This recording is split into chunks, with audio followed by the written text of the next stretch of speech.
Whoa! A dump truck laden with sand blared its horn, its piercing and urgent sound echoing throughout the entire street. Damn it, I just got off work. As he crossed the road, Cassius stared wide-eyed in panic at the dump truck barreling directly towards him. Run! The brakes have failed. The driver of the dump truck waved his arms from the cabin, signaling Cassius to dodge immediately. Yet, how could Cassius, already positioned in the middle of the crosswalk, possibly evade it?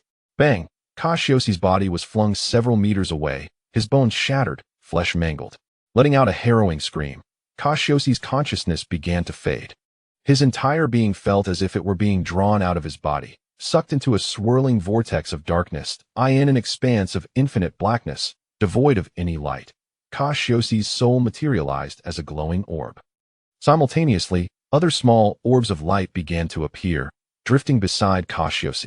Gulu, Gulu. Cassius gazed at the surrounding orbs, an indescribable yearning emanating from his soul. He felt an insatiable desire to consume these orbs, a longing deep within his very essence. Cassius sensed that if he devoured these orbs, he would gain immense benefits. Without a moment's hesitation, Cassius set about consuming them one by one. Time became irrelevant. Was it a year, 2 years, or even a century? Cassius's soul repeatedly engaged in the consuming process, his own orb growing ever brighter until no more orbs appeared around him. Only then did Cassius cease his relentless consumption. Reluctantly, he began to ponder how to escape this place. Without the joy of devouring orbs, he felt as though he had lost his purpose in moving forward. Cassius was suddenly engulfed in a profound sense of despair, uncertain of how much longer he would linger in this lightless realm. Loneliness began to wrap around his heart. When can I leave this wretched place? Cassius lamented his current predicament. Without the previous orbs, he surely would not have lasted this long. He reflected on his existence as merely a laborer, never expecting to be struck down by a dump truck, an unfortunate twist of fate that had cut short his arduous life. Yet, Cassius had no desire to find himself in this dreadful place. This dark expanse was enough to drive anyone to madness. Suddenly, a violent rift appeared not far ahead, unleashing a fierce spatial storm. Through the rift, Cassius glimpsed planets sparkling with radiant light. A rift? Perhaps that is my chance to escape this realm. Cassius speculated inwardly, his gaze fixed intently on the rift. The aura emanating from it made his soul tremble, as if being drawn and would reduce him to dust. I'm going for it. I can no longer remain in this wretched place. I crave freedom. With a shudder of determination, Cassius's soul radiated brilliantly as he propelled himself towards the rift. The sharp winds of the spatial storm battered against him, causing his light to constrict, a piercing pain tormenting his very being. Here I go. Cassius's face contorted in agony, yet his eyes glimmered with fierce resolve and tenacity as he persevered through the storm's torment.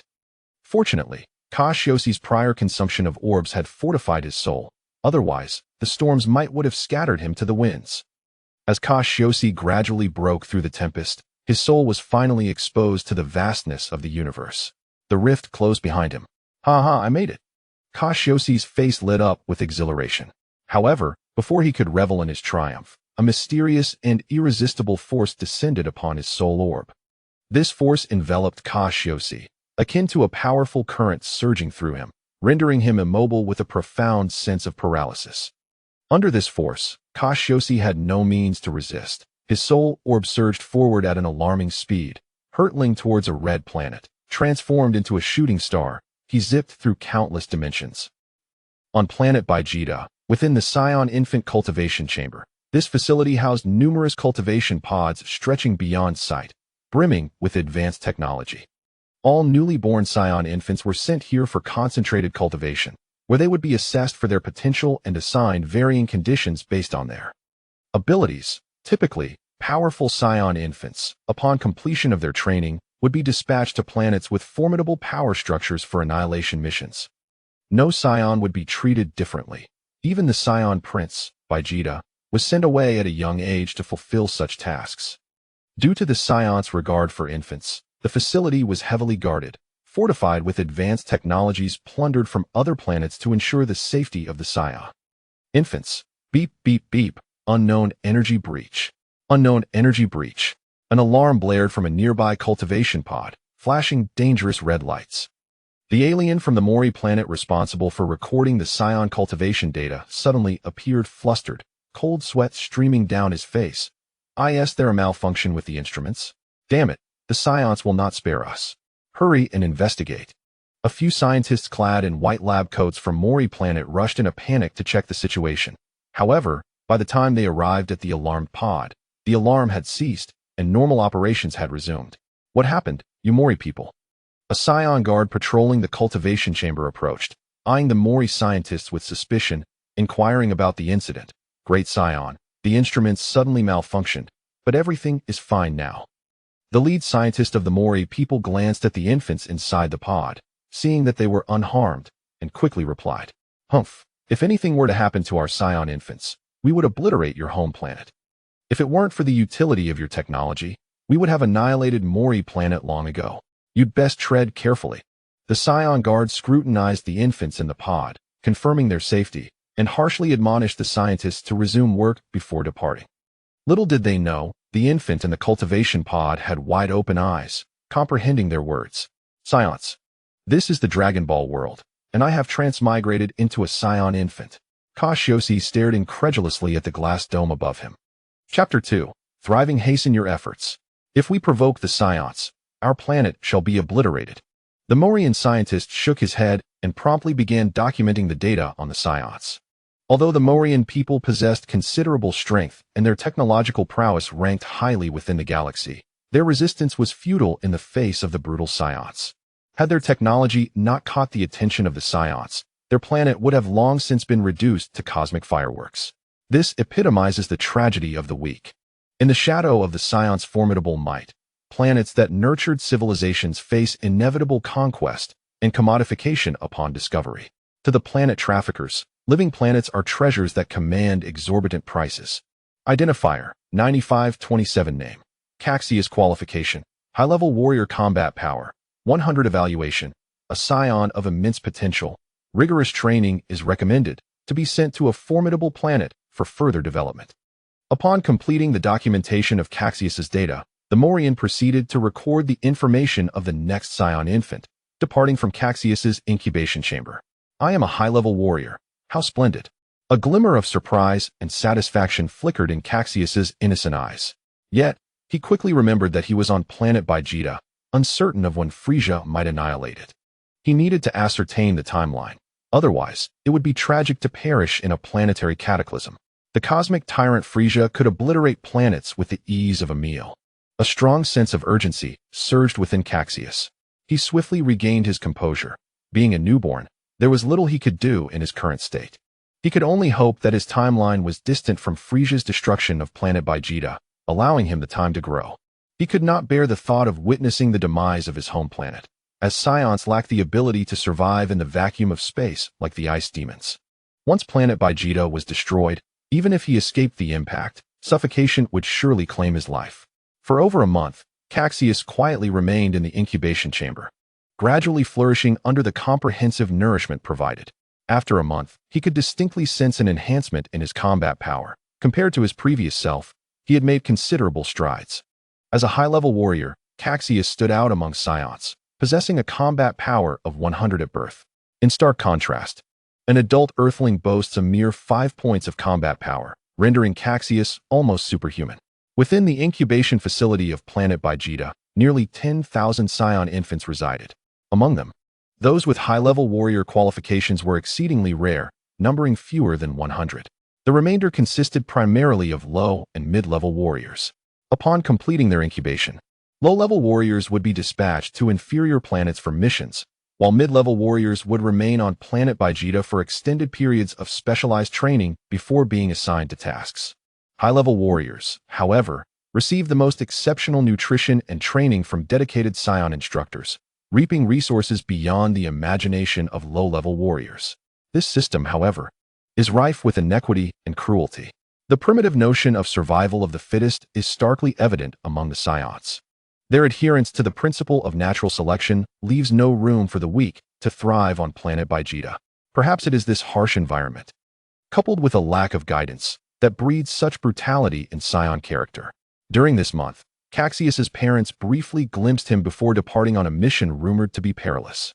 tasked with the conquest of a formidable planet. Cassius merely stared wide-eyed as they left, then closed his eyes once more. He learned from them that a prominent figure among the low-level warriors, Badak, was also heading out on a mission. This indicated that Frieza's destruction of Planet Vegeta was still some time away, affording Cassius ample opportunity to grow and eventually depart from the planet. This realization brought him considerable relief. As long as he could leave to undertake a mission before Frieza's annihilation of Planet Vegeta, he would be safe. A youthful smile graced Cassius's face, his eyes twinkling with joy. It would not be long before he could exit the incubation chamber, undergo 3 years of training, and then be dispatched to various planets for missions. Cassius silently contemplated. Moreover, he intended to secretly venture to Earth to learn the techniques of energy control and martial arts practiced by Earthlings.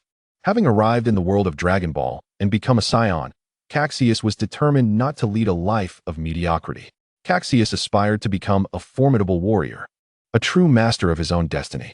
He was resolute in mastering energy blasts and the impressive transformations of Super Saiyans, striving to surpass all others. For now, however, he needed to endure and cultivate his strength. As a high-level warrior, he possessed exceptional potential. After all, Sun Wukong, a low-level warrior with a mere 2 points of combat power in the original tale, would eventually rival the strength of the gods of destruction. Cassius held steadfast confidence in himself.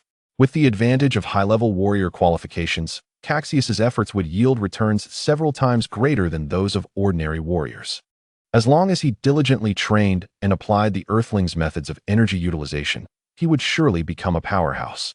Yet, Cassius understood that personal opportunity was equally crucial. Talent alone does not dictate achievement. The environment in which one grows plays a pivotal role. In the original narrative, Sun Wukong faced formidable foes such as the androids, Majin Buu, and Cell, repeatedly pushing his physical limits to grow stronger. It was the explosive potential inherent in Saiyan blood that allowed him to thrive in battle. Of course, while the Saiyan bloodline is vital, the training methods in the universe are often rudimentary, promoting brute force and energy blasts. In contrast, Earthlings employ a far more nuanced approach to energy manipulation, greatly aiding in mastering it. The combination of Saiyan blood with Earthling training methods would facilitate continuous breakthroughs and transcendence of limits. When I find the time, I shall make my way to Earth and learn its martial arts and energy manipulation techniques. A fiery determination flickered in Cassius's eyes. Perhaps the mental exertion was too taxing for one so young, for before long, Cassius succumbed to a deep slumber. Chapter 3. 3 years in the blink of an eye. 3 months had passed, and Cassius was ready to leave the incubation chamber. He was lifted from the chamber by a Saiyan, not his parents, but an unfamiliar face. Cassius, your parents perished during their mission. You shall now be under my guardianship, announced a cold-faced male Saiyan with a stern demeanor. With that, he left the infant incubation room. Cradling Cassius. What? My parents died on their mission? So, I am now an orphan? Cassius pondered silently, yet he felt little sorrow. Perhaps due to the absence of genuine familial bonds beyond their shared bloodline. The Ilek family resided in a prosperous area of Planet Vegeta, only a short distance from the royal palace. The warriors in this region were predominantly high and mid-level warriors. Given Ilek's high-level warrior qualifications and formidable combat strength, he possessed a lavish residence. After arriving here, Cassius enjoyed a period of comfort, but it was not long before he was sent to the high-level warrior training camp. The training camp here is comprised entirely of elite warriors possessing the qualifications of Saiyans, with their combat power generally exceeding 100. There are over 50 Saiyan children, and after rigorous nurturing, Cassius has elevated his combat power to approximately 130. These young Saiyans will undergo 3 years of training under the tutelage of adult Saiyan instructors. However, rather than training, it is more akin to pure combat and enduring punishment. Each day, the Saiyan children are scheduled for battles, exhibiting a ferocity akin to that of young wolves, fully embodying the brutal nature of the Saiyan race. The Saiyan instructors, showing no mercy, deliver relentless blows. And should their performance during combat fall short of satisfaction, they too will face punishment. This crude training methodology is rather primitive. Perhaps Saiyans do not engage in cultivation in the conventional sense, but rather understand that their combat power increases following injuries. Is this truly the essence of Saiyan cultivation? Were it not for the Saiyans' formidable physiques, other races would likely perish under such harsh training conditions. Cassius finds himself sweating on the training ground, observing the incessant skirmishes among the Saiyan children, shaking his head in resignation. During this period of training, his combat power has not seen significant improvement. Instead, he has endured numerous beatings. As a warrior race, this unique method of cultivation seems to suit only them. Cassius's perception starkly contrasts with this reality. He believes that such training is ultimately futile, merely a waste of time. This illustrates that the Saiyan approach to cultivation remains in a rudimentary phase when compared to that of Earthlings. Although Earthlings may lack the physical prowess and lineage of Saiyans, their methods of cultivation far surpass those of the Saiyans. Over millennia, Earthlings have refined their techniques, achieving a precision in harnessing energy that is second to none. While they may not possess robust bodies, this compels them to delve deeper into the study of energy and martial arts, representing a form of intelligent cultivation. With no other option, Cassius must independently explore methods of energy cultivation. Drawing from his previous life, where he watched the Dragon Ball anime, he discreetly increased his own weight during battles. Additionally, the gravity on Vegeta is 10 times that of Earth, yielding immediate and rapid improvements in strength, placing him among the top ranks within the elite warrior training camp. Furthermore, due to the Saiyans' inherent desire for strength, Cassius has attracted a number of Saiyans to his side, serving as his entourage. Among them is a Saiyan named Bukin, characterized by his spiky hair and piercing gaze, who incessantly clamors for a fight with Cassius, much to his vexation. However, since being soundly defeated by Cassius previously, coupled with the opportunity for weekly challenges granted by Cassius, Bukin has finally quieted down for a while. Simultaneously, this fellow has discovered Cassius's method of binding weights and has taken to doing the same, adopting a defiant expression as he walks in front of Cassius. Cassius remains indifferent to this. As 3 years of the training camp swiftly draw to a close, the nearly 4-year-old Cassius has grown to a height of 1 meters, with his combat power having surged to 500.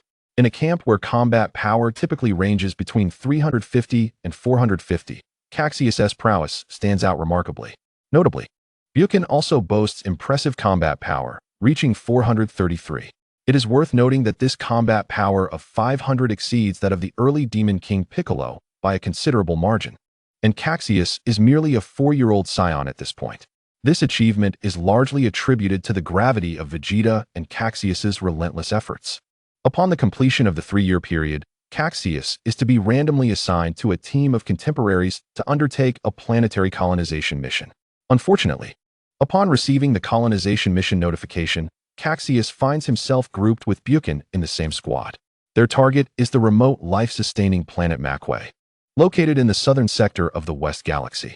Macway is a low-level life planet inhabited solely by savage beasts, lacking any signs of civilization. However, due to the presence of these ferocious creatures, the strongest beings on the planet have been detected with a combat power of 1200. And this data is merely what a spacecraft has scanned from the surface. Whether more powerful beings exist remains to be uncovered. This data has been gathered by Frieza's reconnaissance team, and since the Saiyans work for Frieza, it is generally reliable.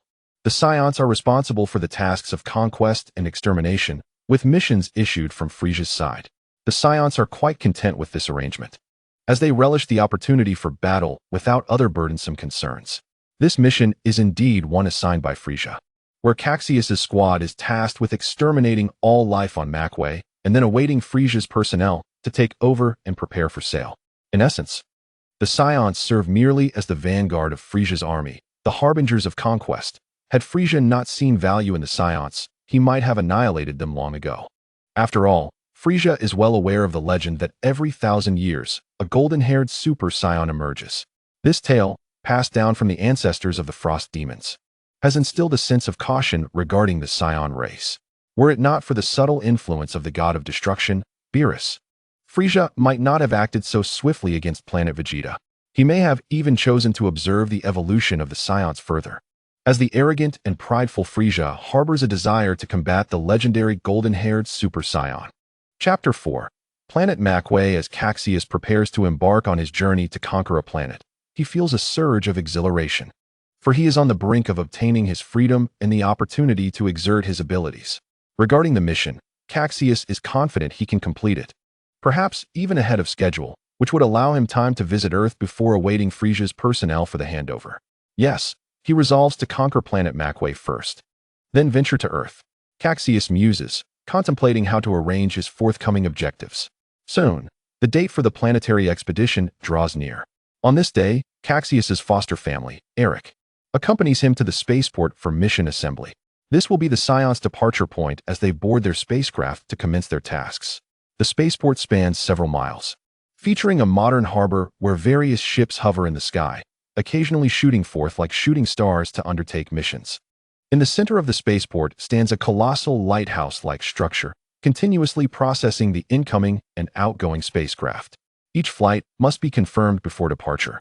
Just as Cassius enters the lighthouse, dozens of spherical flying vehicles are dispatched to execute missions. Listen up, junior elite warriors. You must remember the honor of being a warrior. To conquer planets and let them witness the might of the Scions. A Scion instructor fervently declares to the lined-up junior elite warriors.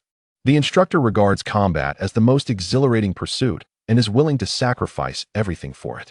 After the speech, the young Scions eagerly board the flying vehicles, their faces reflecting fervor and savagery. Cassius feels no particular emotion. Brainwashing? I am impervious to such tactics. As Cassius steps into the spherical flying vehicle, the door closes automatically. Through the glass dome, Cassius observes the Scions entering the vehicles one after another, pondering how many of them will ultimately survive. And he cannot help but feel a twinge of sadness. There is no alternative. This is the rule of the Scions, and Cassius remains quite feeble at present. However, once he grows stronger, he may very well alter this rule. With a resounding boom, Cassius pressed the crimson ignition button within the spacecraft. And instantly a powerful gust of air erupted from beneath, propelling the spherical vessel as if defying gravity, racing swiftly towards the vastness of outer space. In mere moments, the spacecraft departed from the surface of Vegeta star, following its predetermined trajectory towards Macway star, entering the boundless and dark expanse of the cosmos. The spacecraft soared through space like a shooting star, trailing a long tail of flames. Through the transparent glass canopy, Cassius observed Vegeta star shrinking rapidly, until it ultimately faded into a mere speck and disappeared from view. Redirecting his gaze, Cassius looked at the other vessels nearby, belonging to the members of his team. Among them was Buken, the Scion with wild hair and piercing eyes. He was pressed against the glass, eagerly surveying Vegeta star, evidently anxious about this first departure. Everyone, enter hibernation. We have 3 months of travel until we reach Macway star. Cassius issued a solemn command through the ship's communicator, naturally assuming the role of captain as the most powerful among them. Given the considerable distance to Macway star, which required 3 months of flight, hibernation was indeed the best option to conserve energy. Upon hearing Cassius's directive, the other Scions activated their hibernation mode and fell into a deep slumber. They would awaken only upon arrival at Macway star. Macway star is classified as a low-level planet based on combat power, indicating that the maximum combat strength is within 1,500 points. The beings inhabiting Macway star are not particularly formidable, and with Cassius's prowess, he should encounter no issues as long as he remains cautious. In a few years, it is estimated that Cassius's combat power will vastly surpass that of the strongest beings on Macway star. In the dark, expansive void of space, several meteors streaked across the inky canvas, amidst a myriad of stars that adorned the cosmos, resembling a grand, magnificent painting. Several beams of light darted swiftly. As Cassius's team's vessel breached the atmosphere above Macway star, flames erupted in a fierce blaze, and the shrill sound of air friction ignited a series of explosive booms. 3 months later, Cassius and his companions had arrived at Macway star. With a thunderous crash, the spacecraft descended like a meteor, landing heavily upon a flat terrain. Massive craters formed instantly, and within those craters stood several spherical vessels, their white exteriors radiating a menacing aura. Beep, beep, beep. The destination had been reached, Macway star. Hibernation mode disengaged automatically. Please proceed with the conquest plan. The ship announced, and Cassius awakened from his slumber. Other Scions also opened their eyes. Macway star had arrived. Cassius's amber eyes sparkled with delight. Compared to the other Scions, he was the first to exit the spacecraft. One by one, the other Scions emerged, inhaling the fresh air, Looking up at the sky, they beheld several colossal moons suspended above, creating a unique spectacle. Where Cassius and his companions stood, the ground was a vast expanse of exposed rock, stripped bare by the force of the spacecraft's landing, with areas of sand rendered glassy by intense heat, glimmering with dazzling radiance. Tap, tap. Cassius, emerging from the spacecraft, gathered the Scions together. Cassius, we've arrived at Ma Kuwei Star. Shall we not immediately commence our conquest task? I can hardly contain my excitement. Buchan's tail wagged enthusiastically behind him as he grinned broadly, gazing at Cassius with fervor. Humph, Buchan, do not presume to direct Captain Cassius. It is not your place to speak. A sharp-eyed, robust Scion child stood behind Cassius, expressing dissatisfaction towards Buchan, his tone laced with menace. This child, known as Ba Luo, was fiercely loyal to Cassius, viewing him as a figure of devotion. When Cassius first encountered Ba Luo, he had sought to challenge him but was swiftly defeated in a single move, thereafter following him faithfully. It was unexpected that Ba Luo had also joined his team. Buchan, do not disrespect Captain Cassius. A female Scion named Ji Ling cast an irritated look towards Buchan. Cassius was indeed the mightiest, and Ji Ling would defend the strong. This exemplified the hierarchical view of the Scions. You lot are insufferable, Buchan retorted, left speechless by the two Scions, and turned his gaze towards Cassius. At this point, all members of Cassius's team had gathered. Well then, since we have arrived at Ma Kuwei Star, we must eradicate the native species here. Let me assess the strength of these beings. Ignoring the ruckus among the younger Scions, Cassius ascended into the air, soaring to a height of 1,000 meters above the ground. He surveyed the creatures across the expansive plain. Tapping the earpiece energy detector, he activated it. A series of symbols representing combat power data materialized before Cassius's eyes. 423, 512, 600, 798, 1090. Various combat data floated past, causing Cassius's brow to furrow. Particularly upon discovering a combat power reading of 1090, he could not suppress his astonishment. The combat power was considerably high. Were these indigenous beings truly so formidable? Cassius's expression grew grave. He had initially believed that a low-level planet would only host a few exceptionally strong creatures. But he was taken aback by the overall high levels of strength, now realizing it was on par with the standards of a mid-level planet. Deactivating the detector, Cassius slowly descended to his team members below. The combat power of the beings on this planet is generally high. Most readings exceed 400, far surpassing your own strengths. It appears that clearing out the local fauna will require considerable time. This mission's difficulty was somewhat outrageous. It was the fault of the scouts for failing to provide accurate information about this location. Otherwise, we should have dispatched more personnel. Cassius expressed his frustration, silently cursing the Frieza department responsible for assessing planetary combat strength. Given their formidable power, what shall we do next? Ji Ling's expression darkened upon hearing Cassius's remarks. Her mood visibly dampened. Her large, captivating eyes gazed hopefully at Cassius, evidently desiring his guidance. Humph, and so what?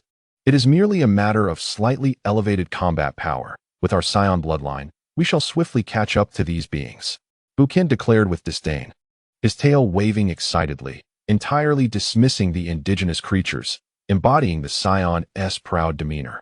Cassius, what do you say? I will follow your lead. Ba Luo, though only 1 meter tall, stood taller than Cassius, his youthful voice resolute as he gazed up at him.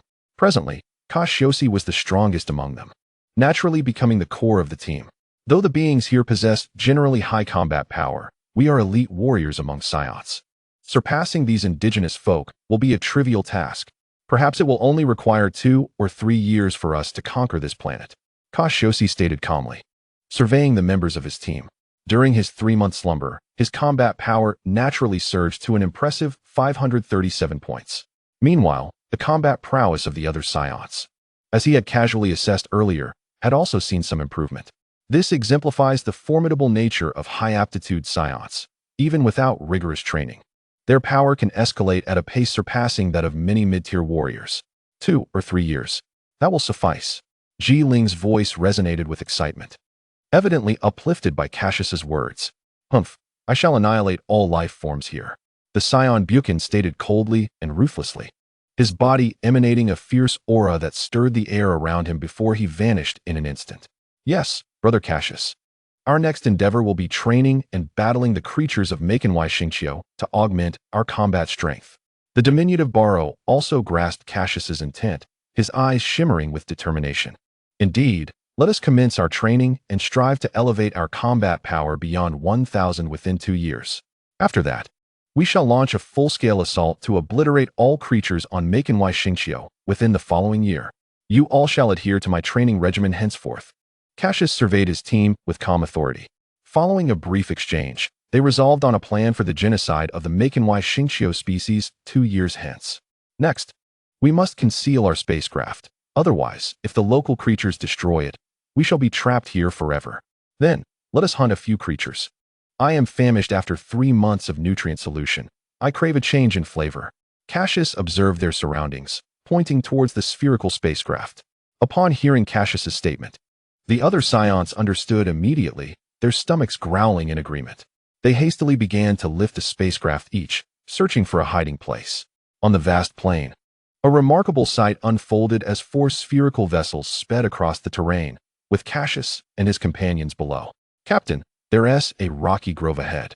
Let us hide the spacecraft there, Ji Ling exclaimed, her eyes lighting up as she spotted several massive boulders in the distance, akin to small mountains leaning against one another, forming a perfect shelter. Oh, excellent. We shall conceal the spacecraft there and establish it as our base. Following Ji Ling's gaze, Cassius noted the advantageous sheltering conditions and proximity to a water source, making it an ideal campsite. Quickly, let us proceed. After an hour of searching, Cassius and his team discovered a suitable location. Channeling energy within, Cassius conjured a sphere of energy and hurled it towards the shaded area beneath the boulders, resulting in a massive explosion that created a deep pit. Place the spacecraft inside and gather some stones to encircle it. They cautiously positioned the spacecraft into the pit and surrounded it with stones to ensure its impregnable security. This was crucial for their potential escape. It had to be safeguarded meticulously. After securing the spacecraft, they gathered dry grass to place around it, preventing moisture. They intended to inhabit the spacecraft henceforth. Having completed these tasks, Cassius surveyed their makeshift nest, resembling a colossal lair, with 4 eggs nestled within. Why does it feel a bit peculiar? Cassius suddenly realized something, his lips twitching slightly. All right, while it may be rudimentary, we are not here to indulge. Let us aim to complete our mission promptly. Ji Ling, you stay behind to keep watch. The rest of you come with me to hunt. Ignoring the aesthetic concerns of their dwelling, Cassius prioritized the urgent need for sustenance. After instructing Ji Ling, he, Baro, and Buchan, the 3 tail-bearing companions, soared into the sky. Chapter 6. Barbecue activating the energy detector. A series of beeps culminated in a reading of 400 combat power. The target was located in the southeastern direction. Cassius glanced and noted it was not far. Merely 20 kilometers away. Given their flying speed, they could reach it in mere minutes. Whoosh! The 3 figures, each over a meter tall, swiftly transformed into streaks of light, racing towards the source of the energy fluctuations, their speed breaking the sound barrier and producing a series of thunderous booms. Before long, Cassius and his companions beheld the source of energy, a spiked dragon resembling a small mountain. This dinosaur appeared to be a fitting candidate for our dinner. Cassius hovered in the air, gazing down at the dinosaur with a wry smile. Roar! The spiked dragon, upon spotting the peculiar trio of monkey-like beings ahead, let out a furious roar. Cassius and his companions had trespassed into its territory, and as the sovereign of this domain, it would not permit their intrusion. Its fearsome fangs glinted with metallic sharpness, while the spikes along its back flared up, exuding an aura of extreme danger. The spiked dragon opened its massive maw, the air reeking with a foul stench. Seeking death, a flicker of anger flashed in Cassius's amber eyes as a wave of dangerous energy coalesced in his palm. Humph. A mere native with a combat power of 400 stands no chance against me. Before Cassius could act, Buchan, who had been eagerly anticipating the confrontation, dove towards the spiked dragon. He radiated a fervent desire for battle, and with unyielding courage, he soared before the enormous head of the spiked dragon. Eagerly rubbing his fists together, a bloodthirsty grin plastered across his face. Even facing a creature vastly larger than himself, Buchan exhibited not an ounce of fear. Die. Observing this, Cassius dissipated the energy in his hand to avoid potentially harming Buchan. In an instant, Buchan unleashed a barrage of energy beams, relentlessly penetrating towards the spiked dragon. Boom, boom. Upon contact with the spiked dragon, the energy beams erupted with deafening explosions, accompanied by the creature's anguished cries and the ground trembling beneath them. The ensuing dust cloud obscured Cassius's vision, and when the smoke cleared, the once familiar landscape had transformed into a chaotic scene of exposed rocks and gravel. The unfortunate spiked dragon, battered and bloodied from Buchan's assault, lay sprawled on the ground, its body oozing crimson. The high-energy beam attacks had even seared its wounds, releasing wisps of black smoke and a savory scent of cooked flesh. Such a commotion, truly impressive. Cassius observed Buchan's execution of the prince's combat style, a few lines of sweat appearing on his forehead. Buchan had reduced the spiked dragon's flesh to a mushy consistency, compromising its texture. Buchan, you and Barrow tend to the carcass and carry it back. Cassius commanded the two. He too concentrated energy in his palm, transforming it into a blade as thin as a cicada's wing, effortlessly slicing the spiked dragon's body into several pieces. After a brief processing, he selected the portions of the dragon's flesh that remained intact for the two to carry back to their base. In no time, they soared into the air, swiftly returning to their campsite. Ji-Ling, gather some firewood. We are going to roast this meat. Cassius pointed to the meat chunks on the ground, addressing Ji-Ling, whose eyes sparkled with anticipation, drool escaping the corners of her mouth. Yes, Captain, I'll do that immediately. Ji-Ling accepted Cassius's command without hesitation, her demeanor brimming with enthusiasm as she scoured the area for dry grass. She constructed a fire pit, encircling it with stones for stability. The flesh of the spiked dragon, under the searing flames, transforms into a lustrous golden hue, with glistening fat cascading down the muscle fibers, emanating an enticing aroma of roasted meat. The surrounding Saiyan children, captivated by the sight, swallow repeatedly, their eyes fixated on the succulent meat with an expression of ravenous desire. Occasionally, they glance at Cassius, who is meticulously tending to the grill, their gaze filled with yearning for the feast. At last, the meat is ready for consumption. Observing the pleading looks around him, Cassius smiles subtly, acknowledging their evident hunger. With a commanding voice, he signals them, and they pounce upon the roasted meat like little monkeys, voraciously tearing into it. Delicious. The captain's roast is truly delectable, exclaimed Barrow, the robust Saiyan child, his face smeared with grease as he shovels meat into his mouth. It's fantastic. The captain is simply amazing, chimed in Ji-Ling, the female Saiyan, burying her face into the meat, her words a muddled praise for Cassius. Meanwhile, the stoic Buchan remains silent, yet his continual munching indicates his approval. Cassius, clutching a piece of meat larger than his own body, bites into it, his mouth dripping with juices, his belly visibly swelling. In no time, the copious amount of roasted meat has vanished into their bellies.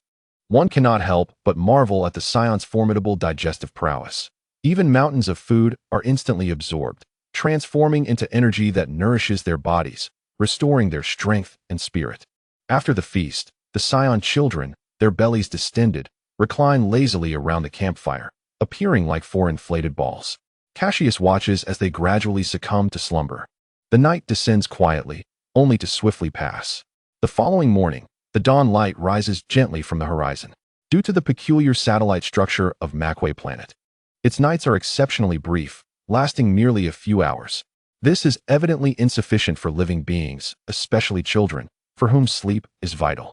The creatures on this planet have evolved a brief yet profound sleep function, adeptly adapting to their environment.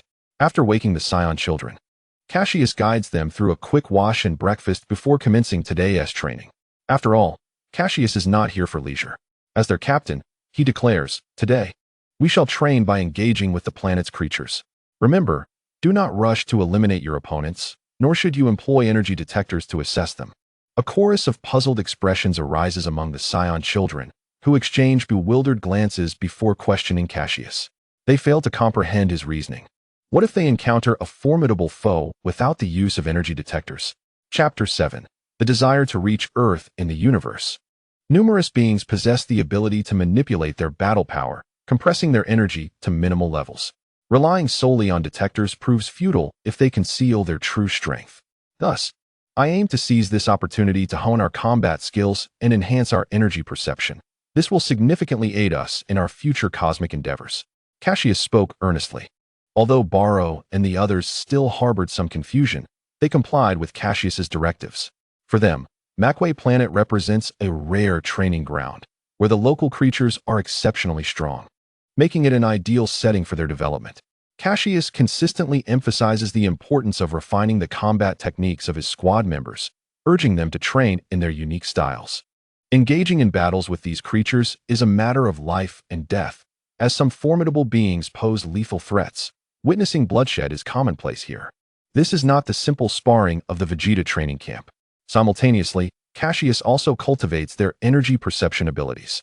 Although they have yet to achieve the precision of Earthlings in sensing energy fluctuations, they have laid a solid foundation. At this moment, Cassius even hopes for a gradual increase in his battle power, allowing him to better grasp the essence of energy. However, as a high-ranking warrior, his power inevitably surges with age until maturity. There's a surge of energy. Let us investigate, Cassius exclaimed, suddenly detecting an intense aura emanating from the east. Furrowing his brow, he summoned his teammates to fly toward it. In an instant, the four figures transformed into beams of light, racing towards the eastern horizon, soon arriving at a rocky plain. Unlike the grassy expanses, this terrain appeared harsh, with strong winds whipping around the rocks. The flying debris resembling daggers that carved deep ravines into the massive stones. Is that where the energy is emanating from? Cassius scanned the surroundings and spotted a colossal western dragon resting in the shadows. With each breath, the ground stirred, creating miniature dust storms. Its formidable, sinewy body and razor-sharp claws instilled a profound sense of dread. Its size dwarfed that of a typical western dragon, towering like a small mountain. Its brown skin seamlessly blending with the environment, surrounded by heaps of white bones, evidence of its dominion over this land. Roar! As Cassius and his companions approached, the western dragon awakened, revealing its bloodthirsty gaze. Its muscles tensed instantly, fixating on Cassius and his team, emanating an aura of deadly intent. It sensed the danger posed by these four intruders, clearly aware of their malicious intent. Roar! The dragon's massive wings surged, propelling it rapidly toward Cassius and his comrades. Its fearsome fangs gleaming ominously. The air erupted with a deafening sound as the western dragon soared through the skies. Suddenly, the immense brown figure appeared behind Cassius, its sharp claws slicing through the air with a piercing crack. Cassius's pupils constricted sharply, his body reacting instinctively as he swung his arm to counterattack. His fist, imbued with terrifying energy, struck the western dragon's body. The dragon emitted a mournful cry, propelled away by Cassius's blow. Roar! The dragon, now airborne and tumbling, regained its composure, a flicker of ferocity igniting in its eyes. A crimson shockwave coalesced within its maw as it tilted its head, aiming at Cassius to unleash its attack. Witness my might. Barrow, having positioned himself in front of Cassius, seized the initiative, snatching the opportunity from him. Observing this, Cassius refrained from intervening, opting to watch the unfolding battle. Barrow's palm curved slightly as he faced the crimson shockwave head-on, striking it with force. With a resounding boom, the shockwave disintegrated, exploding into a dazzling display in the sky. A flicker of pain crossed Barrow's eyes. His arm trembled slightly, indicating that the encounter was not without its toll. You foul beast. I shall roast you. Barrow seethed, his Saiyan ferocity radiating from him. His eyes, filled with murderous intent, locked onto the source of his momentary pain. Under Barrow's fierce gaze, the western dragon felt a chill enveloping it, its body trembling uncontrollably as it instinctively recoiled. Die! With a furious roar, Barrow launched himself at the western dragon. His fists rained down upon it, the sounds of flesh meeting flesh resonating throughout the land. Accompanied by the mournful howls of the western dragon, the hard rocks crumbled incessantly, occasionally splintering into a multitude of stones. The intense energy beams whizzed through the air, piercing through rocks and resulting in immense explosions, from which billowing clouds of smoke ascended. During the battle, Cassius closed his eyes, attempting to sense their movements without relying on sight, yet he remained unable to perceive anything. Cursed be the lack of a systematic method for cultivating chi. Exploring it alone proved to be quite challenging. It seemed imperative to make a trip to Dichio to acquire the cultivation techniques of Earthlings. Cassius's countenance darkened, his furrowed brow betraying his impatience. In the original narrative, the cultivation of Qi appeared less daunting. That fellow Vegeta had merely observed Wukong harness Qi a few times before mastering it himself. Logically, it should not be this difficult. Why then was he at a complete loss? Dichio. He must go to Dichio, but only after resolving the current task. Cassius raised his head, his profound gaze directed into the depths of the cosmos. By this time, the battle on Ba Luo had long since concluded. Under Ba Luo's brutal assault, the Western Dragon stood no chance and was swiftly vanquished. Covered in blood, Ba Luo's fierce silhouette loomed in the air, exuding a formidable Saiyan aura. He was quite pleased with the recent combat.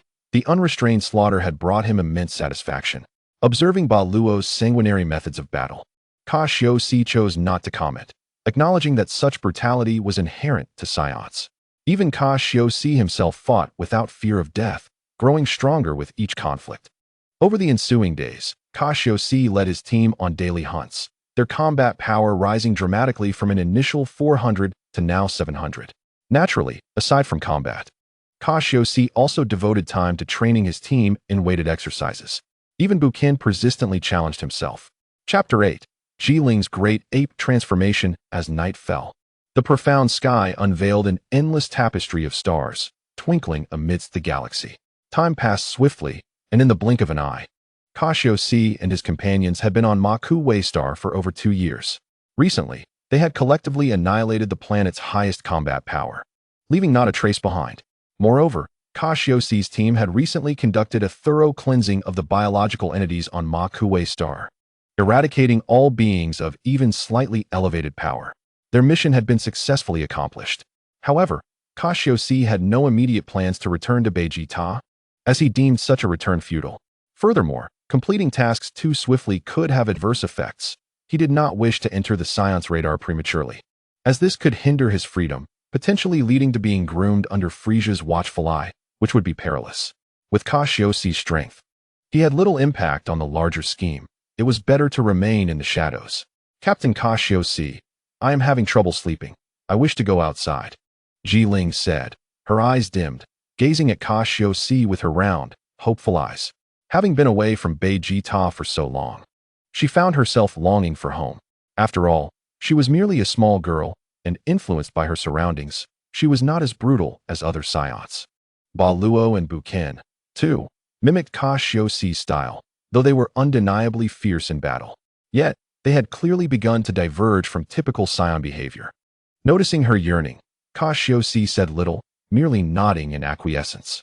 With powerful beings now extinct, he was unconcerned about any threats. The night sky was bright, the moonlight casting a luminous glow upon the earth. A refreshing breeze stirred the pebbles, creating a gentle rustling sound as it brushed against the exposed rocks. The chirping of insects and the calls of birds accentuated the tranquil silence of the night. A full moon hung distantly, resembling a radiant lantern suspended high in the firmament. How beautiful! I miss you, Mama, Jiling murmured dreamily while seated upon a rock, her legs dangling as she gazed at the moon. Suddenly, she became stiff, her heart racing uncontrollably. An abnormal sound, reminiscent of drums, emanated from her, her heartbeat accelerating as her blood surged. A thick coat of brown fur began to sprout across her body, and her fangs elongated rapidly. In mere moments, Jiling transformed into a colossal gorilla, radiating a ferocious aura and indiscriminately wreaking havoc. She conjured a powerful energy wave, mindlessly obliterating everything in her vicinity. The tremendous explosion sent tons of earth flying, the forceful shock waves trembling through the surroundings. Cassius abruptly opened his amber eyes, sensing an energy fluctuation several times more potent than his own. What was happening? How could there be such intense energy on this planet? This was dire. Jiling was still outside. A tremor of alarm coursed through Cassius, and with resolute determination, he rose to his feet and dashed out of the spacecraft, scanning the environment for the source of the energy. He looked up to see the full moon quietly hanging in the sky.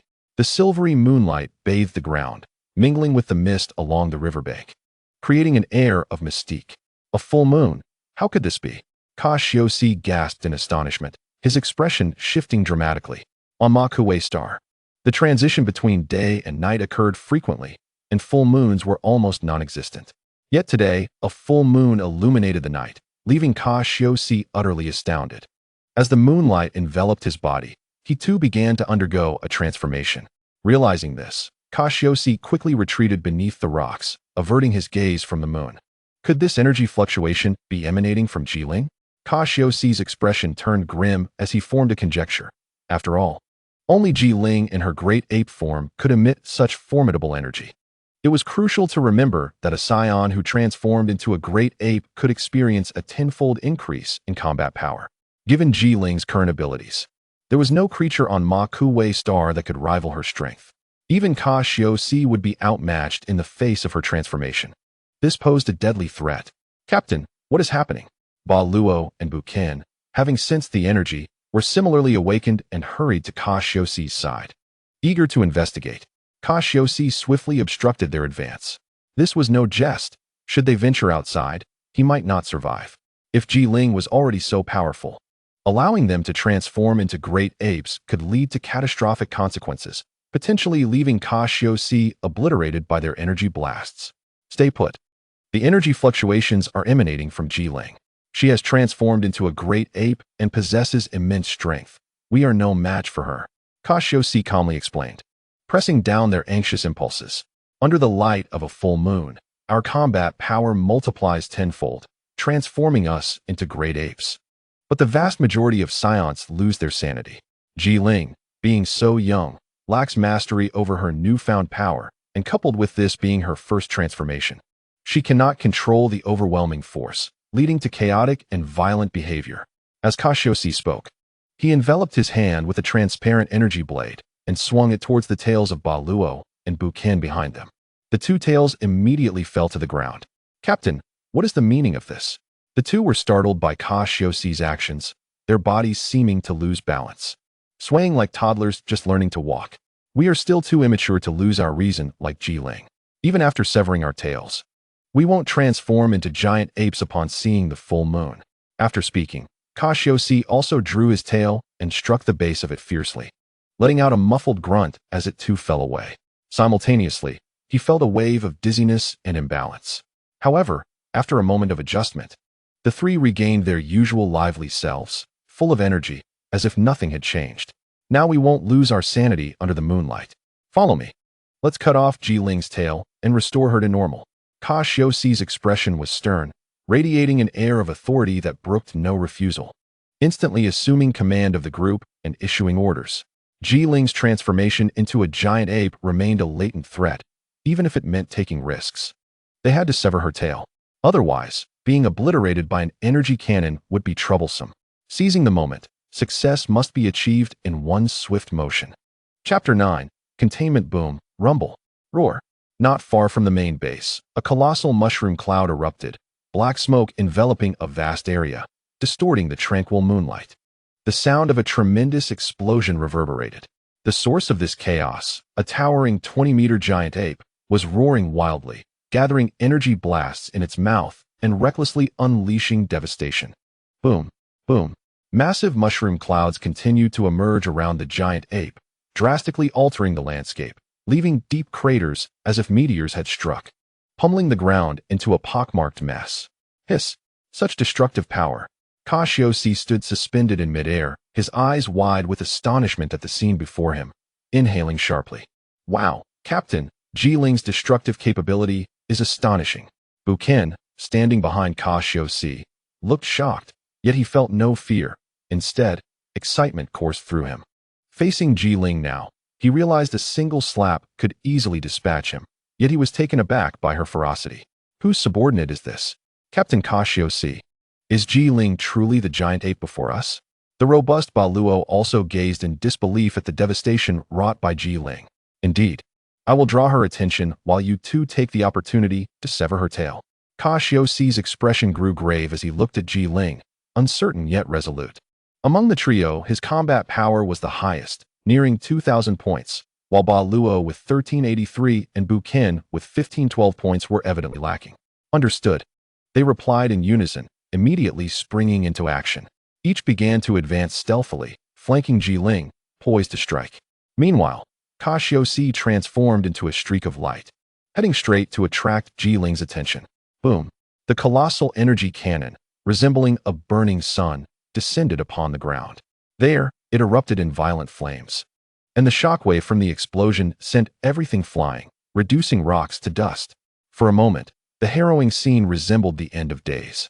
Tons of smoke billowing into the sky, obscuring the view of both heaven and earth. A tempestuous wind rushed toward Cassius, who shielded his face with his hands as his dark hair was blown askew. His speed was momentarily affected. However, Cassius's earlier actions had caught the giant ape Jiling's attention. Roar! The giant ape pounded its chest, a surge of energy erupting from its mouth aimed at Cassius. So fast, Cassius's expression darkened as he swiftly maneuvered his body. The searing energy wave scorched the air, and Cassius barely evaded the attack, brushing against the edge of the energy blast. Boom! The energy wave struck the plane behind Cassius, creating a colossal explosion and a small mushroom cloud, with the earth trembling and black smoke billowing forth. Witnessing Cassius evade the attack, the giant ape's eyes filled with fury, and it leaped into action, covering vast distances as it charged at Cassius. This won't do. I need to maintain my distance. Otherwise, the aircraft will be caught in the crossfire. Cassius realized that if a battle ensued here, the aircraft could be endangered, and he needed to draw the battlefield farther away. With this in mind, Cassius began to maneuver around Jiling while luring her further from the aircraft. Boom! Boom! The sound of explosions echoed behind him, the scorching heat wave roasting the air, igniting the vegetation below into flames.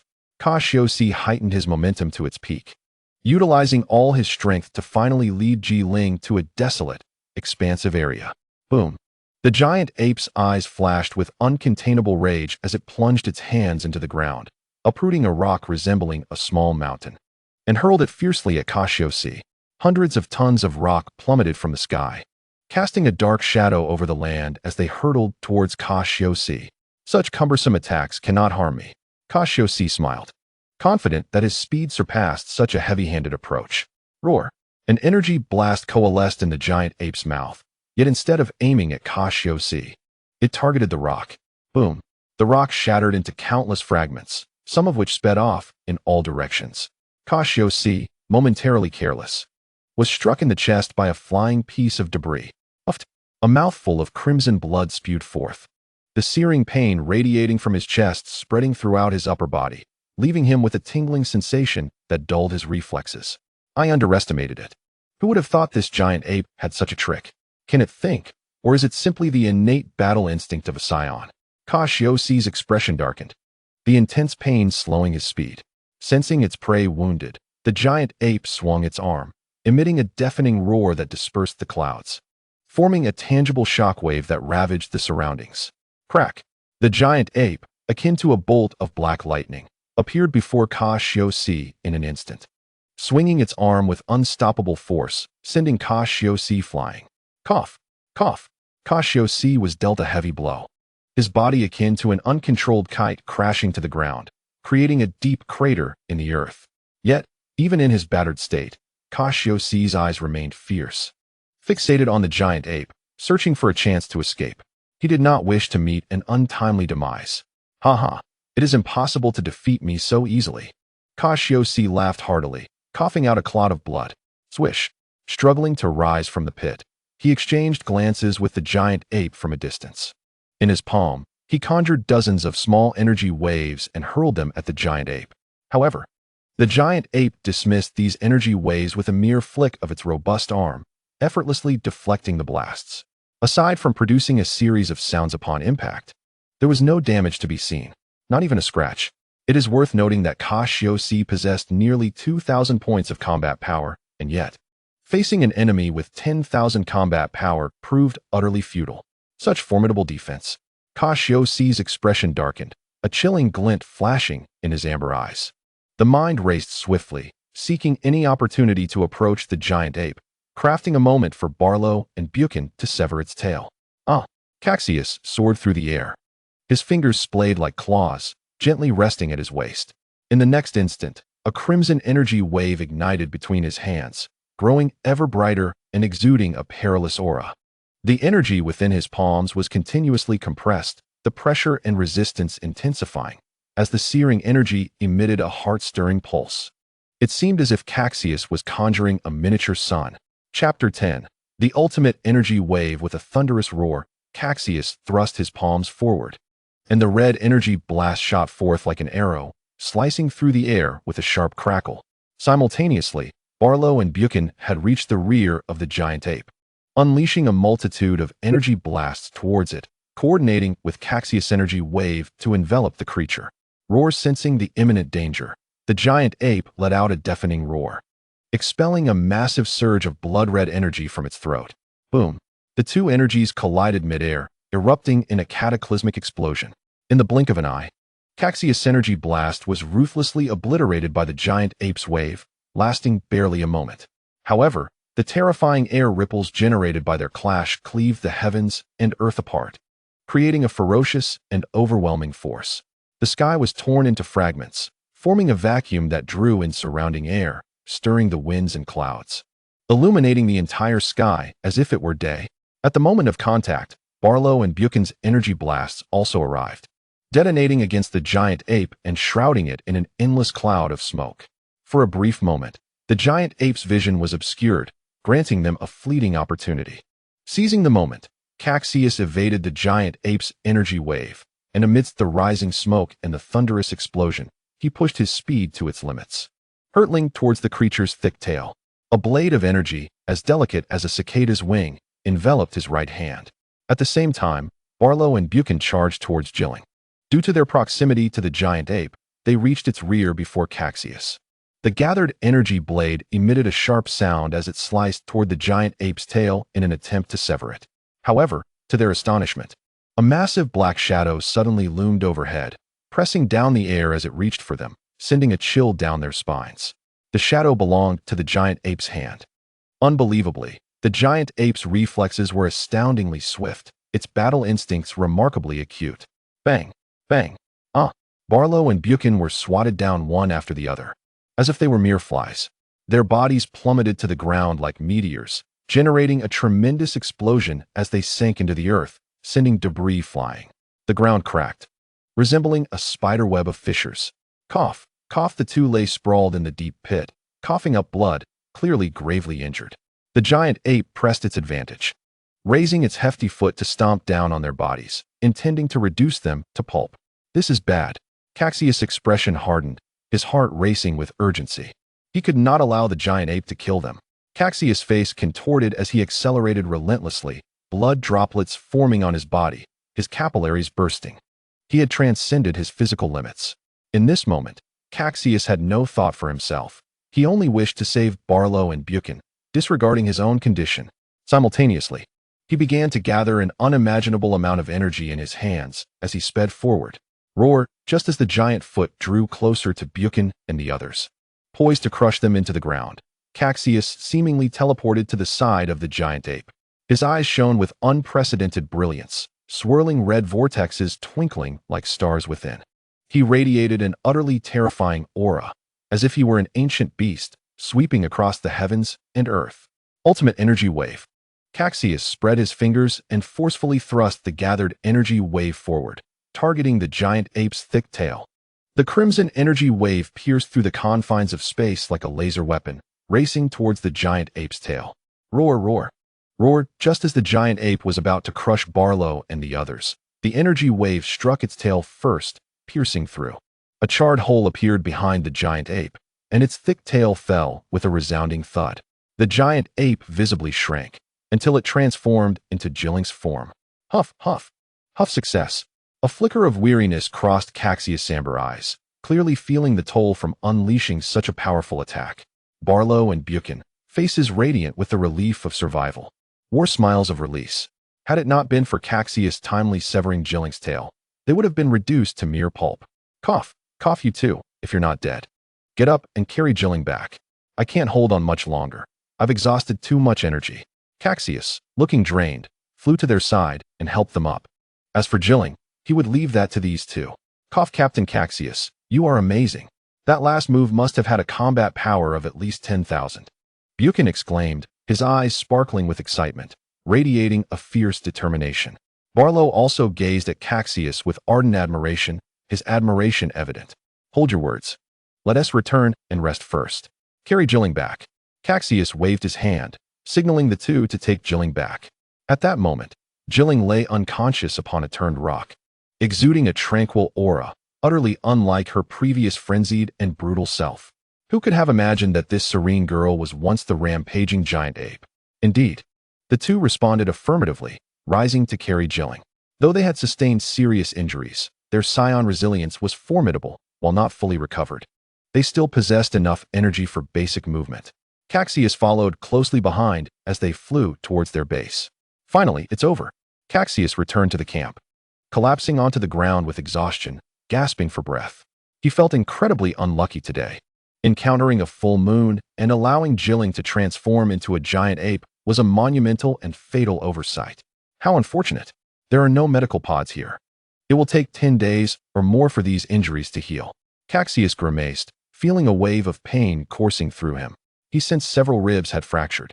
The impact from the rocks against his chest was unbearable. Even the slightest movement sent agonizing sensations through his wounds. Barlow and Buchan were also severely injured.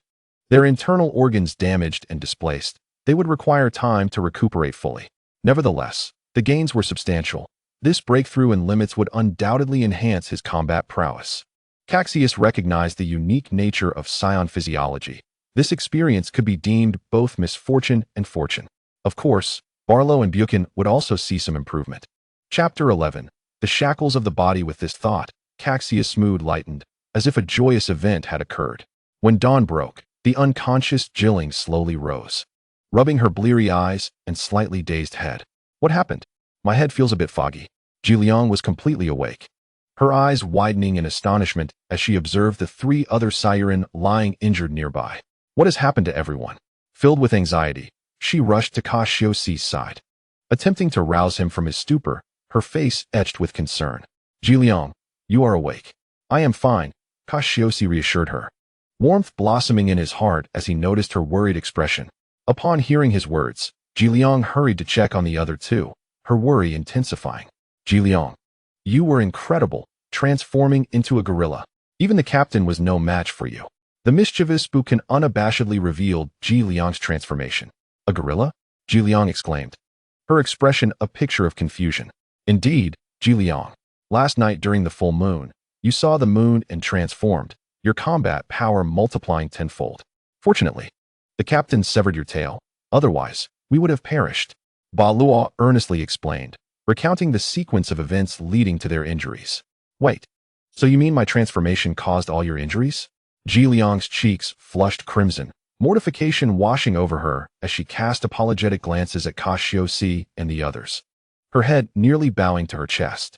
Well, Jiliang's transformation was unforeseen. There is no need to dwell on it, Cassius interjected, sensing her guilt and attempting to alleviate her distress. Now, since Jiliang is the only one unscathed, she shall be responsible for foraging for food. This planet holds no threats to us anymore, Cassius instructed, fully aware that with Jiliang's current combat prowess, she was unmatched on this planet. In the ensuing days, they focused on recuperating while reflecting on the combat experiences of the past 2 years to enhance their skills. Time flew by, and in the blink of an eye, half a month had passed. The power of time is formidable. The vibrant Makaway planet also possessed immense ecological recovery capabilities. The once torn ground and rocks caused by Jiliang's transformation gradually adorned themselves with greenery.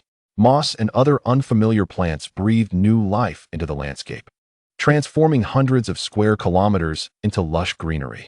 During this half-month, the resilience and recovery abilities of the Saiyan enabled Cassius, Bala, and Buchan to fully heal. Their fractured ribs mended, and their physiques became stronger. Following the near-limit breaking battle of half a month prior, Cassius experienced a meteoric rise in strength.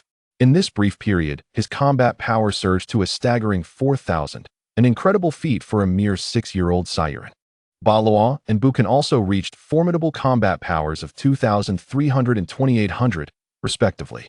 Even Jiliang, after her transformation, saw her combat prowess escalate rapidly, surpassing Buchan with a power level of 2,900, establishing her as the second strongest in their team. However, for Cassius, the most significant gain during this month was not merely the increase in combat power, but rather the unlocking of his potential beyond limits. Through introspection during this time, he could distinctly sense that after breaking through his limitations, the shackles on his body seemed to dissolve.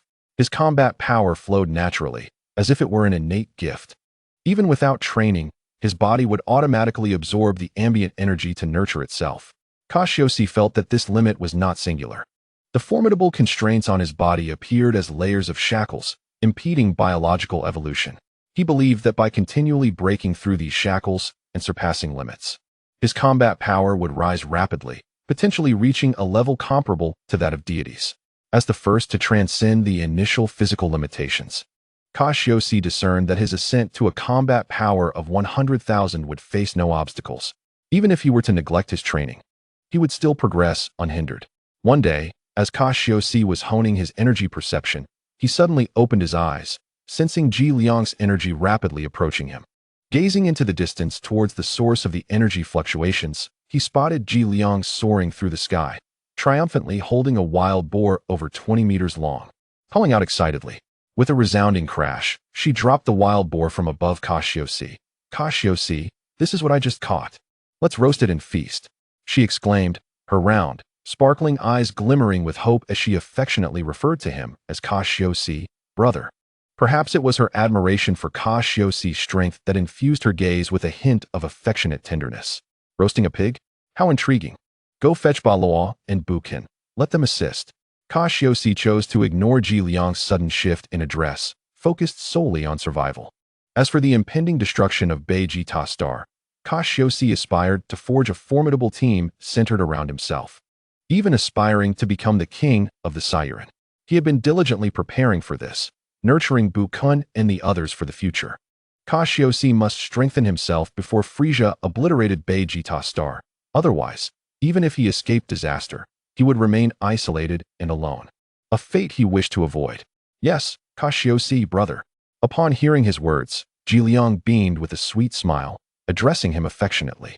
Before long, under Cassius' guidance, Ba Luo and Bukin swiftly gutted the wild boar, removing its innards and skin, thoroughly cleaning it and skewering it with wooden sticks. A small energy blast flickered from Cassius' fingertips, igniting the pile of kindling beneath the grill. Soon, the tantalizing aroma of the roasting boar wafted through the air, its golden-brown exterior igniting appetites. As it neared completion, Cassius added some spices he had gathered on Makaway, producing a delectable roasted pig that left Ba Luo and Bukin drooling, their eyes wide with anticipation. At Cassius' call, they pounced upon the roast like wolves, devouring the succulent meat voraciously. Chapter 12. The Power of the Soul. Cassius, Captain, our mission here is complete. When can we return to Vegeta Star? Ba Luo, resembling a small mountain, inquired with a booming voice, eyes fixated on Cassius as he tore into the roasted meat. Naturally, Ba Luo had no intention of defying Cassius. He merely wished to return to Vegeta Star for further assignments. As long as Cassius declined, he would dutifully adhere to his orders. Upon hearing Ba Luo's question, the others turned their gazes toward Cassius, who was seated by the campfire, enjoying the roast. Especially Ji Liang, whose large eyes glistened with a pitiful expression. According to their mission, as long as they eradicated the powerful beings on Makaway, they could return to Vegeta Star. However, Cassius felt it might be unwise to return just yet, fearing it could attract too much attention. Attract attention? What do you mean? Ji Liang and Ba Luo queried, bewildered. Do not concern yourselves. I simply believe it is too early to return. We should prioritize enhancing our combat power, Cassius stated gravely, his gaze reflecting a complexity of thoughts that eluded their comprehension. Well, in that case, I shall heed the captain's advice. Returning or not is of no consequence to me. Bukin, this fellow, was the first to leap forward in support of Cassius. Although he typically exhibited a carefree and even mischievous demeanor at this moment, he wholeheartedly aligned with Cassius' perspective. Despite his current inability to comprehend why Captain Cassius was reluctant to return, he remained resolute. Cassius chose not to elaborate further, harboring his own considerations. Presently, Cassius' combat power had reached an impressive 4,000, while the other team members were nearing 3,000. Given their tender age, such a remarkable increase in power was indeed extraordinary. It must be noted that they were still in their juvenile state, yet to enter the Saiyan's rapid growth phase, and already so formidable. If this were to pique the interest of King Vegeta, they would find themselves in perilous danger. King Vegeta was known for his pettiness, unwilling to tolerate any Saiyan that posed a threat to his throne. Take, for instance, the legendary Saiyan Broly, who possessed a combat power of 10,000 at birth. Even then, King Vegeta was immensely wary and sought to eliminate him. If Cassius and his companions were to return, their unexpected combat prowess would undoubtedly provoke King Vegeta to take lethal measures. He would never allow Cassius to jeopardize his reign. Furthermore, I must inform you of a formidable adversary, the cosmic overlord, Frieza. Frieza, Bukin contemplated, suddenly recalling that Frieza was indeed their superior, the one to whom the Saiyans pledged their allegiance. Captain, isn't Frieza our boss? How can he be our enemy? Could he possibly act against us? Baluo, Ji-Ling, and Bukin exchanged glances, their eyes glinting with a fierce intensity. Indeed, this Frieza was dark and ruthless, harboring deep suspicion of the Saiyans, fearing the emergence of a Super Saiyan among them. If not for his desire to study the Saiyans, he would have obliterated them long ago. Cassius, with a grave and serious expression, scanned the group, his tone weighted with gravity. Hence, our ultimate foe is that powerful and malevolent overlord, Frieza. Cassius, Frieza commands the galaxy. What shall we do? Ji-Ling's face paled slightly, clearly overwhelmed by the formidable reputation of the Cosmic Emperor. There is no need for excessive worry. For now, we still hold value in Frieza's eyes. Our primary objective is to enhance our combat power.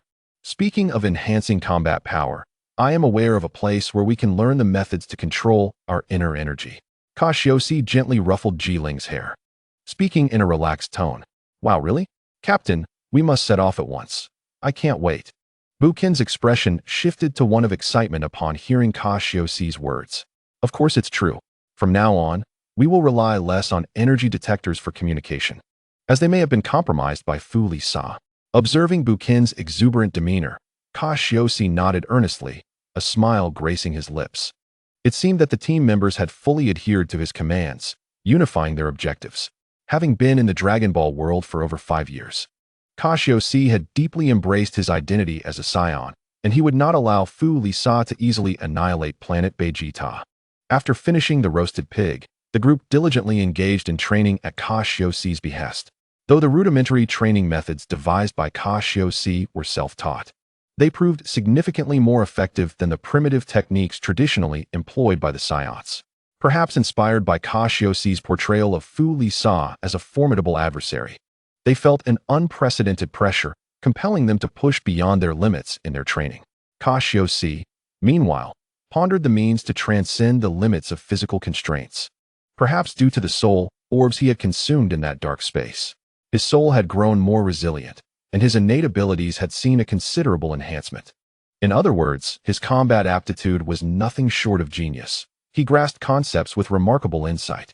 Moreover, his physical attributes had been significantly augmented, surpassing those of an ordinary Saiyan by several degrees.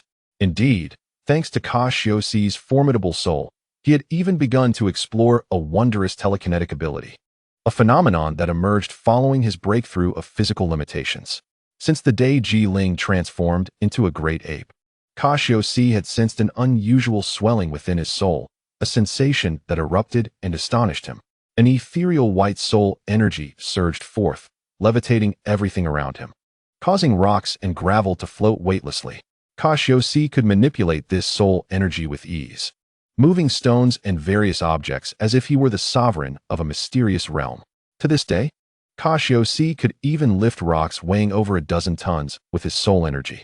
Of course, he felt that his mastery over this soul energy was still in its infancy. With continued refinement, he could unlock an array of powerful abilities.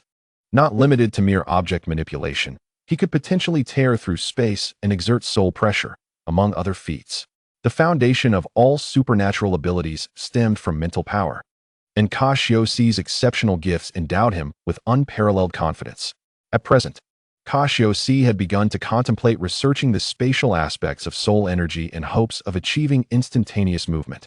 He had cultivated a promising idea, utilizing soul energy to connect two nodes in the cosmic expanse, thereby constructing a wormhole tunnel to facilitate teleportation.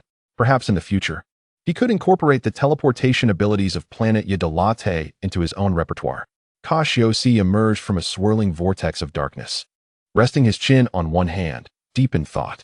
Currently, his soul energy allowed for only short-range teleportation, while the method employed by Planet Vegeta, which relied on energy sensing, was limited by the sensitivity of energy but consumed little and covered vast distances. Although the wormholes created by Cassius' soul energy were not constrained by energy sensing and permitted traversal through any space, they required a considerable expenditure of energy. Chapter 13. The spatial black hole on the expansive and flat highland of Ma Ku-Wei planet. Verdant grassland flourished amidst scattered small stones and gravel concealed within. At the very center of the plateau, a diminutive figure, appearing around 6 or 7 years old, with a monkey tail sprouting from his back, was diligently practicing martial arts.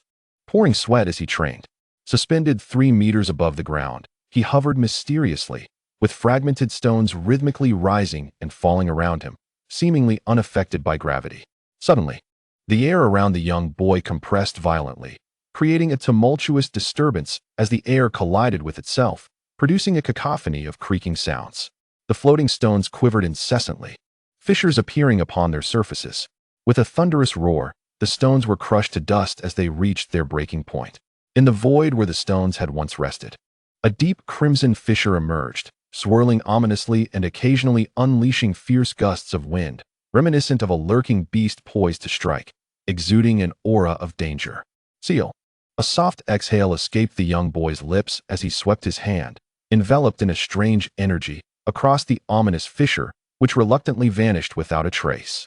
Cassius fixed his intense gaze upon the spot where the fissure had disappeared, attempting to channel the energy within him. Suddenly, Cassius erupted with an astonishing aura, enveloped in a milky white radiance, his overwhelming presence soaring skyward, scattering everything in the surrounding space. A synthesized sound of awe echoed from the disciples, and Ji Ling, standing at a distance from Cassius, displayed an expression of astonishment. 4651 Combat Power. Cassius, brother, you are incredible. Ji Ling's mouth gaped in astonishment, her expression wide enough to swallow a whole egg as she hurriedly dashed to Cassius's side. Brother Cassius, your battle power is an impressive 4,651. Is that so? Not bad, Cassius replied, a slight smile gracing his lips as he exhaled a long breath of stale air.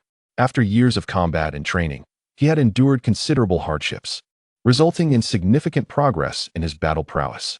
However, what pleased him most was his extraordinary spiritual and soul power, his trump card that he had never revealed to anyone. Through diligent development, Cassius had made notable advancements in his spatial abilities. From the foundation of spatial mobility, he had derived an offensive technique, the spatial black hole, possessing the power to banish foes. By opening a spatial wormhole, he could draw individuals into the void of space, where they would be annihilated by the powerful spatial turbulence and fierce winds. This was the ultimate obliteration of both body and soul. If an enemy failed to react in time, they would be drawn into the black hole until utterly destroyed. Moreover, as long as Cassius's soul power remained formidable enough, he could disregard distance and open spatial black holes at will, leaving adversaries defenseless. Having spent over 2 years on the Makwei planet, it was time to depart. Cassius glanced at Ji Ling and spoke slowly. After finishing his words, he suddenly vanished from his spot, reappearing at the heart of the battle between Barlow and Buchan. In another area of intense conflict, Barlow was surging with energy, his muscles bulging as he concentrated the power in his palm, compressing it until it radiated a scorching, blinding light. He hurled it fiercely towards Buchan, who was hovering in opposition. Energy blast. Barlow grunted, his momentum reaching its peak, unleashing an energy projectile that embodied the force of half his strength, hurtling forward with overwhelming force. Humph. Just a parlor trick. Ah, flash cannon. Buchan fixed his gaze on the dangerous energy blast before him, displaying no fear, but rather an unprecedented frenzy and bloodlust for battle. A crimson energy blast erupted from Buchan's palm, hurtling directly towards Barlow's energy blast for a fierce collision. A massive wave of energy surged, and the battlefield centered around the two trembled as pressure coalesced, sending clouds of dust and debris swirling into the air, lifted by this potent energy. As their energy blasts clashed mid-air, the ensuing shockwaves and explosions reverberated like continuous tidal waves, instilling terror in onlookers. Ultimate energy wave. Boom. A figure suddenly appeared above the two combatants, unfazed by the surrounding chaos. This individual had gathered an energy that was even more terrifying than the collision of the two energy blasts.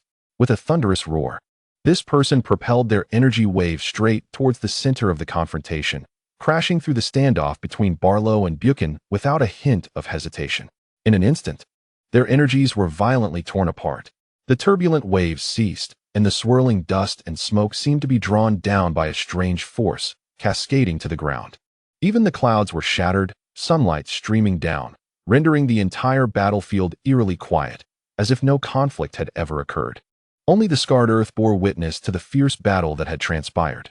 Captain Cassius! Captain Cassius! Barlow and Buchan exclaimed in unison, gazing in astonishment at Cassius, who had dispersed their energies, their respect for his combat prowess evident. Had it not been for Cassius's intervention, they would have struggled to hold on, and the best outcome would have been severe injuries for both. Now, they were utterly drained, sweating profusely and gasping for breath, clearly out of stamina. "We are leaving this planet now. I intervened earlier to prevent you from being harmed," Cassius said sternly. "Leaving? Wonderful. I have grown weary of this planet," Buchan exclaimed, excitedly leaping to Cassius's side, offering no complaints about his earlier intervention. "Captain, are we heading to the Earth you mentioned?" Barlow inquired, his tone calm as he approached Cassius. "Yes, barring any unforeseen circumstances, we will be learning methods of energy control there, hoping to master them quickly." Cassius nodded in agreement, affirming Barlow's words. "Then let us prepare and set off for Earth immediately." With no unnecessary words, the members of Cassius's team began to ready their spacecraft. They transformed into streaks of light, swiftly racing to their base, each carrying their own spacecraft, bringing them to the ground. Chapter 14. Earth Captain, the spacecraft is ready. Shall we depart now? Barlow approached Cassius, his gaze directed towards him, subtly placing him in command. "Wait, dismantle the tracking devices on the spacecraft. We cannot allow Frieza to know our destination," Cassius stated in a low voice, his eyes flashing with contemplation. With that, Cassius led the way to his spacecraft, skillfully removing the tracking device with a swift motion. He discarded the device, sparking with electricity and making a crackling sound. Seeing this, the others mimicked him and violently disassembled their tracking devices. "Let us board the spacecraft and set our destination to Earth." Cassius approached the spacecraft, and as the glass canopy sealed shut, he expertly manipulated the controls filled with buttons. Once all preparations for takeoff were complete, Cassius glanced through the glass at the three Saiyans, poised for departure, and smiled knowingly. "Let us go, destination Earth." As soon as he finished speaking, the four spacecraft erupted with searing beams of energy from beneath, propelling them free from the gravitational pull of Macquarie Planet. Racing towards the cosmos. In the vastness of the universe, a cluster of meteors formed by countless stars twinkled like gemstones against the dark canvas of the galaxy, sparkling with brilliance. Earth, a vibrant blue life planet located in the southern part of the North Galaxy, is considered a low-level planet with little presence in the universe. The humans on Earth possess exceedingly low combat power. Even an adult Earthling has a mere power level of 5, inferior to the weakest races in the cosmos. Yet, on this seemingly inconspicuous planet exists a sophisticated martial arts training system unlike any other in the universe. At this moment, above a dense forest in the eastern hemisphere, four dazzling streaks of light pierced through the atmosphere, igniting with intense flames. These meteors rapidly scraped against the air, the roaring flames scorching the windows, transforming into fireballs, plummeting with an intimidating force deep into the forest. Boom! The fireballs struck the ground, resulting in a tremendous explosion, leveling towering trees within a 10-meter radius, creating 4 massive craters in the earth. The residual heat waves continued to spread, igniting the forest and billowing thick black smoke into the sky. If left unchecked, it seemed this forest would be consumed entirely by flames. Creak! The fallen fireballs suddenly stirred, and a glass canopy opened from the bottom up. 4 figures, each with monkey tails, emerged one after another. Amidst the burning forest, embers danced in the air as the 4 figures appeared, their forms distorted by the flames. resembling demonic beings descending upon a chaotic world, striking fear into the hearts of onlookers. Earth, we have arrived. Cassius was the first to speak, his tone tinged with a hint of excitement. Is this truly Earth? Indeed, the gravity here is merely 1/10 of that on Vegeta, even less than that of Makaway. Is there truly the martial arts training method you mentioned, Captain? Buchan furrowed his brow, dismissing the feeble gravity he felt. A race that survives under such weak gravitational pull must possess limited combat prowess. This is common knowledge among cosmic beings. Without a doubt, we are on Earth. Although the gravity is somewhat weaker, the martial arts here flourish, with various schools shining brightly. If we can master them, we could even defeat Frieza. Cassius detected Buchan's genuine disdain, but chose not to reprimand him. Instead, he explained, "Humph. Buchan, the captain's orders are absolute and must not be questioned." Barrow's voice was deep, his gaze threatening as he cast a glance at Buchan, forbidding any challenge to Cassius's decisions. As an ardent follower of Cassius, he could not tolerate such insolence from Buchan. Indeed, since Brother Cassius has stated that there exists a method here to enhance our combat strength, it must surely be true. Jiling defended Cassius as well, casting a fierce glare at Buchan. She was slightly displeased with this mischievous character. Well, hearing is but a prelude, seeing is believing. In due time, we shall seek out the martial artists of Earth and learn from them. A flicker of satisfaction passed through Cassius's amber eyes. It seemed that the efforts of the past years had not been in vain, as these Saiyans were quite protective of him. As for the somewhat troublesome Buchan, despite occasionally being a headache, he was still obedient to Cassius's commands. "I merely spoke a few words," Buchan mumbled, lowering his head and casting a furtive glance at the watchful Barrow and Jiling, grumbling softly under his breath. "Let us find a populated area to change our attire before proceeding." Cassius surveyed the surroundings, speaking in a relaxed tone. Afterward, the group swiftly moved to conceal their flying vessel within a vast cavern they had excavated, covering the entrance with boulders the size of houses. They then soared into the sky, seeking out human cities. The sky was vast and serene, a gentle breeze caressing their faces. The azure heavens appeared as a flawless mirror, and sunlight filtered through the leaves, casting scattered patches of light upon the ground. A soft breeze rustled the leaves, making the air sound crisp and melodious. 200 kilometers away from where Cassius and his companions had landed, amidst the endless woods and towering mountains, lay a human city. They made their way towards it, for beams of light streaked through the sky, landing on the outskirts of the city as they prepared to enter human territory. Upon landing, Cassius noticed the tractors in the fields outside the city clattering, emitting black smoke from their exhaust pipes as they prepared for planting. Farmers toiled with hoes, diligently removing weeds and pests. Witnessing these familiar scenes, Cassius felt a wave of nostalgia wash over him. What was I thinking? The proud Saiyan race has never farmed. They have never even heard of such a concept. Cassius chuckled to himself. Farming was inconceivable for the Saiyans, as combat was their life's melody. Cassius had no intention of defying this nature. Having come to this world, he did not wish to be obliterated by Frieza's planet-destroying attack in the future. To seize control of his fate, Cassius was determined to become a formidable warrior. He lifted his gaze, withdrawing it from the fields, and looked towards the sky. His resolve firm, his expression one of determination. In that vast, boundless cosmos, he would find his true stage and the essence of what he sought. Chapter 15. The Weak Earthlings. These so-called humans bear such a striking resemblance to us Saiyans. Were it not for their lack of tails, they would be nearly indistinguishable. Buchan stared in amazement at the farmers laboring in the fields, astonished to discover such a peculiar race on this planet. He quickly retrieved a handheld energy detector to scan the distant humans. A combat power of merely 5? Unbelievable. Buchan's expression faltered, as the displayed numbers on the detector were all single digits, none exceeding 10. He switched off the device, disdain evident on his face, and turned his gaze to Cassius. His eyes filled with longing for an explanation. Haha, indeed, the average adult on Earth possesses a pitiful combat power of 5. However, it cannot be denied that humans are an extraordinarily intelligent race. Some martial artists among them have mastered formidable techniques. Those are the individuals we seek. Cassius laughed heartily at Buchan's forlorn expression, then glanced at his team's tattered battle suits. Your battle suits are far too worn. Let us enter the city and acquire new attire. Cassius smiled gently. These battle suits, crafted from high-tech materials from Anchor, provided excellent defense and comfort, with remarkable elasticity. However, over the years, Cassius's team had grown significantly, and due to prolonged battles and wear, these suits were no longer suitable. As they spoke, the group made their way into the city. The streets bustled with activity, lined with a dazzling array of novel products, diverse in type and style. Many items were unfamiliar to Cassius and his companions, leaving them awestruck. They resembled country bumpkins entering the city, captivated by everything they saw, eager to try it all. Just as they were about to act on their impulses and seize some items, Cassius, having already noticed their eagerness, swiftly intervened to prevent their criminal behavior.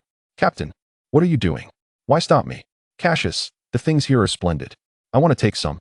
Buchan and the others looked puzzled, their faces filled with confusion as they sought to understand his reasoning. "We shall not cause a ruckus. To acquire these goods, we must purchase them with currency. We cannot resort to our strength to seize them," Cassius said gravely, his expression stern and serious. "Currency? What is that? Do we Saiyans need such a thing? We can just take what we want." Buchan replied, perplexed, his words dripping with arrogance and indifference. Barrow and Ji Ling beside him nodded in agreement, clearly supporting Buchan's view. As a warrior race, the Saiyans believed in taking what they desired, their nature inherently fierce, and they viewed robbery as completely justified. To them, it was only natural to seize from the weak. This was the survival of the fittest. Yet, despite this, Cassius did not wish for his companions to adopt such Saiyan vices, creating unnecessary slaughter and forcibly plundering other races in the universe. Since they had chosen to follow him, he felt it was his duty to guide them well.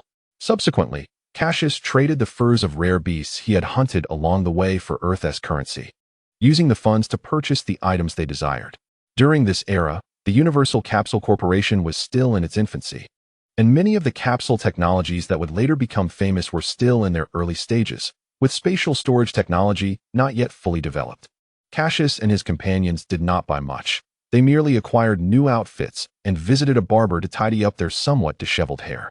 After their grooming, they truly resembled a group of cool, rebellious young scholars, and combined with their innate Saiyan aura, they exuded a distinct and resolute charm. Several young men from Kashu donned matching white short-sleeved shirts and black jackets, complemented by dark sunglasses, while their lower attire consisted of casual trousers. Ji Ling, on the other hand, chose a pink top paired with a white jacket and fitted denim jeans, her long black hair elegantly tied back, adding a touch of grace to her appearance. "How troublesome, Captain Kashu. We could have easily seized it," Buching remarked with a pout, his displeasure evident as he surveyed the earthlings around him, a glint of menace flickering in his eyes. "Humph, earthlings, even their technology is so primitive. These combat suits tear apart at a mere tug. I wonder how such a feeble race could possess the martial arts spoken of by the captain." Barrow, with his robust physique, also felt the inferior quality of the clothing. In his view, these garments would be easily shredded in battle, far inferior to the combat attire he had previously worn. "Haha, Brother Kashu, the clothing here is quite attractive, even if it lacks any combat capabilities." Ji Ling, unlike her companions, who were consumed by a battle-centric mindset, genuinely appreciated the beauty of these garments. "All right, enough complaining. It's not like you'll be fighting in these outfits. Besides, aren't they rather stylish?" Kashu let out a hearty laugh. "Now, let us proceed to the birthplace of Earth's martial arts, the Kalen Sanctuary, where the Kalen Tower awaits us. That is our destination." Kashu glanced upwards, recalling the location of the Kalen Tower from memory.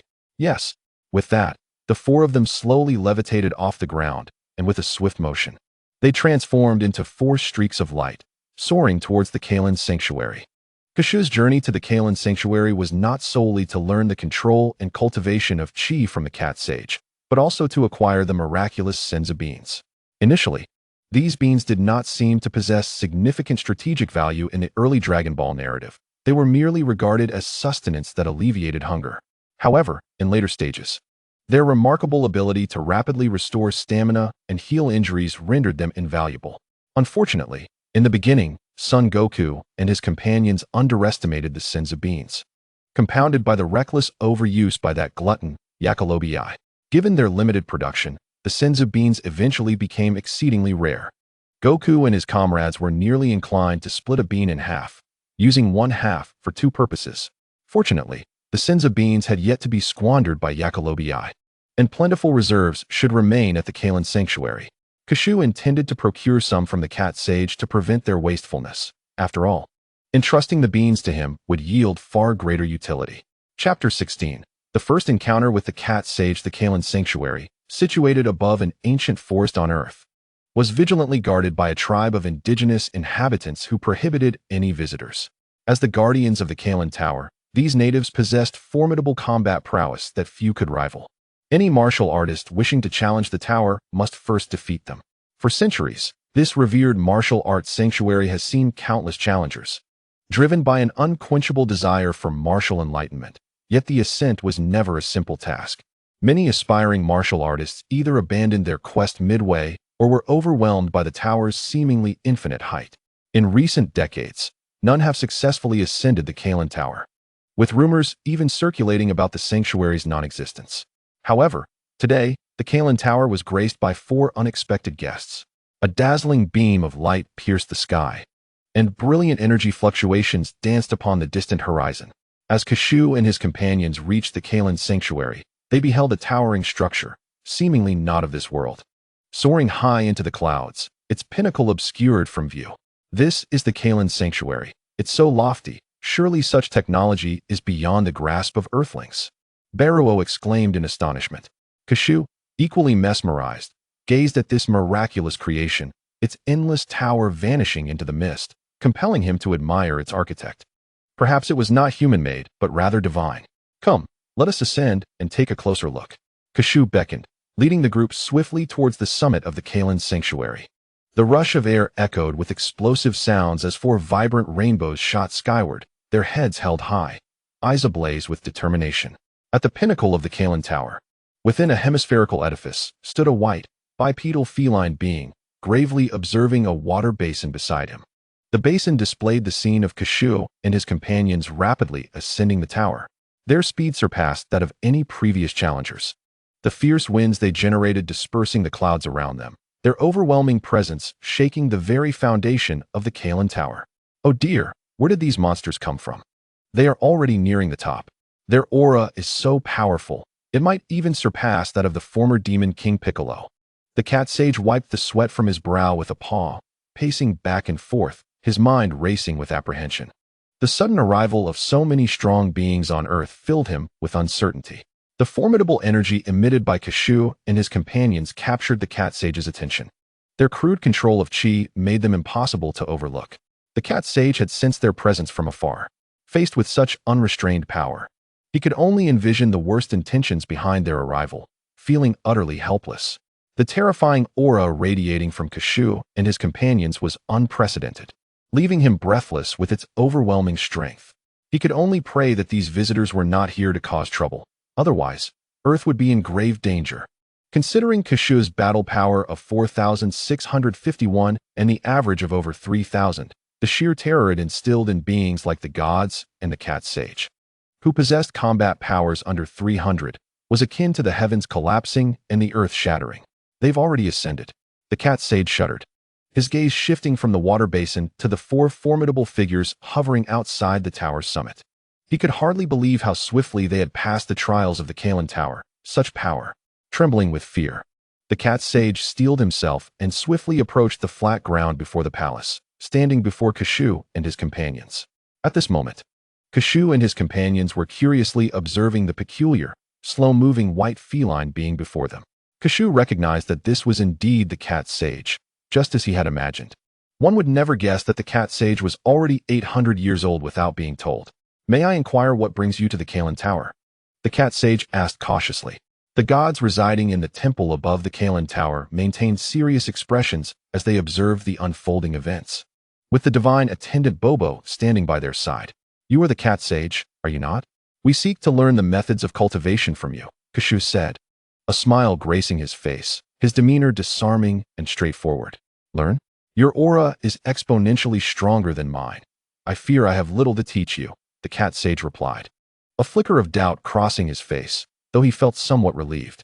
Upon understanding that Cassius and his companions harbored no ill intent, the cat sage's expression softened. "No, you can't. Just consider our chi. For various reasons, we struggle to master its control. We hope to receive your guidance, and if possible, learn some martial arts techniques." We came here with great anticipation, knowing the Kalen Tower is the birthplace of martial arts, and we sincerely hope that the Cat Sage will generously impart your wisdom. Cassius's expression suddenly turned serious as he fixed his determined gaze upon Mao Xianren, articulating their circumstances. Cassius would not be dissuaded by Mao Xianren's reluctance. Although the latter's combat metrics were exceedingly low, Cassius would not belittle him. As a being who had existed for over 8 centuries, the depth of martial arts knowledge and experience possessed by Mao Xianren was unparalleled by Cassius and his companions. In the presence of Mao Xianren's extensive experience, Cassius and his companions appeared as mere infants confronted by a colossal entity, utterly incomparable. Well then, let me witness your true strength. Upon hearing Cassius's sincere words, Mao Xianren exhaled deeply, nodding in acknowledgement, signaling for Cassius to unleash his energy fully.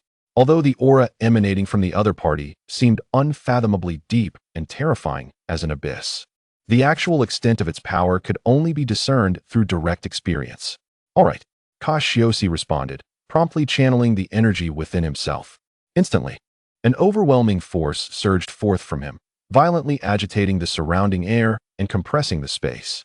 A fierce wind erupted, seemingly from nowhere, sweeping furiously in all directions, toppling objects above Kylene Ta and scattering the clouds. A small whirlwind formed around Cassius. Mao Xianren was momentarily stunned by the aura released by Cassius. Only when Cassius unleashed his full power did he comprehend just how formidable his energy truly was. The sheer intensity of the aura was like comparing a mere novice to a master. At this moment, Mao Xianren found himself rendered somewhat immobile, astonished to the point that his jaw nearly dropped, even causing a few of his own whiskers to be inadvertently torn asunder. Chapter 17. Tianxin, this is the full extent of my released aura. Cassius retracted his energy, noticing that many objects around him had been swept away by the gale, some even crushed under the pressure of the wind. I see, Mao Xianren remarked, licking his lips, regaining his composure as beads of cold sweat formed on his forehead. He then began to circle around Cassius and his companions, scrutinizing them before slowly saying, "Your auras are extraordinarily potent. I possess methods for cultivation, but you must start from the very beginning to harness the terrifying energy within you. Achieving success in your training will not be an easy task." Leaning on his staff, Mao Xianren's eyes sparkled with wisdom. His 800 years of martial arts heritage enabled him to analyze Cassius and the others rationally. The stronger the energy, the more challenging it became to control. To master the art of energy manipulation would demand an even greater sacrifice. "No worries, allow me to handle this challenge." An ancient voice resonated above Kylene Ta. Mao Xianren's eyes widened in surprise as he turned to see 2 figures standing on a flying carpet behind him, none other than the Tianxin from Mei Kexing and Bobo. What? Cassius's pupils constricted in astonishment. He had been completely oblivious to the presence of Tianxin and Bobo, as if they were mere air, elusive and intangible. "Tianxin," Mao Xianren exclaimed in shock. It seemed that Tianxin was quite concerned about the formidable beings who had suddenly appeared on Earth, unable to resist making an appearance himself. Old fellow, who are you to dare approach us? Do you seek death?" Buchan's face darkened with irritation, an overwhelming aura radiating from him as he bore down upon Tianxin and his companion. Whether due to his own negligence or the unexpected arrival of Tianxin, Buchan felt a mix of shame and anger. His anger stemmed from the realization that he had failed to notice someone with far inferior combat capability approaching him, shattering his pride as a Saiyan. Cough, cough. The old Tianxin broke into a sweat, his body bending under the pressure. As he coughed a few times before struggling to explain, "Valiant friends from afar, I am the Tianxin of Earth, and I possess methods to alleviate your cultivation difficulties." "Buchan, retract your aura." Understanding Tianxin's intentions, Cassius coldly admonished Buchan, his expression stern. He then smiled, turning his gaze toward the old Tianxin and gently saying, "We would appreciate your assistance, Tianxin. It is no trouble at all. Please follow me to the divine temple." Tianxin nodded, his earlier tension dissipating, knowing that their leader was not a malevolent individual.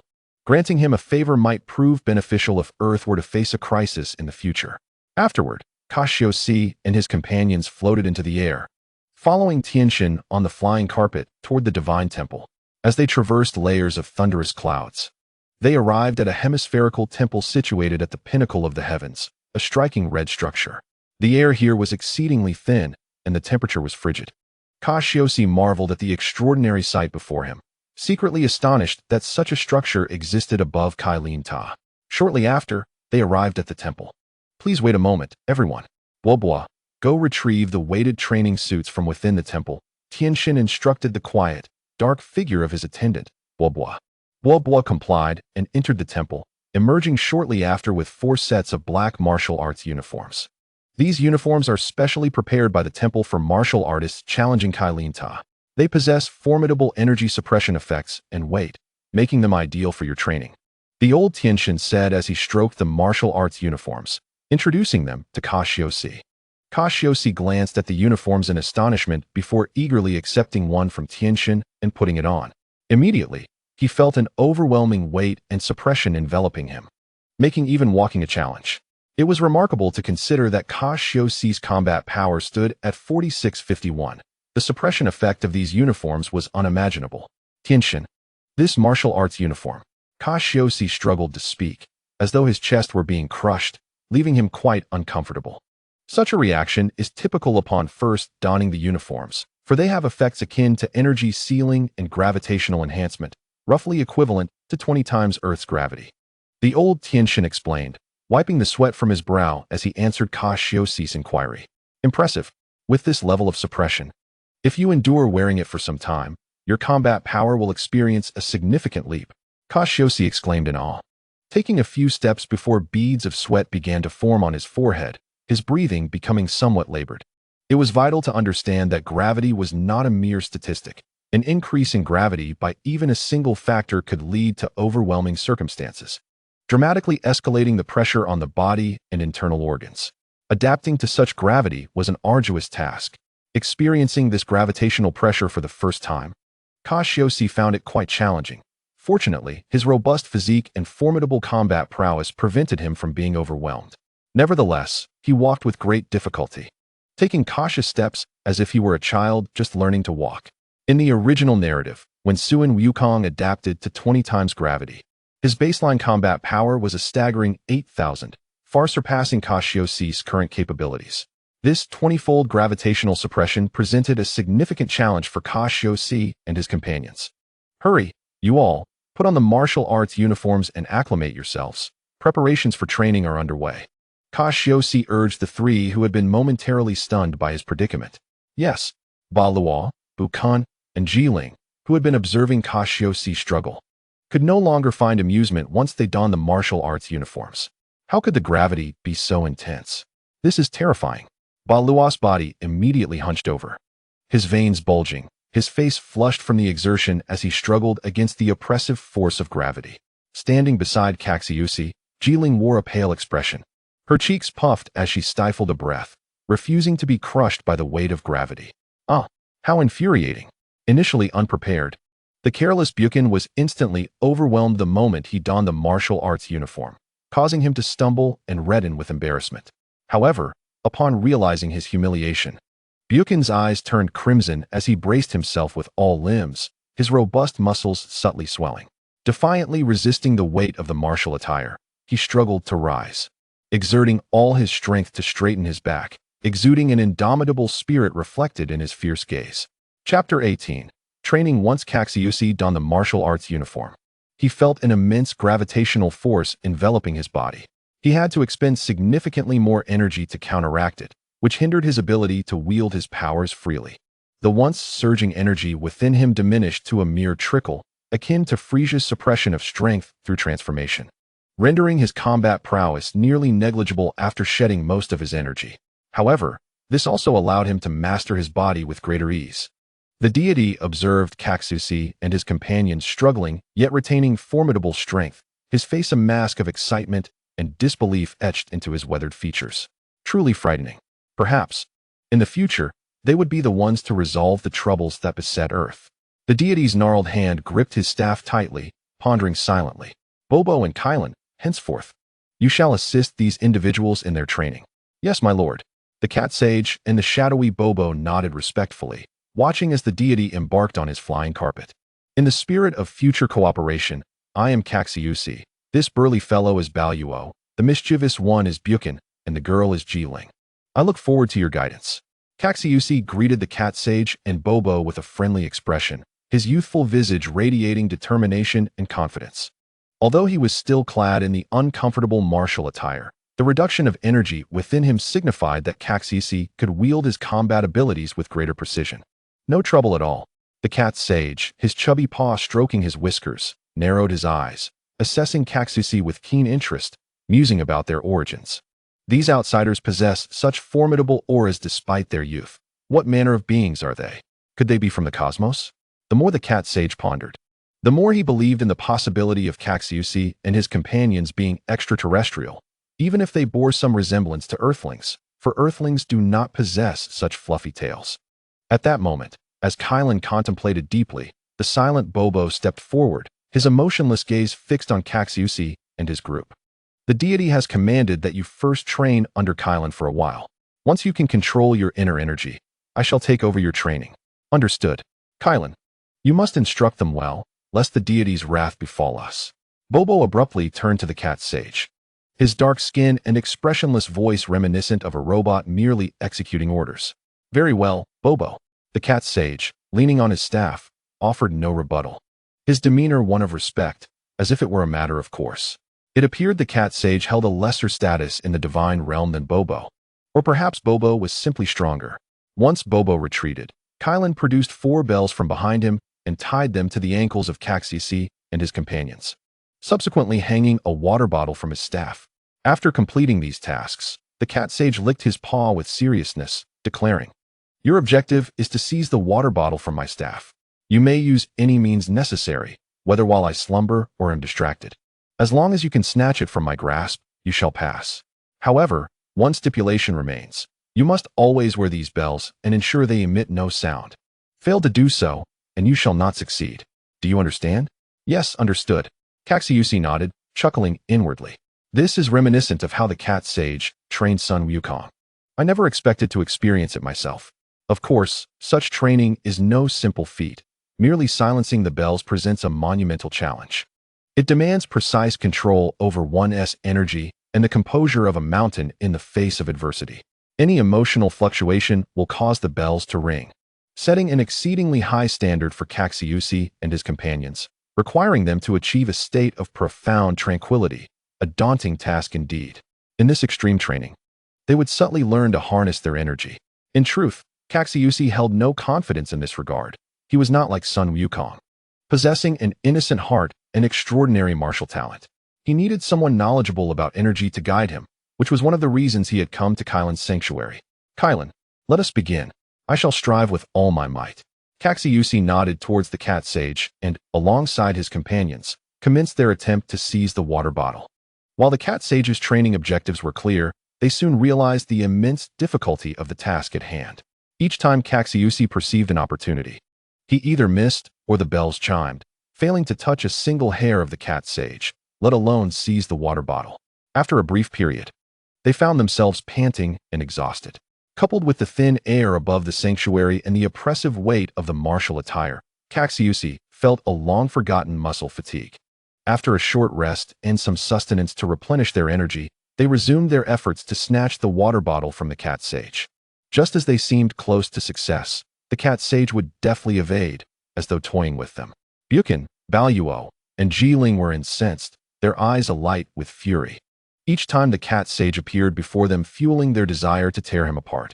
On several occasions, Buchan discarded his martial attire and unleashed his full power, intent on assaulting the cat sage. Fortunately, Cassius intervened swiftly.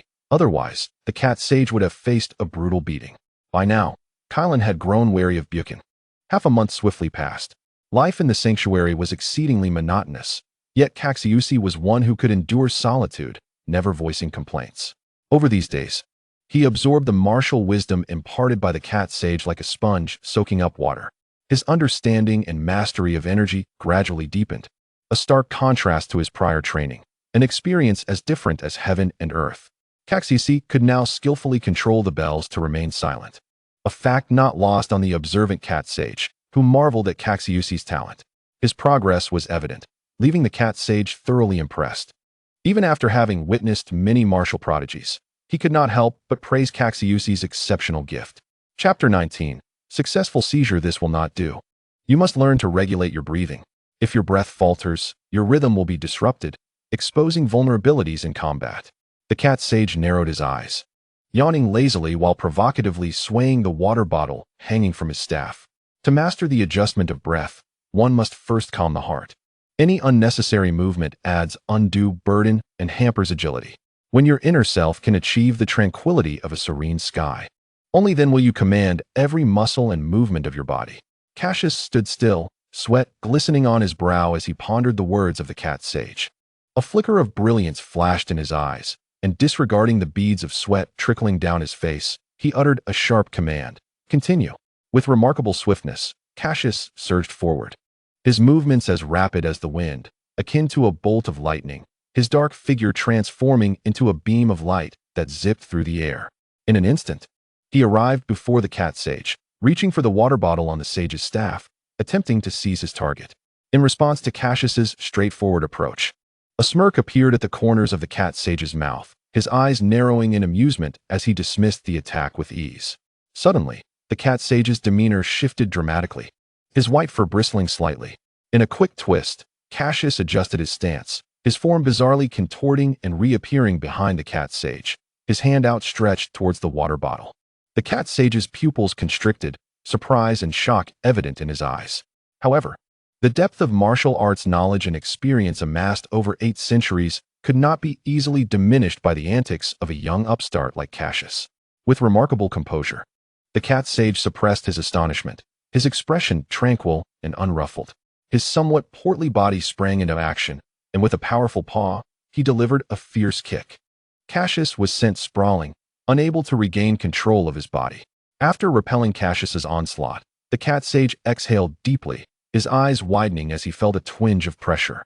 "Oh dear, that was quite frightening. You nearly succeeded in your endeavor," he remarked appreciatively, his gaze toward Cassius filled with a unique anticipation. Over the centuries, every martial artist who ascended the Qilin Tower had to face this trial, spending years, even decades, to capture the water bottle of the Qilin sage. Yet here was Cassius, who, in a mere span of days, had managed to exert such pressure. Altogether now, Cassius exhaled heavily, his eyes scanning the surrounding scions.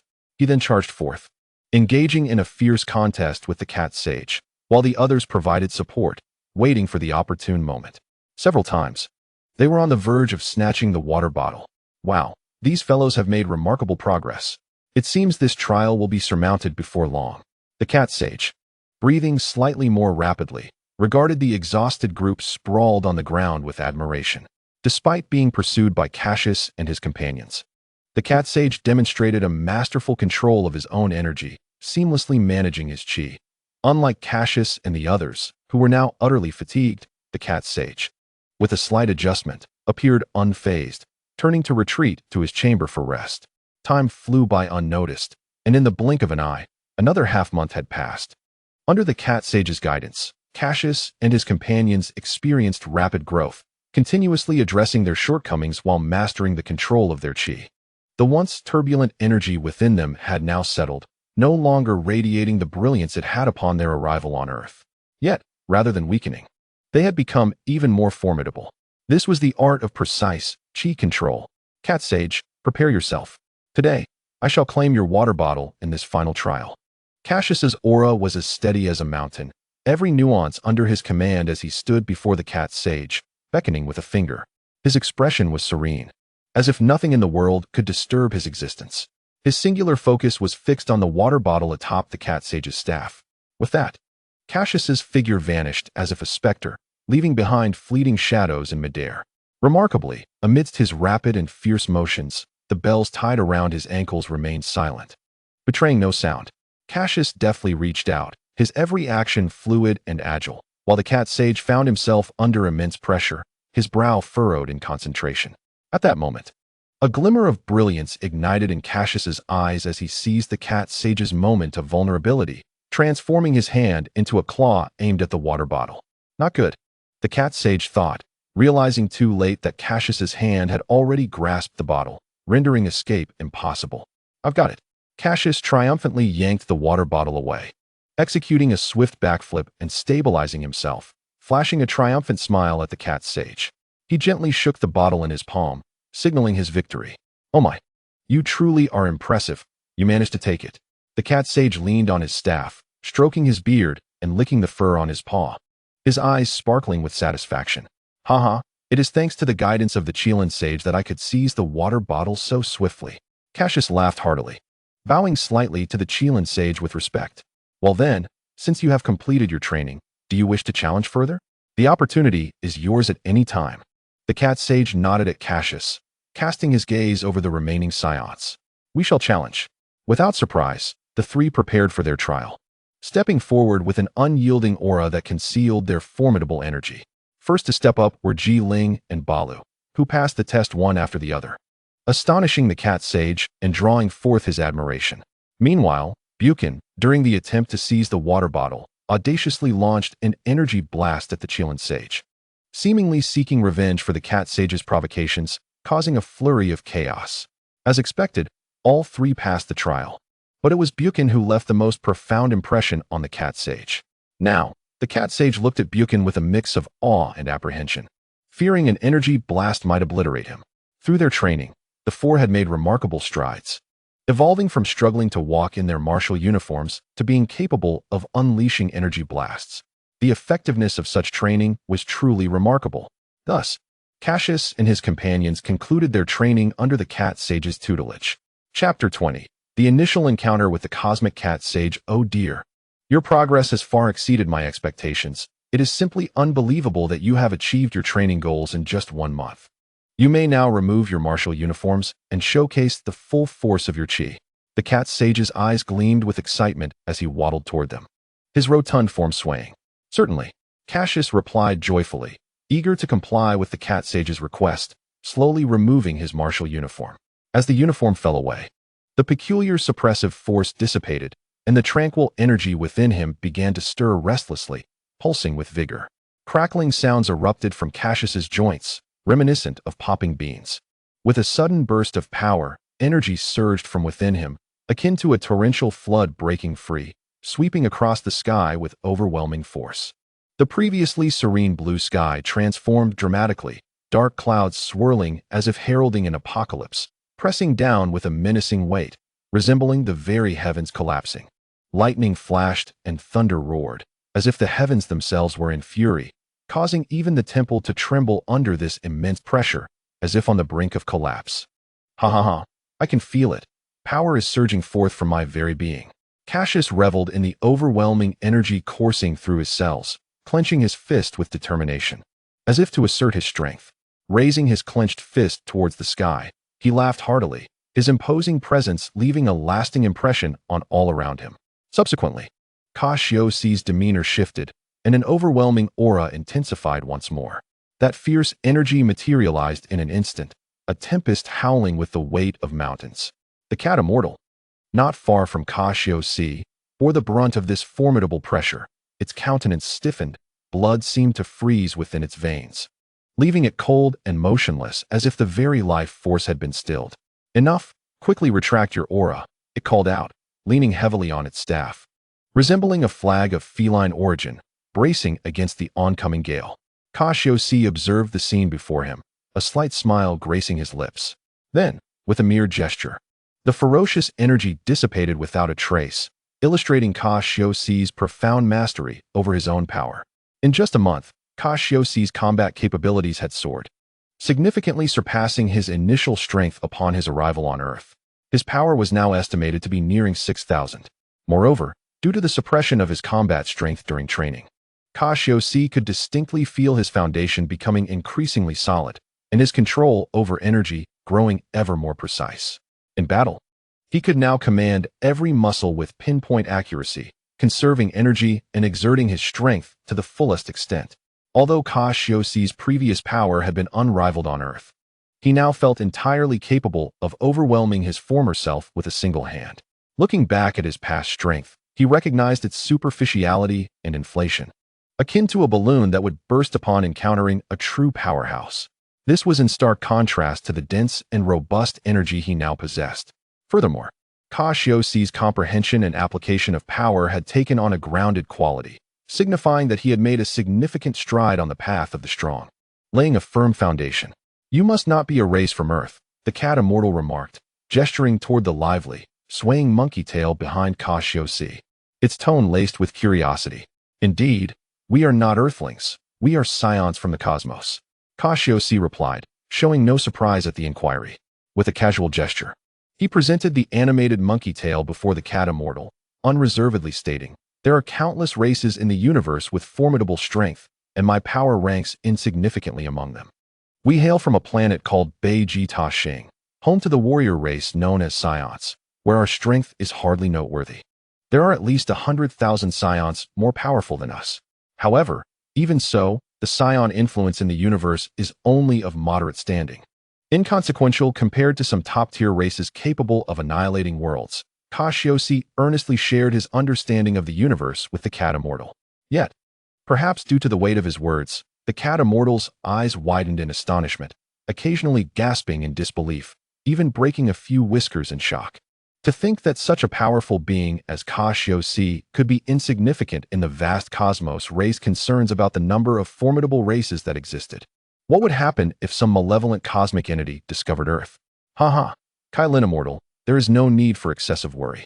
Earth is but a low-level planet in the grand expanse of the universe, and its remote location makes it unlikely for extraterrestrial beings to visit, Cassius reassured, noticing the tension and concern in the cat immortal's eyes.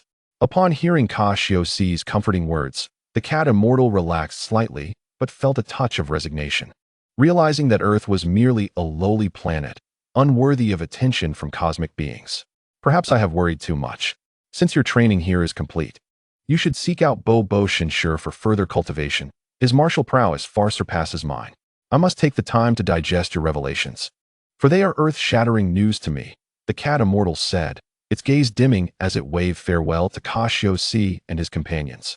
Evidently affected by the weight of Cassius's words, it now sought solace in its quarters, eager to savor a treasured salted fish it had preserved for decades. "Well, thank you, Kylin Immortal. We shall proceed to Bo Shinshure," Cassius replied with a slight smile, not intending to delve into the cat immortal's feelings. This was a matter for the cat immortal to process on its own.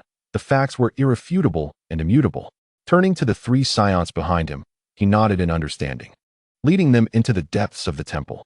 Chapter 21. The Room of Spirit and Time. Watching their retreating figures, the cat immortal stood still, its eyes glimmering with intensity. The latent dangers from the cosmos posed an alarming threat to Earth. It was time to inform Lord Kai. The cat immortal stretched its body, yawning deeply, and leisurely made its way to the residence of the Kai. Deep within the temple, Cassius and his companions found Bo. He sat quietly, akin to a monk in meditation, his yellow pupils devoid of emotion as he regarded Cassius and his party. "I am aware that you have completed your training with the Kylin Immortal. Now, Bo will guide you. Follow him," he instructed, turning to lead them further into the temple. Without hesitation, Cassius closely followed Bo. After navigating numerous intersecting paths and junctions, they soon lost all sense of direction and could not recall their way back. Suddenly, Bo halted before a grand door shimmering with golden light. "This is the Room of Spirit and Time. Outside, one day equates to a year inside. The environment is extremely harsh, and I will accompany you and teach you within." Bo's calm voice resonated, devoid of emotion. "The Room of Spirit and Time." Cassius gasped in astonishment, incredulous at Bo's revelation. He had not anticipated that the Kai would authorize Bo to provide them access to such a secretive place. Cassius had speculated on Bo's potential training methods, but never imagined he would be brought directly to the Room of Spirit and Time. This place was akin to a cheat for cultivation. Inside, the air was thin, and temperatures could be adjusted between -100 to 300 degrees Celsius, with gravity akin to that of Vegeta. Such conditions would offer an unparalleled training environment for Cassius and his companions. Moreover, the passage of time within the Room of Spirit and Time was unlike that of the outside world. 1 year of training inside equated to merely 1 day outside. Training within this realm effectively granted them an additional year of cultivation time, a miraculous opportunity that left Cassius astounded. In the original narrative, This sanctuary had been utilized as a trump card against formidable foes, a means to buy time, though its effectiveness waned in later stages. However, for Cassius and his companions at this moment, it was fortuitous and timely. The clock was ticking, and they had little time to spare. Cassius had been in the Dragon Ball world for nearly 6 years, and according to the unfolding narrative, it would not be long before Frieza, the tyrant, would lead an interstellar fleet to annihilate Vegeta. In short, time was of the essence for Cassius. He needed to prevent this catastrophe. If he could not defeat Frieza, he at least had to ensure the survival of the Saiyans on Vegeta. Captain Cassius. Is this so-called Spirit Time House truly remarkable? Indeed, Brother Cassius, we are quite uncertain. Ba Luo and Ji Ling gazed at Cassius with expressions of curiosity and confusion, while even the usually mischievous Bukin perked up his ears, attentively watching Cassius's every move. How should I know? Perhaps you could inquire with Bo, the divine attendant. Cassius awkwardly scratched his head, casting a pleading glance towards the silently observing Bo. The Spirit Time House is a dimension constructed by deities, where time flows at an accelerated pace. A person may only enter twice throughout their lifetime, and each entry permits only 2 individuals at a time. However, as a divine attendant, Bo is exempt from this limitation. Bo replied. At that moment, Bo opened the magnificent, radiant door, revealing the Spirit Time House within. From the outside, only a dark and indistinct void could be perceived, as if something were obstructing the view. The Spirit Time House can accommodate only 2 individuals at once. Who shall enter with Bo first? Bo turned to address Cassius and the others. Captain Cassius, allow me to go first, Ba Luo exclaimed, positioning himself before Cassius and the others with determination. Oh, do take care. Cassius shrugged, not objecting, as it was merely for a day. Since Ba Luo wished to enter, he could proceed first. The likelihood of encountering danger was virtually non-existent. Ba Luo grunted affirmatively, then resolutely followed Bo into the time house. As they entered, the golden door of the Spirit Time House emitted a resounding boom before slowly closing. Cassius knew that for Ba Luo, who was now inside, mere moments could translate into days spent within. With nothing else to occupy his time, Cassius began to wander aimlessly through the temple, meandering along the alabaster stairways and pathways. During his exploration, Cassius observed that the intricate interior of the temple was adorned with exquisite golden motifs, and various relief sculptures and murals were carved upon the walls, vividly depicting the deities receiving veneration from humanity. After wandering for quite some time, Cassius suddenly found himself back at the entrance of the temple, where he encountered the celestial deity leaning on a staff. Ah, Cassius, there you are.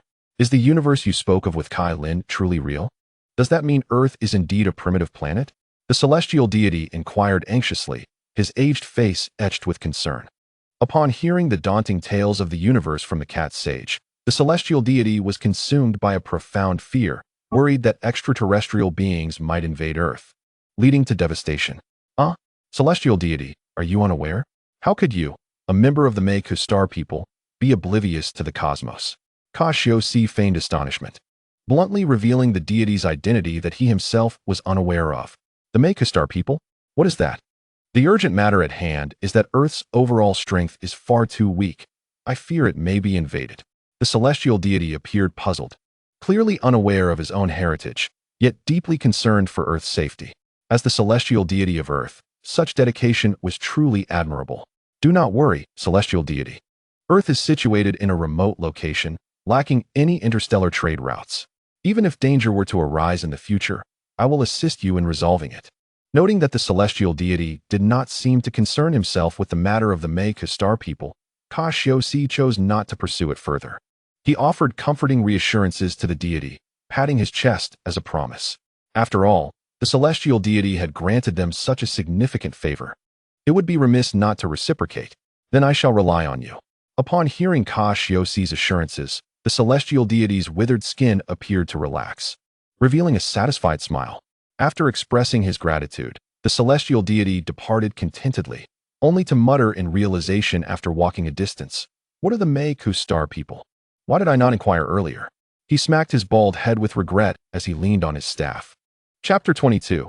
The Saiyan. After a considerable amount of time had passed, There was still some time remaining before Ba Luo exited the Spirit Time House. Cassius contemplated briefly before deciding to leave the temple with Buqin and Ji Ling, heading directly towards the residence of Kai Lin, the cat sage. He sought to obtain the miraculous healing Xian Do from the cat sage. Having previously trained alongside the cat sage, he had not broached the subject of the Xian Do. Yet it was indeed one of the reasons for Cassius's arrival on Earth. With the Saiyan's capacity to significantly enhance combat prowess after sustaining injuries, paired with the life-saving elixir that could instantaneously heal wounds, this combination was nothing short of perfect. At the Kai Lin Tower, a hemispherical structure, the cat sage was cautiously extracting his long-stored salted fish, reclining contentedly at the table while savoring its flavor.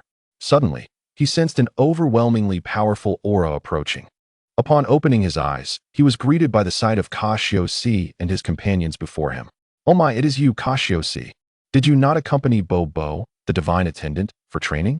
What brings you here?" The cat sage rose lazily to greet Cassius. "Kai Lin, I have heard of a substance known as Xian Do that can sustain one for 10 days without food. Might you grant me a few?" Cassius inquired directly, a smile gracing his face. "Xian Do? I do have some. If you wish for it, I shall assist you in locating it." The cat sage, though perplexed by Cassius's request, did not refuse. He began to rummage under the bed with a swaying gait. "Ah, I distinctly remember it being here. Oh, found it." The cat sage searched through various containers and ultimately unearthed 5 sealed ceramic jars from the depths beneath the bed, each prominently labeled with the word Xian Do. Perhaps due to prolonged storage, cobwebs and thick layers of dust adorned the jars. "All of these are my entire stock accumulated over the centuries." As the cat sage opened the jars, a multitude of dried, verdant beans lay quietly within. "Goodness, there are so many." Cassius gasped in astonishment, his eyes lighting up as he was enveloped in overwhelming excitement. Judging by the size of the jars, they contained at least tens of thousands of Xian Do. "Since you desire them, take them all. After all, they are merely for staving off hunger." The cat sage nudged the jars towards Cassius with his staff, causing them to fly into his hands. Cassius deftly caught all 5 jars without a single mishap. He reached into one jar, retrieved a Xian Do, and popped it into his mouth, chewing it into pieces. With a crunch, the Xian Do shattered, yielding a flavor reminiscent of ordinary beans. However, an extraordinary surge of energy suddenly radiated from his mouth, swiftly coursing throughout his body, nourishing every fiber of his being.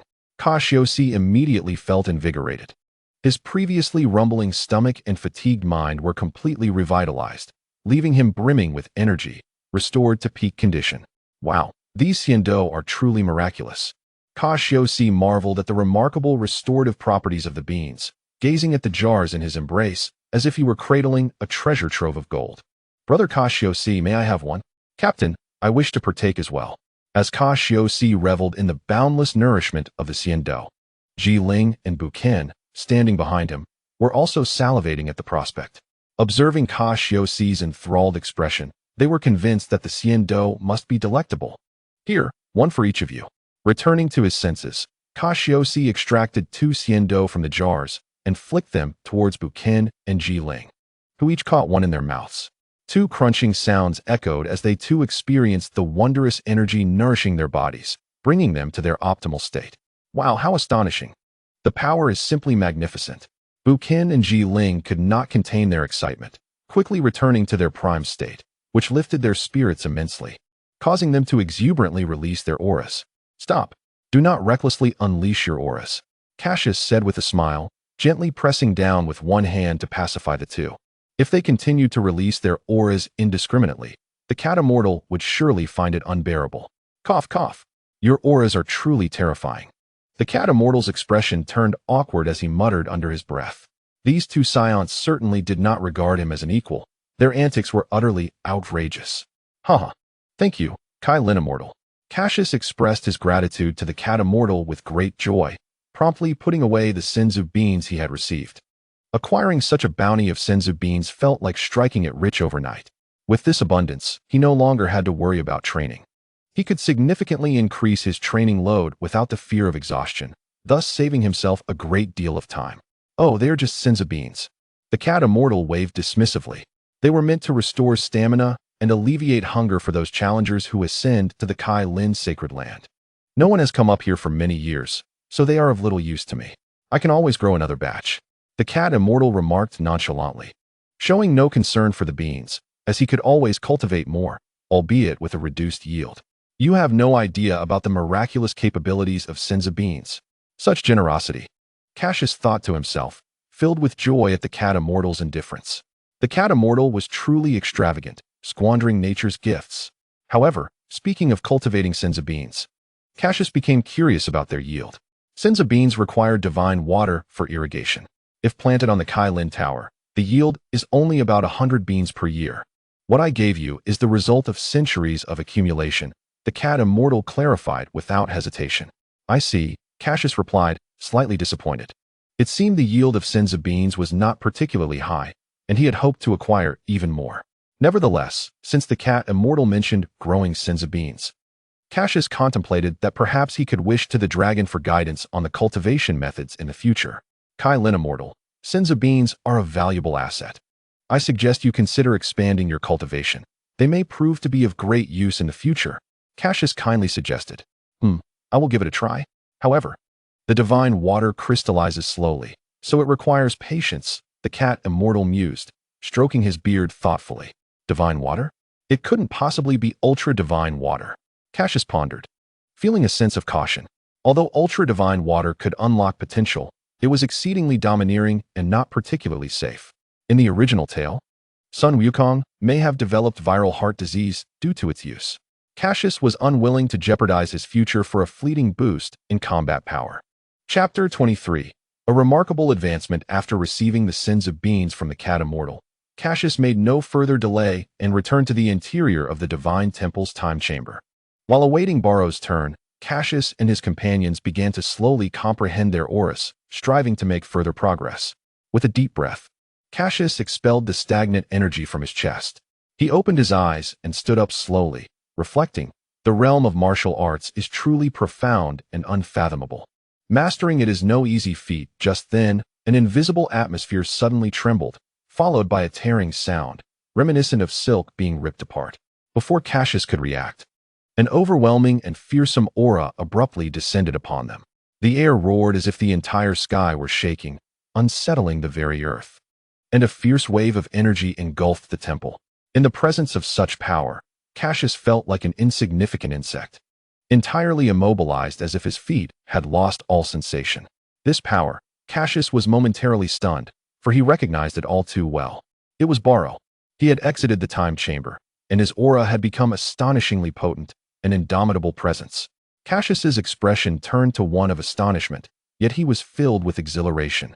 As the blood within him surged and boiled, the training within the time chamber had yielded extraordinary results. Captain Cassius. Barrow's resounding voice echoed from the time chamber as a robust figure emerged from one side of the temple. His wild hair danced about, and his resolute gaze was filled with determination. Even though Barrow was still in his youth, his physique was remarkably solid, with muscles carved like marble. Is this Barrow? Cassius gazed at the towering figure before him, momentarily perplexed, realizing that this individual had unknowingly surpassed his own height. It made sense. After a year of training within the time chamber, Barrow had an additional year of growth compared to Cassius and his companions. Given Barrow's naturally robust build, his impressive stature was hardly surprising. Barrow, your combat power has increased so significantly. Cassius felt an overwhelming sense of pressure emanating from Barrow, who had not yet restrained his aura. If calculated, his energy likely surpassed 10,000 points, qualifying him as a peak warrior even on Vegeta. Indeed, Captain Cassius, my current strength is now 11,000.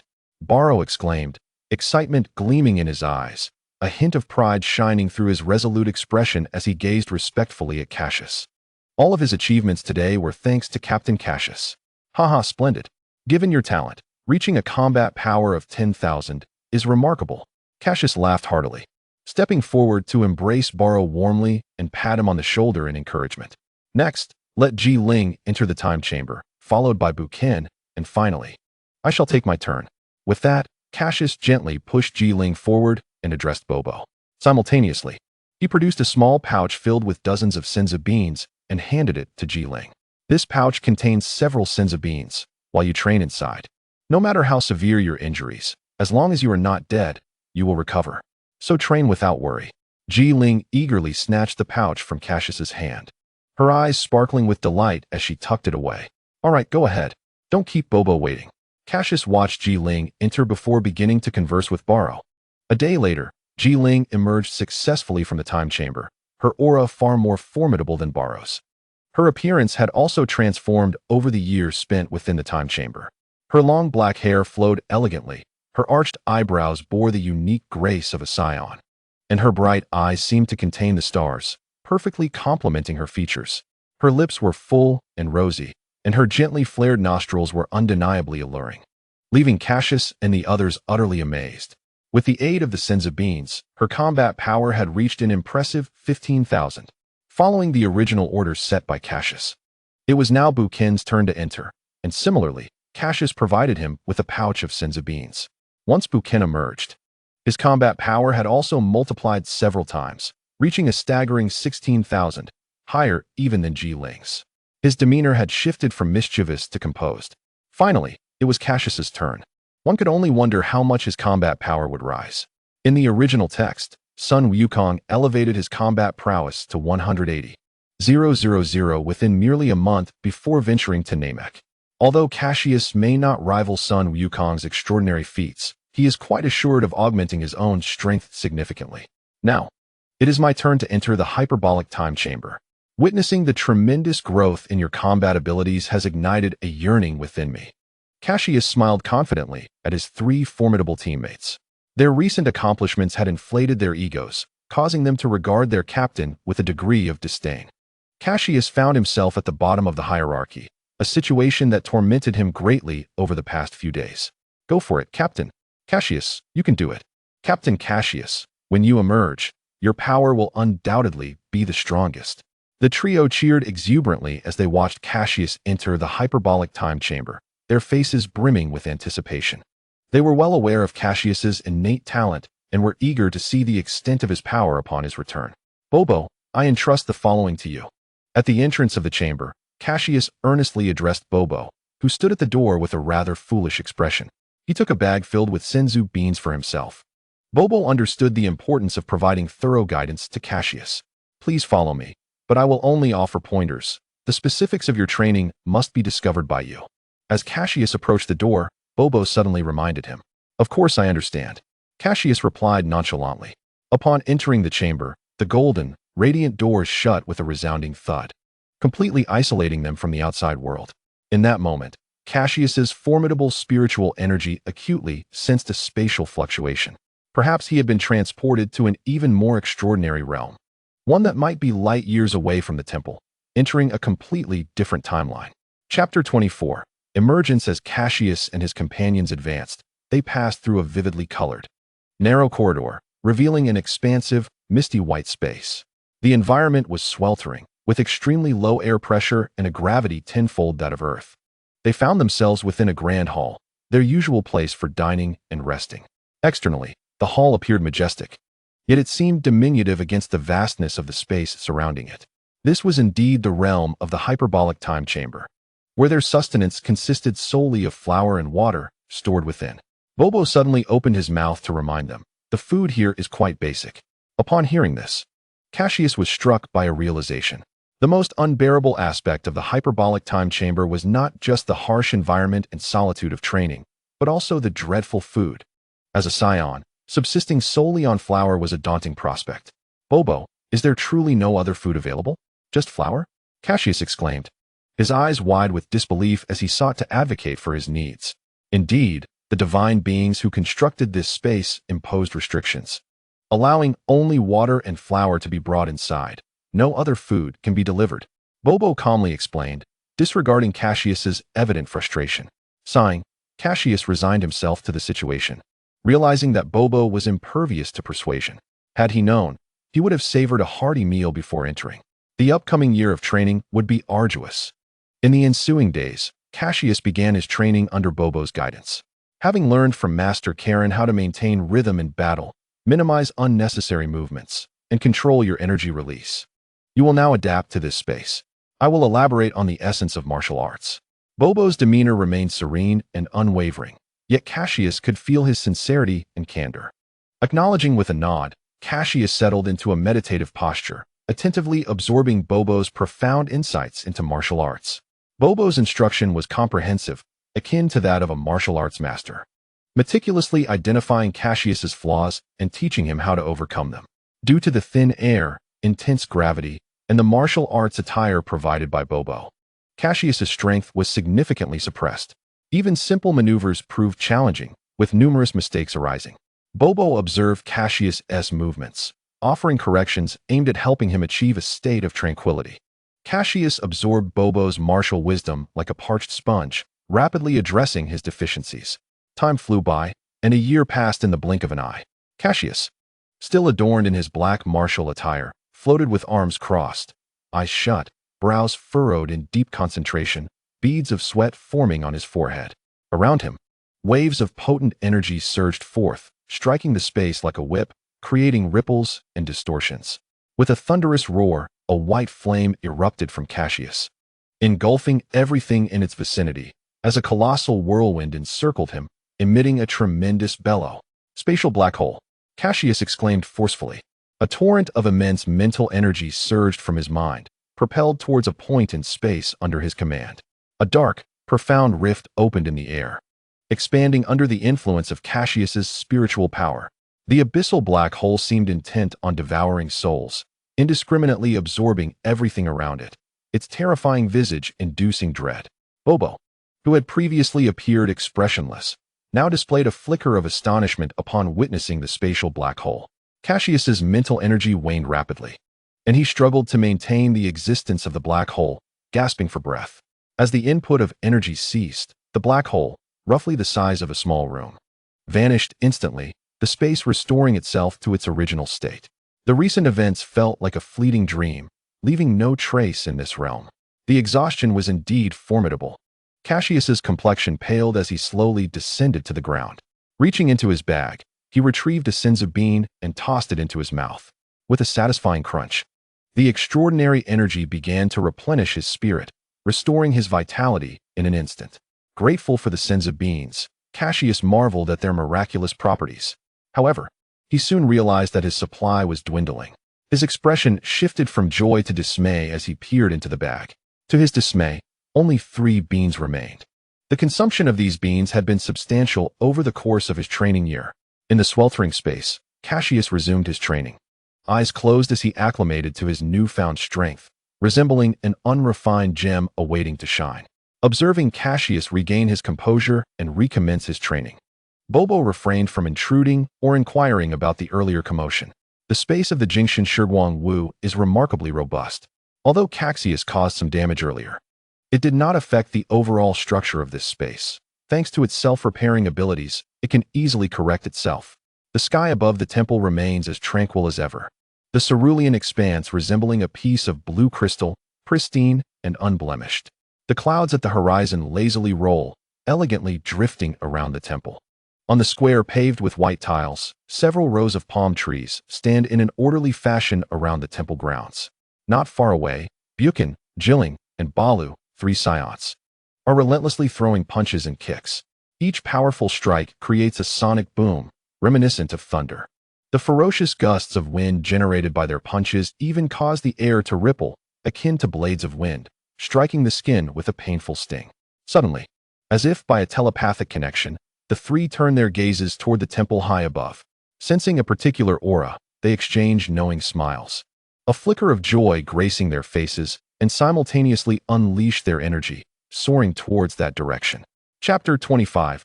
Combat power of 22,000 as expected. When they rushed towards the temple entrance, a dark silhouette appeared before them.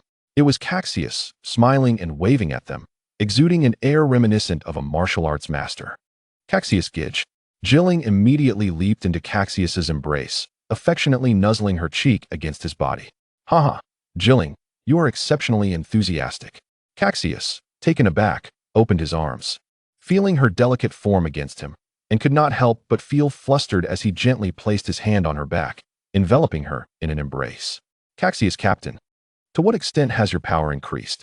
Why do we sense that your strength remains unchanged? Balu observed the aura emanating from Cassius, which seemed unchanged from before. His expression filled with confusion. He could not believe that Cassius had made no progress.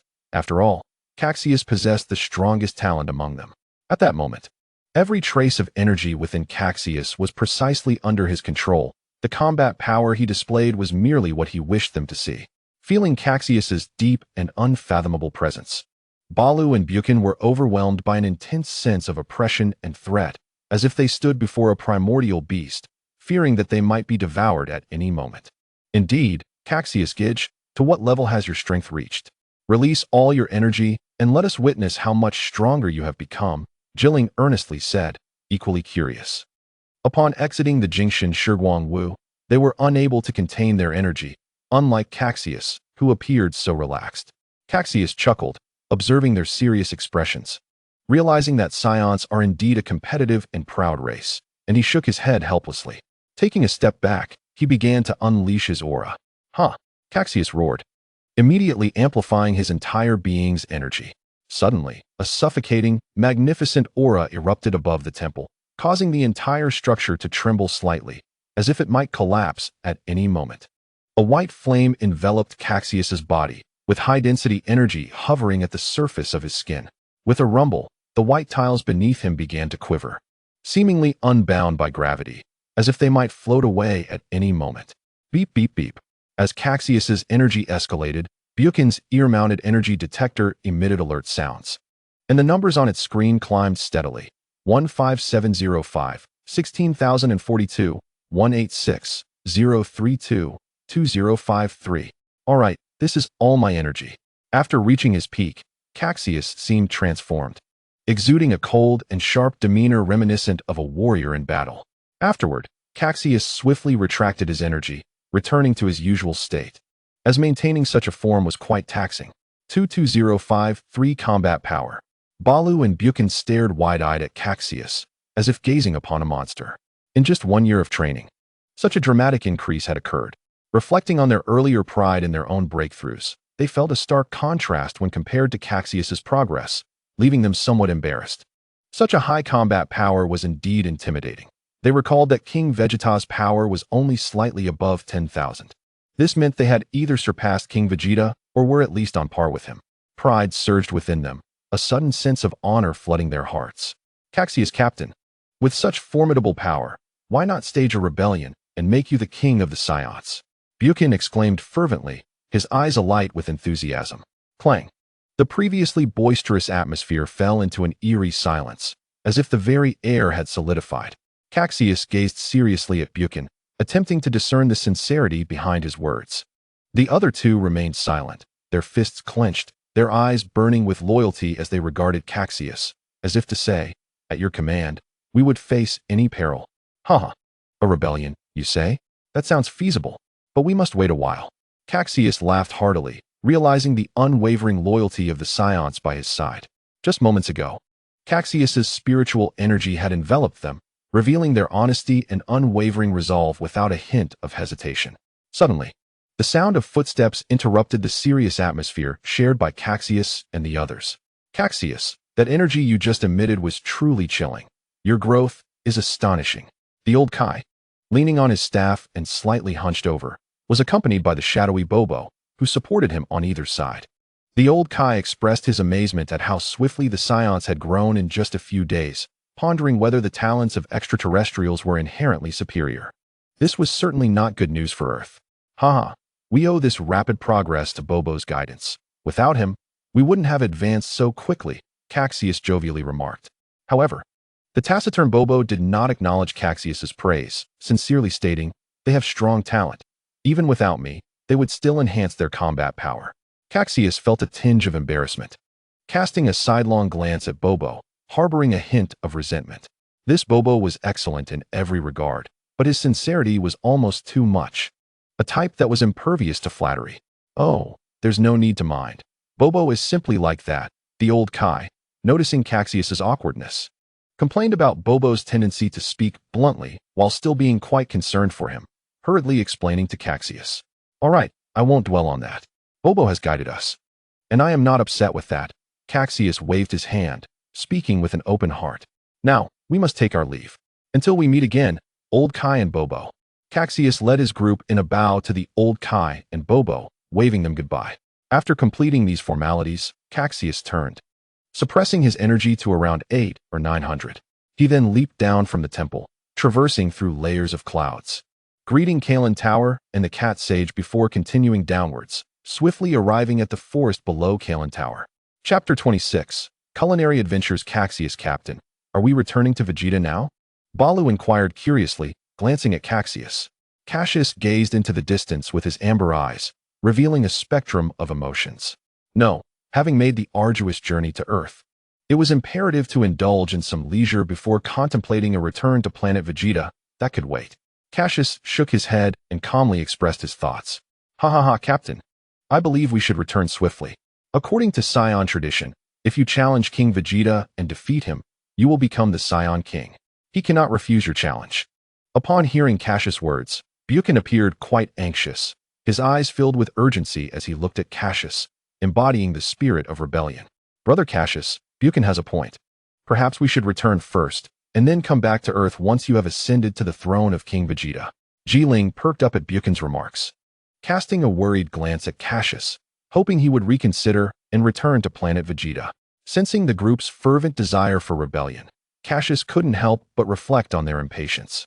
He, as the leader of this rebellion, felt no urgency. What was their rush?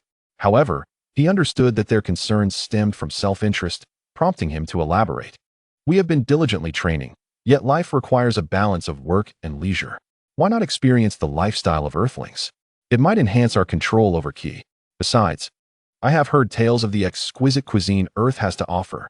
A mysterious smile graced Cassius' face as he used persuasive language to sway them. Well, if that's the case, let us stay for a while. The others discerned the resolve in Cassius' refusal, recognizing his unwavering determination to remain on Earth for a time. They ceased their insistence. For Cassius was the type of man who would not turn back once he had made up his mind. Finally, that is more like it. Cassius laughed heartily, swiftly leading the group with a surge of energy toward a place etched in his memory, transforming into 4 streaks of light across the sky. In the eastern hemisphere of Earth, above a vast expanse of azure sea, 4 figures materialized in midair. Captain Cassius, is this the treasure you spoke of? Buchan inquired, filled with doubt as he surveyed the endless ocean. Indeed, I am certain the treasure lies here, likely in this vicinity. We shall search for it, Cassius affirmed with confidence. Subsequently, he began to navigate according to his recollections, circling the area until he discerned the approximate location of the treasure. With a splash, he plunged through the waves, diving into the depths, where he soon discovered the entrance to the treasure trove. Haha, as expected, the Red Ribbon Army has established a stronghold here. Their plundered wealth and treasures all amassed in this location. Cassius exclaimed with delight, initially worried that the Red Ribbon Army had not arrived, but now realizing that the site had indeed begun to take shape. Upon entering the hidden lair of the Red Ribbon Army's treasure, Cassius and his companions swiftly dismantled their defenses. They easily carried away several chests overflowing with gleaming gold bars, items seized from their numerous raids. Haha, has the Red Ribbon Army unwittingly dressed us in bridal garments? Will they be so enraged that it might lead to their demise? Cassius felt an overwhelming sense of comfort amidst the towering wealth before him. Let us secure these belongings, Cassius grinned, tapping into his spatial abilities. Suddenly, a rift in the void opened, revealing a serene space within. With a wave of his hand, he effortlessly absorbed all the gold and silver treasures into this realm.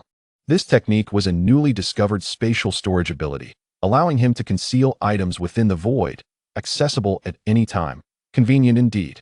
After completing this task, Cassius clapped his hands, signaling the others to follow him outside. His intent in raiding the Red Ribbon Army was to acquire these treasures, as financial resources were essential for enjoying life on Earth. With a whoosh, they burst forth, propelled by their energy. Cough, cough.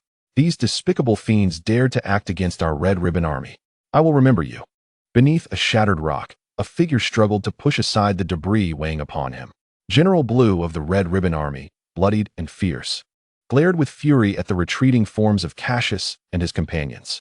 In a bustling restaurant, the establishment was experiencing its most significant business surge. For youths with tails voraciously devoured a mountain of food, the clinking of chopsticks and the clattering of plates resonating throughout the dining area. Towering over them were stacks of dishes higher than themselves. "Boss, another whole roasted lamb. 20 servings of delicious roasted chicken. Bring the drinks quickly. And don't forget the roasted dinosaur meat." Cassius, with grease all over his face, clutched a roasted lamb leg while cramming his mouth full of meat, indistinctly ordering from the startled restaurant owner. The sight sent a shiver down the owner's spine, beads of sweat forming on his brow. "Gentlemen, you've consumed all our ingredients. Perhaps you could check other restaurants?" The owner cautiously suggested, continually wiping the sweat from his forehead. "Already out." Cassius's expression darkened. But noticing the owner's trepidation, he waved dismissively. "Never mind. It seems your supplies were insufficient for such business. We shall dine elsewhere, and we will pay you in full." "Why, yes." The owner wiped his brow in relief, nodding vigorously. After settling the bill, Cassius led his companions out of the restaurant, leaving the owner to gaze at the departing figures and the 2 gold bars in his hand. "Oh dear, I was foolish to chase away such distinguished patrons. Who was in charge of supplies today? How could they prepare so little? I should dismiss him immediately. My fortune." The restaurant owner collapsed onto the floor, unable to suppress the urge to slap himself several times. Thus, Cassius and his group lingered in the city for over 10 days, sampling every restaurant. Thanks to the earlier owner's encounter, word spread that Cassius and his companions were wealthy and generous, leading to a warm welcome wherever they went, with ample supplies prepared. However, just a few days ago, the group of youths mysteriously vanished, leaving the restaurant owners nostalgic. From then on, legends of these individuals circulated throughout the city. Chapter 27. Return to Planet Vegeta on a cliffside, where a gentle breeze swept through, a dense forest lay beneath. Cassius and his companions stood atop the cliff, gazing out at the boundless greenery, feeling invigorated. "Below, retrieve the spacecraft. After our lengthy stay on Earth, we have accomplished our objectives, and it is time to return to Planet Vegeta." "Yes, Captain," Below replied in a deep voice, promptly leaping from the cliff and hovering midair, pushing aside the boulders blocking the cave entrance. Inside, white spacecraft lay quietly. "Wow, are we finally heading back?" Buchan exclaimed, excitement bubbling within him. After so many years away from Planet Vegeta, he was eager to follow Captain Cassius back into rebellion. Indeed, Cassius nodded, saying little more, directing his attention to Below, who was busy hauling the spacecraft from the cave. Cassius approached, pressed a button, and with a whoosh, the hatch of the spacecraft opened. The quality of the Saiyan spacecraft is undeniably exceptional. After all these years, the interior remains as pristine as ever. As the course is altered to return to Vegeta Shing, the ship's screen reflects the recalibrated trajectory, charting the optimal route amidst countless celestial bodies. The vessel emits a series of beeping alarms, initiating an automated diagnostic. Everyone suppresses their energy, reducing their battle power to approximately 8 or 900. Cassius scans the group and advises them. Though the others appear puzzled, they quickly comply. Controlling their energy levels is a simple task for them, and soon they manage to maintain their power within the desired range. Observing the diminishing auras, Cassius nods in approval. They are all nearing the age of 7, and by the time they reach Vegeta Shing, they will indeed be 7.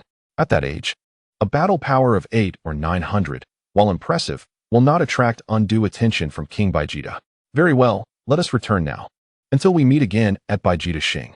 The 4 of them boarded their respective spacecraft, designed with the Saiyan's physical growth in mind, ensuring ample space even as Cassius and his companions had grown considerably.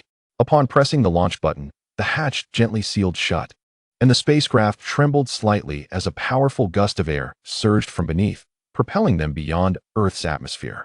Gazing at the receding azure planet, a glimmer of determination flickered in Cassius's eyes before he slowly closed them, entering a state of slumber until their arrival at Vegeta Shing 6 months later. Surrounded by vast darkness, the stars emitted a pale white glow, pristine like countless jewels adorning a backdrop of black satin, exuding unparalleled sanctity. Within a massive red star system, a dark red planet orbited steadily in its path. This planet, Vegeta Shing, was once seized from the Zephyr people by the Saiyans, who established it as their stronghold. Vegeta Shing remained bustling with activity, with numerous spacecraft continuously departing and landing in an orderly fashion. Suddenly, 4 spherical spacecraft pierced the atmosphere and landed at the spaceport. perfectly aligning with the designated landing points under the system's precise operation. As the hatches opened, four figures emerged, marking Cassius and his companion's long-awaited return to Vegeta Xing after many years.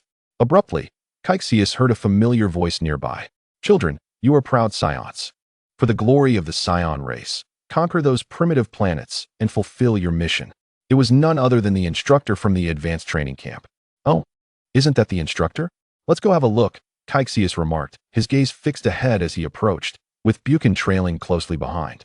Their formidable battle power compelled the surrounding Saiyans to part ways, with Cassius leading as if he were a formidable underworld leader. "Instructor, how have you been?" Cassius greeted with a smile, his demeanor relaxed. You are from the last batch sent off on a mission. Are you back now?" The Saiyan instructor's expression was slightly perplexed, but then realization dawned upon him. "Haha, yes. How did your mission go? Did everyone return?" It's good that you all returned. As for those who didn't, they likely perished at the hands of the natives on those planets. It is what it is. We Saiyans thrive on survival of the fittest. A 50% death rate is nothing." The instructor's face radiated pride as he coldly recounted the terrifying attrition rate among Saiyan children, as if it were mere statistics. A 50% death rate. Cassius's expression shifted dramatically, the previous ease giving way to a weighty gravity. He had not anticipated such high mortality among the Saiyans. However, reflecting on it, it was understandable. A group of young children sent to conquer planets without experience would naturally face such peril.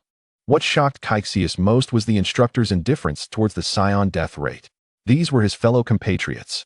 There was not a hint of sorrow among the Saiyans, as if this were a natural occurrence. Death equated to weakness. As a warrior race, Saiyans bore no sympathy for the weak. Truly, they embodied the most brutal and savage nature in the universe, and this cold-hearted demeanor was chilling. By the gods, this band of battle maniacs. I must change this abhorrent system. Cassius seethed with fury, wishing to confront whoever had established such a ludicrous regime.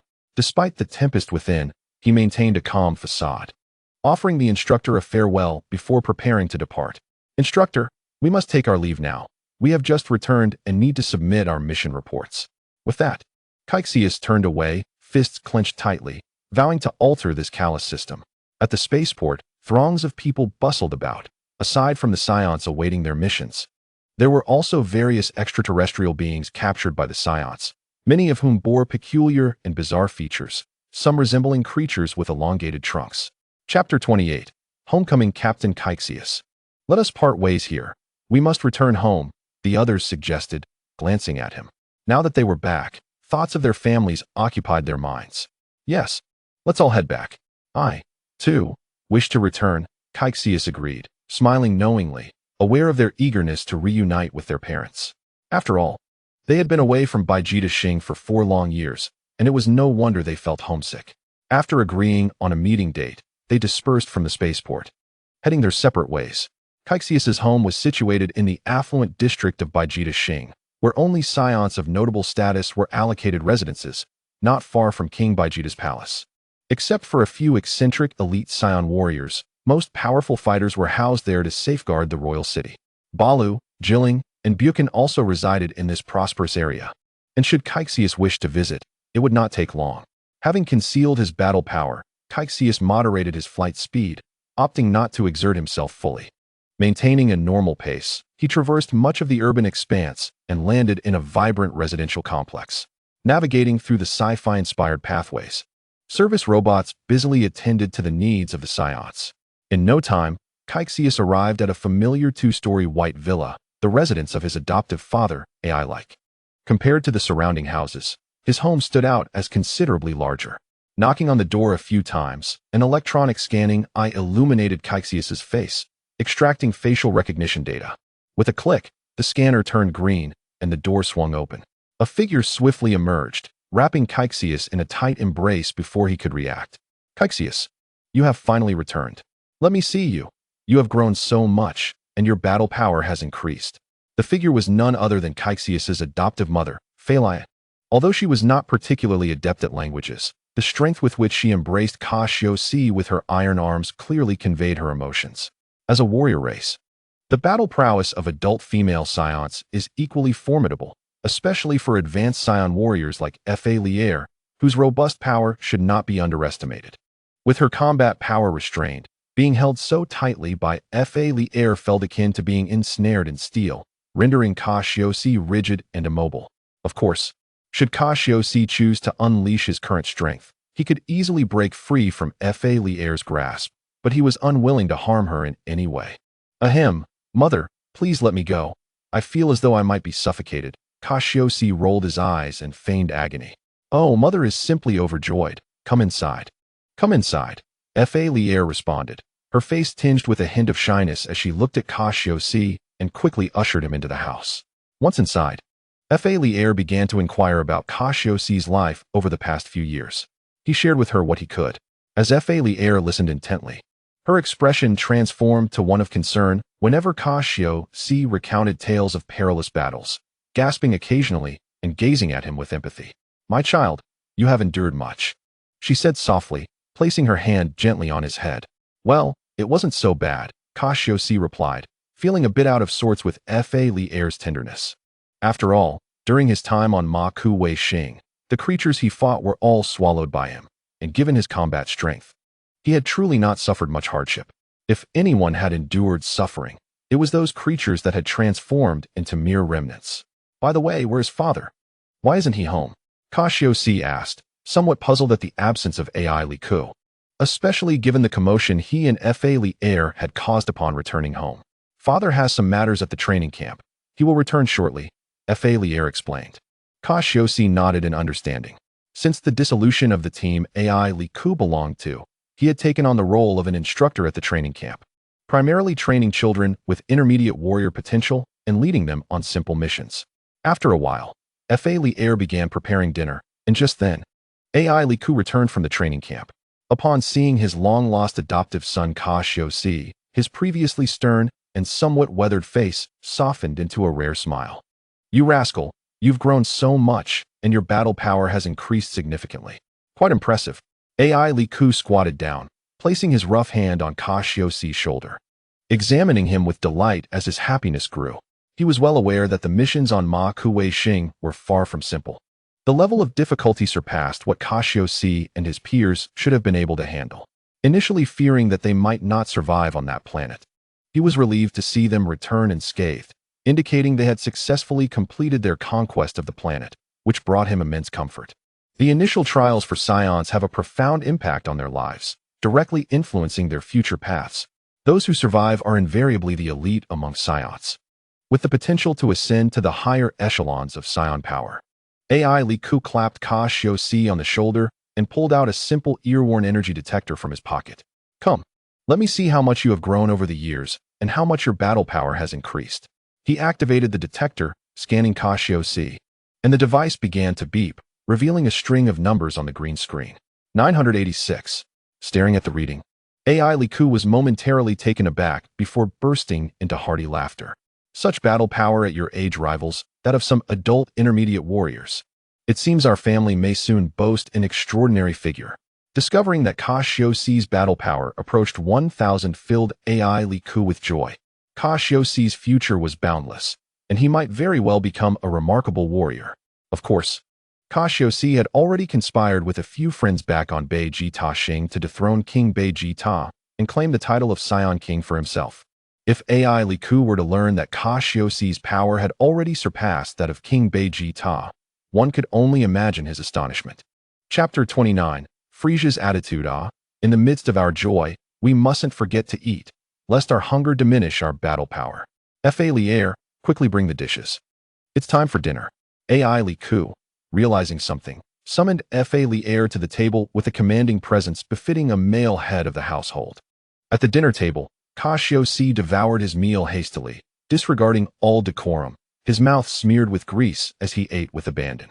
The clattering of plates echoed as Cassius's belly visibly swelled, resembling a famished ghost reborn. The amount of food a Saiyan consumes daily is astonishing. Due to their immense combat strength, a robust food supply system is imperative. Without such a supply chain, chaos would ensue on the entire Vegeta Xing.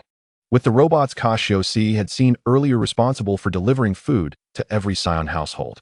After dinner, the air took Cassius aside to discuss the happenings on Vegeta Xing, and he listened attentively. Cassius perked up his ears, eager to understand the current situation on Vegeta to better prepare himself.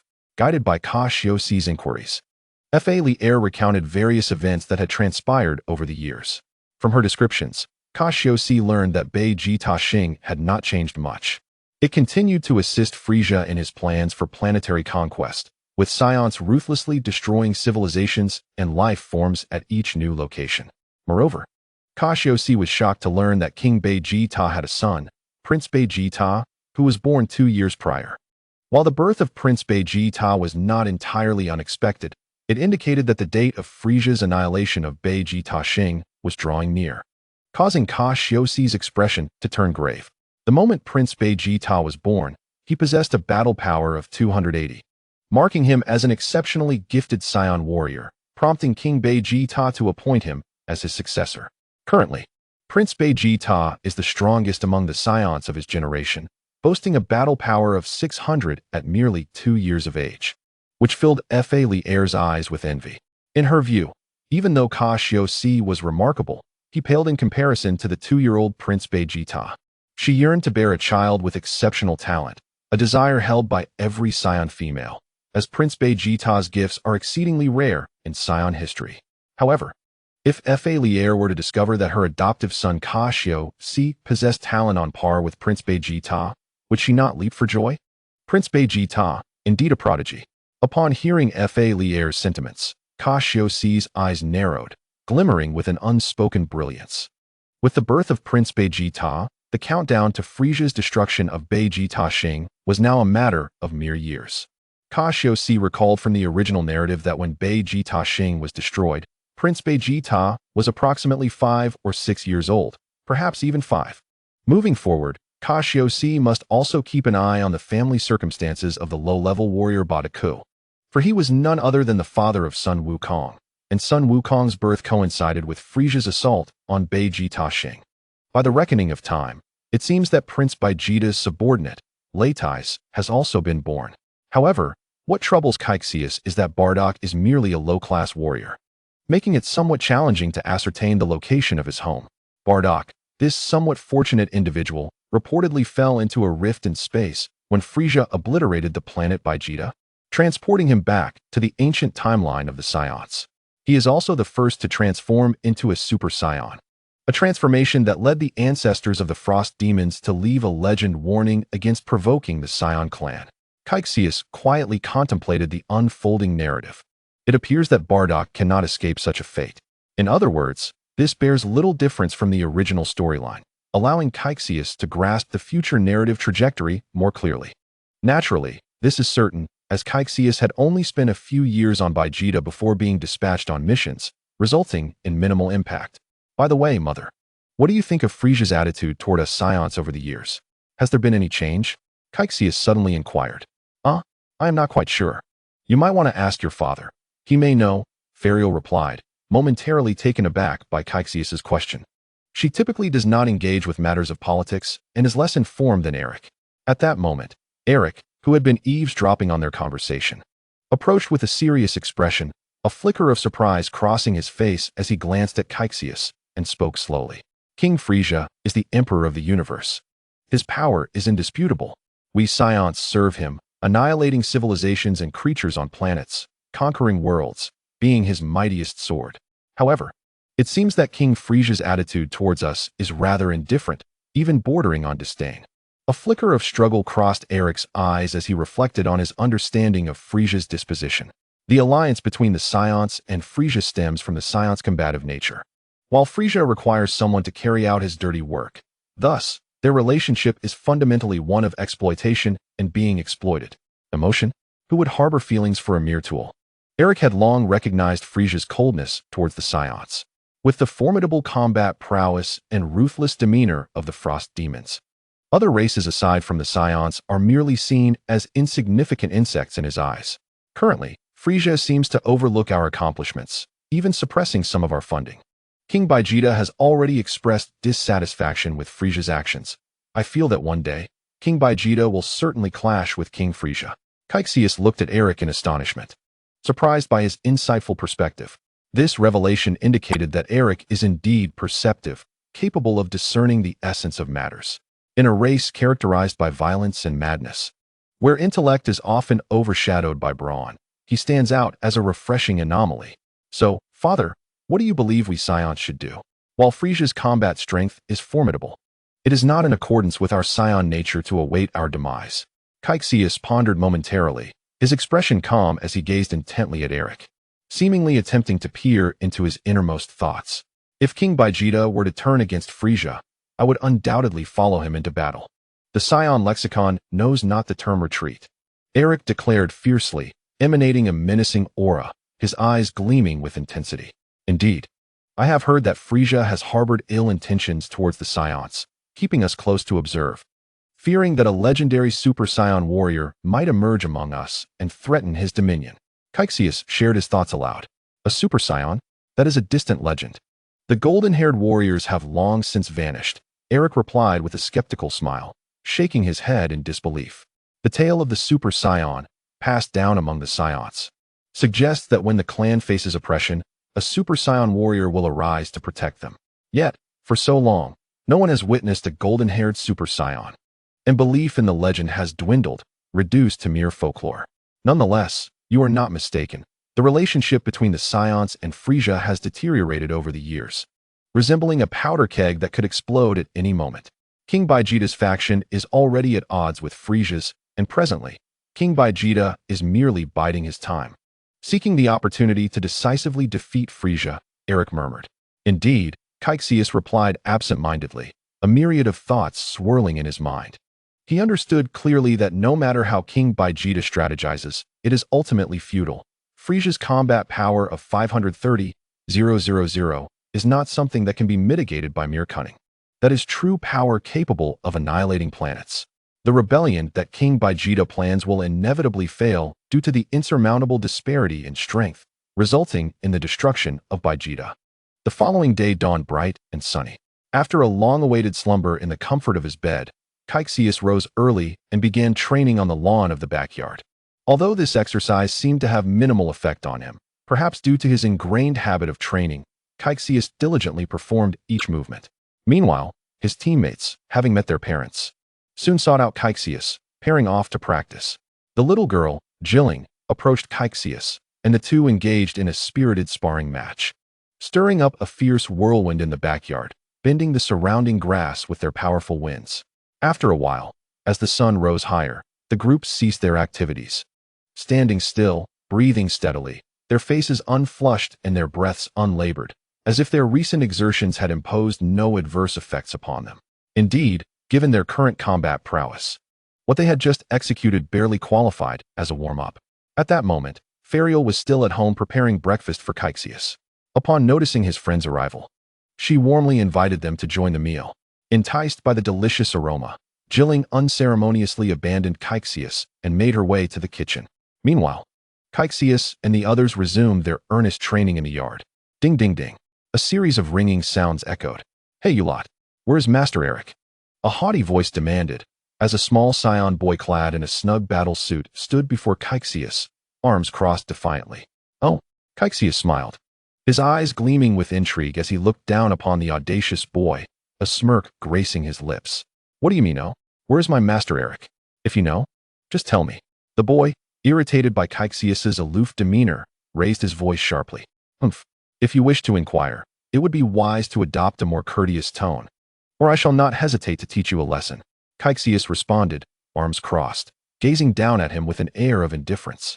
You, the boy faltered, then huffed in pride and declared, I have heard that Master Eric's adopted son has returned.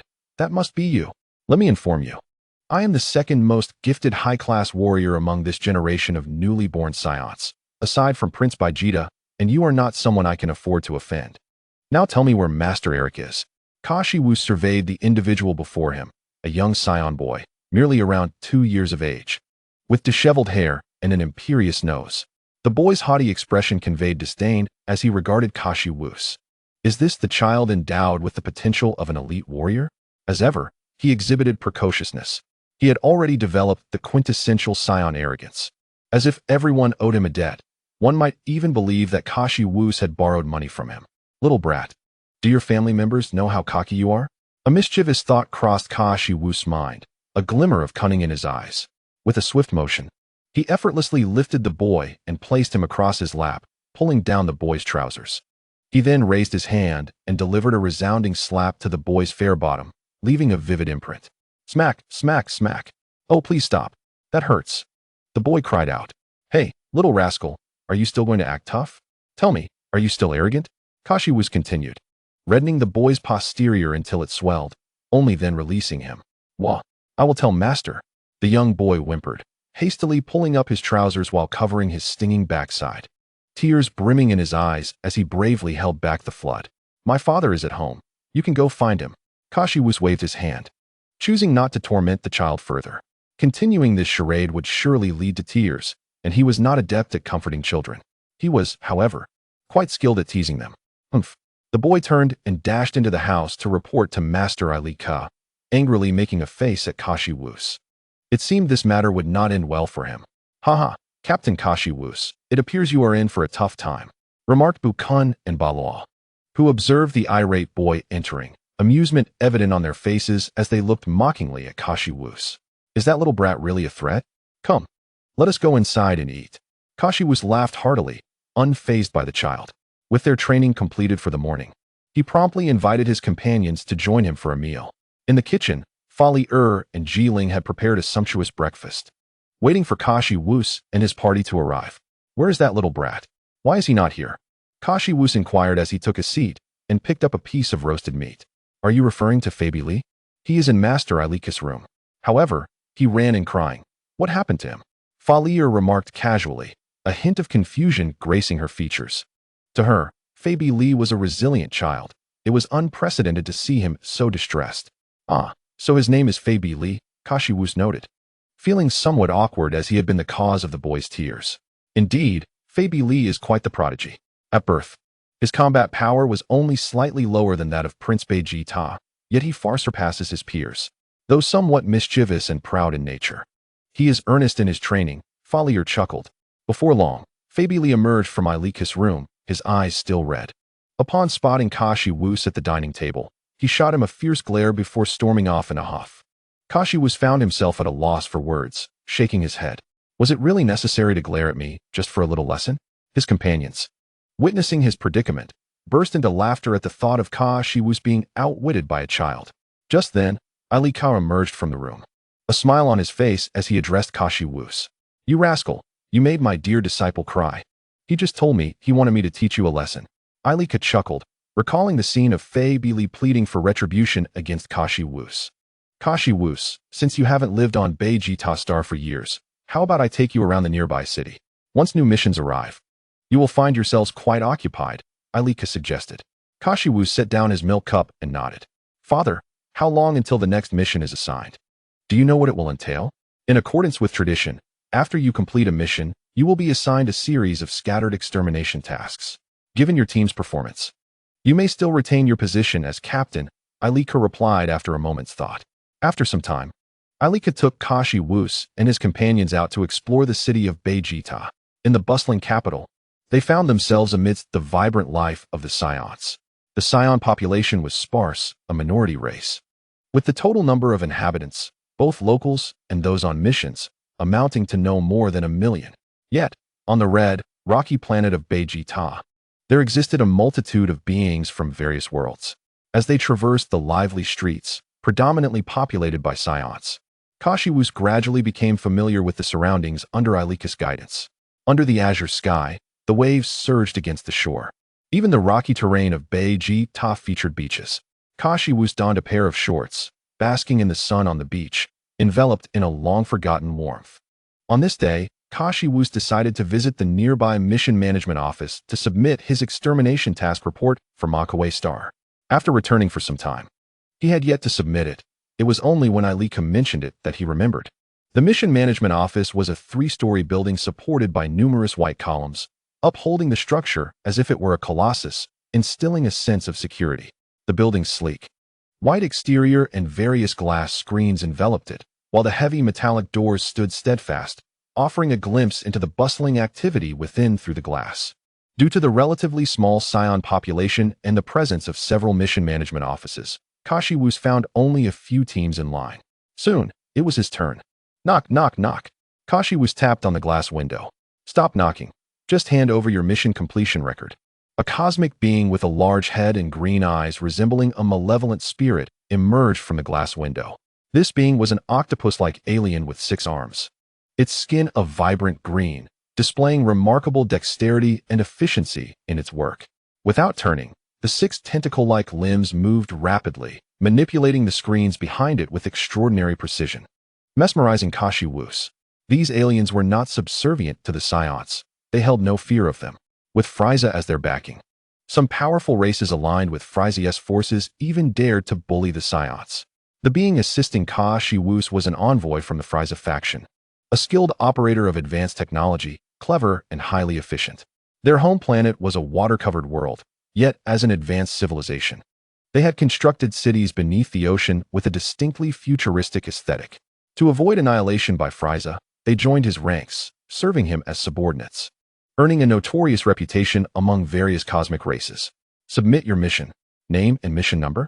The large-headed octopus man emitted an inquiry, his strident voice intolerably grating, reminiscent of a rooster's crow when its throat is gripped. The octopus men of unboxing exuded an air of arrogance, tilting their heads skyward as if to look down upon Cassius. Cassius, tasked with mission number BR60588 to eradicate the threat on Makeway planet, responded. Upon hearing Cassius' reply, the octopus man's 6 arms swiftly danced upon the screen, rapidly extracting the mission records from the database. The moment he glimpsed the mission details, he erupted into a cacophony of derisive laughter. Cackle, cackle. To accomplish such a formidable trial, you little Saiyan brats have done well. He jeered. In that case, return in 5 days to receive your new mission. Do not let it slip away, or misfortune shall befall you. The octopus man regarded Cassius with mockery, igniting a wave of irritation within him. Cassius, maintaining a stoic demeanor, glared at the octopus man, suppressing his anger, for he understood that this was not the moment for an outburst. Once he severed ties with Frieza, the first to perish would be this insufferable creature. Chapter 32. Shocking revelation. As Cassius turned and strode towards the exit, a muttered curse trailed behind him. Humph. Damn Saiyan monkey, what are you so proud of? The octopus man sneered at Cassius' retreating figure. Compared to other extraterrestrials captured by the Saiyans, these unboxing beings felt emboldened, knowing they were backed by the malevolent Emperor Frieza. They believed their standing in Frieza's eyes surpassed that of the Saiyans, whom they considered mere brutish monkeys, devoid of intellect, merely tools of violence, unworthy of comparison to their own status. However, should the unboxing beings ever confront the Saiyans directly, they would not dare, for in the face of Saiyan wrath, they could only submit. They could only clandestinely mock the Saiyans, knowing that should they provoke them, their meager strength would be insignificant, likely resulting in their demise. And Frieza would not intervene for the sake of a mere unboxing. Saiyan monkeys, just wait.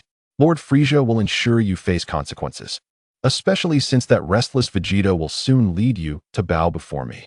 A glint of satisfaction flickered in the green eyes of the octopus man as a thought crossed his mind. After departing from the mission management office, Cassius no longer had to concern himself with subsequent matters. While the unboxing looked down upon the Saiyans, they dared not defy the orders from Frieza's camp. The management office would handle everything. Humph, those foolish unboxing. When Planet Vegeta meets its demise, none will escape.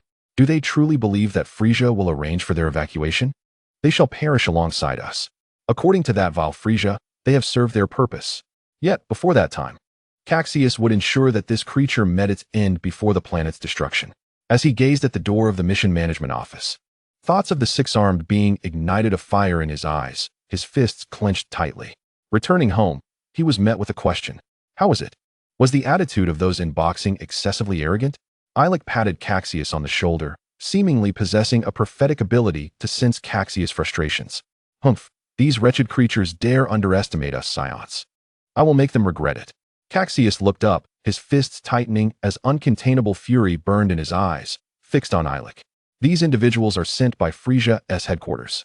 While it is true that our fighting prowess surpasses that of the unboxing, we must not act against Frieza's people. Ilek's face displayed a hint of helplessness as he shook his head at Cassius. The opposing forces were backed by the colossal Frieza, controlling the communication channels between Planet Vegeta and Frieza. Many Saiyans could only turn a blind eye to the inboxing's haughtiness. However, once the bill accumulated to a certain extent, the Saiyans would demand retribution. The inboxing, oblivious to their own grave miscalculations, continued to flaunt their arrogance, unaware that their hubris hastened their demise. Yes, I am aware of this, which is why I have refrained from acting, Cassius nodded. By the way, in a few days, I must undertake a mission and may be away for some time. If you have any inquiries regarding missions, consult Mother. She can offer you guidance. Ilik meticulously instructed. Responding to Ilik's advice, Cassius nodded in agreement, accustomed to such situations from his childhood. Father, I have something for you. After a moment of contemplation, Cassius produced a small cloth bag from his bosom, pouring out dozens of shriveled green senza beans into Ilik's bewildered gaze. What is this? Ilik questioned as he accepted the bag from Cassius. This is called a senza bean. Regardless of how grievous the injury, as long as there is breath left, consuming one will restore you to peak condition instantaneously. It is a miraculous life-saving herb in critical moments. Cassius solemnly explained, detailing the senza bean's remarkable efficacy. Such a wondrous thing exists in this world. Ilik, upon hearing Cassius' explanation, was struck with astonishment, realizing the significance of the dried beans in his possession. As a seasoned Saiyan warrior, years of battles had taught him the invaluable role such a miraculous bean could play in combat. This substance, capable of rapidly healing wounds, was akin to an additional lifeline on the battlefield. When consumed at critical moments, it could alter the course of battle. Without hesitation, Ilik carefully tucked the senza beans away in his clothing before turning to Cassius with a serious demeanor. Never disclose the existence of these. It could lead to significant trouble. Understood. Only a select few are aware of this, and I will not divulge it. Besides, the current situation for the Saiyans is precarious. Frieza might strike at any moment. However, Vegeta's actions may exacerbate Frieza's patience, Cassius asserted gravely, articulating an analysis of their current predicament and Frieza's mindset. Frieza is far too powerful with our Saiyan strength. We cannot contend with him. We must find a viable escape route and avoid conflict as much as possible. Ilik replied with a furrowed brow. Father, it is not that avoiding conflict with Frieza will ensure our safety. He has never trusted us Saiyans. He has been monitoring us all along. Those energy detectors have indeed been fitted with listening devices. Our every move is under his scrutiny, Cassius revealed, shocking Ilik once more. What? Listening devices? Ilik's expression darkened, fully grasping the severity of the situation. Frieza had never placed his faith in the Saiyans. Indeed, whatever schemes King Vegeta concocts are likely under Frieza's watchful eye. He is yet to act because the Saiyans have performed exceptionally well, still holding some utility in his eyes. Cassius elaborated, further alarming Ilik, whose forehead now glistened with sweat as anger surged within him.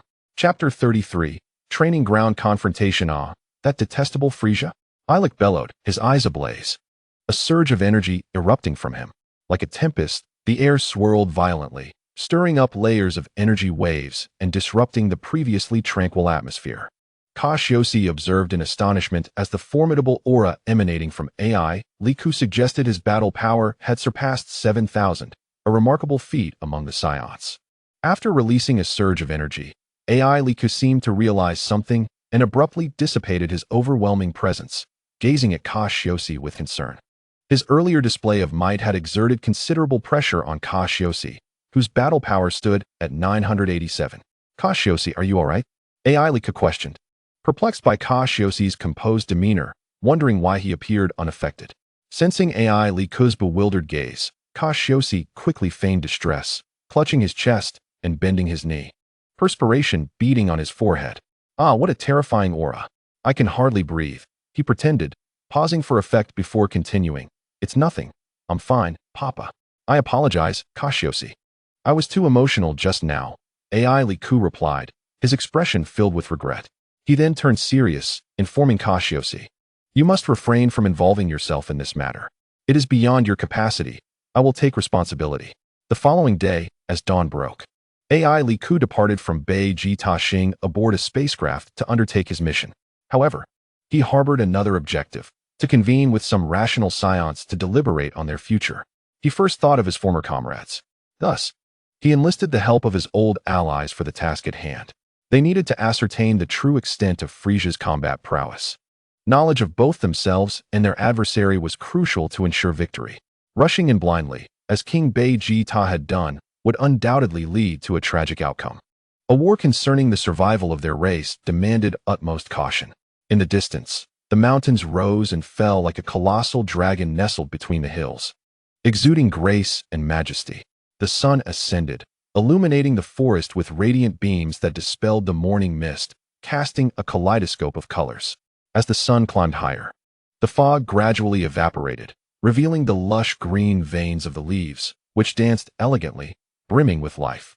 The Saiyan training grounds, expansive and equipped to accommodate hundreds of Saiyans, were divided into numerous rooms. Constructed from high-tech alloys, they boasted exceptional hardness and density, capable of enduring the full force of a Saiyan with a battle power of 5,000. The training facility was outfitted with an array of advanced training apparatus, presenting a striking blend of modern artistry and technological aesthetic. At that moment, within the arc-shaped training chamber, 50 biogenetic robots had been activated, their single eyes gleaming with a crimson light. Their humanoid arms were fitted with energy launchers, charged with energy, radiating an orange glow. Inside the training area, 4 figures darted through the center, engaging in fierce combat while evading the lasers fired by the robots. Their movements were so rapid that they were nearly imperceptible to the naked eye, leaving only afterimages in their wake. In the blink of an eye, they had exchanged blows numerous times, with the sound of their clashes indicating the intensity of the battle. The biogenetic robots unleashed orange energy beams, weaving through the air and converging to form a colossal net that loomed over the 4 combatants. Suspended in midair, their expressions turned cold as they paused momentarily, then, with an extraordinary display of agility, altered their trajectories to narrowly avoid the energy net. Suddenly, Cassius vanished from sight, leaving his companions searching in vain for any trace of him.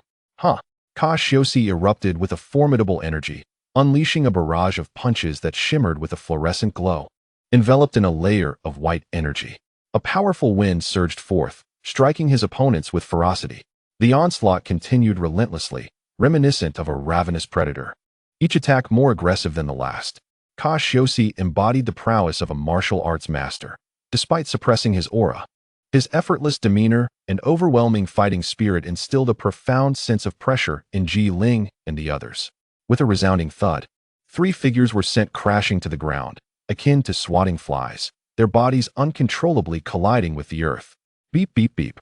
An urgent electronic voice emanated from the biogenetic robots, as if receiving a command, prompting them to cease their assault and retreat to their designated resting positions. You lot still need to step up your training. Cassius chuckled, observing the fallen trio with a glint in his eye. He then sauntered to the wall, wiping the sweat from his brow with a towel offered by a robot. Captain Cassius, you hit too hard. My backside is sore. One of his comrades complained. You're so wicked, Cassius. Another chimed in.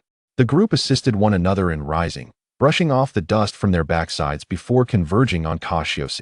Captain, your combat skills are extraordinary. You managed to take on 3 opponents single-handedly. Beruo exclaimed, now noticeably taller and sturdier, his deep voice resonating with admiration. Cassius, how do you train? To excel under such intense attacks and still defeat us is truly remarkable. Ji Ling's wide, adoring eyes shone with admiration. With more practice, you too can achieve this. You must have been slacking off. It's time to put in extra effort. Cassius replied nonchalantly, wiping the sweat from his forehead, his heart steady, while teasingly challenging them. The secret to Cassius's strength lay in his formidable soul power, which granted him unparalleled martial comprehension. His experience with the god of Bo far surpassed that of Ji Ling, Bukin, and Beruo, revealing the secret behind his ability to triumph against multiple opponents. Undoubtedly, given time, the trio would reach Cassius's current martial prowess. However, one could only imagine how much stronger Cassius would become by then. Progress would be inevitable. He would never stagnate. In Chapter 34, Captain, by the way, our new mission has been assigned, Cassius announced, twisting open a bottle of water and taking a sip. We are tasked with exterminating a powerful primitive native on Niao Air de Xing. The mission is classified as intermediate and will be executed by our Saiyan team, alongside several other Saiyans. This operation is a large-scale extermination. No natives are to escape. Cassius spoke casually. Niao Air de Xing is merely a mid-tier planet, posing no threat to us. These missions were typically assigned by the Task Management Office, likely dispatched by the octopus-like beings on Enbo Xing, who handled Cassius's assignments. Though these extraterrestrials were quite detestable, they generally refrained from meddling in such matters, as they dared not defy Frieza's directives and would not deliberately send Scions to their demise. An intermediate mission. It seems we're in for some excitement. Bukin exclaimed, his voice tinged with enthusiasm. Cassius's prolonged silence on rebellion had left him feeling quite bored. The prospect of a mission rekindled his anticipation. Indeed, but we must remain vigilant. Do not forget that there are races in the universe capable of concealing their auras. We cannot afford to be complacent. Remember, even when hunting rabbits, a lion must use its full strength.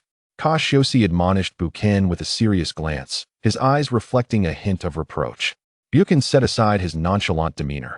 Perhaps the planet Nia Erda would alleviate his boredom, yet he could not afford to be complacent. Subsequently, Cassius and the others organized their belongings, bid farewell to their families, and arrived at the assembly point for their squad. In the outskirts of the city, far from the bustling urban center, lay a flat expanse beneath the shelter of a grand tree canopy, providing refuge from the scorching sun. Here, several Scions gathered, 2 males and 1 female, clad in blue and white battle attire, appearing to be around 11 or 12 years of age. Abel, who do you think is leading our mission this time? Inquired a somewhat slender, yet muscular Scion. The one called Abel shot him a disapproving glance and replied without hesitation. How should I know? I heard it's a high-ranking warrior. With him leading, the mission will be accomplished more swiftly. You better not slow us down, Legia, or I'll flatten you. Huh, I won't hold anyone back. My battle power has reached 753. If anyone is slowing us down, it's you. Be cautious and don't underestimate me, Legia retorted mockingly. Fuming, Abel sprang to his feet, his robust form lunging towards Legia, and they began to grapple, each gripping the other's tail. Enough. You two settle down. If those high-ranking warriors see this, they'll think we, the mid-level warriors, are unruly. A sharp voice interjected. A tall girl in battle attire stood up, her clear gaze radiating icy resolve, exuding an overwhelming presence. Oh no, the squad leader is angry. Stop fighting, release him. Abel and Legia shivered in unison, reluctantly letting go of each other, their bodies stiff as if they were mice caught in the presence of a cat, showing obvious respect and fear for the girl. Her name was Talon, their former squad leader, boasting a formidable battle power of 861, the highest among them, instilling great trepidation. Casting a cold glance at them, Talon said, "This mission will be led by a powerful high-ranking warrior, so do not disgrace me or allow him to underestimate you." With that, she turned her attention away and closed her eyes to meditate. After a while, the sky blushed a vibrant red, and a gentle breeze stirred the clouds, casting moving shadows as the sunlight filtered through. Suddenly, Talon noticed 4 black dots appearing on the horizon. Rising gracefully, she soared into the air, followed closely by Abel and Legia, who had also discerned the situation. Someone is coming. Talon squinted, her voice as cool as the air around them. Could it be the captain? Legia asked Talon, his expression one of confusion. Talon ignored his query, gazing intently at the figures, striving to discern the newcomers' identities. As they drew nearer, Talon was astonished to find that they were merely 4 Scions younger than herself, 3 boys and 1 girl. Huh, why are there children? Are they also part of our mission? Abel voiced his astonishment, his face reflecting disbelief. How can this be? The mission management would not arrange such absurdity, Legia murmured, staring in astonishment. Shoo, don't say anything. They are approaching us, Talon cautioned. At last, amidst the incredulous gazes of the group, Cassius and his companions landed steadily not far from them, confirming their identities as members of the squad. Damn it, what is the mission management thinking? It's already challenging enough for us to complete this mission, and now they send us a bunch of dead weight. This isn't a child's play. Talon's expression turned frigid, her eyes seemingly igniting with flames as she angrily cursed the mission management. At that moment, Cassius wore a faint smile, taking in the expressions of Talon and her group. Approaching them with confidence, he proclaimed, Abel, battle power 781. Talon, battle power 861. Legia, battle power 753. He recited their names and statistics. Understanding their information was a privilege reserved for the captain, the Scions were incredulous, particularly Talon, whose eyes gleamed with suspicion. How dare this child be our captain? Talon clenched her slender fingers tightly, her knuckles whitening from the force, her body trembling slightly with anger. Her ire was not directed at Cassius, but rather at the haphazard arrangements of the mission management. You are the captain? Let me make myself clear. We will not follow the orders of someone weaker than us. Talon suppressed her fury, maintaining her composure as she addressed Cassius. This was the nature of the Scions. If one lacked sufficient strength, they would be disregarded and disobeyed. Talon and her group were pure-blooded traditional Scions, making it all the more impossible for them to accept orders from a weaker leader. If Cassius did not demonstrate his strength to command their respect, managing the team would become a formidable challenge. Chapter 35. Establishing authority. Of course, Cassius gradually lost his smile, fully aware of the Scion's temperament. He did not find Talon's demands excessive. On the contrary, if he lacked strength yet expected them to recognize his leadership, that would indeed be surprising. Scions only acknowledge the strong. They would never entrust their lives to a weakling. However, being underestimated was undeniably infuriating. It was evident that to compel these Scions to follow his orders, he must exhibit a certain level of power. With a smile, he declared, "Indeed, I am the captain for this mission." His calm voice resonated from above as he approached Talon, exuding an air of arrogance that would provoke anyone to strike him. Following closely behind were Ji Ling, Balu, Buchan, and others, stepping forward with mischievous expressions, their faces adorned with malicious grins, eliciting a sense of dread in Talon. Abel and Legia. "Humph, you little brat, what are you pretending for?" Abel interjected, but before he could finish, Balu struck him fiercely. A tremendous force surged from his abdomen, and Abel stared in disbelief at Balu's face, followed by a searing pain that sent him hurtling backward like a cannonball. Boom! Abel's body flew backward, crashing through several rocks before finally halting against a massive boulder, embedding himself deeply within it. The scene unfolded too quickly. Even Talon only caught a blurred shadow and had no time to react. Coughing, Abel emerged from the rubble, an overwhelming energy erupting from him and shattering the stone into fragments. Infuriated, he glared at Balu, his disheveled hair billowing in the wind, his eyes bloodshot with rage. As he charged towards Balu, "Haha, overestimating yourself. Balu, teach him a lesson." Cassius glanced at Abel, who resembled an enraged lion, shaking his head with disdain. He casually pointed at Balu, signaling him to deliver a lesson, mindful that they would be working together and he should not injure Abel. "Yes, Captain." Balu grinned widely, his eyes filled with contempt as he lunged towards Abel, casually releasing a fraction of his formidable aura. A blazing energy sphere materialized in Balu's hand, its orange-yellow hue radiating an aura of extreme danger. At this moment, around the energy orb, the air was in turmoil, with various rapidly flowing air pressures emitting hissing sounds, and the intense heat distorted all light. All of this ominously foretold the terrifying power of the energy orb. Barrow hurled the energy orb fiercely towards Abel. Sensing the extreme danger posed by the energy sphere, Abel regained his composure and, in a panic, hurriedly fled in the opposite direction. With a thunderous roar, the energy orb struck the ground, unleashing a massive hemispherical energy shield that suddenly enveloped the very land where Abel had just stood. It was as if a sun had fallen. The searing flames roared like voracious tongues of fire, scorching the earth, while the explosive shockwave sent Abel flying. The energy orb detonated on the ground like a miniature nuclear bomb, transforming the landscape beyond recognition, with terrifying shockwaves continuously spreading and accumulating on the surface, creating bizarre scenes of the Earth's crust upheaving. Simultaneously, the intense heat generated by the energy melted everything on the ground, with streams of lava surging in the deep pit, seemingly poised to consume all. Once the dust settled, Talon's group finally snapped out of their stupor. How formidable, utterly terrifying. They no longer harbored any contempt for Cassius. Their gazes filled with a newfound respect. After all, if even his subordinates were so powerful, how extraordinary must he himself be? Moreover, Cassius appeared to be such a diminutive figure, clearly brimming with boundless potential. Ah, is this the power of a high-level warrior's qualifications? It is indeed far superior to our mid-level warrior qualifications. In that fleeting moment, such thoughts inevitably crossed everyone's minds. This notion became deeply ingrained in Abel, who had narrowly escaped death. Had Barrow not shown some restraint, he would have undoubtedly perished in that attack, perhaps even annihilated by the energy orb. At this moment, he stood dazed, still in shock, gazing at the roiling lava not far away, replaying the harrowing scene in his mind, beads of sweat clinging to his face. Filled with the relief of survival. Haha, how about it? Would you like me to personally join you for a little fun? Or if you manage to defeat Barrow, I shall make you the captain, Cassius said with a smile, his demeanor exuding an air of superiority as he pointed towards Barrow, inviting them to try again. Cough, cough. No need for that. You may take on the role of captain, Talon replied, her throat dry, her voice hoarse as she shook her head to clear her thoughts. Observing the desolate and scarred ground before them, particularly the bubbling lava, Talon felt no trace of her previous arrogance, instead looking at Cassius with profound respect.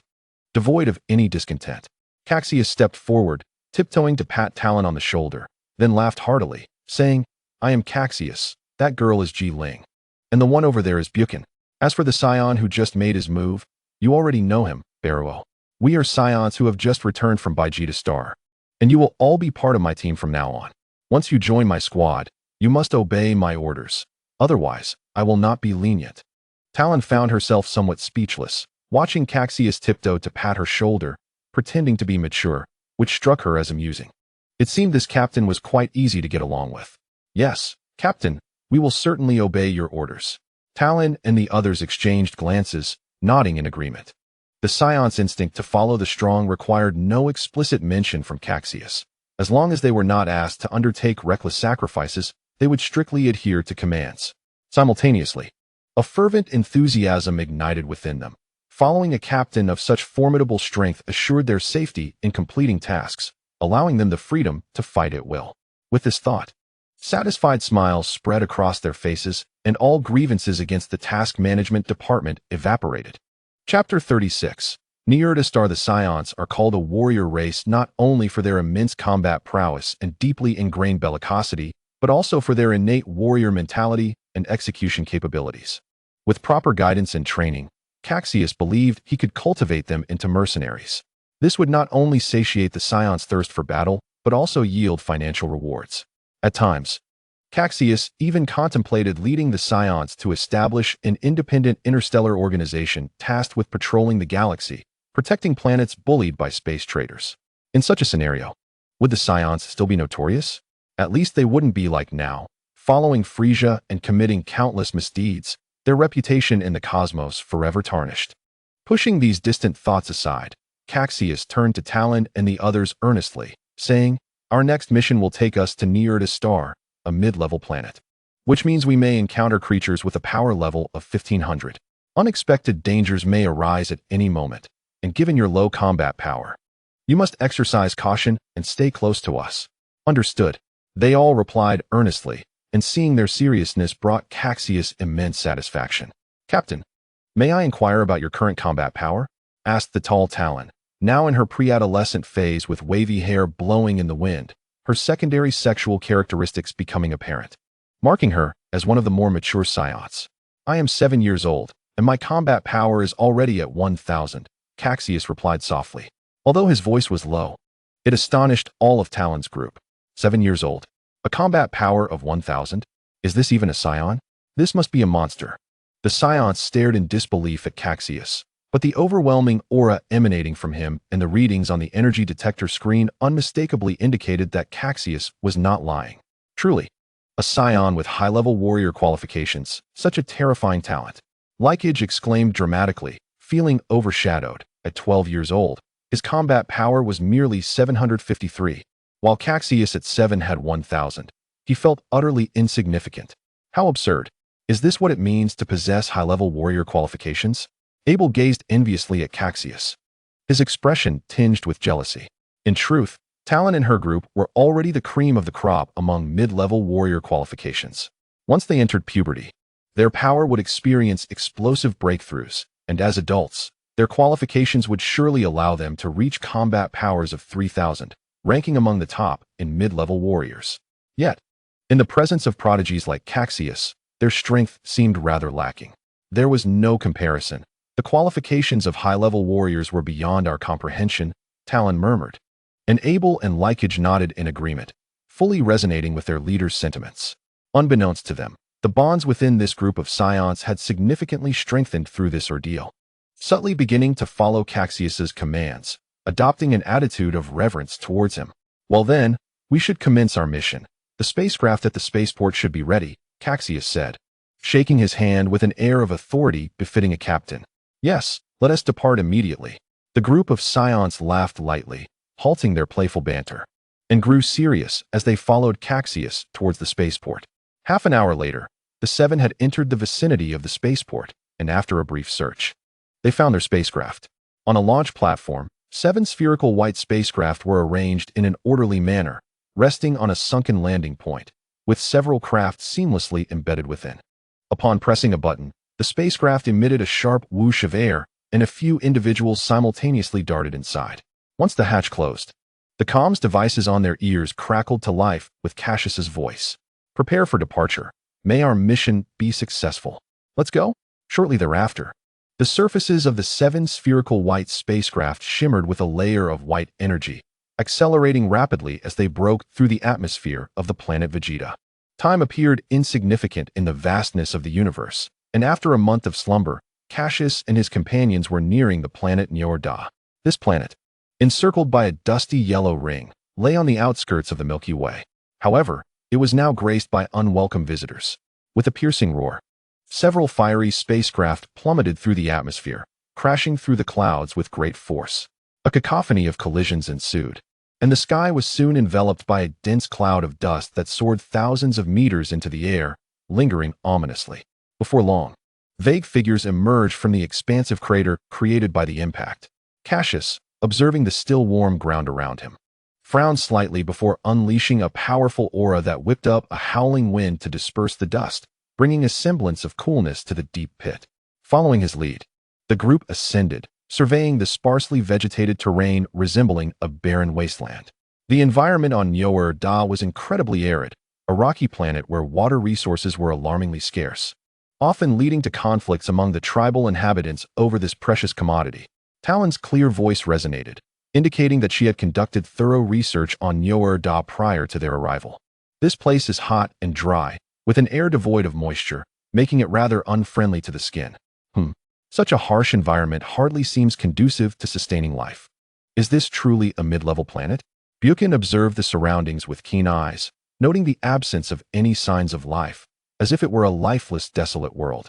It is often in the most inhospitable environments that the most resilient forms of life emerge. The harsher the conditions, the more tenacious life becomes. Having endured countless struggles for survival, this law of the jungle results in a brutal evolution of species. Cassius squinted, his expression grave. He then pressed a button on the energy detector, which emitted a series of electronic beeps. The readings revealed several formidable entities on Nyor-Da.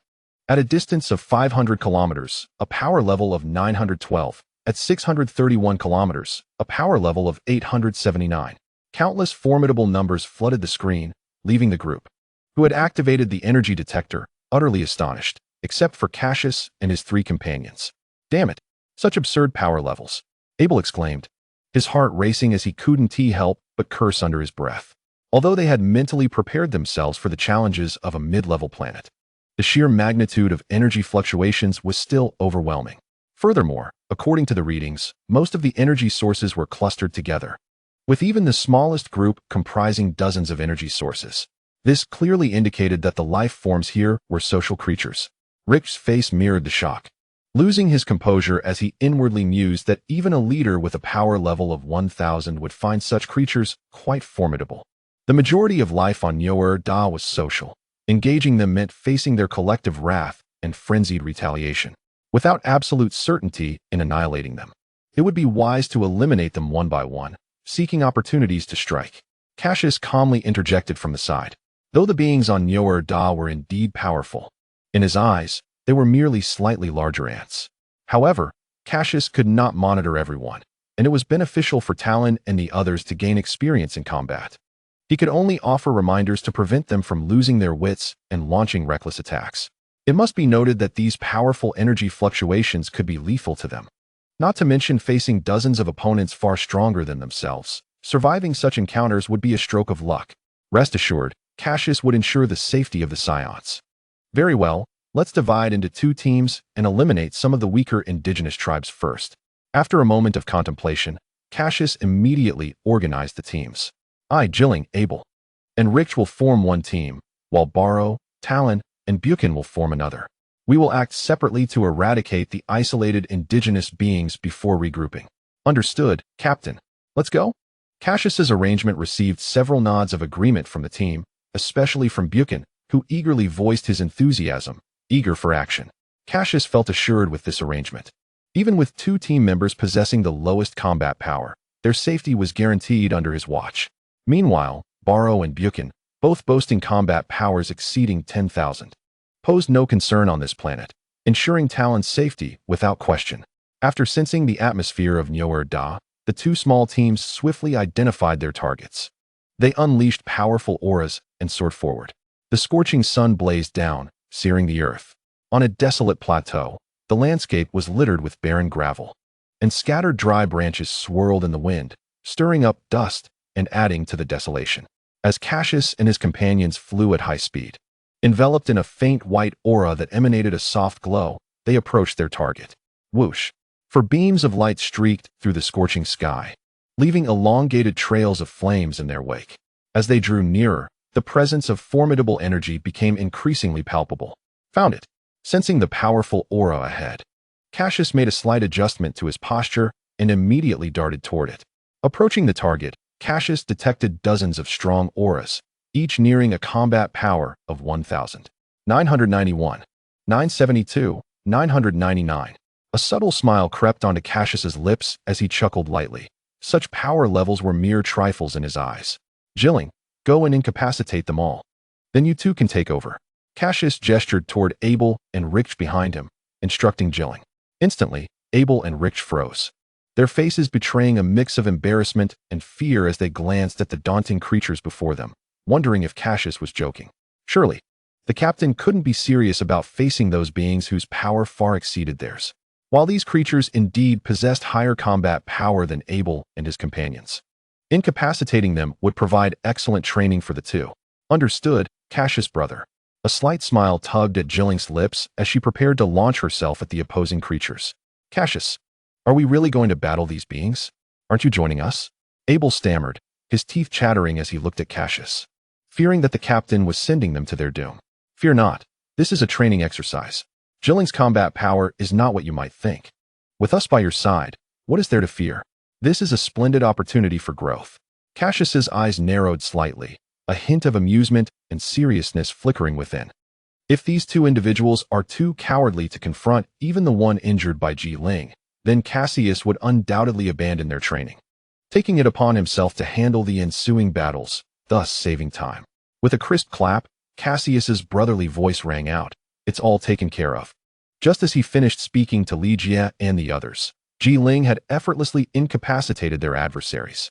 She fluttered over to Cassius, clapping her small hands, revealing her 2 tiny fangs, and beaming with a radiant smile that sent chills down one's spine. What was once a lively creature resembling a cyclopean goblin, clad in coarse beast hide and wielding a hefty club, was now gravely injured, reduced to a mere shadow of its former self after Ji Ling's assault. Its combat effectiveness significantly diminished. Go, finish them off. Cassius commanded with a smile, his eyes glinting coldly as he urged them to make a choice. He sensed that the fallen goblin brutes still possessed a combat power of 600 or 700, manageable for Abel and Legia. Although they were somewhat numerous, this presented an excellent training opportunity for them. After all, the greatest assurance was already secured. Cassius was right by their side. If these 2 still hesitated, they would truly be deemed worthless. Let us go, Abel. Since Captain Cassius has spoken, what is there to fear? We are proud Saiyan warriors. The slender Legia was the first to voice his thoughts, filled with righteous fury, and without a moment's hesitation, he called out to Abel and charged forward. Energy orbs coalescing in his hands as he hurled them at the indigenous foes. Here I come. Legia, you won't overshadow me. Abel, equally enraged, felt the blood of the Saiyan warriors surging through him, and with a mighty roar, he dashed towards the indigenous creatures. Chapter 38. Slaughter. Splendid. They truly embody the pride of the Saiyans, Cassius mused, satisfaction etched on his face as he observed their fierce charge. As they engaged the natives, the two roared in unison, pushing their energy to the utmost. They unleashed a barrage of energy blasts, the ensuing explosions heralding the intensity of the battle. Abel clenched an energy sphere tightly in his palm and forcefully pressed it against the head of a Cyclopean goblin, resulting in a close-range detonation. The goblin, towering at 4 meters, had already sustained severe injuries from Ji Ling's earlier assault, its combat power plummeting to 931, its body now oozing green blood. One of its arms severed by Ji Ling. In its moment of vulnerability, Abel detonated the energy sphere against its head, causing its cranium to explode like a watermelon, showering Abel in a mixture of green blood and white brain matter, staining his combat suit and splattering his face in a grotesque manner. Kill. Abel's blood surged with fervor as he displayed the Saiyan's brutal nature and relentless battle spirit. Meanwhile, Legia dispatched another Cyclopean giant with an energy blade, severing its head and crushing it beneath his foot. They continued to slay one after another until exhaustion began to set in. However, the sheer number of Cyclopean goblins was beyond their capacity to eliminate entirely, and the remaining adversaries surged toward them with renewed ferocity, their eyes gleaming with vengeance. 3 Cyclopean natives, wielding hefty clubs, advanced upon the 2 warriors, who were now utterly drained of strength. If no miracle intervened, their heads would soon be smashed. Die! Damn natives, we will not perish at your hands.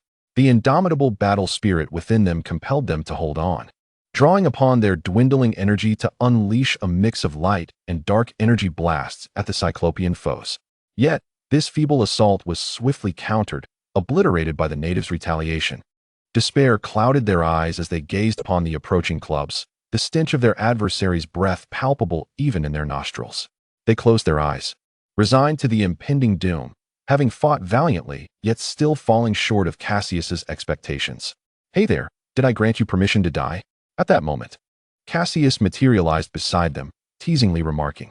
With an energy blade measuring approximately 1 meter and 80 centimeters in length coalescing in his hand, he waved it casually. The motion both languid and impossibly swift. In an instant, several Cyclopean heads tumbled to the ground, their bodies maintaining their forward momentum before collapsing lifelessly. Captain! Captain! The 2 warriors gazed in awe at Cassius's broad silhouette, akin to a savior standing before them, instantly engulfed in an overwhelming sense of gratitude and admiration. Now, allow me to conclude this battle. You have already proven yourselves. After escorting them to safety, away from the Cyclopean natives, Cassius instructed them to observe as he decimated their foes. Barbarians, uncouth and wretched, I shall bring about your destruction. A chill flickered in Cassius's eyes, his amber gaze igniting with ferocity. The natives emitted low, rumbling roars, their expressions twisted in fury as they directed a beam of green light from their single eye toward Cassius. Foolish, Cassius remained unfazed, casually swatting away the energy beams with a mere gesture, redirecting them to explode harmlessly in the distance, suffering no harm himself. Standing unyielding as if the prior attacks bore no consequence, Cassius surveyed the natives with an unfeeling gaze, devoid of emotion, embodying pure indifference and coldness. At that moment, he exhibited an overwhelming combat prowess that rendered the natives insignificant. With a gentle lift of his palm, he stirred the air, unleashing a formidable aura that rapidly expanded, generating a tempestuous force across a vast expanse. Instantaneously, the ground trembled, and fierce winds howled, manifesting various phenomena throughout the realm. In the face of Cassius's sudden eruption of power and the quaking earth, the Cyclopean natives staggered, their pupils constricting as they instinctively retreated. Their bloodlust began to wane. They were not fools, having survived countless life-and-death encounters over millennia, adept at discerning threats. Cassius's aura had transcended their comprehension, categorizing him as an entity not to be trifled with. His eyes narrowed, an overwhelming surge of spiritual power erupted, pressing down upon the natives, akin to a heavy hammer striking the depths of their minds. This sudden onslaught rendered the retreating Cyclopean natives momentarily paralyzed, their movements stiffening. Cassius's amber eyes radiated with psychic energy, as if harboring a star within, subtly enchanting the hearts of those who gazed upon him. None shall escape. Cassius's cold glare fixed upon the natives, his youthful visage revealing a cruel intent, manifesting the Saiyan's bloodthirsty combat fervor. In an instant, his speed intensified, and with a whirlwind of strikes, he unleashed a relentless barrage upon the now stiffened bodies of the natives. Each punch rendered them incapable of movement. The Cyclopean natives, once fierce and bloodthirsty, crumbled before Cassius, reduced to the frailness of lambs. "Let it end," Cassius sneered, a sinister grin spreading across his face. He hoisted a massive energy sphere above his head, fingers splayed, and with a slight exertion, the terrifying energy within erupted. Countless beams of intense heat shot forth, exploding like fireworks, enveloping the indigenous one-eyed beings in all directions under Cassius's precise control. Dense and dazzling, it was a bouquet of death. The thunderous roar echoed like thunder, as the high-energy beams obscured the sky above the indigenous people, compressing and colliding the air. Dust swirled, and debris flew. When the smoke finally cleared, there were no remains of the indigenous beings, only numerous deep craters left in their wake. Chapter 39. The threat of death. Gazing at the remnants of the indigenous people he had obliterated, Cassius felt not a flicker of emotion. To him, the annihilation of these lives was as trivial as squashing a few ants. They were insignificant as dust, unworthy of his concern or pity. After all, Cassius was a formidable being, wielding the power of life and death over the weak. Resolved, Cassius stated indifferently. In the ensuing days, Cassius and his team traversed every corner of the planet, destroying one indigenous tribe after another. Any life of significant strength could not escape Cassius's wrath. If they were discovered by Cassius, it spelled certain doom. The scheduled rendezvous came to fruition, and the two teams of Saiyans efficiently eradicated the indigenous beings with any semblance of power on planet Vegeta. Upon returning, Buchan greeted Cassius and immediately began chatting excitedly with the others, boasting of his achievements in front of Abel and Lickji. He expected them to gaze at him with admiration. But having witnessed Cassius and Jilling's might during their time together, Abel and Lickji were far from impressed by Buchan's claims. Previously, Abel and Lickji would feel anxious even when undertaking intermediate missions, but after enduring Cassius's grueling training, they had transformed into composed and resolute Saiyan warriors. "Hey, you two. I single-handedly took down numerous indigenous beings with battle power exceeding 1,000. Aren't you amazed?" Buchan exclaimed animatedly, reveling in his accomplishments. "That is commendable. But you still pale in comparison to Captain Cassius," replied the slender Lickji, a smile forming on his face as he looked up at Cassius. Captain Cassius single-handedly annihilated a tribe of hundreds with an average battle power of 1,100. "You still need to practice," Lickji remarked, turning to Buchan with a dismissive expression. "I can do it too," Buchan retorted loudly, confident that his battle power made him capable of eliminating all life on the planet with ease. However, Lickji, having not witnessed it firsthand, remained skeptical, ignoring Buchan's frantic assertions. "Stop boasting about your achievements, Buchan. There is no life on this planet that can challenge you. So what is there to discuss?" Cassius said, a hint of displeasure in his gaze. This guy seemed to revel in showing off, with his overwhelming battle power. Slaying the indigenous beings was as effortless as killing chicks, yet he continued to flaunt it. "Almost all life on this planet has been eradicated, with the exception of a few below a battle power of 100. This planet no longer poses any threat," Cassius stated calmly. Though only a few days had passed, Cassius's speed of action was remarkable, with each battle concluded swiftly, adhering to a philosophy of humane annihilation. Aside from sparing a few weak beings, all formidable species had been eradicated by Cassius. Although planet Vegeta was classified as a mid-tier planet, it posed little challenge for Cassius, and in the process, Abel and the others experienced significant growth. Abel's battle power surged from over 700 to 958, while Lickji leaped to a formidable 935. Talon, however, had merely followed Barlow and Buchan, essentially coasting along without the opportunity for training, and thus saw only a modest increase in battle power to 890. Suddenly relegated from the leader to the weakest link, Talon felt a twinge of envy towards Abel and Lickji. In just a few days, they had made such significant gains, surpassing her, and their faces radiated with joy. "Everyone, prepare yourselves. The mission has been successfully completed. It is time to return to Planet Vegeta," Cassius announced with a smile. "Yes, let us go back." "Oh, Captain Cassius, may I team up with you next time? It was incredible. Please take me along next time," Abel implored. Gazing at Cassius with longing, feeling a profound sense of security while in Cassius's presence, and his rapid growth only added to his admiration. Who wouldn't love that? Perhaps next time, if fate allows, we may meet again, Cassius replied mysteriously, smiling as he leaped into his spacecraft, which had partially sunk into the soft sand of the deep crater with some areas charred. Let us go home. Wait for me, brother Cassius. Jilling cheered, promptly following suit. The remaining members exchanged glances, a glimmer of amusement in their eyes, before also boarding their respective crafts. Shortly after, 7 white spherical spacecraft shuddered and soared into the sky, rapidly accelerating to escape the gravitational pull of planet Neerda, heading into the vast cosmos.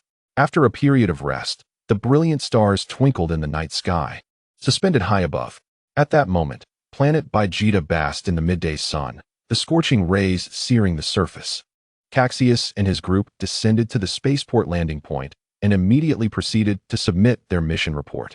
Once again, they faced the familiar white building and the octopus-like being from Inbos. After enduring the disdainful gaze of that creature, Cassius completed the mission submission. Exiting the mission management hall, Cassius glanced back at the plaque hanging on the metallic door, which bore the name of the mission management office. That Inbos octopus. You're going to annoy me every time, aren't you?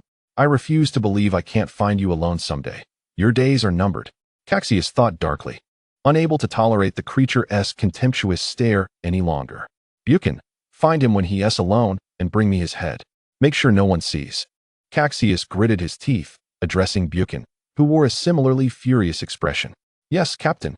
Buchan's eyes brightened, eager to comply.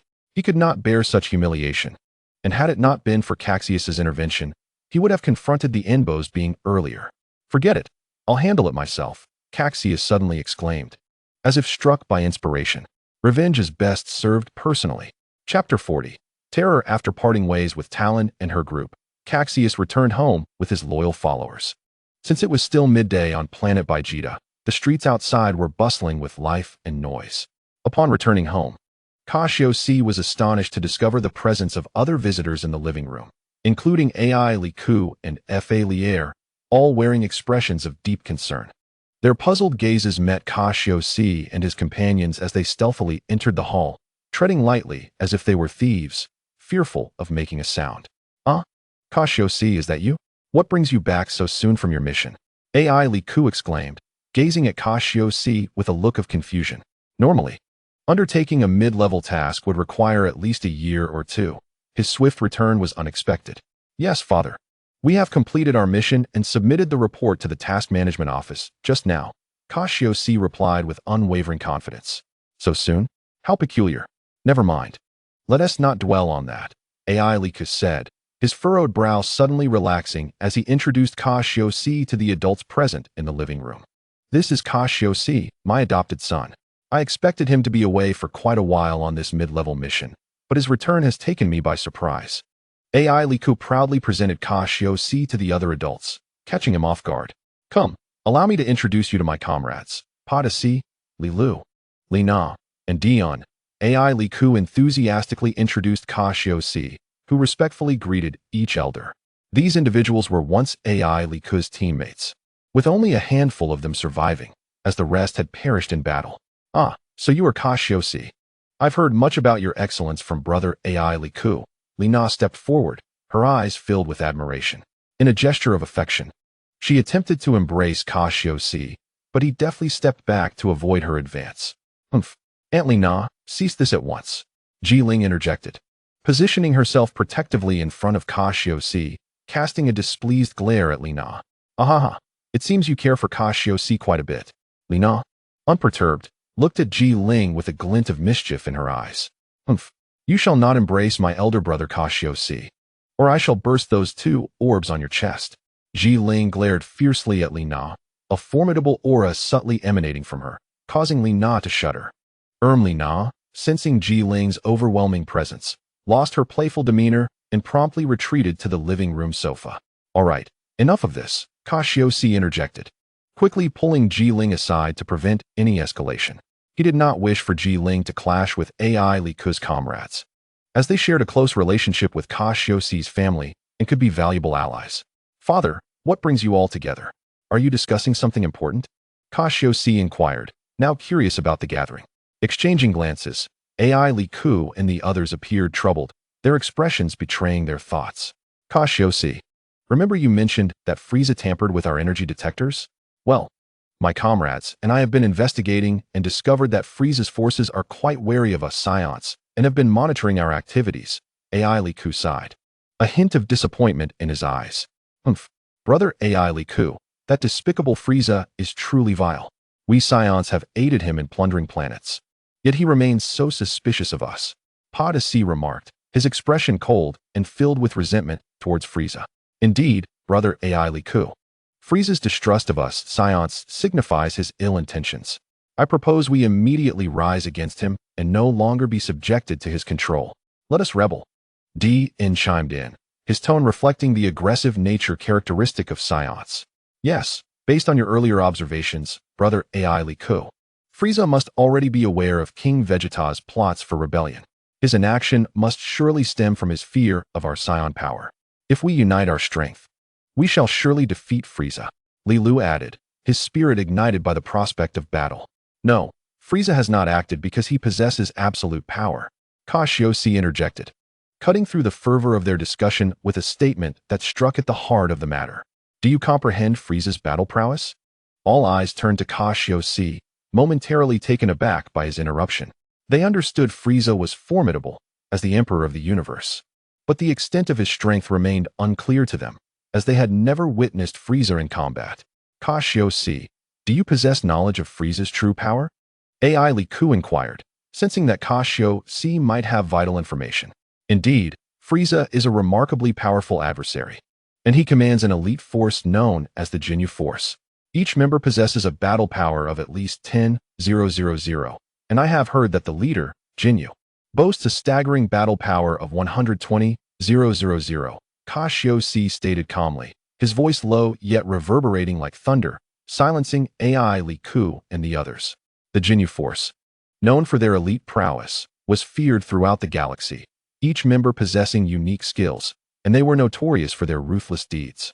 With a battle power of 120,000, such terrifying strength would surely overwhelm the Saiyans, even in their great ape forms, which would lead to a loss of reason, making them incapable of standing against the legendary Jinyu. This overwhelming power surpassed all Saiyans, and even transformed King Vegeta would not be a match for Jinyu. Resistance against Frieza would be futile. Chapter 41, Proposing Rebellion Impossible. Frieza's subordinates possess such formidable power? It cannot be true. I refuse to believe it.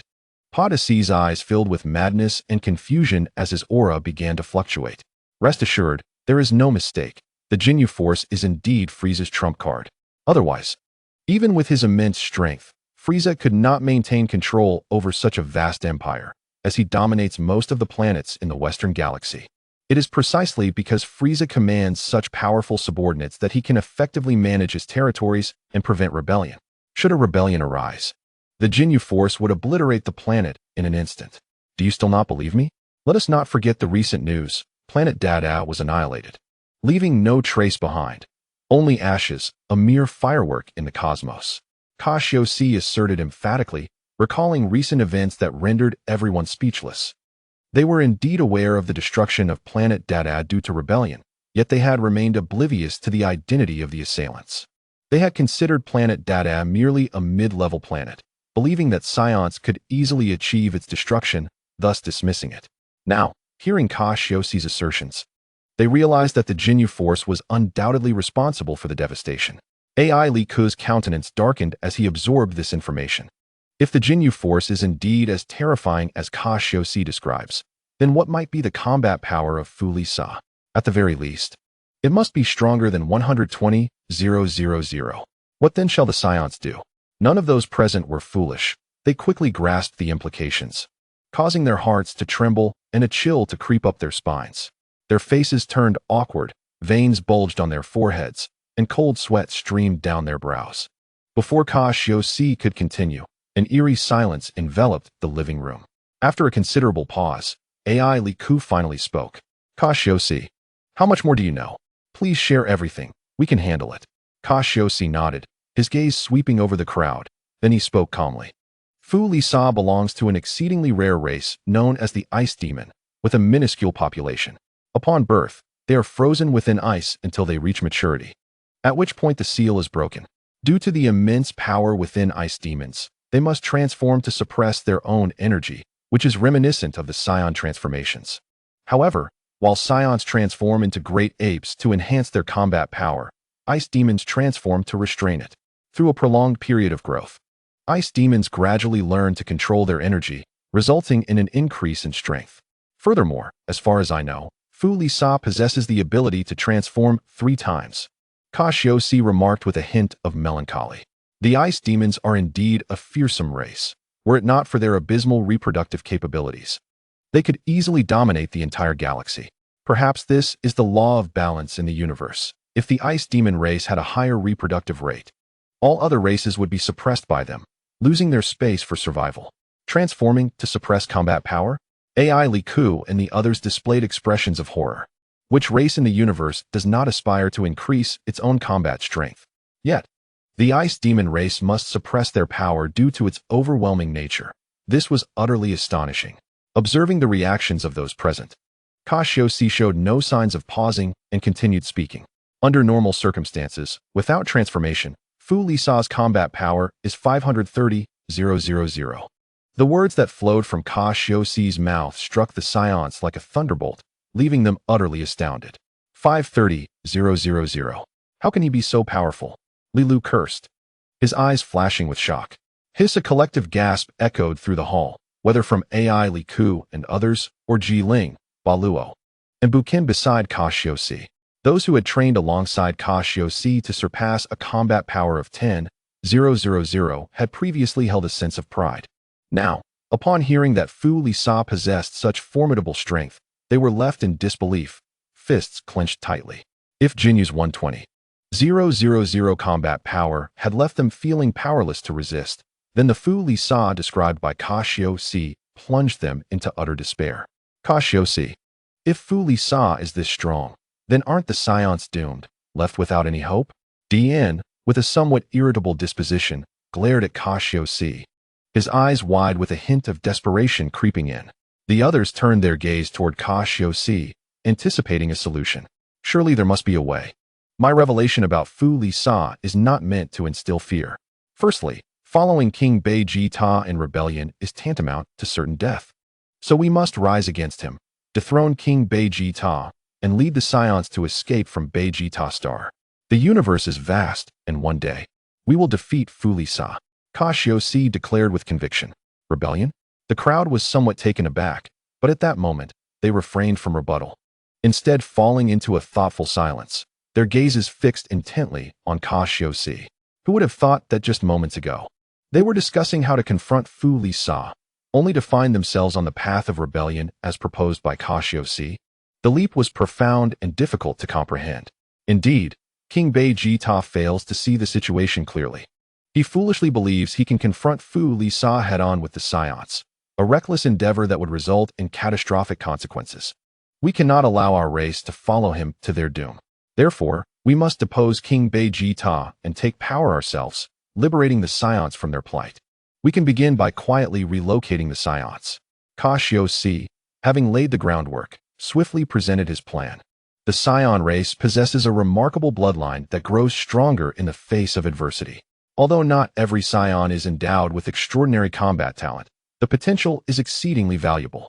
Should we be annihilated along with Vegeta Star, it would be an enormous loss. With Cassius's talents, he would undoubtedly lead the Saiyans to transcend their bloodline limitations and become Super Saiyans. Such a scenario would render the Saiyans capable of reigning supreme in the universe. Cassius harbored his ambitions, and the Saiyan race, as a warrior people, was undoubtedly the most suitable for executing this plan. Moreover, as a Saiyan himself, Cassius could not stand idly by while his kin faced destruction. To do so would be utterly heartless. Though the Saiyan race is known for its brutality, Cassius's moral compass from his previous life forbade him from abandoning his kind. Chapter 42. He is still just a child to assume power and lead the escape from Vegeta Star? AI Li Ku pondered the pros and cons in silence. He understood that King Vegeta's pride and his formidable strength would make him unlikely to retreat without a fight. He would undoubtedly lead the Saiyans into battle against Fu Li Sa, which would spell doom for them all. Rebellion? Do you wish to watch King Vegeta drag the Saiyans into an irreversible abyss? Cassius spoke in a persuasive tone, subtly influencing the thoughts of those around him. Cassius believed that by openly revealing the information about Fu Lisa and the dire circumstances facing Vegeta's star, they would inevitably make a wise choice. What he needed to do was to push them further, to ignite the flames of rebellion. After all, while the Saiyans are naturally combative, under such hopeless circumstances, surely no Saiyan would foolishly charge into certain death. Of course, one cannot rule out the possibility that some might rush forward in the name of Saiyan honor. But those individuals would undoubtedly perish first. You just a child? How dare you speak of rebellion? Do you not know that King Vegeta possesses a combat power of 12,940? Who could possibly dethrone him? Lina crossed her arms, looking at the audacious Cassius with disdain, her annoyance evident in her tone. At that moment, others seemed to awaken from their stupor, looking at the mere child that was Cassius. Indeed, Cassius was only a few years old, yet dared to speak of rebellion. This was audacious beyond measure. Since I dare to say so, I naturally have no fear of King Vegeta. Cassius met Lina's gaze without a hint of trepidation, his youthful face filled with determination, causing a shiver to run down her spine. Buken, step forward and show the adults your combat power. Cassius coldly beckoned Buken, granting him space to demonstrate. Yes, Captain Cassius. Buken's small face was set with determination as he stepped forward, surveying the perplexed adults. Pay close attention, everyone. The era is about to change. Cassius took a step back, allowing Buken the freedom to unleash his potential.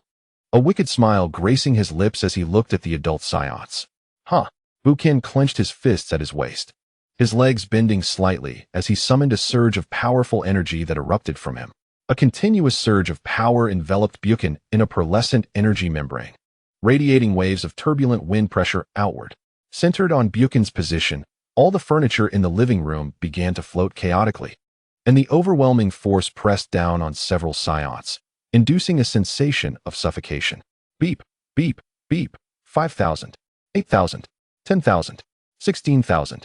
Eric and the others were astonished, their faces illuminated by the intense aura emanating from Buken. How could this be? He is merely a child. Lina's voice trembled, her eyes sparkling with disbelief. The powerful aura radiating from Buken was akin to a blazing sun, breathtakingly overwhelming and instilling fear. This formidable presence swept through the entire house, causing the floor to shake violently. If Buken continued to unleash his energy, it wouldn't be long before this technologically advanced home was reduced to ruins. Stop it, Buken. Cassius placed his hand firmly on Buken's back, and instantly, his overwhelming energy plummeted to a level of around 800 or 900. If Buken persisted, he would blow their home away, and Cassius had no desire to sleep on the streets. How is it possible that you stopped him so easily? Dean stared incredulously at Cassius, who had nonchalantly quelled Buken's energy, a feat that astonished him even more than Buken's display. Cassius's casual gesture stirred a tempest within Dean. Could it be that Cassius surpassed Buken in strength? How could this be? They were just a few children, yet their battle power was so formidable. Had all his decades of combat training been for naught? I am a high-ranking warrior. Buken, is your battle power for real? Dean still seemed incredulous, his eyes wide with astonishment. Indeed, it is true. All four of us possess battle powers exceeding 10,000, Buken proclaimed proudly, puffing out his chest with a sense of pride. That's right, Buken's battle power is indeed genuine. In our previous trial, we visited a low-level planet where the civilization was quite weak, yet its inhabitants possessed a remarkable training method. By studying their martial arts, our battle power surged rapidly. Cassius stepped forward to continue Buken's explanation, ensuring that the truth about Earth was not revealed. Then why do you all seem to be at 800 or 900?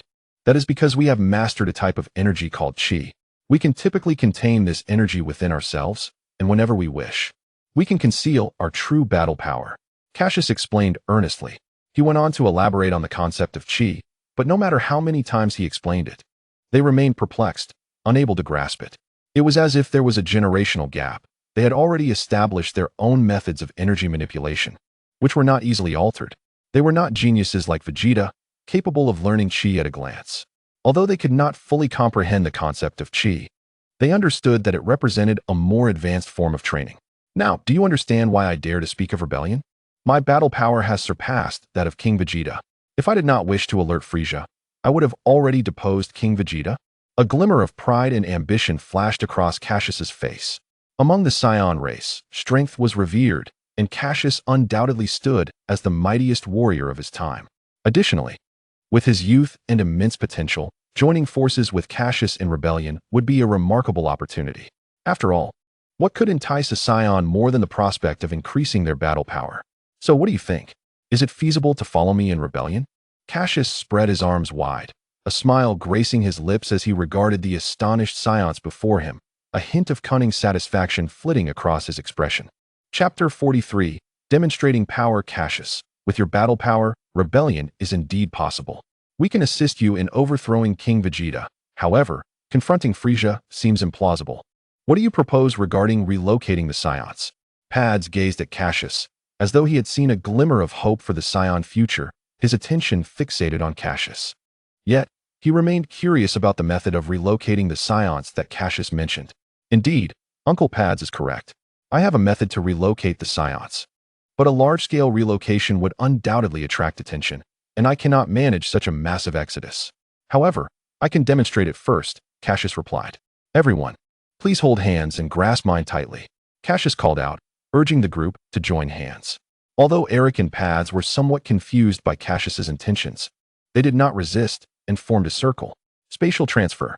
Cassius shut his eyes, channeling his vast spiritual energy to connect with a spatial node in the universe. Suddenly, a series of cracks resembling shattered glass appeared before him, creating a mirror-like effect. In an instant, a dark spatial wormhole materialized, consuming the surrounding light. The vibrant depths of the wormhole dazzled the onlookers, allowing Cassius and the others to glimpse the scene on the other side. With a swift step forward, Cassius was immediately swallowed by the wormhole along with the others, vanishing from the living room in the blink of an eye, leaving no trace behind. The next moment, they found themselves on a desolate, mottled rocky planet on the outskirts of Vegeta. A chilling whirlwind materialized, scattering debris across the landscape.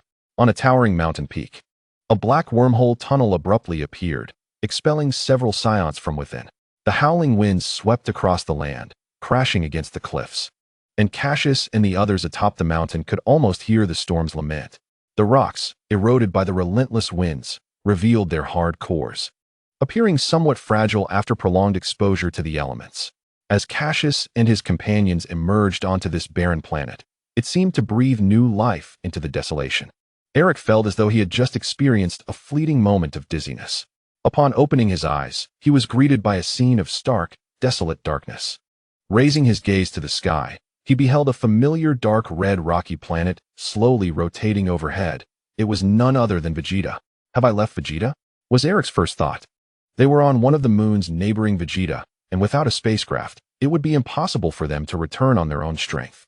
Cassius spoke slowly, observing the bewildered and astonished expressions of the group, a calm smile gracing his face. The Saiyans lacked the ability to survive in a vacuum. Even though they were not far from Vegeta, this distance was an insurmountable chasm for them. Cassius, is this what you meant by the ability to relocate the Saiyans? You brought us here in an instant. Fariel gazed at Cassius in disbelief, astonished by her foster son's remarkable capabilities. Just moments ago, they were on Vegeta, and now. At which point the seal is broken. In the blink of an eye, they had traversed the cosmos, a truly extraordinary feat suddenly. A flush of excitement spread across Pad's face as he clapped his hands together with a resounding slap. Cassius, how many people can you transport at once? If possible, we could certainly relocate the Saiyans in this manner, provided we find a suitable planet. If we can achieve that, our Saiyan kin could finally escape the clutches of Frieza. Pad's words immediately ignited the thoughts of those present, and they turned their hopeful gazes toward Cassius. Uncle Pads, are you suggesting that I utilize my abilities to transport the Saiyans? The toll on my own energy is substantial. I can only carry up to 20 individuals at a time. As for large-scale relocations, that is beyond my capabilities. Cassius gazed at Pads with a wry smile, incredulous that this fellow wished to treat him as a mere beast of burden. It was utterly unrealistic. No matter how hard he tried, he could not transport over 1 million Saiyans from Vegeta Star. Alas, I am overthinking this. Pads waved his hand dismissively, retracting his earlier impractical notions. Cassius remained silent. If there existed a form of instantaneous travel without personnel limitations, it would seem the secret arts of Yaddalate Star could facilitate that, boasting no distance constraints. Coupled with Cassius' formidable soul power and spatial awareness, he could indeed traverse anywhere he desired. He must find the time to visit Yaddalate Star and learn this instantaneous movement ability. However, Cassius was still unaware of its spatial coordinates, or he would have wished to go immediately. The biting cold wind struck the faces of the assembled warriors with great speed. The black, wild hair of the Saiyans dancing in the frigid air. These seasoned fighters, possessing formidable physiques, were unperturbed by the chill. Cassius, now that we have arrived on an uninhabited planet, what is your combat power? Eric asked, his gaze fixed on Cassius with a serious intensity. A glimmer of anticipation in his eyes. Having just witnessed Cassius suppress Buchan's combat power, the others were increasingly curious about Cassius' own strength. If they could not ascertain it, it felt as though a feline was scratching at their hearts, causing a most uncomfortable sensation. My combat power? Father, since you wish to see, I shall modestly display a mere fraction of my abilities. Cassius smiled nonchalantly, then leaped to the edge of the cliff, stepping into the void and hovering in midair. He radiated an air of casual confidence, effortlessly charming a multitude of hearts with his presence. Thus, let us begin. I shall unleash my full aura. With that, Cassius clenched his fists, his arms resting at his waist, and let out a low growl. Huh! In an instant, a force capable of devouring mountains and seas surged from Cassius' body. At that moment, he appeared as the eye of a storm, wildly sweeping the surrounding air. The pressure began to spin violently around him, forming a colossal tornado. The already tumultuous atmosphere grew even more chaotic, as sharp gusts of wind transformed into blades, slicing through the air towards the Saiyans with unparalleled speed. The wind stung their faces, causing them to wince. Hiss, is that blood?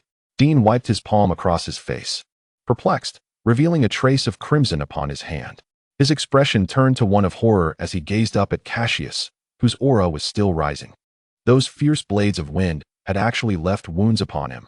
Chapter 44. The Hope of the Saiyans. Boom. A thunderous roar echoed through the sky as blue lightning pierced the air, striking down like a venomous serpent, leaving chaotic arcs of electricity in its wake. Beep, beep, beep. The energy detector registered this immense power, emitting a series of urgent alarms as the numbers on the screen began to climb. 12,000, 14,000, 20,000, 22,394. Such terror. Gazing at Cassius, who emanated a dangerous aura high above, he appeared like a newly rising star, dazzling and breathtaking. The suffocating pressure radiated outwards for hundreds of kilometers, causing the ground to tremble and the ambient energy to distort the weather, creating terrifying phenomena. Boom! A massive wave of energy erupted from Cassius, who had fully unleashed his internal power. This uninhibited and exhilarating release of all his strength was a remarkable sight, and a proud smile spread across Cassius' face. A combat power exceeding 20,000. Eric's voice trembled as he stared at the now maxed-out power detector, his expression frozen in disbelief. Incredible! Our son possesses such formidable power, surpassing that of all Saiyans. Even Prince Vegeta cannot compare to Cassius' innate talent. Fariel covered her mouth, her eyes sparkling with excitement. Such a tremulous power. Pads looked at the unfathomable data, appearing even more exhilarated than Eric, his entire body trembling with anticipation as he loudly expressed his astonishment. With Cassius' strength, a successful rebellion was entirely within reach. Prince Vegeta would surely not stand a chance against him. Cassius is the future of our Saiyan race, Dean murmured, his gaze fervent as he looked at Cassius, as if he had found hope, his heart racing with exhilaration. In that moment, this still young lad had become the beacon of hope for the Saiyans. Perhaps he could lead them towards a more prosperous future. He was the destined savior of the Saiyans. With his power now fully revealed before the gathered crowd, Cassius focused his thoughts, retracting his overwhelming aura, executing the maneuver with flawless precision, ensuring not a single hint of energy escaped. He gently descended to the mountaintop and approached the others. So what do you think of my strength? Excellent, Eric exclaimed, his countenance brimming with excitement, loudly endorsing Cassius' might, confident that with such power, a rebellion would indeed succeed. At that moment, Eric couldn't help but recall the legendary tale of the Super Saiyan passed down among their kind. It was said that in times of dire need, A super warrior would emerge to protect the Saiyans. Could that warrior be Cassius? Is Cassius the prophesied Super Saiyan? Cassius, you are indeed the hope of our Saiyan race. As for your notion of rebellion, we wholeheartedly agree. Eric and the others stepped forward, viewing Cassius as their beacon of hope, fully submitting to his leadership. Hooray! We are finally going to rebel, Buchan exclaimed, jumping with joy, his mischievous face alight with happiness. All right, soon we shall compel Prince Vegeta to abdicate. But this all must be conducted in secrecy. We cannot let Frieza discover our intentions, or all will be lost. Cassius pondered for a moment, laying out his thoughts clearly. Next, he prepared to discuss how to relocate the Saiyans under Frieza's watchful gaze. To leave Vegeta Star, they must find a planet suitable for Saiyan habitation, one far from Frieza's dominion. Eric reflected for a while. After evacuating Vegeta Star, a place for development must be secured, away from Frieza's influence. The vast universe is filled with countless habitable planets, and within the North Galaxy region alone, many such worlds exist. Locating a suitable planet may require some time, but ultimately, it is achievable. Indeed, Cassius, I propose that since there are far too many Saiyans on Vegeta Star, attempting to relocate them all without attracting Frieza's attention would be exceedingly difficult. Therefore, I suggest we select a few elite warriors to accompany us. As long as we have them, the Saiyan race can endure. Pads coldly and rationally proposed this abandonment plan, leaving Cassius momentarily stunned. He had not anticipated that the Saiyans could be so brutally selfish, as this suggestion implied the forsaking of the majority. It was too blunt, too cruel. However, Pads spoke the truth. It is unrealistic to take away all the Saiyans. Furthermore, the gathering consists entirely of elite Saiyan warriors, and there was little dissent to his words. Indeed, elite Saiyan warriors are scarce, and if one wishes to relocate while preserving the majority of their strength, abandonment is undoubtedly the most prudent choice. Very well.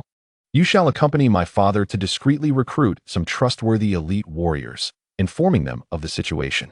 As for those resolutely aligned with King Vegeta, we shall relinquish them. It is also essential to include some mid-tier warriors. The remaining matters, I shall devise a plan for. Cassius pondered momentarily, stunned for a while, acknowledging the validity of Pad's assertions. Nevertheless, he did not fully acquiesce, for mid-tier warriors are also invaluable pillars among the Saiyans. Rest assured, we will meticulously select our personnel, ensuring absolute reliability. The group exchanged solemn nods, understanding the gravity and intricacies of personnel selection. The candidates must not merely be mindless combatants, but should possess the acumen to discern the situation. Otherwise, careless communication could inadvertently divulge critical information, which is unacceptable. Furthermore, these Saiyans must strive to remain out of King Vegeta's sight. This criterion eliminates a significant portion of elite warriors and those with exceptional potential. Among 1 million Saiyans, elite warriors comprise less than 1%, each a precious resource. Most of those possessing elite warrior potential are either courted or monitored by King Vegeta and Frieza, and to minimize repercussions, Cassius would not allow communication with these individuals. Moreover, the other elite qualified children are of utmost importance. Due to the planetary trial tasks for Saiyan children, they can legitimately depart from Vegeta Star. At that time, by covertly orchestrating matters, we could transport all these children to other planets, which would be far more advantageous. Of course, the crux lies in promptly identifying suitable planets for Saiyan habitation. Otherwise, we shall not know where to relocate. 10 days later, on the planet, a piercingly cold gale swept up a storm of debris, the sky obscured by heavy clouds, creating a scene of gloom and darkness. Suddenly, a series of thunderous roars erupted, shaking the very earth. A vast black mushroom cloud suddenly erupted on the distant horizon, radiating intense heat and light, reminiscent of a sun that had abruptly ignited, casting blinding rays. The tremendous explosion compressed the air, and the shockwaves force-leveled entire mountain peaks, while the fierce winds shattered the hard-as-steel rocks, leaving countless jagged fissures across the boulders. Amidst the dim sky, several figures engaged in a rapid clash in midair. Constantly shifting positions, they concentrated energy waves towards their adversaries, attacking from above and below. With every collision, cataclysmic shockwaves erupted. Countless bolts of lightning crackled overhead, their serpentine forms resembling fearsome thunder serpents, streaking down from the heavens as if the thunder god unleashed apocalyptic wrath. Splendid Pads, It has been far too long since I've experienced such exhilarating combat. Your battle prowess has indeed surged, exclaimed Eric as they abruptly halted their skirmish. Eric was now a tapestry of wounds, his skin marred with bleeding gashes. Yet his countenance bore no trace of anguish. Rather, it radiated excitement from the fierce battle. Humph. Eric, your gains have not been slow either. Cassius' methods for enhancing combat power are undeniably formidable. I feel as though I am on the verge of matching King Vegeta's power, and before long, I shall surpass him. Pads retorted, equally battered, yet resolutely composed. Meanwhile, Cassius, who had been observing from the ground, floated closer to them with a playful demeanor. Haha, father and Uncle Pads. You both are truly impressive. Your talents have not waned, and in no time, your battle power has significantly escalated. Indeed, combat is the finest training for Saiyans. Cassius beamed with joy, feeling the surge of energy within him inspired by their duel. Cassius, it is your teachings that have enabled us to engage in battle without reservation. By the way, could we have a few more of those senzu beans? Pads inquired, his icy demeanor thawing as he looked at Cassius with eager anticipation. Of course, Cassius replied, with no hesitation, tossing a senzu bean to Pads. As Pads caught the bean and bit down, a miraculous energy coursed through him, healing his wounds and rejuvenating his spirit to its prime state. Eric, beside him, also retrieved a senzu bean that Cassius had gifted him earlier, chewing it to restore his vitality. These little beans are astonishing, capable of reviving those on the brink of death. It's incredible. I hesitate to consume them, Eric lamented, feeling a pang of regret. It was through these senzu beans that they had fought fearlessly, significantly enhancing their battle prowess, and Cassius deserved credit for that. Fear not. While senzu beans are indeed rare, their value at this moment is clear, Cassius reassured with a smile, knowing he had plenty but could not afford to distribute them all. Clenching his fists, feeling the abundant energy within him, Eric smiled contentedly, exclaiming, in these days of battle, my strength has surged nearly 1,500, reaching a battle power of 8,500. This unprecedented improvement was beyond my wildest dreams. Indeed, Cassius, my battle power has also increased by around 1,500, now standing at 8,000. Pads chimed in eagerly. Excellent. Cassius responded with a grin. To achieve such a substantial increase in battle power through traditional Saiyan training methods would be akin to chasing phantoms. Even with the aid of senzu beans, such results would have been unattainable without the training methods I've imparted, allowing you both to progress so remarkably in just 10 days. If only we had access to a large training facility, it would be even better. Alas, it is premature to contemplate such matters. Cassius frowned, pondering. If only we could have a gravity training chamber that would elevate our battle prowess to unprecedented heights. However, given the current technological level of the Saiyans, such a dream remains elusive. We must await Bulma's maturation on Earth or propose the construction of a gravity training chamber to her parents. After all, that family comprises brilliant scientists. By the way, how goes the search for a suitable planet for habitation? Have we identified any appropriate worlds? Our time is rather pressing. Cassius suddenly inquired, shifting his gaze towards the two. We have been so focused on our training that we are somewhat unclear, they both stammered, attempting to evade Cassius's penetrating gaze. Allow me to speak, a firm, cold voice interjected from the side, revealing Dean. I have discovered a planet called Saibwa, inhabited by a humanoid technological civilization, situated far from Vegeta's star, well beyond Frieza's reach. Intrigued by Dean's revelation, Cassius's interest was piqued. A technological civilization? What is their level of technological advancement? He gazed intently at Dean. And what of their capabilities? The ability to construct spacecraft and excel in urban development suggests a civilization that possesses intermediate technological prowess, particularly in the realm of cosmic navigation. Dean, scratching his head, acknowledged his own ignorance regarding technology, and thus could only provide a vague approximation. It seemed promising, warranting further investigation to ascertain the situation. Cassius, smiling, nodded in agreement. Locating a technologically adept planet within the Milky Way that also supports the survival of the Saiyans was no small feat nevertheless. This planet had captured Cassius's attention. He felt compelled to personally explore it, for it might very well become the future home of the Saiyans. Chapter 46. The rebellion commences. Let us gather everyone. It is time to prepare for the dethronement of King Vegeta. With a smile, Cassius waved his hand, a flicker of danger passing through his amber eyes. After 10 days of training on this desolate planet, under Cassius's guidance, the combat prowess of Eric, Pads, and the others had significantly improved, sufficient to support Cassius's plan to seize power. At this juncture, a discreet return to Vegeta Star to contact fellow Saiyans would facilitate their coup. Cassius's battle power of over 20,000 was indeed formidable, allowing him to quietly manipulate King Vegeta. However, to fully control the power center of the Saiyans, cooperation from some high-ranking individuals would be essential. Otherwise, if these individuals believed they were betraying the Saiyans, the obliteration by Frieza would inevitably be hastened. Dean's eyes sparkled with excitement, a hint of satisfaction glimmering within. The moment had finally arrived. After a brief acknowledgement, the others swiftly flew towards several battlefields on the planet, where fierce combat was already erupting. In no time, they gathered everyone before Cassius, observing the heightened battle aura surrounding them. It was evident that their spirits were high and confidence exuded. Haha, it appears that your improvements over the past 10 days have been remarkable. Cassius, though diminutive in stature among the adult Saiyans, spoke with an air of authority and wisdom beyond his years. He nodded appreciatively, smiling at them to express his approval. Cassius, I can hardly contain my eagerness for rebellion. According to Saiyan tradition, you have every right to challenge King Vegeta and claim the throne. Buchan exclaimed, his eyes gleaming with fervor for battle. Indeed, Buchan is correct. This is a valid point. Cassius, you can challenge King Vegeta openly. The term rebellion seems rather harsh, Lena interjected. Her arms crossed, her bright eyes suddenly sparkling with inspiration. Right.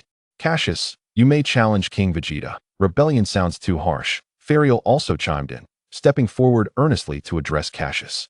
Haha, no worries. I am indifferent to such labels. After all, seizing power or rebellion, it matters little to me. Cassius waved dismissively, unfazed by the terminology. However, at that moment, Eric, standing nearby, suddenly adopted a serious demeanor, his eyes glinting with resolve. No, Cassius, you cannot seize power under the banner of rebellion. Even if you succeed, many will remain unconvinced. Oh, if not through rebellion, should I challenge King Vegeta openly and oust him? Such actions would surely attract Frieza's attention. Cassius replied, gazing cautiously at Eric. Cassius recognized the concern of Eric, his adoptive father, yet at that moment, the full implication of his words eluded him. In Cassius's view, gaining authority under Frieza's watchful eye required utmost stealth. Indeed, we must ensure Frieza remains oblivious. However, perhaps we can secretly prepare a challenge opportunity for you. At that time, I will summon the high-ranking Saiyans to witness your challenge to King Vegeta. Once you defeat him, they will have no choice but to accept your rightful claim to all Saiyan matters and authority. Eric spoke cryptically, a glint of wisdom in his eyes. Are you suggesting, Father, that you wish to discreetly contact the high-ranking members to witness my victory over King Vegeta? Cassius inquired, realization dawning upon him. Precisely. Our collective strength can compel them to witness your challenge, allowing them to see how you vanquished King Vegeta. Eric stated, his gaze sweeping over the formidable fighters around them, a sense of confidence emanating from him. Eric's plan was straightforward. Leverage their formidable combat strength to compel the high-ranking Saiyans to observe Cassius's challenge. This would facilitate their acceptance of Cassius's authority, albeit under the condition that everything transpired in secrecy, away from Frieza's influence. While this approach lacked formality, given that challenges ought to occur in the presence of all Saiyans, urgency dictated that they proceed in this manner. Excellent. That would be ideal. Now, Father, you and the others should reach out to the other Saiyans, Cassius said, his eyes gleaming with determination, not inclined to refuse. If it meant avoiding a tarnished reputation, why not seize the opportunity? For now, we shall return to Vegeta Star, and I will rely on you all to make the necessary contacts. Cassius remarked with a serene smile, instructing everyone to join hands and form a circle. With a thunderous roar, a familiar surge of mystical energy erupted from Cassius's mind, a soft, pale light resonating within his perception. Gradually, it seeped into the fabric of space, connecting the spatial nodes. In an instant, a dark space wormhole opened, illuminating with vibrant, kaleidoscopic hues. With a single step, they could return to Vegeta Star. Let us go, Cassius commanded, stepping into the wormhole first. In the blink of an eye, everyone felt the sensation of spinning before their feet met solid ground once more. Hiss. Although this had been experienced once before, the ability continued to astound Lena, who blinked her bright eyes in admiration. Now that we have returned, let us hasten to contact the other Saiyans. The sooner we succeed, the sooner we can rid ourselves of Frieza, Pads remarked, steadying himself, a serious and determined expression overtaking his face. Indeed, we must inform the Saiyans we can reach without delay, Eric concurred, emphasizing the urgency of the situation. Acutely aware that they were uncertain of when Frieza might obliterate Vegeta's star. At this moment, seizing even a fraction of time could mean the difference between life and death. Under the leadership of the two, several adult Saiyans erupted with an earth-shattering aura, soaring into the sky in haste to contact their fellow Saiyans and alert them of Frieza's malevolent intentions. What a spirited group of Saiyans. Wouldn't you agree? Cassius turned to survey the remaining Barrow, Jilling, and Buchan, teasingly commenting. Given their relatively insignificant stature and lack of connections, there was no need for them to reach out. They would simply permit the adults to summon the high-ranking members. After all, such formidable combat strength should not go to waste. The three nodded in agreement, their expressions reflecting approval as they watched the adult Saiyans dart away. However, you should hurry back to inform your parents of this matter, so they are mentally prepared. Why linger here? Off you go. Cassius suddenly changed his demeanor, shooing them away. As they hastily departed, Cassius smiled gently to himself. Chapter 47. Coercion. Night fell, and the stars twinkled. The vast expanse of the starry sky twinkled, with a hint of crimson in the atmosphere that embraced the luminous glow emanating from the galactic canvas. A cool evening breeze swept across the ground, imparting an inexplicable chill. At this moment, an unprecedented event was unfolding on the dark red planet of Vegeta.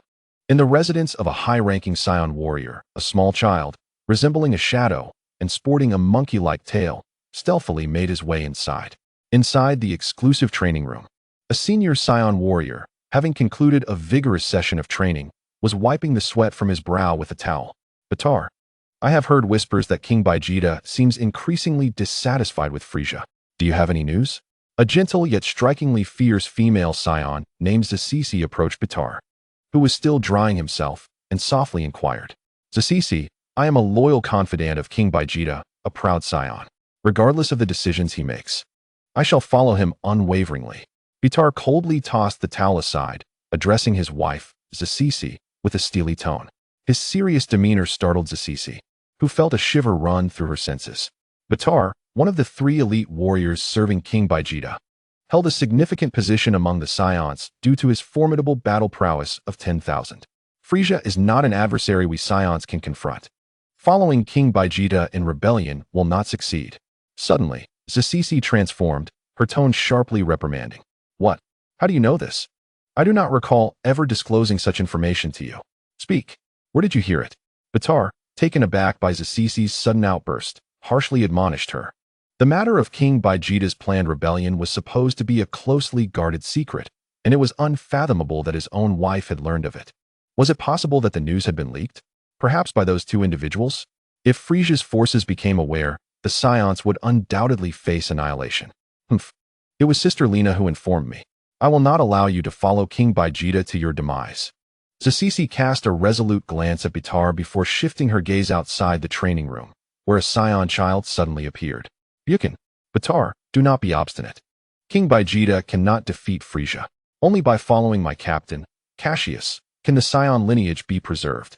He is the future of the Saiyans and will become their king. Buchan declared, his expression grim as he stepped forward, his intensity growing with each stride. The overwhelming aura he exuded pressed down on Batar, causing the ground within the training room to tremble and the training equipment to float uncontrollably in the air. The terrifying presence made Batar break into a cold sweat, his legs trembling involuntarily as he gazed at the child before him with a look of shock. This suffocating sensation was one he had never experienced. Not even from King Vegeta. The child's power instilled a deep-seated fear within him. Batar knelt, his chest heaving as he struggled to catch his breath. His eyes wide with disbelief and humiliation, veins protruding from his forehead, hands clenched, as he grappled with the reality of the situation. Who are you? How can there be such a powerful child among the Saiyans? Batar managed to raise his face to meet Buchan's relaxed demeanor, gritting his teeth in frustration, wishing to imprint the child's image in his mind. I did not come here to listen to you. After tonight, King Vegeta will be dethroned. and you will witness the rise of my captain." Without further ado, Buchan delivered a powerful blow to Bitar's abdomen, leaving him gasping in pain. Wah! With that crushing strike, Bitar lost all capacity for resistance and found himself hoisted onto Buchan's shoulder. "Bitar, are you all right?" Sisisi cried, her expression shifting to one of concern as she rushed forward to check on her husband.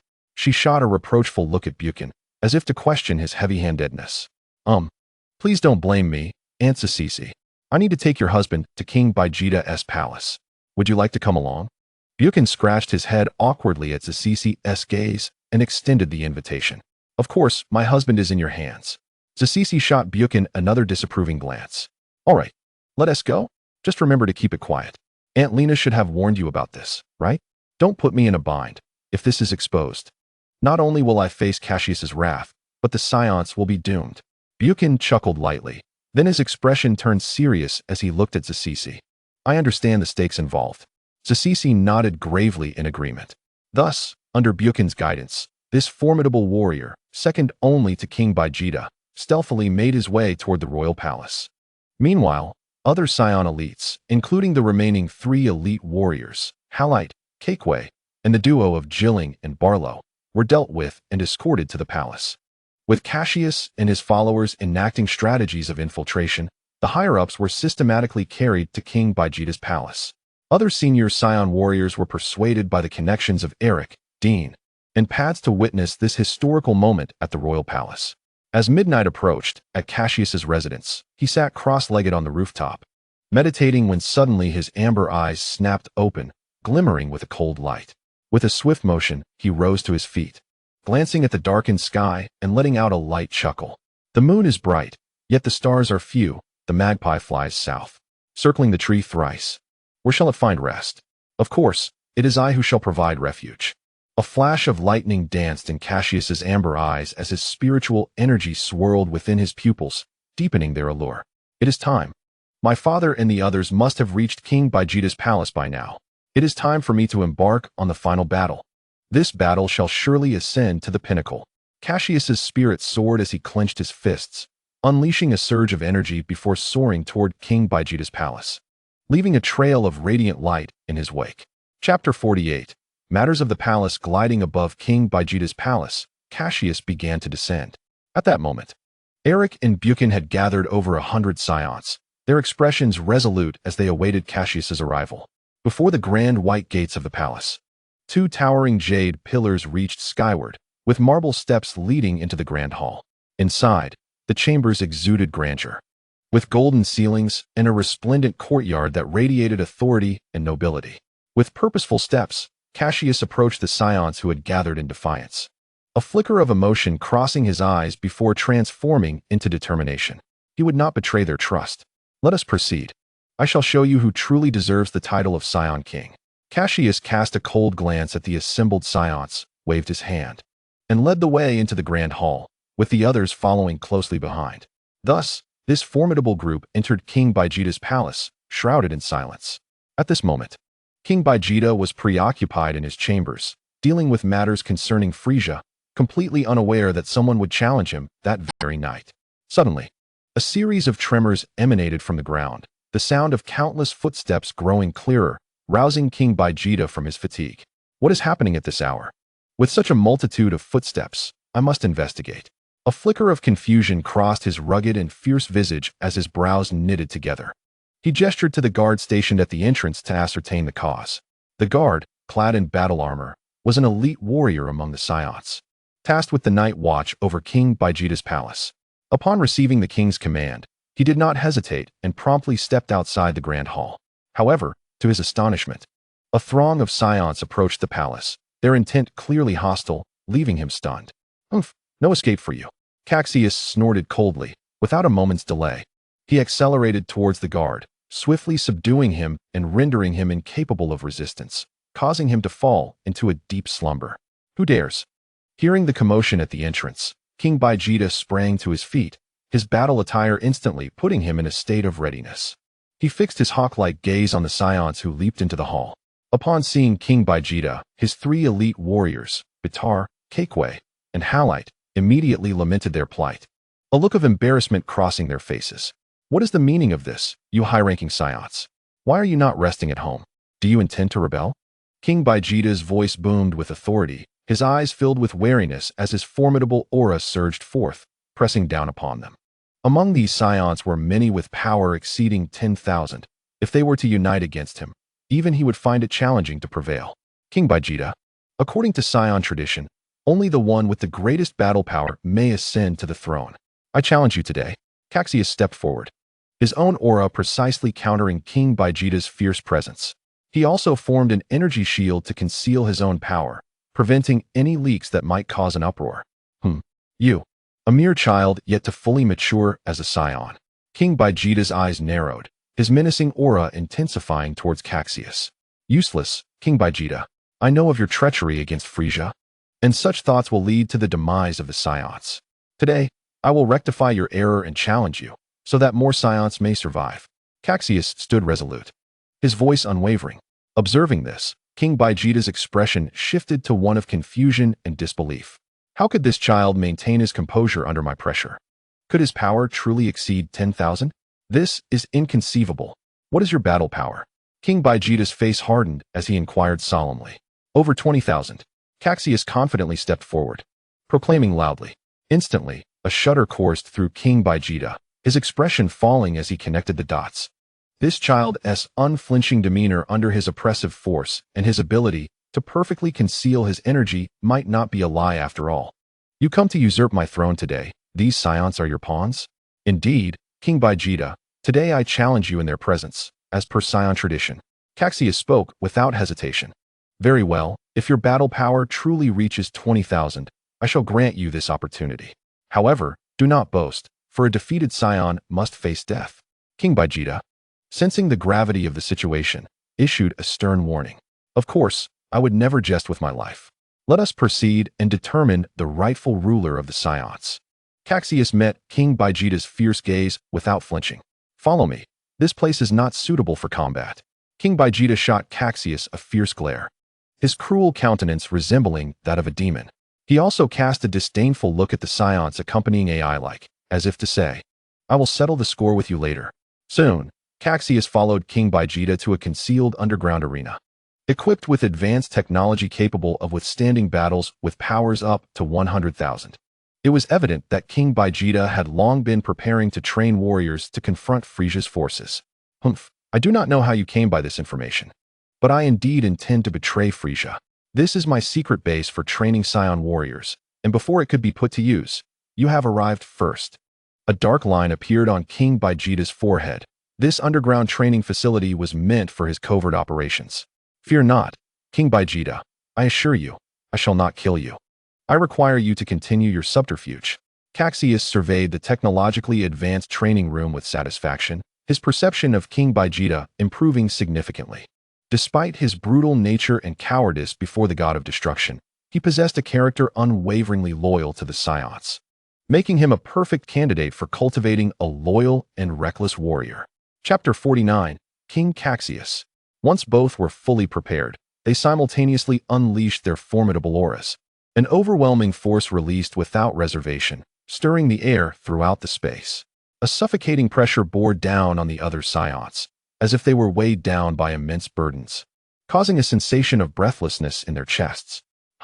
Cassius roared, the surrounding space warping with a distorted essence, his battle attire billowing as if caught in a tempest. A colossal energy was released without restraint, the oppressive air exploding around him like the roar of a primordial beast, instilling terror in all. Beep, beep, beep. The spectators donned their energy detectors, emitting synthesized electronic sounds, as the green battle display screen showcased the fluctuating numbers. 16,000, 20,000, 22,000. Ultimately, the energy detector stabilized at a battle power of 23,180. Some with older equipment saw a series of question marks, their devices malfunctioning, only realizing the truth through the readings of others. A battle power of 23,000, far surpassing that of King Vegeta. The Saiyans below could not conceal their astonishment, gasping in disbelief. How can this be? King Vegeta, detecting Cassius's energy through his own device, let out an enraged roar, clearly struggling to accept this revelation. Immediately, he surged forth with fierce energy, attacking Cassius. Pathetic. Such weak attacks cannot harm me in the slightest. Cassius's expression sharpened, his pupils radiating a powerful spiritual wave, swirling in a deep vortex, as if to consume everything. Boom! In an instant, a powerful spiritual force collided with King Vegeta's mind, causing his form to falter momentarily. Pain and ferocity flashed across his face as his fierce assault was abruptly shattered. It is my turn now, Vegeta. A fierce glimmer erupted from the profound amber eyes of Cassius, accompanied by a thunderous rebuke. Instantly, he unleashed a powerful aura, propelling himself towards Vegeta at an astonishing speed. As if teleporting, Cassius suddenly appeared behind Vegeta, his figure suspended in midair. He reached out a small hand and tightly grasped Vegeta's hair. "You scoundrel!" Vegeta, realizing his hair was firmly gripped by Cassius, felt a surge of anger and bellowed, attempting to escape the hold. However, now that he was ensnared, he clearly lacked the strength to resist Cassius. With a gentle yet forceful motion, Cassius lifted Vegeta's entire body and hurled him violently towards the unforgiving metallic ground. The brutal impact sent Vegeta crashing into the surface like a cannonball, producing a resounding explosion. The once impervious metal floor yielded, creating a deep crater, with cracks radiating outward. Coughing, Vegeta lay in the crater, spitting out a mouthful of blood, struggling to rise while clutching his aching chest. Gazing up at the still suspended Cassius, "You have won," Vegeta uttered with a heavy sigh, a glimmer of reluctance flashing in his eyes. He yearned to continue the battle, yet the injuries within his body were wreaking havoc, and should he recklessly unleash his power, he would be unable to contain it. Risking self-destruction, silence enveloped the arena, so profound that one could almost hear a pin drop. Vegeta had been defeated, so utterly, with a single move. The warriors, once loyal to Vegeta, stared in disbelief, shock etched across their faces as they beheld the disheveled Vegeta and the composed Cassius hovering above. In stark contrast, the outcome was unmistakable. Cassius emerged victorious. He was the new king of the Saiyans. Amidst the astonishment, Iroh stepped forward, redirecting the crowd's attention from Vegeta's downfall. Instantly, their gazes turned fervently towards Cassius. The Saiyans revered strength, and with Cassius's unparalleled combat prowess having vanquished Vegeta, this was an indisputable fact. Subsequently, under Iroh's influence, hundreds of Saiyans erupted into fervent chants. Cassius won. Cassius won. Cassius won. Such was the primal essence of this battle-hardened race, following the strong and age-old tribal strategy. For it was through this allegiance that the Saiyan race could endure in the brutal struggles of the cosmos. "Ah, Cassius won. My Vegeta family has indeed fallen." Lying on the ground, Vegeta observed the adoration surrounding Cassius, a sense of desolation taking root within him. "Vegeta, you cannot leave just yet. You must assist me. Help the Saiyans break free from Frieza's grasp." Cassius approached the former king, extending a hand to lift him up. He offered Vegeta a healing senzu bean, and with a crisp snap, a surge of energy flowed into his body, mending his injuries. In no time, Vegeta felt revitalized, his fatigue dissipating. "Remarkable," he exclaimed, marveling at his restored state. "Vegeta, you established Vegeta Star for the Saiyans. Your contributions cannot be erased. Will you aid me in continuing to lead our people and restoring the glory of the Saiyans?" Cassius, embodying the essence of a benevolent ruler, extended his invitation to Vegeta. "Cassius Wong, I am willing." Vegeta, looking into Cassius's eyes, felt an overwhelming gratitude as Cassius acknowledged his past achievements rather than seeking his destruction. "Indeed, Vegeta, we still need you. You are a noble, pure Saiyan. The weight of responsibility for our future rests heavily upon your shoulders." Cassius praised him, elevating his status with lavish compliments, knowing that such flattery would solidify their bond. Vegeta was a straightforward warrior, lacking the finesse to understand the art of winning hearts. Even if he were sold, he would still count the coins for Cassius. "Cassius Wong, I am deeply moved.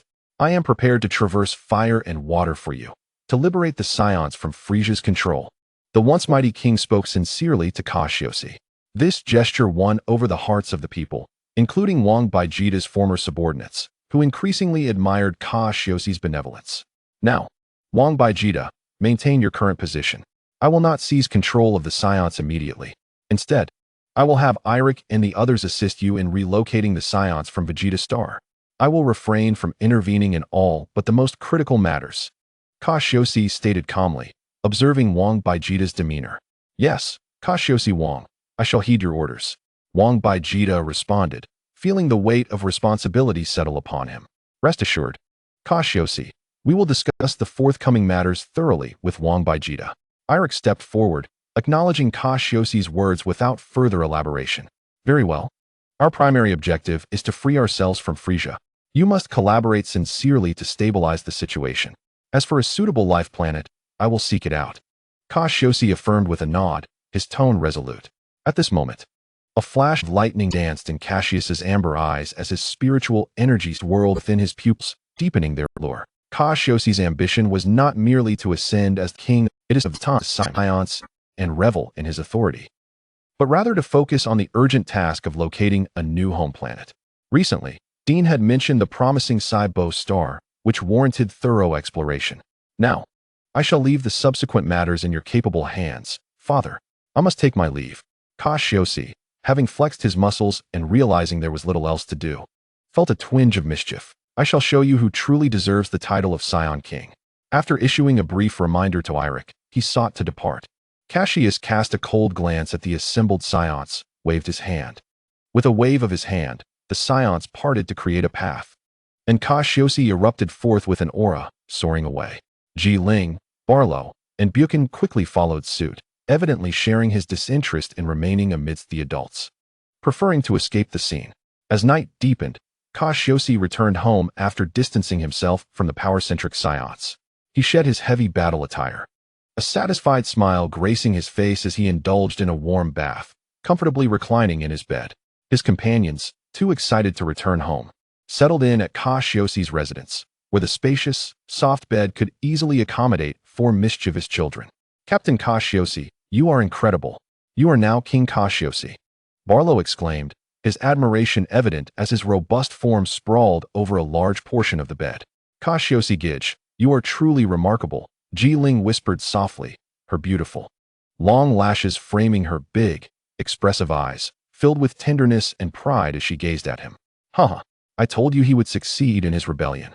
Captain Cassius is destined for greatness, Buchan declared proudly, standing with his legs apart on the bed, exuding confidence and satisfaction.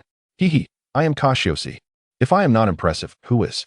Cassius chuckled, his expression warm as he looked at his friends, the bond forged through their shared childhood experiences solidifying their connection.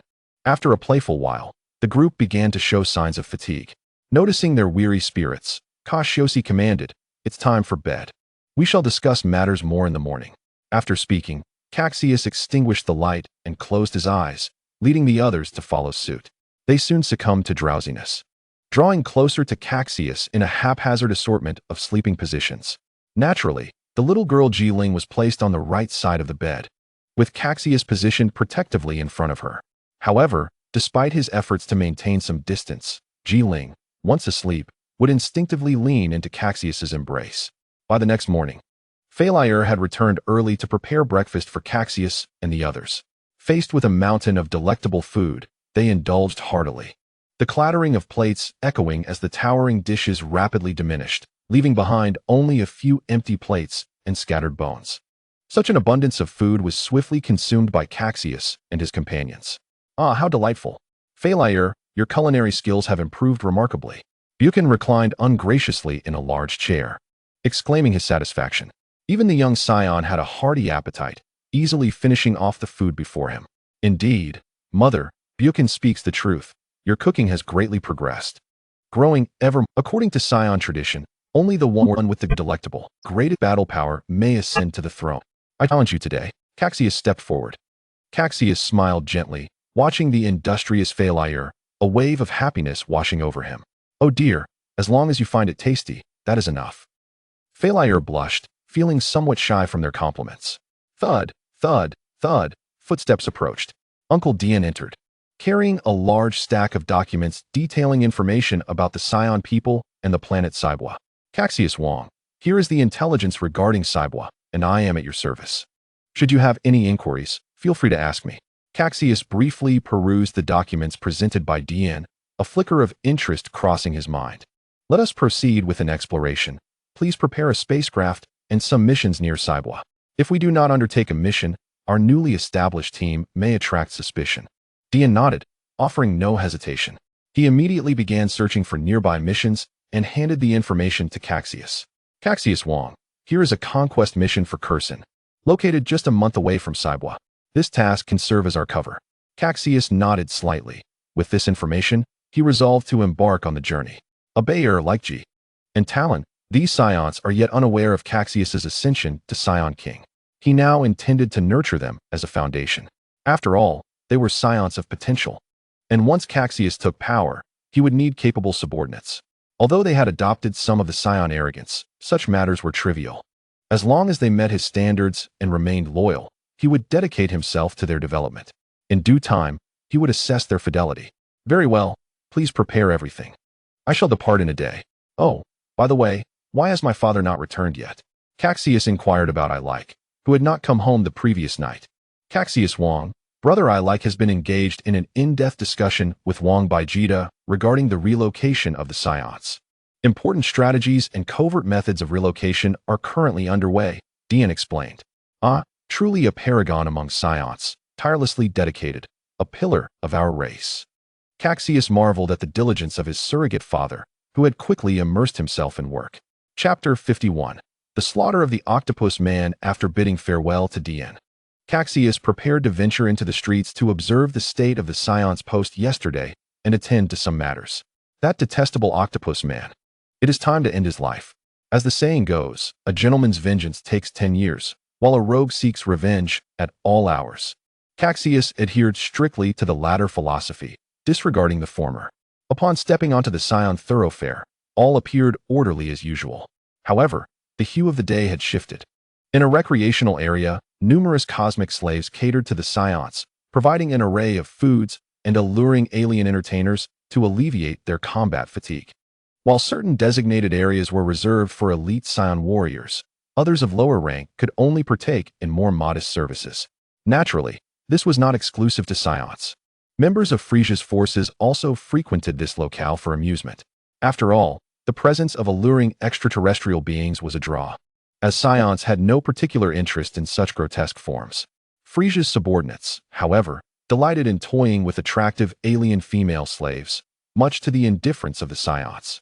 Observing the octopus man Sajong from the task management office, Cassius noted that he would often indulge himself here after work. Indeed, it seems the logistical support and entertainment for the Saiyans are exceptionally well organized.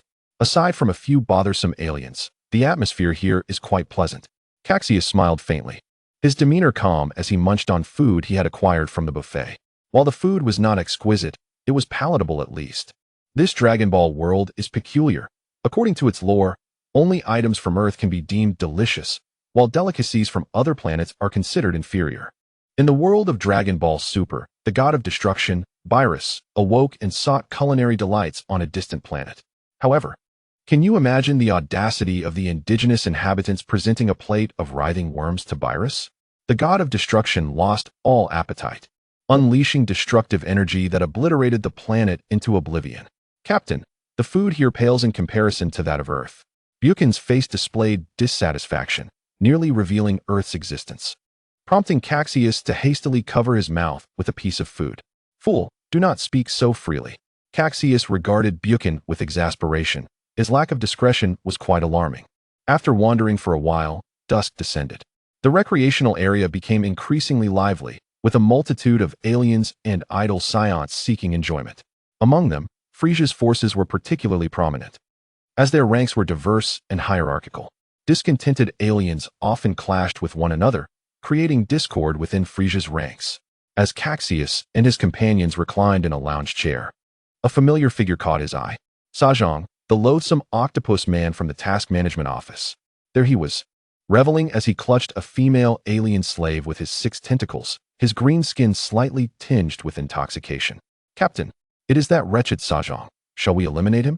Buchan instantly recognized the octopus man, his eyes ablaze with anger, itching to devour him. He vividly recalled the disdainful expression Sajong had directed at the Saiyans. That day, Cassius had restrained him from delivering a fatal blow, but now he had ascended to Saiyan King. What was there to fear? Furthermore, they were set to undertake a mission tomorrow. Dispatching him today would allow them to escape without consequence. Who could possibly track them down? Heh.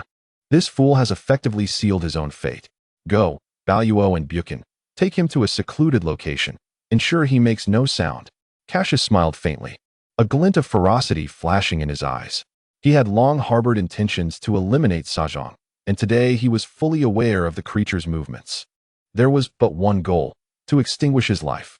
Little beauty, your brother treasures you, the grotesque Saiyan, with his green skin and hideous visage, mocked as he embraced the beauty in his arms.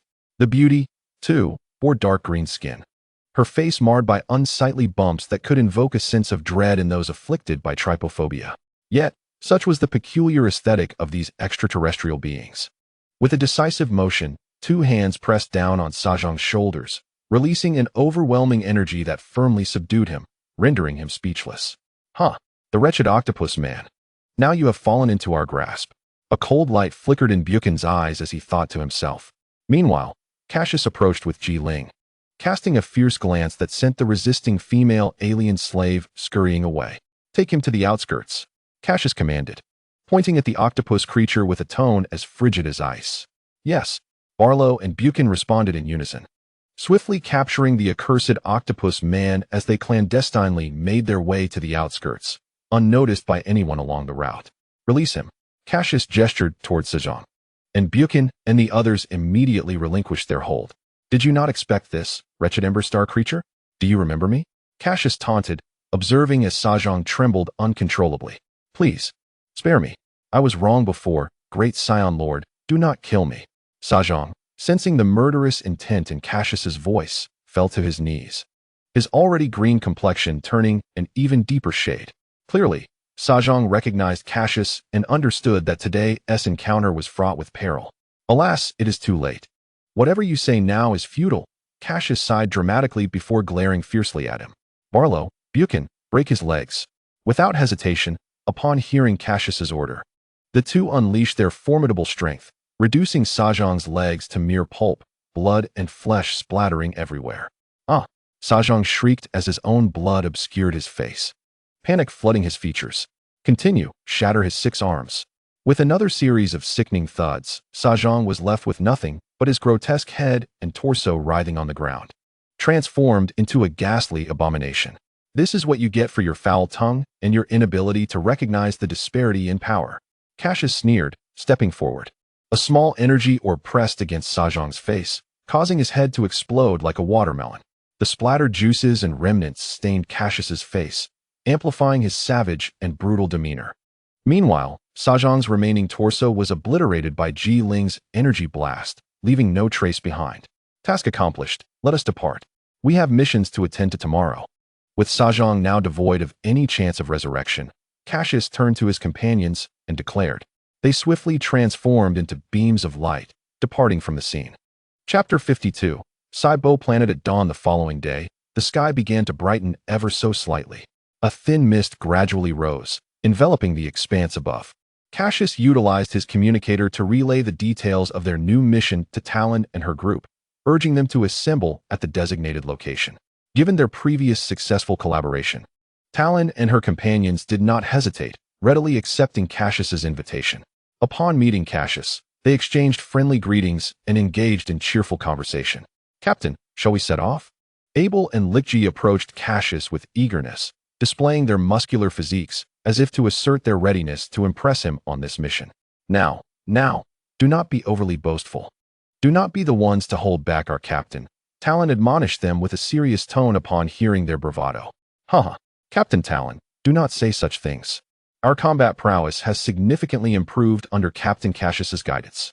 We might even surpass you now, Abel boldly boasted, oblivious to the dark lines forming on Talon's forehead and the fury in her gaze. Clang! An enraged fist struck Abel's head, instantly causing a large, swollen bump to rise. Wah! Captain Talon. Abel looked at her with an innocent expression, his eyes filled with dismay. Likji, standing nearby, ceased his mockery, trembling in silence. Humph. Consider this a lesson for you too.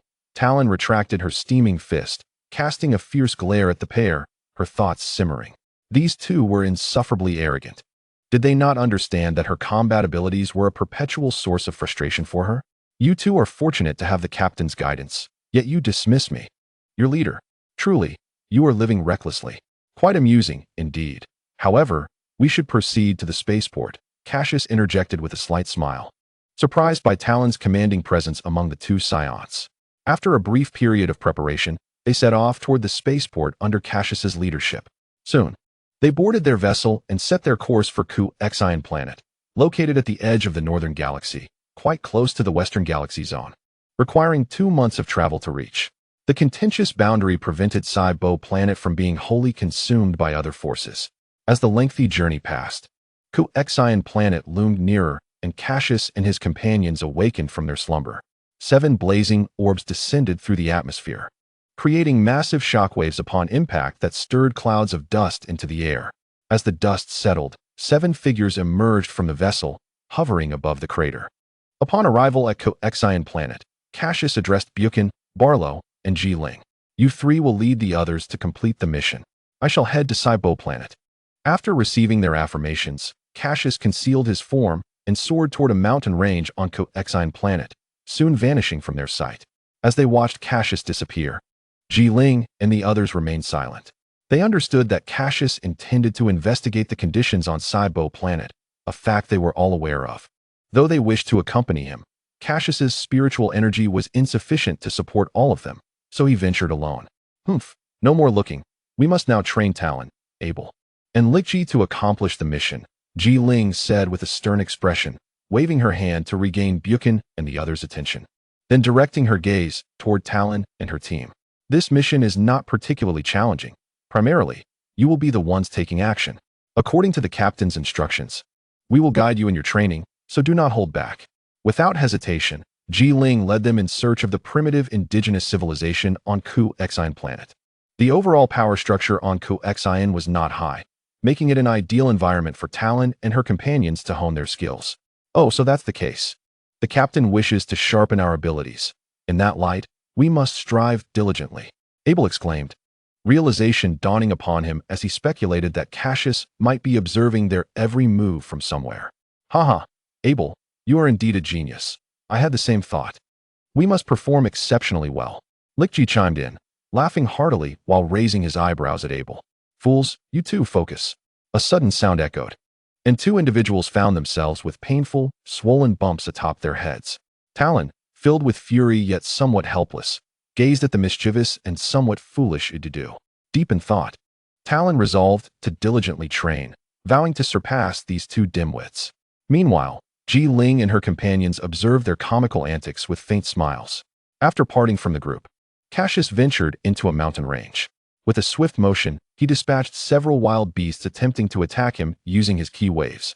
After meticulously examining his surroundings and confirming the absence of any threats, Cassius began to attune his mind to the spatial nodes of the planets nearby.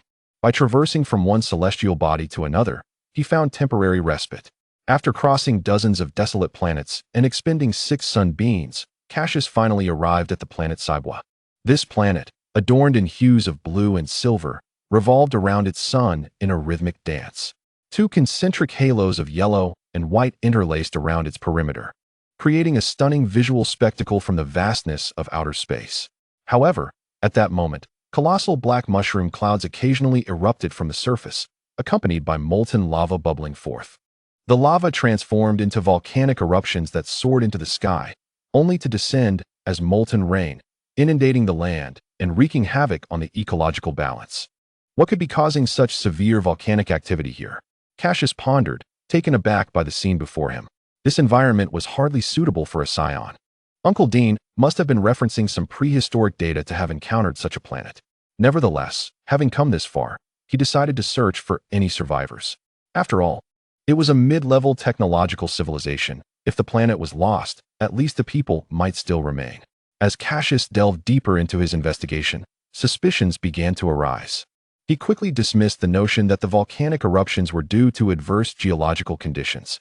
There was undoubtedly an attack on the planet Saiyan. The devastation he witnessed was a result of a tremendous energy impact. The severe geological alterations seemed akin to the destruction wrought by interstellar weaponry. being a mid-level technological civilization.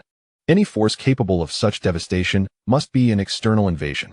Cassius's expression grew grave. To orchestrate such destruction, the assailants must possess significant power, with an attack energy surely exceeding 10,000.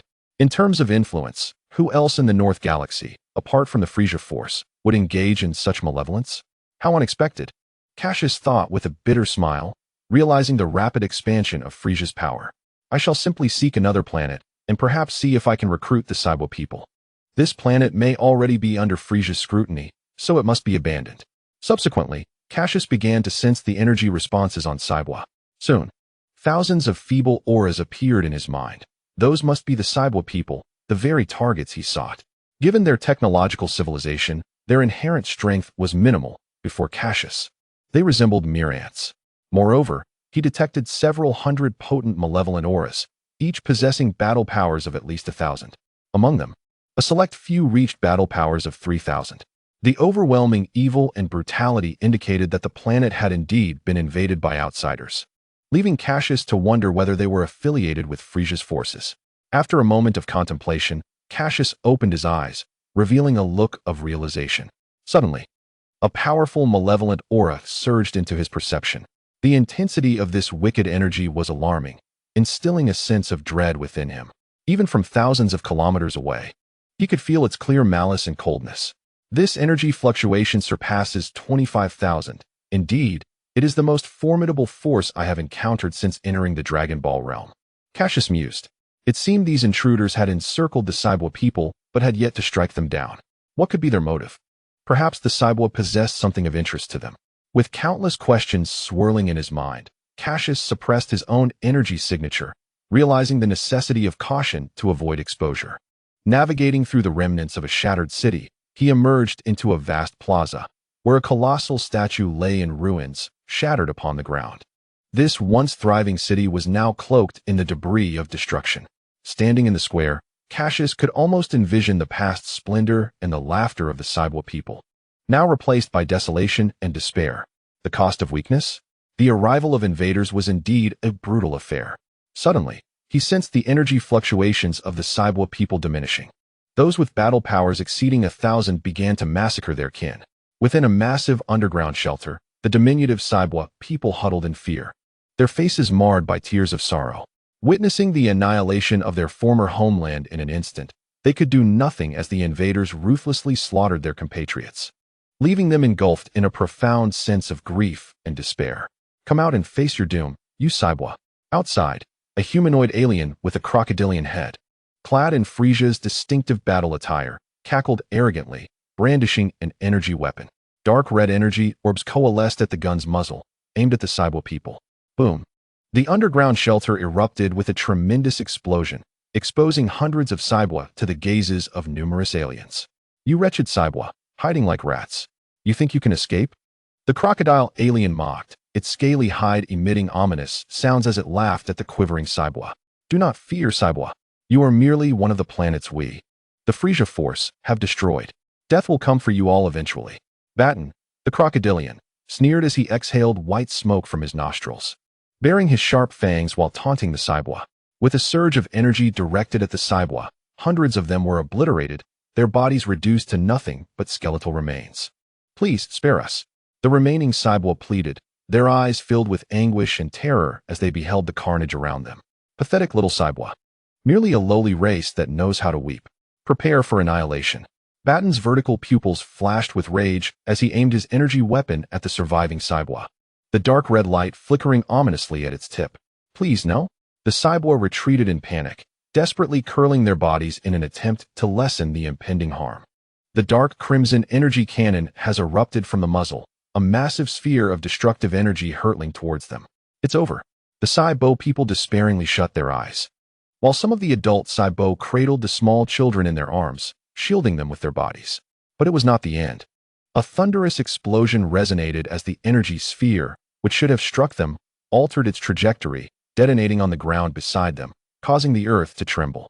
The Saibo opened their eyes in astonishment, only to see a striking youth with a monkey-like tail and black hair standing before them like an unmovable mountain. That formidable energy had been deflected by this very boy with a single slap, yet no one could fathom how he had appeared.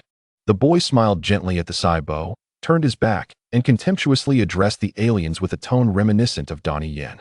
I will take on 10. Chapter 54. I bet there are no bullets in your gun, Saya people. How dare you obstruct the Frieza force? The sudden appearance of Cassius startled the crocodile alien Badon, who quickly took a large step back. Once he regained his composure, Badon recognized the distinctive tail of the Saya behind Cassius and immediately began to scold him loudly, as if his courage had returned. Saya, do not cause trouble. Lord Chio-E is on this planet. If you dare to act recklessly, you will certainly meet your demise, along with all Saya. Haha. You cowardly fool, do you think I fear you? A cold smile appeared on Cassius' lips, his eyes reflecting disdain as he glanced at the terrified Saibo people. This race, standing no taller than 1.50 meters, had long pointed ears and skin resembling that of human beings, the only distinction being the faint air of scientists that surrounded each of them. As Cassius' gaze fell upon the frightened Saibo, they looked at him with a mix of trepidation. They recognized him as the most brutally infamous Saya in the universe. Haha, I am your savior, although I am a Saya. Surely you need not treat me this way. Cassius chuckled helplessly, realizing that the notorious reputation of the Saya was hard to shake off, rendering the Saibo excessively sensitive. Hey Saya, I told you to get lost, did you hear me? Badon, seeing that Cassius was ignoring him and conversing with the Saibo, felt his anger rise and expressed his dissatisfaction with Cassius' disregard. His arrogance stemmed from noticing Cassius' youth and a combat power reading of nearly 463 on the energy detector. This naturally inflated his ego, and he took pride in having detected Cassius' combat strength in advance. A sense of superiority surged within him. In light of his own battle power exceeding 1,000, Cassius seemed like an insignificant insect. Damn it, when I tell you to leave, are you deaf? You little brat, killing you, a Saya, will be of no consequence. Badon strutted towards Cassius, towering over him with his vertically aligned eyes, and pressed the energy gun against Cassius' forehead. Kid, when I pull the trigger, you will die. Tell me, do you wish to live or die? Is that so? But I bet your gun is empty. A glint of brilliance flashed in Cassius' eyes, showing no signs of panic, instead wearing a faint smile. Damn Saya monkey, I detest your arrogant demeanor. Perish. Badon's face contorted with madness as he carelessly pressed the trigger. You have sealed your fate. With a whoosh, Cassius' figure vanished from sight, and a voice filled with coldness and detachment echoed from behind Badon. The voice was chilling, as if it were the decree of the Lord of the Underworld. What the hell? Badon felt a sudden chill, his scales bristling, and he instinctively redirected the gun towards the sound of Cassius' voice.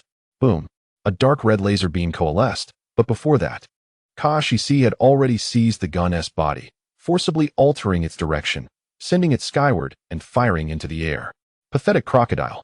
Are you so inept you cannot hit your target from this distance?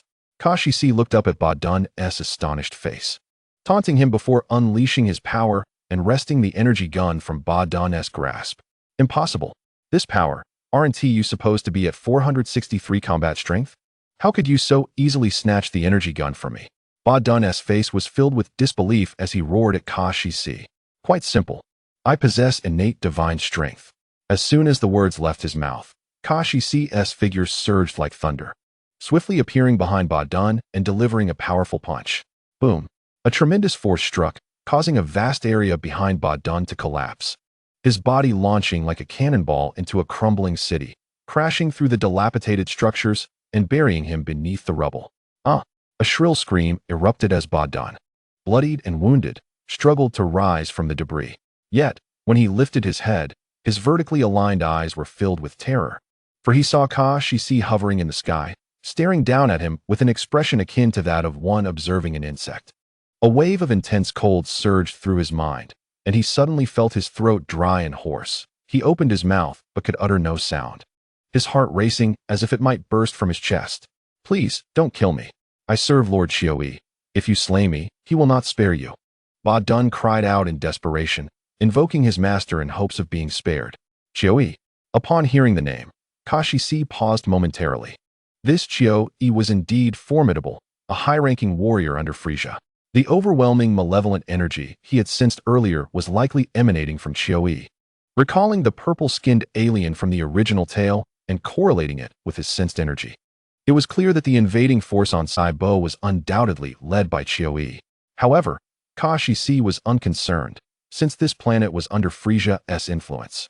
He would first weaken his power. I care not for your Chiu or any worm.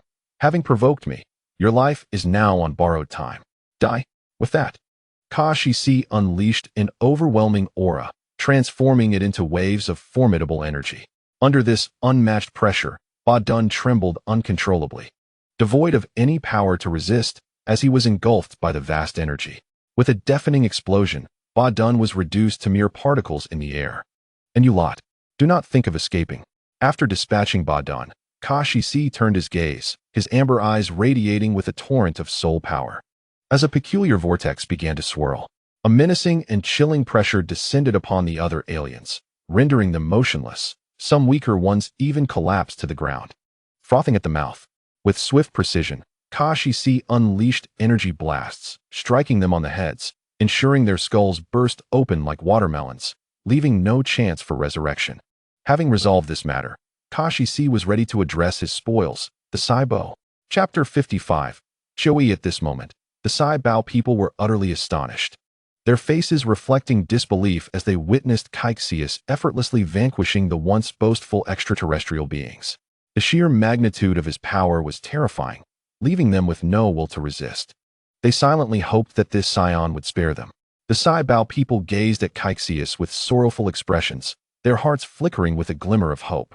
They could hardly fathom the misfortune that had befallen Saibo Star, as it repeatedly faced invasions from formidable cosmic entities, making survival increasingly precarious. Are you the indigenous civilization of Saibo Star? Cassius inquired coldly, asserting his authority as a powerful being. Yes, esteemed Saiyan Lord, we are indeed the Saibo people, replied a figure resembling a leader, exuding an air of a scientist as he cautiously stepped forward. Oh, you are the leader of the Saibo people? Cassius remarked with a hint of appreciation for the individual who had emerged. Respected Saiyan Lord, I am the leader of the Saibo people, and I can make decisions on their behalf. The leader hesitated momentarily before a flicker of anguish crossed his eyes. The devastation wrought upon their home and kin weighed heavily upon him, as the once numerous Saibo people had scattered, leaving only a handful to cling together in despair. I have heard that your technology is quite impressive. Are you capable of constructing a gravity training chamber? Cassius's tone softened, losing some of its previous indifference. Indeed. Esteemed Saiyan Lord, we Saibo people are all scientists, exceptionally skilled in technological research. The leader was momentarily taken aback, then responded with delight. He realized that Cassius's intentions required them to demonstrate their worth to ensure their kin's survival. Of course, he dared not withhold anything from Cassius, as the fate of their entire lineage depended on it. Haha, splendid. Now that your homeworld is under the watchful eye of the Frieza force, remaining here spells doom. Instead, why not follow me and become my vassals? I can guarantee the survival of the Saibo people in the cosmos. Cassius laughed heartily, thoroughly satisfied with the Saibo leader's response.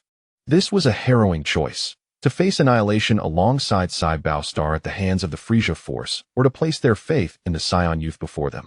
Submitting to his authority, the leader of the Saibo people hesitated, his countenance revealing the weight of this pivotal decision regarding the survival of their race. Refusal meant extinction, while submission entailed serving a Saiyan known for his brutality throughout the universe, reducing their entire lineage to mere subservience. Cassius observed the Saibo leader in silence, his gaze fixed upon the turmoil within him, confident that he would ultimately make a judicious choice. We are willing to submit to you, provided that you can offer protection to ensure the survival of our Saibo lineage. The leader's eyes flickered with resolve and struggle as he regarded the children and elders among his kin before stepping forward to address Cassius. Ah, wise choice indeed. I shall provide you with protection. Cassius regarded him with admiration, his smile radiant. By the way, do you have other kin? Why are there so few of you here?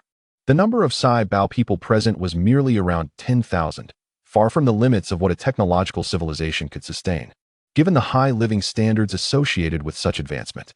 Yes, my lord, this is merely a fraction of our people, who have become scattered while evading the extraterrestrial invaders.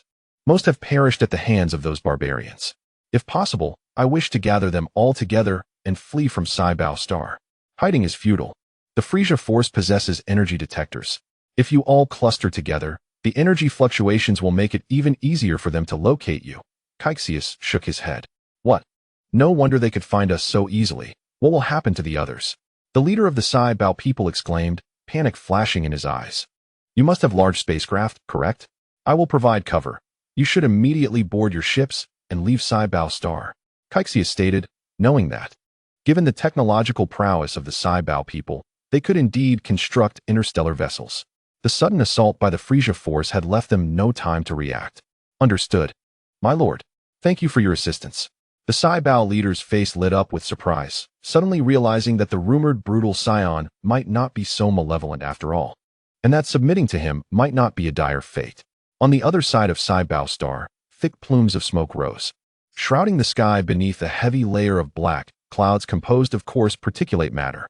On a slightly flat expanse of land, several disc-shaped, dark brown spacecraft were docked, their massive metallic claws firmly gripping the ground, embedded within the rock. These vessels were unmistakably the specialized disc-shaped crafts of the elite warriors of the Frieza faction. Not far from the ships stood a figure with purple skin resembling the Koi spirit from the classic tale, clad in brown battle attire. His face twisted into a malevolent grin. His eyes radiated coldness and cruelty, embodying the essence of a petty tyrant. This was Chioi. He had committed numerous nefarious deeds in service to Frieza, distinguished by his formidable combat prowess alongside his compatriots, the extraterrestrials Shambua and Duodolia, serving Frieza's interests. His strength ranked just below that of the Jinyu force, earning Frieza's unwavering trust. At this moment, an extraterrestrial standing beside Chioi suddenly noticed a change in the energy detector's frame, realizing that a small team they had dispatched had lost contact. Report, Lord Chioi. We detected that one of our teams has lost contact. Their energy has vanished, and there was a sudden surge of energy fluctuations that appeared and then disappeared. Oh, Chioi, hands on his hips, regarded the extraterrestrial with a contemptuous expression, intrigued.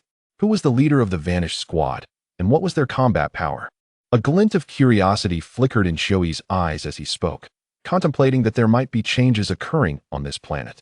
It was the crew of Yayu Barton, a low-tier team with combat power exceeding 1,000. They were quite formidable, the extraterrestrial replied after searching briefly.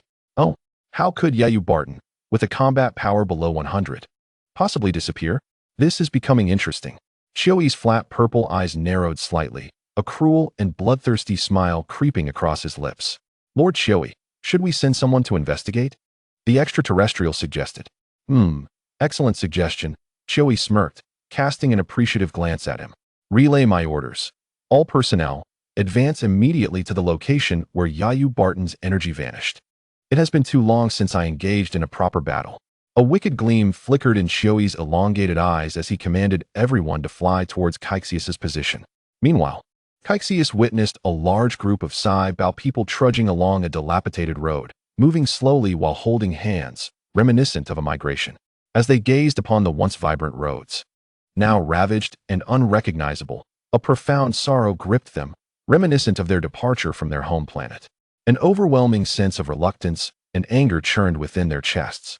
Lapoda, has the spaceship you mentioned arrived yet? Cassius inquired in a calm tone, addressing the leading Saiyan chief. My lord, it will be here shortly. The ship was originally intended for emergencies and is situated not far ahead in an underground shelter. Lapoda hastily responded after hearing Cassius's question. Indeed, increase your pace. Those extraterrestrials may have already detected the absence of communication from the squad I just annihilated.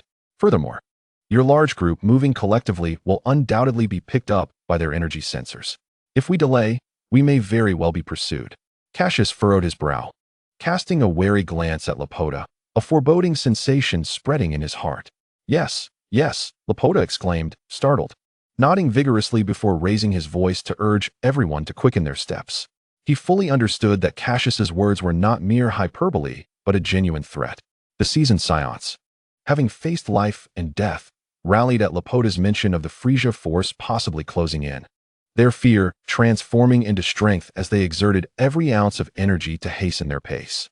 Before long, Lapoda led them to a rural area surrounded by clusters of tall, verdant trees, their canopies densely intertwined, creating an unexpectedly picturesque scene. untouched by the invasion of extraterrestrial beings.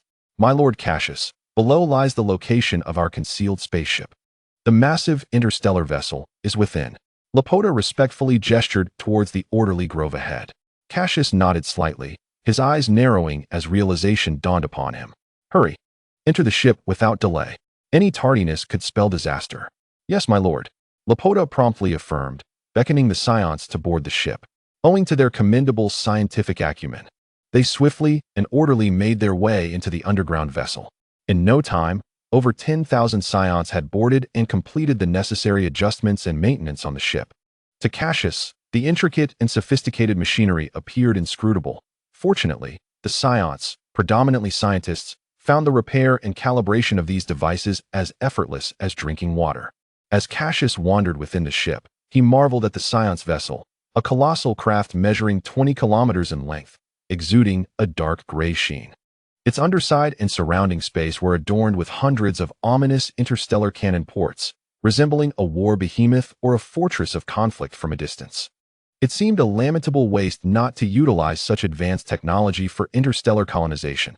Cassius pondered how these Scions could remain confined to their home planet, neglecting the conquest of others, only to now face an invasion from otherworldly beings. Suddenly, Cassius's expression shifted. He sensed a multitude of malevolent presences converging upon their location. Among them, a particularly formidable and chilling aura stood out, one he had sensed before, an unmistakable signature of Chioi. Oh, I did not anticipate that Chioi would personally lead the charge. It appears the Scions outside have been largely eliminated, allowing for such a large contingent to advance. Cassius's demeanor grew serious, his brow furrowing as he felt an invisible pressure. Chioi's combat prowess, as per his senses, exceeded 25,000, instilling both trepidation and an exhilarating thrill within him. Laporta, activate the shield at once. Cassius commanded with urgency. My lord, what is happening? Laporta's mind raced with possibilities upon hearing Cassius's frantic tone, and he guessed that the extraterrestrial forces were indeed launching an attack. His complexion paled slightly, yet his intellect prompted him to seek clarity from Cassius. Indeed, you surmised correctly. The Frieza force is fully mobilized and pursuing us, Cassius stated bluntly, observing Laporta's changing expressions without indulging in further discourse. Chioi, along with the Frieza force, is approaching rapidly. In a matter of minutes, they will arrive. You must initiate the protective barrier immediately. Cassius's tone turned stern and cold, his gaze piercing as he regarded Laporta, instilling a sense of dread within him. Yes, I will notify everyone at once. Laporta replied, his voice trembling, and he hurriedly departed to rally the Scions to operate the ship. Cassius watched with a hint of satisfaction as Laporta organized the Scions effectively. Though timid, Laporta possessed commendable organizational skills and a degree of influence among the Scions, prompting Cassius to entrust him with their management. In truth, upon rescuing the Scions, their lives had essentially been surrendered to Cassius, who held boundless authority over them. Overwhelming aura, transforming it into waves of formidable energy. Under this unmatched pressure, Ba-Dun trembled uncontrollably. With Cassius's endorsement, Laporta naturally emerged as the second most powerful figure among the Scions. Chioi, is it? Let me ascertain your true weight, Cassius mused, a glint of madness flashing in his eyes, his blood almost igniting with excitement. Spatial wormhole. With a low command, a fissure in space opened before Cassius, revealing a chasm of profound darkness and violent winds. Stepping through, he vanished into the inky abyss of the wormhole. Chapter 57. I will not quibble with the dead amidst a ripple of space. Cassius emerged 1,000 kilometers from the spaceship, positioned on the inevitable route Chioi and his forces would take to reach the Scions. Seizing the opportunity, Cassius intercepted them through the spatial wormhole. Moments later, he beheld a multitude of dark figures filling the horizon, swiftly approaching, with the purple-skinned alien Chioi leading the charge. Upon spotting the black-haired youth blocking their path, Chioi's curiosity piqued, prompting him to signal his subordinates to halt, eyeing Cassius with keen interest. A Scion? Chioi's lips curled into a mocking smile as he regarded Cassius with a ruthless gaze. How could you possibly be here? My subordinate, Captain Alligator Barton, was killed by you. Wasn't he? Chioi sneered, his tone laced with incredulity regarding Cassius's presence. However, it dawned upon him that Barton and his crew had indeed perished at Cassius's hands. Heh, You need not concern yourself with the reasons for my appearance. Today, none of you shall leave this planet alive." Cassius chuckled coldly, his eyes gleaming with lethal intent as he summoned his spiritual power, a small vortex forming in his pupils, a dangerous smile gracing his lips. "Ha ha ha, what a grand jest. Even King Vegeta would not dare to speak so boldly to me, and you a mere child of a Saiyan?" Choi was unfazed by Cassius's words. Instead, he regarded him with derision. The other extraterrestrials hovering behind Choi joined in the mockery. "Ha ha, this damned little Saiyan is probably still nursing. This is the funniest joke I've heard all year. Just a mere Saiyan. Today, none of you shall leave this planet alive. How terrifying. Quickly, come and eliminate me. Saiyan Choi, hurry and kill this Saiyan. We no longer wish to witness his antics." Upon hearing the extreme ridicule from his subordinates behind him, Choi cast a somewhat mocking glance at Cassius. "Did you hear that? Your threats hold no weight among my subordinates. Is that so? Then let them mock me." After all, Cassius's gaze burned intensely as he stared at Choi, the aura emanating from his pupils instilling a sense of apprehension in Choi, who coldly responded, "I do not concern myself with the dead." With a thunderous roar, the vortex in Cassius's eyes spun wildly, as if seeking to obliterate the very souls of those around him, a fierce and violent aura erupting forth.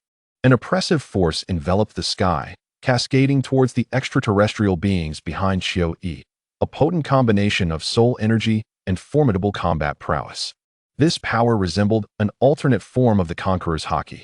Cassius dubbed this application of power as soul intimidation.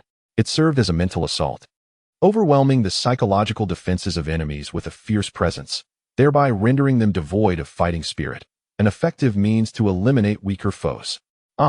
The extraterrestrials standing behind Choi were immediately overwhelmed by this force, letting out cries of alarm before plummeting to the ground. Akin to mosquitoes succumbing to the effects of incense, they fell in droves, and this spectacle brought a glimmer of realization to Cassius, as his field of vision expanded significantly. "You bastard, what have you done to my subordinates?" Choi exclaimed in shock, glancing about frantically, only to discover that the extraterrestrials had vanished from the air, a scene that filled him with panic. "It is evident that you are quite flustered. But do not fret just yet, for your turn is next." Cassius found amusement in Choi's alarmed expression. "Just moments ago, you were mocking me. Why do you no longer smile? Is it because it is no longer amusing? That cannot be. It makes no sense. Could it be that strange power from earlier?" Ignoring Cassius's somewhat smug tone, Choi began to contemplate. Earlier, a force akin to a gentle breeze had attempted to invade his mind, but he had managed to block it with minimal effort. Aside from a slight prickling sensation, it had caused him no harm.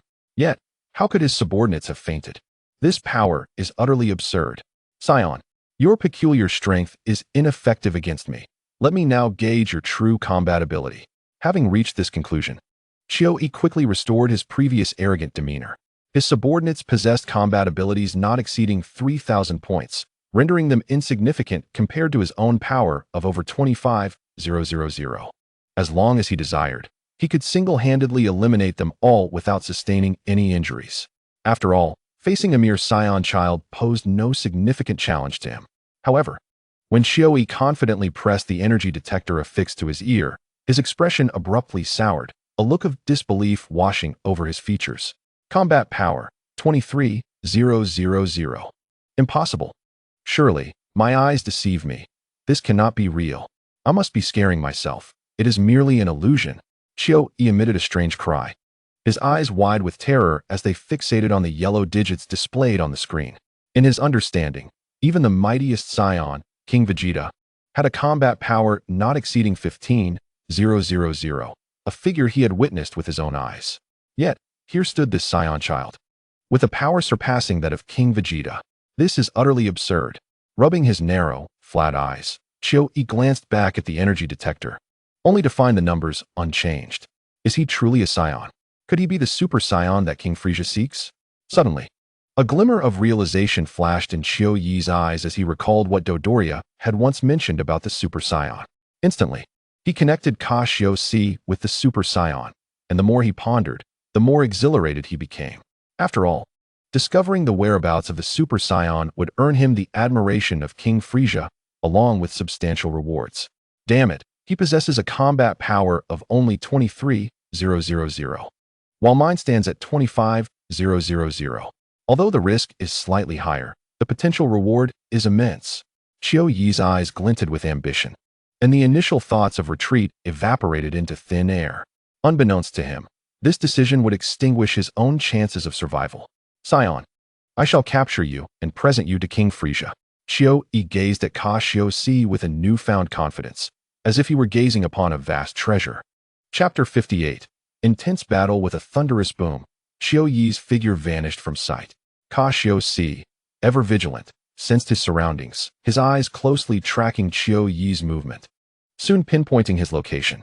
With a powerful punch, Cassius felt something amiss. The impact lacked the expected sensation of striking flesh. Instead, it felt akin to hitting cotton. A disheartening lack of force. A shadow clone. Damn.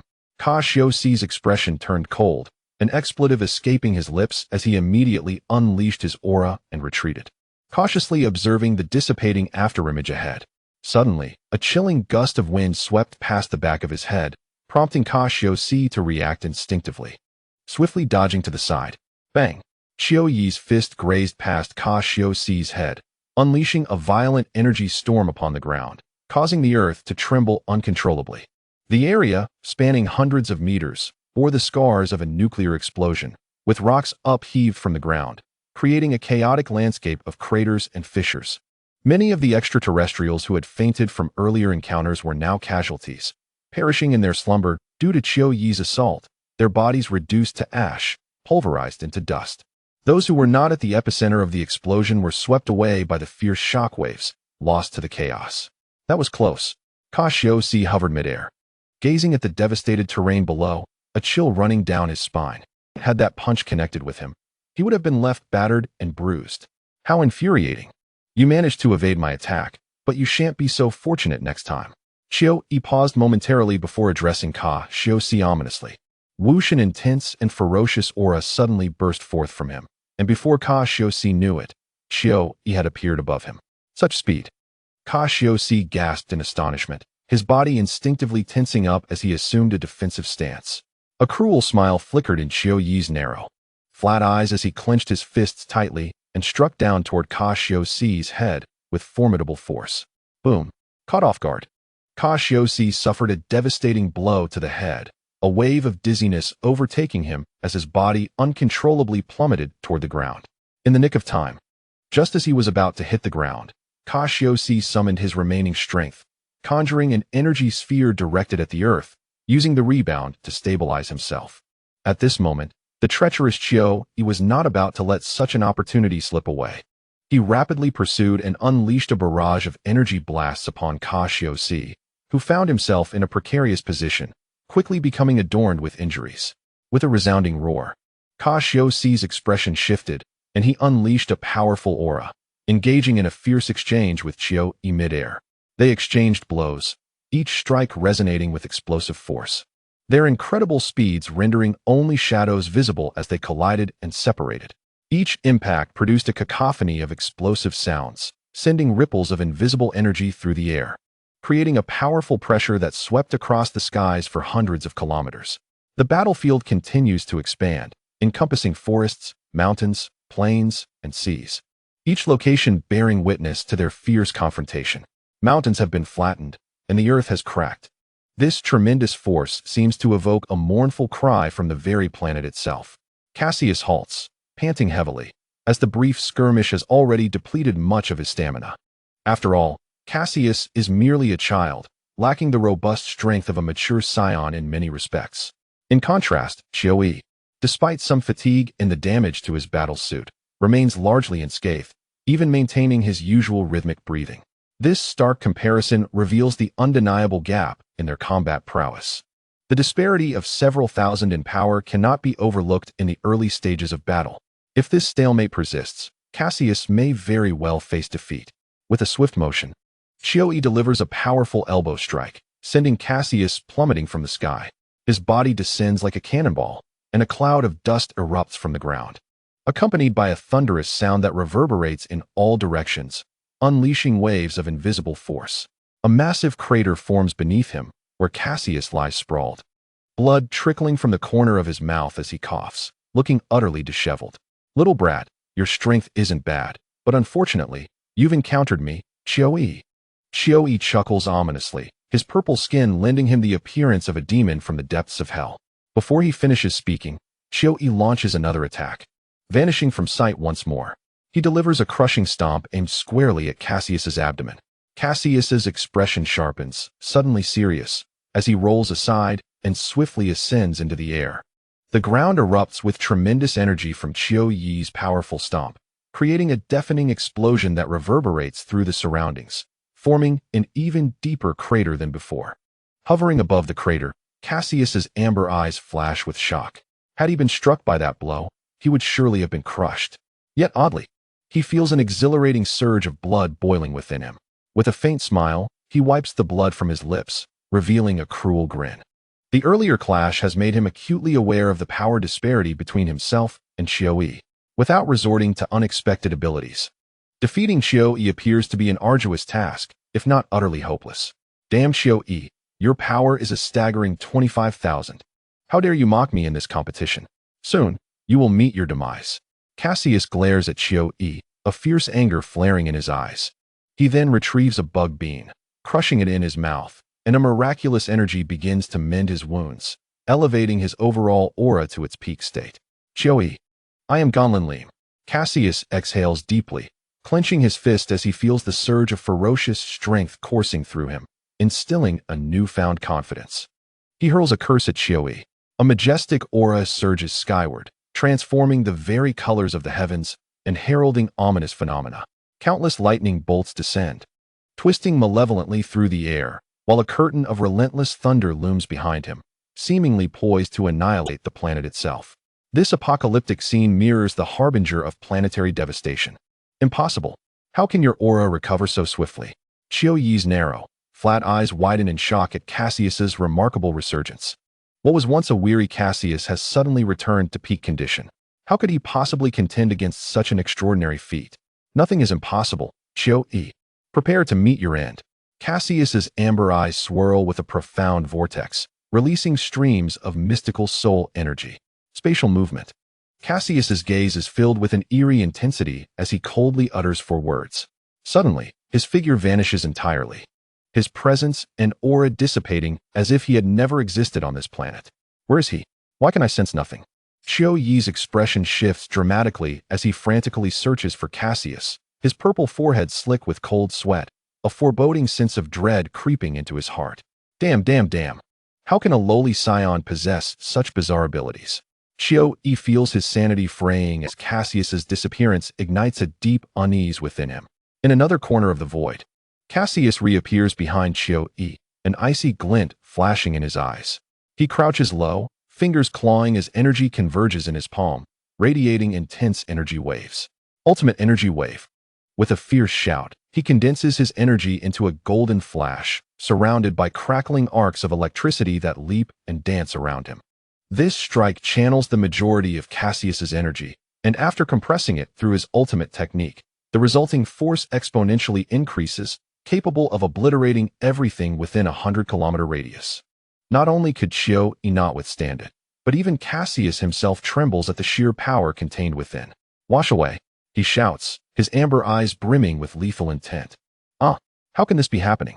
Chiao-E senses an overwhelming threat approaching from behind and attempts to flee, but it is far too late. He can only watch helplessly as Cassius's devastating energy wave pierces through him. A massive hole bursts open in his chest, an agonizing pain radiating through him, accompanied by the acrid scent of charred flesh. Chiao-E gazes downward in disbelief at the transparent wound that has pierced his body. Such an injury is fatal for most races in the universe, signaling the same grim fate, death. And Chiao-E evidently lacks any regenerative abilities. How could this happen? He struggles to comprehend how this lowly Saiyan could appear behind him in an instant, let alone possess the power to annihilate him. Regret fills Chiao-Yi's narrow, flat eyes as he stammers, his throat constricted. If he had another chance, he would never have provoked Cassius, nor would he have sought the generous rewards promised by King Frieza. With his lungs compromised and his brain deprived of oxygen, Chiao-E feels dizzy, his lips trembling as he bitterly declares, "King Frieza will not let you go." With those final words, he spits blood and collapses, plummeting to the ground. No one could have anticipated that a once mighty warrior in Frieza's army would meet his end at the hands of Cassius. Revenge? I fear Frieza would not spare you. Foolish bird. Cassius's expression remains nonchalant as he smirks, having resolved to confront Frieza to the bitter end. In the struggle for survival, retreating even a single step equates to death. With a resounding boom, Cassius conjures an energy blast aimed at Xiao Yi's location. As the explosion resonates, Xiao Yi's lifeless body is obliterated, reduced to ashes amid the dazzling conflagration. That last attack took quite a toll on Cassius. He takes a moment to catch his breath, calming his racing heart. The death of Xiao Yi serves as a stark warning. With such formidable combat prowess, had he subdued Cassius in an instant, it is entirely possible that Cassius could have met a similar fate. Had Xiao Yi not been overly confident, Cassius might never have had the opportunity to consume the bug bean, let alone employ his soul power to deliver such a sudden and lethal blow. What a pity. The battle remains unresolved. Yet, Xiao Yi's demise merely paves the way for Cassius's ascent as a formidable warrior. Once Cassius had dealt with Xiao Yi, some extraterrestrial beings, who were hundreds of kilometers away and had been rendered unconscious by his overwhelming power, began to awaken. However, a number of them had already perished in the aftermath of the battle. What is happening? The combat prowess of Lord Xiao Yi has vanished. Hurry, let us investigate. Perhaps it is best not to go? Damn it. Are you planning to be a traitor? Humph, though I do not know how that little brat managed to incapacitate us. The might of Lord Xiao Yi is not something mere Saiyans can rival. This group of aliens gathered and began to chatter among themselves. Some timid ones harbored a bold thought and were suddenly inclined to flee. Let us assist Lord Xiao Yi. No, it is the Saiyans. Cassius observed with a disdainful amusement as the green-skinned extraterrestrial, who had just advocated for aiding Xiao Yi, let out a terrified scream. With his fearful cry, the remaining survivors gazed at Cassius in horror. You little reptiles, having committed countless misdeeds, shall descend into hell alongside Xiao Yi. Cassius's expression suddenly turned cold. Dealing with these insignificant creatures required minimal effort. With a swift motion, he stirred the air, and his soul energy surged forth, establishing a one-way connection with the spatial nodes. The sky then split open, revealing a dark red, profound black hole. The black hole abruptly appeared in midair and rapidly expanded, like a gluttonous beast opening its massive maw, within which countless sharp winds of destruction swirled, accompanied by an immense gravitational pull. The aliens screamed in panic, unable to control their bodies as they were drawn into the black hole, which soon devoured them entirely. Within that unfathomable void, they were torn apart by the terrifying winds, reduced to atomic size in mere moments, utterly annihilated. Enough. Cassius retracted his soul energy, severing the connection to the spatial nodes, and with a whoosh, the black hole vanished without leaving a trace. Phew, this soul energy is still quite taxing. Cassius's complexion was slightly pallid, as the substantial expenditure of soul energy left him feeling somewhat drained and dizzy. Gradually descending to the ground, he found the battleground had been utterly transformed, with uneven pits strewn across the landscape in utter chaos. He randomly selected a somewhat intact area to rest for a while, regaining a measure of his vitality. Sensing the direction of the Saiyan ship, he promptly made his way there. Upon returning to the Saiyan spacecraft, he found them busy maintaining and enhancing the ship's protective shield functions. Cassius chose a spot and sat cross-legged to rest. Lord Cassius, you have returned. What has become of those extraterrestrials? Rayboda, with a cautious expression, looked at Cassius, eagerly awaiting his response. In truth, Rayboda had been immensely fearful and worried during Cassius's confrontation with Xiao Yi. Even from 1,000 kilometers away, he felt the overwhelming pressure and terror emanating from the cataclysmic battle. The sheer scale of the conflict, which altered the very fabric of the heavens, had startled him profoundly. He feared that Cassius might not be a match for those aliens.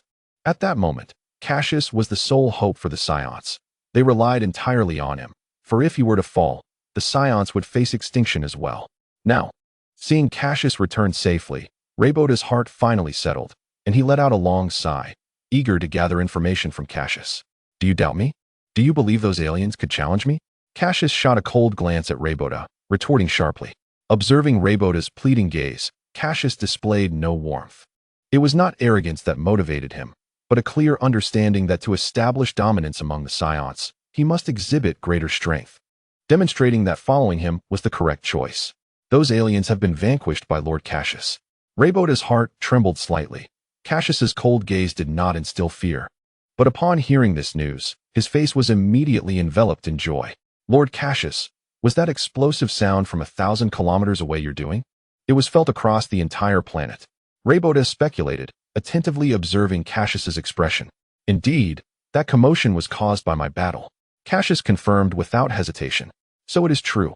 Rayboda's pupils dilated, and astonishment flashed across his face. He had never imagined Cassius capable of defeating that group of aliens, unleashing such inhuman power beyond the realm of technological civilization.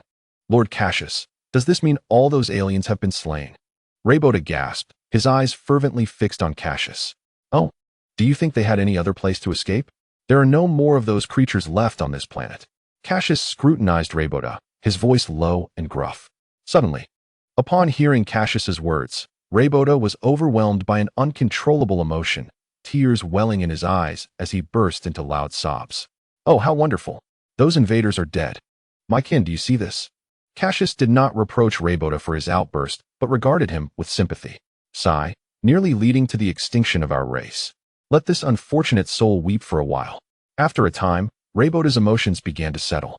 Observing this, Cassius continued, All right, once you have vented your emotions, it is time to get to work.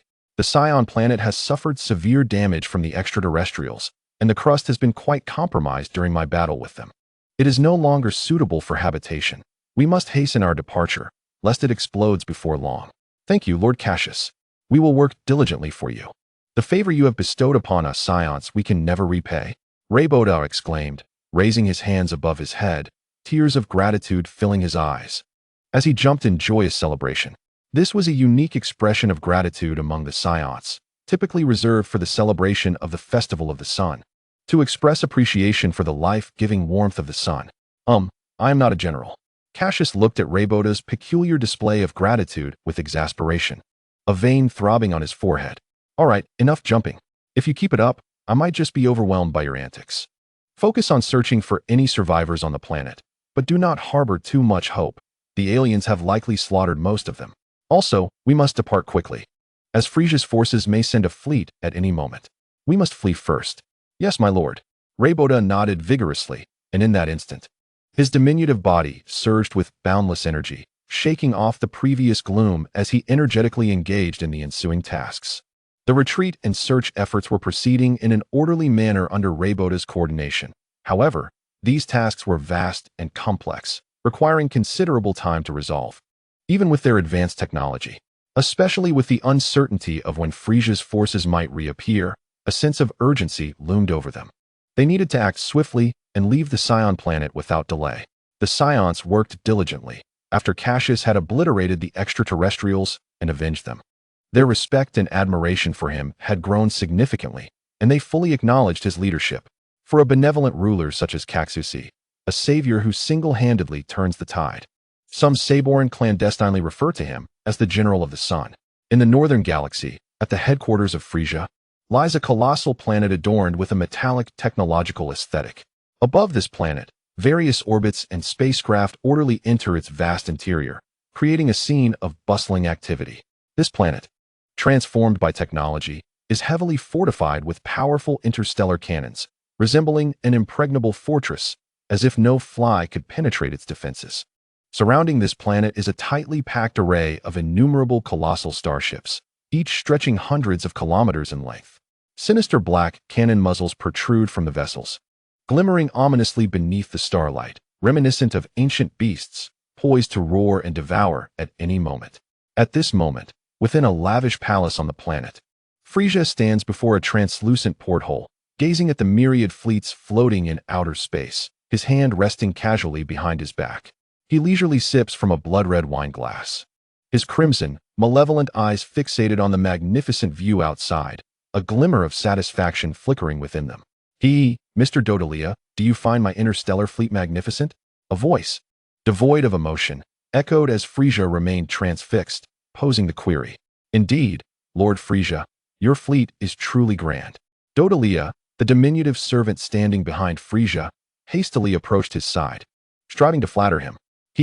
Mr. Dodalia, you certainly excel at sycophancy, and I do appreciate it.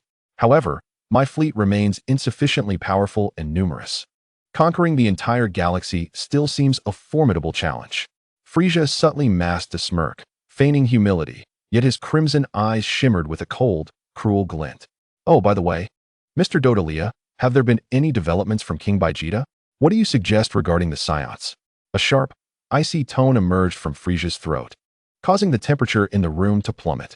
Those Saiyans, unaware of their impending doom, are not only weak in combat, but also exude arrogance. They now dare to plot rebellion. Had they not retained some utility, I would have dispatched my subordinates to eliminate them long ago. Dodalia, with his red skin, bore a cruel smile. Mr. Dodalia, can you not tolerate the Saiyans' haughty demeanor? Fear not, I shall find time to eradicate them, allowing you to witness a beautiful display of planetary fireworks. Yes, I shall express my gratitude in advance for your gracious gift, my lord. Dodalia's face lit up with excitement. Each time he beheld the resplendent spectacle of Frieza annihilating a planet, it invigorated him immensely. By the way, Lord Frieza, I have heard that King Vegeta recently fathered a son with remarkable potential, a child named Vegeta. Oh, a child of considerable talent? Then let us nurture him. Perhaps he may one day ascend to become a Super Saiyan. Assign him to the most perilous planet for his missions. Frieza spoke with an icy smirk. As you command. My lord. Dodalia's somewhat rotund face immediately broke into a sinister grin. Suddenly, a secretary-like alien knocked on the door, entering with a large bundle of documents. He selected the topmost file and handed it to Dodalia. What is the situation? Dodalia inquired, perplexed as he opened the document, his expression shifting dramatically, losing all traces of his earlier cunning demeanor. What? The legion led by Chioi has been annihilated. Dodalia's eyes widened in disbelief, his corpulent body trembling with shock. Bang! A powerful gust erupted as Frieza's tail lashed violently against the metallic floor, warping it severely. The wine glass in his hand shattered, blood-red liquid streaming down his palm. Frieza's expression darkened, his crimson eyes glinting with unending cruelty. Have you determined who is responsible for this? Report, Lord Frieza. Chioi perished on a planet called Saibwa, inhabited by a group of indigenous people with a mid-level technological civilization. 3 days ago, we suddenly lost contact with Chioi, and his calls went unanswered, Dodalia explained, his eyes reflecting incredulity. Chioi's battle power was 25,000. Few in the galaxy could rival such strength. Could there be a hidden powerhouse on Saibwa? Interesting, exceedingly interesting. Is it not? Mr. Dodalia, it appears someone possesses the capability to slay Chioi. Such talent is indeed rare.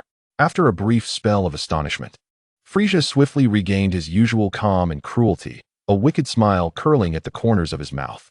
Observing Frieza's twisted smirk, Dodalia felt an overwhelming sense of pressure. Even though Frieza's ire was not directed at him, the atmosphere bore down heavily, causing cold sweat to trickle down his brow as his heart raced, his grotesque flesh quivering. Yes, Frieza was undeniably displeased. His malevolent crimson eyes harbored a terrifying intent to kill. He felt no sorrow for Chioi's demise. Rather, he was incensed by the affront to his dignity. How dare someone attack my Frieza force? This is a provocation. Mr. Dodalia, dispatch the Ginyu force to investigate. I wish to know who dares to lay hands on the Frieza force.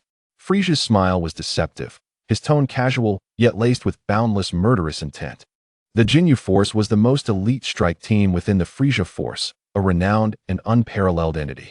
Frieza's fury to deploy them speaks volumes of his rage.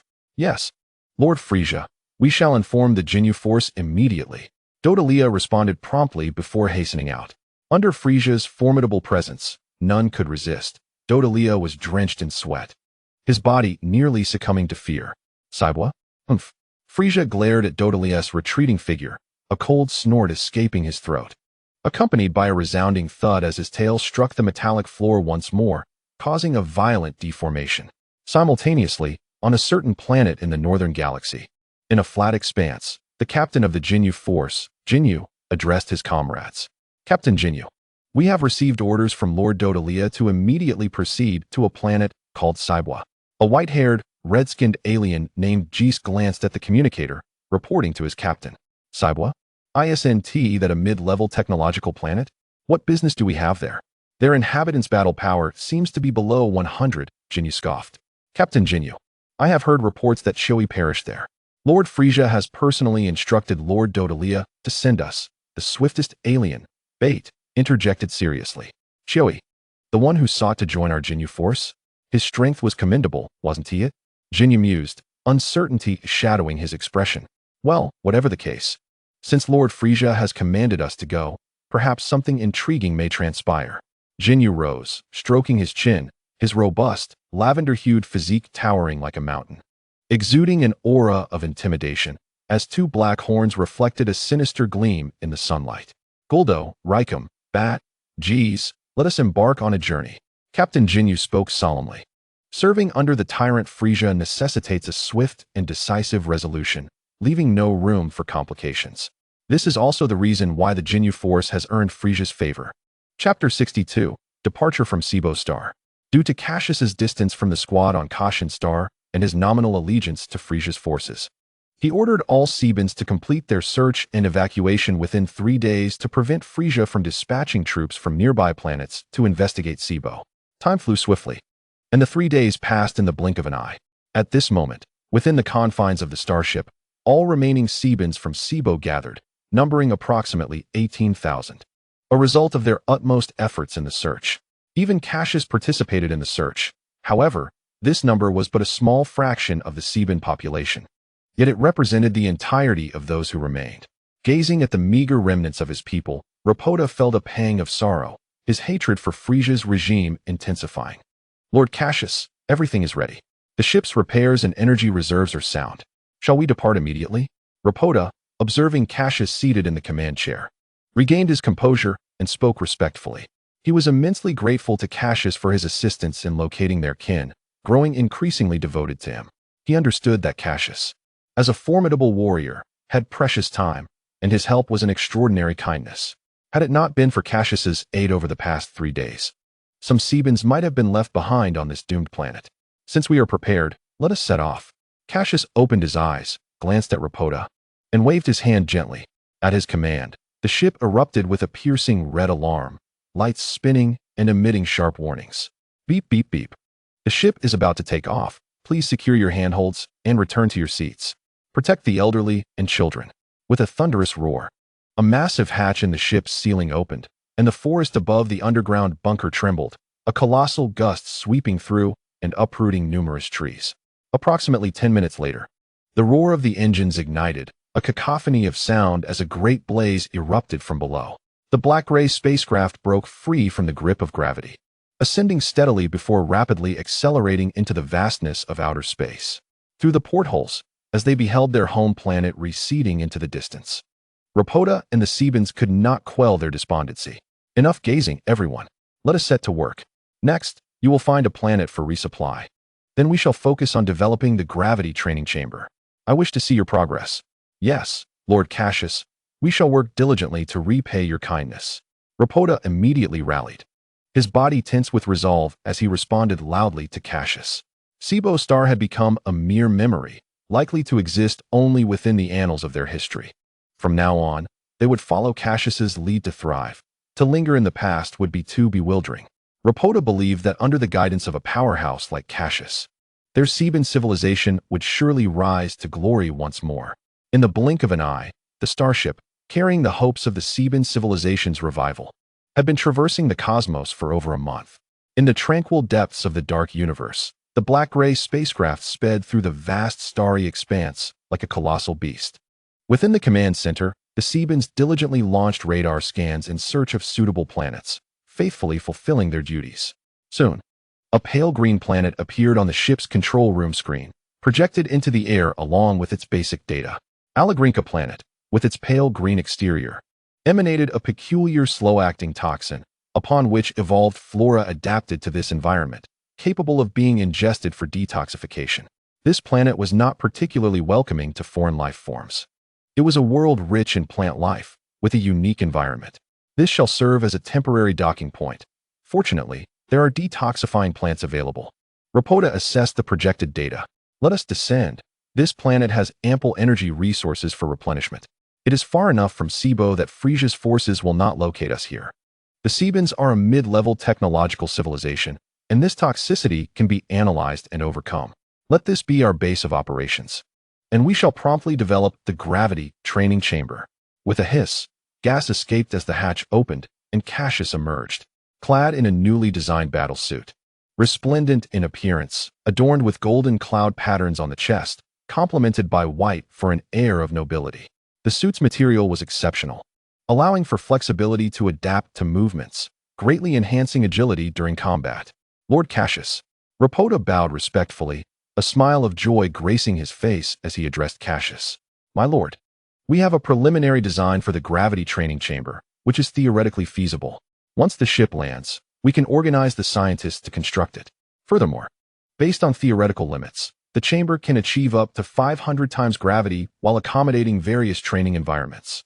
It can simulate different temperatures, pressures, and humidity levels, and most importantly, there will be bioengineered beings available for practice, albeit with limited combat effectiveness.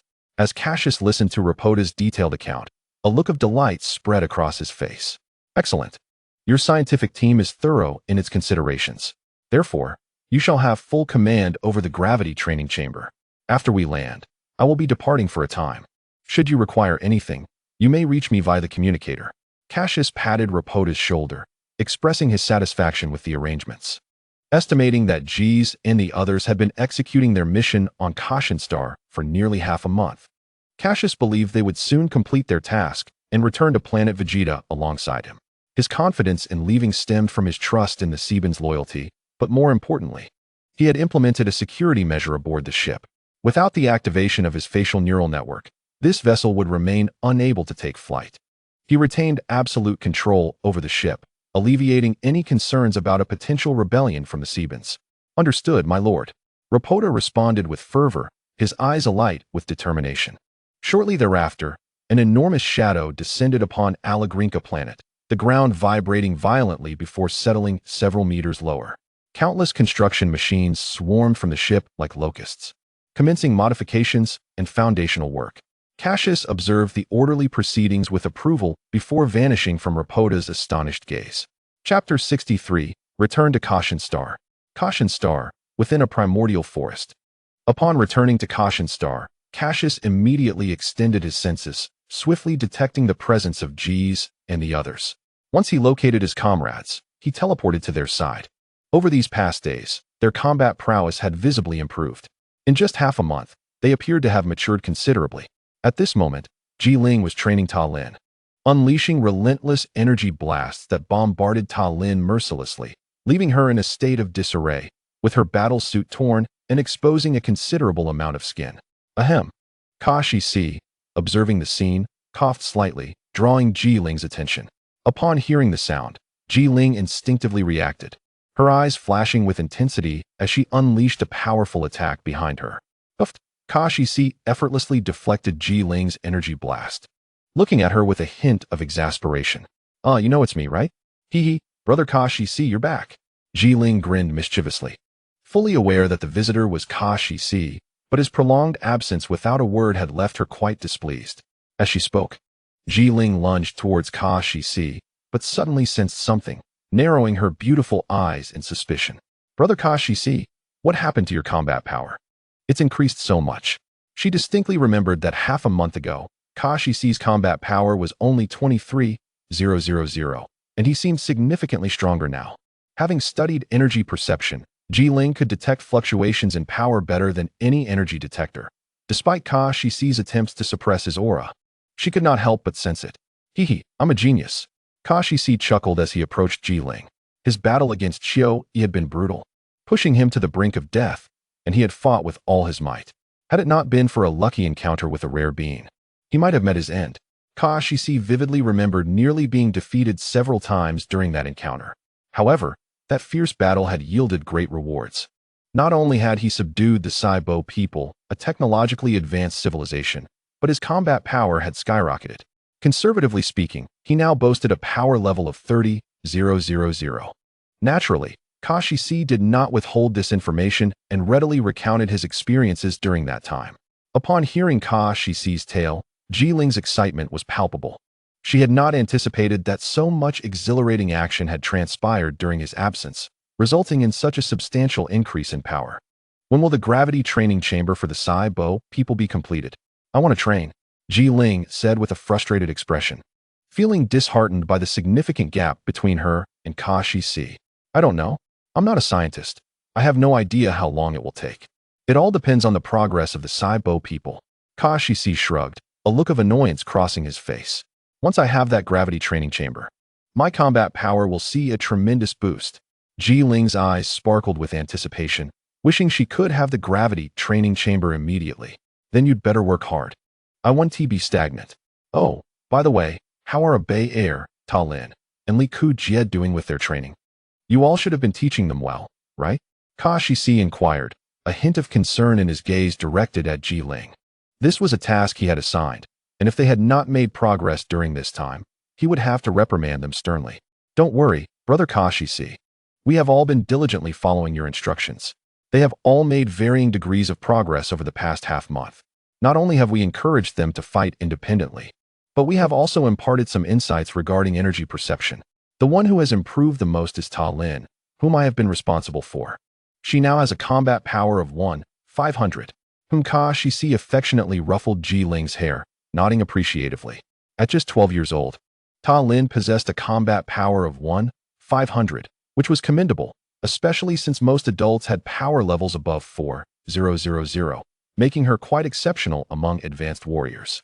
Subsequently, news of Cassius's return spread throughout the entire planet, and Bukin and Ba Luo sensed Cassius's immense aura, flying in from various parts of the planet. Captain Cassius, Captain. Bukin and Ba Luo appeared more muscular than before, their expressions filled with excitement as they gazed at Cassius. They had missed him terribly during this time, even thinking of him while eating and when attending to nature's calls. Not bad. You too. Your combat powers have also improved. Cassius stepped forward, warmly embracing them and patting their shoulders gently. Wow, Captain Cassius, we've been so bored. When can we leave this planet? Bukin asked with a mischievous glint in his eyes, looking at Cassius expectantly. Well, Captain, we have already imparted some martial arts and energy perception to them. The tasks are nearly complete. Ba Luo chimed in with a deep voice, his imposing stature giving Cassius a sense of pressure. Cassius turned his attention to a Bay Air, Li Ku Jie, and Ta Lin. Ta Lin, combat power 1,500. A Bay Air, combat power 1,437. Li Ku Jie, 1,423. Cassius felt a sense of satisfaction upon seeing Ta Lin's combat power, but his expression immediately soured when he glanced at a Bay Air and Li Ku Jie. Are you two pigs? How could you let yourselves be surpassed? Remember, you two previously had higher combat power than Ta Lin. Cassius's tone was stern as he glared at a Bay Air and Li Ku Jie, feeling displeased with their lackluster performance. These two had trained alongside him for some time, and such a display was utterly embarrassing. Captain, it's Ta Lin who is too extraordinary. She kept demanding Ji Ling to give her extra training, even recruiting the strongest creatures on this planet as sparring partners. We wanted to compete as well, but Ji Ling was too domineering and wouldn't allow us. Li Ku Jie and a Bay Air looked at Ta Lin with a hint of resentment, loudly stating the truth to Cassius. Is that so? Cassius turned his gaze towards Ji Ling, sensing Cassius's scrutiny. Ji Ling showed no signs of fear. Yes, Ta Lin was the one who suggested it first, so of course, she gets priority. Ji Ling proudly stepped forward, holding her head high. All right, fine. I won't scold you two this time, but you both need to train diligently, understood? Falling behind like this, I have no idea what you two have been up to. Cassius sternly directed his attention back to the two, who lowered their heads in response. Chapter 64. Eric's worry. Well, since the tasks are nearly complete, let us prepare to leave this planet. Upon returning to Vegeta Star, remember to continue your training. Cassius addressed the group. Understood, Captain. They chorused, their eyes filled with excitement. The next day, as dawn broke, the morning air was still damp, enveloped in a thin mist that threatened to dampen the tips of their hair. After conducting a final extermination operation on Ku Xian planet, Cassius led them to depart in their spacecraft. For a considerable period thereafter, Cassius would not undertake any missions, and the members of the team would focus on their training without his guidance. Half a month later, the spacecraft pierced through the atmosphere of Vegeta Star, transforming into a shooting star as it soared towards the spaceport. After departing from the spaceport, Cassius promptly returned to his home in the royal city. It was lunchtime, and Fa Lier had prepared a meal, which Cassius eagerly devoured at her invitation. Meanwhile, after finishing his meal, AI Liko pushed open the door and rushed in, immediately engaging Cassius in conversation upon seeing him. Hearing that Cassius's combat power had reached 30,000 left him astounded. Cassius, how was your reconnaissance mission on Saibo planet? Is it suitable for migration? AI Liko looked at Cassius with an expression of anticipation, hoping to hear good news from him. I have visited that place, and it is unsuitable for our Saiyan people to relocate there.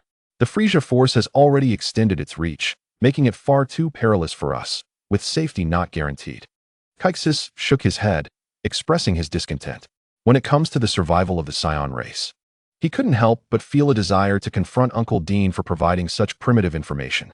How could he be so oblivious to the encroachment of the Frieza forces?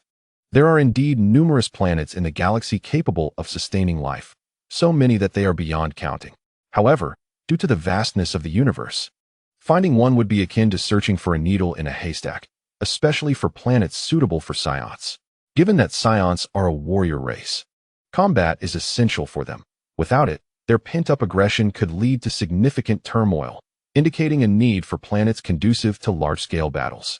Moreover, it is imperative to avoid attracting Frieza's attention, which makes the search for an appropriate planet exceedingly difficult. With the brutish nature and combat-oriented mindset of the Saiyans, placing hope in them would be a futile endeavor. They cannot simply express interest in any planet and request the scientists on Planet Vegeta to search for one, as it would be obvious what their intentions are. After all, the scientific community on Planet Vegeta is monopolized by the Frieza forces, and it would be suspicious for the straightforward Saiyans to suddenly exhibit interest in scientific pursuits. Nevertheless, my visit was not without merit. I managed to rally a group of indigenous people from there, who belong to a civilization with intermediate technology, with each individual being a scientist.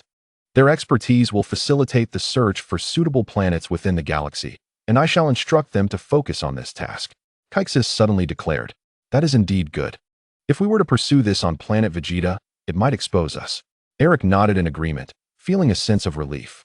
Cassius's expedition to the Saibo planet, where he gathered this technologically adept civilization, truly acted as a timely boon, surpassing what the Saiyans could accomplish on their own.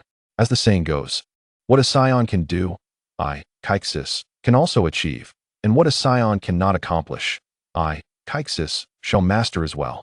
Such is the boldness and arrogance of Cassius, the bearer of hope for all. By the way, Cassius, we have united several Saiyans who hold you in high regard and are willing to pledge their loyalty. They are already aware of your identity. Oh, how many of them are there, and what are their backgrounds? Cassius furrowed his brow, a flicker of joy appearing. To prevent panic, we can only inform a select few at the higher echelons. Aside from some formidable intermediate Saiyan warriors, there are approximately 2,000 elite Saiyan warriors and 800 intermediate Saiyan warriors, all of whom are willing to swear allegiance to you. Cassius understood that it was indeed wise not to disclose everything to the ordinary Saiyan warriors below, especially since the retreating planet has not been determined. Otherwise, if chaos were to erupt, the entire force could be annihilated, rendering all the planning of recent days futile. Fortunately, these thousands of Saiyans are the cream of the crop, possessing strong mental fortitude. Before knowing Cassius, they were fervent warriors eager to confront Frieza alongside King Vegeta. Now, with King Vegeta having submitted to Cassius, their allegiance naturally shifts. After all, which Saiyan does not revere strength and submit to overwhelming combat prowess? Furthermore, there have been unusual movements from Frieza's side, which could signify something significant. We must hasten our search for suitable planets. At the very least, we need to find a transitional planet.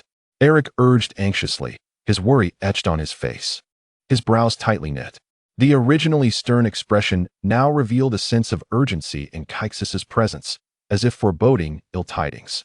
In contrast, Cassius's concerns were considerably diminished, for he was aware that Frieza would launch an attack on Planet Vegeta when Vegeta reaches around 5 years of age. Calculating this, Vegeta is nearing 2.5 years old, which means there are still 2.5 years left for preparation. 2.5 years. Cassius could practice singing, dancing, rapping, and basketball to perfection. What reason would he have to worry about not finding a suitable life-sustaining planet? Fear not, father. We have ample time. Frieza will not strike down the Saiyans so swiftly. especially since I have heard that Prince Vegeta has been dispatched on a mission by Frieza. Therefore, there is no cause for alarm. A smile graced Cassius's face as he comforted the anxious warrior, exuding an air of calm mastery over the situation. This is the confidence that comes with being a time traveler. Cassius is well aware of how the plot unfolds. The god of destruction, Beerus, has yet to arrive on Planet Vegeta, and as long as King Vegeta does not offend him with poor hospitality, Frieza will not annihilate the Saiyans out of fear of Beerus' authority. This interconnectedness clearly indicates that the god of destruction is the hidden hand behind the demise of King Vegeta. Chapter 65, The Gravity Training Room.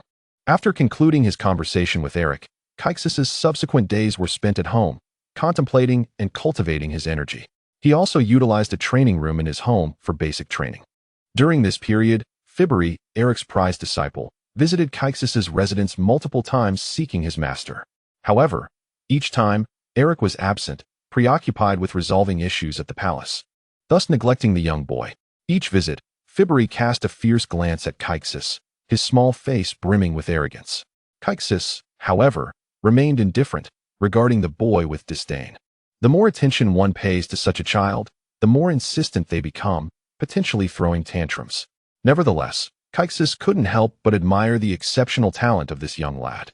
At just 2.5 years of age, Fiberi's combat power has already reached 500, a remarkable achievement through the training methods available on Planet Vegeta.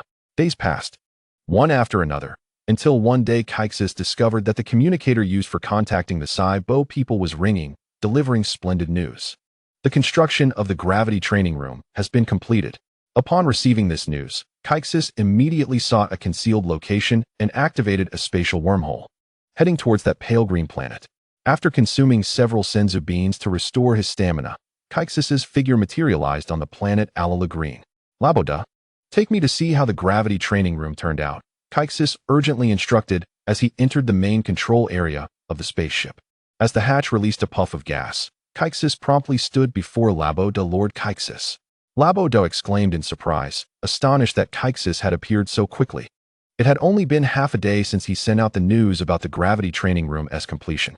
In that moment, Laboda was filled with awe for Cassius's mysterious and formidable combat prowess. Hearing Cassius mention the gravity training room, Laboda's expression instantly brightened. This was the result of the dedicated research of their Saiyan people, costing the lives of dozens of top scientists and countless billions of brain cells.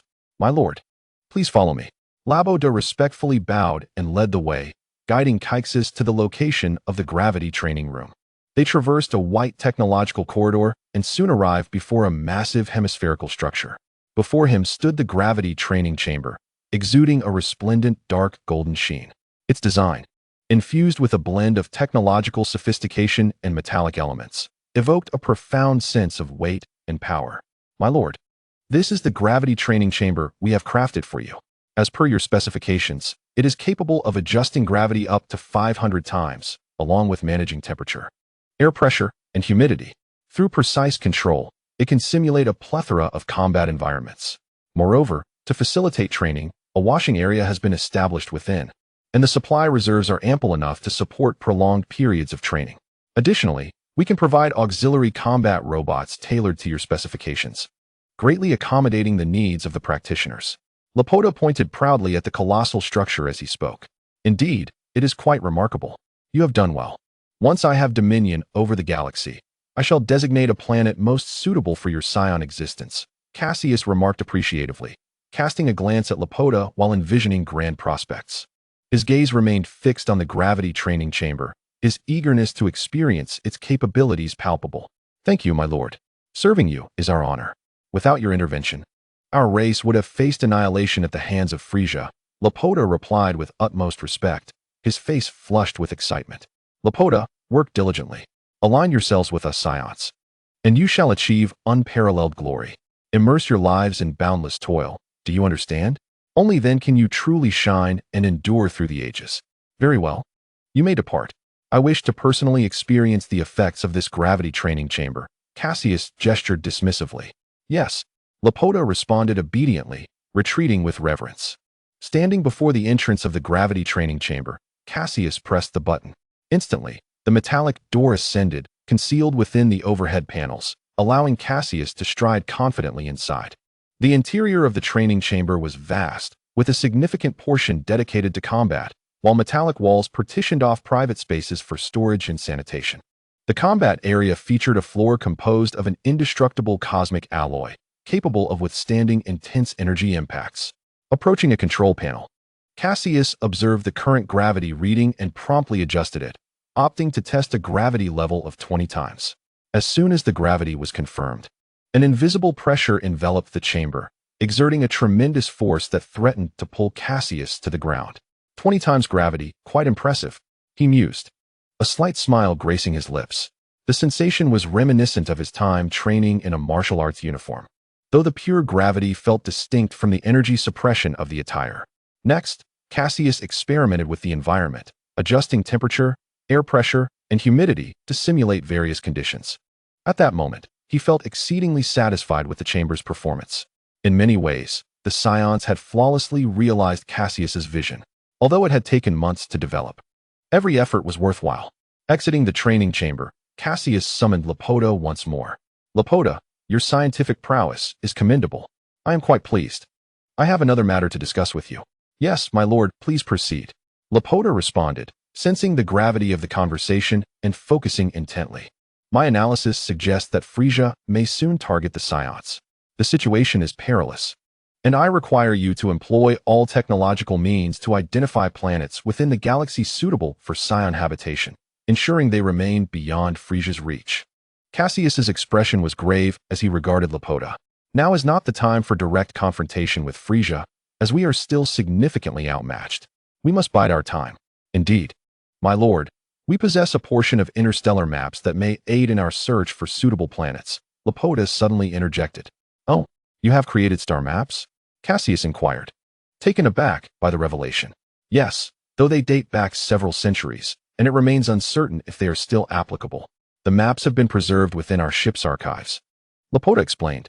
The Saiyans had harbored a desire for cosmic exploration centuries prior, but upon their return, it seemed they had encountered some formidable force that instilled fear, leading them to advise their kin against further ventures into space. Cassius speculated that perhaps the initial explorers had faced a powerful adversary, which quelled their adventurous spirit. Upon hearing Laputa's words, Cassius's eyes brightened, as if a long-standing dilemma had suddenly revealed a glimmer of hope. Laputa, promptly compare the star maps and organize a team for analysis. The orbits of planets tend to remain stable, and millions of years may pass without significant alteration. Notify me immediately upon obtaining results. I wish to investigate. Understood. After providing further instructions to Laputa, Cassius was eager to test the capabilities of the gravity training chamber. He had no intention of monopolizing its benefits and swiftly relocated the chamber from Alaguka Star to a desolate planet near Vegeta. The effort was taxing, leaving Cassius fatigued. As night fell upon Vegeta, Cassius gathered his team members, his 3 loyal subordinates, Jilling, Barrow, and Buchan. He remained cautious about the others. Captain, why have you summoned us? Is there something you require? Upon entering, Buchan's voice rang out loudly, followed closely by Jilling and Barrow. They understood Cassius would not call them without a significant purpose, be it a task or some reward. Brother Cassius, is there a momentous matter at hand? Jilling, clad in her combat attire, inquired with a delicate tone. Indeed, there is something of great importance. The Saiyans have successfully constructed the gravity training chamber, and I wish to take you to see it. You are bound to be thrilled. Cassius replied with a subtle smile, nodding slightly. What? The gravity training chamber truly exists? Jilling, her eyes alight with excitement, scrutinized Cassius's face for any hint of deceit. However, upon seeing his sincere expression, she dismissed the notion. Is it true, Captain? Will that gravity training chamber significantly enhance our combat abilities? Buchan interjected eagerly, bouncing on his feet. Absolutely. I assure you, spending 10 to 15 days within will transform your combat prowess dramatically. However, prepare yourselves, as training there will be far more rigorous than on Earth. Given the gravity can be adjusted to 500 times, Cassius flashed a radiant smile, revealing his pristine teeth. To Buchan and the others, his enthusiasm seemed tinged with a hint of mischief, sending shivers down their spines. Yet, undeterred, they were eager to embrace the challenge, their eyes gleaming with anticipation as the warrior spirit within them surged. Well, It seems you can hardly wait. Let us proceed together. Upon witnessing the fierce battle intent in Barlow's eyes from the corner, Cassius promptly cast aside his hesitation. With that, Ji-Ling, Buchan, and Barlow immediately grasped Cassius's hands, forming a circle with seamless coordination. Cassius then unleashed his soul power to communicate with the spatial nodes, constructing a spatial wormhole, which conveniently led to the gravity training chamber. On the desolate star, yellow sand swirled with gravel, conjuring a ferocious tornado, while the climate exhibited peculiar abnormalities. The atmosphere on this barren planet was unpredictable and harsh. Without a modicum of strength, survival here would be exceedingly difficult. Raising their heads, the group clad in combat suits shielded their foreheads with their hands. Astonished by the scene before them, there stood a colossal structure, resembling a mountain, majestically towering amidst the swirling yellow sand. As the tempestuous winds battered it without leaving a single scratch, its metallic sheen radiated a brilliant glow, akin to a steadfast guardian firmly rooted in this desolate land. Amidst the endless yellow sand, it was a sight of grandeur. "Captain, is this the gravity training chamber?" Barlow inquired, his robust physique shielding Cassius from the onslaught of sand, his voice resonant with curiosity. Meanwhile, the naturally energetic Buchan had already begun to explore the metallic gravity training chamber. His face lit with curiosity as he touched the enormous structure. Observing their astonishment, reminiscent of a country bumpkin arriving in the city, Cassius felt a wave of nostalgia. When he first laid eyes upon it, he had not appeared so naive. Reluctantly, Cassius began to explain the technicalities of the gravity training chamber and its operation. "Wow! Sigui, I can hardly contain my excitement," Buchan exclaimed rapidly, his face brimming with delight, eager to rush inside. Sighing, Cassius watched Buchan, who was anxiously scratching his head before the entrance to the gravity training chamber. This fellow knew where the button to open the door was. Yet he was unaware that Cassius held the ultimate control over the chamber. Only he could activate it. "Allow me." Cassius stepped forward and pressed the button, causing the metallic door to swing open. Leading the way, Cassius entered, followed closely by the others. The interior space was vast enough to accommodate dozens of practitioners. "All right, this is the internal structure. You will train here with me for a while." As soon as he spoke, Cassius adjusted the gravity parameters of the chamber. Suddenly, a tremendous downward force acted upon them. Initially taken aback by the abrupt change in gravity, their bodies trembled slightly before they quickly adapted. Chapter 67, 200,000 Battle Power. "Wow, Captain, you lack martial ethics, springing such a surprise on us," Buchan shouted, looking at Cassius with a pained expression, seemingly blaming him. "Haha, my fault. However, this level of gravity is merely a warm-up. The real challenge lies ahead." Cassius chuckled, unfazed by Buchan's words. "Now I shall increase the gravity." Cassius's expression shifted to seriousness. With his command, the gravity in the chamber escalated, and the expressions of Buchan and the others grew increasingly strained, their bodies trembling slightly under the intensified pressure. "Now we are at 40 times the gravity." Cassius recognized that this level was likely their limit and chose not to increase it further. After all, aside from Cassius, whose battle power stood at 30,000, even Buchan, the strongest among them nearing 19,000, could not withstand such immense gravitational force. The effect of gravity increased geometrically, and those capable of enduring 40 times gravity were already exceptional. Even Cassius felt a tremendous pressure pulling at him. Should he falter, he would surely be dragged to the ground. "All right, enough." Sensing their limits, Cassius promptly released the gravitational pressure, restoring normal gravity. Instantly, Ji-Ling and the others gasped for breath, their faces pale and bodies still trembling, clearly affected by the gravity. "Cough, cough. Captain, the pressure effect is overwhelming. I can feel that if I can fully adapt to this gravity, I could undoubtedly break through to over 20,000 battle power, perhaps even higher. Captain, please let us stay and try." "Yes, Brother Cassius, I want to begin training immediately." Despite their pale faces, their eyes sparkled with eagerness for enhanced battle power. "Haha, I brought you here precisely for training. There are smaller chambers that can independently adjust gravity. Choose your spots." Cassius, understanding the Saiyan mindset, anticipated their desire to stay and improve their strength. "Next, we will train individually. There are supplies available for your consumption."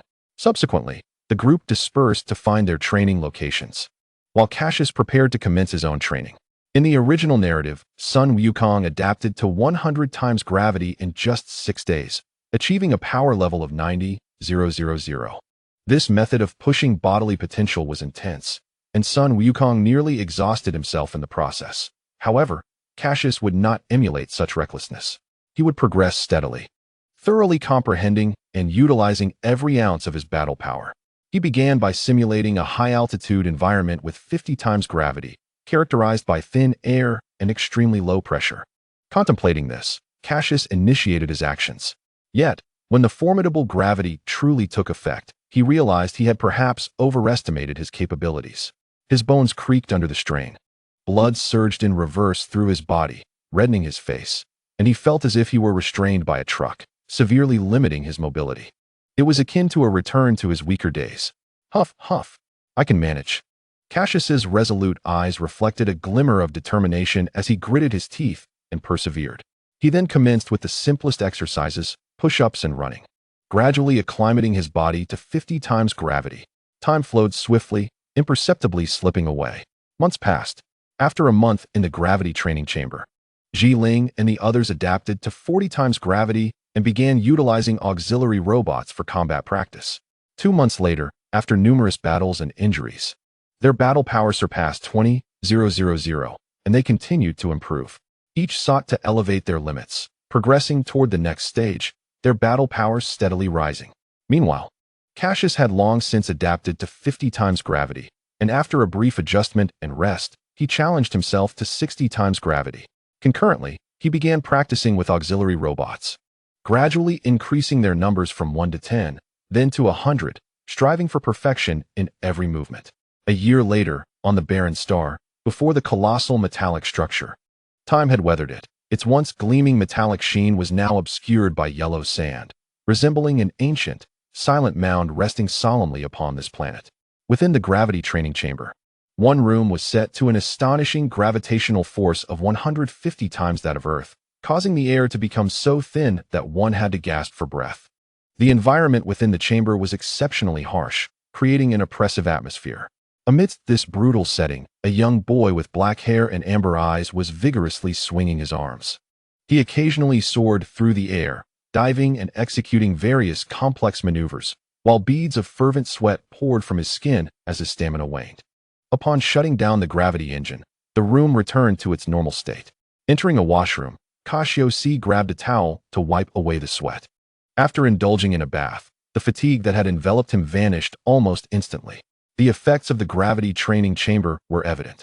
Cassius had spent a year acclimatizing to the 150-fold gravity. Although he had not reached the extremes of Sun Wukong, this training had fundamentally transformed him, significantly enhancing his combat prowess to an impressive 200,000 battle power. Feeling the surge of power coursing through him, a faint smile tugged at Cassius's lips, and his gaze grew increasingly resolute and confident. A battle power of 200,000 signified that Cassius had ascended to the pinnacle of the cosmic food chain. Infused with a blend of technological sophistication and metallic elements, evoked belonging to a profound sense of weight, being, and power, capable of dominion over a realm. My lord. However, this level of strength could only be deemed as that of a minor power, as the true apex warriors possessed battle powers in the tens of millions, if not hundreds of millions. Thus, Cassius had surpassed the 999 cosmic beings but remained, in the eyes of the truly powerful, akin to an ant easily crushed with a mere finger. Therefore, it was not the time for complacency. The situation ahead remained dire, with Frieza likely to launch an assault on the Saiyans within a year, leaving Cassius with limited time. Reflecting on this, Cassius gradually reined in his smile, his fingers instinctively clenching into a fist, a glimmer of determination flickering in his eyes. He pondered the progress of the Saibo people in their search for planets, realizing that they needed to expedite their efforts. With a sense of urgency flashing through his mind, Cassius thought of his workers, and a smile appeared on his face. He planned to inquire about their progress shortly. After shutting down all the power to the gravity training chamber, Cassius stepped outside. The sky was still engulfed in swirling yellow sand, desolate and harsh, as sharp grains relentlessly battered the metallic surface of the gravity training chamber, producing a cacophony of clattering sounds. Due to the encroaching sands, The chamber was nearly buried under half a meter of sand. Cassius made no effort to disturb Ji Ling, Bu Ken, or Ba Luo, quietly slipping away without alerting them. After all, immersed in the exhilarating rise of their battle powers, they would not budge even if he urged them. How diligent these individuals are, already progressing towards 100-fold gravity. Sensing the battle powers of those inside, Cassius chuckled softly, realizing they would not emerge until they were satisfied with their training. Of course, their cultivation was under Cassius's watchful eye, and he would pull them out when necessary. If they remained absorbed in their power increases without gaining combat experience, they would become akin to inflated balloons, heavy but incapable of effective action. Moreover, considering they were still in their developmental stages, excessive training could hinder their growth. Cassius certainly did not wish to lead a battalion of overly muscular dwarves into battle. That would be quite an amusing image. Furthermore, cultivation is inherently a gradual process. Excessive power without a solid foundation can lead to superficiality, necessitating time for consolidation.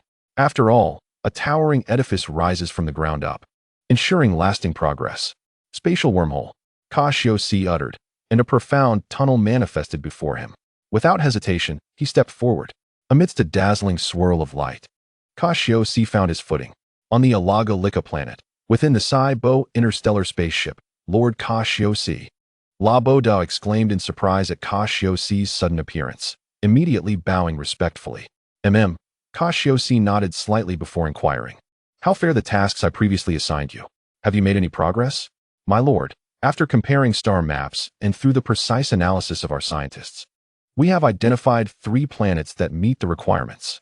La Boda promptly gestured with his arm, and a projection materialized above the control room's glass dome. Rotating slowly in midair, the projection displayed a map of the Milky Way galaxy. On the expansive screen, the vast and resplendent galaxy was compressed to its essence. With a mere flick of a finger, one could magnify specific regions to obtain detailed information about the planets therein. Among the 3 planets marked in red on La Boda's projection, these were deemed the most suitable by Saibo scientists. My lord, please observe. The 3 highlighted planets are the Berlaken planet in the northern galaxy, the Tuxius planet in the eastern galaxy, and the Delia planet in the western galaxy. La Boda expertly highlighted each planet, providing Cassius with detailed information about their locations. Tell me about their conditions. Cassius urged, his excitement palpable. His gaze fixed intently on the planets. Yes, La Boda replied respectfully, continuing, the Berlaken planet is located in the southwestern region of the northern galaxy, with land covering 53 of its surface, inhabited by a primitive civilization known as the Burfu tribe, still in the tribal stage.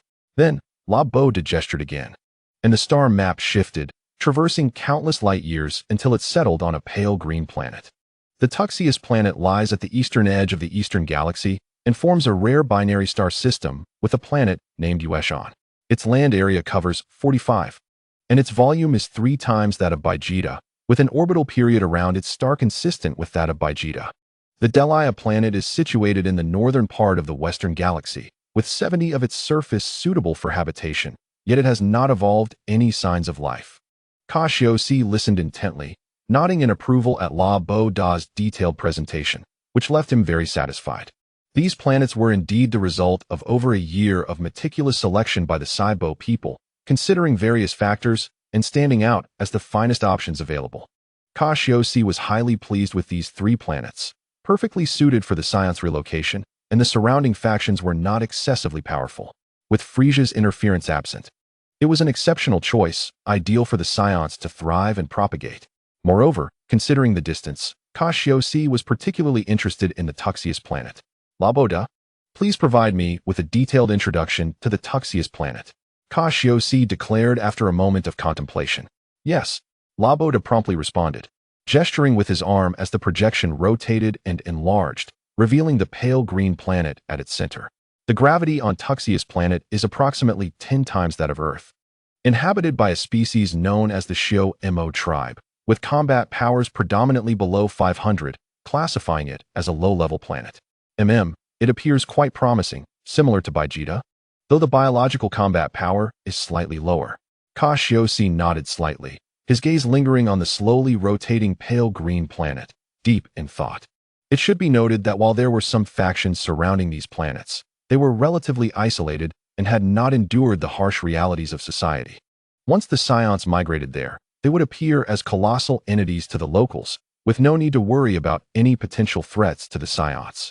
Conversely, their existence can channel the Saiyans' yearning for battle. Should all the Saiyans relocate to Tuxeus Star, they would not only adapt swiftly to this life-sustaining planet, but also evade the prying eyes of Frieza. Certainly, while Cassius is quite fond of Tuxeus Star, a concrete decision necessitates thorough on-site exploration. With this thought, Cassius felt an impatient urge to set off and see it for himself. Laputa, please compile the coordinates for these planets. I wish to take a look, he requested without hesitation, promptly asking Laputa for a set of coordinates. He then exited the spacecraft, utilizing a spatial wormhole to hasten his journey to Tuxeus Star on the eastern edge of the galaxy. Chapter 69. Tuxeus Star is located in the southeastern outskirts of the eastern galaxy, relatively close to the galactic center, necessitating multiple applications of spatial wormholes. Fortunately, Cassius has experienced a significant enhancement in power, and his soul energy has undergone a qualitative transformation, reducing the required transitions from dozens to just 3 or 5. After traversing several spatial wormholes, Cassius's figure materialized from Alalukika Star, appearing in the distant eastern galaxy. This area falls under the jurisdiction of the East King. In the profound darkness of the starry sky, a massive star blazed fiercely, and within its habitable zone, a pale green planet revolved gently around it. Resembling a gem that radiated a soft glow, this was Tuxeus Star. Without a moment's hesitation, Cassius plunged towards Tuxeus Star, his soul energy ensuring his safety as he navigated the wormholes. Suddenly, Cassius found himself soaring above a vast ocean. A gentle breeze stirred the sea surface, creating waves that leapt several meters high, with peculiar marine creatures occasionally breaching the water. One creature, resembling a whale, leapt from the depths with a startling splash, sending a 10-meter-high spray into the air, followed by other whale-like beings that joined in, emitting deep, resonant roars as if engaged in a playful competition. The vitality of the local fauna was exhilarating, embodying the essence of life amidst the tenfold gravity, an ideal setting indeed. Cassius smiled softly. His demeanor relaxed as he observed the creatures reveling in their environment. Hovering steadily in midair, he inhaled the salty, refreshing air of Tuxeus Star. With a sudden burst of speed, Cassius accelerated, leaving behind a trail of elongated vapor that shimmered like a rainbow, swiftly vanishing into the horizon. Ahead lay the continent. As Cassius gazed at the emerging landmass, a flicker of joy lit up his brow. After crossing the vast ocean, he was finally set to step onto solid ground. Upon breaching the coastline, Cassius pressed forward, revealing a series of undulating mountain ranges that unfolded before him, showcasing an array of diverse landscapes. Lush forests, towering peaks, and low-lying valleys presented a striking tableau. He paused atop a magnificent mountain, gazing at the steep cliffs that evoked a sense of awe. The climate and scenery here surpassed that of Vegeta Star by leaps and bounds. With a slight modification, it could serve as a perfect haven for the Saiyans. According to the descriptions provided by the Seaborn, Tuxeus Star boasts a pleasant climate, with distinct seasons of spring, summer, autumn, and winter, and its rotation allows for the sun to rise in the east and set in the west, a rare phenomenon indeed. Circling the equator of the planet, Cassius felt immense satisfaction with his choice. As night fell, he lifted his gaze to the celestial body known as Yushan Xing, radiating an orange-yellow glow. This planet bears similarities to the moon and could potentially be developed into a forward military base, as it is devoid of any life and starkly desolate. Observing the tranquil rotation of Yushan Xing in the night sky, a thought sparked within Cassius's mind. After conducting a thorough examination and gathering a general understanding, he set off to explore the other two planets. However, compared to Tuxeus Star, these planets were either less visually appealing or simply too aged, with unsatisfactory rotations and revolutions, particularly when juxtaposed with the wonders of Tuxeus Star. Thus, it came as no surprise that Cassius ultimately decided on Tuxeus Star for their relocation. Having settled on the relocation site, Cassius prepared to inform Eric and King Vegeta of the impending migration of the Saiyans. Under the night sky of Vegeta Star, Cassius personally entered the royal palace, bringing along King Vegeta, Eric, Pads, Bitar, and others, who were engaged in discussions about the migration. They were immediately captivated by the unparalleled beauty of Cassius' star, expressing their approval of Cassius' choice. Cassius, the gravitational force here is akin to that of Vegeta's star, making it highly suitable for our Saiyan kin. Batar exclaimed, astonished by the breathtaking scenery. It is essential to note that the Saiyans have nearly adapted to tenfold gravity. If they were to abruptly find themselves on an unsuitable planet, even procreation could become a significant issue. Excessive gravity could complicate childbirth, while insufficient gravity might hinder development, resulting in lower bone density and diminished combat prowess. Cautious, the surrounding forces are weaker than us. We can easily dominate them. King Vegeta, driven by his combative lineage, instinctively turned his gaze toward territorial expansion without considering the implications. Indeed, these are the reasons for my selection of this location. As for your plans for expansion, I have my own strategies that you will come to understand. Moreover, the proximity to the Galactic Patrol headquarters is notably advantageous, allowing for a mere few months of travel to reach us, thereby minimizing risks. Cassius explained with a smile. The Galactic Patrol is a unique organization composed of benevolent and compassionate strong individuals, devoid of any ulterior motives, solely representing justice. Should Cassius incur their wrath, some hidden powerful entities within the Galactic Patrol may take action against them.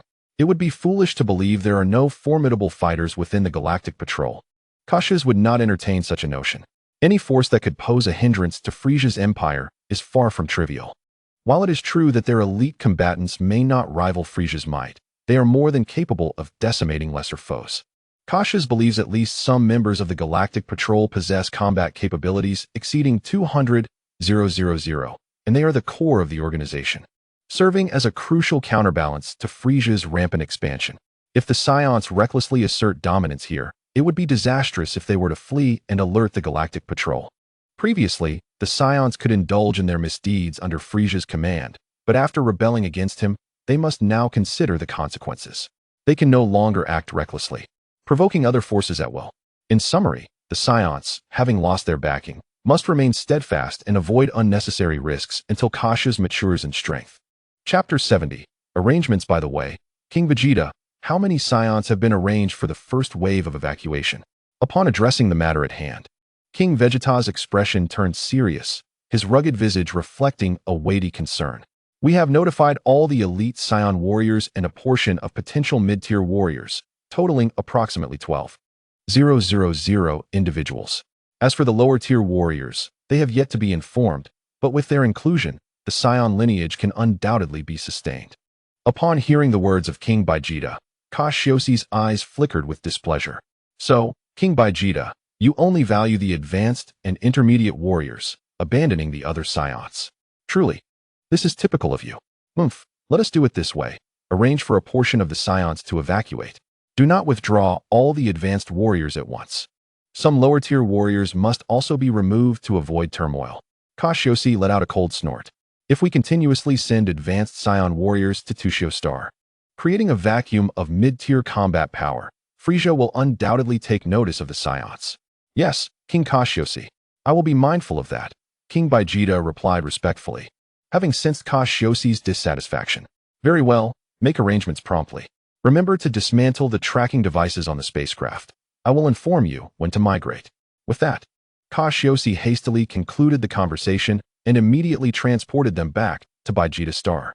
Upon their return, Cassius proceeded to the Volca Star, home of the Saiyan people. He promptly instructed them to navigate the spacecraft at full speed towards Tushio Star. However, due to the vast distance, even with the spacecraft's maximum effort, the journey from the northern galaxy to the eastern galaxy would take at least over a year. Consequently, Cassius resorted to utilizing his spatial wormhole ability, bringing along a group of scientists and some equipment to Tushio Star. Cassius had to prepare for the construction tasks on Tushio Star to welcome the Saiyans. Chibuaku, lead the Saiyan people to construct a series of buildings in this coastal plain area that can accommodate 10,000 residents. As for the planning, design it as you see fit, ensuring it aligns with Saiyan habits. Cassius instructed, pointing at a scientist who stood at a height of 1.5 meters, granting him the freedom to design. This Saiyan named Chibuaku was an assistant to Laboda, who had to manage the tribe, thus delegating his outstanding subordinate to Tushio Star. Yes, my lord. I will certainly complete the task. Chibuaka straightened his posture, his voice resonant with fervor, gazing at Cassius with the fervor of a devoted follower. At this moment, he thought to himself that it was a tremendous honor to be personally assigned a task by the savior of their tribe. Well, do your best. Cassius was very pleased with his attitude, and soon he witnessed hundreds of Saibwa people wielding control panels, triggering a massive array of construction machinery to emerge. The Saibwa people's fingers glided lightly across the control panels, and the engineering machines began operating according to predetermined procedures, leveling the ground and solidifying the foundation. The construction progressed rapidly, and in no time, the vast construction site was cleared, allowing for more intricate machinery to take turns in the operation. Amidst the rumbling of machines and the explosive sounds of rock, enormous machines wielded their robust metallic arms, causing the ground to tremble with each movement. The Saibwa people, true to their scientific prowess, utilized technology to its fullest, requiring no manual labor to clear the land. They simply operated the machinery, which began construction autonomously. Through their manipulation of machines, the Saibwa people could be considered fervent builders. Several hours later, as darkness began to descend, the area capable of accommodating 10,000 individuals was leveled, and the outlines of the initial planning began to take shape. After inspecting the site, Cassius found no issues and promptly departed from Tushio Star, confident that the Saibwa scientists would flawlessly execute the tasks he had assigned. Returning to the desolate star nearby Vegeta Star, Cassius found the metal gravity training room buried at the entrance due to prolonged exposure to yellow sand. Upon entering, he discovered 3 training chambers illuminated with a red glow, indicating that training was ongoing. Buzz, buzz, buzz, still training, truly relentless. Cassius exclaimed with slight exaggeration, a smile flickering in his eyes. It seemed these individuals were genuinely intent on immersing themselves in rigorous training to experience a significant enhancement in their combat power. This cannot continue. It will hinder their development. Moreover, such an infinite method of boosting combat power will deplete their potential, leaving them exhausted with no further advancement. For Saiyans, while each battle may not yield a substantial increase in combat power due to injuries, the underlying foundation accumulates authentically. Thus, each brush with death transforms this foundation into explosive potential, allowing Saiyans to leap forward after teetering on the brink of mortality. Conversely, without sufficient combat experience, such immense combat power resembles a credit card overdrawn on future potential, leading to a state where one cannot even pay the interest, ultimately resulting in their downfall. This is what is referred to as exhausting potential. When that time comes, unless some fortuitous event occurs, they will be stymied. Therefore, after making some preparations, Cassius immediately opened the door to the Jiling gravity training room. Inside, the chamber was filled with dangerous flashes of red light, the air stifling and oppressive, creating a dark red atmosphere. In the center stood a girl, drenched in sweat, struggling to punch, leap, and dive, her battle suit tattered and torn. Hiss! Hiss 100-fold gravity! Cassius exclaimed in astonishment, observing Jiling, whose face was flushed with determination, each step heavy yet resolute, as if burdened by 1,000 pounds. Cassius furrowed his brow, realizing that Jiling truly did not understand her limits. She had clearly exceeded her physical capacity, risking injury.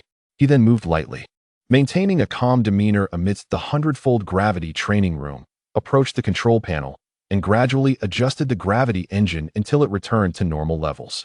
With a sigh, the entire room restored to its original state. The red lights ceased to flicker, and a bright incandescent light illuminated the space once more. Upon seeing Cassius enter, Jiling, soaked in sweat, collapsed onto the metal floor, gasping for breath. Chapter 71. 10,000 per person. He retrieved a senzu bean and fed it to Jiling, immediately adopting a stern tone to reprimand her. Who told you to train like this? You are nearly exhausting yourself. With a crunch, Jiling chewed. A surge of energy flowed from her mouth, swiftly beginning to restore her body, her fatigue dissipating instantly, and her breathing became significantly steadier. Cassius, brother, what brings you here? I had no idea you had completed your training, Jiling exclaimed, throwing herself into Cassius's arms, gazing at him with genuine big eyes. I have been away for several days. Did you not notice at all? Cassius stroked his forehead, feeling somewhat speechless. Jiling seemed entirely absorbed in her training, oblivious to anything outside, singularly focused on her development. Ji-Ling, you should not train alone in the future. Join me, and I will guide you. Otherwise, you will end up causing chaos on your own. Cassius gently placed his hand on Ji-Ling's head, speaking in a soft tone, and she leaned against him, clearly enjoying the moment. All right, Cassius, brother, Ji-Ling replied softly, her beautiful face flushed, seemingly lost in thought. Now let go of me. You are drenched in sweat and smell terrible. Cassius, lacking in sensitivity, abruptly pushed Ji-Ling away, causing her to plop down onto the ground. Her face filled with disdain. Humph. Ji-Ling shot him a resentful glance. As if recalling something, she brought her nose close to her body and sniffed, her nostrils twitching as a pungent odor invaded her senses, piercing her mind. Ugh, how foul! Ji-Ling's face contorted in distaste at the foul odor. And after uttering this remark, she hurriedly dashed towards the washroom. Subsequently, Cassius waited for Ji-Ling to finish her bath. Before long, Ji-Ling emerged, somewhat shy and bashful. Oh, she knows how to feel embarrassed now. Cassius observed her with amusement. However, upon glancing at Ji-Ling's emerging figure, he realized that she had matured and could no longer cling to him so freely. Shortly thereafter, Ji-Ling donned her combat attire, and a faint scent of shampoo lingered in the air due to her recent bath. Is that not Pantene? Disappointing. Now that you've changed, let us go check on those two fellows. I was so focused on you that I nearly forgot about them. Cassius smacked his forehead, suddenly recalling Barrow and Buchan, wondering how they were faring. With that, Cassius took Ji-Ling's hand and exited the gravity training room. Upon passing through a door, he called out to the two. Barrow and Buchan stood before Cassius, their physiques noticeably more robust, and they had grown taller. Barrow resembled a towering giant, capable of completely overshadowing Cassius, while Buchan, with a more balanced build, was merely half a head shorter than Cassius.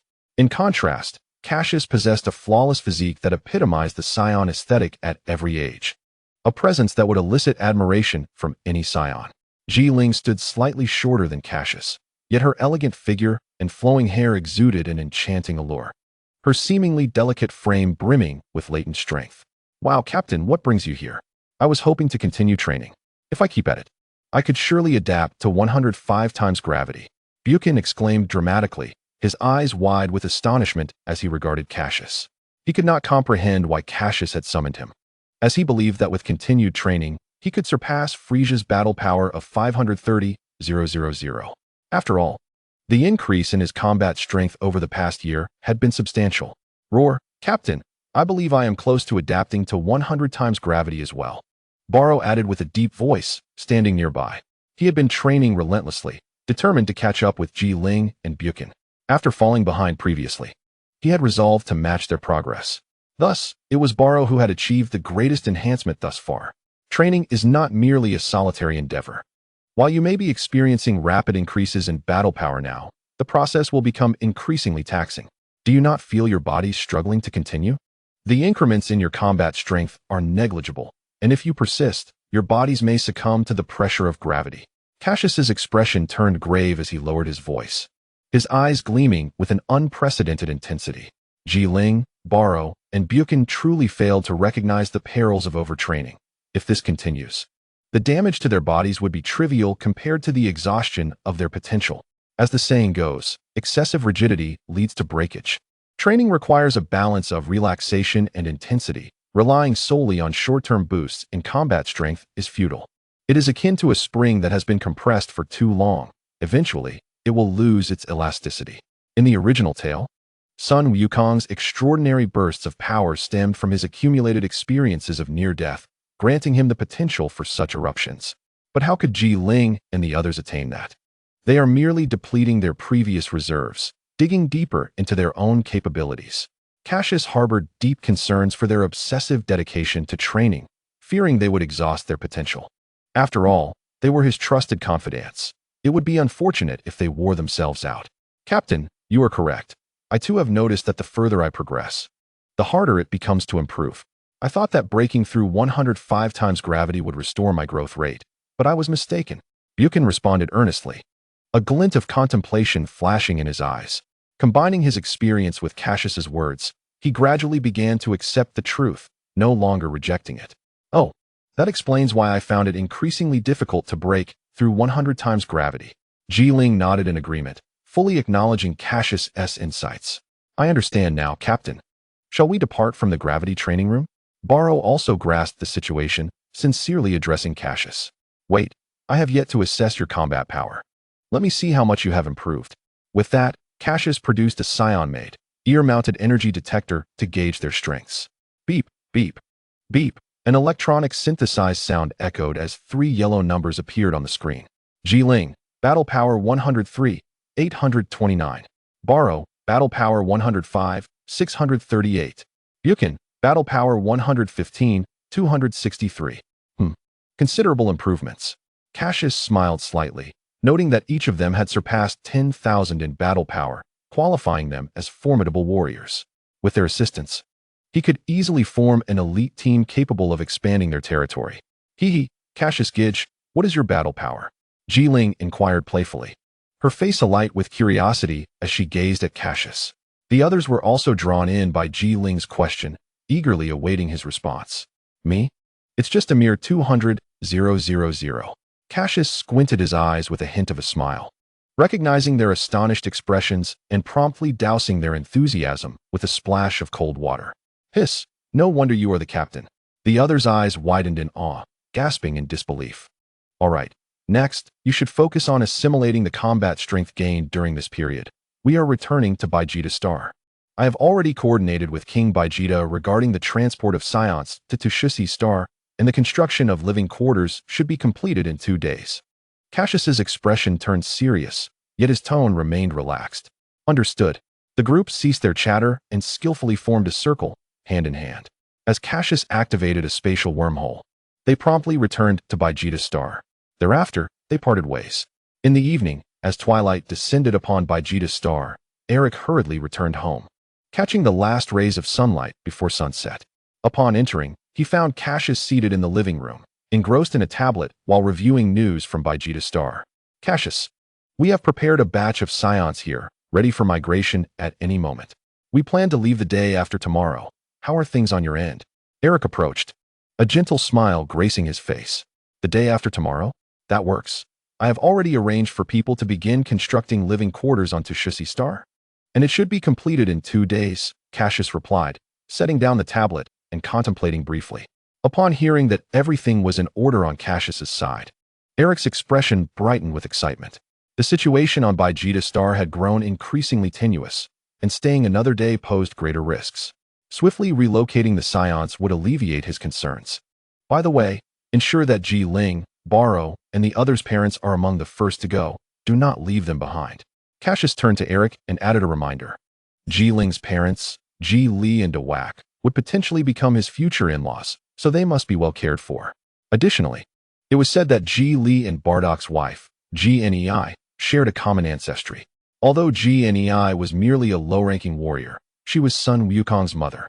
With that familial connection, looking after her would be entirely appropriate. Furthermore, the parents of Barrow and Buchan must be prioritized for protection. We cannot allow them to perish alongside Vegeta Star. Indeed, I am aware that they are included in the first evacuation list. AI-like did not object, as the parents of Ling and others are all elite warriors, and their names are certainly among the initial group. As night fell, the kitchen was ablaze with a roaring fire, and enticing aromas wafted from within. Falair had prepared a splendid feast, and due to the Saiyans' prodigious appetites, each meal required vast quantities of food, making this the busiest time for Falair. Whenever the Saiyans engaged in large-scale battles, logistical support needed to be ensured. Apart from the extraterrestrials, a portion of the Saiyans was also tasked with oversight. In the original narrative, Janae was responsible for this duty, despite lacking combat prowess. Cassius, dinner is ready, Falair announced, bringing forth a large bowl of food and placing it on the table with a thud, addressing Cassius, who was engrossed in his tablet in the living room. All right, I'm coming, Mom, Cassius replied, setting aside his task and making his way to the dining table. Before long, seated at the table, Cassius began to devour the food with remarkable speed.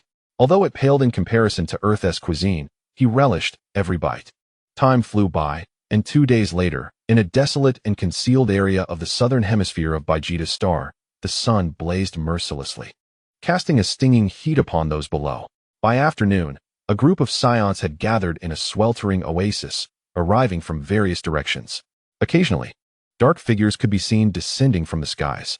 Most of these Scions were organized by family units, their combat powers varying widely, with the number of elite warriors approximately equal to the combined total of mid-level and low-level fighters. It was evident that elite warriors were prioritized for selection. After all, they were quite scarce among the Scions. The sheer number gathered surely reflected the selfish motives of King Vegeta and AI-like. These individuals were the first batch of evacuees, deliberated upon by AI-like and King Vegeta. The combat power of elite warriors generally ranged from 5000 to 7000, placing them among the backbone of Vegeta's star. In contrast, low-level warriors had power levels between 2000 and 3000, considered ordinary, and their absence would not cause significant unrest. AI-like counted the number of participants, and all awaited his command in silence. In the shadows of the oasis, Cassius observed quietly, reflecting that AI-like had fared well in recent years and had gained a degree of respect among the Scions. This was a positive development, as it indicated AI-like could maintain order among this unruly group, saving future efforts in governance. The first group has arrived, and I believe you all understand why we must leave Vegeta's star. King Vegeta has been overthrown by Cassius, who now reigns over the Scions. Our departure is not an act of cowardice or evasion, but rather a means to preserve the Scion lineage. We shall follow King Cassius to defeat Frieza and return triumphant. AI-like emphasized Cassius's position of authority, offering words of encouragement to the crowd before turning to Cassius. Respected King Cassius, how shall we proceed with our departure? AI-like inquired, aware that a mass exodus from Vegeta's star could not occur all at once without drawing attention. Thus, AI-like placed his hopes on Cassius's unique abilities. Indeed, Cassius acknowledged, casting a commendatory glance at AI-like, thinking that his adoptive father understood the situation well and had highlighted his ascension to the throne of the Scions. This clarity would eliminate future confusion regarding governance, ensuring that the Scions on Tuxius would recognize Cassius's rule, diminishing King Vegeta's influence. As the narrative unfolds, Cassius took a deep breath, stepping forward to address the gathered Scions, his gaze slowly sweeping across their faces. Though his features retained a hint of youthfulness, they radiated an air of authority that compelled others to avert their eyes. Is this truly King Cassius? He appears so young, yet has managed to defeat King Vegeta. His strength must be formidable. The Scions whispered among themselves, some expressing awe, while a few remained skeptical about how someone so youthful could ascend to such a significant position. However, no one voiced these doubts. They merely scrutinized Cassius with questioning gazes, seemingly doubting his combat prowess. The Scions were not adept at concealing their emotions, and Cassius observed their reactions keenly. It was not the moment for explanations. He merely shook his head slightly, knowing that soon they would comprehend his true strength. Very well, since everyone is assembled, we shall prepare to depart. I will transport you to another planet, which will serve as a temporary station before proceeding to our destination, Cassius announced in a clear voice, subtly signaling to AI-like, who understood immediately. Everyone, you will form 10 groups. King Cassius will employ a remarkable ability to transport you. Please hold hands and form a circle, under AI-like's authoritative guidance. The Scions, though skeptical, complied without refusal. Following AI-like's instructions, hundreds of them quickly formed a large circle, resembling a peculiar ritual. Cassius nodded in approval, approaching one of the groups. As the onlookers gazed in astonishment, his amber eyes shimmered, and a vortex of energy began to swirl. An indescribable power emanated from Cassius, enveloping them in a delicate layer of blue light. Spatial movement, Cassius exclaimed. With a swift motion, the hundreds of Scions vanished without a trace, leaving only a slight stir of dust to signify their recent presence. My goodness, they have disappeared. Is this the extraordinary power of King Cassius? A commotion ensued among the remaining Scions, who exchanged bewildered glances and began to murmur excitedly. AI-like observed the scene with a smile, his dark cheeks flushed with excitement. From this moment onward, the Scions would be able to continue their legacy. Moments later, a flash of light reappeared as Cassius returned to the group. Having covered a relatively short distance to the first transfer planet, the spatial movement had been effortless. I have successfully transported them to the first transfer planet. Now I shall take you there, he announced. Following the previous spectacle, the remaining Scions exhibited a glimmer of anticipation as they gathered once more into a circle at Cassius's command. The expressions directed at Cassius now held not only wonder, but also a fervent admiration. They had begun to perceive the uniqueness of Cassius. Cassius noted their gazes and smiled faintly, recognizing that earning their genuine obedience would require time and effort. After all, he lacked the formidable aura that could compel immediate submission, rendering such a phenomenon unlikely. The Saiyans' rebellious nature is an indelible mark etched into their very essence. Although they may outwardly display an attitude of superiority, deep within, they harbor an immense admiration for strength. As long as one exhibits formidable combat prowess, obedience is assured, and strength is precisely what Cassius possesses. Following this principle, Cassius utilized his spatial relocation ability to transfer the remaining Saiyans from Planet Vegeta. A few hours later, the first batch of Saiyans successfully arrived on the planet Tuxus in the Eastern Galaxy. Despite his abundant energy, the continuous use of spatial movement left Cassius utterly exhausted, necessitating the consumption of over 10 senzu beans to restore his vitality to its peak state. While employing a spaceship for transportation would have been a more straightforward method, the vast distance would have required over a year of travel. Thus, the previously discussed plan of utilizing a spaceship to transport the Saiyans was rendered impractical, a consideration that had not occurred to them before. It seems that alternative methods must be contemplated to transport the individuals to planet Tuxus. Oh, the Dragon Balls could serve as an excellent solution. After this round of spatial movement, Cassius pondered quietly. Upon their arrival at their new habitat, the Saiyans were taken aback by the scenery before them. Not far ahead, a city capable of sustaining 100,000 inhabitants had already been erected. From a distance, the majestic urban landscape was visible, surrounded by countless construction machines fervently expanding the city's boundaries. Within this metropolis, colossal semi-spherical structures stood in meticulous alignment, each conforming to a standard 5-story design. The living area included zones for training, daily life, and leisure, adequately catering to the diverse needs of the Saiyans. Cassius couldn't help but admire the advanced technology of the Kaboans, as the city had risen from the ground in mere days, an efficiency that was nothing short of astonishing. Cassius summoned Kaboko through his communicator, entrusting him with the task of introducing the Saiyans to their new living environment. This planet Tuxus will be our new homeland, where we shall embark on a fresh chapter in our lives. I hope everyone will cherish and protect it. After Kaboko concluded his introduction and stepped back, Eric passionately addressed the assembly. "Rest assured, Mr. Eric, we shall safeguard our new abode," he proclaimed. "Henceforth, the Saiyans on planet Tuxus shall no longer be under the reign of King Vegeta. Our new leader is none other than King Cassius, who stands beside me." Eric scanned the crowd, his expression grave. The Saiyans were aware of King Vegeta's defeat at Cassius's hands, yet having not witnessed Cassius's prowess firsthand, they held reservations about the young leader's capabilities. Now that they had arrived on a new planet, it was imperative to abandon their previous hesitations and acknowledge a definitive leader. Noticing the murmurs among the crowd, Eric cleared his throat to capture everyone's attention. Chapter 74. Display of combat power. Some may question why Cassius is deemed worthy of leadership, doubting his ability to have vanquished King Vegeta. However, let me assure you that Cassius's combat power is extraordinarily formidable. I firmly believe he can lead us Saiyans to renewed glory, Eric declared, surveying the assembly before unleashing his full aura. Instantly, a wave of overwhelming pressure enveloped the crowd, leaving them awestruck. What an astonishing sense of oppression. Mr. Eric's power has evidently reached formidable heights, rivaling that of King Vegeta. With all energy detectors confiscated and destroyed by Eric, the Saiyans could only estimate his battle power through the palpable pressure. I can unequivocally state that my immense combat power is largely attributable to the teachings of King Cassius, who has imparted to me a unique training methodology, Eric asserted, his tone grave. His words fell like a boulder cast into a tranquil lake, stirring the assembly into a frenzy. What? It is indeed King Cassius's merit. Does this not imply that King Cassius's power has escalated even further? Some Saiyans speculated, their disbelief palpable. Could Mr. Eric truly possess a power exceeding 10,000? They questioned, incredulous that he could have improved so rapidly from a mere 7,002 years prior. Eric's account of the training method was met with skepticism. Many instinctively dismissed the notion that Cassius's strength could surpass that of Eric.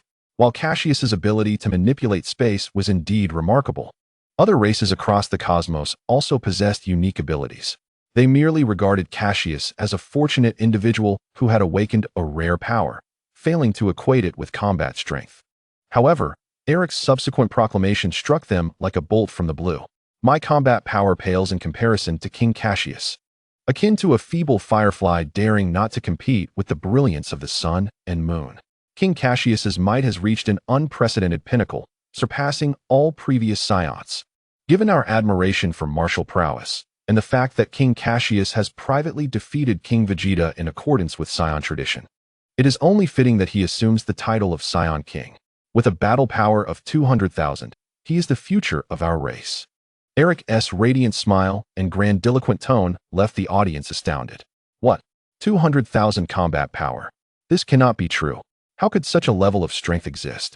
The crowd gasped, their expressions frozen in disbelief as they scrutinized Eric, questioning their own hearing. You heard correctly. King Cassius truly possesses a combat power of 200,000. Without a doubt, Eric asserted, gesturing for Cassius to reveal himself and make an impression. Cassius understood the intent behind this display, to solidify his position as the leader of the Saiyans. He did not refuse to win over these unruly Saiyans. Showcasing his combat power would be the most straightforward method. Thus, with a smile, Cassius nodded and stepped forward unreservedly. A formidable aura surged forth, enveloping the surroundings. The sky appeared to freeze in that moment, the clouds parting under the weight of this overwhelming force, creating a gaping chasm. With a resounding boom, Cassius radiated a shimmering, pearlescent light, his dark hair billowing wildly in the turbulent air. In that instant, objects in his vicinity seemed to defy gravity. Stones and debris floating as the ground trembled beneath him, threatening to fracture at any moment. The faces of the onlookers turned pale, a suffocating sensation constricting their chests, their legs trembling involuntarily. Yet, amidst this fear, their gazes toward Cassius burned with fervent admiration. 2 months later, in the northern galaxy, on Earth, the sky was clear and the gentle breeze pleasant. The morning sun rose slowly, the winds rustling through the trees, and the exquisite Tyndall effect shimmered in the morning mist, rendering everything beautifully serene. In a mountain range within the northern hemisphere, a figure with a monkey's tail darted through the forest. The individual moved with the swiftness of the wind, appearing and disappearing in an instant, sometimes just in front of one's eyes, at other times materializing on a distant peak. As it happened, this was near Baozi Mountain. Where could Sun Wukong be? Cassius lifted his gaze, comparing it against the map in his hand, glancing at the towering mountains before him, his heart untroubled. The region is replete with numerous peaks, untouched by pollution, with only a narrow mountain path leading deep into the mountains. Due to its remote location and the presence of ferocious beasts, this area has gradually become a desolate land. After a lapse of 3 years, Cassius's return to Earth surely serves a distinct purpose. He contemplated efficient methods for transporting the Saiyans, and thus conceived the idea of utilizing the Dragon Balls to wish for their relocation to 2 Shosi Star. A splendid notion indeed. However, upon arriving, Cassius encountered a dilemma. The original plot commenced too early, and the Dragon Radar did not yet exist. Therefore, prior to gathering the 7 Dragon Balls, Cassius must first locate 1 Dragon Ball, and subsequently instruct the Cybermen to measure the wavelength emitted by it. Given their technological prowess, they should be able to swiftly construct the Dragon Radar. In the original narrative, the Dragon Ball with a known location is the one held by Sun Wukong. In a forest near Baozi Mountain, Cassius moved swiftly, crossing a river that spanned the valley, and stood atop a bare rock, surveying his surroundings and calming himself to sense the ambient aura. At that moment, a rustling sound emanated from the bushes behind him, and a pair of green glowing eyes fixed hungrily on Cassius. A beast emerged, baring its fangs and drooling with a foul stench, glaring menacingly at him. A low growl reverberated through the forest, the deep frequency sending shivers down one's spine, startling a multitude of birds from the trees. Seeking confrontation, Cassius's gaze sharpened, and an overwhelming aura surged forth, radiating dominance in all directions. A shockwave erupted, followed by a thunderous crash, as the beast failed to utter a sound before its head was obliterated by Cassius's might. After dispatching the creature, Cassius chuckled softly and continued his exploration towards Baozi Mountain. Soon, Cassius emerged from the forest onto a slightly flattened hillside. where he beheld a winding staircase path ascending the slope, resembling a long serpent. At the summit of Bowsy Mountain, a quaint square cottage stood beneath the shade of nearby trees, its azure tiles layered like scales, with the eaves of each corner dramatically arched, embodying the essence of Eastern architecture. "Ah, I have found it," he exclaimed, sensing an approaching aura, perhaps that of Sun Wukong. He decided to wait. A smile graced Cassius's face as he admired the tranquil and unpretentious surroundings, reflecting on Sun Wukong's true nature as a pure martial artist, secluded within the mountains, living a carefree existence akin to a wandering cloud. Indeed, he had found a serene sanctuary. Bowsy Mountain, distant from urban life, remained pristine, with every corner exuding the refreshing essence of nature, instilling a sense of tranquility.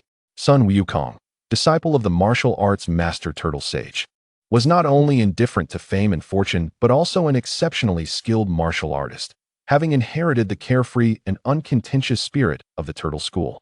Thus, he refrained from engaging in the tumultuous world but instead sought a secluded place to cultivate his spirit. A human with a long tail? Which family do you belong to, and how did you arrive in such a dangerous and remote place?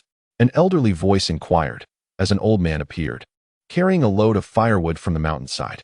The elder, with a bushy white beard and rosy complexion, donned a hat, exuding an air of benevolence and wisdom.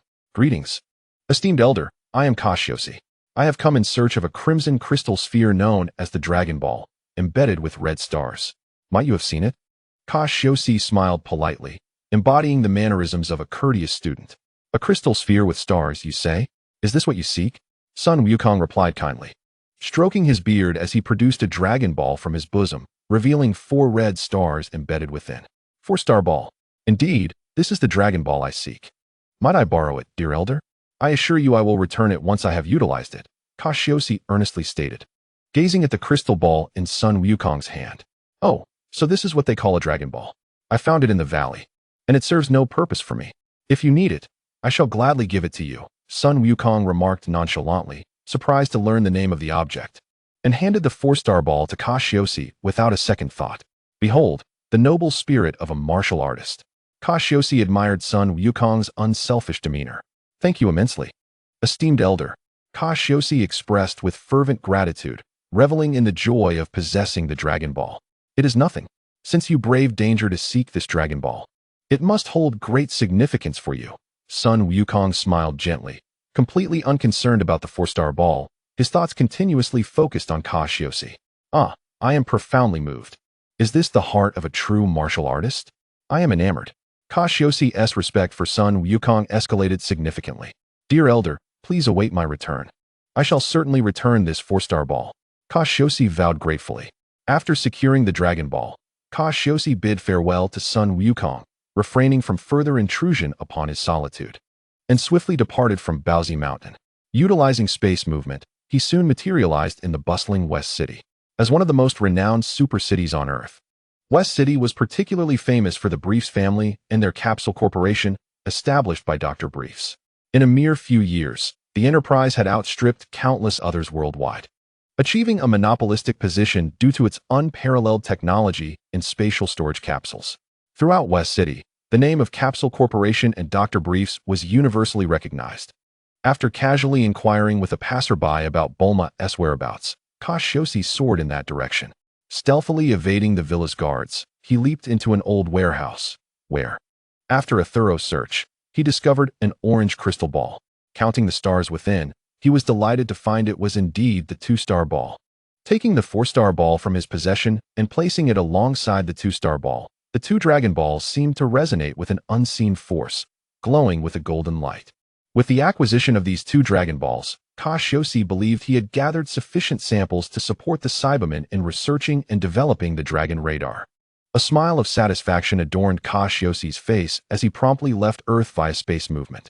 Aboard the Cybermen's interstellar spacecraft, they were diligently following Cassius's instructions, migrating towards 2-Shio-C, star to rendezvous with the Saiyans. A distortion in space manifested as a rift opened, rendering the surroundings surreal. Cassius stepped through the void, emerging aboard the spacecraft, while the wormhole promptly sealed behind him. Having previously left a soul imprint aboard the spacecraft, Cassius monitored its every movement. effortlessly pinpointing its location in the cosmos, even as it sped through space. Cassius-sama, Laboda, stationed at the control panel, was the first to notice Cassius' sudden appearance and promptly approached to greet him. Ah, Laboda, I require your assistance. Here are 2 Dragon Balls.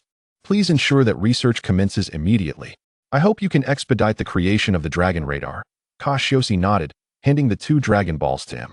Although the original work does not elaborate on how Bulma crafted the Dragon Ball radar, it is reasonable to assume that given the technological prowess of the Saiyans, the creation of such a device would pose no insurmountable challenge. Bulma is a rare prodigy, capable of even constructing a time machine in later developments.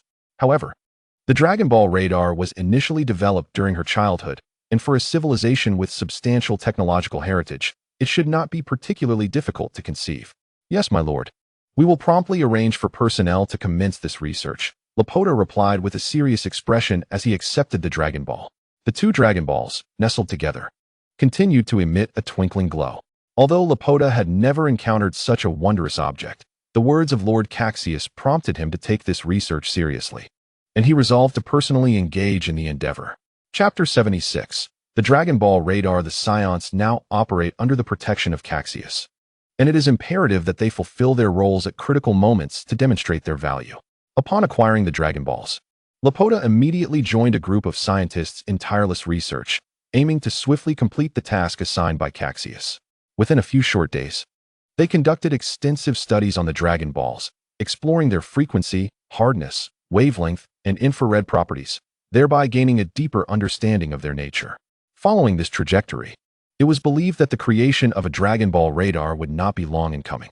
Finally, after half a month of relentless dedication, good news arrived. The Saiyans had successfully developed the Dragon Ball radar.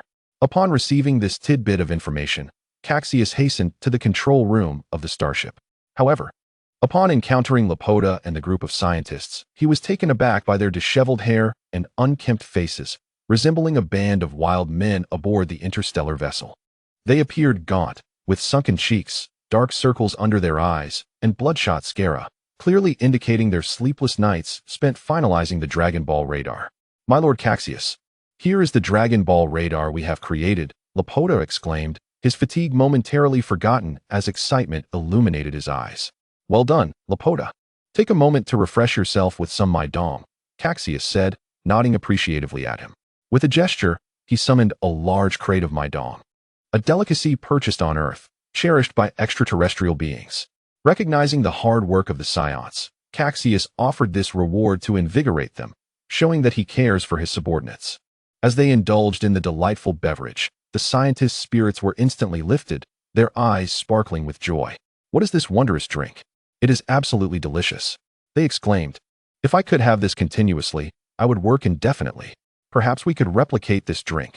Based on our research, it seems entirely feasible to establish a production line. They eagerly discussed, their previous exhaustion forgotten as excitement overtook them. Meanwhile, Cassius paid them no mind, turning his attention to the Dragon Ball radar. The device resembled a holographic wristwatch, and with a press of a button, it projected a 3-dimensional hologram. Notably, the projection was adjustable, allowing for real-time zooming in and out, and could alter the detection area as needed, effectively covering the entire globe. Compared to the rudimentary Dragon Ball radar created by Bulma in the original work, this version was significantly more advanced, demonstrating greater consideration for user convenience. Cassius nodded in satisfaction as he donned the watch on his left wrist, pleased with its user-friendly design. Activating the radar, a projection of a spaceship and surrounding star maps materialized, revealing 2 blinking red lights that represented the Dragon Balls in his possession. It appears that the Dragon Balls on Earth cannot escape my grasp. Haha, Lapoda, you and your team have done exceptionally well. It is commendable for a technologically adept race to have created the Dragon Ball radar in such a short time, Cassius praised, as he retracted the projection and glanced at Lapoda, who was still savoring the Maidong. Thank you for your kind words, my lord. It is our honor to assist you. Lapoda responded, feeling invigorated by Cassius's commendation. I shall remember this achievement for you Saiyans. The more you contribute, the higher your standing will be under Saiyan rule, Cassius said with a smile, nodding at the scientist before departing through spatial movement. Earth. Cassius reappeared on this lowly planet, Amidst a rugged mountain range characterized by bizarre rock formations, towering peaks, resembling bamboo shoots, pierced the sky, their weathered surfaces exhibiting a plethora of strange shapes, piquing one's interest. Upon his arrival, Cassius immediately pressed the button on his radar to detect the Dragon Balls. With a series of beeps, 7 glowing points appeared on the Earth projection.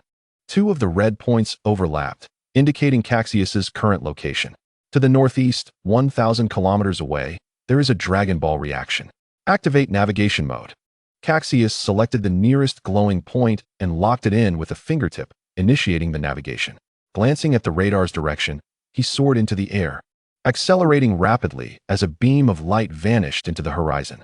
This desolate expanse was a barren wasteland, devoid of vegetation due to the harsh environment, save for a few tumbleweeds rolling aimlessly, amplifying the solitude of the landscape. Despite the inhospitable conditions, some resilient life forms managed to survive. With an angry squawk, a dinosaur resembling a flamingo pursued Cassius, its massive size akin to a small mountain quaking the earth beneath. Huh, is it merely because I disturbed your nest? I didn't take your eggs. This is a Dragon Ball. Do you understand? Cassius sighed, casting a bemused smile at the enraged dinosaur behind him. The flamingo-like dinosaur, however, paid no heed to Cassius's explanations, unleashing flames from its beak as it chased after him. You're serious? You want to roast my tail?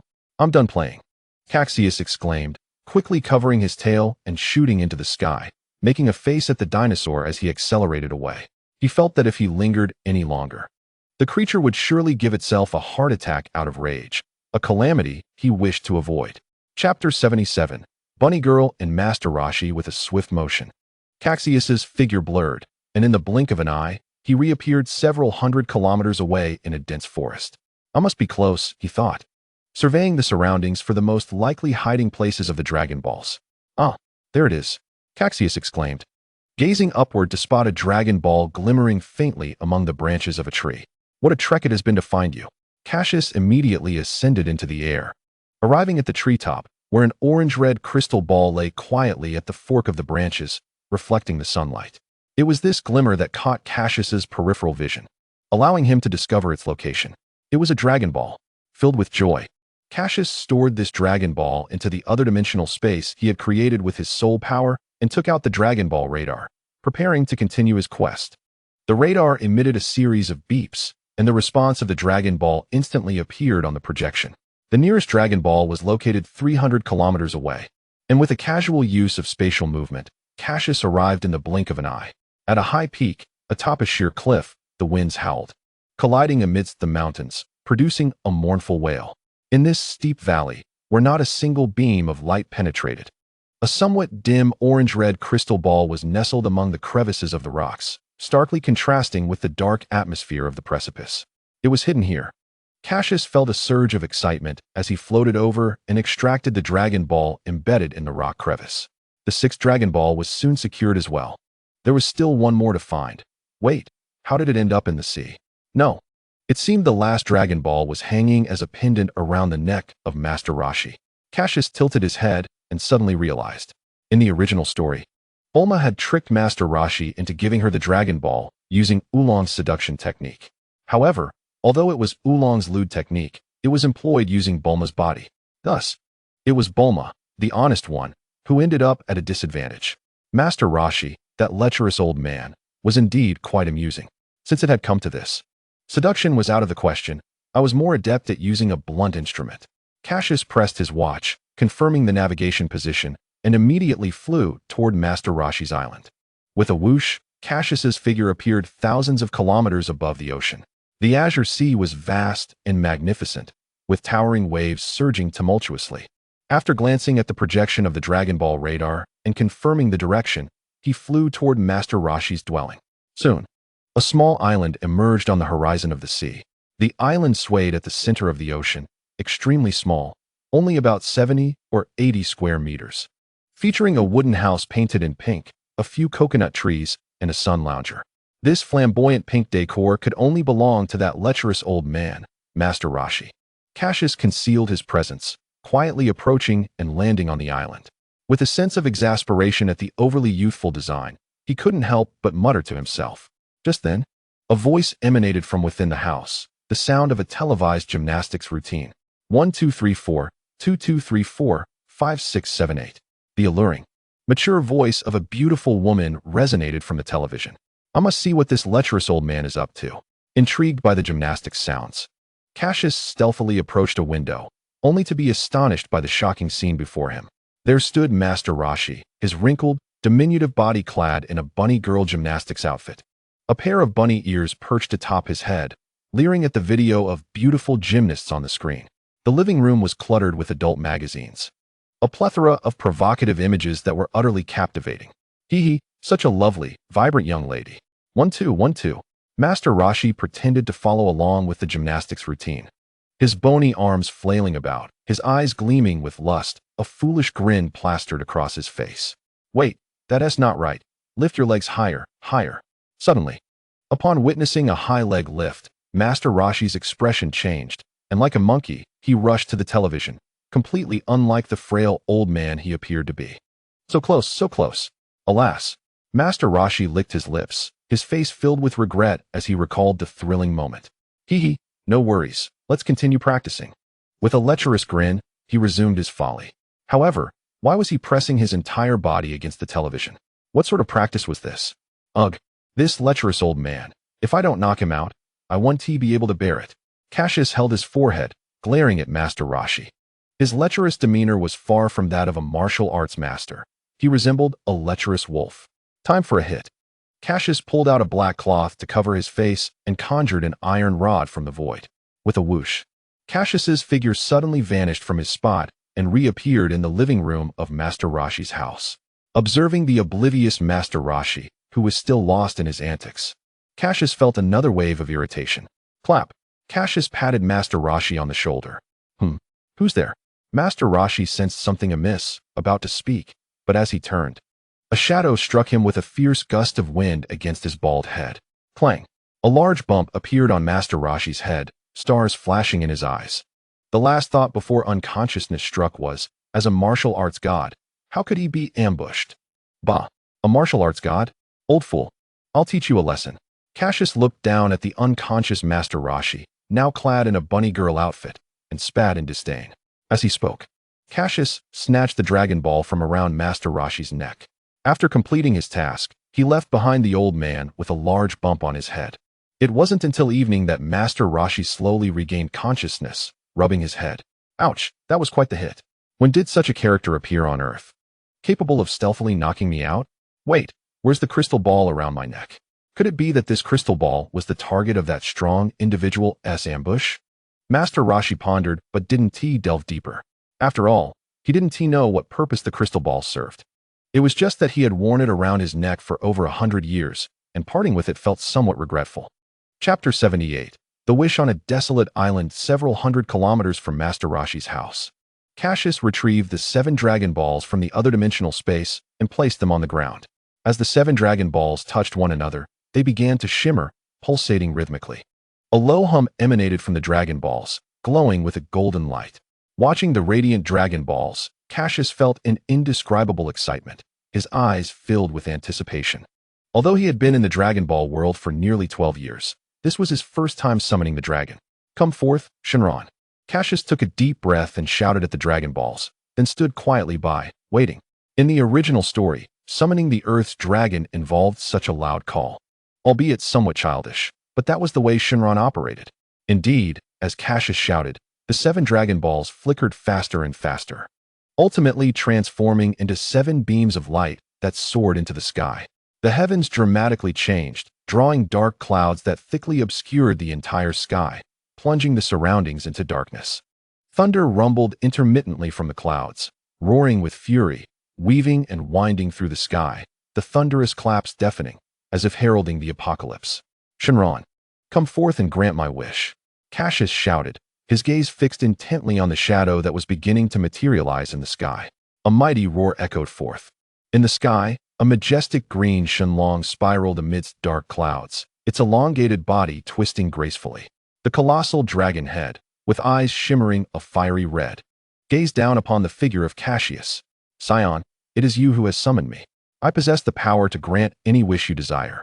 Is that truly the case? Shenlong. Then I wish for the complete annihilation of the frozen demon clan. Cassius, glancing at the dragon, found its boastfulness rather amusing and decided to invoke the name of the frozen demon clan to intimidate Shenlong. Ahem, the frozen demon clan is beyond my capacity to vanquish. Please, choose another wish. The dragon awkwardly coughed, a hint of embarrassment shadowing its regal visage. Cassius was well aware that Shenlong could not fulfill the request to eliminate Frieza. In the original narrative, during the Namek saga, Frieza had coerced Shenlong into granting him eternal life. Not to mention, even King Piccolo had once slain Shenlong after using the Dragon Balls to regain his youth, fearful of others wielding such power against him. That is quite impossible. Yet you just claim to fulfill any wish I have, Cassius remarked with a hint of disdain in his eyes. Enough jesting. Now, allow me to present my wish. Cassius swiftly shifted the topic. Jesting? How dare you? Shenlong felt a flush of embarrassment, having been scorned by a mere child. Speak your wish without delay. Very well, Shenlong. My wish is to relocate the Saiyans to the planet Two Shoes in the Eastern Galaxy at the moment Frieza obliterates Planet Vegeta. As he spoke, Cassius looked at Shenlong with eager anticipation, as if challenging the dragon to fulfill such a request. After a prolonged silence, Shenlong, suspended in midair, finally spoke. Saiyan, you are unlike any other. Your request pertains to events of the future. The fate of the Saiyans is predetermined, and you are the variable. If I grant this wish, it will create an alternate parallel world. Nevertheless, I shall comply. Shenlong peered deeply into Cassius's eyes, as if attempting to see through him, yet ultimately chose to agree. Feeling a flutter of nervousness under the dragon's intense gaze, Cassius resolutely declared, Please, fulfill my wish. Exceedingly simple. A thunderous voice echoed as Shenlong's eyes glowed a brilliant red. Cassius understood that this was Shenlong channeling the power of the Dragon Balls, and he was confident that the relocation of the Saiyans would be secured. Saiyan, your wish has been granted. Now gather. With that, Shenlong's grand form transformed back into the 7 Dragon Balls, which circled the sky a few times before dispersing across the cosmos. Do not flee. Cassius, having anticipated this, activated his spatial mobility and swiftly intercepted the drifting orbs. Upon inspection, he discovered that the Dragon Balls had transformed into ordinary white stones, devoid of their former luster, requiring a year to regain their wish-granting powers. I shall return them once they revert to their original form. Cassius chuckled, casting the orbs into a dimensional space. Having accomplished his primary objective, Cassius felt elated. He then embarked on a journey across Earth, procuring various delicacies before departing the planet. On Planet Vegeta, within the royal palace, a grand hall illuminated by bright lights beckoned. The pristine white marble steps glimmered softly, while robust pillars adorned with intricate carvings supported the majestic structure, evoking a sense of awe that made one feel diminutive. Inside the hall, a crimson carpet stretched forward, leading straight to the throne, yet at that moment, no one dared to covet the imposing seat. How is King Cassius preparing? There remain numerous Saiyans yet to be relocated. Shall we merely wait? Indeed, King Cassius is but one man. Relocating even a portion of the Saiyans is an arduous task. Reports suggest that Frieza's movements are increasingly frequent, subtly targeting our Saiyan kin. We must prepare. Beetle, Hallett, and Kekwe, 3 elite warriors once under King Vegeta's command, exchanged anxious glances. King Cassius undoubtedly has his strategies. How dare you presume to understand his intentions? King Vegeta, draped in an ornate cloak and adorned in a resplendent battle suit, stood below the throne, contemplating deeply. Given the current circumstances, a large-scale relocation would likely face opposition. King Cassius had already transported some Saiyans, alleviating concerns for the continuation of their bloodline. Thus, to minimize complications for King Cassius, preparations for a fierce battle were imperative. Even in the face of death, they must inflict some damage upon Frieza. A fierce glare crossed King Vegeta's face, his tone colder than ever. Yes, we shall prepare immediately, selecting those Saiyans willing to remain and fight to the death. When the time comes, we shall bite off a piece of Frieza's flesh and show him the true warrior spirit of the Saiyans. The 3 warriors' eyes gleamed with a fierce light, their voices carrying an icy resolve. This was all to be conducted in secrecy, with no intention of reporting to Cassius. Fueled by the belief that he lacked the capacity to transport all the Saiyans and their unwavering loyalty to relieve Cassius of his burdens. Chapter 79. Phoebe, the leader? Half a month later, On a bustling street of Planet Vegeta, the thoroughfare teemed with life. Every Saiyan donned battle attire, while shops lining the street were run by peculiar extraterrestrial merchants. Saiyans, inherently uninterested in commerce, focused solely on their basic needs beyond combat. On this day, Cassius strolled through the vibrant street, seeking to purchase everyday garments. The most popular establishment among the Saiyans was a tailor shop specializing in battle suits. Yet Cassius sought to acquire some casual wear. To purchase these items, one needed task points, which each member of Cassius's team earned in abundance after completing conquest missions. "Oh, is that a jewelry store?" Cassius exclaimed, astonished as he passed by a shop adorned with sparkling ornaments. Selling jewelry in Saiyan territory was akin to selling winter coats in Africa. Saiyans typically disregarded such items devoid of combat value. However, Cassius reconsidered, pondering that the store might cater to other extraterrestrial beings, never anticipating a Saiyan would step inside. With this thought in mind, he entered the shop, immediately catching the attention of the astonished proprietor. A furry extraterrestrial with fox-like eyes stared incredulously at Cassius, a flicker of suspicion crossing its gaze. Though located on a planet ruled by Saiyans, it had never envisioned that these battle-hungry warriors would enter to purchase ornaments. Unfazed by the alien's thoughts, Cassius perused the selection, which predominantly featured rings, earrings, and various trinkets. After a quick survey of the offerings, he purchased an array of adornments, including bracelets, necklaces, and earrings, alongside some elegant golden brooches he intended to gift to Ji Ling, Balu, and Buchan.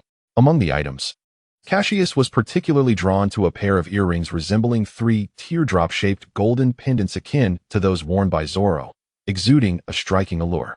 Without hesitation, he waved his hand, swiping his card to acquire the exquisite piece. After all, Cassius had amassed a substantial amount of points, rendering the expenditure negligible in his eyes.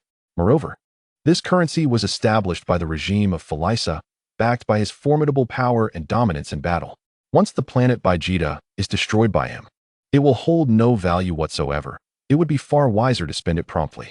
Gratitude is extended for the esteemed presence of the Saiyan Lord. We eagerly anticipate your next visit.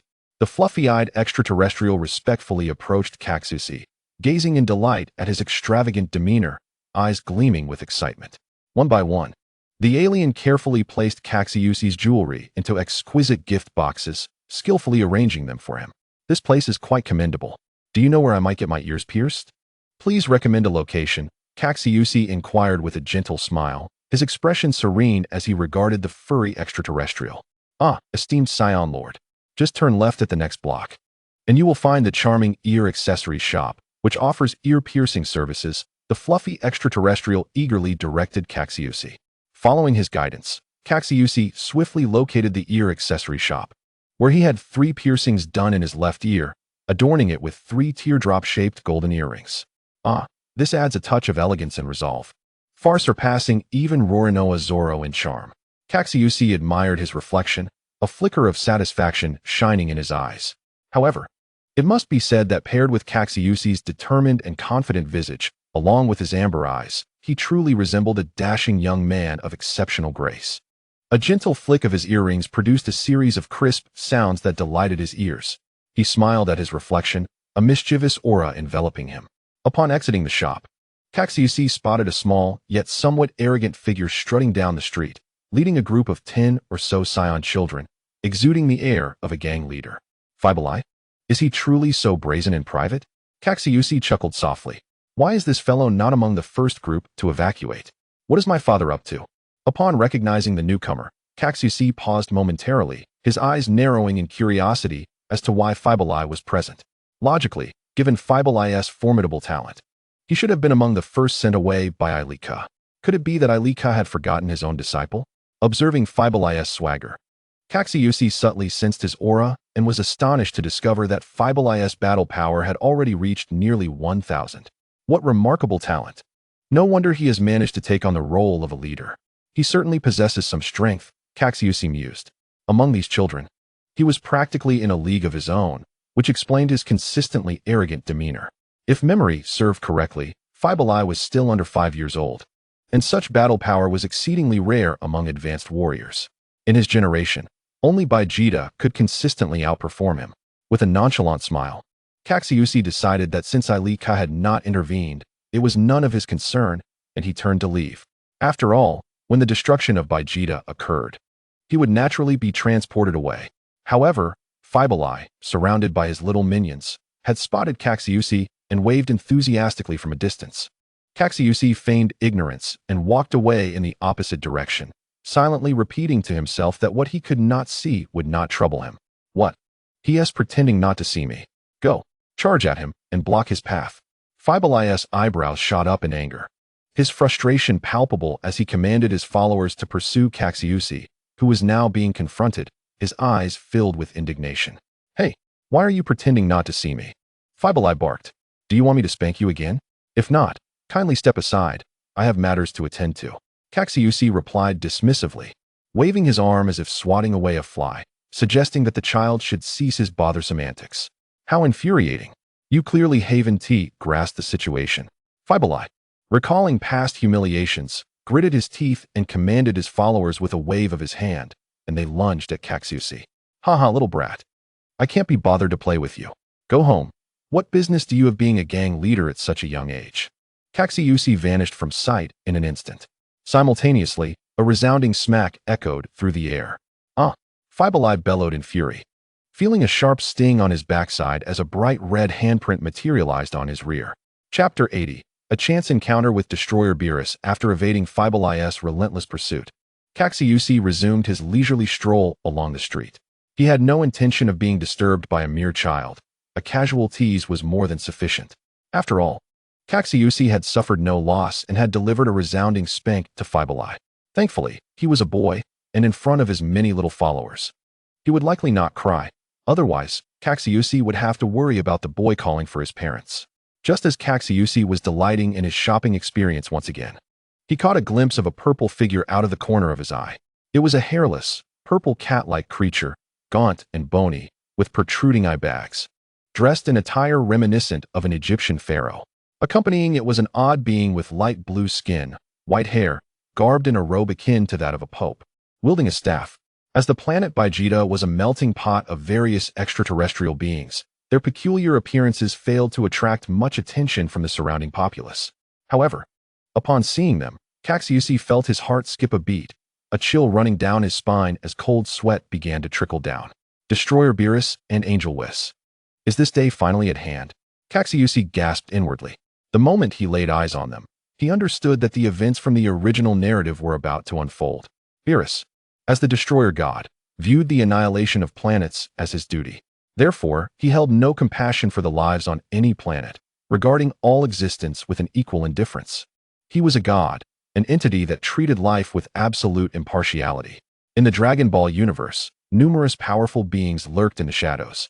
Yet Destroyer Beerus undoubtedly stood at the pinnacle of the cosmos. One could even say he was the strongest in the 7th universe, excluding the angels, who were an even colder breed of beings. They adhered to order with unwavering resolve, showing no sign of remorse even when the universe faced obliteration. During the annihilation of the universe by the Omni King, many angels observed with detached amusement, displaying no pity whatsoever. They were not aligned with any particular universe. They merely served as overseers of the destroyers, ensuring they fulfilled their duties. Destroyer Beerus was an unpredictable entity. With a mere flick of his finger, the planet Vegeta could vanish instantaneously from existence. At his level, the concepts of good and evil had lost significance. He maintained the cosmos balance impartially, eliminating inferior civilizations to facilitate the universe's renewal. Destruction was executed without hesitation when necessary. However, a slight sense of reassurance for Cassius was that thus far, Beerus appeared to be in a state of curiosity, which meant he had yet to meet King Vegeta and had not been provoked by the Saiyans. It seems he has sensed my gaze, Cassius thought, as Beerus's golden eyes locked onto him, acknowledging his presence. Despite Cassius's attempts to conceal his aura, such feeble tactics were meaningless to a being of Beerus's caliber. He could see right through it effortlessly. Intriguingly, amidst the multitude of seemingly weak Saiyan beings, there exists one with a significantly superior combat prowess. As he spoke, Beerus approached Cassius' direction. A wave of dread washed over Cassius. Beerus was advancing towards him. Despair filled his heart, and an overwhelming urge to flee surged within him. Yet, His instincts warned him that running would only hasten his demise. What kind of misfortune had befallen him? After a tiresome day of wandering, he unexpectedly encountered this formidable deity. With Beerus's gaze fixed upon him, Cassius felt an immense pressure, rendering him incapable of utilizing any of his abilities, as if the very fabric of space around him had come to a standstill. Young Saiyan, you are quite peculiar. Unlike the other Saiyan beings who foolishly reveal their energy without restraint, Beerus remarked, scrutinizing Cassius with curiosity, as though he were a rare toy. In the eyes of the Destroyer God, the Scion's crude and unrefined display of energy was akin to turning on a searchlight in the dark, exposing their essence from afar. A truly primitive behavior of an inferior civilization. Thank you for your kind words, Lord Beerus. The moment the words escaped his lips, Cassius regretted his impulsive utterance, cursing himself for inadvertently calling out Beerus's name. Have you heard of my story? Indeed, Beerus's eyes gleamed with interest as he gazed at Cassius. The young man had fortuitously glimpsed a depiction of the deity in a tattered mythological tome, and upon reflection, he noted the striking resemblance. Cassius spun a tale, weaving Beerus's origins into the fabric of myth. To his surprise, Beerus seemed pleased, nodding in approval. It delighted him to know that his likeness was immortalized and circulated among the realm of mortals. It seems that Lord Beerus has not been forgotten. What splendid news, remarked the angel Whis, standing quietly beside them, his delicate fingers covering his slightly parted lips as he gazed at Beerus with a hint of amusement. Whis. Beerus responded with a tone laced with irritation. Ahem, I understand, Lord Beerus. Whis immediately adopted a serious demeanor. At that moment, a commotion erupted from the crowd. The sound of hurried footsteps indicated that Fibuli, accompanied by his companions, was searching for Cassius. Cassius, there you are. Don't run. Fibuli's eyes lit up with fury as he charged toward Cassius. Please, don't come any closer. Can't you see the deity standing beside me? Cassius's expression turned anxious, regretting his earlier confrontation with the young imp. Had he known he would encounter Beerus, he would have kept his distance from Fibuli.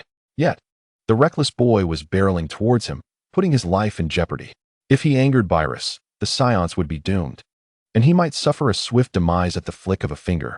Cassius's mind raced with thoughts of his potential demise, contemplating whether the destructive energy of Beerus would obliterate him and whether there would be an afterlife or if his soul would be annihilated, perhaps never to reincarnate. How unfortunate he was. He lamented not consulting the almanac before venturing out.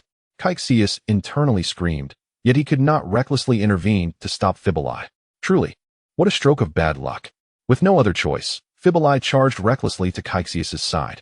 To his astonishment, Cassius showed no inclination to evade him, standing his ground instead, which left Fibuli puzzled. Why isn't Cassius running? And what about that hairless being beside him? What race is that? I've never seen anything like it. Fibuli pondered, his youthful voice cutting through the thick tension, instantly freezing the atmosphere. Cassius's heart sank. At that moment, nothing else mattered, and he mentally prepared his final words. This is hopeless, my comrades. There's a Scion intent on self-destruction. I strive to save the Scions, yet I am thwarted by a reckless ally. Fibuli had outdone himself in the quest for Scion extinction. Cassius's heart raced, his pulse quickening as he cast a fearful glance at Beerus. A peculiar hairless being? You truly astonish me. Do you wish for this planet to accompany you into oblivion? Beerus's expression darkened, a storm cloud settling upon his countenance, his voice cold and devoid of emotion, sending shivers down Cassius's spine. Cassius felt dizzy, realizing that Beerus was indeed angered, and a chill ran through him. The Destroyer God's desire to annihilate a planet was as effortless as breathing. Should Beerus decide to snap his fingers, Cassius would be swept away with the destruction of Vegeta. No, I must act swiftly. Cassius clamped his hand over Fibuli's mouth, holding him firmly despite his struggles, wishing he could silence him completely, while fervently apologizing to Beerus. Lord Beerus, the child is unaware of his transgressions. Please do not take it to heart. Beerus remained impassive, his demeanor unyielding even in the face of Cassius's apologies. His golden eyes glinted with icy disdain, exuding an aura of divinity that caused the surrounding temperature to plummet. Young Scion, you must understand the responsibilities of a destroyer. This child has insulted a deity, an unforgivable act. Thus, you both shall vanish alongside this planet from the universe. As he spoke, A flicker of light illuminated his finger, and a small purple energy sphere materialized at its tip, surrounded by a few orbiting meteors. This was a manifestation of the Destroyer's might, capable of obliterating Vegeta in a single blow. Upon witnessing the ominous purple glow, Cassius's pupils constricted in terror. Beerus is truly intent on destroying Vegeta. His mind raced, frantically devising strategies to dissuade Beerus from his destructive path. Suddenly, an idea flickered in his mind: food. Yes, the delectable cuisine of Earth. Beerus had awakened from his slumber with a craving for culinary delights. Perhaps if he could offer him something delicious, Beerus might reconsider his intent to annihilate Vegeta. Without a moment's hesitation, Cassius retrieved a plump jelly pudding from his dimensional space, one he had recently brought from Earth. Lord Beerus, behold this delightful jelly pudding, a rare delicacy I have gathered with great effort. I sincerely hope it pleases your palate. Cassius presented the pudding with both hands, bowing his head in respect. A superpower? Beerus discerned Cassius's intent swiftly, albeit with mild curiosity. Nevertheless, having encountered countless individuals wielding extraordinary abilities over the years, Cassius's power did not pique his interest. However, as he beheld the pudding emanating a sweet aroma, his demeanor gradually softened. Well, it does appear rather appealing. With a flick of his hand, the destructive energy dissipated, and Beerus cast a curious glance at the pudding. The tantalizing aroma of the delicacies stirred his appetite. As he spoke, Beerus dipped his finger into the pudding, slicing off a small portion to savor. The moment he tasted it, his eyes lit up. Delicious. Exquisite. In no time, he devoured the pudding, licking the sweet remnants from his fingers with satisfaction, utterly oblivious to the envious gaze of Weiss, who swallowed hard beside him. Turning his appreciative gaze towards Cassius, Beerus inquired, Saiyan, what is your name? Lord Beerus, my name is Cassius. Very well. Since you have graciously presented me with this delectable treat, I shall spare this planet. You may express your gratitude for my mercy. For the kindness of a destroyer is a rare gift. Beerus nodded approvingly, his eyes glinting with satisfaction as he regarded Cassius, clearly pleased with his demeanor. Thank you, Lord Beerus, Cassius exclaimed, a look of astonishment washing over him, as if he had narrowly escaped the clutches of death. He respectfully saw Beerus off until the deity vanished from sight, at which point Cassius exhaled deeply, realizing his back was already damp with perspiration.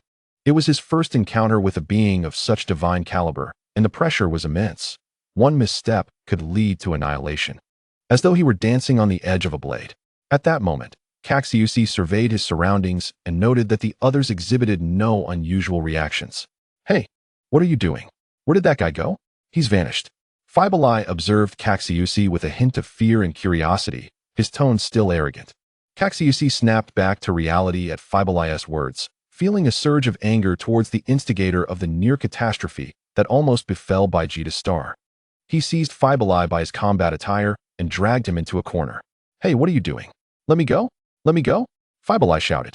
A mixture of anger and embarrassment etched across his face as he was manhandled in front of his peers, a humiliation he found intolerable. Silence. You fool. Do you realize that your earlier remark nearly brought about the destruction of Vegeta's star? Cassius roared, his tone harsh and reprimanding. What are you talking about, Cassius? Fibalai replied, bewildered, his eyes filled with confusion as he looked at Cassius. Chapter 82. Don't tell my dad. Cassius, unable to contain his frustration at Fibalai's innocent demeanor, felt his anger boil over. Children can be so arrogant, having never faced the consequences of their actions. Without further ado, Cassius lifted Fibalai onto his lap and pulled down his trousers, delivering a series of firm spanks to his rear. Smack, smack, smack. Fibalai was taken aback by Cassius's relentless strikes, feeling each blow keenly. He struggled to escape, but his combat prowess was no match for Cassius, who continued until Fibalai's backside was noticeably swollen. Only then did Cassius relent. Wah, you hit me again. I'm telling Master AI like. Fibalai cried, clutching his sore bottom. Tears streaming down his cheeks, his voice choked with sobs. As a proud elite Saiyan, he was humiliated to have been spanked repeatedly by Cassius, and the thought of his inability to resist only deepened his distress. Stop crying. If you keep it up, I'll spank you again. Cassius glared at the tearful Fibalai. Devoid of any sympathy, his tone stern. Fibalai's reckless and arrogant behavior warranted some discipline, Otherwise, he would continue to engage in such foolishness. Under Cassius's fierce demeanor, Fibalai stifled his sobs, his eyes red as he gazed at Cassius with a quivering expression. That person was the destroyer god Bylus. With a mere flick of his finger, he could erase Vegeta's star from existence. You dared to call him a strange, hairless creature. It is a miracle he did not obliterate you. Cassius admonished him with a serious demeanor. Destroyer god Bylus? Fibalai's expression shifted as he began to grasp the gravity of his earlier actions. Indeed, he is a formidable being within the universe, an entity no one can afford to provoke. Cassius warned gravely. In the original tale, Destroyer god Bylus does indeed visit Vegeta's star, compelling King Vegeta to bow his noble head, leaving an indelible mark on the young prince's psyche. Yet, it was unexpected that Cassius would be the first to encounter Bylus, nearly leading to an early conclusion for himself. We must evacuate Buchan and the others. The situation on Vegeta's star is becoming increasingly perilous. Cassius narrowed his eyes, contemplating the deteriorating circumstances that hinted at impending doom. Initially, he had intended to leave a few behind to inflict some casualties on Frieza's forces without drawing attention, but with the arrival of a destroyer god, self-preservation took precedence. Fibalai, hurry home and find Master AI-like. Do not linger here, Cassius commanded sternly. Here, take this gummy bear candy as an apology, but don't tell my dad. He hurriedly handed Fibalai a handful of sweets before swiftly exiting, blending into the crowd, disappearing from view. In truth, Cassius was quite apprehensive about Fibalai alerting their parents. Gummy bear candy? Fibalai stared blankly at the pile of candies Cassius had thrust into his hands, remaining frozen until Cassius vanished entirely. How dare he think he can win me over with this? He fumed, stamping his foot in frustration. Yet, glancing at the colorful wrappers adorned with bear designs, Fibalai unwrapped one and tasted it. Sweet and delightful. The sugary flavor momentarily overshadowed the pain in his backside, and he became engrossed in eating, his spirits lifting considerably. However, Cassius's actions were firmly etched in his mind. He vowed to seek retribution when he grew stronger. One day, he would make Cassius understand the might of Fibalai. At Cassius's residence, he quickly summoned Jilling, Buchan, and Baluo through the communication device crafted by the Saibo people. Upon entering, Buchan rushed in, perplexed as to why Cassius had urgently called them. The others shared his confusion. In the transmission, Cassius's tone had been unusually tense, a stark contrast to his usual demeanor when discussing Frieza. Captain, what is going on? Is Frieza planning to attack us?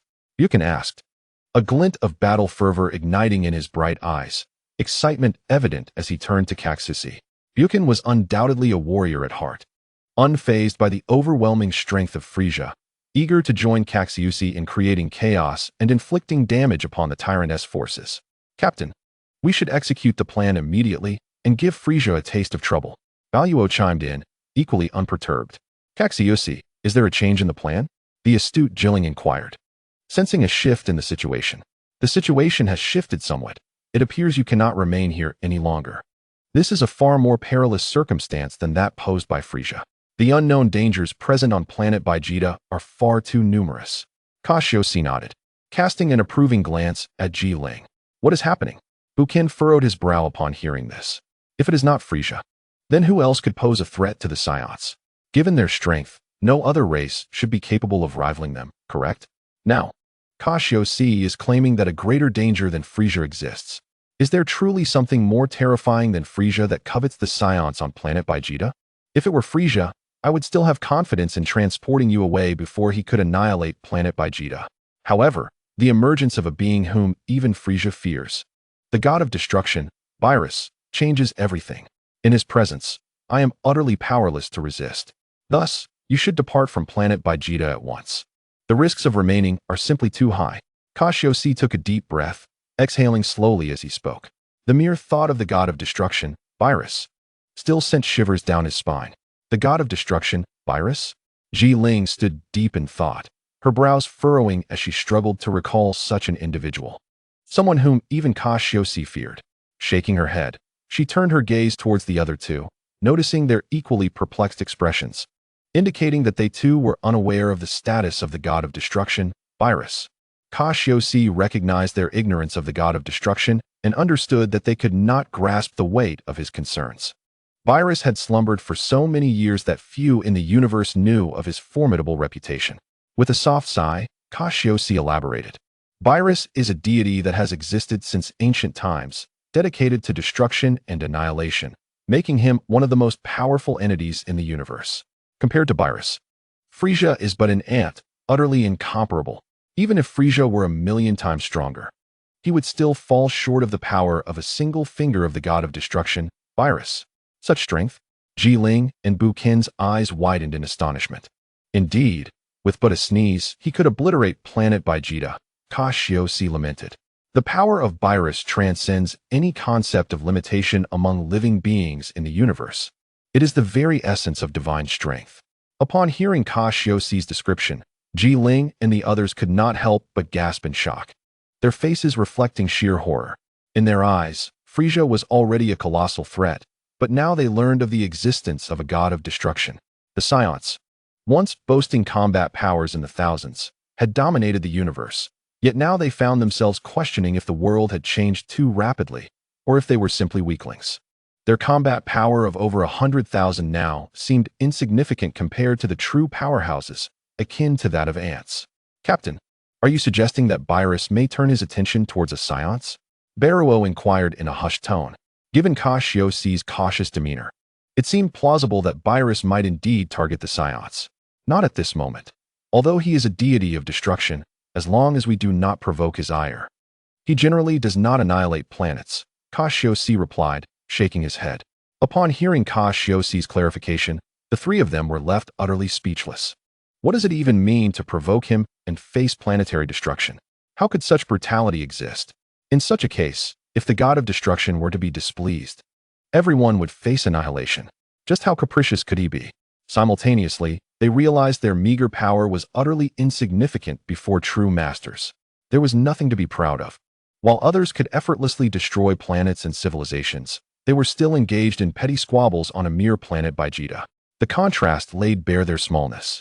To be frank, their once formidable combat power of 100,000 had given them a sense of dominance across the universe. After all, entities like Frieza were exceedingly rare, and they could easily find a place to reign supreme in the cosmos, acting as local tyrants. Even Abel and his companions could thrive with caution. In the original narrative, Raditz, with his paltry combat power barely exceeding 1,000, had been brash upon his arrival on Earth, adopting an air of superiority. This illustrates that the overall strength of other life forms in the universe remains relatively low. Now that you grasp the terror of the god of destruction, Virus, perhaps he is still on Planet Vegeta, you should head to Tuxia's planet instead. No one knows if he might become displeased, lest you find yourselves caught in the crossfire. Understood, Captain. Ji-Ling and the others nodded solemnly, albeit reluctantly, for the circumstances dictated their course of action. On Planet Vegeta, Virus strolled leisurely down the street, savoring the jelly pudding that Cassius had just presented to him. Aside from destruction, his greatest pleasures lay in slumber and exquisite cuisine. Awakened from his long slumber, he sought to find the Super Saiyan god foretold by his prophetic fish. However, after rampaging through the galaxy and indiscriminately obliterating a few planets he found displeasing, as well as indulging in some planetary fireworks, he finally arrived at the Saiyan's residence on Planet Vegeta. Having endured disappointment and the rudeness of a small child, Virus was on the verge of fury, but the delectable jelly pudding from Cassius had quelled his wrath. Otherwise, he might have destroyed the planet. Yet, from the looks of it, this planet likely did not possess the Super Saiyan god foretold by the prophetic fish. Having enjoyed the delicious pudding from the Saiyan named Cassius, Virus vowed he had never tasted such a soft, sweet delicacy in eons. Delicious indeed. Wait a moment. That young Saiyan possessed such a delightful treat. Surely the ruler of this planet must have even more delectable dishes, right? Weiss. As he pondered, Virus gazed at Weiss with excitement, his eyes sparkling with unprecedented enthusiasm. Although Virus could still sense Cassius's energy, seeking him out to request more would be far too embarrassing. Oh ho ho, Lord Virus, it seems you have finally come to your senses. Weiss gently covered his mouth, chuckling at the sudden realization of Virus. Though he too had not tasted the pudding, he found it tantalizing. Yet, he could not simply abandon Virus. Now that Virus had thought of it, he could indulge himself. Yes, Weiss. Quickly, let us proceed to the palace of this planet. There must be an abundance of culinary delights. Beerus's spirits soared. With that, he soared into the air, his golden eyes shimmering with excitement as he headed towards the royal palace of Planet Vegeta. In a separate dimension, amidst an expansive, ethereal realm filled with a serene, divine aura, the sky was painted with pale yellow clouds. On a diminutive, quaint planet below, the North Kai, who governs the northern galaxy, resided here. On Kai's planet, the North Kai sat tensely on a chair, beads of cold sweat forming on his forehead, his lips trembling in fear. Lord Beerus. To think he has appeared on Planet Vegeta. If those savage Saiyans provoke him, my northern galaxy could face destruction akin to what occurred millions of years ago. The North Kai seemed to recall some horror from the past, his voice rising in distress as he became increasingly agitated. Millions of years ago, it was none other than the god of destruction, Beerus, who annihilated most of the planets in the galaxy. A sight akin to the collapse of the universe, a nightmare that he could never shake off. Moreover, the vast King Kai star had been shattered into its diminutive form solely due to Beerus. At this moment, the only hope was that the Saiyans, those unruly beings, would exhibit some sense and refrain from provoking Beerus. However, the more King Kai contemplated, the more impossible it seemed. Could the Saiyans, renowned for their ruthless conquests, truly avoid inciting Beerus? This thought darkened King Kai's countenance further. Chapter 84. The humiliation of King Vegeta. King Kai was genuinely apprehensive about the potential destruction of his remaining King Kai star. He could scarcely fathom where he would reside if that were to occur. Should such a calamity unfold, he would be the laughingstock of the other Kaioshians. Utterly stripped of dignity, his last semblance of pride laid bare. Wiping the cold sweat from his brow, King Kai cautiously resumed his observation of the situation on Vegeta's star. Suddenly, a piercing gaze shot forth from Vegeta's star, locking onto King Kai's own. That chilling stare seemed to penetrate the very fabric of space, piercing his soul and plunging him into a frigid abyss.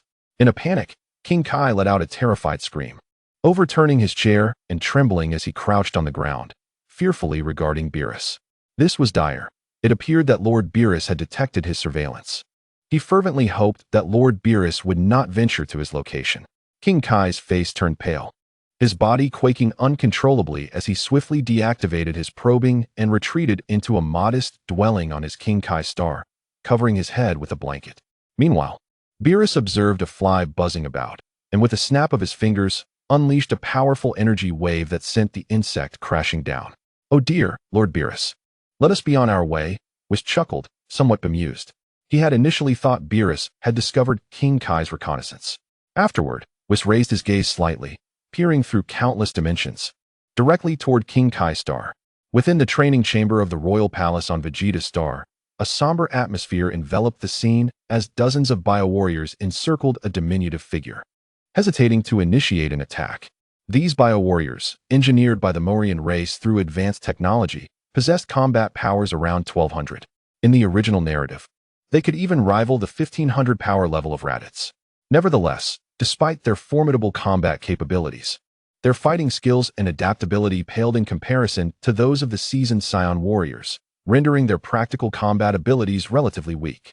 The biowarriors were a product of Morian technology, cultivated to conquer other planets from specially engineered vegetable seeds. They were ferocious by nature, capable of self-detonation and spraying corrosive liquids from their heads. It could be said that they were bred solely to be war machines. Yet now, they displayed an instinctual fear, emanating from the mere presence of a Saiyan child who appeared to be no older than 5. "Oof, what is the matter? You weaklings, come at me." Vegeta scoffed with a cold demeanor, his eyes glinting with a frigid light as he prepared to launch an offensive. In an instant, young Vegeta accelerated, his ethereal figure darting across the expanse. Then, a blinding flash of light erupted, and an overwhelming surge of energy was unleashed, engulfing the training chamber in a haze of smoke. As the smoke began to dissipate, only Vegeta's proud silhouette remained standing amidst the chaos. "Trash."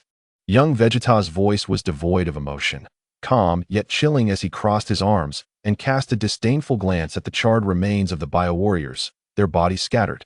"Limbs askew." After expressing his contempt, Vegeta strode out, his battle attire slightly tattered.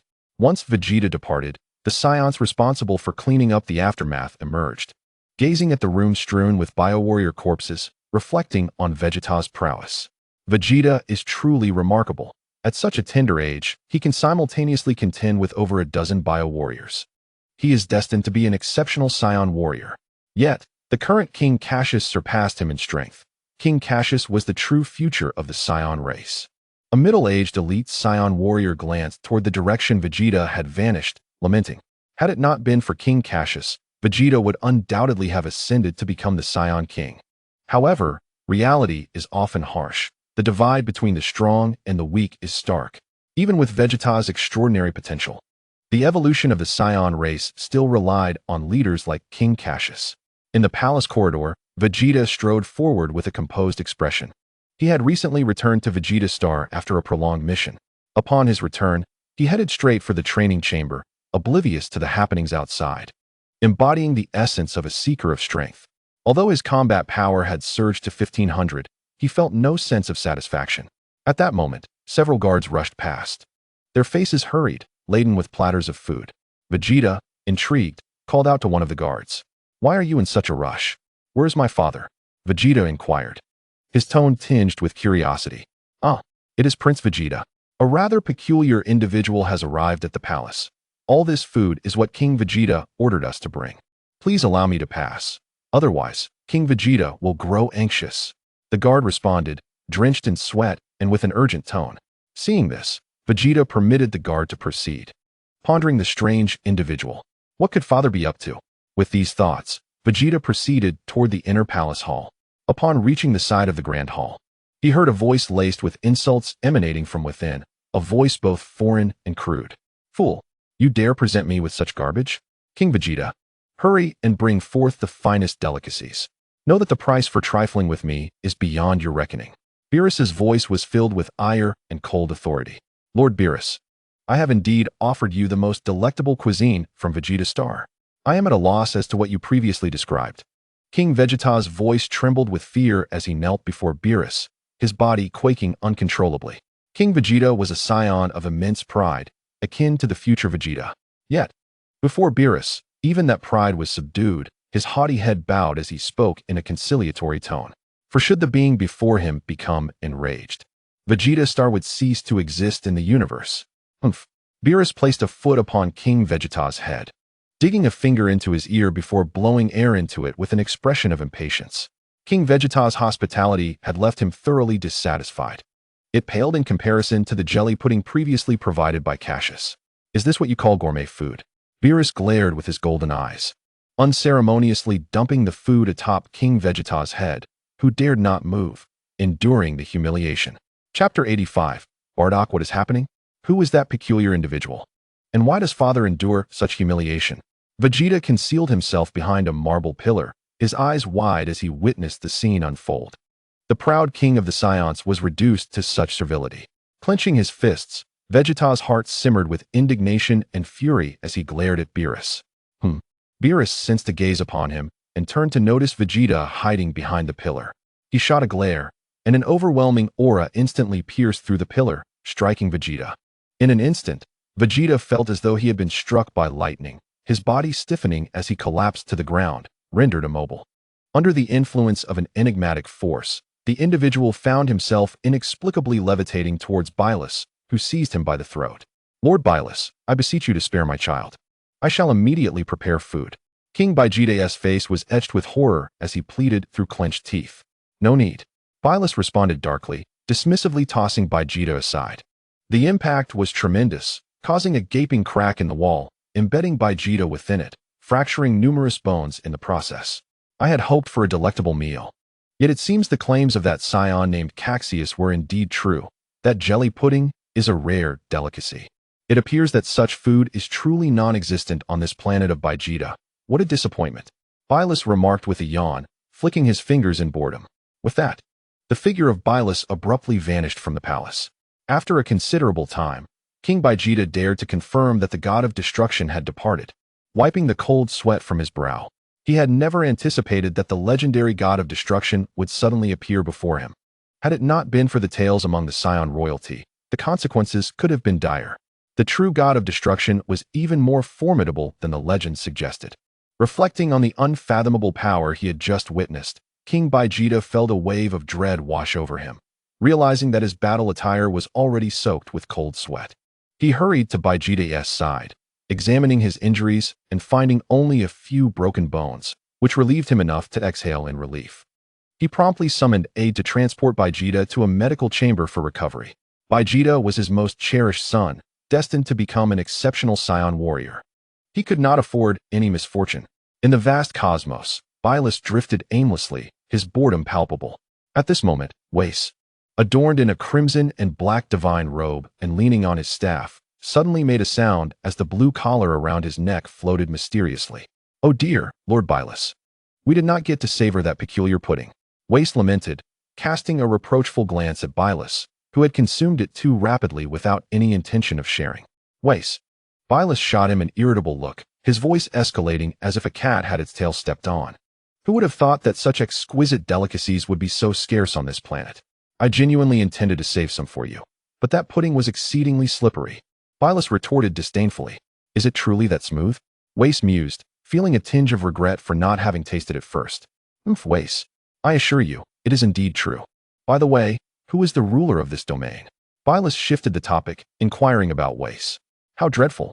"Lord Bylus," Whis replied with a glum expression, before retrieving his staff and lightly tapping it in the void to gather information.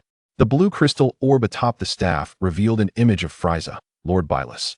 The nearby ruler is a character named Frieza, whose combat prowess is quite commendable, hailing from the rare race of frost demons. "Frieza? Very well, Whis. Instruct him to obliterate the planet Vegeta," Bylus said, stroking his chin as his eyes glinted with mischief. "Aye, Lord Bylus," Whis replied with a smile. Destroying a planet was merely a trivial task for beings of their caliber, akin to quenching one's thirst. Moreover, Bylus's cunning mind was racing. By having Frieza carry out the destruction of Vegeta, it would not implicate him as the god of destruction. In this manner, he could fulfill his promise to Cassius, maintain his reputation, and assert the authority of the god of destruction, an exquisite resolution. Near the Vegeta spaceport, in an expansive and desolate plain devoid of any signs of life, a multitude of Saiyans had gathered in the shadows behind a rocky hill.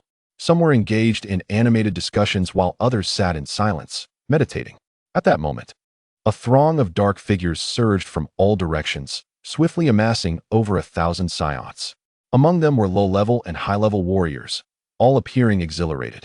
As if anticipating a momentous event, they were preparing to embark on a colossal battle conquest mission, eager to indulge in the thrill of combat. This mission had been directly issued by Frieza, requiring the mobilization of Saiyan warriors with combat power nearing 10,000. The objective was to conquer the planet Kanasha. In the realm of Dragon Ball Z, Badak led the Saiyans in their assault on Kanasha, a planet inhabited by beings capable of telepathy and foresight. During the attack, Badak was struck by the illusory demon fist of a surviving Kanasha warrior named Alu, thus awakening his own ability to foresee the future. "Badak, when you reach Kanasha, please exercise caution and refrain from reckless actions," a petite and somewhat naive female Saiyan urged, tiptoeing to adjust her husband's hair and securing his headband. "Ha! Janae, worry not. My combat power approaches 10,000. That insignificant planet Kanasha shall pose no challenge for me." Badak laughed heartily, gently patting Janae's shoulder, his fierce scar appearing gentle in that moment. Janae replied softly, snuggling into Badak's embrace. These two were none other than the biological parents of Sun Wukong, Badak and his wife Janae. 1 month later, at a location over 2 months' journey from Vegeta, within the headquarters of Frieza, on the massive metallic planet. Frieza reclined in an egg-shaped hovering chair, his tail dangling and swaying in front of the viewport. "Lord Frieza, here are the data on the Saiyan spaceships scattered across various planets executing missions over the past 2 years, Dodolia reported, waving his arms. Frieza's vessel slowly turned, his crimson eyes gleaming with malevolence, and his purple lips curled into a sinister smile as he coldly addressed Dodolia. "Mr. Dodolia, it is regrettable to inform you that we are about to lose this perfect tool known as the Saiyans, for a certain individual has entrusted me with their annihilation. Relay the orders. The Frieza army must act to eliminate all Saiyans currently on missions, ensuring none remain, and maintain secrecy to prevent the Saiyans on Vegeta from discovering it. Should they escape, it would create considerable trouble." "Understood, Lord Frieza," Dodolia replied, his expression turning serious, a wicked grin spreading across his grotesquely fat face. "By the way, my lord, I have heard that Vegeta has gone on a mission again. Should we also deal with him?" Dodolia cautiously inquired, aware of Frieza's interest in Vegeta. "No need. That Vegeta is somewhat intriguing. Besides, I am not his servant. Losing one or two means little. By the way, Mr. Dodolia, would you be interested in witnessing a planetary fireworks display?" Frieza's crimson eyes glinted with a hint of malice as a faint smile played on his lips. In this context, the figure referred to is evidently the god of destruction, Frieza. For Frieza, a momentary submission does not equate to genuine acquiescence. He embodies a cunning and venomous serpent, likely to lash out at any moment. "Of course, my lord, I can hardly wait to witness the agonizing cries of those insufferably arrogant Saiyans," exclaimed Dodolia, a peculiar flush of excitement spreading across his face. The annihilation of Planet Vegeta had long been a spectacle he yearned to behold. Finally, the prospect of witnessing that resplendent and dazzling planet's destruction filled Dodolia with uncontainable exhilaration. Since the last time he observed Frieza personally obliterating a planet, the breathtaking brilliance and grandeur before its demise had lingered in his memory, igniting a fervent desire to witness such a spectacle once more. Well then, this task has been entrusted to me by that esteemed individual. I had intended to prolong the existence of the Saiyans to see if the legendary Super Saiyan would emerge.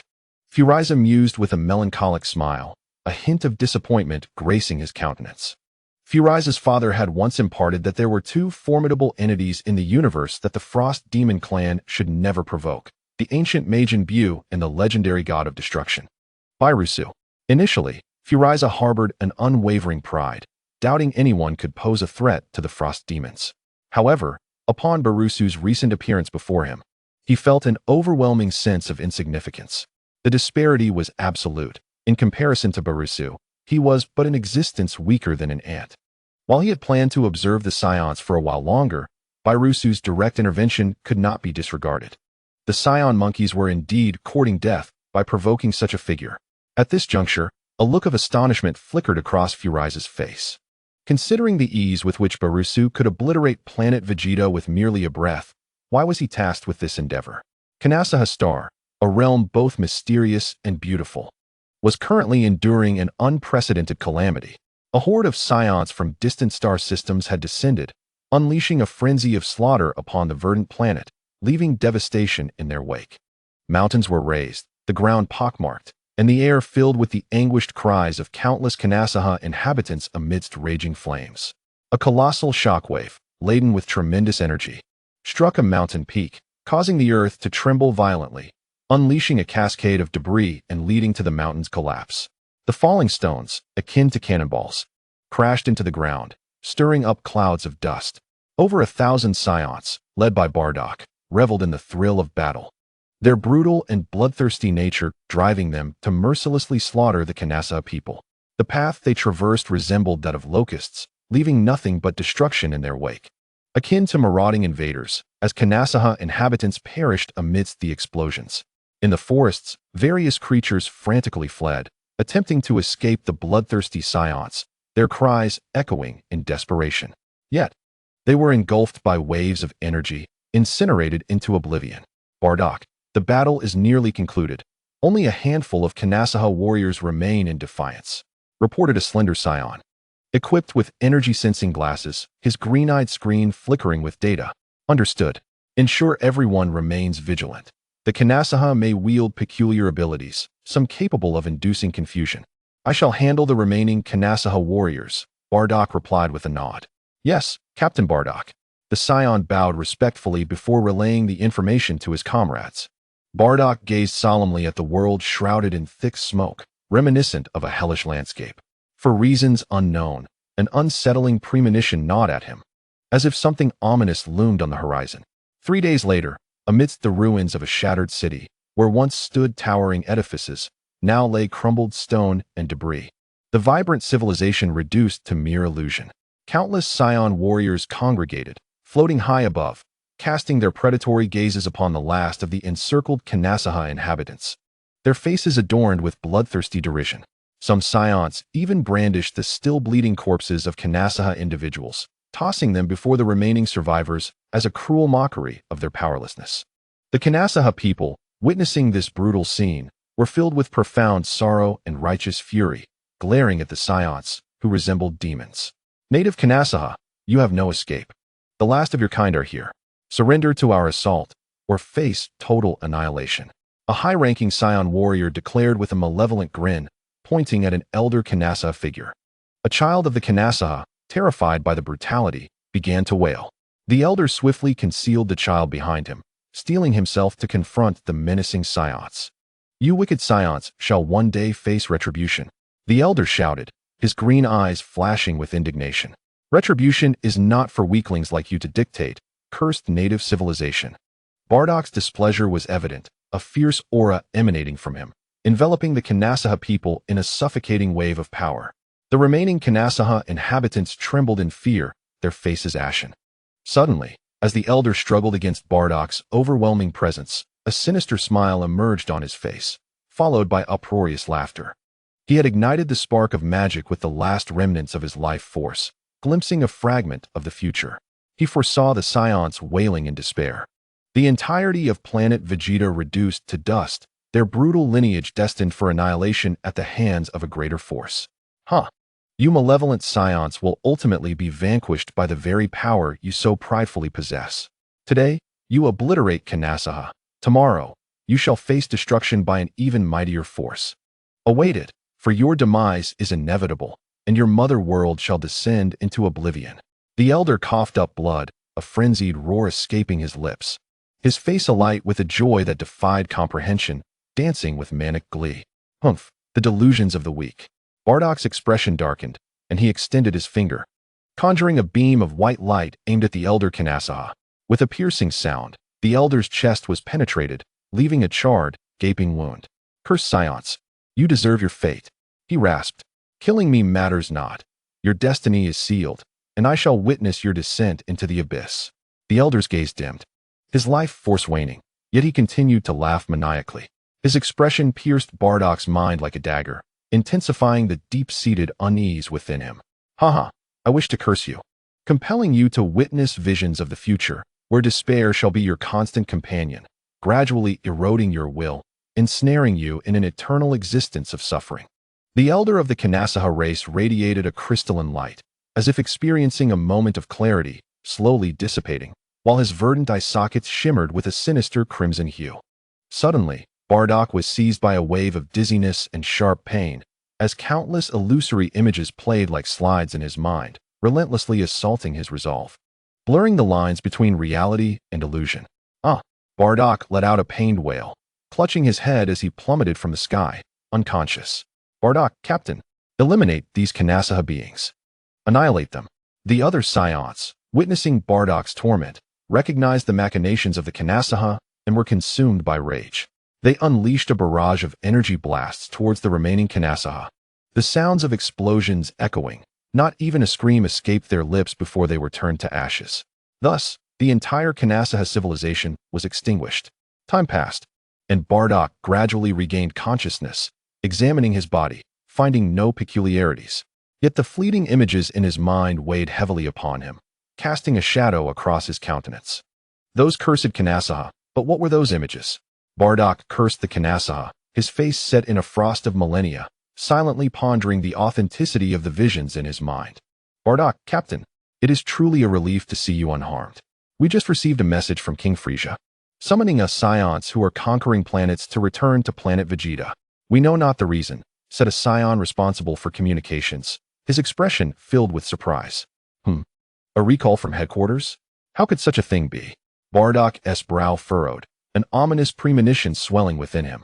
It is well known that headquarters had never issued such a summons. If a mission was undertaken, the headquarters would only concern themselves with the outcomes if the task was successfully completed. What could the reason be? Suddenly, Bardock was struck again by a wave of dizziness. His complexion paling, sweat pouring down as countless images intertwined in his mind, as if numerous forces clashed, vying for dominance over his thoughts. His vision blurred, and the scene shifted to a tranquil, yet dark expanse of starry sky, where the dark red planet Vegeta rotated slowly. Not far from Planet Vegeta, A multitude of disc-shaped spaceships and interstellar warships surrounded it menacingly, arranged in a sprawling formation. Countless extraterrestrials, armed with energy cannons and clad in battle attire, launched an assault on Planet Vegeta. The surface of Planet Vegeta erupted with violent explosions, triggering volcanic eruptions and seismic upheavals. A figure within an egg-shaped spacecraft gazed malevolently at the unfolding scene, his purple lips curling into a frenzied arc as he extended a finger, conjuring a purple planet-destroying blast. The purple orb of destruction drew nearer to Planet Vegeta, resembling a beautiful waltz before planetary annihilation, instilling despair in the face of death. The colossal orb descended slowly, merging into the core of Planet Vegeta. Boom! Suddenly, immense fissures spread across the planet's surface. Magma surged and leapt, spewing forth tongues of fire, as the ground fractured rapidly. The Saiyans on Planet Vegeta cried out in terror, limbs severed, flung in all directions, despair etched upon each of their faces. With a resounding crash, Planet Vegeta disintegrated in an instant, a brilliant flash of fire resembling a sun that had spontaneously ignited within the galaxy. The vast Planet Vegeta was reduced to cosmic dust amidst a deafening explosion. Chapter 88. The storm approaches Bardock. Captain! Bardock, Captain! A chorus of voices echoed in his ears. I am unscathed. Bardock gritted his teeth, his voice trembling, drenched in sweat. What could Frieza possibly want by recalling us Saiyans? Cursed be it. A fierce glint flickered in Bardock's eyes as he recalled the elder Kanasaha's words and the bizarre images that had flashed in his mind. I shall curse you, compelling you to witness the future, where despair shall eternally accompany you, gradually dismantling your will, ensnaring you in perpetual agony. The elder's words reverberated in Bardock's mind, stirring doubts within him. Could the images truly be visions of the future? Would Frieza indeed annihilate Planet Vegeta, extinguishing the Saiyans? Bardock murmured to himself, his hands clenching into tight fists, a resolute glimmer shining in his eyes. No, I cannot allow Frieza to destroy Planet Vegeta. I must hasten to inform King Vegeta. Perhaps Frieza intends to obliterate the Saiyans soon. Order, assemble the Saiyans. We return to Planet Vegeta. Bardock commanded firmly, his teeth gritted. Despite receiving orders from headquarters, it was necessary to comply, as remaining here after the conquest of Kanasaha held little purpose. Meanwhile, Saiyans scattered throughout the galaxy, engaged in their missions, received the news, and began their return to Planet Vegeta. On a distant, desolate planet, Prince Vegeta lounged on a chaotic pile of rocks beside him. Golden dinosaur meat roasted to perfection as he savored it with hearty bites. Prince Vegeta, your strength grows ever more formidable. Raditz gazed at Vegeta with admiration, heedless of the bloodied wounds adorning his body, his rugged face betraying profound respect. Humph, Raditz, your power remains woefully inadequate. You must intensify your training. I cannot have waste in my squad. Should you fall too far behind, I will not hesitate to cast you out. Vegeta chastised sternly, his expression cold, displaying the Saiyan indifference in full force.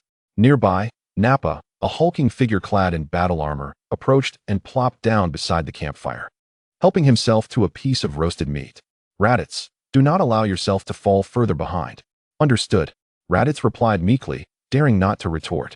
Among the trio, he remained a lowly warrior, merely a transparent presence in Vegeta's squad. Despite his earlier bravado upon arriving on Earth, he was now a timid figure, ultimately abandoned by Vegeta. A truly pitiful fate. Meanwhile, on Frieza's side, within the interstellar pathway leading to Planet Vegeta, a fleet of disc-shaped spaceships and warships raced rapidly. The central vessel, armed with a massive annihilation cannon, served as Frieza's flagship. Frieza floated in his small spacecraft, gazing out the viewport at the rapidly passing celestial bodies. A dazzling display that captivated the eye. Lord Frieza, regarding the so-called Super Saiyan legend, I believe it to be mere fabrication. Those Saiyan monkeys, at most, possess battle powers exceeding 10,000. There is no need for concern. A green-haired, fair-skinned gentleman, Shanbua, stood respectfully behind Frieza, offering his insight. Shanbua, Frieza's lieutenant, was calm yet ruthlessly cunning, bullying the weak while fearing the strong, a shape-shifting extraterrestrial. In his transformed state, he lost his handsome visage, acquiring a grotesque appearance. Yet his combat prowess saw a notable enhancement. Mr. Shanbua, your words resonate with reason. For all these years, the Saiyans have remained nothing but a band of savage apes. and my long-held expectations have proven futile. However, the legends of those Saiyans have been passed down from my ancestors, leaving a certain distance in my heart.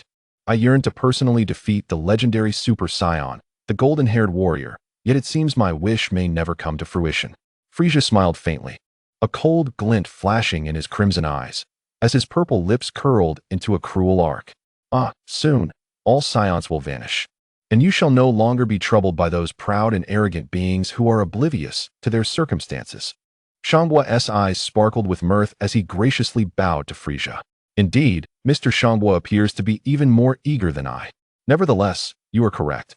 It will not be long before the Saiyans become mere dust in the cosmos. My army is prepared and eagerly awaits the sight of those Saiyans on Planet Vegeta, wailing and crawling in despair. Just thinking about it fills me with excitement. Frieza's lips curled upward, as if envisioning the scene of Saiyans fleeing in desperation. Slowly closing his eyes, lost in the delightful imagery. By the way, Mr. Dodoria, do not forget to eliminate any Saiyans attempting to escape on spaceships before the destruction of Planet Vegeta. I do not wish for a single one to slip through our fingers.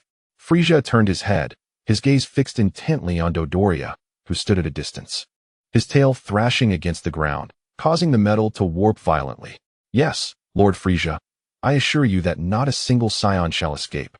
Dodoria's diminutive form immediately saluted Frieza, his grotesque stature standing rigidly as he grinned maliciously, a sinister smile spreading across his face. Soon, we shall witness Lord Frieza obliterate Planet Vegeta, an awe-inspiring spectacle of planetary fireworks that is truly a rare sight. Just thinking of it sends Dodoria into a frenzy, eagerly awaiting that day. Well, off you go, and make the necessary arrangements. Frieza held a crimson goblet in one hand, delicately sipping the red wine, before turning once more to gaze out the viewport at the swiftly passing planets. Yes, Lord Frieza, Shanghua and Dodoria responded in unison, placing their hands on their chests and bowing respectfully, slowly retreating. Science, what a pity it is that I shall not witness the fabled golden-haired warrior. A flicker of malice and ruthlessness crossed Frieza's crimson irises as a subtle smile graced his lips. He raised the goblet high above his head, positioning it before the viewport, his gaze fixated upon it, lost in contemplation of his thoughts. Chapter 89. Surveillance of Frieza's advanced troops 5 days later. Scattered Saiyans across the cosmos began returning to Planet Vegeta in their spacecraft. The spaceport became a bustling hub, with numerous vessels landing incessantly. Bardock and his crew's large interstellar ship gradually approached the spaceport of Planet Vegeta, even in the depths of outer space. Several of Frieza's interstellar warships were neatly arrayed, surrounding Planet Vegeta, forming a formidable blockade that monitored the incoming Saiyan vessels, permitting entry but denying exit. These were advanced squads of Frieza's forces, tasked with surveilling the movements of the Saiyans on Planet Vegeta. Captain Bardock, the warships from Frieza's side seem to be monitoring Planet Vegeta, do you not think? A Saiyan responsible for communications, Alife, gazed curiously at the encircling warships, questioning Bardock. How could this be? Is it possible that Frieza truly intends to wage war against the Saiyans? Bardock momentarily froze, his expression darkening as unsettling images flashed through his mind. At this moment, Bardock began to believe the visions that haunted him, especially upon witnessing Frieza's ships inspecting and monitoring Planet Vegeta. His dissatisfaction with Frieza fully ignited. Captain Bardock, what are you saying? Frieza is going to war with us. How can this be? We Saiyans have helped Frieza conquer countless planets. Alife's face was a mask of disbelief, his eyes filled with confusion. Given the current situation, we cannot help but suspect Frieza's ulterior motives. Bardock huffed, his tone laced with irritation. It seems that the despicable Frieza harbors deep-seated distrust towards us Saiyans, perhaps fearful of the legends within our ranks. The emergence of a Super Saiyan. I have long heard that Frieza intends to observe the Saiyans to see if a Super Saiyan will arise among us. Bardock's tone grew increasingly cold, his face shadowed with a grave expression. A Super Saiyan? Just because of that legend we ourselves do not even believe. Does Frieza truly worry about this? Alife laughed heartily, his eyes narrowing in annoyance at Bardock's mention of this fictitious tale, helplessly rubbing his forehead. It seems that after the battle on planet Kinesa, Captain Bardock's mind has been somewhat compromised, worrying over such matters. Perhaps, Bardock gazed deeply out the viewport, speaking mysteriously. Well then, Captain Bardock, you should rest well. We are about to land. A life turned and promptly left Bardock's side. Soon after, as the ship touched down at the spaceport, Bardock bid farewell to the accompanying Saiyan warriors and departed. Watching his comrades disappear into the distance, Bardock felt an unusual sensation stir within him, as though this would be their final mission, never to be repeated. Bardock wished to voice the images haunting his mind. Yet no matter how hard he tried, the words remained stuck in his throat. Forget it, they are unlikely to believe me anyway. Bardock forced a bitter smile and shook his head. Perhaps this is the despair spoken of by the elders of the Kanesa people.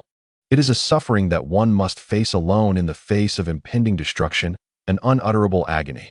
Upon returning home, the petite Jain was bustling in the kitchen, a rich aroma of meat wafting through the air, instantly warming Bardock's heart. "Bardock, you're back," Jain exclaimed with joy, her face glowing with happiness as she looked at Bardock. Setting a pot of meat soup on the dining table, Jain promptly leaped into Bardock's arms, tightly embracing his sturdy waist.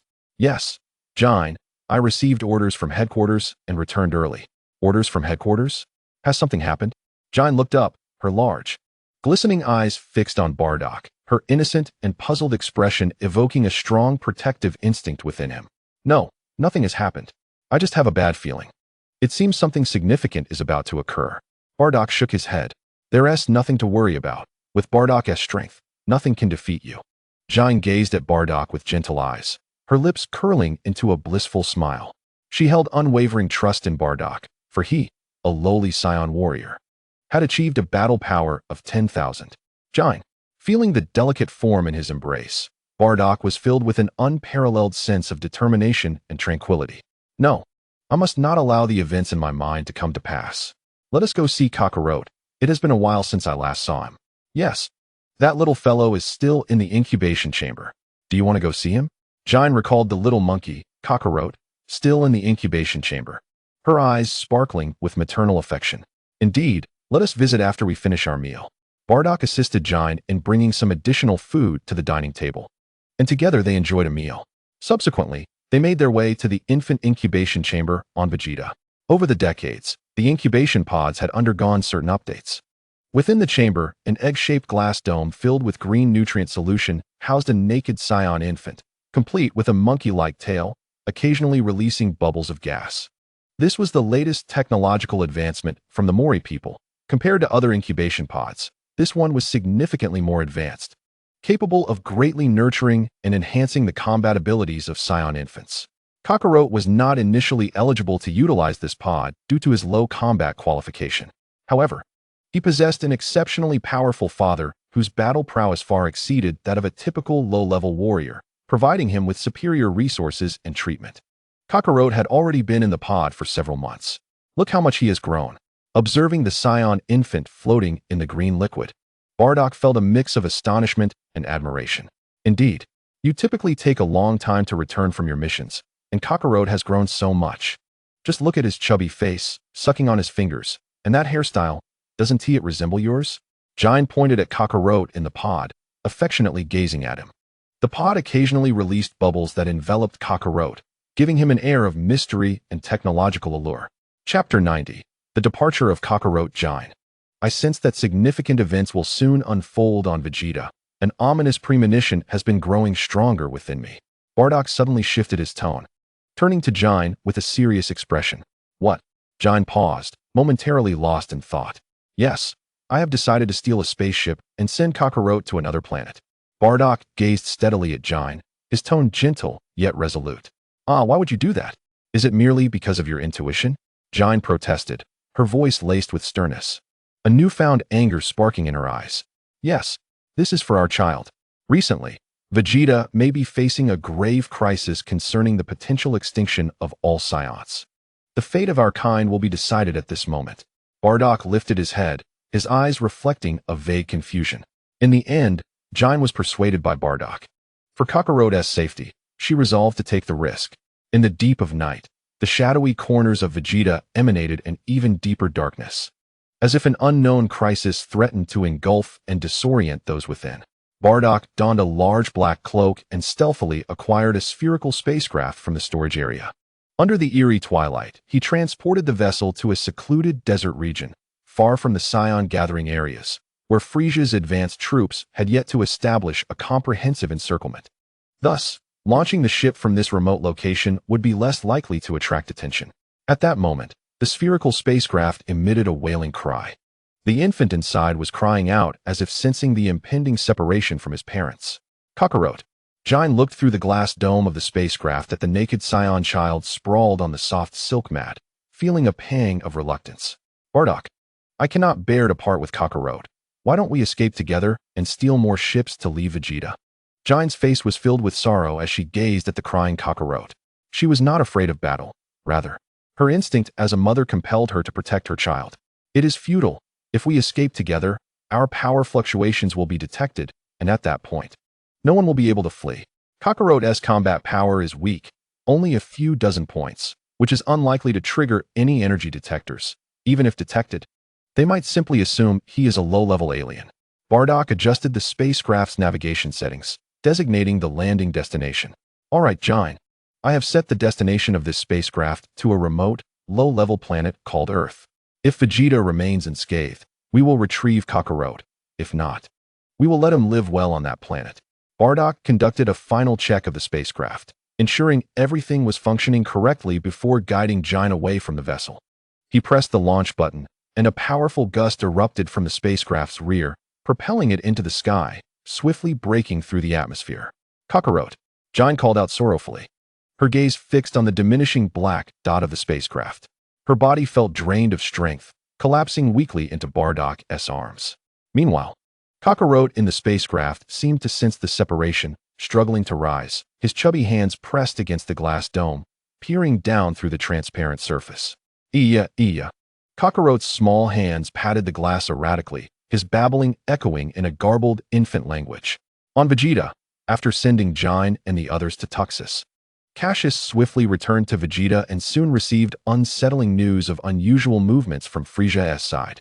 Within the royal palace, King Vegeta, Vitar, Hallett, and Karkwai gathered together, the atmosphere palpably tense. Damn Frieza. He has finally lost patience and intends to strike against us Saiyans. King Vegeta's rugged face bore an expression of ferocity, his eyes aflame with rage as he spoke through clenched teeth.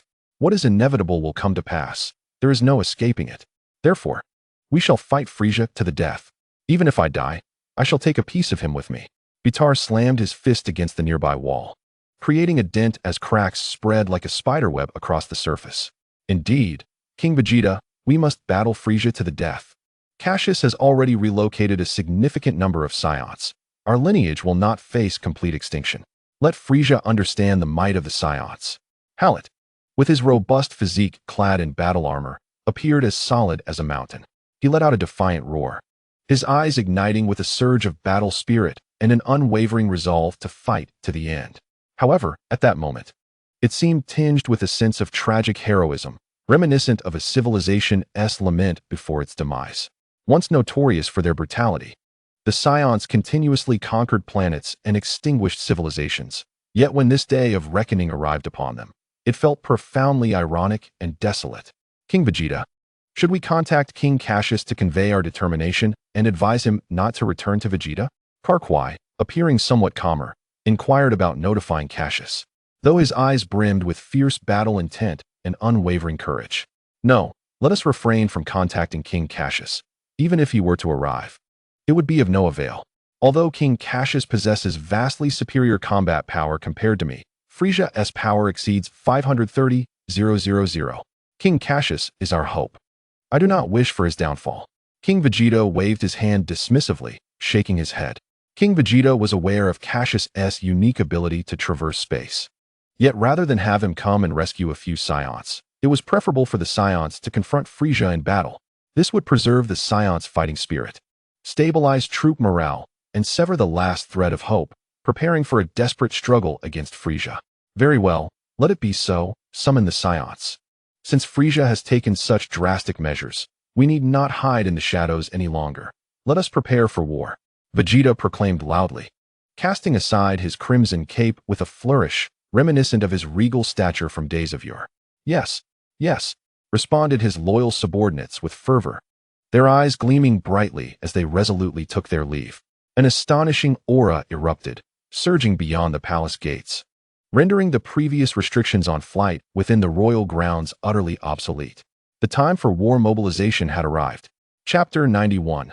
Chaos. Hours later, before the Vegeta Palace, a sea of Saiyans gathered, their presence creating an oppressive atmosphere that was nearly suffocating. Clad in battle attire, King Vegeta stood before them, his gaze piercing, exuding an undeniable aura of authority, the red cape billowing fiercely behind him. Below, the crowd was already in a frenzy. A throng of Saiyans gathered under the banners of Betroar and Hallett, eager to confront Frieza in a final stand. Before King Vegeta stood a dozen formidable Saiyan warriors, each boasting a battle power exceeding 10,000, the elite among their kind. Among them was the summoned Bardock. Upon receiving the call, Bardock's eyes sparkled with fervent anticipation, realizing that King Vegeta had long prepared for the impending threat posed by Frieza. With a heart full of resolve, he pledged to follow the king into battle. King Vegeta's expression darkened, his eyes blazing as he surveyed the assembly of Saiyans, his regal presence unmistakable. Frieza's treachery knows no bounds. He has never trusted the Saiyans, harboring only suspicion and contempt for us. Now, he dares to seek our annihilation. Tell me, shall we not rise against him and show him our might? With a sweeping gesture, King Vegeta raised his voice, filled with indignation and fury. His words reverberated through the ranks of Saiyans, igniting a collective resonance. Recalling the humiliations and distrust they faced during their missions, the Saiyans were consumed with rage. Kill. We, the proud warriors of the Saiyan race, cannot allow Frieza to demean us. Even in death, we shall defend our dignity. Let us wage war. Let Frieza witness the ferocity of the Saiyans. Kill. Kill. The Saiyans shouted in righteous anger, their voices merging into a thunderous battle cry, vowing to confront Frieza to the death. King Vegeta, filled with satisfaction at the fervor of his people, nodded approvingly. Betroar, how many Saiyans have we gathered? He inquired. Your Majesty, we have assembled 100,000 here, with more Saiyans on their way, all of whom harbor a deep-seated hatred for Frieza's tyranny and are prepared to stand with Planet Vegeta until the end. Betroar replied, his gaze resolute. Such bravery among the Saiyans is indeed a testament to their indomitable warrior spirit. Perhaps this will be our final battle, King Vegeta mused, his heart heavy yet unyielding. He reflected on his illustrious past, conquering countless worlds, yet ultimately unable to escape the fate of dying in battle. Nonetheless, he had no regrets. His eyes shone brighter with the fervor of impending conflict, a long-dormant bloodlust awakened within him. Sometimes, knowing the outcome beforehand is the greater torment. Yet, even in the face of certain doom, King Vegeta and Betroar faced the challenge with unwavering courage, a truly admirable valor. Waving away Betroar, the former king's presence intensified. Suddenly, King Vegeta spoke again, his formidable figure addressing all Saiyans, the red cape rustling with authority. Saiyans, we stand at the precipice of survival. I command you to prepare for battle and cleanse Planet Vegeta of Frieza's forces and all alien invaders. I shall eradicate them without leaving a single survivor. His arms swept wide, his tone cold and merciless, embodying a ruthless resolve. The aliens, emboldened by Frieza's protection, had oppressed the Saiyans. Upon learning of Frieza's army encircling Planet Vegeta, they had reveled in their misfortune. Now, it was time to exact retribution. King Vegeta's orders spread swiftly, and the Saiyans sprang into action. In an instant, Planet Vegeta was engulfed in chaos, the ground soaked with blood, as the alien invaders fled in terror. Ah, I am not with Frieza's forces. Why must you kill me? Cried an alien with yellow skin and a head covered in small bumps, his chest pierced by an energy beam, leaving a gaping hole that emitted a charred stench. Humph, all aliens on Planet Vegeta must be eradicated. You are nothing. Came a chilling voice from a young Saiyan clad in battle gear, a cruel smile upon his lips as he placed his foot upon the alien's body. Pointing his finger at the alien's head, a terrifying energy beam coalesced at his fingertip. Ah, no. The yellow-skinned alien's eyes filled with despair. His suffering magnified as fear overwhelmed him. Yet, his cries fell on deaf ears, as the young Saiyan unleashed the energy beam without hesitation. With a swift flash, the beam penetrated the alien's grotesque head, mingling with splattered remnants of brain matter, leaving the creature lifeless.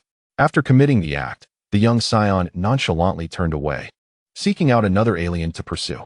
Such scenes unfolded relentlessly across Planet Vegeta. Irrespective of their allegiance to Frieza, all aliens were purged by the Saiyans. The reality of their existence was akin to a nest devoid of eggs. Ah, cursed Saiyans! We, the Morians, have served you faithfully. Why must you slaughter us? You deserve extinction, for Frieza will avenge us. A group of terrified Morians, huddled together, watched the advancing Saiyans, their lips uttering curses.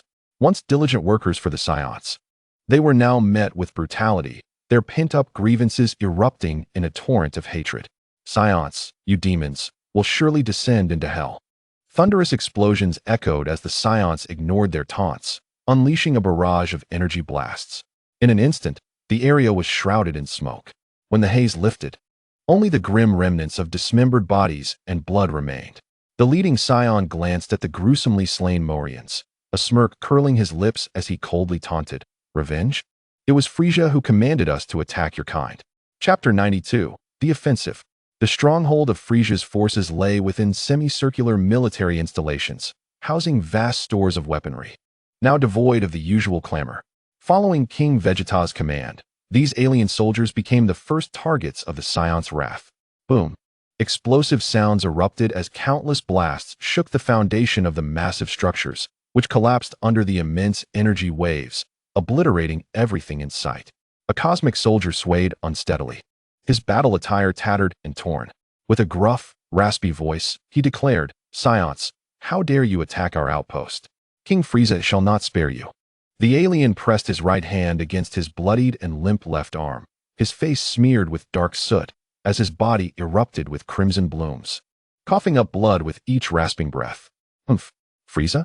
Today, the Saiyans will rise against him."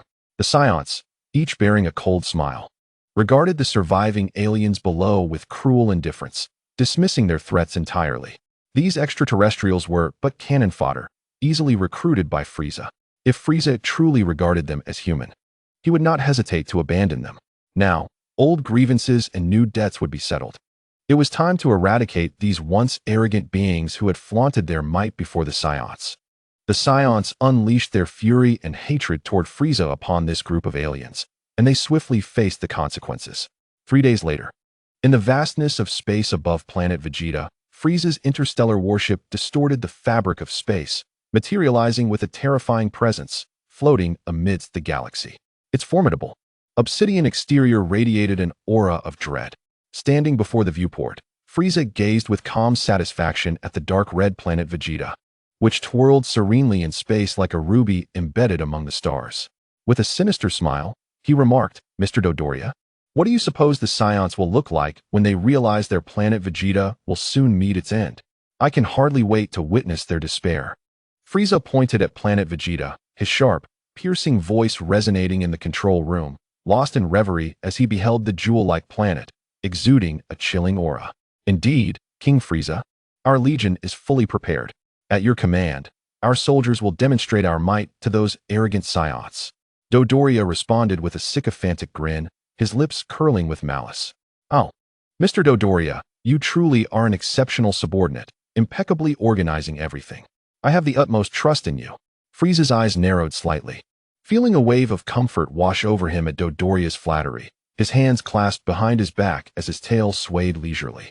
For a subordinate to reach Dodoria's caliber was indeed a source of great satisfaction. "Command, let the 1st Legion lead the charge, advancing on Planet Vegeta, followed by the 2nd and 3rd Legions. Within half an hour, I want them to annihilate all Saiyan resistance, and then Planet Vegeta shall vanish." Frieza's lips curved into a smirk, his tone turning frigid as he exuded an aura of icy menace. His words, delivered with a detached air, were like an unassailable decree. "Yes," Dodoria replied fervently. He then gestured to several powerful aliens nearby, who immediately straightened, bowing respectfully to Frieza before retreating slowly. These individuals were commanders of Frieza's legion, notorious figures in the cosmos, their malevolent reputations enough to silence a child's cries. Yet before Frieza, they resembled children before an adult, trembling in fear of being obliterated by a mere energy blast. These commanders typically expanded Frieza's territories, stationed on crucial planets to establish frontline bases of war. Among them, The First Legion was particularly known for its brutal and savage combat style, the most formidable unit within Frieza's ranks. In terms of combat prowess, these commanders even surpassed Dodoria. Their gathering here signified Frieza's intent to utterly annihilate the Saiyans. When Cassius reappeared on Planet Vegeta, the flames of war had already ignited and were spreading relentlessly. Thus, launching the ship from this remote location would be less likely to attract attention. The once thriving Planet Vegeta was now a desolate wasteland, littered with severed limbs and pools of blood. At that moment, the spherical spacecraft emitted a wailing cry. In the face of Frieza's invasion, all Saiyans were consumed by rage. They understood this was the final battle, and they unleashed their powers without restraint, countless energy blasts illuminating the sky as they detonated. The air was filled with the cacophony of battle cries and explosions, reverberating endlessly. As more than 10,000 aliens joined the fray, a terrifying scene unfolded. Resembling the onset of an apocalypse, explosions sent debris soaring, shrouding Planet Vegeta in chaos. The earth trembled, the sky quaked. Giant's face was filled with sorrow as she gazed at the crying Kakarot. She was not afraid of battle, rather. As numerous energy blasts zipped through the air like roaring dragons, creating sharp, explosive sounds reminiscent of death's harbingers. Towering mushroom clouds rose, carrying tons of heavy debris skyward. The shockwaves flattening everything within hundreds of miles. In an instant, all living beings in that area were reduced to ashes, not a single scream escaping their lips. Such is the brutality of war. As the clash of overwhelming powers continued, the very crust of the planet could no longer withstand the pressure and began to fracture, spewing forth molten lava, accompanied by the acrid scent of sulfur. The lava surged forth, transforming into vibrant, fiery blossoms radiating searing heat.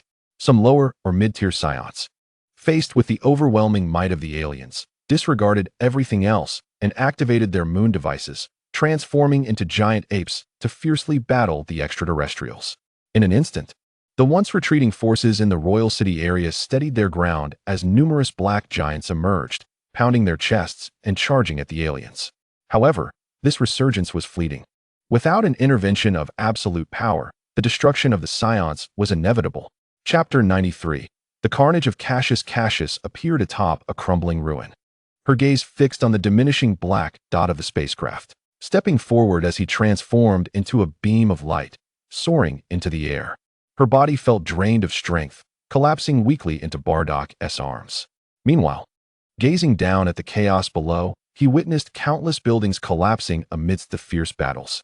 Every street and corner was alive with the silhouettes of Saiyans and aliens clashing. Damn it, cursed Frieza! Cassius seethed, his eyes blazing with fury, as if ready to unleash flames of wrath. Suddenly, an energy cannon shot up from below, hurtling towards Cassius. He, however, raised his hand with a savage glare, effortlessly swatting the energy blast aside, diverting its course. Damn aliens! Cassius lowered his gaze upon those attempting to ambush him, a glint of cold malice flashing in his eyes. You missed. Useless. Gratraka, how could you miss such a large Saiyan target? What are you doing? A burly alien, whose arms were larger than his own body, glared at Gratraka, the one who had fired the missed shot, his tone dripping with reproach and anger. Are you blind, Labaton? That was not a miss. That Saiyan deflected my energy blast. Gratraka retorted, his shoulders still bearing the smoking cannon. Enough chatter. Keep firing. Don't you see that Saiyan is getting angry? Shouted the others, urging them to continue their assault. Subsequently, this group of extraterrestrial beings swiftly trained their weaponry on Cassius, fingers poised on the triggers. Death awaits. Cassius gazed at the aliens intent on taking his life, his amber eyes brimming with a fierce desire to kill. This time, he would not be so easily lenient. Turning around, he stepped forward into the void. Suddenly, a spatial vortex materialized before him, and with a single step, he vanished within, abruptly disappearing from the sight of the aliens. Where did he go? Damn it, where is he? The aliens, bewildered by Cassius's sudden disappearance, flailed about like headless flies, their eyes darting in search of him. Their weaponry was aimlessly directed, desperately seeking his form. Suddenly, a spatial vortex erupted behind them, and Cassius stepped forth. Here, one of the aliens exclaimed in surprise upon spotting him. The others quickly reacted, raising their energy cannons to charge and fire at Cassius with swift precision. These aliens belonged to the First Legion, each boasting an average combat power exceeding 4,000, and every squad was equipped with formidable energy cannons. Too late. Prepare to die? A voice filled with murderous intent resonated as Cassius had already gathered a wave of energy in his hands, his handsome, yet resolute visage contorting into a snarl. Ki blast. With his fingers splayed like claws, Cassius forcefully thrust the surging energy wave forward, unleashing a ferocious golden energy column that tore through the air, distorting the very fabric of space. A cacophony of wails erupted as the aliens were pierced by Cassius's energy column, reduced to mere powder. Accompanied by a thunderous roar, a searing black mushroom cloud slowly ascended, waves of heat surging forth, scorching the surface and unleashing torrents of lava from the depths of the crater. After eliminating several waves of aliens attempting to assault him, Cassius descended into a frenzy of slaughter, the number of extraterrestrial beings dwindling rapidly. Moreover, Cassius targeted the ships the aliens had landed, showing no mercy in their destruction. Without these returning vessels, Frieza would not benevolently dispatch ships to retrieve them. The only outcome would be their annihilation alongside Vegeta Star.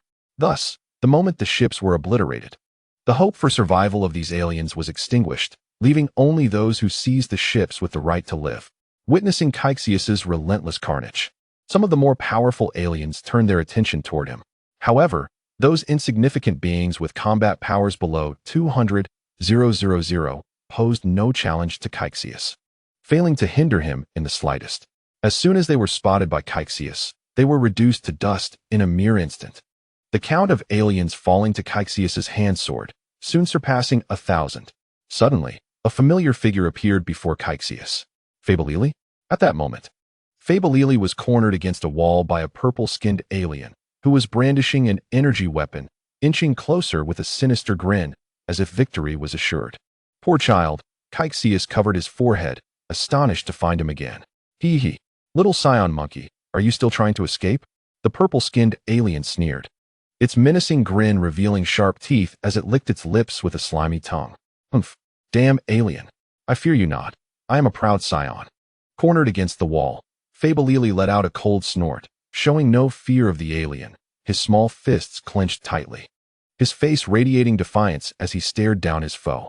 Humph, still stubborn in the face of death. I detest your arrogant Saiyan nature. Die? The purple-skinned alien raised the energy weapon, aiming it directly at Fabelili's forehead, ready to pull the trigger.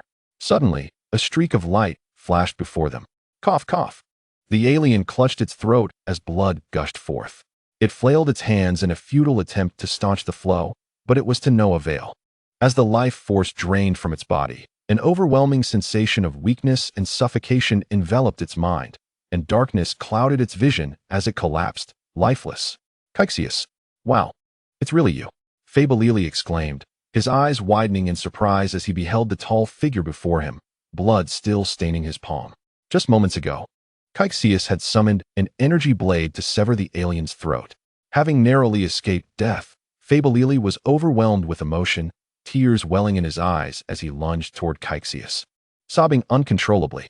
Chapter 94. Fishing Law Enforcement. Hee. Fabelili, you truly impressed me just now. Cassius chuckled, gently patting Fabelili's back in a comforting manner. The courage Fabelili displayed in the face of the alien had profoundly affected Cassius. Such a fine young man must not perish at the hands of these wretched beings. Fabelili possessed exceptional talent, a rare gem that, with proper cultivation, could become a formidable force in the future. Furthermore, as the disciple of his adoptive father, AI-like, this bond ensured Fabelili's unwavering loyalty. Wow, Cassius, I was still searching for Master AI-like when King Vegeta issued the war mobilization order. In an instant, Vegeta Star was thrown into chaos, and many of Frieza's forces attacked, slaughtering countless Saiyans. Fabelili's eyes reddened as he recounted his ordeal. Although Cassius had once disciplined him, being by his side now provided a sense of security. War mobilization? So, the mobilization occurred prior to Frieza's assault, correct, Fabelili? Cassius's expression turned pensive as he inquired. Yes. King Vegeta issued the mobilization order several days before Frieza's forces attacked.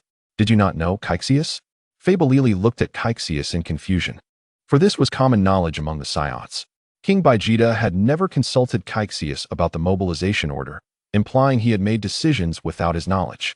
Perhaps he believed Cassius incapable of evacuating all the Saiyans, wanting to spare him the burden, and thus decided to gamble everything against Frieza. At that moment, Cassius's mind was clear, illuminated by unprecedented insight, piecing together King Vegeta's intentions. Yet, even with this clarity, Cassius felt a surge of anger. How dare King Vegeta make unilateral decisions? This was a challenge to his authority, and to think so many would follow him in secrecy. Cassius grappled with conflicting emotions, though his face remained impassive. All right, I understand. By the way, Fabelili, you should stay close to me during this time. Vegeta's star is perilous in every corner now. Cassius nodded, reaching out to ruffle Fabelili's dark hair in a reassuring gesture. Following this, Cassius led Fabelili through the skies, and Fabelili remained quietly by his side, a stark contrast to his usual boisterous demeanor. Cassius found this surprising, realizing that the little one must truly be frightened. Indeed, after all, he was just a child who had suddenly faced life and death. It was remarkable he hadn't lost his wits completely. Thus, the two individuals advanced through a desolate landscape filled with the echoes of war and shattered remnants. Upon witnessing the duo of Cassius and the young companion, some extraterrestrial beings were instantly invigorated, as if the prospect of glory beckoned them forth, prompting a frenzied assault. With Fabelili's feeble combat prowess and inability to conceal his presence, he appeared as a delectable target to the aliens. Meanwhile, Cassius, cloaking his true strength, rendered their pair seemingly weak. Nevertheless, whenever these marauding foes lunged, Cassius swiftly retaliated with a single, devastating punch, seemingly casual, yet capable of shaking mountains. Under his relentless onslaught, the count of extraterrestrial beings felled by Cassius's hand escalated rapidly. As the number of slain aliens grew, Fabelili began to feel a sense of numbness. It was then that he realized the vast chasm in power between himself and Cassius. Observing Cassius's nonchalant demeanor and unwavering confidence, Fabelili's eyes began to shine with admiration, for every adversary, regardless of their might, was dispatched with a mere blow. Wow, Cassius, how can you be so powerful? Those aliens are no match for you. You defeat them effortlessly. Fabelili exclaimed, his face alight with excitement, radiating an aura of fervent admiration. It's just a trifle. In time, you too shall possess strength akin to mine. Cassius replied with a hint of amusement as he pressed onward. Oh, by the way, why are you not with your parents? It's perilous out here, and you could have been killed. Humph. My parents have vanished, leaving me alone at home. I heard explosions and ventured out to find Master Ai Liku, only to stumble upon the aliens attacking and slaughtering our Saiyan kin. I managed to take down a few stragglers, but then I was pursued. Fabelili pouted, expressing dissatisfaction with his parents for abandoning him, yet his face lit up with thrill when recalling his encounters with the aliens. The memory of the earlier peril sent a shiver down his spine. Had Cassius not appeared in time, he would have fallen victim to the grotesque extraterrestrial. Cassius surmised that Fabelili's parents were likely responding to King Vegeta's call to arms. As pure-blooded Saiyans, their fierce nature would compel them to fight. At that moment, they may have already engaged in combat with the Frieza force, though Cassius could not ascertain their fate. Nevertheless, it was indeed commendable for the young Fabelili to single-handedly vanquish those aliens, albeit he had chosen softer targets and employed ambush tactics, while Cassius guided Fabelili onward to eliminate more extraterrestrials.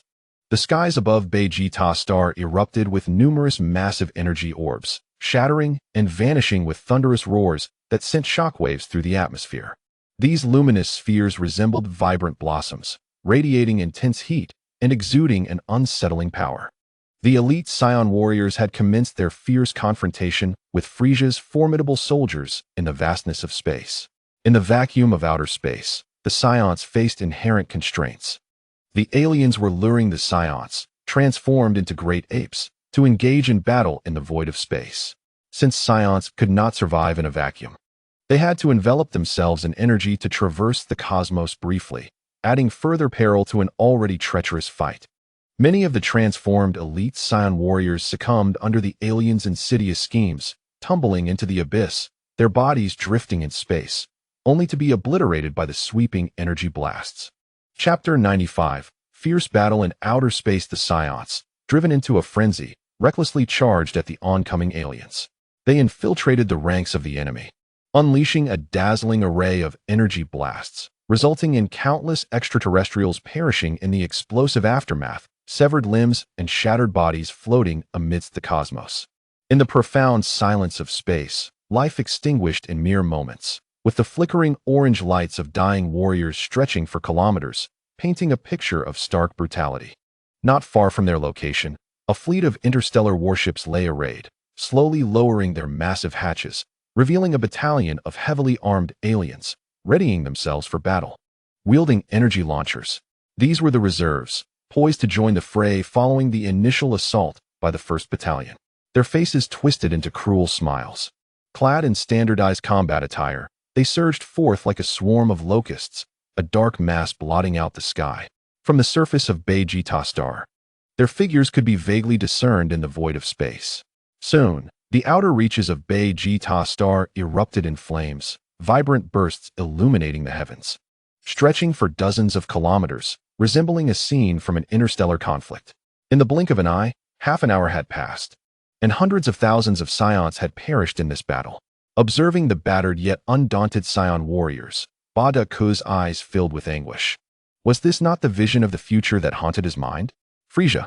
Bada Ku gritted his teeth, hovering in the void, fixing his gaze on the colossal interstellar battleship deep in the starry expanse. With a roar, he unleashed a potent, golden aura that enveloped him in a fierce blaze. His eyes blazed with fury, emanating an icy chill as he locked onto the direction of Frieza. In that direction, countless aliens surrounded Frieza, safeguarding his presence. Boom. Without a second thought, Bada Ku transformed into a golden blur, darting toward the aliens before him, his energy spheres unleashed with reckless abandon. So swift, the surrounding aliens turned pale, unwilling to concede defeat, retreating hastily. Yet, some undeterred aliens pressed forward, their eyes alight with the thirst for glory, forming clusters around Bada Ku to restrain him. Get away! With a thunderous shout, Bada Ku erupted in blinding light, sending the aliens attempting to hold him back flying, the surging energy waves incinerating everything within hundreds of meters to ash. Kill! Charge forth and eradicate those aliens. For the glory of the Saiyans. The remaining Saiyans were invigorated, inspired by Bada Ku's display of power, as if they had been imbued with newfound vigor.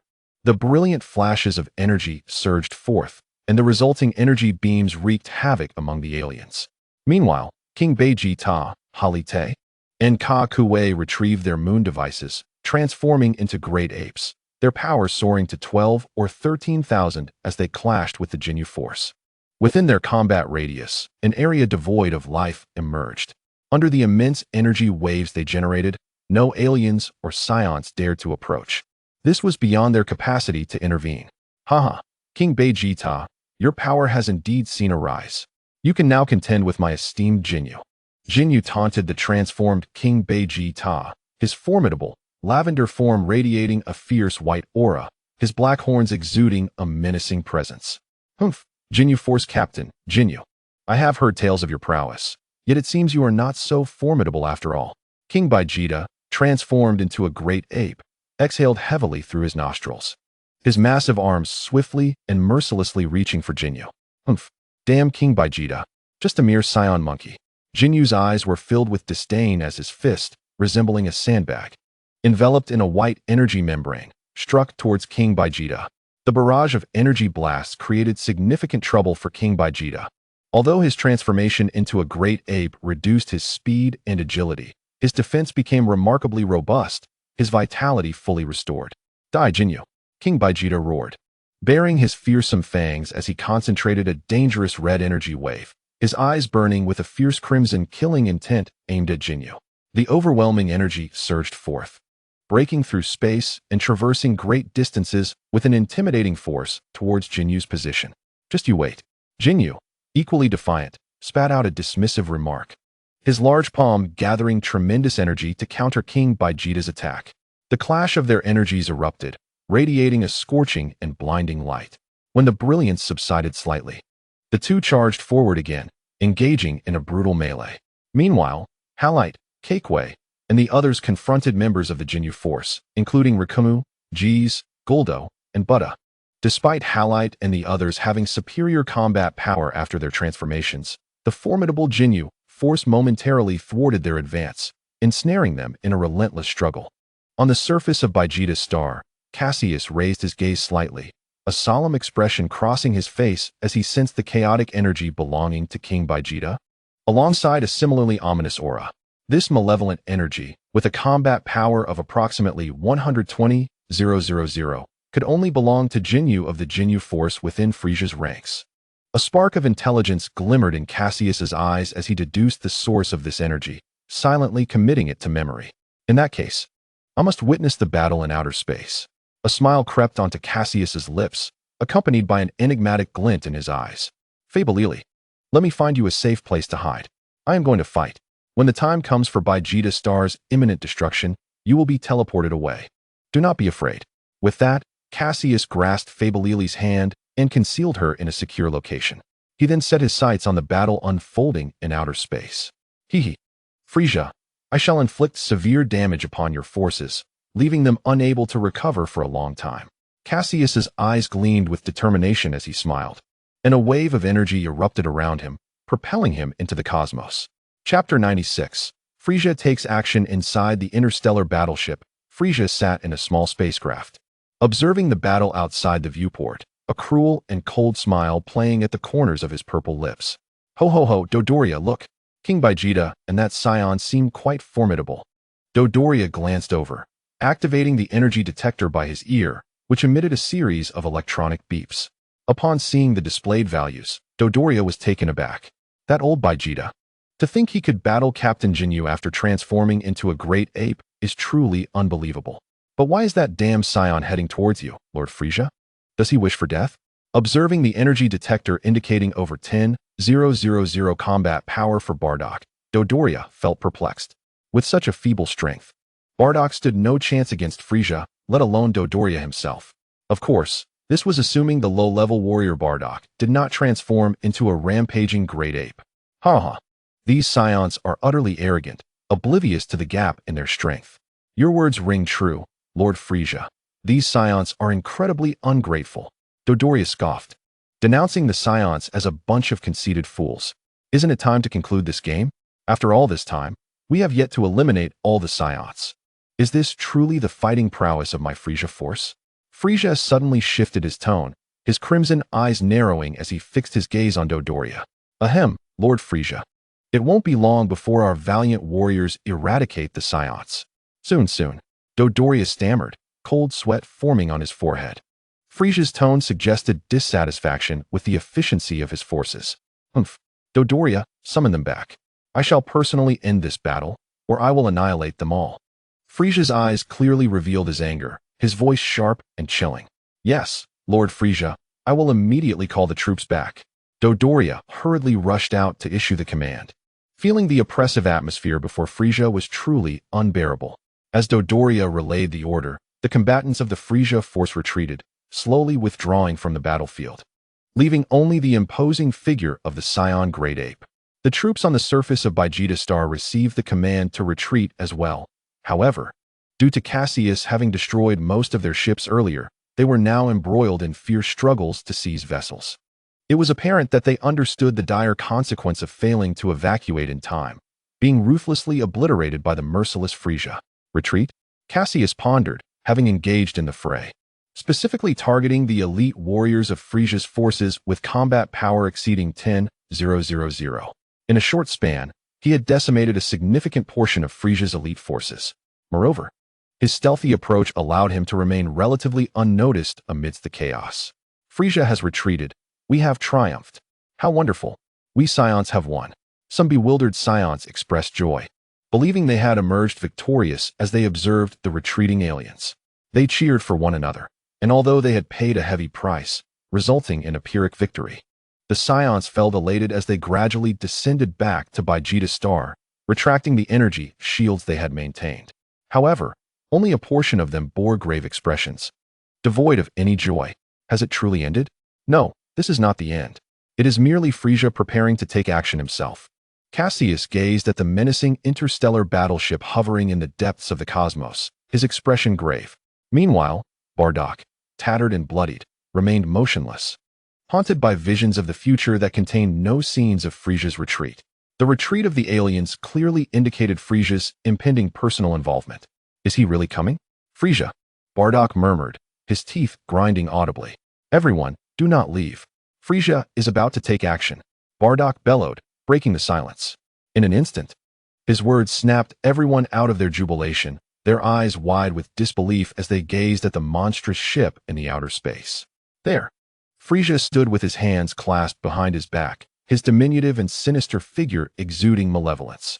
His tail swayed gently behind him, and his crimson eyes fixated on the dark red Vegeta star, emitting a chilling, maniacal laughter.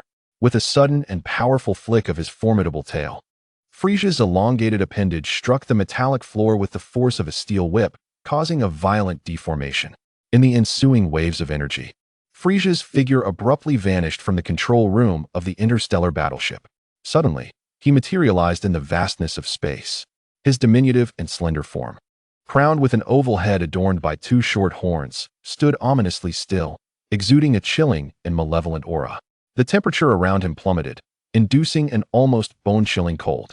"Oh, King Vegeta, how long it has been," Frieza remarked, tilting his head slightly to face King Vegeta, his light purple pupils glinting with mockery as a contemptuous smile played upon his lips. Yet, this seemingly innocuous exchange sent King Vegeta into a free fall of despair, engulfed by an overwhelming chill. "Frieza, you bastard!" King Vegeta seethed with fury upon witnessing the very embodiment of his tormentor, steadying himself as he gritted his teeth in outrage. "Such impolite and barbaric behavior, King Vegeta." Frieza chuckled lightly, though his crimson eyes flickered with an icy rage. King Vegeta's crude demeanor evidently provoked Frieza, inciting a tempestuous wave of power that erupted from him, altering the very fabric of the environment. King Vegeta faced this onslaught head-on, feeling an unprecedented pressure that weighed down upon him, rendering him unable to stand upright. "Curse you, Frieza!" King Vegeta snarled, his eyes ablaze with murderous intent, his visage flushed from the strain of blood flow. In that moment, he bore the brunt of an unparalleled oppressive force. Frieza made his move, leaving behind only an afterimage as he appeared directly before King Vegeta. A single finger pointed at the king's forehead, channeling a terrifying surge of crimson energy. "What will you do now, King Vegeta?" Frieza hovered ominously before him, his violet lips curling into a cruel smirk. "Ah!" King Vegeta managed to lift his head to meet Frieza's gaze, trembling yet defiant. "You ugly, barbaric monkey, die?" Frieza scoffed, repulsed by the defiance in King Vegeta's eyes, a surge of irritation and fury flickering across his face. Without hesitation, the dreadful energy beam erupted from his fingertip, aimed directly at King Vegeta's forehead. "King Vegeta, no!" Bardock and Kakarot shouted in unison, rushing towards Frieza with no hesitation, unleashing energy blasts in a desperate attempt to thwart the execution. However, the distance was too great, and with Frieza executing his lethal act at such close quarters, they could not save King Vegeta in time. A gaping wound the size of a fist appeared on King Vegeta's forehead, surrounded by charred flesh that exuded the stench of burning meat. He collapsed, drifting helplessly through the void of space, his eyes wide open in a final glare of fury and defiance. "How foolish, you stupid Saiyan!" Frieza sneered, his lips curling in disdain. He casually unleashed another purple energy blast, obliterating King Vegeta's body into fragments that scattered like ashes across the cosmos, leaving no trace behind. Thus, the once mighty Saiyan King fell effortlessly before the malevolent Frieza, the entire event transpiring with a disconcerting calm, akin to squashing an insignificant insect. "Bastard! Frieza, how dare you!" Kakarot's rage surged upon witnessing the absence of even a corpse. In an instant, he harnessed his soul's power, retrieving a full moon device from his spatial pocket. An overwhelming light enveloped Kakarot, and in an instant, a mass of brown fur sprouted from his body, sharp fangs glinting ominously. With a roar, Kakarot transformed into a giant ape. The primal aura emanating from him sent tremors through the cosmos, a tidal wave of force unleashed in a frenzy. In the starry expanse, the colossal ape pounded its chest, each strike resonating like a heartbeat, echoing with an uncanny rhythm. If a large energy detector were present, it would reveal that Kakarot's combat power had surged beyond 2 million. As Kakarot reveled in the overwhelming power coursing through him, a glimmer of satisfaction crossed his clear gaze. This form of the giant ape was one he had secretly mastered several times. Being a high-level Saiyan, he had effortlessly grasped the strength of this transformation. There was no sensation of power stagnation, and it flowed smoothly. What? Impossible. How could there be such a powerful Saiyan? Bardock stared in shock at the enormous Kakarot. Terror etched across his face. He had never witnessed such formidable strength post-transformation, and even standing beside Kakarot was suffocating. It was a power that instilled despair. In a moment, Bardock regained his composure, his excitement swelling as he shouted, "The Saiyans are saved! The Saiyans are saved!" Kakarot glanced over at Bardock, silently reflecting. Do I not know whether the Saiyans are saved? However, Vegeta is likely beyond salvation. After watching Bardock's exuberant outburst, Kakarot's anger flared as he glared at Frieza. Frieza, how dare you? Frieza's pupils contracted in disbelief as he beheld Kakarot. He could distinctly sense that this transformed Saiyan had surpassed his typical battle power. To avoid defeat, he would need to assume his second form to ensure victory. Frieza's base combat power was 530,000, while his second form reached 5 million. His third form ranged between 30 to 50 million, and his final form could unleash a staggering 12 million. I must transform quickly, Frieza thought rapidly, a flicker of fear igniting within him. If he did not transform swiftly, he risked his own demise. Spatial movement. The giant ape bellowed, a peculiar wormhole materializing as Kakarot stepped inside. In an instant, he traversed the distance, appearing behind Frieza, his broad hand forming a fist enveloped in dense energy. Striking towards Frieza with great speed. A tremendous force emanated from Kakarot's fur-covered fist, interrupting Frieza mid-transformation, causing him to spew purple blood as his body was uncontrollably propelled away. Yet, in that fleeting moment of flight, Frieza mustered his strength to continue transforming. However, Kakarot repeated his earlier maneuver, relentlessly using spatial movement to pummel Frieza back and forth, akin to kicking a ball in the void of space, leaving Frieza exhausted and covered in purple bruises. Bastard! Saiyan! Frieza roared as a terrifying wave of energy surged forth, sweeping Kakarot away with a force that threatened to dismantle him. Cassius's massive form was propelled backward through space, and after steadying himself, he cast a grave glance towards the figure at the heart of the energy storm. At that moment, Frieza had undergone a remarkable transformation.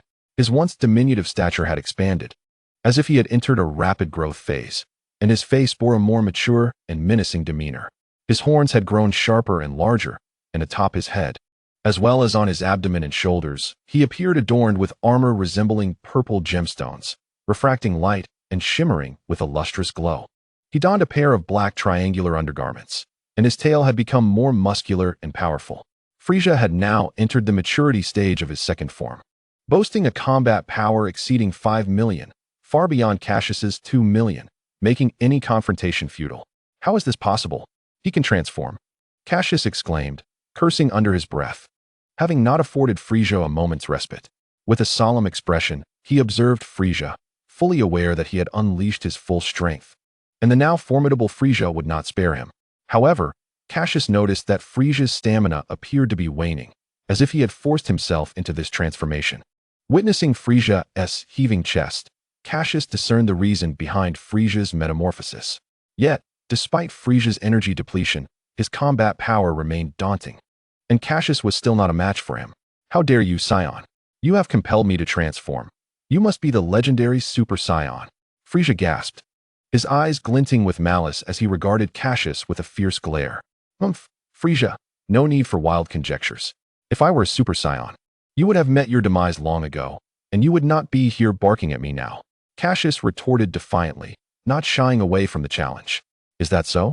Then perish. Frieza sneered, a chilling aura emanating from him as he swiftly moved, leaving behind an afterimage.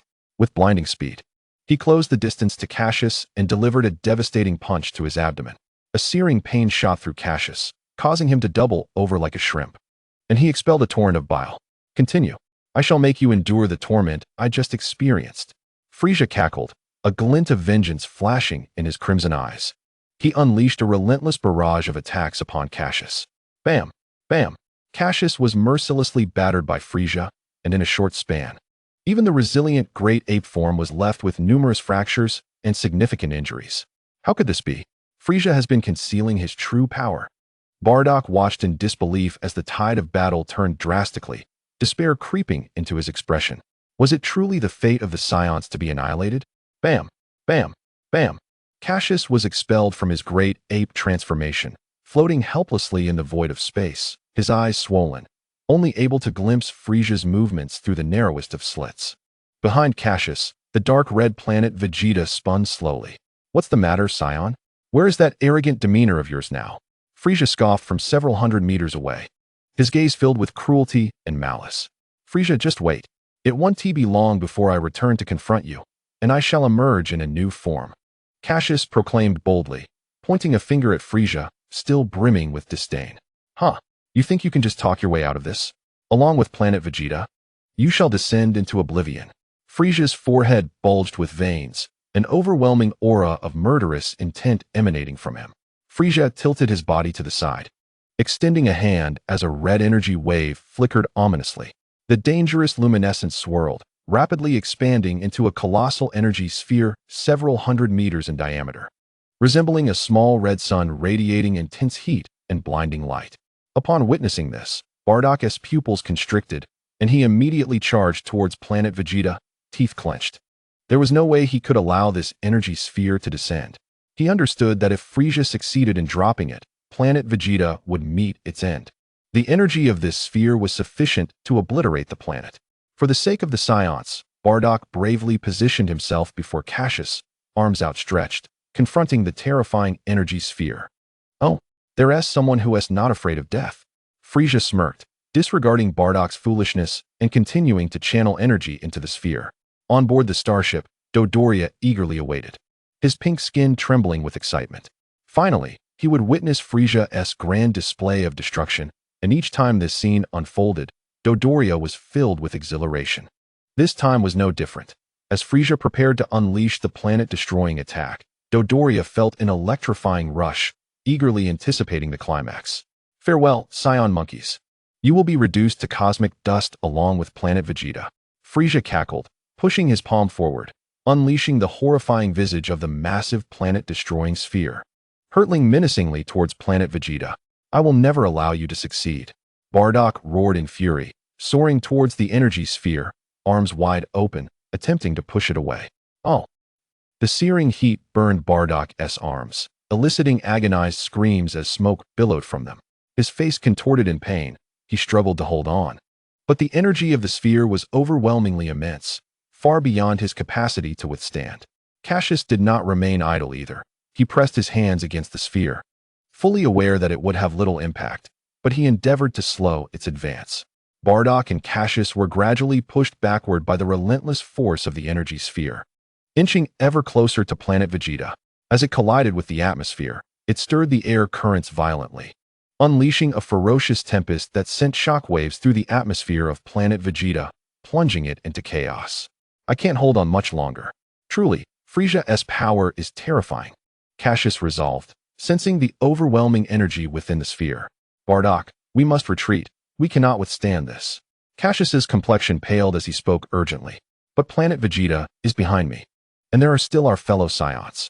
Bardock's voice, filled with reluctance, rasped, despair evident in his expression. If this sphere were to strike, his wife Jine and all the Scions would perish. Bardock could not bear such a fate, and instead of retreating, he exerted even more strength to push the energy sphere away. Do not worry, when Planet Vegeta meets its end, the Scions will be safely transported away. Cassius reassured Bardock with conviction. Is that true? Yes, trust me. Without hesitation, Cassius activated his spatial movement, stepping back and taking Bardock with him. Upon returning to the surface, Cassius lifted his gaze, witnessing the blazing planet-destroying sphere drawing ever closer to the ground. As it approached, the atmosphere churned violently, invisible waves pushing aside the sea, creating a tumultuous tide that surged outwards in all directions. Chapter 99: The Destruction of Planet Vegeta. Soon, the annihilation orb struck the crust. Instantly, a resounding explosion reverberated through the cosmos, the land suddenly tearing apart, and countless towering columns of magma erupted into the sky. In that fleeting moment of the orb's descent, the fate of Planet Vegeta was sealed. As cacophonous cracks echoed, the core began to expand dramatically, with terrifying energy surging within. marking the commencement of the countdown to the planet's demise. However, just as the core shattered, a myriad of strange, colorful, ethereal lights appeared across the planet. A year prior, the wish made by Cassius with the Dragon Balls began to take effect, and the remaining Saiyans on Planet Vegeta were enveloped in a translucent glow. In a desolate ruin, Jine crouched in a corner of her collapsed home, hugging her knees, her delicate face pressed tightly against them. With her hands clasped together, she silently prayed for Bardock, her expression laden with worry. At that moment, a luminous glow suddenly radiated from her, startling Jine into a state of disbelief, her mind momentarily blank. Then, as the light flickered, her figure vanished into thin air, transformed into a beam of light. Such radiance was unfolding among the surviving Saiyans on Planet Vegeta. As the planet faced obliteration, countless living Saiyans were transported away by the power of the Dragon Balls. However, those Saiyans who had perished in battle were not afforded this opportunity, as the Dragon Balls could only carry away the living, a prerequisite of their power. What is happening? Why do I have this? The concealed Phoebe curiously touched her glowing skin, bewildered by the phenomenon. Observing the Saiyans radiating a brilliant white light, Cassius understood that the power of the dragon was manifesting, and they were soon to be transported to Tushu's planet. We must depart now, Bardock. Let us leave together.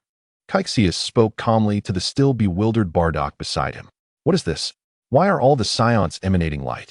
Bardock inquired, his gaze filled with confusion and a desire for answers. It is of no concern. This power is prepared by me, designed to transport the Saiyans to a safe location. Cassius reassured him with a comforting glance, which eased Bardock's anxiety somewhat. However, just as Cassius prepared to utilize a spatial wormhole for their departure, an unforeseen calamity struck. Suddenly, the space stuttered, and the sky shattered like glass, revealing a dark, profound rift that emerged in midair, from which a torrent of chaotic energy surged forth, ensnaring Cassius and Bardock before they could react. Nanny? The abrupt incident startled Cassius, cold sweat beading on his forehead.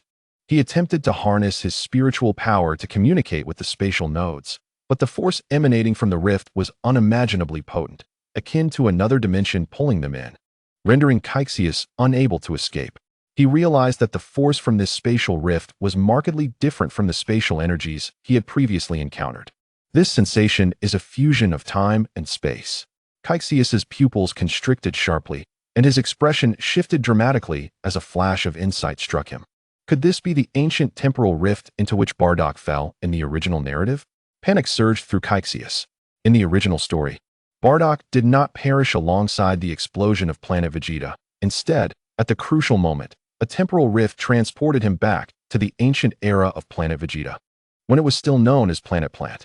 There, Bardock confronted the ancestors of the Ice Demons and the cosmic pirate Zild, witnessing the humiliation and enslavement of his kin, which ignited an unprecedented fury within him, ultimately transforming him into a Super Saiyan and vanquishing them.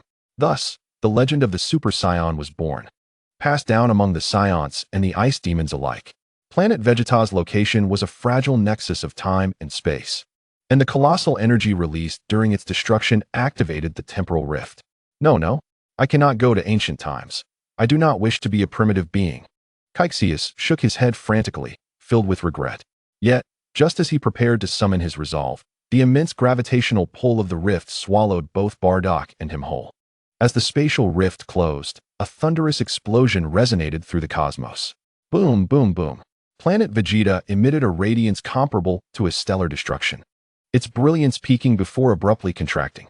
In a blink, Planet Vegeta erupted like a firework, the overwhelming energy resonating through the universe, distorting the very fabric of the surrounding space.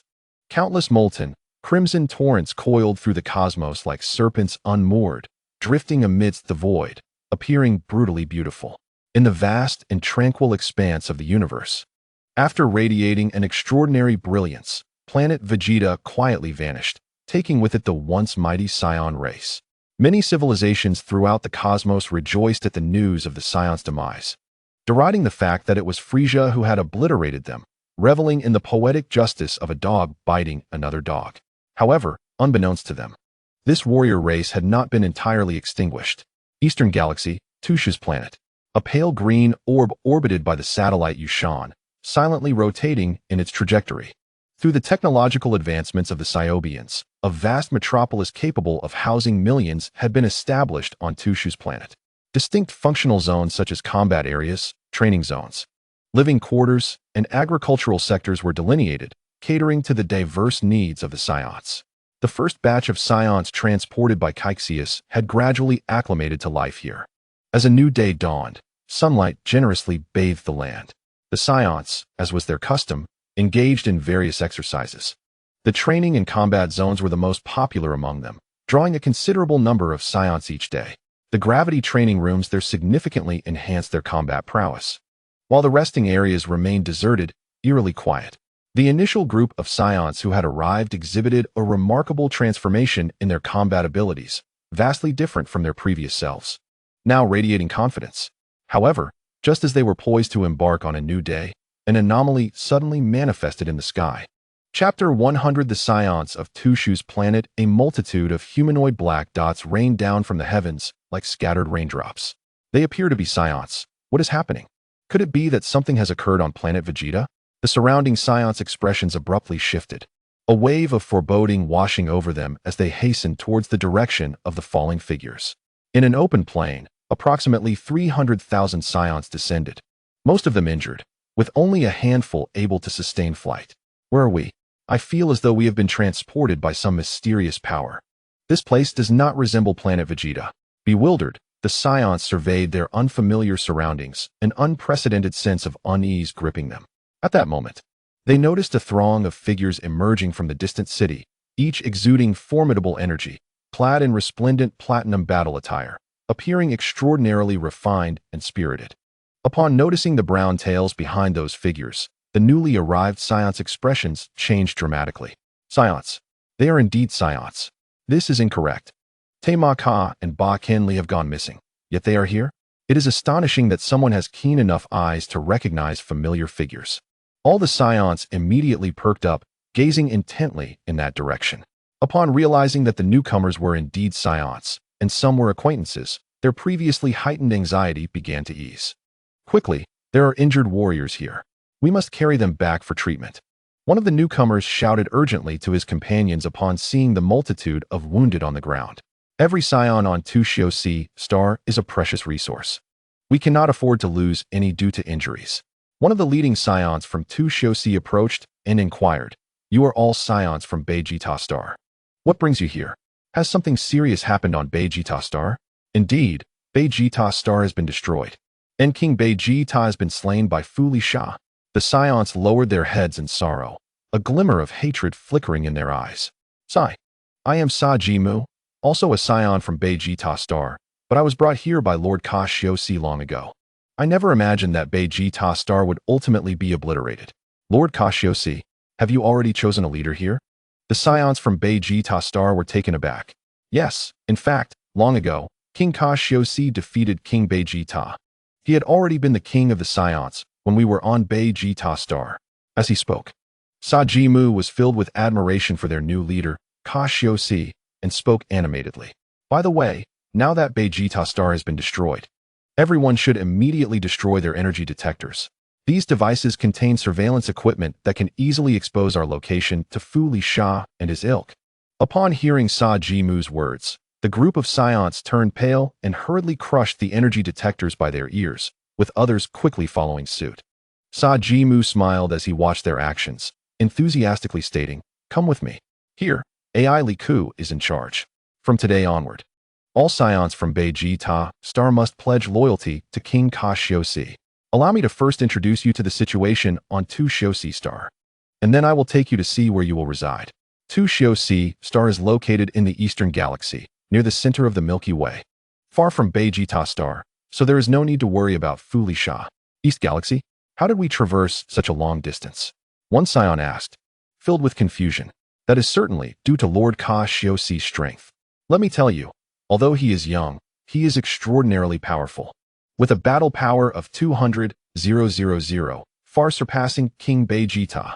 As he spoke of Cassius' power, Sajimu's face was filled with awe. "What? 200,000 battle power?" The Scions from Vegeta Star could hardly believe their ears, their faces a mix of skepticism as they sought confirmation. fearing they had misheard. Indeed, King Cassius's battle power has reached 200,000, something we witnessed firsthand a long time ago. I wonder how much it has increased now, considering he is yet to enter the Saiyan's rapid growth phase. Sajimu beamed with pride, as if he were speaking of his own achievements. You lot, don't you believe me? Just look at my battle power.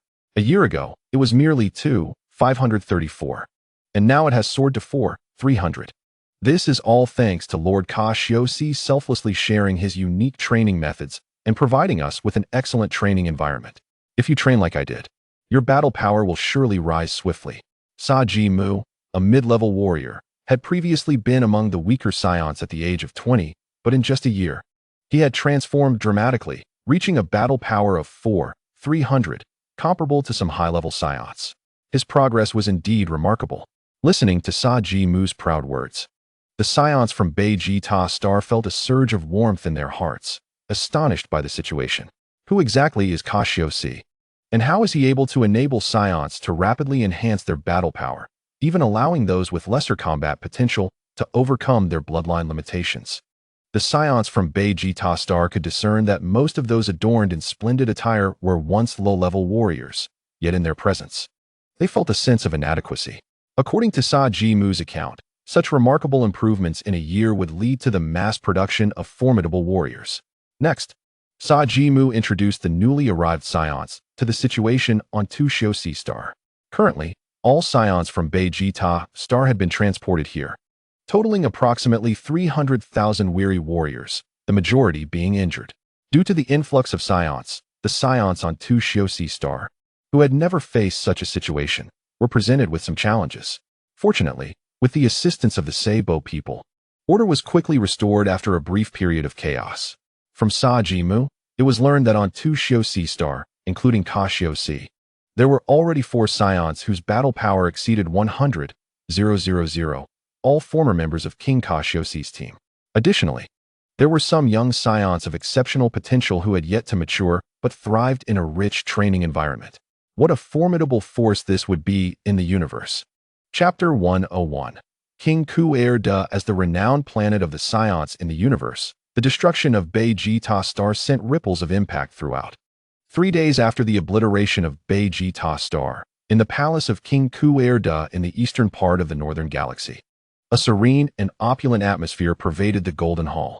King Ku-Er-Da lounged languidly on his throne, propping his chin with his hand, his narrowed eyes gazing at the cosmic beauties dancing below, appearing exceptionally relaxed and content. His towering frame, nearly 3 meters tall, exuded an imposing presence. At that moment, a dark-skinned space being clad in battle attire rushed in, bowing and reporting urgently, "Lord Ku-Er-Da, we have just received word that King Fu Lisha personally led his army to annihilate the Saiyans and Vegeta Star." Oh, a smile that was neither genuine nor dismissive crept across King Ku-Er-Da's face as he sat up slowly, his mood seemingly quite pleasant. Well, it's good that Fu Lisha has come to this realization sooner rather than later. The Saiyans have always been a menace, and that legend left behind can finally fade away. In the legends of the Ice Demon clan, the Saiyans are indeed a great enemy. It is best to eliminate them early. Moreover, this way, Fu Lisha's battle power is diminished, removing a potential threat and preventing him from coveting larger territories. By the way, what news from Kalaway? King Ku-Er-Da inquired coldly, his voice laced with an ominous chill. Fu Lisha was the son of King Ku-Er-Da. Although he was somewhat disobedient, he was still more manageable than his eldest son, Kalaway, who was currently ambitious and seeking to usurp the throne. This eldest son had become increasingly ambitious since being sent out to oversee territories, and his power had surged rapidly, nearly matching King Ku-Er-Da's own. In contrast, Fu Lisha, the second son, though also eager to expand his territory, was less concerned about the throne, focusing instead on his own strength, though he had shown signs of lethargy in recent days. Lord Kalaway has already received word. Oh, what actions has he taken? Fu Lisha has committed such a significant act. He wouldn't remain silent, would he? A glimmer of icy disdain flickered in King Ku-Er-Da's eyes as he coldly questioned. Indeed, Your Majesty, Lord Kalaway has commenced mobilizing his legions, seemingly intent on surreptitiously annexing portions of King Frieza's territory. The dark-skinned extraterrestrial responded cautiously. Upon hearing this, The countenance of King Kyud transformed into one of distress. His eyes narrowed, and his purple lips curled in disdain, exuding a terrifying aura akin to that of a ferocious beast, sending shockwaves throughout the palace. The resounding boom reverberated as the oppressive energy coalesced into an absolute domain within the palace, rendering the structure precarious, as if it might crumble at any moment. After a brief period, as King Kyud regained his composure and his breath settled, he squinted, lifted a goblet from the table, took a few sips, and spoke coldly. Under such circumstances, I cannot simply stand by and allow Kellaway to consume the territory of my beloved son, Frieza. You are to immediately summon my elite forces to aid Frieza and remain vigilant regarding Kellaway's movements. Report any developments to me at once. Yes, Your Majesty. Kyud. The alien, pale as a ghost, felt as though he had been granted a reprieve upon hearing the king's command and bowed respectfully before retreating. Seated upon his throne adorned with golden gems, King Kyud leisurely swirled his goblet, the crimson liquid within swirling ominously, hinting at deeper meanings. Kellaway, do refrain from any underhanded actions, otherwise you shall come to know my true power. King Kyud's purple lips curled into a menacing smile as he coldly articulated these words. He then downed the wine in one swift motion, rising to his towering stature. Casting his scarlet gaze upon the trembling, pallid extraterrestrial beauties below, he declared, "Let the music play, let the dance continue." In the North Galaxy, Kellaway stood with his hands clasped behind his back, suspended in the cosmic void, his indifferent eyes revealing boundless malevolence. Clad in purple, his head, shoulders, and abdomen were encased in a layer of hard white gem armor, while a robust purple tail swayed powerfully behind him. His overall appearance bore some resemblance to Frieza's ultimate form, yet the colors were reversed. Frieza predominantly featured white, with purple accents on his shoulders and arms. In contrast, Kellaway exuded a more masculine aura, imbued with a sense of gallantry. King Kellaway, it was indisputably unwise of King Frieza to annihilate the Saiyans. His forces are now in disarray. We should promptly seize a portion of his territory. Why do we remain idle? Inquired the mech commander, Shavija, with a hint of skepticism etched upon his face. Ah, Shavija, my foolish brother has unwittingly done me a favor, alleviating my concerns. Moreover, he is my own brother. How could I bear to annex his lands? Kellaway replied with casual ease, a mysterious smile flickering in his eyes. His voice then shifted to a somber tone. Should I proceed with such a course of action, my father, King Kyud, would undoubtedly be displeased. He does not wish to witness the expansion of my power. Confronted with the dual threats of King Kyud and Frieza, Kellaway doubted his ability to withstand the repercussions. Although Frieza, his younger brother, was significantly weaker, should the two unite, his forces would face catastrophic consequences. At that point, expanding his territory would be a distant dream. Retaining his current dominion would be a struggle. His brother's erratic nature and slightly superior aptitude for training would certainly pose a challenge. For now, let us disregard matters concerning Frieza. Maintaining a facade will suffice. Once I acquire the fruit of the spirit tree, I shall no longer have any fears. Kellaway waved his hand dismissively and inquired earnestly, have you made any progress? Yes. King Kellaway, I have dispatched numerous personnel to search, yet we have yet to receive any news regarding the spirit tree's fruit. Shavija responded, shaking his head. Do not rush, good things take time. Let us expand our search radius. We must find it. Kellaway gestured for Shavija to leave, his gaze penetrating the depths of the cosmos. He had not enhanced his combat prowess in quite some time and had reached a bottleneck. The rumored fruit of the spirit tree could elevate his strength. Compared to his brother Frieza, he felt somewhat weaker. If he did not strive to break through, he would inevitably be surpassed, and he had no desire to lose everything. Chapter 102, Fusion, the Soul of Time and Space. Amidst the tumultuous rift of time and space, chaos and danger reigned supreme. Cassius had never anticipated that he would plummet into the temporal fissure alongside Bardock. Should he become lost in time and transported to an ancient epoch, it would spell doom for him. The vast blue-green atmosphere surrounding him instilled a sense of dread, the lifeless energy striking him with excruciating pain. This was the chaotic surge of temporal energy, far more perilous than the wormhole he had opened with his soul power. Infused with a terrifying force of time. Where could Bardock have gone? I must find him. Clenching his teeth, Cassius's mind flickered as agony contorted his features. With intense focus, He began to envelop himself in soul energy, navigating through the turbulent chaos. Within the rift, the fabric of space and time twisted and distorted, yielding a tumultuous environment. Odd fissures sporadically opened, threatening to consume anyone within reach. In the face of this rift, pure energy possessed no capacity for resistance. As time trickled by, Cassius struggled, ultimately surrendering to the overwhelming force, standing still within the rift and closing his eyes in contemplation. Moments passed, whether it was a day, a year, or perhaps time held no meaning here. Cassius lost track of how long he had lingered in this void. As Cassius remained within the turbulent flow, his soul energy began to wane. Just as he was on the brink of exhaustion, a miracle occurred. A gentle warmth surged from his chest, spreading throughout his body, while a peculiar power took root in his mind. What a comforting sensation, much like the time he had spent in that dark space. Cassius felt a sense of relaxation wash over him, a soothing warmth enveloping his being. Suddenly, it dawned on him. This eerie yet dark green space was reminiscent of his previous experience.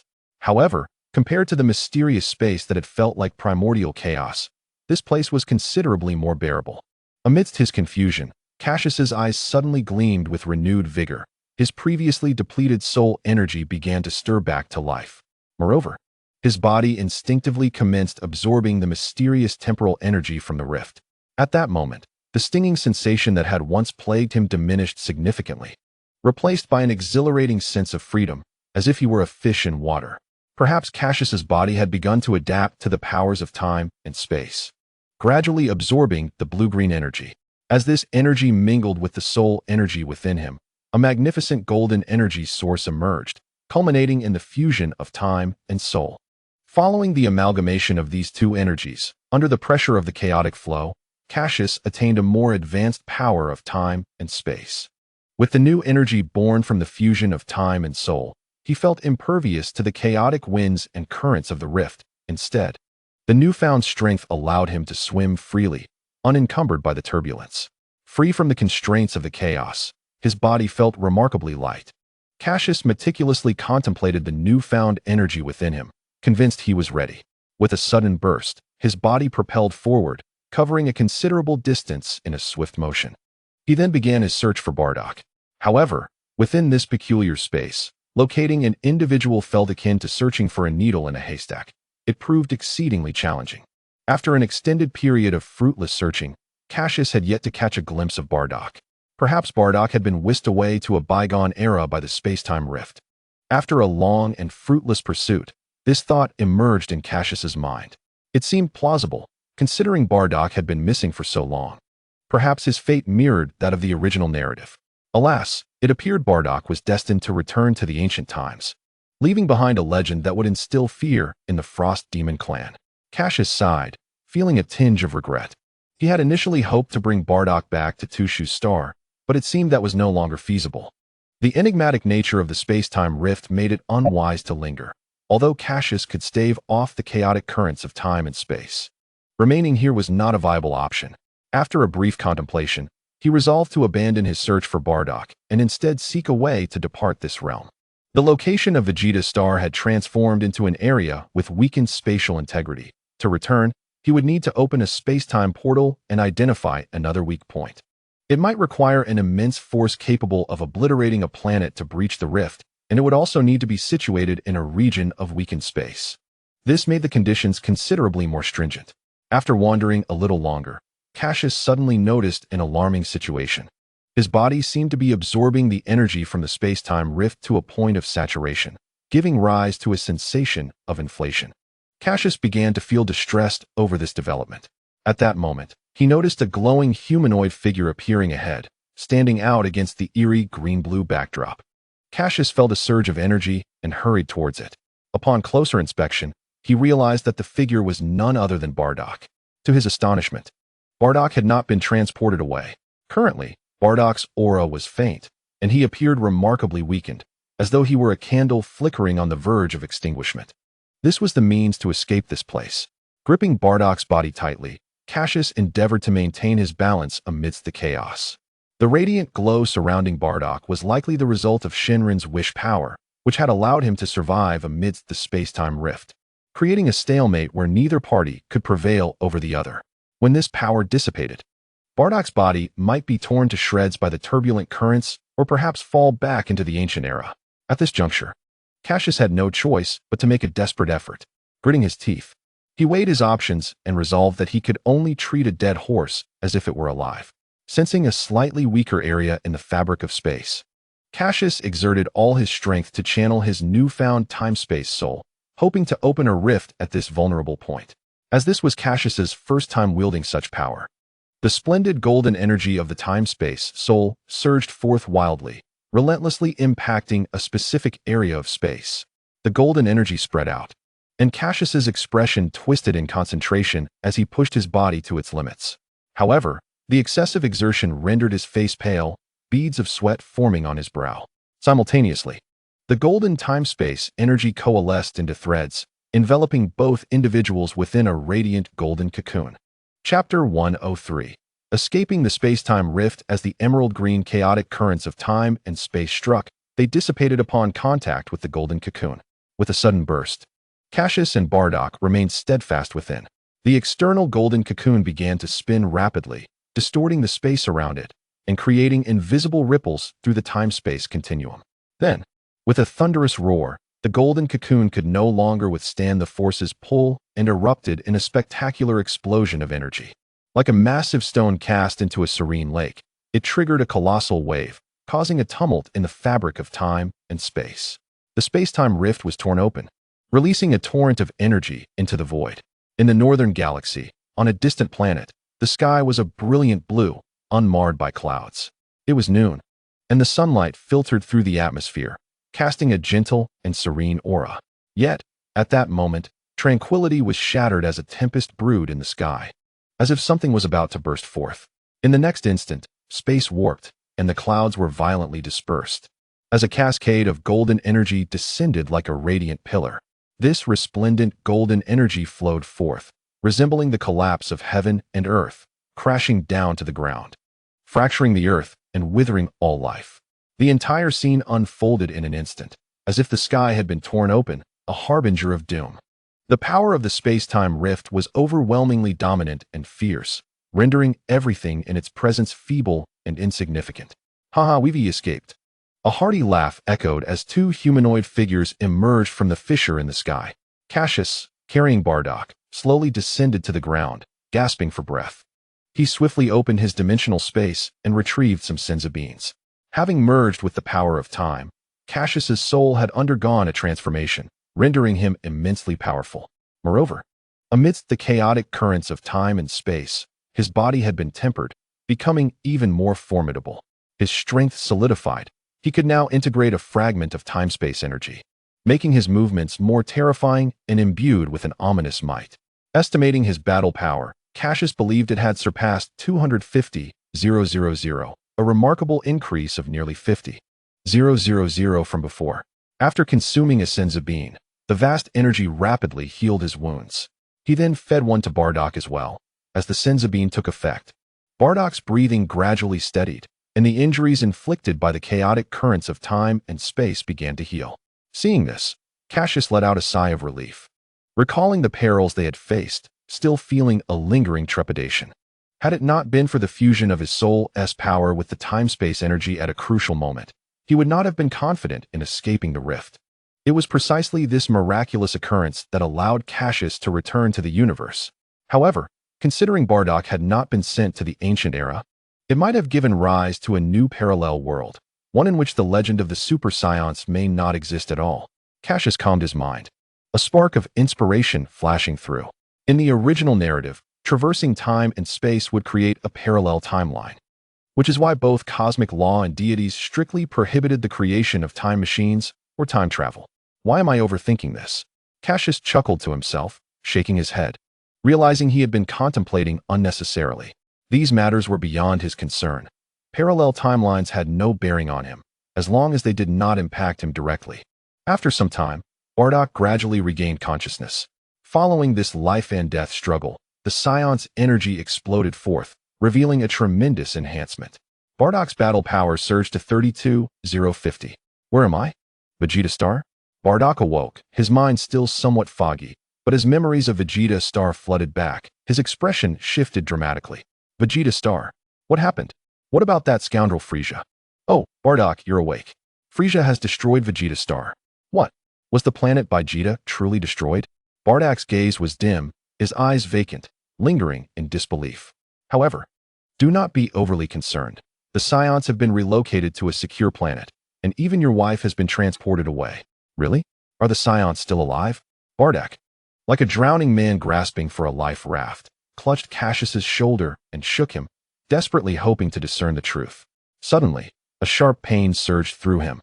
Bardock clutched his head, staggering as beads of sweat trickled down his forehead. The curse of Kanasha? Cassius glanced at Bardock, indicating his inability to assist. This peculiar curse was beyond the remedy of Senzu beans and could only be eradicated through similar supernatural powers or the Dragon Balls. The curse of Kanasha leaned towards the magical realm, and Cassius, entirely ignorant of magic, found himself powerless to alleviate Bardock's suffering. Fortunately, the pain subsided as quickly as it came, and soon Bardock's demeanor normalized, his breathing becoming steady. What visions have you seen? Cassius inquired, furrowing his brow with curiosity. Bardock wiped the perspiration from his brow, surprised that Cassius was aware of his condition. However, since he was aware of the curse of Kanasha, there was no need for Bardock to conceal anything. Fragments of disjointed images flooded his mind, devoid of meaning. Oh, Cassius nodded lightly, choosing not to press further. By the way, what do you mean when you say the Saiyans have been relocated to another planet? Bardock collected himself and turned to Cassius, inquiring about the fate of his people. In Bardock's heart, the Saiyan race was his responsibility to protect. Even if Vegeta was lost, as long as there were Saiyans, they could create another Vegeta. Do not panic. This tale is lengthy, so allow me to explain. Cassius, observing Bardock's striking resemblance to the future Son Goku, smiled and gestured for patience before unfolding the narrative. Chapter 104. Return. The destruction of Vegeta was something I had foreseen. It would not permit the survival of the Saiyans. Thus, I arranged everything in advance, utilizing a miraculous power to transport the Saiyans away at the very moment of Vegeta's demise. Rest assured, as long as your wife did not perish in battle against the Frieza force, she should be safe on the planet I designated. Bardock listened intently, and upon learning that his wife and the Saiyans were safe, he nodded in affirmation, this news being the most uplifting he had received. His eyes brimmed with gratitude as he silently mouthed words of thanks. Cassius noted Bardock's expression, inwardly satisfied that his efforts to save him were not in vain. Bardock, known in the original narrative as the first to transform into a Super Saiyan, could be a significant ally if he could be befriended or recruited. By the way, where are we currently? Cassius looked around, his expression revealing his confusion. He needed to ascertain their location before initiating spatial movement, ensuring they would advance purposefully and not lose their way. This planet reminds me of others I have battled on. It is likely the planet Vegeta, located in the northern galaxy, northeast of Vegeta, approximately 3 months' travel away. Furrowing his brow, Bardock observed the surroundings and declared aloud, since we know our location, let us depart for the planet Tuxus. Cassius smiled slightly, nodding, then proceeded to explain spatial movement to Bardock. I did not realize you possessed such remarkable abilities. Does this mean you can traverse the cosmos at will? Bardock gazed at Cassius in astonishment, recognizing the utility of such powers for interstellar travel or warfare. It is nothing. Prepare swiftly. Cassius smiled calmly, paying little heed to Bardock's surprise. He gestured for Bardock to grasp his hand, closed his eyes, and initiated spatial movement. The new power of the Soul of Time surged forth, extending the range of Cassius's spatial movements. Tuxus Planet. A serene day unfolded under a cerulean sky. 3 days had passed since the destruction of Vegeta, yet Cassius had not returned, and with a significant influx of Saiyans, concern began to mount regarding his safety, casting a heavy pall over their hearts. Alas, why has the captain not yet returned? Could something have gone awry? In a spacious conference hall, Buchan paced anxiously, his tone revealing doubt as he frequently glanced at the few individuals seated nearby. The captain has been away for so many days. By now, he should have returned, right? Barrow chimed in, his voice laden with worry, his expression grave. Cassius, brother, why has he not come back? Jiling spoke softly from the side, her eyes sparkling with hope as she clasped her hands in prayer for Cassius. Alas, we do not know what has transpired with King Cassius. It is deeply concerning. murmured Dean, his rough voice tinged with unease. The expressions of others in the conference room, Potties, Bitar, Ferial, and Lena, were equally varied. We hope that King Cassius returns soon. The Scions need a pillar of support, and we cannot make significant decisions without him. Just as the assembly voiced their concerns for Cassius, a resounding voice erupted from outside. Cassius has returned. Cassius has returned. Buchan exclaimed excitedly. Huh, I knew Captain Cassius would be fine. Ji-Ling, you are simply too eager for his return. Buchan's face transformed with excitement as he leapt up, mocking Ji-Ling's residual sorrow. With that, he dashed out of the conference room, kicking open the metallic door. You brat. Buchan, how dare you mock me? Weren't you worried just moments ago? Stop right there. Ji-Ling, shaking off her previous sadness, glared angrily at Buchan's retreating figure, shouting furiously. Within moments, everyone in the conference room rushed towards the entrance, where a throng of figures began to gather on the open ground outside. Bardak? Potties and the others felt a slight shift in their expressions upon seeing Bardak standing beside Cassius, their hearts struck with awe. From Bardak emanated a formidable aura. His reputation among the Scions was significant, and Potties and the others were not unfamiliar with him. They knew well of Bardak's ascent from a lowly warrior to a legendary figure. With such a clear background, they held deep respect for a warrior of his caliber. Yet, they had not anticipated that Bardak's power had grown to an unfathomable level, far beyond their reach. Bardak, you are the renowned Scion warrior among the lower-ranked Scions, are you not? I am Potties. Perhaps you recognize a few others here, Bitar, Harit.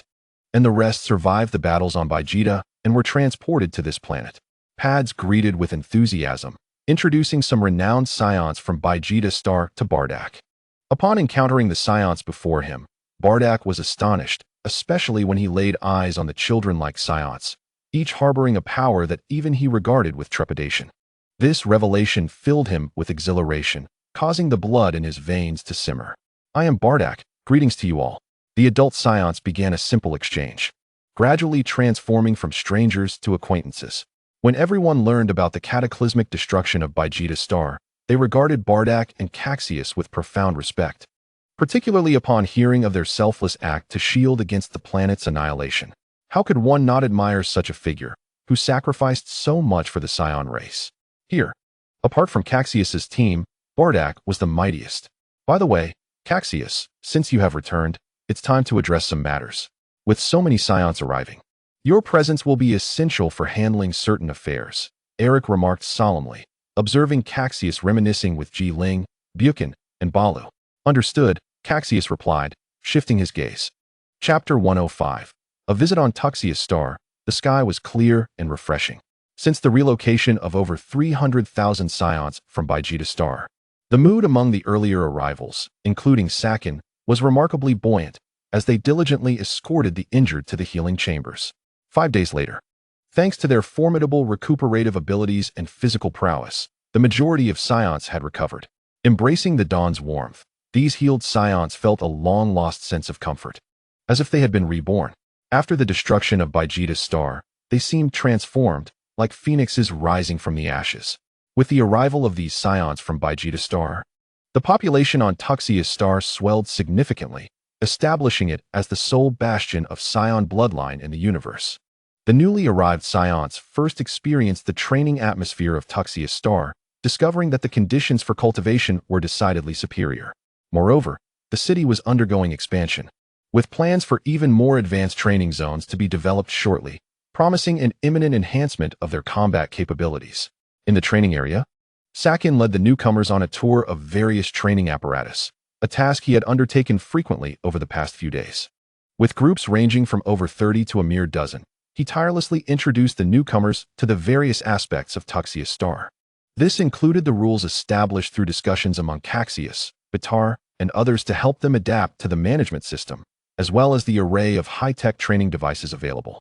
This is the primary gravity training chamber, adjustable up to 100 times normal gravity, accommodating 5 individuals at a time, Sakin explained, gesturing toward a compact gravity room.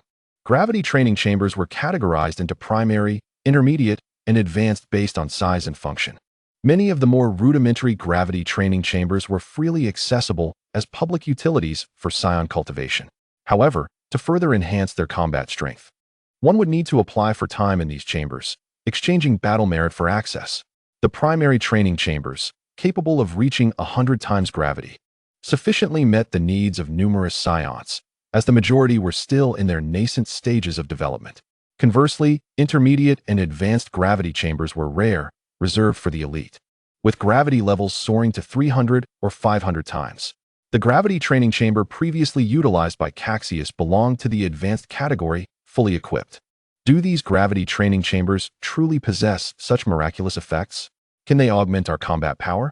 Some Saiyans inquired curiously, their eyes sparkling with intrigue.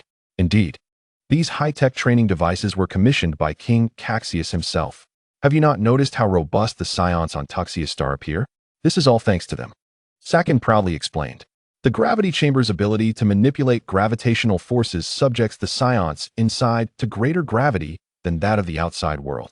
Thus, under this pressure, their remarkable adaptability would enable a steady increase in combat strength.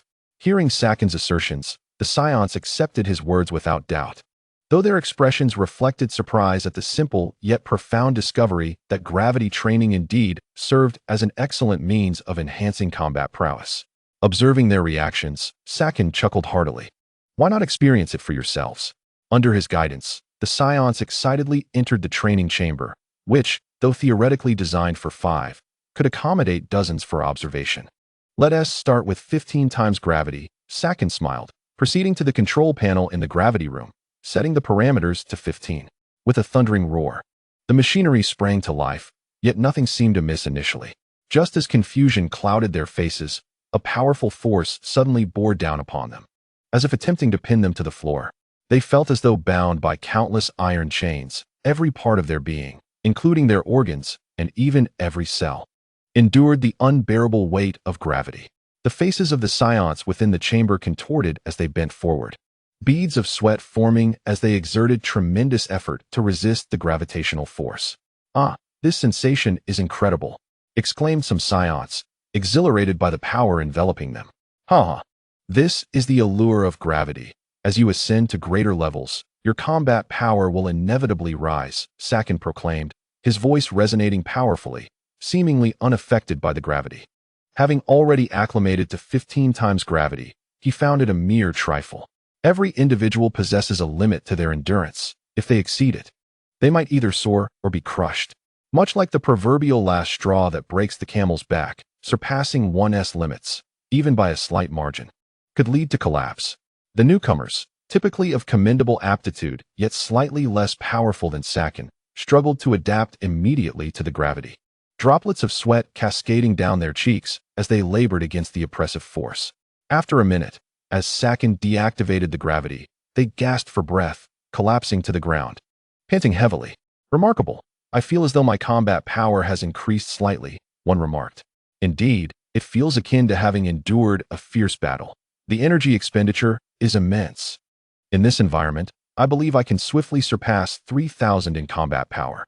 These Saiyans gazed at the gravity training chamber with wide, eager eyes, as if beholding a stunning beauty, their expressions brimming with fervor. At that moment, Saiyan suddenly received a message, causing his expression to shift abruptly. "Ladies and gentlemen, cease your excursions. A communication from headquarters has just arrived. King Cassius has returned. Assemble immediately at the central square of the city and follow me." Chapter 106. The significant event at the central square. What? King Cassius has returned? Upon hearing this from Sakimu, the crowd was taken aback. Sakimu displayed a look of surprise at the news of Cassius's return, while the Saiyans from Vegeta Star exchanged glances filled with curiosity and anticipation. Excited yet apprehensive about meeting this leader they had never encountered before. The prospect of finally meeting Cassius stirred a complex mix of emotions within them. During their time on Vegeta Star, they had obeyed the commands of King Vegeta, and now, with a new leader, they found themselves somewhat at a loss. It was said that it was Cassius who facilitated their transport to Tuxiu planet at the time of Vegeta's destruction, thus saving their Saiyan lineage. Consequently, their feelings towards Cassius were intricate, filled with curiosity and gratitude. As seasoned warriors who had endured large-scale invasions, these Saiyans were evidently more mature. With their exceptional qualities and formidable combat prowess, they embodied the very traits Cassius sought to cultivate. He aimed to guide them towards rationality rather than the notorious barbarism that once defined the Saiyan race. King Cassius has returned. All Saiyans, gather at the central square. The announcement echoed through the streets. Whether training or engaged in combat, every Saiyan set aside their tasks and made their way to the central square. Groups of Saiyans soared into the sky, quickly filling the air with their dark silhouettes, their faces etched with urgency as they vanished into the horizon like streaks of light. Moments later, they descended like raindrops, landing on the white marble floor of the central square, a vast area ample enough to accommodate the multitude of Saiyans. Aside from those severely injured and recuperating in medical pods, nearly all Saiyans on Two-Shio-Si planet responded to the call and gathered here. Their expressions were animated. Whispers of excitement filled the air as they eagerly gazed towards the grand platform towering several meters high in the center of the square. A magnificent golden throne stood proudly there. Indeed, shortly thereafter, a procession of figures descended from the sky onto the platform. With their arrival, an overwhelming aura surged forth. Sweeping through the crowd like a tidal wave, an intense pressure enveloping all the Saiyans in an instant. At the forefront stood a young Saiyan clad in a platinum battle suit, adorned with 3 teardrop-shaped golden earrings. Though youthful, he exuded the most formidable presence among the assembled figures. Behind Cassius stood Buku En, Ji Lingba Luo, Ai Li Ku, Bada Ku, and others, all standing resolutely. Thus, the highest authorities of the Saiyans were gathered. Observing this scene, the Saiyans below fell silent, their expressions a mix of awe and trepidation as they gazed at the figures on the platform. Despite their extensive combat experience and numerous encounters with war, they were momentarily intimidated by the aura emanating from the Saiyans above. Cassius, with his amber eyes surveying the crowd, felt a surge of accomplishment as he beheld the throngs of Saiyans below. If nurtured properly, these Saiyans could indeed pave his path to becoming a true cosmic emperor. In the universe, while power may not hold significance for the strong, it certainly serves as a valuable asset. The distinction between having influence and lacking it is profound, not merely in the combat assistance one's subordinates can provide. In the Dragon Ball universe, a powerful warrior could single-handedly annihilate an entire faction. In such instances, the role of influence might seem negligible. However, the true essence of influence lies in its mastery over resources and information, along with the ability to summon subordinates at will, delegating tedious tasks and menial labor to them. Consider the formidable Frieza. With a mere flick, he could obliterate a planet, yet he cultivated a formidable faction. Why?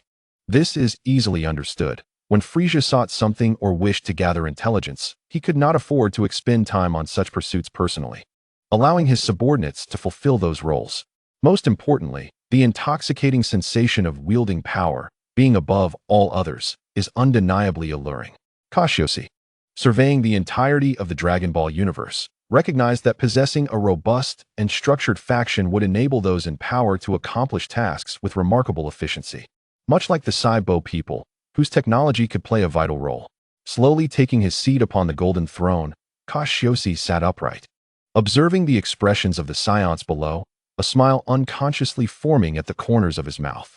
In that moment, Cassius's mindset shifted rapidly, his chest swelling with fervor. Raising his arm, he pressed down with his palm, unleashing a formidable oppressive force that reverberated through the hearts of the gathered Saiyans. To amplify the sense of authority, Cassius infused a hint of his soul's power into the display. In an instant, his aura struck the gathered crowd like a hammer, akin to the legendary conqueror's haki. Welcome to Two-Shio-Si planet. His voice was steady and commanding, not particularly loud, yet it resonated clearly in the ears of every Saiyan, echoing within their hearts. This commanding presence instantly captivated the Saiyans, their eyes fervently fixed upon the gallant figure atop the platform, listening intently. Noticing their reaction, Cassius nodded in satisfaction before adopting a stern expression as he continued. Once under the leadership of King Vegeta, we Saiyans followed Frieza into battles across the cosmos. But what did we gain? Not honor or merit, but rather Frieza's suspicion and distrust, culminating in the annihilation of our home planet and the brutal slaughter of our kin. Did he think he could eradicate us and rest easy? He was gravely mistaken. We Saiyans are a proud warrior race, and our honor and dignity shall not be trampled upon. We must remember this hatred, for it will not be long before we seek retribution. Chapter 107. ascending the golden throne. Casting a glance around, Cassius absorbed the expressions of all the Saiyans, successfully stirring the hatred that simmered within them. Their eyes ablaze with fervor. Sensing that their emotions had been adequately ignited, Cassius continued, "We Saiyans on Shiosi planet have come here to escape. Remember this humiliation. Let it spur you to train diligently, that the name of the Saiyans may resonate throughout the universe, and may Frieza descend into hell." With that, Cassius unleashed the full extent of his aura, a torrent of power roaring forth, akin to an avalanche, pressing down with immense weight. In an instant, the skies darkened. Winds howled, and the atmosphere trembled as powerful energies tore through the air, crackling with eerie arcs of electricity, manifesting various phenomena. The Saiyans below felt an overwhelming pressure constricting their chests, causing their breaths to falter. Expressions of shock etched upon their faces as beads of cold sweat formed on their brows.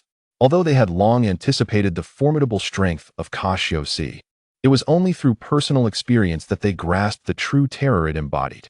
Their gazes towards Cassius were imbued with a mixture of reverence and fervent admiration.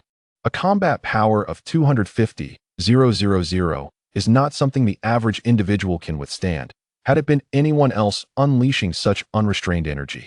Some Saiyans might even have been rendered unconscious. In the face of Cassius's colossal energy, all Saiyans felt as if they were mere small boats adrift in a vast ocean, in imminent danger of capsizing. They felt profoundly insignificant, yet in that moment, an infinite confidence surged within their hearts. Saiyans are inherently drawn to the strong. It is a memory etched in their bloodline, as only a powerful warrior can command their unwavering allegiance. Under the leadership of such a formidable chieftain, what reason would the Saiyans have to despair regarding their vengeance? In that instant, all Saiyans found a newfound faith within themselves. Seated upon the throne and observing the reactions of the Saiyans below, Cassius offered a faint smile, fully aware that his objectives had been achieved. As the supreme ruler of the Saiyans on Shiosi, dispensing both grace and authority was the prerogative of a king. Cassius's actions unequivocally affirmed his dominion over the Saiyans of Shiosi. He then turned his gaze to Jiling, Buken, Ba Luo, Ai Liku, Beta Air, and Ba De Ku, intent on intensifying the conviction that resided within the hearts of the Saiyans. At that moment, he endeavored to elevate the already soaring atmosphere even further. Jiling and the others understood the intent and stepped forward, unleashing their own energies. Instantly, a colossal wave of energy surged through the heavens and the earth. Surrounding them, a translucent white aura enveloped their forms, with Buken exhibiting the most extraordinary power. Reaching 120,000, followed closely by Jiling at 110,000. Following them were Ba Luo, Ba De Ku, Ai Liku, Pa De Si, Dien, Lina, and others. The convergence of their energies erupted like a volcanic explosion, causing the very ground to tremble, and the overwhelming aura rendered the atmosphere nearly suffocating. What terrifying power! Is this truly the strength of King Cassius? It seems we Saiyans can attain such might. Compared to King Vegeta, King Cassius's power appears rather diminutive. Will we too become this strong in the future? Surely we can, for the training on Shiosi is far superior to that on Vegeta. The Saiyans below murmured amongst themselves, their eyes gleaming with excitement as they gazed at the imposing figure of Cassius, resplendent in his platinum battle attire, exuding an aura of supreme authority. King Cassius, King Cassius. It was unclear who initiated the chant, but soon the sound swelled into a unified roar. All the Saiyans directed their fervent gazes towards Cassius, unabashedly displaying their admiration and zeal. Observing the radiant and gallant Cassius upon the platform, Fei Li's eyes suddenly brightened, her young heart profoundly shaken. Hours had passed since the assembly in the square, and all the Saiyans were invigorated, filled with enthusiasm and diving headfirst into their training. The impact of Cassius and his companions had left a powerful impression, prompting nearly all Saiyans to flock towards the training area, igniting a fervor for cultivation on Shiosi. Within a grand palace complex imbued with an ancient Eastern essence. In a side hall, Cassius, Ai Liku, Beta Air, Jiling, Buken, and Pa De Si convened to deliberate the future of the Saiyans on Shiosi. Following a census conducted by the Saibo people, It was revealed that there were currently 350,000 individuals on 2-Shio-C, comprising 372 male Saiyans, and 636 female Saiyans, with a balanced gender ratio. Lina stood and reported her role as one of the few adept Saiyans entrusted with recording essential information about the Saiyans on 2-Shio-C, with the assistance of the Saibo people. Otherwise, the Saiyans' temperament would not lend itself to the tediousness of such tasks. Thanks to the scientific intellect and advanced technology of the Saibo people, the information regarding the Saiyans was compiled in a remarkably short time. This number is substantial, and with such a considerable population, our power could easily become a mid-tier force. AI Lee nodded in agreement after hearing this. Indeed, this more than 30,000 is sufficient to sustain the proliferation of our Saiyan lineage. Cassius mused, feeling a sense of satisfaction. Initially, he had intended to use the power of the dragon to ensure the survival of all Saiyans, but was caught off guard when Frieza dispatched troops to slaughter first, before annihilating Planet Vegeta, resulting in many unnecessary sacrifices. This also underscored the importance of conditions when making wishes with the Dragon Balls. In the future, Cassius would undoubtedly exercise greater caution when making wishes. As for why he did not allow the dragon to transport the Saiyans from Planet Vegeta beforehand, Cassius had his reasoning. If the Saiyans had suddenly vanished, Frieza would have undoubtedly gone on a rampage searching for them. It was more prudent to create the illusion of total Saiyan extinction. Even if Frieza ultimately discovered that the Saiyans were still alive, by then, Cassius would have already matured. In the universe, aside from certain species capable of asexual reproduction, such as the Namekians, who lack females except for male warriors, Saiyans require sexual reproduction. This population of over 30,000 Saiyans is entirely sufficient for the continuation of their bloodline. Next came the discussion regarding the defense of 2-Shio-C. To safeguard the planet's security, it is imperative to establish a dedicated combat force to guard 2-Shio-C. Furthermore, a training regimen for Saiyan children must be devised. Not having managed the household, Cassius found these bothersome matters inundating him like a tidal wave. The multitude of responsibilities requiring comprehensive coordination was overwhelming.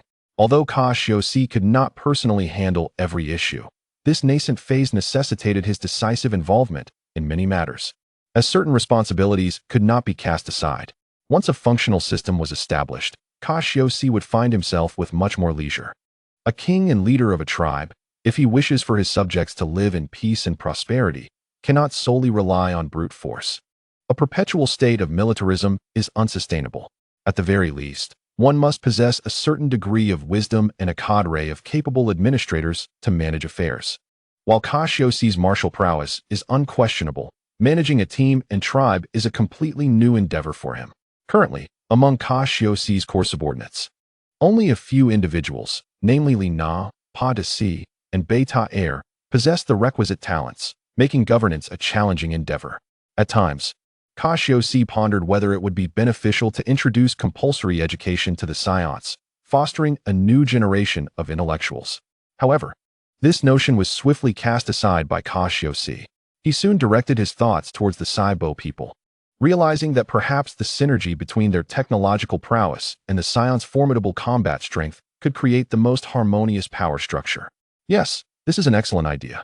We can select 30,000 elite Saiyan warriors to form the 2-Shio-C Guardian Corps. Cassius proposed the establishment of the 2-Shio-C Guardian Corps, a number determined based on the Saiyan population. Given the considerable number of Saiyans, most of whom are warriors, selecting a force of 30,000 for the Guardian team would nearly encompass all the exceptional Saiyan fighters.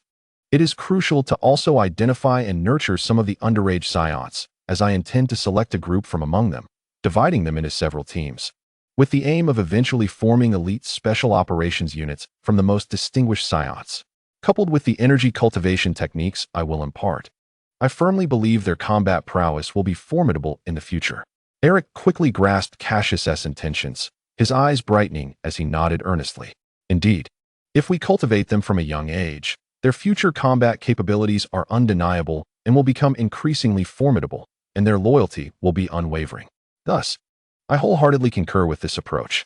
Concurrently, we must expedite the establishment of the forces tasked with safeguarding the planet Tuxius, starting with the selection of current Saiyans. In light of this, Aunt Lena, Please choose the strongest candidates from the list of Scions. I entrust this matter to you. Cassius turned to Lena, addressing her directly. Understood. Lena stood tall, her remarkable curves captivating, her graceful figure evident. Regarding the formation and training of the underage Scions, I will delegate that responsibility to Ji Ling and Barlow. In the future, they will become the backbone of Tuxius. Cassius smiled faintly, his authority unmistakable. Very well, it shall be as you say. In the ensuing days, Cassius and Eric busied themselves with these tasks. Eric and Lena found their work rather straightforward. Upon receiving the list of Scions, the Scions of Tuxius eagerly volunteered to join the Guardian Force, promptly establishing a protective unit. It is worth noting that Scions are inherently warriors, and there was no need for compulsory enlistment. Each Scion surged into the Guardian team with the ferocity of wolves. They all enthusiastically signed up, even engaging in fierce disputes over available positions. Once the final list was announced, those Scions not selected for the Guardian team returned home filled with regret and remorse, intensifying their training as if failing to join the Guardian team was a source of great shame. The scientists among the Cybois, responsible for the registration, were left astounded, exclaiming in disbelief. Their minds could not comprehend the Scion's fervent desire for battle. The Guardian team of Tuxius is primarily responsible for the safety of the entire planet. Yet there are no nearby celestial bodies posing a threat to the Scions. Thus, those selected for the Guardian team spent their days in the gravity training chambers, just like the other Scions. On the other hand, Cassius faced a much more complex task in forming the Special Forces. The first requirement was for members to undergo energy training, necessitating the selection of Scions with exceptional talent and aptitude. After 2 weeks of deliberation, the personnel were finally determined. Cassius ultimately selected 50 underage Scion children, most of whom were quite young. The younger they are, the more receptive they are to Cassius's teachings, with less susceptibility to external influences, allowing for greater potential. However, Scions mature early, and these children were thrilled to know they had been chosen by King Cassius for special training. Among them, Faye Bilali was evidently selected. As it was only natural for Eric's disciple to receive preferential treatment, Eric had already earmarked these resources and positions for him. Cassius did not elaborate further, recognizing that although Faye Bilali could be somewhat bothersome, his talent was commendable. Aside from the incident that angered the god of destruction Beerus, nearly resulting in the annihilation of the Scion race, Cassius found little to dislike about him. Having previously battled against the Frieza force, Faye Bilali had fortuitously improved his combat strength to 1203, enhancing his already notable prowess. He stood out like a swan among a flock of ugly ducklings. Despite his previous brashness towards Cassius, perhaps having been saved by him, coupled with the knowledge that Cassius had ascended to become the king of the Scions, Faye Bilali's demeanor shifted to one of respect and admiration. This transformation surprised Cassius, who initially thought him to have changed his nature. Upon reflection, Cassius understood and smiled faintly, silently acknowledging the lad's intelligence. Chapter 109. Jine's concerns. Humph, what are you doing? Faye Bilali exclaimed angrily, glaring at Ji Ling, who was toying with his hair. Hee, little brat, you have finally fallen into my hands. I shall train you well. Ji Ling laughed with a ringing voice, her tone laced with mischief as she ruffled his hair. The previous arrogance of this little boy had irked her for quite some time, and now she relished the opportunity to play tricks on him. Perhaps by nature, Ji Ling and Faye Bilali were not well matched. Their relationship was fraught with tension, each glaring at the other, neither willing to yield. Ji Ling could not tolerate Faye Bilali's arrogance and his tendency to report to Eric, which only fueled her frustration. Yet, given that he was the disciple of Eric, Cassius's adoptive father, she refrained from physically reprimanding him. Faye Bilali's parents had perished while battling the Frieza force, leaving him alone to reside with Eric in Cassius's home. This situation only intensified Ji Ling's irritation, as she had yet to move into Cassius's house, while this annoying brat had already taken residence. Ji Ling felt a surge of anger, her beautiful eyes often casting reproachful glances towards Cassius. In response, Cassius protested his innocence.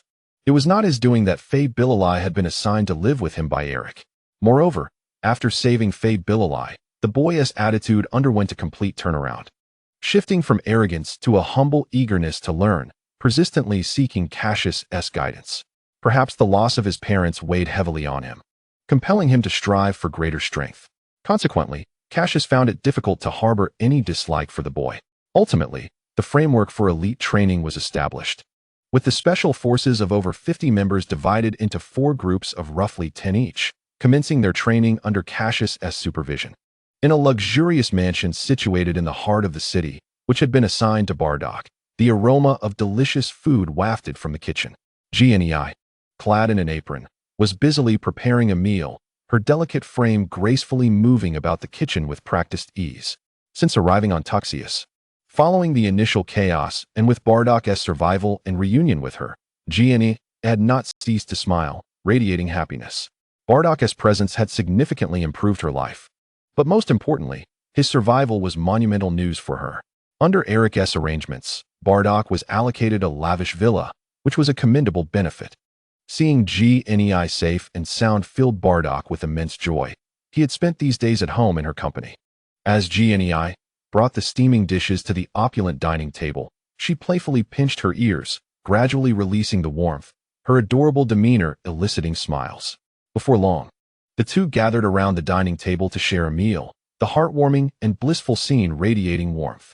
During their time on Tuxius, the days spent with Bardock were the happiest moments Gnei had ever experienced. Badak, when shall we retrieve Kakaluot? That planet known as Dichio is indeed quite remote. With the training methods provided by King Cassius, it would be splendid to bring him back. Who knows, Kakaluot might one day blossom into an exceptional warrior. Janae softly inquired, her eyes shimmering with a hint of longing. Janae, now is not the time to fetch Kakaluot. The Saiyans on Tuxiusi Star are at a critical juncture, and we cannot afford to leave carelessly. Badak replied with a slight frown, setting down his utensils and pondering for a moment. But with King Caxiusi here to oversee, we could simply take a spaceship to bring Kakaluot back. He is our child, Janae exclaimed, her expression one of surprise, her emotions igniting. Discussing their child stirred her maternal instincts, causing her to become animated even in front of her beloved husband. I feel that Kakaluot would thrive better on Dichio, which would greatly aid in his growth. Perhaps we could wait until he matures a bit more before bringing him back. Is this due to the fragments in your mind? Yes, those glimpses of the future reveal Kakaluot's potential to become a Super Saiyan. Super Saiyan. Janae paused momentarily before recalling the ancient legend that had been passed down through the ages. What? Kakaluot is merely a low-level warrior. How could he possibly become a Super Saiyan? Janae gasped softly, her eyes filled with skepticism. I cannot be mistaken. Though the fragments in my mind are chaotic and fragmented, they depict events that will unfold in the future. The destruction of Planet Vegeta has validated the authenticity of my visions, and the curse of Kanasha has imbued me with a glimpse of the future. Thus, Kakaluot must remain on Dichio. Badak raised his gaze, his eyes resolute as he spoke earnestly to Janae. However, if you wish to see Kakaluot, we can discreetly observe his growth. Janae nodded, seemingly entranced, understanding the significance of their son's future and willing to endure the pain of separation. By the way, Badak, do you still feel the pain? That curse? Yes. The curse of the Kanasha is formidable, and currently, there is no remedy. What shall we do? Perhaps you could consult King Caxius. He might have a solution.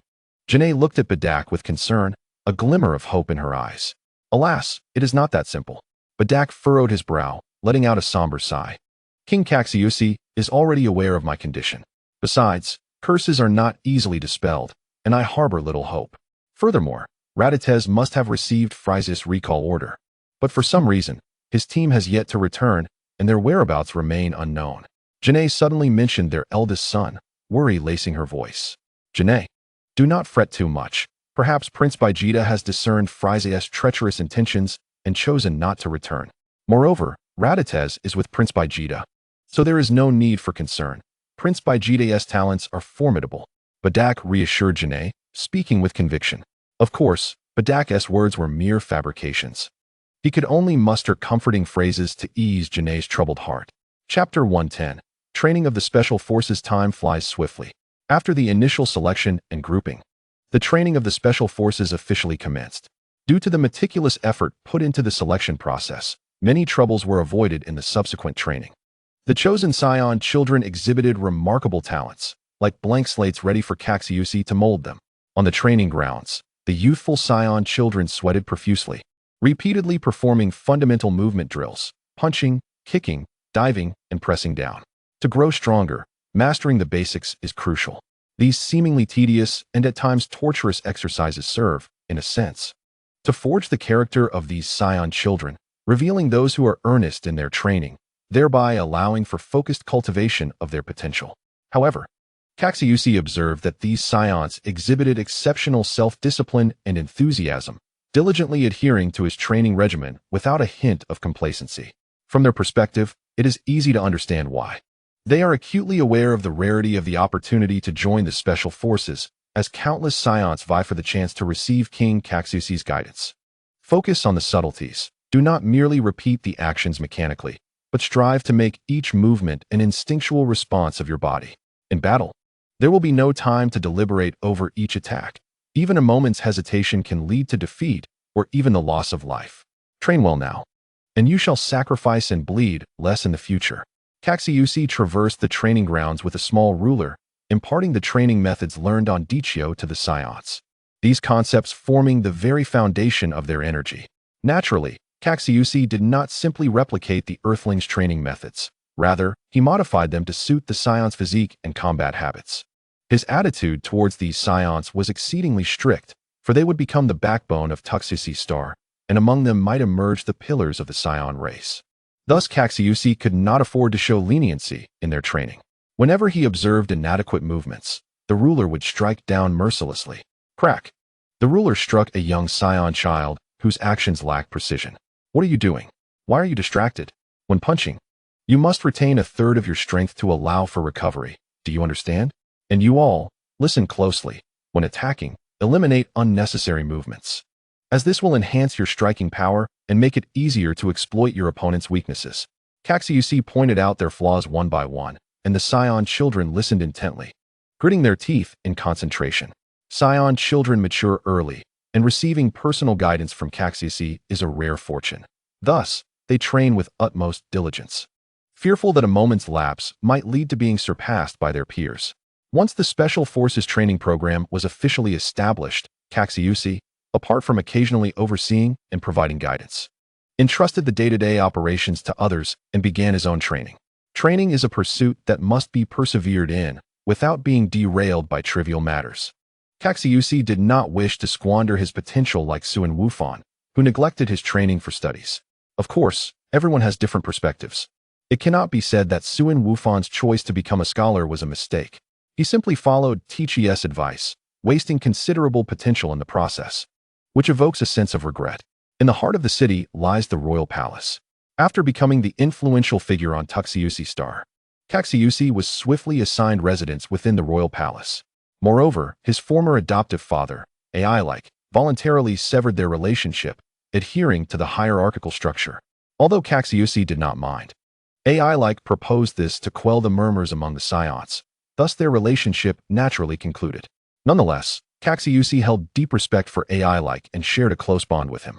In fact, after the conclusion of their formal ties, Cassius cherished his friendship with AI-like's family even more, often affectionately referring to Failure as mother. In the afternoon, after a period of training, Cassius wiped the sweat from his brow, entered the opulent and spacious bathroom, enjoyed a refreshing cold shower, and then returned to the hall to prepare for his meal. Certainly, it is perplexing how Ji Ling, in a moment of whimsy, dismissed the servants from the kitchen, aspiring to prepare a meal for Cassius. To her surprise, Cassius did not decline her offer and allowed her to proceed into the kitchen.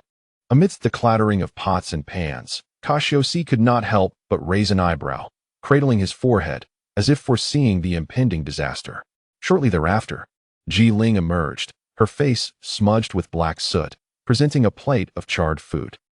Ji Ling, after all that time in the kitchen, this is what you conjured? Cassius remarked, exasperated, as he peered at the carbonized dish. Yes, Cassius Gidge. She replied cheerfully. Could you tell me what you think I made?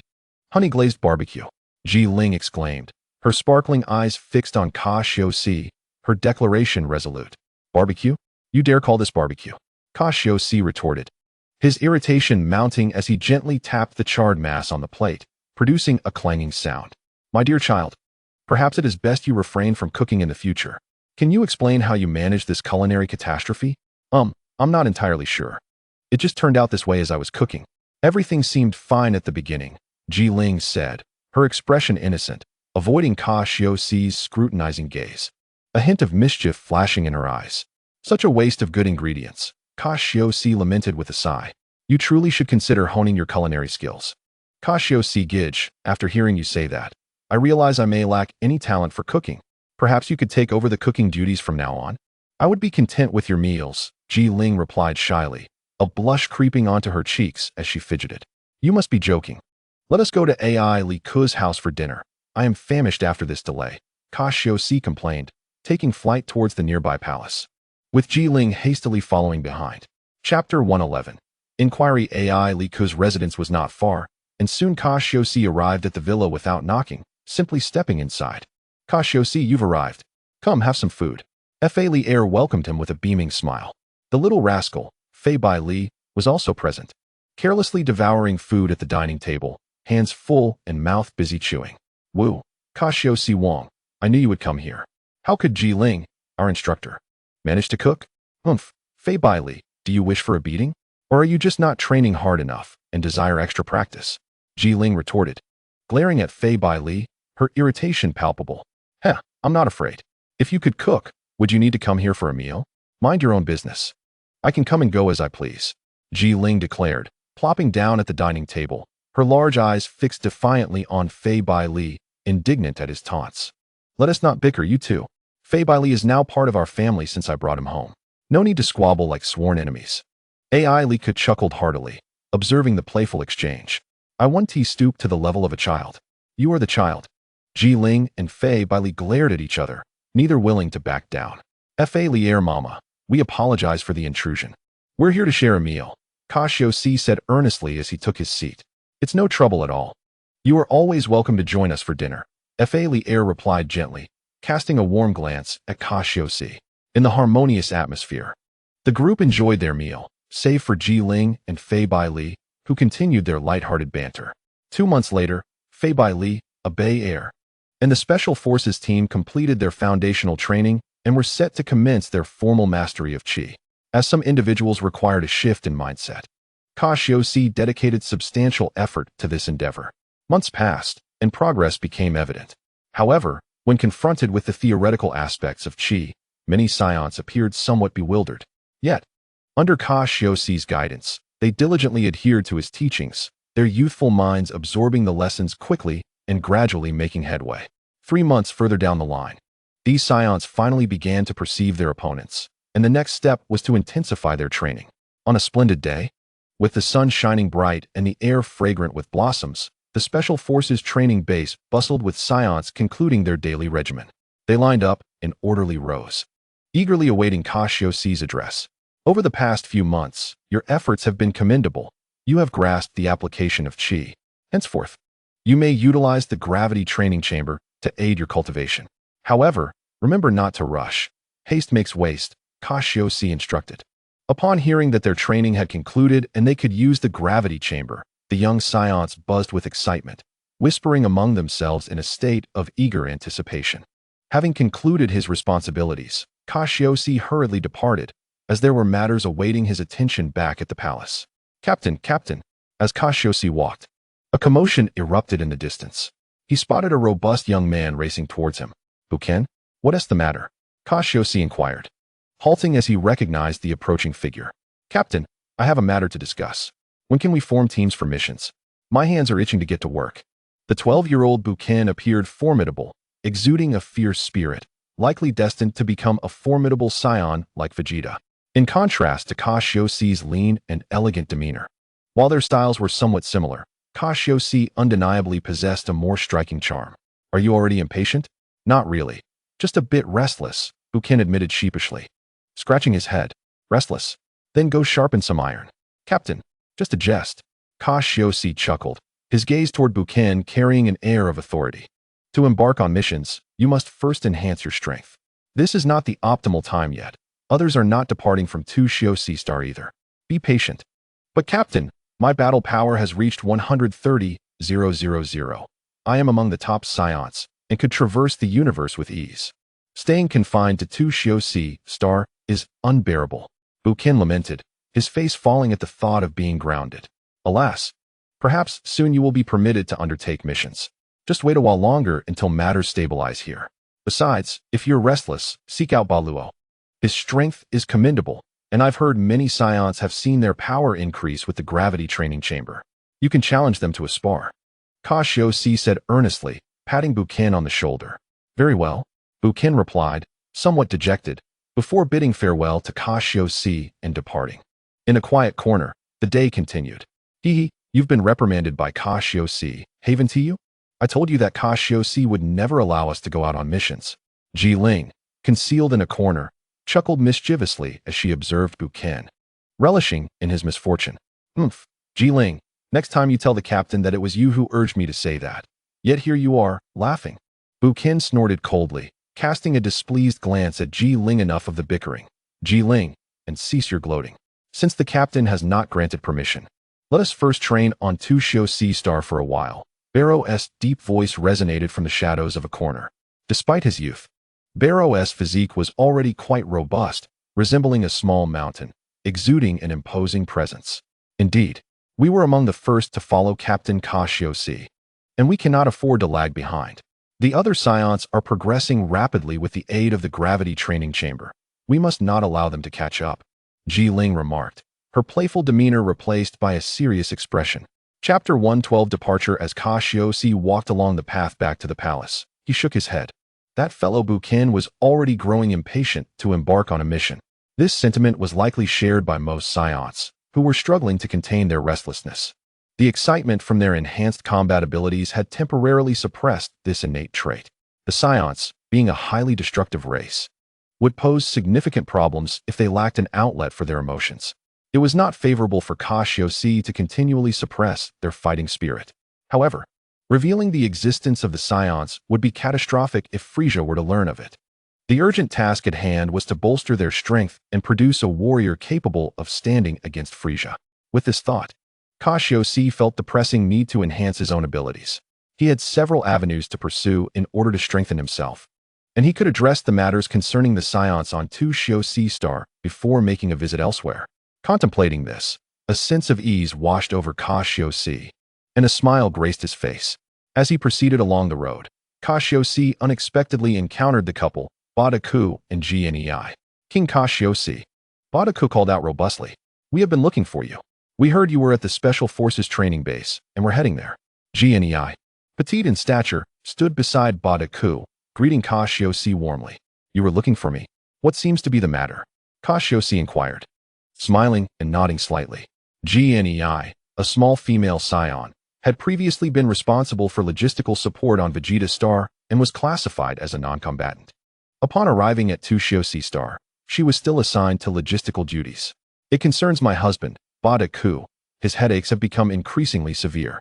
I wonder if King Cassius has any means to dispel the curse of the Kanasha people?" Gnei gazed at Cassius with hopeful eyes as she spoke. Cassius turned his gaze toward Badaku, contemplating for a moment before responding. "I am aware of the curse afflicting Badaku. To my knowledge, there are several methods to lift the Kanasha curse. But the ability to foresee future events it grants him, while painful, can be viewed as a formidable power. Retaining it could provide a significant advantage." Upon hearing this, Badaku's eyes sparkled as he nodded in agreement. "By the way, I will soon be leaving Tushio Sea Star to travel to Yadalate Star.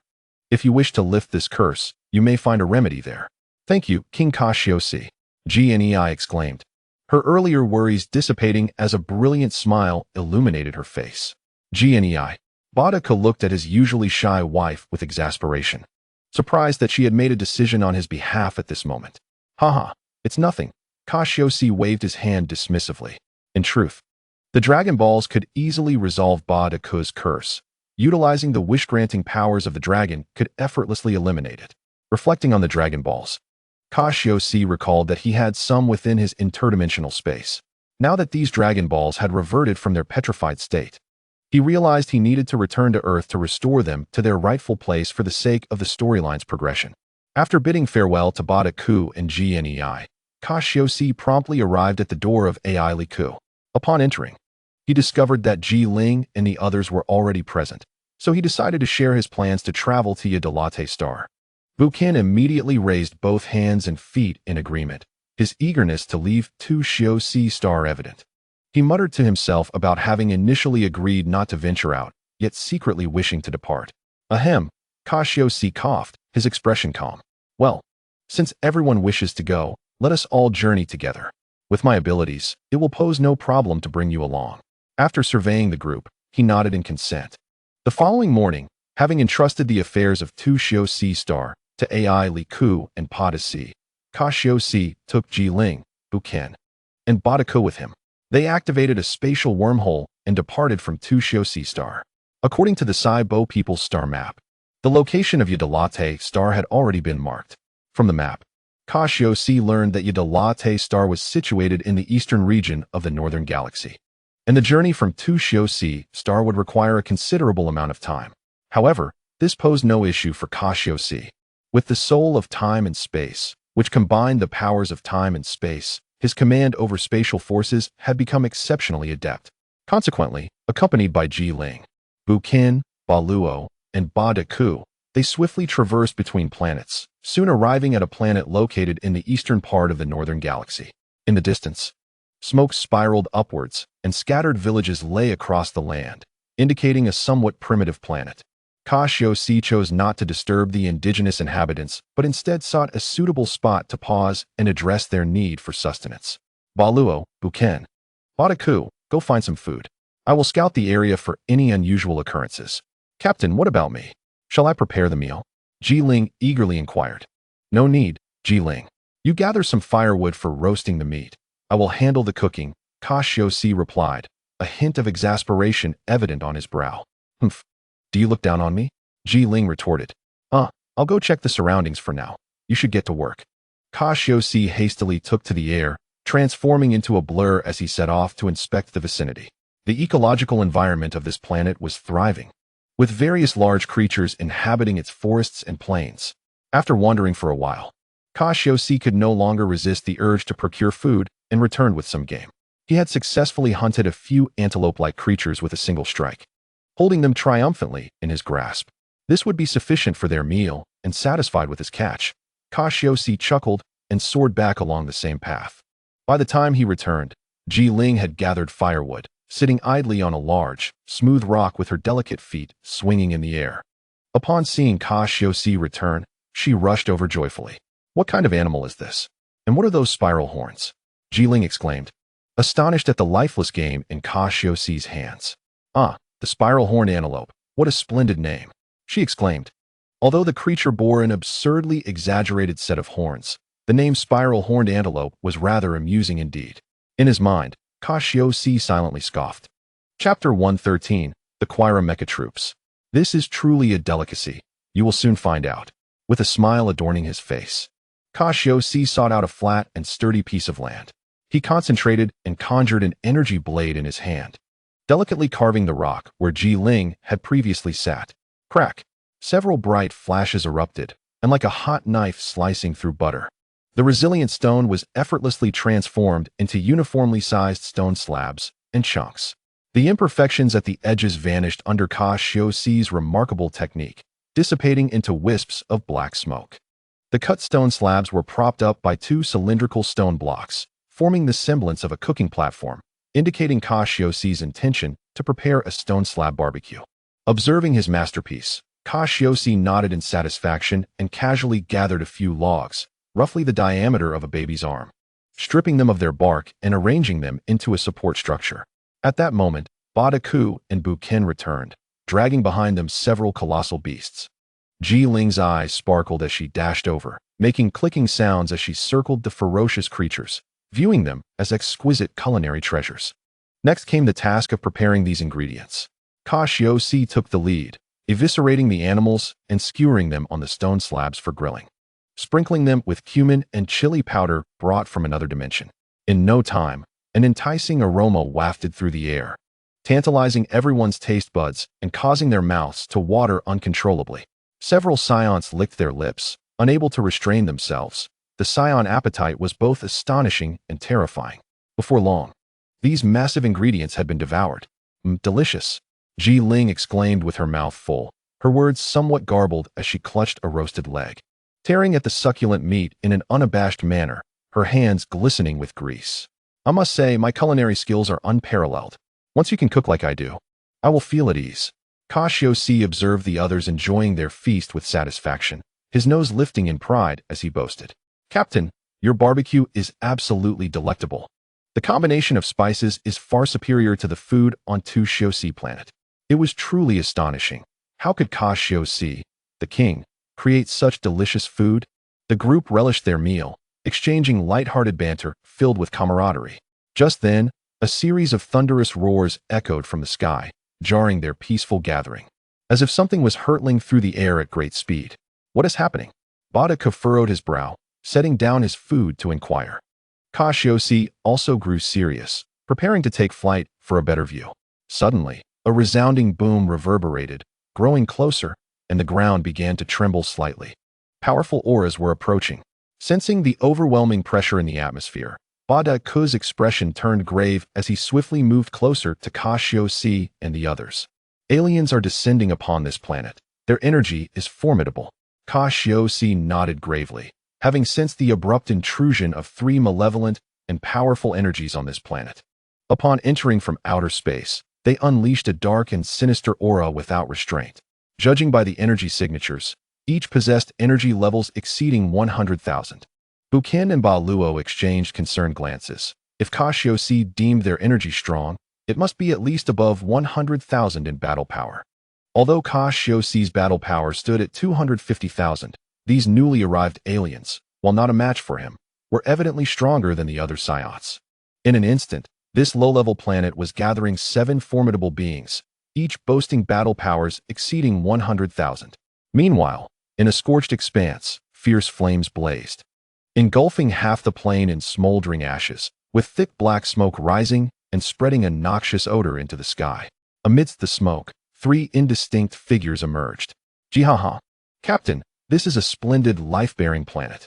If we conquer it and sell it to a planet trader, we could fetch a handsome price. The red-skinned alien, Nazi, chuckled greedily.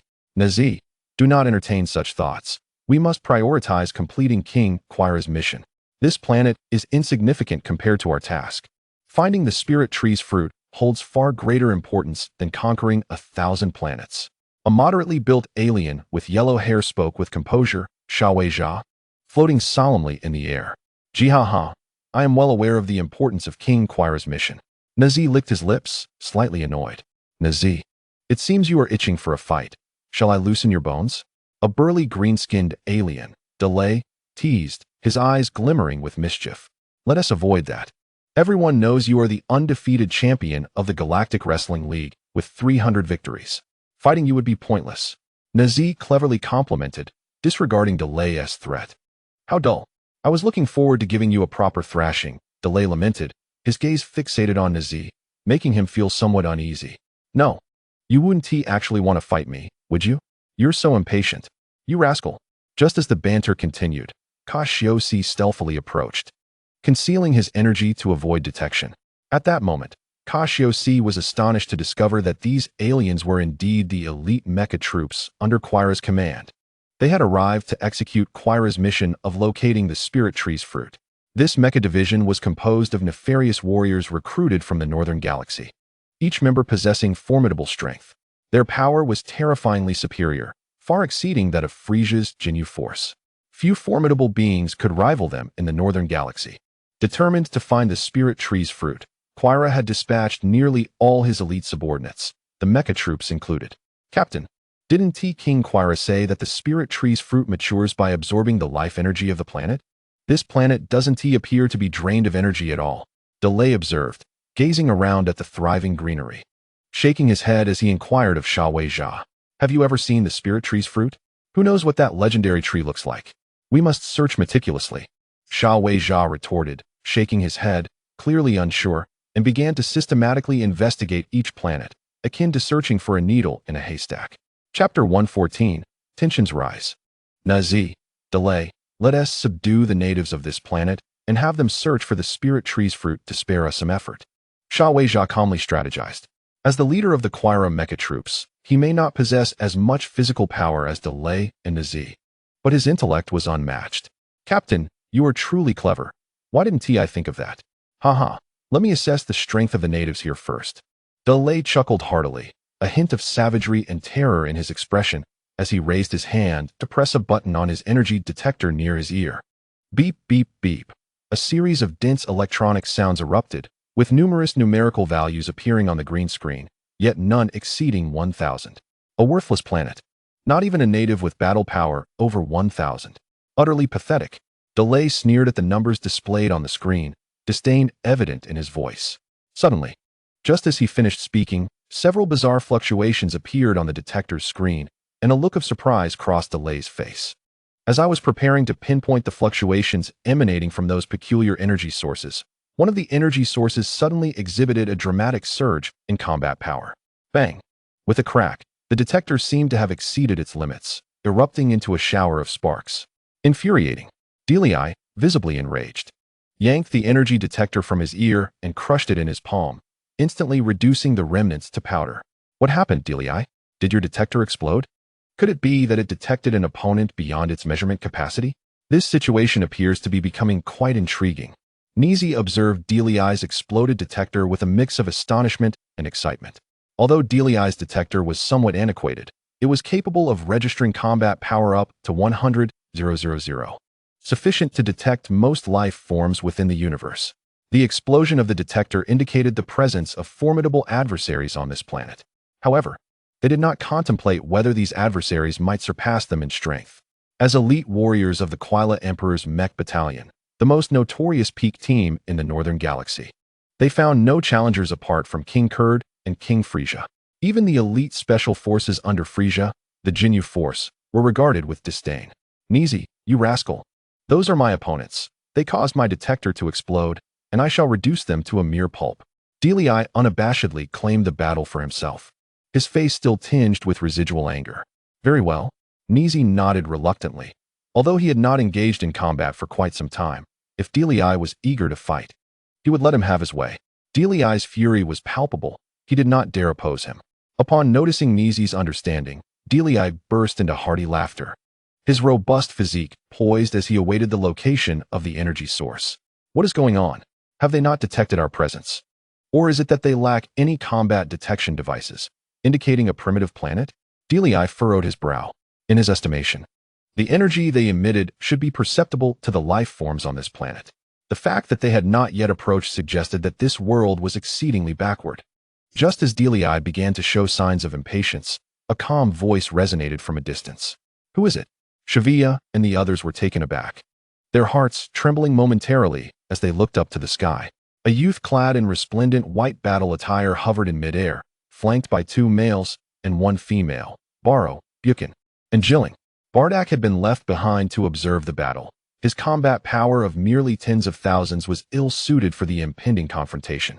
Oh, it appears you are quite discerning, recognizing the name of our mech battalion. Yet, knowing this, you choose not to flee. You certainly possess some audacity. Shavia stood with arms crossed, coldly surveying the scene from atop a rock, his icy gaze fixated on the 4 hovering above, a hint of malevolence curling at the corners of his mouth. Although unfamiliar with these airborne individuals, the fact that they could name the mech battalion indicated they held some status and insight. Gradually descending, Cassius, along with his companions, faced the 3 members of the mech battalion directly. A sudden gust of wind swept through, raising clouds of dust and producing a deafening roar. Hee, what are you? Since fate has brought us together today, consider it your misfortune. You shall cease to exist starting now. Cassius spoke in a flat tone, yet his words bore an undeniable resolve, coldly dictating the fate of his adversaries. Cassius's arrogant proclamation did not instill fear in Shavia and Delay. Instead, it elicited even more disdainful expressions from them. These insufferable brats, they ought to draft a script before boasting. Captain Shavia, let us teach these ignorant youths a lesson, making them aware of the might of our mech battalion. The other 2, evidently incensed by Cassius's words, clamored to impart a lesson upon him. Observing the fearless demeanor of their opponents, Shavia calmly utilized his detector to assess Cassius and his companions' combat power, discovering that none exceeded 9,000. We can engage. Since their highest combat power does not surpass 10,000, I entrust you with the task of eliminating these brats. Shavia instructed Delay and Nizi in a cold tone. Naturally, I can hardly contain my eagerness. Delii and Nizi cracked their knuckles, their joints popping in anticipation, having grown impatient for action. The self-assured often meet a swift demise. Cassius's cold words carried an edge, his eyes glinting with resolve. It seemed the members of the mech battalion did not regard him seriously. Well, soon they would understand his prowess and regret their presence here. Jilling, Barrow, Buchan, you will confront the yellow-haired extraterrestrial. His combat power is 140,000. So merely entangling him will suffice. I will handle the others. Cassius whispered his instructions. With Cassius's formidable combat power of 250,000. As long as his opponents did not instantly employ some peculiar ability to flee, he could resolve the conflict in an instant. Moreover, he was eager to ascertain whether his time-space soul could vanquish his foes in a single blow. Rest assured, Captain, we will handle it. Barrow, Jilling, and the others eagerly affirmed, their eyes alight with the thrill of battle. With an explosive surge of energy, they positioned themselves defiantly before Shavia, unleashing a formidable aura. In an instant, 3 powerful presences soared skyward, causing the air temperature to plummet by several degrees, the entire space seeming to freeze momentarily. A suffocating pressure enveloping the vicinity for hundreds of miles. Shavia, at the forefront, experienced a rapid succession of expressions, red, green, blue, each more incredulous than the last. A shiver ran through him, an ominous premonition creeping into his mind as he thought, damn it, I underestimated this group. Nizi, Delii, trouble. These individuals concealed their combat power, which is at least above 100,000. What? Nizi and Delii gasped in shock, exclaiming in disbelief. Realization had come too late. Let me now bring an end to your transgressions. Cassius wore a smile as he spoke, and before his words had fully landed, he vanished, appearing instantaneously before Delii. His speed was so remarkable that Delii had no time to react as Cassius seized his battle suit. With a resounding whoosh, a surge of immense energy erupted forth. In such close proximity, Delii bore the brunt of Cassius's fierce assault. Oh no, too fast. Caught off guard, Delii's previously arrogant smile vanished, replaced by sheer terror as he sought to evade, yet Cassius held him firmly. It was as if he were ensnared by 2 colossal pincers, leaving him no option but to absorb the impact head-on.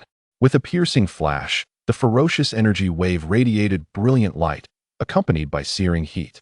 As the terrifying energy surged forth, instantly breaching Delii's defenses, a cacophony of anguished screams erupted as Delii's battle suit fractured, his countenance contorting in fear as he desperately attempted to retaliate. Having landed a successful strike, Cassius calmly retreated, observing the furious and agitated Delii, and chose silence over further words. Once again, without a hint of fear, Cassius engaged in a fierce confrontation with Delii, their clash in midair unfolding at a speed so swift that the eye could scarcely discern their movements. Only the rippling waves of energy from their collisions signified the location of their battle. Golden energy wave, Delii shouted, raising his hand to unleash a powerful energy wave directed at Cassius. Die? Cassius retorted with a cold smirk, immediately countering. Delii, now in a critically weakened state, could barely muster his ultimate technique, and Cassius showed no fear, dismissing him entirely. The battlefield exhibited a one-sided spectacle, with Cassius maintaining firm control over the situation. A casual energy blast was enough to send Delii reeling in agony, and Cassius relished the exhilarating intensity of the combat.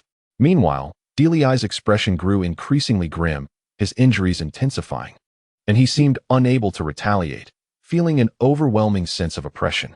A suffocating feeling of being dominated lingered in his heart, leaving him profoundly unsettled. As he sensed that Delii's vitality was dwindling, Nizi, lurking nearby, appeared poised to strike, prompting Cassius to conclude this skirmish. Temporal wear? Suddenly, a golden realm enveloped an expanse of hundreds of miles.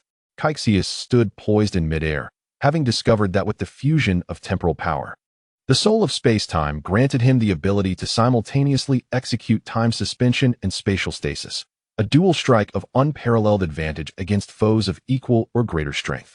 Realizing the urgency, Cassius concentrated, feeling the temporal energy surge within him, the dazzling golden light intensifying. Numerous spatial blades materialized in the void, accelerating with the power of time. unleashing a profound and mysterious radiance towards Delii. The spatial blades fell like rain, piercing through Delii's form. Countless fragments of flesh tore away from his body, as he helplessly watched his vitality erode. Release. With a low command, Cassius's shadow loomed over Delii, exuding an overwhelming aura. Delii's body was reduced to a mere head, rolling on the ground, while the rest of him was pulverized into a bloody mess. His formidable life force allowed him a fleeting survival, but death was now his inevitable fate. How can this be? I am a commander of the Twi'lek King's mechanized forces.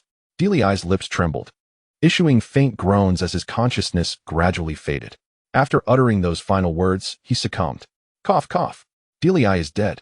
Nizi, who was poised to assist, coughed hoarsely. His throat parched, momentarily stunned, rooted in disbelief. Nizi witnessed the entire sequence of Delii's demise, his eyes wide with incredulity. Delii, the reigning champion of the Cosmic Wrestling Alliance, possessed a combat power of 150,000, a figure that rendered Nizi feeling inferior in his presence. How could he fall so easily, losing his life?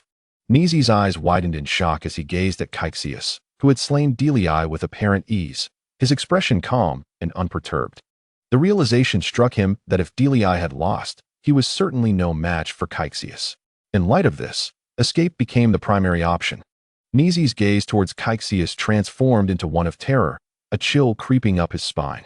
His pores erupted, goosebumps rising, his complexion turning pale as his legs trembled involuntarily.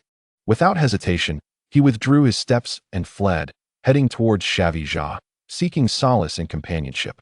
Escape? Is it possible? Cassius chuckled coldly, a glint of amusement crossing his face as he pursued the fleeing Nizi. Delii had been slain.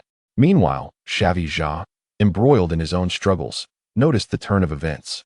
Upon witnessing Delii's death at Cassius's hands, his expression darkened, his demeanor becoming grim. Since the inception of the mechanized forces, there had been no record of fatalities, yet here was a living testament before his eyes. Hey, you there! Quit looking around, Ji Ling shouted in dissatisfaction, her flowing black hair dancing in the wind, her elegantly arched brows furrowing slightly. In an instant, a fierce punch struck Shavija's abdomen, unleashing a powerful force that contorted his face, causing him to retch violently. Captain, Nizi cast a worried glance at Shavija, who had completely abandoned the will to fight, consumed by a desire to flee. With Delii's fate as a dire warning, he feared the same could befall them. Shavija, shaking off Ji Ling's assault, regrouped with Nizi, who cautiously inched closer, his body betraying his trepidation. We can no longer afford to engage. We must unleash all our strength to escape, or we will perish here. In the future, we shall seek vengeance against Twi'lek King for Delii. Shavija's expression hardened, a fierce glint igniting in his eyes as he resolved to flee. We cannot allow the strongest squadron under Twi'lek King to be annihilated here. An aura of malevolence enveloped Shavija as he unleashed his full power, striving to break through the encirclement of Beruo and his allies. Nizi mirrored his determination, realizing that the moment of life and death had arrived, and he could not afford to relax. He had to concentrate fully on the battle. Roar! Shavija and Nizi shouted in unison, their energy erupting like a tidal wave, the silvery light swirling around them, causing the earth to tremble and fissures to crack open. Beruo Buku and their companions observed with solemn expressions as Shavija and Nizi unleashed their full combat capabilities. Boom! Combat powers of 140,000, 130,000, and 150,000 erupted, manifesting a faint golden aura encircling them, their bodies glimmering with a crystalline sheen. Cassius soared to the forefront, silently observing the blue-skinned, yellow-haired Shavija and the red-skinned Nizi. Is this a desperate struggle of a cornered beast? Yet, such is merely the lament of the weak. Cassius sneered, no longer concealing his aura, which suddenly surged to a staggering 250,000.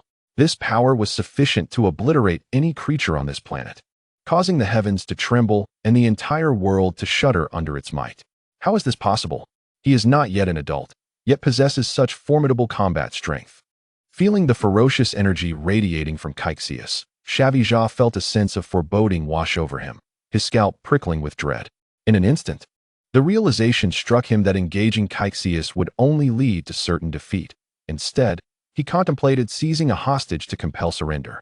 In the midst of this contemplation, Xia shouted, charging towards Ji-Ling. In the blink of an eye, chaos erupted, with fists flying like the wind, each strike more ferocious than the last. Ji-Ling's pupils constricted as she recognized Xiao's intent to target her, knowing full well she had been marked as the soft target. Damn it! Ji-Ling let out a fierce roar, unflinchingly retaliating against the relentless assaults from Xiao. Xiao held his breath, concentrating all his power to its utmost limit, and his speed suddenly accelerated significantly. With an exceedingly bizarre movement technique, he managed to put Ji-Ling in a precarious position. As for Nez, he dared not move a muscle, for Cassius was watching him with a piercing gaze. Any slight motion would lead to his annihilation. Do not move, or you shall perish. Cassius coldly snorted. Nez stood frozen, casting wary glances at Cassius, his eyes darting around in search of an opportunity to break through Cassius's blockade. Thus, even as Ji-Ling engaged fiercely in battle, none dared to interfere. It seemed that Ji-Ling was beginning to falter. Cassius's gaze remained calm. He discerned that Ji-Ling was growing weary and that her defeat was imminent. Sure enough, not long after, Ji-Ling's movements became disordered, losing her earlier composure. And the rhythm of the fight was firmly seized by Xiao, revealing a fatal flaw. A fine opportunity. Xiao's eyes brightened as he seized on Ji-Ling's exposed weakness, launching a fierce offensive that forced her to retreat step by step. Boom. A fist struck, and Xiao's figure suddenly appeared beside Ji-Ling. The overwhelming force crashed against her, and Ji-Ling's slender form was sent flying backward like a kite severed from its string. She shot into the ground like a cannonball, creating a circular crater several meters deep, with sand and dust swirling violently, burying half of her body. Now, I shall seize her. Xiao dove swiftly, sensing the opportunity, his entire being emanating a fierce aura as he flew towards the severely injured Ji-Ling in the deep pit. Just as he was about to grasp Ji-Ling, a golden world descended, and time seemed to freeze. With a soft sound, the stasis of time was lifted. Xiao looked ahead in bewilderment, feeling as though only an instant had passed, yet he sensed a profound loss. Lowering his gaze, he was shocked to find that everything below his chest had vanished, blood gushing from the wound. Xiao cried out in agony, his wails echoing in the air. Upon closer inspection, he saw Cassius grasping his severed arm with one hand and holding Nez's head with the other. What is happening? When was Nez killed? Xiao's pupils constricted sharply as the scent of death invaded his mind, an overwhelming sense of dread intensifying within him. It seemed he would meet his end here today. Are you referring to this fellow in my hand? He moved, thus he met his demise. Yet, you should be the one to die, for inflicting such grave injuries upon Ji-Ling. Today, the mech forces are destined for annihilation. The cold, merciless voice resonated in Xiao's ears, a wave of despair enveloping him entirely. At this moment, Xiao lost all capacity for action as Cassius, facing the disheveled Xiao, brought his hands together, fingers forming claws, and thrust them forward. A colossal wave of energy surged within his palms, radiating a heart-stopping aura, vast as the ocean and imbued with terrifying might, sweeping away everything in its path. No! Xiao's pupils shrank to pinpricks as he screamed in terror, with lingering regret and unwillingness. He was struck by the overwhelming energy wave, his entire being obliterated in the tide of energy, consumed by the searing force of death, ruthless and indifferent. After dispatching Xiao, Cassius casually tossed Nez's head into the air, where an energy wave completely annihilated it. Thus, the mech forces of Quilo were entirely eradicated. Chapter 117, Yatalate Star. After exterminating the members of the mech forces, Cassius swiftly made his way to Ji-Ling's side. He retrieved a magical bean from the interdimensional space and fed it to her. The immense vitality erupted in her mouth, rapidly healing her injuries. Springing to her feet, Ji-Ling's handsome face momentarily froze, and a surge of energy radiated from her, shaking off all the dust covering her. Feeling the powerful energy coursing through her, Ji-Ling squinted her eyes, exclaiming in delight, "Brother Cassius, it seems my combat power has increased once again." Cassius nodded calmly in response. "It appears that through this battle, you have experienced significant growth. With a little more time to consolidate, you will surely achieve further breakthroughs." Previously, due to Ji-Ling's lack of practical combat experience and absence of life and death challenges, Despite her substantial power increases in training, she would still reveal deficiencies when facing true peril. Her battle with Sha Weijia had drawn out the foundational strength she had accumulated, elevating her combat power to 150,000. Observing the battlefield shrouded in smoke from the conflict, Cassius felt the terrifying implications of combat power and shook his head. Let us proceed to rendezvous with Bardock. With that, he took to the skies with a few others, swiftly making their way to Bardock's location. During the battle with the mech forces, Cassius gained a clear understanding of his own strength. His power was overwhelmingly dominant. Moreover, when utilizing the powers of time and space against foes of the mech forces caliber, Cassius could eliminate them with a single strike, akin to slaughtering a chicken. However, the consumption of the time-space soul was considerable, necessitating cautious application. Cassius pondered this, furrowing his brow. Naturally, he did not intend to rely on the time-space soul as a mandatory tool for becoming a powerful warrior. In the original narrative, few attain mastery through supernatural abilities. Even Goldo from the Ginyu Force, despite possessing time-related powers, had limited combat strength and ultimately fell to Vegeta. Furthermore, Cassius's time-space soul consumed even more energy, making it cumbersome against formidable foes.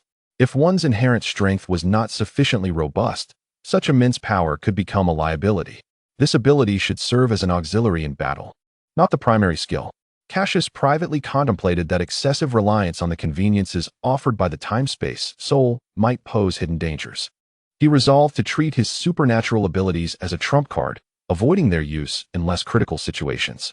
On the other side, sensing the auras of Cassius and his companions, as well as the vanishing malevolent presence, Bardock's taut nerves finally relaxed. Upon witnessing Cassius and his party return safely, a smile of relief crept onto his face. King Cassius, who were those adversaries? They unleashed such a powerful malevolent aura that I felt the ground tremble from a distance. Thankfully, you emerged victorious, Bardock asked cautiously, recalling the battle's aftermath that had sent tremors throughout his body. He could not fathom anyone in the universe possessing such formidable combat prowess. Even Frieza's elite special forces, the Ginyu Force, could not reach such heights. It was Frieza's brother, the mech forces of Quila, which we have now eradicated, Cassius replied with a smile, appearing utterly unfazed. The mech forces? Is it possible that they are the fabled mech forces rumored to be even stronger than the Ginyu Force? Bardock exclaimed in shock, his expression turning incredulous as confusion and disbelief washed over him. Indeed, it is the mechanized forces of Quila.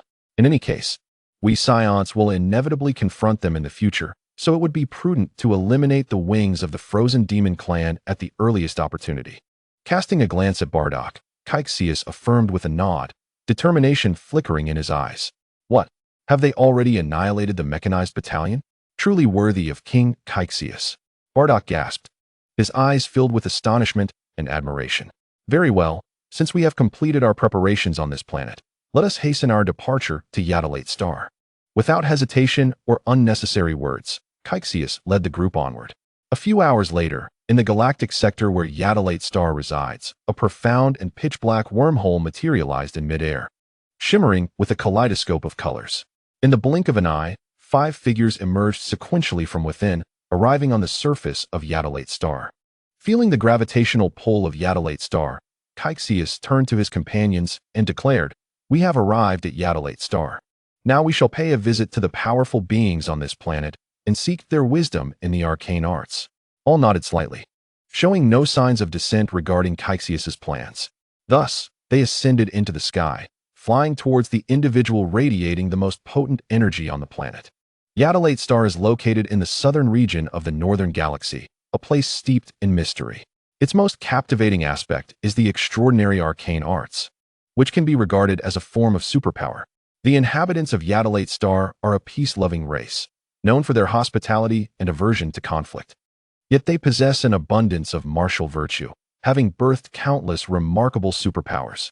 Though their individual combat prowess is considerable, they have never resorted to the invasion of other planets, and the regions surrounding Yaddalate Star exist in relative peace under its protection. This has deterred various planetary traders and interstellar pirates from daring to wreak havoc here. The architecture of the Yaddalate people is constructed upon towering stone pillars, resembling lollipops from a distance, with spherical edifices atop these impressive columns. We have arrived. The most formidable presence on this planet is right here, with a combat power exceeding 100,000. Let us take a closer look. Hovering in the air, Cassius gazed down at a simple yet majestic temple, a slight smile gracing his lips. As they descended slowly, they landed in front of the temple. The circular roof adorned with starry patterns appeared somewhat enigmatic. "Welcome, esteemed guests from afar." A deep, resonant voice echoed in their ears, calm and steady, as if anticipating the arrival of Cassius and his companions. "Oh." Cassius and the others paused momentarily before regaining their composure. "Quite impressive. Let us enter." Cassius grinned widely and led the way into the temple. Inside the temple, a middle-aged man clad in Yadalate attire reclined against a chair, his bright eyes glimmering with a grayish hue, and streaks of white hair cascading to his shoulders. Upon seeing Cassius and his companions, he displayed a look of astonishment and spoke in a leisurely tone. "I never imagined that after the destruction of Vegeta's star, the Saiyans would still exist, and their strength has surpassed that of the past. Your esteemed words are overly flattering. It is said that the arcane arts of Yadalate's star are extraordinary, and indeed, the rumors hold true. Since you are aware of our Saiyan heritage, do you not harbor any fear? After all, the Saiyans once had a rather notorious reputation in the universe." Haha. Cassius chuckled heartily, locking eyes with the man before him, speaking with neither arrogance nor subservience. "Fear? Of course, there is fear, yet I sense no trace of the Saiyans' brutality within you. Instead, there is an aura of tranquility. You are unlike the Saiyans of old." The Yadalate man scrutinized Cassius and his companions, shaking his head. "Flattery is unnecessary. I trust you are aware of our purpose here. Might we inquire if you could impart some of these arcane arts to us?" Cassius inquired directly. "Certainly. However, mastering these arcane arts hinges upon your own efforts." "Upon ourselves?" "Indeed." The Yadalate man's deep gray eyes shimmered with a faint light as he sighed. "Originally, the Saiyans were destined for annihilation. However, it seems that fate has unexpectedly veered off its course, leaving us in a realm of uncertainty. Truly, fate is capricious. But come, follow me." With that, the enigmatic Yadalate man led the way forward. After approximately 10 minutes of walking, they halted before a specially crafted stone door deep within the temple. This massive stone door, roughly 6 meters wide and 10 meters high, bore weathered patterns and inscriptions that had faded over time, giving it an ancient and weighty appearance. Upon sight, Cassius felt a profound sense of history emanating from these engravings. "You may enter. Within the stone walls lie many arcane arts of our Yadalate star. You may select one technique to study, but no more than one, as exceeding this limit may overwhelm your spirit and lead to collapse," the Yadalate man advised. Cassius and his companions nodded in agreement, preparing to enter when the Yadalate man's voice suddenly resonated again. "By the way, the adult Saiyan appears to be in a peculiar state, as if afflicted by a curse from the Kanasha people. If you wish to break it, you may consider the purification spell. However, if you prefer to retain it, the control spell may eliminate the curse's side effects." This was evidently directed towards Bardock. The Yadalate man had discerned that Bardock's energy differed from Cassius's, his bloodlust far too intense, though he had refrained from commenting out of discretion. Nevertheless, out of goodwill, he chose to offer a word of caution. "Thank you." Bardock's lips quivered slightly, expressing his deep gratitude to the man before him. "You have committed much bloodshed in your past. I had no intention of reminding you, but for the sake of the young leader, I hope you will engage in more virtuous deeds in your later years, avoiding unwarranted slaughter. Otherwise, you will surely descend into hell in the future." The fate of the Saiyans, having lost their home planet, may well stem from their violent past, laden with sins. If no changes are made, calamity will inevitably ensue. Upon hearing this, Cassius halted, turning to address the Yadalate man. "Perhaps the former Saiyans trod a misguided path, yet we are not immutable. Under my guidance, the Saiyans shall not remain a barbaric race, nor shall they descend into hell. Let us hope so." The Yadalate man observed Cassius intently, offering a faint smile before shaking his head and swiftly turning to depart, seemingly unperturbed. Continuing down the corridor for approximately 3 to 4 minutes, the stone walls became more abundant, and the space expanded. Carved columns adorned the temple, while the patterns on the walls grew increasingly intricate and mysterious. The black and gold stone walls bore paints interwoven in a striking yet orderly fashion, exuding a simplistic elegance tinged with opulence. The bas-reliefs on the walls were vividly lifelike, Gazing intently, Cassius's mind was instantly filled with a vision of spiritual instruction. Within his mind, a miniature figure demonstrated the intricacies, revealing various wondrous nodes within the human body, each radiating a peculiar light as energy coursed through them. Real-time demonstrations? How astonishing! Cassius abruptly returned to reality, gazing at the myriad of uniquely shaped bas-reliefs glimmering with a ghostly golden hue, a tempest of emotions stirring within him. Indeed, these arcane arts are concealed within the patterns of these stone carvings. The overwhelming spiritual impact is no wonder, for it is clear that only one can be learned, lest one be overwhelmed by the knowledge.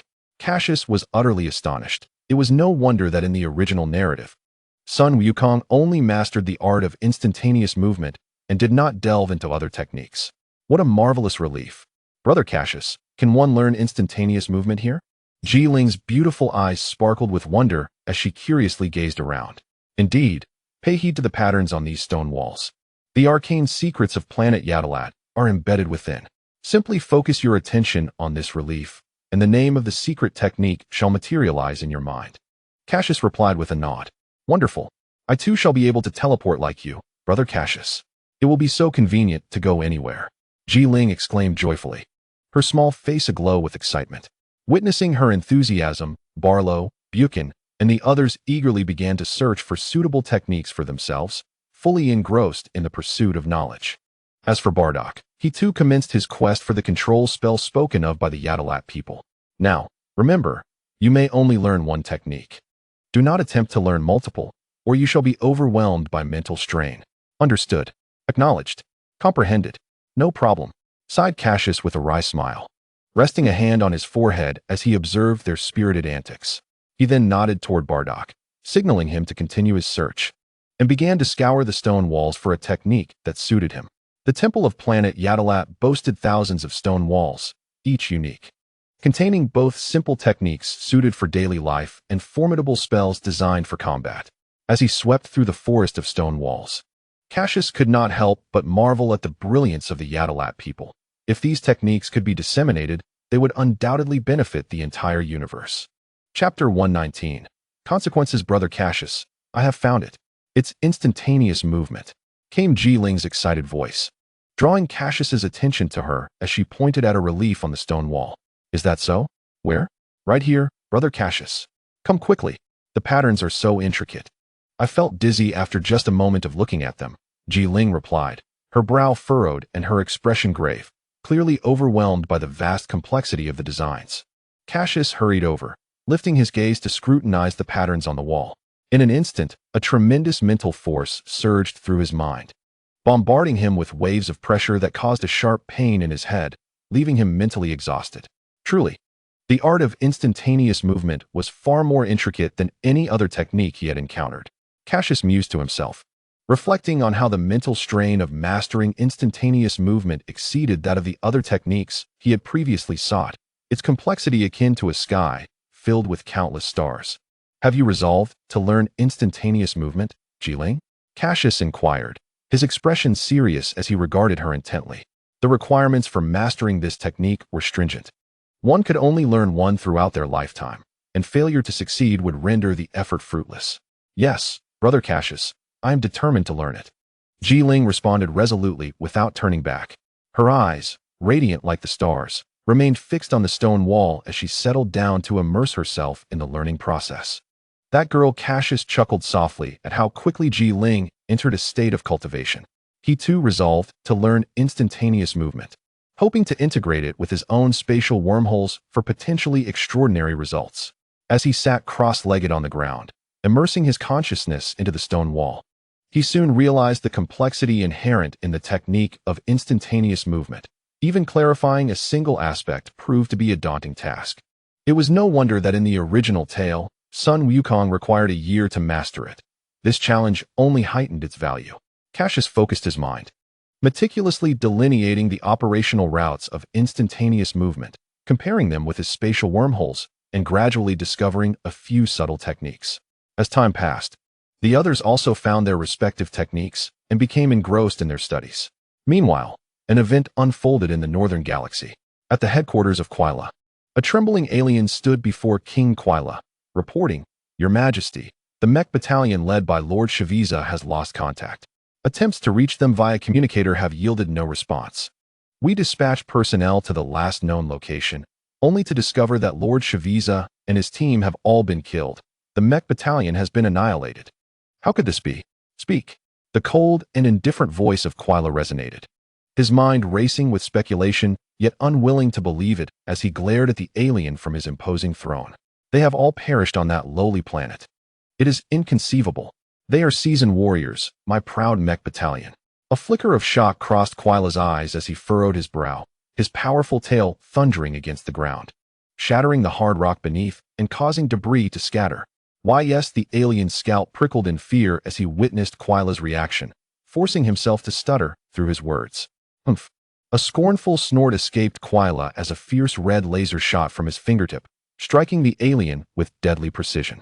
The alien had no time to react before his head was pierced, his viscous green brain matter splattering across the ground, a dark hole forming in his forehead. The edges charred. In his final moments, the alien could not fathom why Quila had chosen to end his life, his eyes wide with disbelief. Useless. Frieza and his ilk have disappointed me gravely.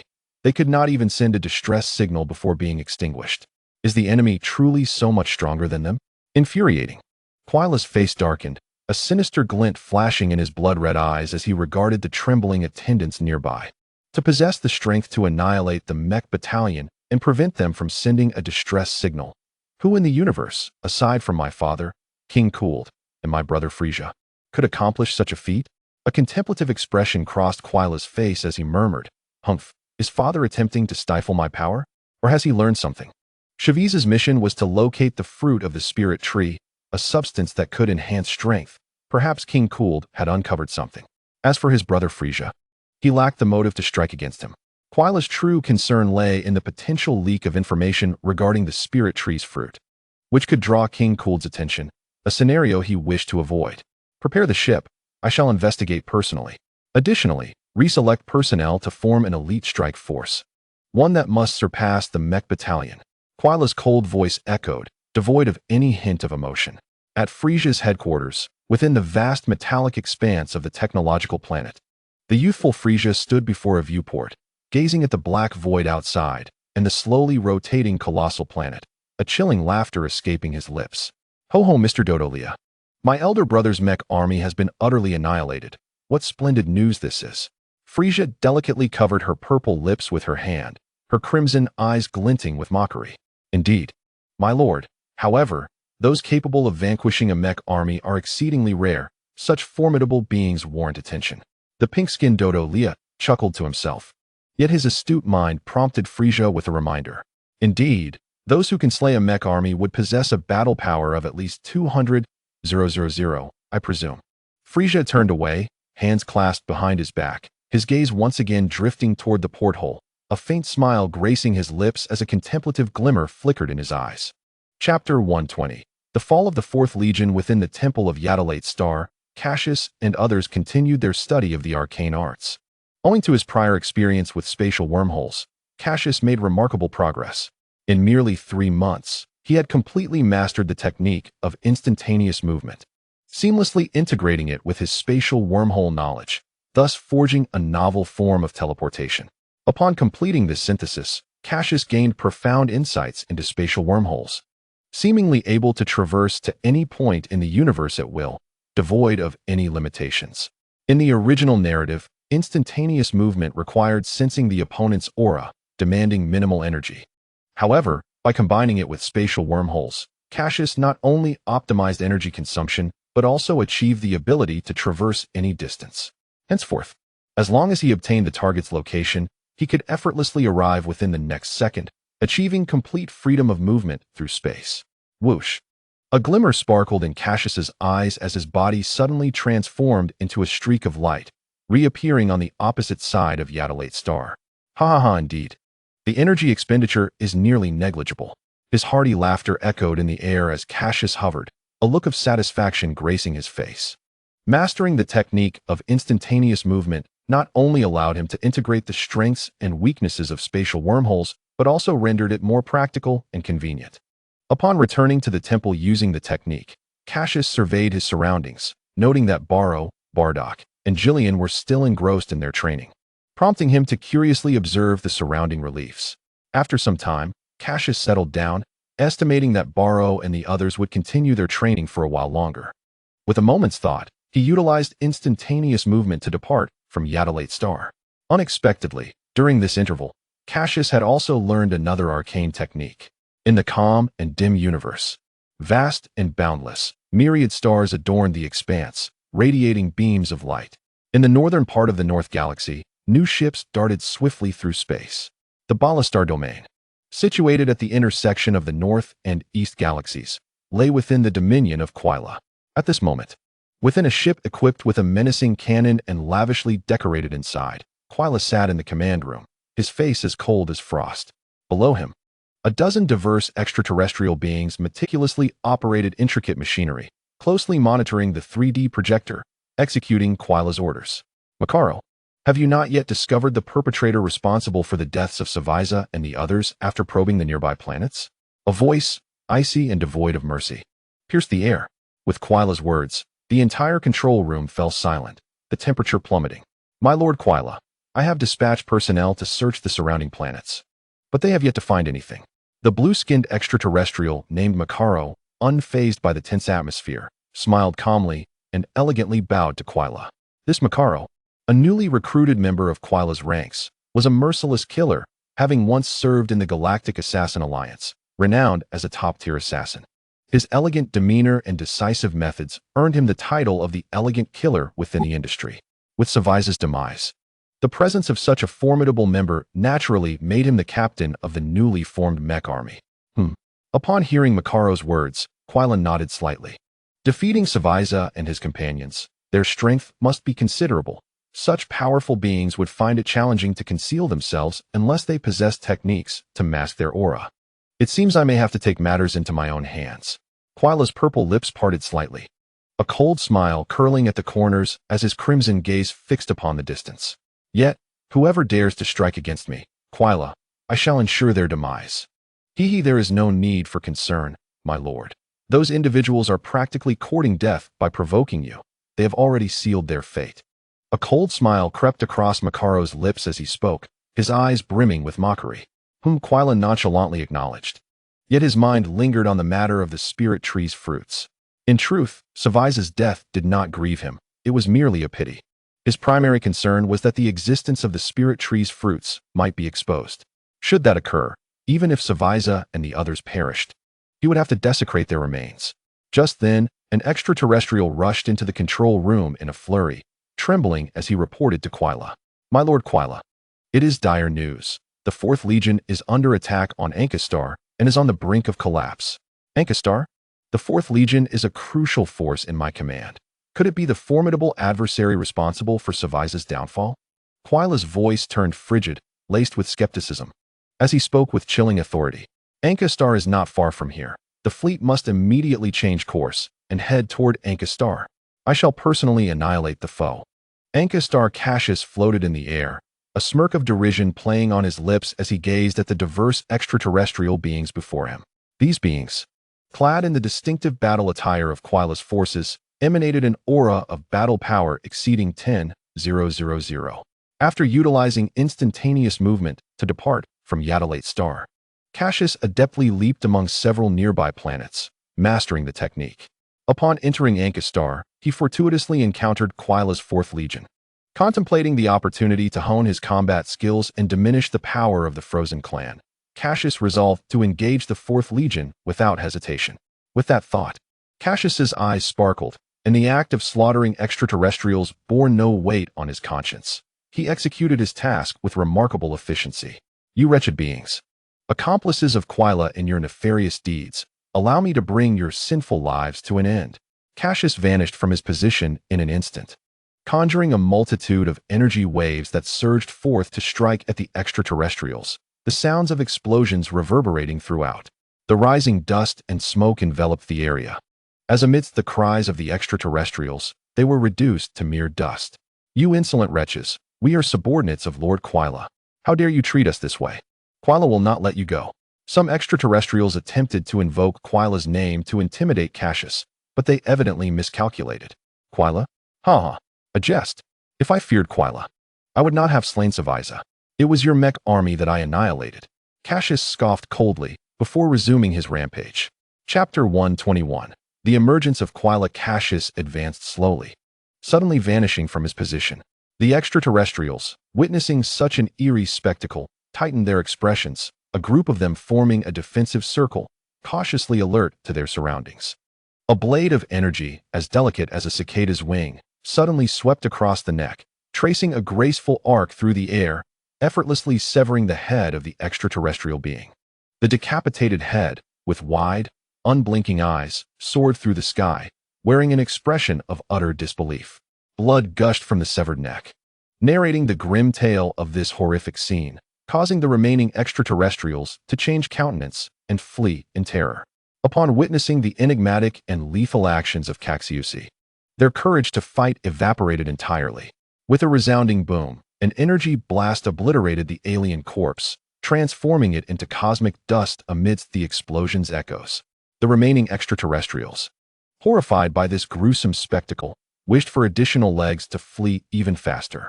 However, Cassius was not one to grant their desires. He resembled a grim reaper, relentlessly wielding his scythe to harvest their lives. There was no escape. They were destined to perish. A soft, cold snort escaped his lips, akin to the whisper of death itself. As numerous flashes converged in the sky, Cassius's form flickered, and countless energy blades surged forth from all directions. The sharp blades, imbued with an irresistible force, swept through the heavens and earth, their surging power advancing like a relentless tide.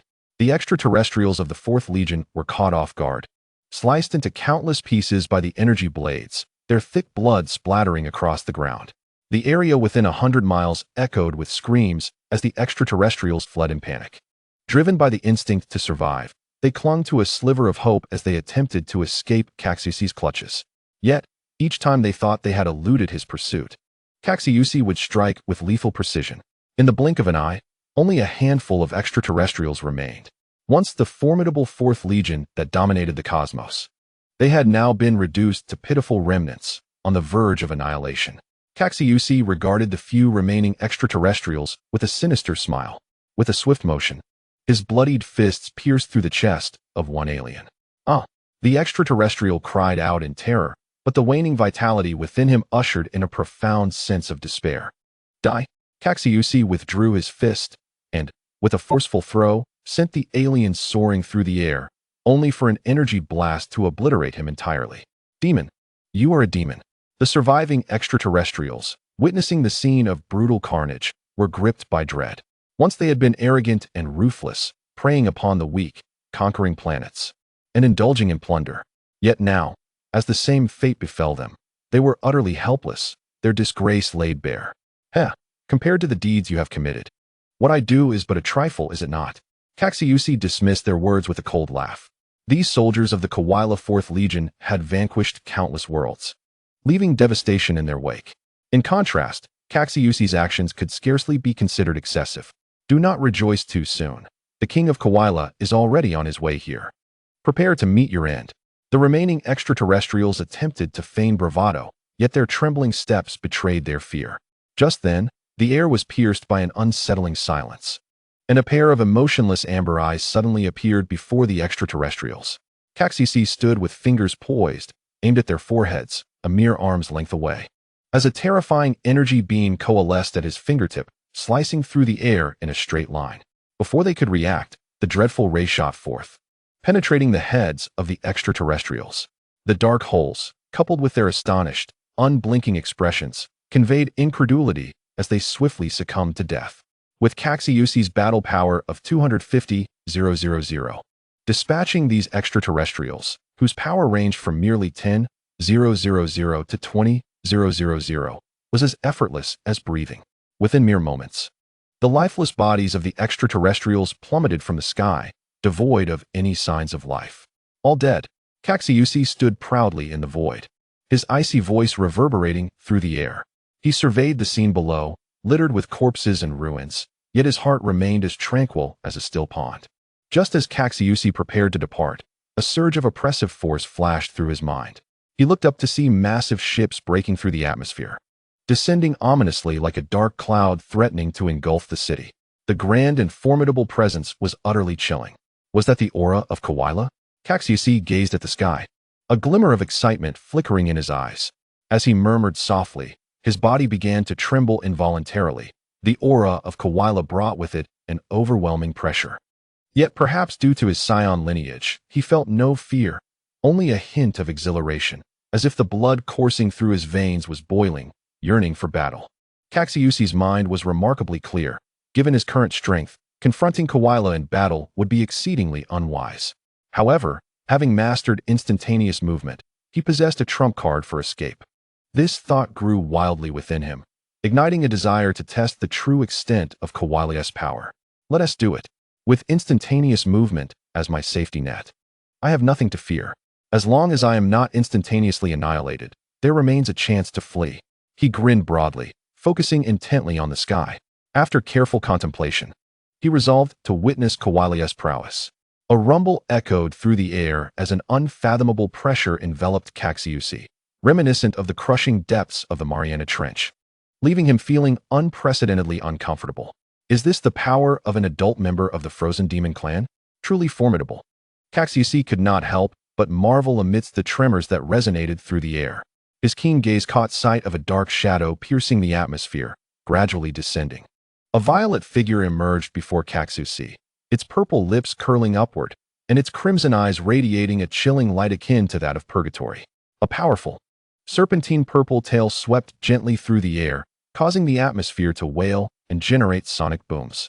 The figure's head, shoulders, and limbs were encased in white, sand-like armor. Towering over Cassius, its blood-red gaze scrutinizing him intently. Koila. He was acutely aware of the vast disparity in strength between himself and Koila. Even in his transformed state as a great ape, he would hardly last a single round. In such a dire situation, fleeing seemed the most prudent option.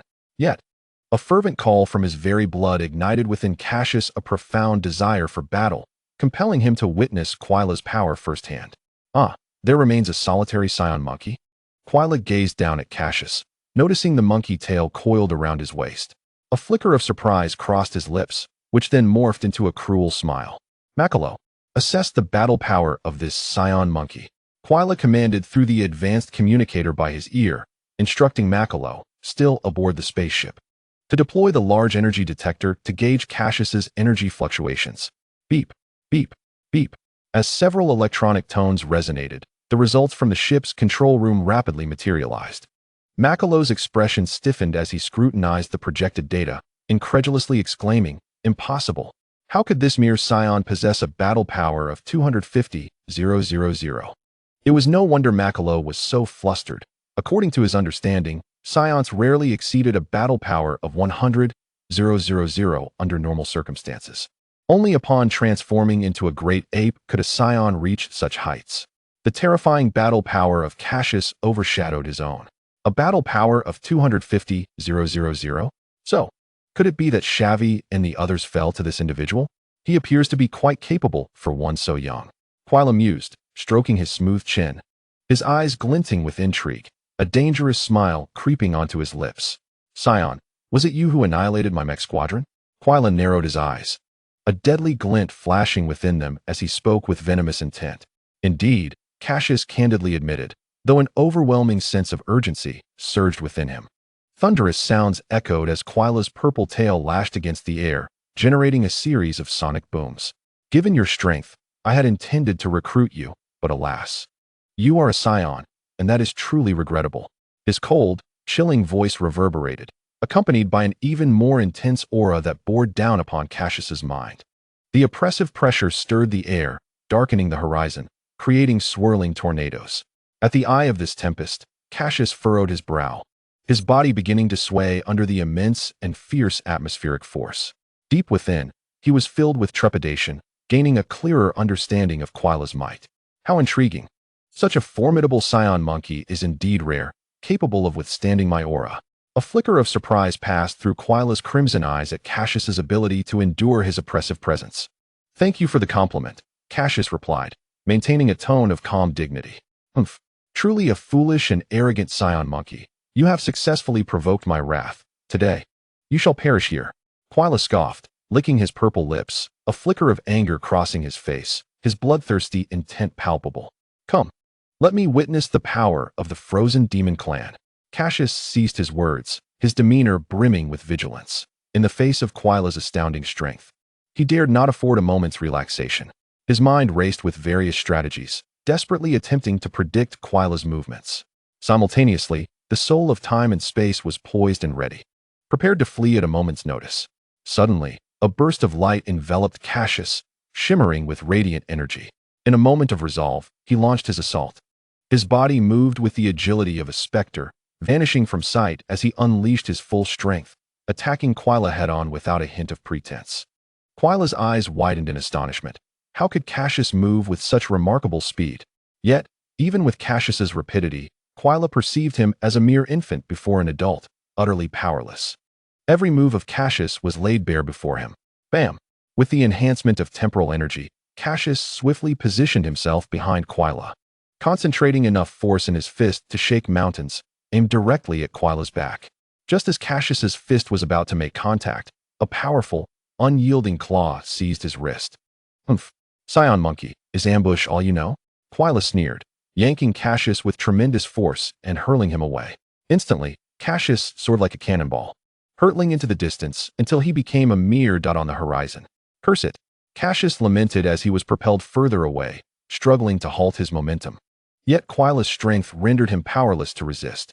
Only after traveling several hundred kilometers did he finally come to a stop, his speed gradually diminishing.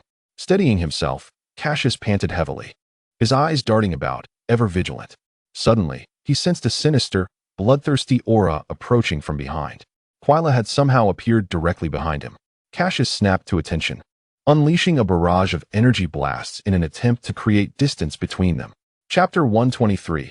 All techniques deployed. Your reactions are commendable, but unfortunately, they are of little consequence. Quila remarked coldly, his gaze fixed upon Cassius with a hint of admiration. Not bad, but you are still far more impressive. Cassius regained his composure and offered a teasing remark. Very well, you wretched Saiyan. Indeed, your despicable race deserves to perish. Quila's irritation grew at Cassius's provocative tone, feeling a sense of humiliation wash over him. Instantly, dark clouds gathered on his face, his crimson pupils radiating a more malevolent, icy aura. No sooner had he spoken than the temperature within several thousand miles plummeted to freezing point. The world darkened, fierce winds whipped up dark clouds, seemingly intent on dragging them to the ground. A tremendous, surging pressure spread across the earth, causing it to tremble and crack, forming countless bottomless fissures that spilled forth orange-red magma, akin to serpents of flame, writhing and exuding unbearable heat. In the void of space, the fleet accompanying Quila trembled at the sight below, fully aware that Quila had entered a state of fury. The ferocity of his power instilled a deep sense of dread within them. The howling winds stirred up dust, causing millions of tons of earth to dance in the air. Each area they passed was left in ruin, reminiscent of a post-apocalyptic scene, shrouded in an unimaginable silence. Suddenly, Cassius moved, empowered by the soul of time and space. He relentlessly squeezed every ounce of energy from within, launching a fierce assault against Quila.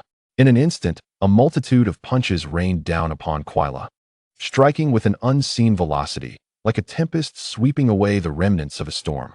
Although Cassius's strikes failed to inflict any significant damage upon Quila, barely registering. The enhancement from temporal energy allowed Cassius's speed to momentarily rival Quila's. Of course, this came at a tremendous energy cost. Cassius understood that even if he drained himself completely, he could not hope to inflict serious harm upon Quila, let alone breach his defenses. In the face of Cassius's onslaught, Quila remained unfazed, treating Cassius's efforts as if he were striking at cotton, utterly ineffective, his breathing unchanged and steady. Instead, every punch from Cassius was met with his utmost effort. A moment's negligence could lead to his immediate downfall. Fortunately, Cassius was able to harness the powers of time and space, narrowly evading Quila's attacks on multiple occasions. Such strange powers, Science, you harbor many secrets within you. Amidst this intense clash, Quila even found time to utter a remark. From their confrontation, he sensed a force intertwining their battle, which enabled Cassius to match his own speed. Damn, the gap is far too great. At that moment, Cassius silently cursed, a hint of bitterness surfacing as he faced this seemingly hopeless battle. He was acutely aware that Koala did not regard him as a worthy opponent, merely toying with him like a cat with a mouse. His desperate struggle appeared to Koala as nothing more than a clown-esque performance. Koala, cease your idle chatter and engage in battle. Cassius gritted his teeth, forcing each word from between his clenched jaws, his face resolute and his eyes ablaze with fierce determination. Sensing his energy depleting significantly, he created some distance and retrieved a Sendo, chewing it quickly. In an instant, a surge of vitality erupted within him, revitalizing his weary body, transforming it into a vibrant force once more. A new wave of battle was about to commence. With a resounding boom, a golden glow enveloped Cassius again. Emboldened by the soul of time and space, he advanced fearlessly. However, perhaps Cassius's words had exhausted Koala's patience, for his strikes grew increasingly brutal. A spray of blood mixed with internal fragments erupted from Cassius's mouth, his body soaring through the air like a kite severed from its string. The intense friction with the air produced a deafening sonic boom, sending ripples through the sky. And where the ferocious shockwave passed, only ruins remained. Struggling to maintain his position in midair, Cassius's breath grew shallow. His chest heaved violently, gasping for air, fatigue evident between his brows. In stark contrast, Koala appeared utterly relaxed, showing no signs of weariness.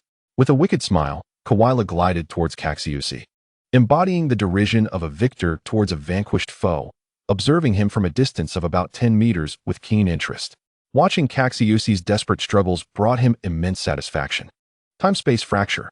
However, to Koala's surprise, Cassius suddenly unleashed a formidable power.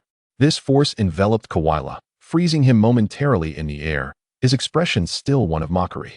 Yet, the energy consumption was alarmingly rapid. A swift resolution was imperative.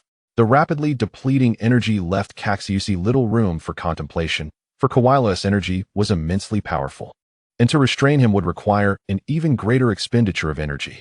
Unexpectedly, in the blink of an eye, Koala's eyes twitched, and a colossal surge of energy erupted around him. The space surrounding Koala shattered like a broken mirror, fracturing completely in mere moments. Not good. Cassius's face turned ashen. He had not anticipated that Koala could break free from the constraints of time and space. A fierce backlash surged through him, leaving Cassius dizzy. As if his veins would burst, torrents of blood erupted from his mouth, and his spirit waned considerably. The very notion of escaping the shackles of time and space was terrifying. All of Cassius's prior efforts had been in vain. His complexion pale as he managed a bitter smile. This was his ultimate card, and yet it had proven ineffective against Koala. Faced with such an insurmountable adversary, if even the soul of time and space could not prevail, then continuing the fight was utterly meaningless. Cassius realized he had no choice but to seek an opportunity to escape. What is this? Why do I feel a momentary daze? A flicker of curiosity crossed Koala's face as his body transformed into a streak of light, hurtling towards Cassius. Chapter 124, Escape from Death. This is terrible. Cassius's expression shifted rapidly, yet he found himself powerless against Koala's approach. A steel-like arm seized Cassius's arm, while the other swung a fist imbued with ferocious power. A tempest of energy swirling around them. In the next instant, it felt as though countless blades were descending upon him. A torrent of force pierced through Cassius's abdomen, exiting through his body.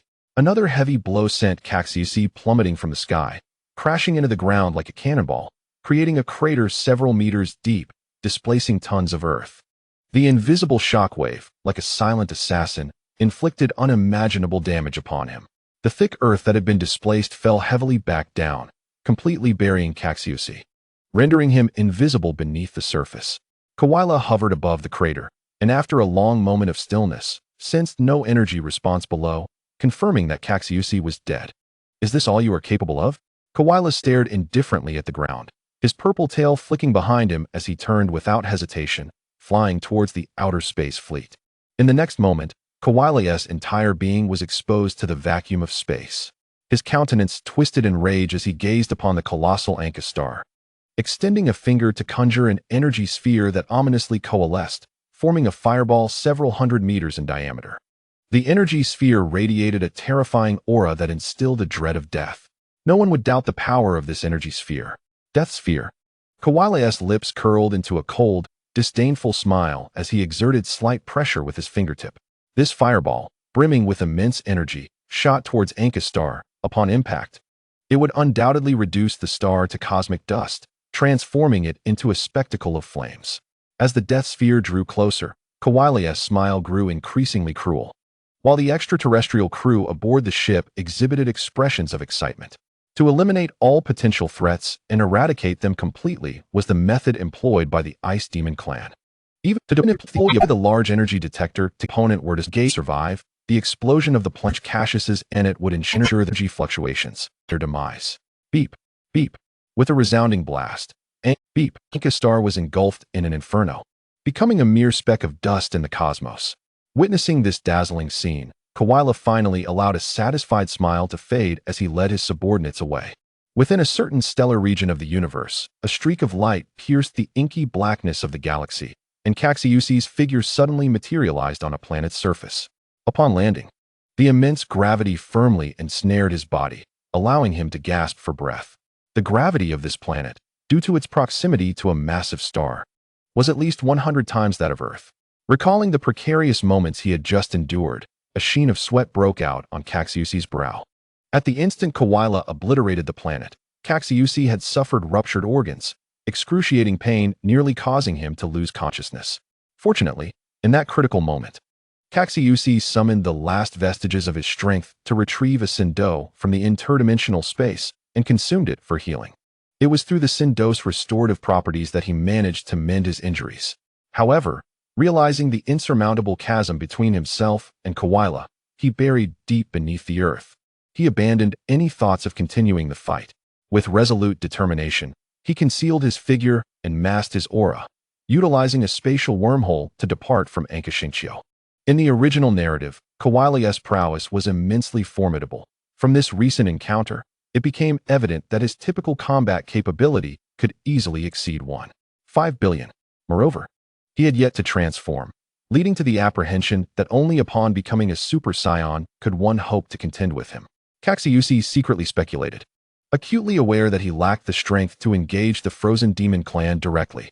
Nonetheless, despite not gaining any advantage in his battle against Koala, as several electronic tones resonated, the results from the ship's control room rapidly materialized. This experience proved to be a valuable beginning for him.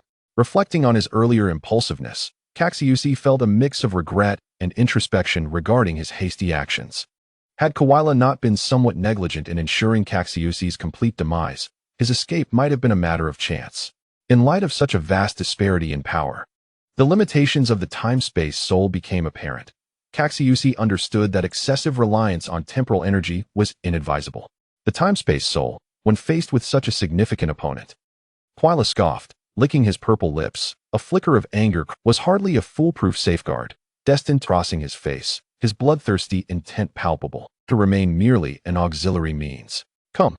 Remembering the perilous encounter, beads of cold sweat formed on Cassius's forehead.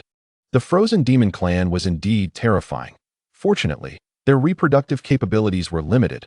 Otherwise, no territory in the universe would suffice to contain their expansion. He retrieved a senzu bean and consumed it, unleashing a surge of vitality throughout his being. Though the senzu bean healed his physical wounds, the aftereffects of the time-space soul's backlash were not easily remedied. To genuinely recover from the trauma inflicted by the time-space soul, he would require several months of tranquil recuperation, during which he could not exert its power. It was time to cultivate. A deep contemplation flickered across Cassius's brow. After his battle with Koala, he felt the necessity to carve out a path of strength uniquely his own. With a crack and a pop, Cassius moved his body. A symphony of sounds reminiscent of popping beans resonating throughout him. As he tightened his fists and summoned his energy, he was astonished to discover that his internal aura had suddenly intensified significantly, flowing like an unending river. Upon sensing it, he realized his combat power had soared to 400,000. This astonishing increase of 150,000 left Cassius in disbelief. Although he understood that Saiyan's experienced substantial boosts in power following brushes with death contact, a powerful, unyielding claw seized his wrist. Such a leap was still remarkable. This enhancement stemmed from years of accumulated potential being unleashed within him. while it paled in comparison to Suin Wukong's meteoric rise from 90,000 to 3 million after his injury on Nameikshing. Cassius felt a profound sense of satisfaction. The kind of exaggerated power escalation exhibited by Suin Wukong often felt forced and unnatural. Thus, while Cassius harbored a tinge of envy, he recognized the necessity of a solid foundation, maintaining a balanced perspective. Chapter 125. Mastering Power. The explosive surge of strength demanded further familiarization and mastery. Cassius meticulously considered his approach. He believed that to fully command the energy within him, he must effectively utilize every fragment, transforming them into the bedrock of his future ascendance. Consequently, in the days that followed, Cassius engaged in rigorous training on this planet, where gravity was 100 times greater. Day after day, Cassius performed simple movements that, under such immense gravitational force, became exceedingly challenging. After completing 10,000 sit-ups, he wiped the sweat from his brow, determination gleaming in his eyes, and then began to run. He ran tirelessly, burdened by immense weight, until his steps grew unsteady, pain surged through his thighs, and fatigue threatened to overwhelm his mind. With a crash, his body, unable to bear the load, collapsed into sleep. Hours later, he awoke and resumed simpler exercises. This cycle repeated, gradually honing his energy until it became refined and harmonious, resembling a martial arts master returning to his primal essence. 3 months later, in a rugged mountain range with treacherous cliffs, even the searing sun seemed to lose its warmth.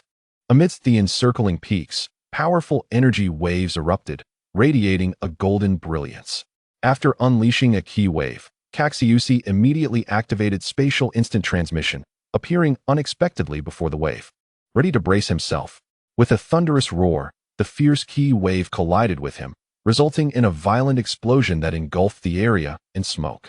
As the haze dissipated, Cassius stood unharmed, brushing off the dust from the explosion with a glimmer of intensity in his eyes, and then he summoned his strength. In an instant, an overwhelming force surged forth, causing the towering peaks to tremble in fear. Rocks cascaded down, the ground cracked, and entire mountains began to crumble. The clouds above seemed to be drawn down, forming a funnel that absorbed everything in its path, as the atmosphere darkened with flashes of lightning. The very space around him quivered under the weight of his power, producing sounds that grated on the teeth. Dark red lightning danced with ominous clouds, painting a scene reminiscent of an impending apocalypse. Cassius unleashed an even more formidable aura, energy pouring from him like a relentless tide. With his palms crossed before his chest, fingers splayed in a claw-like gesture, he summoned a massive energy sphere that radiated a scorching golden light. In that moment, the energy sphere in Cassius's hands resembled a brilliant star, causing debris on the ground to levitate around him. He thrust his palms forward, unleashing a merciless energy wave that radiated outward from him. The amassed energy coalesced into a roaring golden dragon, voraciously consuming everything in its vicinity. The searing energy generated an intense heat that melted the solid rock formations. A powerful shockwave swept through the air, accompanied by a harsh, sizzling sound. The explosion echoed across the sky, forming a colossal mushroom cloud that blotted out the sun, ascending to heights exceeding 1,000 meters. As the surrounding air broke the sound barrier and expanded outward, after a moment, the tumultuous energy gradually subsided, revealing the mountain peaks before Cassius. Countless summits had been flattened, with no obstacle able to impede the ki wave's path. Wherever it traversed, solid rock melted into flowing lava, releasing tendrils of black smoke. Finally mastering the surging energy within him, Cassius contemplated the potential to obliterate this planet with a full frontal assault on its core. Pleased with the might of his ki wave, he took a moment to reflect, gaining a profound understanding of his newfound strength. During these 3 months, in addition to refining his power and solidifying his foundation, Cassius's time-space soul had also recovered from its previous backlash, now functioning with newfound freedom and ease. Tuxius Planet. Cassius returned to Tuxius Planet without disturbing anyone.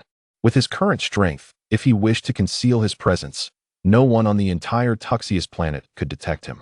Previously, he had taken the time to visit Yadalat Planet, where he found Bardak, Jilling, Barlow, and Buchan still engrossed in their study of arcane techniques. Hence, he chose not to interrupt them and returned to Tuxius Planet on his own. With the combination of instantaneous movement and his spatial wormhole. The vast distances of the universe had ceased to be a bothersome issue for Cassius. One could say that traversing the entire universe was but a mere thought for him.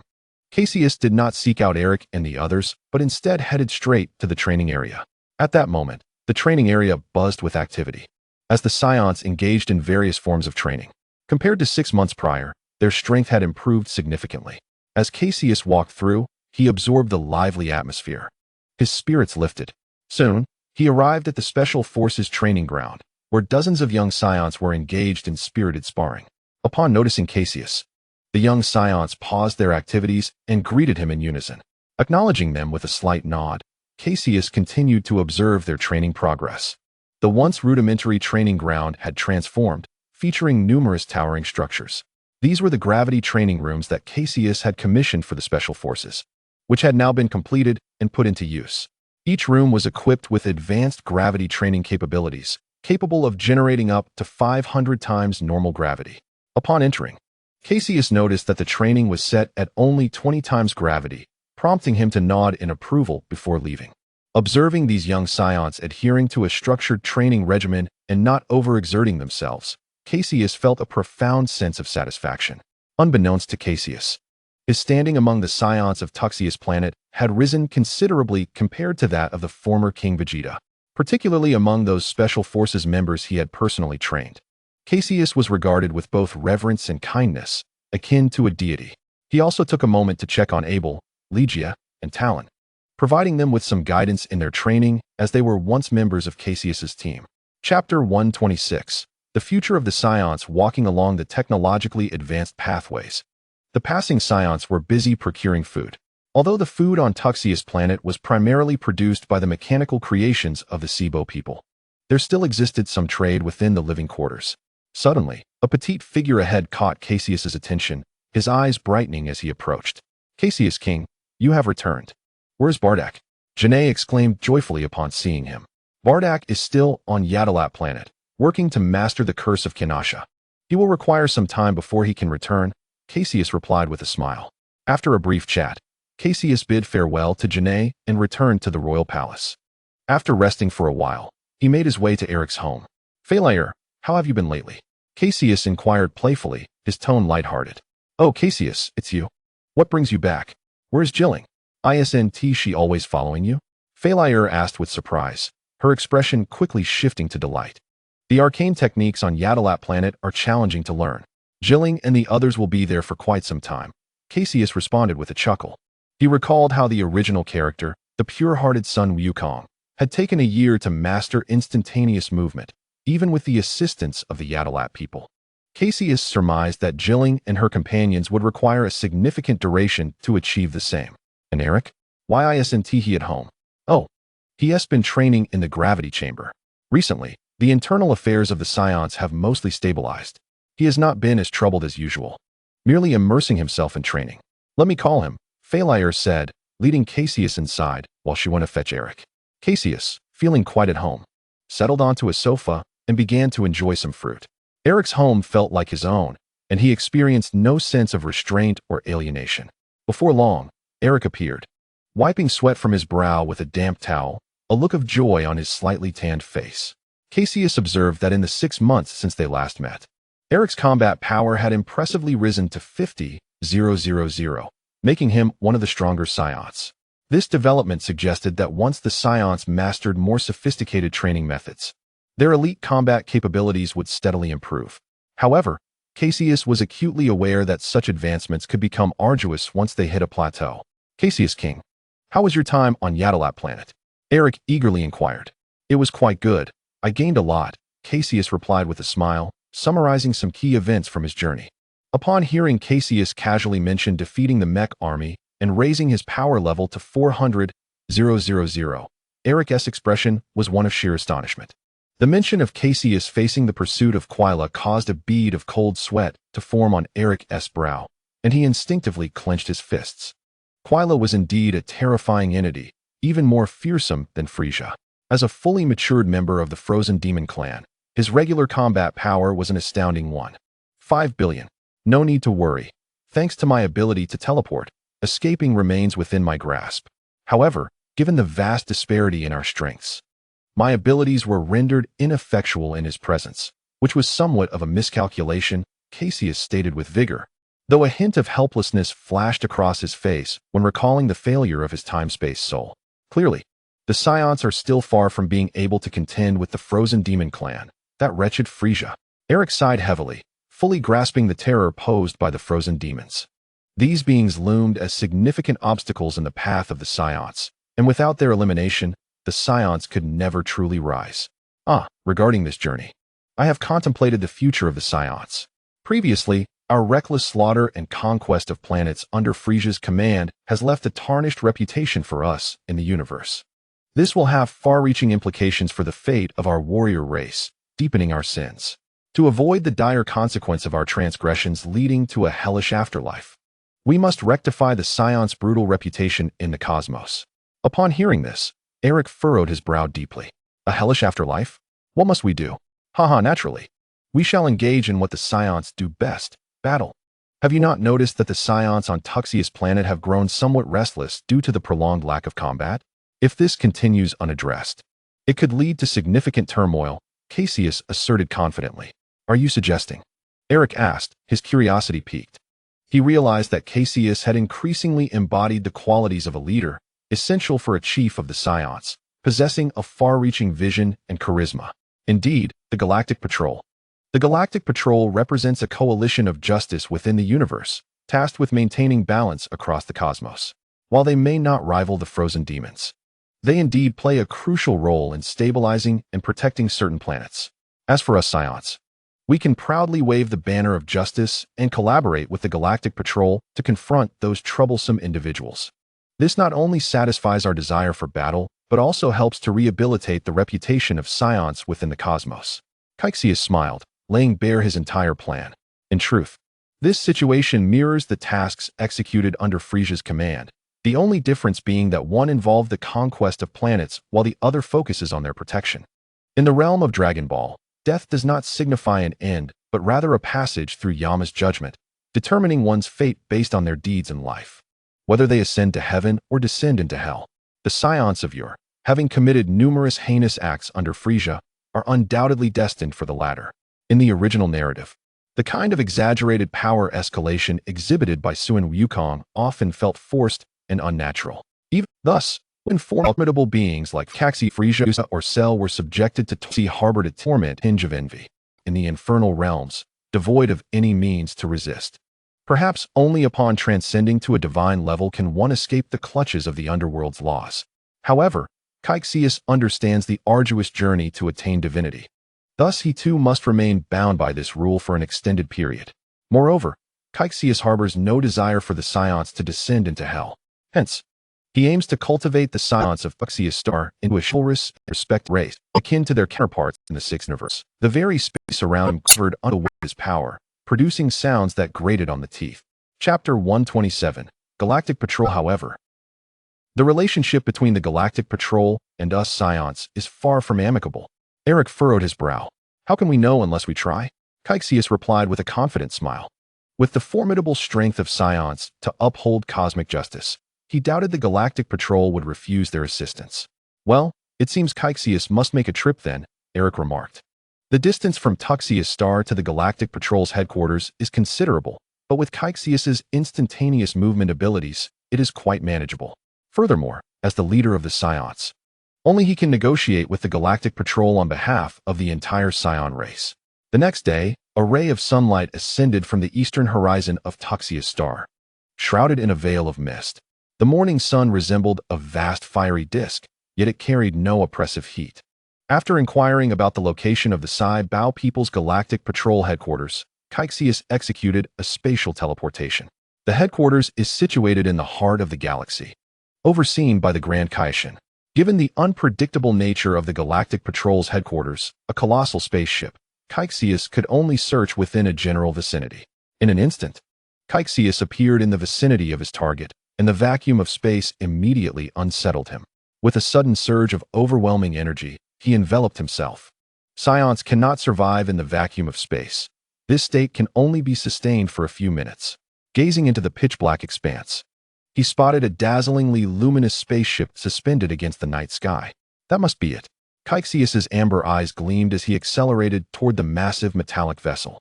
In the blink of an eye, Cassius entered the headquarters of the Galactic Patrol. It was a colossal spherical spacecraft, surrounded by a vast space corridor connected by thick pipes, each several hundred meters in diameter, resembling a gigantic top spinning in the starry sky. Who goes there? A few extraterrestrial beings clad in Galactic Patrol uniforms suddenly noticed Cassius's presence in the corridor, raising their energy cannons in his direction. Pulses of red energy coalesced at the cannon's muzzle, shimmering ominously. Upon discerning his appearance, one extraterrestrial expressed confusion. A human?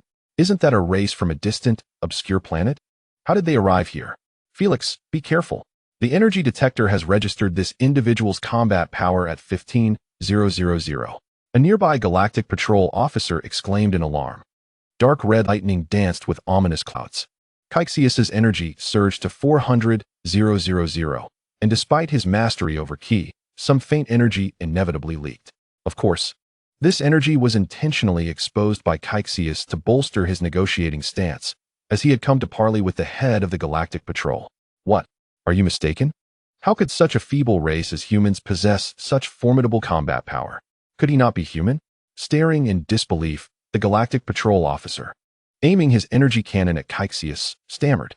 As elite warriors of the cosmos, their combat power rarely exceeded 1,000 points. To reach 15,000 is to be among the elite of the elite. How could a weak human surpass them? Calm down. I'm not human. I am a Saiyan, Cassius replied, a smile gracing his face as he observed their astonishment, speaking patiently. It is hardly surprising that they mistook him for a human, given the striking resemblance between Saiyans and humans. Moreover, with no reproductive barriers between the two, one might argue that Saiyans are indeed part of the human species. Saiyans. Several horrified screams echoed, and the Galactic Patrol officers' expressions turned grave as they heightened their alertness. The notorious reputation of Saiyans throughout the cosmos is widely known. Activate the alarm. Various red warning signals and the blaring of sirens filled the corridor. A cacophony of footsteps echoed from the headquarters hallways, and a swarm of officers emerged, all pointing their energy weapons at Cassius. Oh dear, I told you not to be so anxious. Now you've created a ruckus. Alas, I lack the time to explain myself. I must go directly to the Galactic King. With that, Cassius flashed a smile, waved goodbye, and transformed into a shadow, vanishing before their eyes. Seeing Cassius disappear in an instant, the Galactic Patrol officers were left dumbfounded.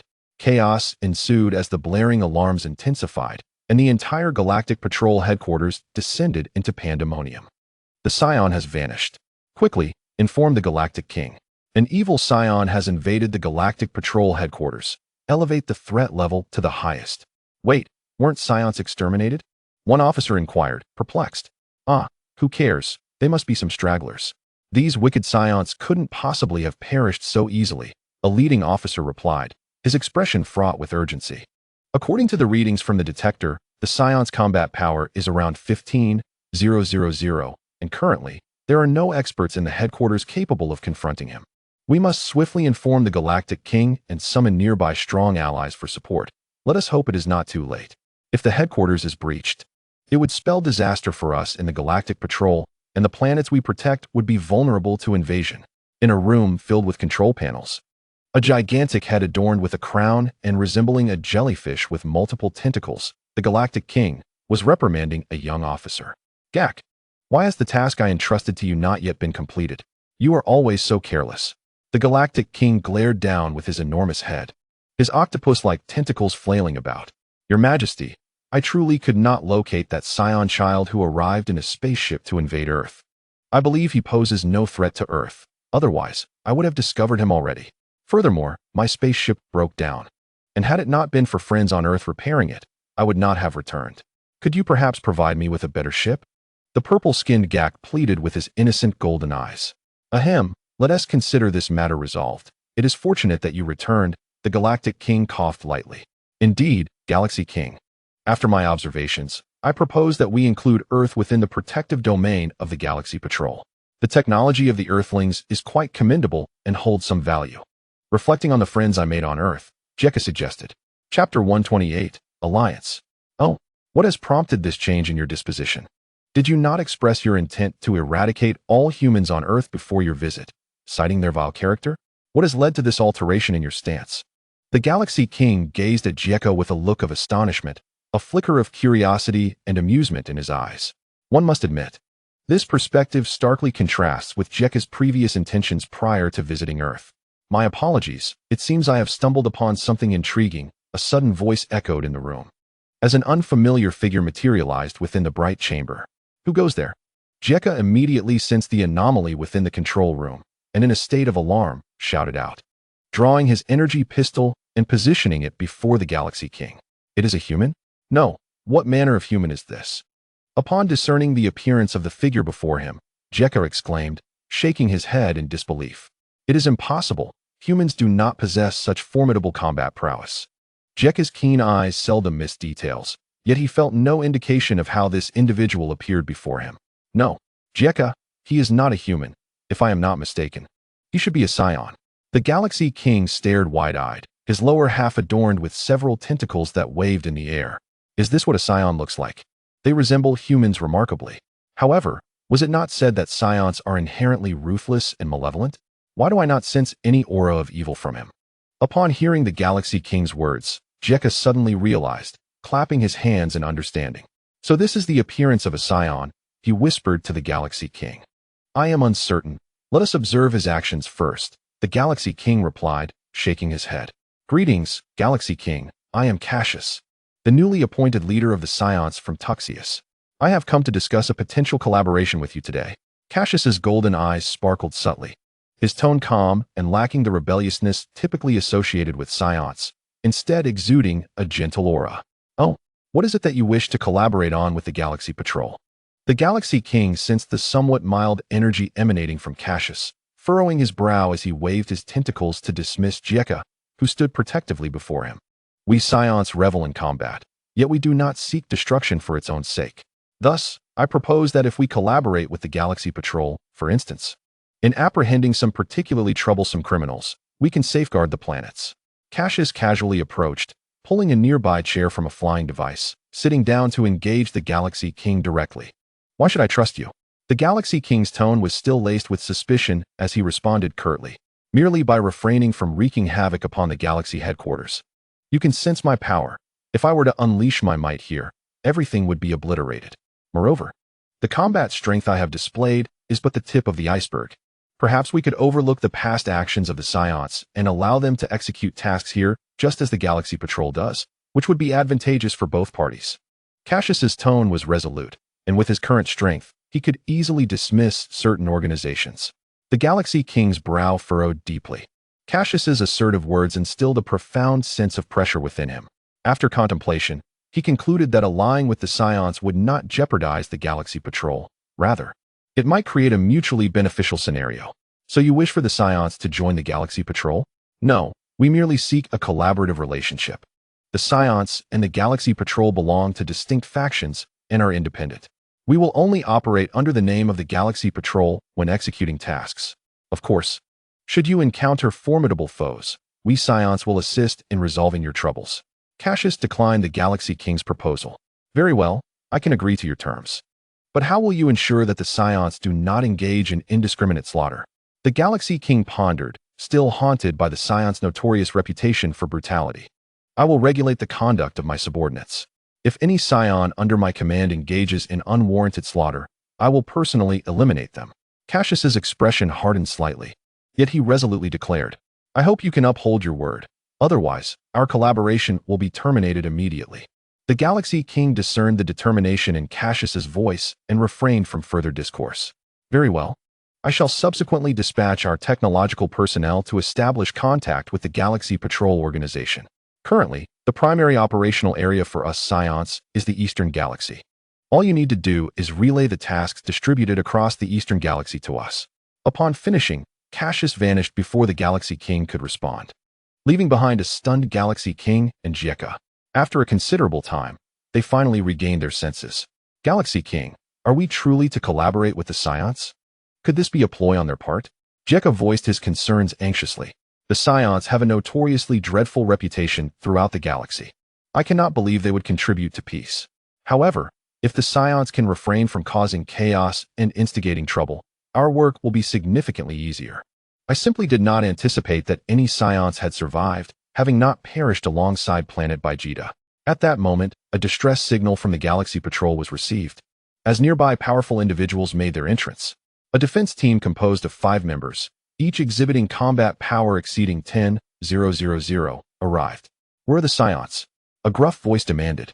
Lord Dunbasted, that Scion has already departed, one of the Galaxy Patrol members quietly informed. Humph. The Scions are merely barbaric monkeys. How dare they invade the Galaxy Patrol headquarters? Such audacity. Did they flee upon hearing I was coming? Ha ha. Dunbasted scoffed coldly, then burst into laughter. Oh, I heard that the Scion left after reaching an agreement with the Galaxy King. What? An agreement? How dare a worthless race like the Scions negotiate terms? I could flatten them with a single punch. Dunbasted grew agitated, his tone becoming frantic.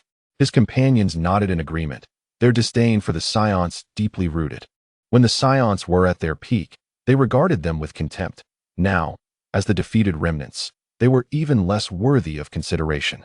Galaxy King, when you establish contact with the Scions later, please send us their location. I am eager to see what audacity the Scions possess to be so brazen. Indeed, the Galaxy King made no objections, waving his tentacles. It would be prudent to send these formidable allies, with combat capabilities exceeding 10,000, to intimidate the Scions, thereby preventing any potential trouble. Chapter 129, Division. Upon returning to Tuxius, Cassius did not head directly home, but instead roamed through the city. Within designated combat zones, various arenas, both large and small, serve as venues for Scions to engage in battle. Adjacent seating was available for other Scions to observe and glean combat experience. At that moment, on one such arena, 2 adult Scions were locked in combat, the tumultuous aftermath of their battle eliciting waves of awe from the watching Scions. Adela, go for it. And Fit, show him what you're made of. The surrounding spectators, filled with excitement and the fervor for battle, waved their arms passionately, wishing they could take the place of those fighting in the arena. Indeed, King Cassius is a genius. By establishing a tournament, he has significantly enriched our lives. Just look at the fervent atmosphere surrounding martial arts now. Of course, King Cassius surpasses King Vegeta in prowess. Upon arriving at Tuxiosi Planet, my combat power has surged by several thousand. The exhilaration is unparalleled. Several Scions, seemingly devotees of Cassius, enthusiastically extol his virtues. Alas, there is a drawback. Remaining on Tuxiosi Planet for so long has rendered me somewhat stiff and restless, and I yearn for the opportunity to undertake missions once more. This sentiment resonated with those around me, and many Scions nodded in agreement. While the battles on Tuxiosi provide a measure of emotional release, they lack the authenticity and satisfaction of a true, exhilarating fight. Not far away, Cassius, concealing his presence, smiled faintly as he overheard their reflections, silently contemplating that their desire for combat would soon be fulfilled. Upon his return to the Scion Palace, Cassius summoned the prominent figures from Tuxiosi who had demonstrated notable strength to discuss the collaboration he had established with the Galactic Patrol. Eric, Podyssey, and Dean did not voice any opposition. However, they acknowledged the need for meticulous planning regarding the specifics of their arrangements. Over this period of development, aided by the Gravity Training Room, approximately 5,000 Scions had surpassed a combat power of 10,000, with over 50 even exceeding 20,000. The overall combat proficiency of the other Scions had also seen substantial enhancement. The achievements in combat power during this time left Eric and the others immensely excited. Those who had broken through the 10,000 mark were primarily members of the Tuxiosi Planetary Guard, constituting the backbone of the Scion forces. Presently, Tuxiosi had evolved into a stronghold of formidable warriors, a force not to be underestimated across the cosmos. Although they may not rival the top-tier fighters like Frieza, Kavira, and King Ku-Erda of the Ice Demon Clan, their sheer numbers allow them to form small teams capable of independent operations. Cassius felt a profound sense of satisfaction in commanding such a formidable force. Given this context, the previous classifications of low-level and high-level warriors seemed to lose significance. Therefore, starting today, combat power would serve as the absolute standard. Those below 10,000 would be deemed ordinary warriors, while those exceeding 10,000 would be classified as elite warriors. The assembly nodded in agreement, recognizing that, thanks to the gravity training room, the former classifications had indeed lost their relevance. What about those exceeding 100,000 in combat power? Lena, with her beautiful eyes wide open, turned her gaze toward Cassius. That would be classified as super warriors. Cassius proclaimed with a resonant voice, rising confidently with a proud demeanor. Regarding the execution of missions, Saiyans could continue to form their own teams as before, but they must assess their collective strength and categorize them accordingly. Teams would be designated into 3 levels: gold, silver, and bronze, each corresponding to the degree of danger associated with the tasks they could undertake. Furthermore, if any Saiyan children requested to venture out for training, they must be accompanied by the guard team for covert protection. However, the guard team must refrain from intervening unless in emergencies. In the palace, everyone exchanged their perspectives, leading to a more detailed categorization for the establishment of Saiyan teams and their mission assignments. Very well, I will have the leader of the Saiba people, Laboda, contact the Galactic Patrol to disseminate the relevant mission information. Cassius concluded decisively, bringing this significant meeting to an end. Following this, everyone began to converse casually, sharing their experiences and gains from their time on Ya de Latte Star, leaving all present in a state of disbelief. What? Combat power of 400,000. King Cassius, surely you must be the legendary Saiyan, silently achieving a breakthrough to 400,000 combat power. Dean exclaimed, striking the conference table with vigor and rising in astonishment, his face reflecting sheer incredulity. It was unexpected that Kvira of the Ice Demon clan was so powerful. Cassius' survival in such dire circumstances is indeed a fortunate event for our Saiyan race. However, we must not act so recklessly in the future, Lena remarked with a worried expression. Encountering Kvira without fleeing immediately and daring to challenge him was a stroke of luck that Cassius escaped without being annihilated on the spot. Indeed, King Cassius, you must be cautious in future endeavors. Others echoed with concern and care in their voices. What is this? Is today not meant to be a day of celebration? Why the somber atmosphere? Rest assured, I will not take risks without absolute certainty. Cassius replied with a light-hearted tone, attempting to alleviate the heavy mood. Oh, by the way, regarding your assertion, King Cassius, that excessive bloodshed could affect the fortunes of the Saiyan race and lead us to ruin. I am somewhat unclear. Could you elaborate? Padasi interjected. He had been particularly attentive to Cassius' earlier mention of the consequences of descending into hell and now posed his inquiry. A valid point, and I must emphasize this. Our collaboration with the Galactic Patrol is indeed related to this matter. Thus, during missions, we must prohibit the slaughter of innocent beings in the universe. Any offenders must be brought back to 2COC for handling. Severe cases may warrant immediate execution. Furthermore, anyone who conceals such knowledge shall share in the consequences, Cassius declared with a grave tone. The assembly felt the resolute determination in his icy gaze and steadfast countenance, and they collectively felt a shiver run through them. Chapter 130. Return to Earth. After the meeting concluded, Cassius hastily convened with Laboda, the leader of the Saiba people, to deliberate on matters. Shortly thereafter, new arrangements were disseminated. The Saiyans, upon receiving this news, erupted in jubilant cheers, praising Cassius' wisdom. With the new task system firmly established, the training area experienced a surge of activity as countless Saiyans eagerly flocked to it. Many were on the verge of a breakthrough, just a step away from becoming elite warriors. As the distinction between elite warriors and ordinary warriors was made, elite warriors became highly sought after. Everyone aspired to push their limits in preparation for the impending missions. Amidst the fervent atmosphere of rigorous training, nearly every Saiyan became consumed by an intense dedication to their practice, a state that persisted for an extended period. During this time, a significant number of Saiyans achieved remarkable breakthroughs, and the overall strength of the Saiyans on 2COC grew exponentially. Thanks to the database established through Saiba technology, Cassius could readily observe that the number of elite Saiyans had exceeded 150. With their high-end combat power surpassing that of the era of King Vegeta by numerous folds. Cassius bore witness to the breakthroughs of these Saiyans and felt an immense sense of satisfaction. As the days passed, life unfolded with little turbulence, primarily progressing in accordance with the prescribed path for the Saiyans. In the first month following Cassius's return from the Galactic Patrol headquarters, the task board from the Galactic Patrol finally appeared in the 2 planetary database after much anticipation. In alignment with Cassius's previous requests, the tasks handed over from the Galactic Patrol headquarters pertained solely to the Eastern Galaxy. With the assistance of Cyber technology, an effective task management system was swiftly established. Various Saiyan squads sprouted like mushrooms after a rain, taking root on the planet Tuxius. In a fleeting moment, the mission halls across the planet buzzed with extraordinary activity. However, there was no need for concern about the scarcity of tasks, as the volume was exceedingly vast, numbering in the tens of thousands. Seemingly a backlog from the Galactic Patrol headquarters. Naturally, upon arrival at Cassius's domain, these tasks underwent a secondary filtration process to eliminate those blatantly unsuitable for the current stage or deemed hazardous. This measure was imperative. Cassius had no desire for the Saiyans to become mere pawns at the beck and call of the Galactic Patrol.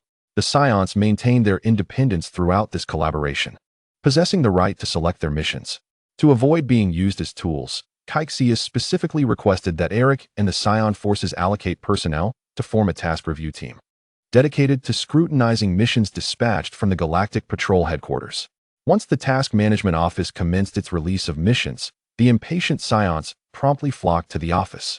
Following a series of intricate strength verification procedures, they acquired tasks befitting their abilities and subsequently boarded their spacecraft, venturing into the cosmos. In that moment, all Saiyans found fulfillment. On Earth, the weather was splendid, with the salty sea breeze wafting through the air as flocks of seagulls swooped above the water's surface. The air was humid, tinged with a hint of brine. A streak of light flashed across the sea, and Cassius appeared amid the tumultuous waves, effortlessly shimmering in midair before vanishing abruptly. The Kame house was the destination. A black dot emerged in his amber eyes, and the invigorating sea breeze enveloped Cassius, bringing him immense comfort. Taking a step forward, he transformed into a stream of light, swiftly materializing at the distant horizon. At Kame Island, Master Roshi reclined nonchalantly on a beach chair, engrossed in a risque magazine, seemingly oblivious to the world around him. It was utterly inconceivable that this frail, aging figure, resembling a decrepit old man, was the revered martial arts master. Living a carefree life, basking in the sun, napping, and indulging in the company of beautiful women, he truly lived in bliss. Observing Master Roshi's engrossed demeanor, Cassius silently chuckled, aware that with a decade remaining before the unfolding of the narrative, such a leisurely existence would soon be a thing of the past for the old master. With a mischievous smile, Cassius abruptly flashed into the Kame house. Should he wish to avoid detection, Master Roshi would never perceive his presence. The modest abode was easily navigable, and Cassius casually chose a storage room, retrieving a Dragon Ball from his dimensional space and tossing it into the corner of the room. Indifferent to whether Master Roshi would notice, he clapped his hands and departed. Weeks later, while searching for an item, Master Roshi would stumble upon the Dragon Ball. How did this ball return? Am I truly destined to have such a connection with it? He pondered, bemused. Unfazed, he found a string, tied it around the ball, and hung it around his neck. Cassius then swiftly departed, returning several other Dragon Balls to their rightful places. With the 4-star and 2-star Dragon Balls remaining, he resolved to visit Baozi Mountain, hoping to encounter Sun Wukong from the original tale. Baozi Mountain remained as picturesque as ever, adorned with lush greenery and breathtaking scenery. The entire peak was encircled by mountains, connected by a narrow path leading to the valley below. Upon returning to Baozi Mountain, Cassius navigated with familiarity and soon located Son Gohan's secluded residence. Atop a small peak stood a quaint square abode shaded by trees, its door secured with a lock, indicating that Son Gohan was likely out hunting or procuring essentials. Given the circumstances, it was reasonable to assume that Son Gohan had adopted the Saiyan cockroach, known as Sun Wukong. Considering the Saiyan's prodigious appetite, food was likely his greatest concern. As Cassius felt regret for not encountering Sun Wukong and Son Gohan and prepared to leave, a familiar aura approached from the distance.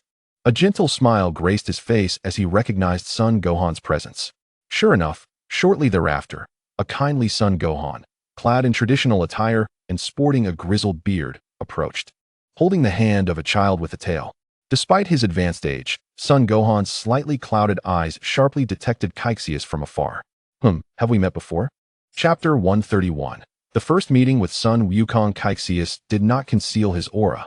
Instead, he stood openly on the stone-paved path, unperturbed by the recognition. Responding to Son Gohan's inquiry, he smiled warmly. Old man, do you not remember me? Behold this orange crystal ball, which I previously borrowed from you, and have now returned. Cassius produced the red crystal ball, displaying it before Son Gohan with sincerity. Oh, now I recall. It's you. This ball is hardly a precious object. You could have kept it without making the trip back. Son Gohan exclaimed, a look of realization dawning upon him. He remembered someone borrowing the crystal ball, but had not given it much thought, never expecting the individual would personally return it. Cassius extended the Dragon Ball to Son Gohan, stating earnestly, you may consider this trivial, but it has proven immensely helpful to me, and I sincerely thank you. After expressing his gratitude, Cassius respectfully bowed to the esteemed martial arts master. Without Son Gohan's generosity in lending the 4-star Dragon Ball, the Saiyans of Vegeta might have faced annihilation. Not at all. Please, come in and have a seat, Son Gohan warmly invited, accepting the Dragon Ball. With no pressing matters at hand, Cassius readily agreed. At that moment, Sun Wukong, who had been holding Son Gohan's hand, began to whine. Grandpa, I'm hungry. Let us eat. Sun Wukong, resembling a playful monkey, innocently pouted beside Son Gohan. Such a sight was unimaginable, as he was a member of the most ruthless Saiyan race in the universe. Cassius looked at him in astonishment. The child's innocent demeanor brought a smile to his face, prompting an internal remark. Sun Wukong fell into the valley and damaged his brain. This adorable appearance is quite endearing. Do not fret, my boy. Food will be ready shortly, Son Gohan reassured, gently ruffling Sun Wukong's hair to quiet him, then turned to Cassius. This child is one I found. He has an enormous appetite and gets hungry very easily. With that, Son Gohan retrieved a delicate box from his clothing, containing a series of miniature capsules. Selecting a few, he casually tossed them onto the ground. With a series of soft sounds, a cloud of white mist enveloped the area, revealing an abundance of food. Universal capsules. Cassius marveled at the scene before him, his eyes gleaming with wonder as he recognized the ingenious invention of Dr. Briefs, Bulma's father. Over the years, this remarkable product had gained worldwide popularity, becoming an essential item for households and travelers alike. Few geniuses in the universe could match the brilliance of Dr. Briefs, who had developed the universal capsule. Certainly, there is also the esteemed Dr. Dashing, who has spent over a decade in seclusion on a remote island researching time machines, a truly invaluable talent. If only we could facilitate communication between those scientists from the Sipo people and Dr. Briefs or Dr. Dashing, it might yield unforeseen benefits. Shaking off these thoughts, I turned my gaze toward the delectable array of food laid out on the table. At that moment, the sumptuous feast, piled high like a small mountain, emanated a warm steam and a tantalizing aroma that wafted invitingly toward me.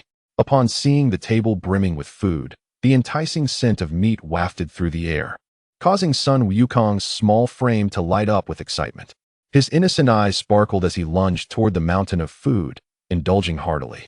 With hands working tirelessly to transport morsels to his mouth, he resembled a famished ghost, and in his bewilderment, he inquired, Grandpa, why aren't you eating?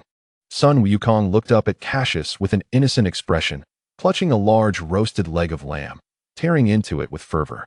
Wukong, Grandpa will eat later, came the response. Oh, Sun Wukong replied, not thinking much of it, and continued to feast, the food disappearing at an astonishing rate. Haha, when this child first came to us, he was quite hot-headed. After a tumble down a cliff, however, he seemed to undergo a transformation, becoming remarkably gentle, Cassius observed, his gaze warm as he watched the innocent Sun Wukong devour his meal, a kind smile spreading across his face. Such a pure-hearted child. If he were to pursue martial arts, would undoubtedly focus wholeheartedly, and his future achievements would be boundless. Cassius did not hesitate to offer his praise. It was this very innocence that allowed Sun Wukong to repeatedly transcend his physical limits. Could it be that you also practice martial arts, young lad? Sun Wukong glanced at Cassius in surprise. I know a thing or two, Cassius replied nonchalantly. Sun Wukong, upon hearing this, chose not to press further. Since the martial arts master, came Saiyan, established his school on Earth, Various martial arts styles have emerged, and the enthusiasm for martial arts has only intensified. While Cassius's martial arts skills astonished him, he did not delve deeper into the matter, having returned the Dragon Balls to Sun Wukong, thereby ensuring the plot would unfold smoothly. Cassius decided against further interruptions. As he prepared to leave, Cassius affectionately ruffled Sun Wukong's hair and said, "Wukong, make sure to train diligently with Grandpa and become a remarkable martial artist." Sun Wukong nodded, his innocent smile brightening the room, prompting Cassius to reflect on his adorableness. "Old man, I must take my leave now. You should be aware that Wukong's identity is somewhat extraordinary. During the full moon, he must not be allowed to see it. Lest unforeseen events transpire," Cassius advised as he bid farewell to Sun Wukong and Sun Gohan, a kind reminder and gratitude for lending him the Dragon Balls. Sun Gohan, somewhat puzzled by Cassius's words, could not comprehend their meaning. However, seeing no malice in Cassius's demeanor, he nodded in agreement, satisfied that his well-intentioned warning had been conveyed. Cassius chose not to elaborate further.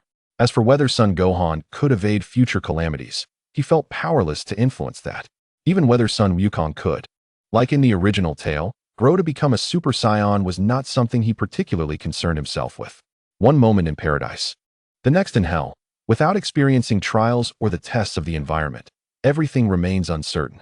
If his warning had been given and yet calamity could not be avoided, then it could only be said to be the will of fate. Moreover, the world of Dragon Balls is a realm of multiple timelines. Who can say if the timeline Cassius occupies is indeed the same as that of Sun Wukong in the original story? Various environmental factors contribute to the unpredictable nature of a character's fate, and untangling it all is a formidable challenge.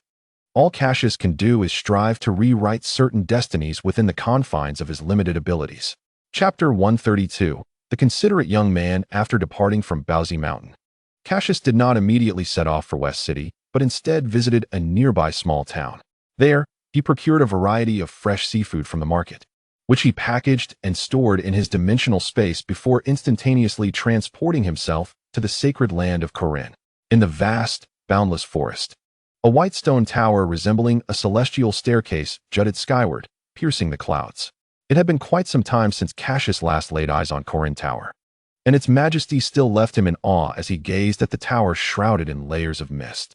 Suddenly, he accelerated, shooting upward with a powerful rush, quickly vanishing into the clouds. As he ascended, a small black emerged in his sight. The temple at the apex of Korin Tower was just ahead.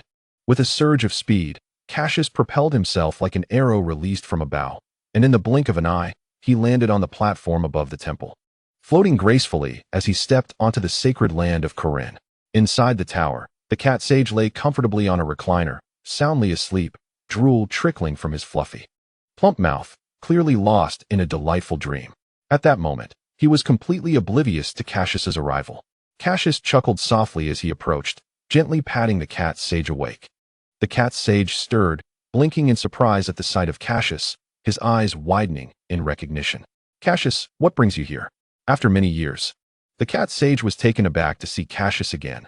Noticing that the latter had become even more inscrutable, he could not discern Cassius's depth at all. In fact, he had not sensed Cassius's arrival, indicating how terrifyingly powerful he had become. This was the cat sage's initial impression. However, drawing from prior experience, the cat sage knew Cassius to be gentle in nature and not a threat to Earth. "Ha ha ha.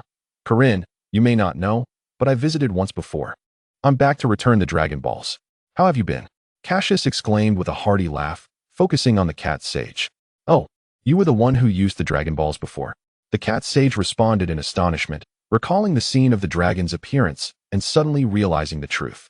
"Indeed," Cassius admitted candidly, feeling no need to conceal the matter. "I never imagined the one who used the Dragon Balls would be you. You know, for over a century, no one has managed to gather all 7 Dragon Balls. If it were you, that would certainly explain it," the cat sage remarked, narrowing his eyes as he leaned on his staff, stroking his whiskers. "By the way, what brings you to me this time?" the cat sage inquired, a hint of curiosity flashing in his eyes. "Ahem, it seems I cannot hide this from you. I came to check on the status of the senza beans." Cassius coughed lightly, a faint blush of embarrassment creeping onto his face, as if his intentions had been laid bare. "Senza beans? I hardly have any left. Didn't I give you several jars last time? Have you consumed them all so quickly?" Upon hearing Cassius mention the senzu beans, the cat sage, now aware of their significance, quickly interjected. In recent years, he had struggled to cultivate more beans, and production had severely declined. He could not allow Cassius to take any more. Corinne, please don't panic. I didn't come here to take senzu beans. You still have plenty from the last time you gave them to me. Cassius reassured the cat sage, bemused by his overly cautious demeanor.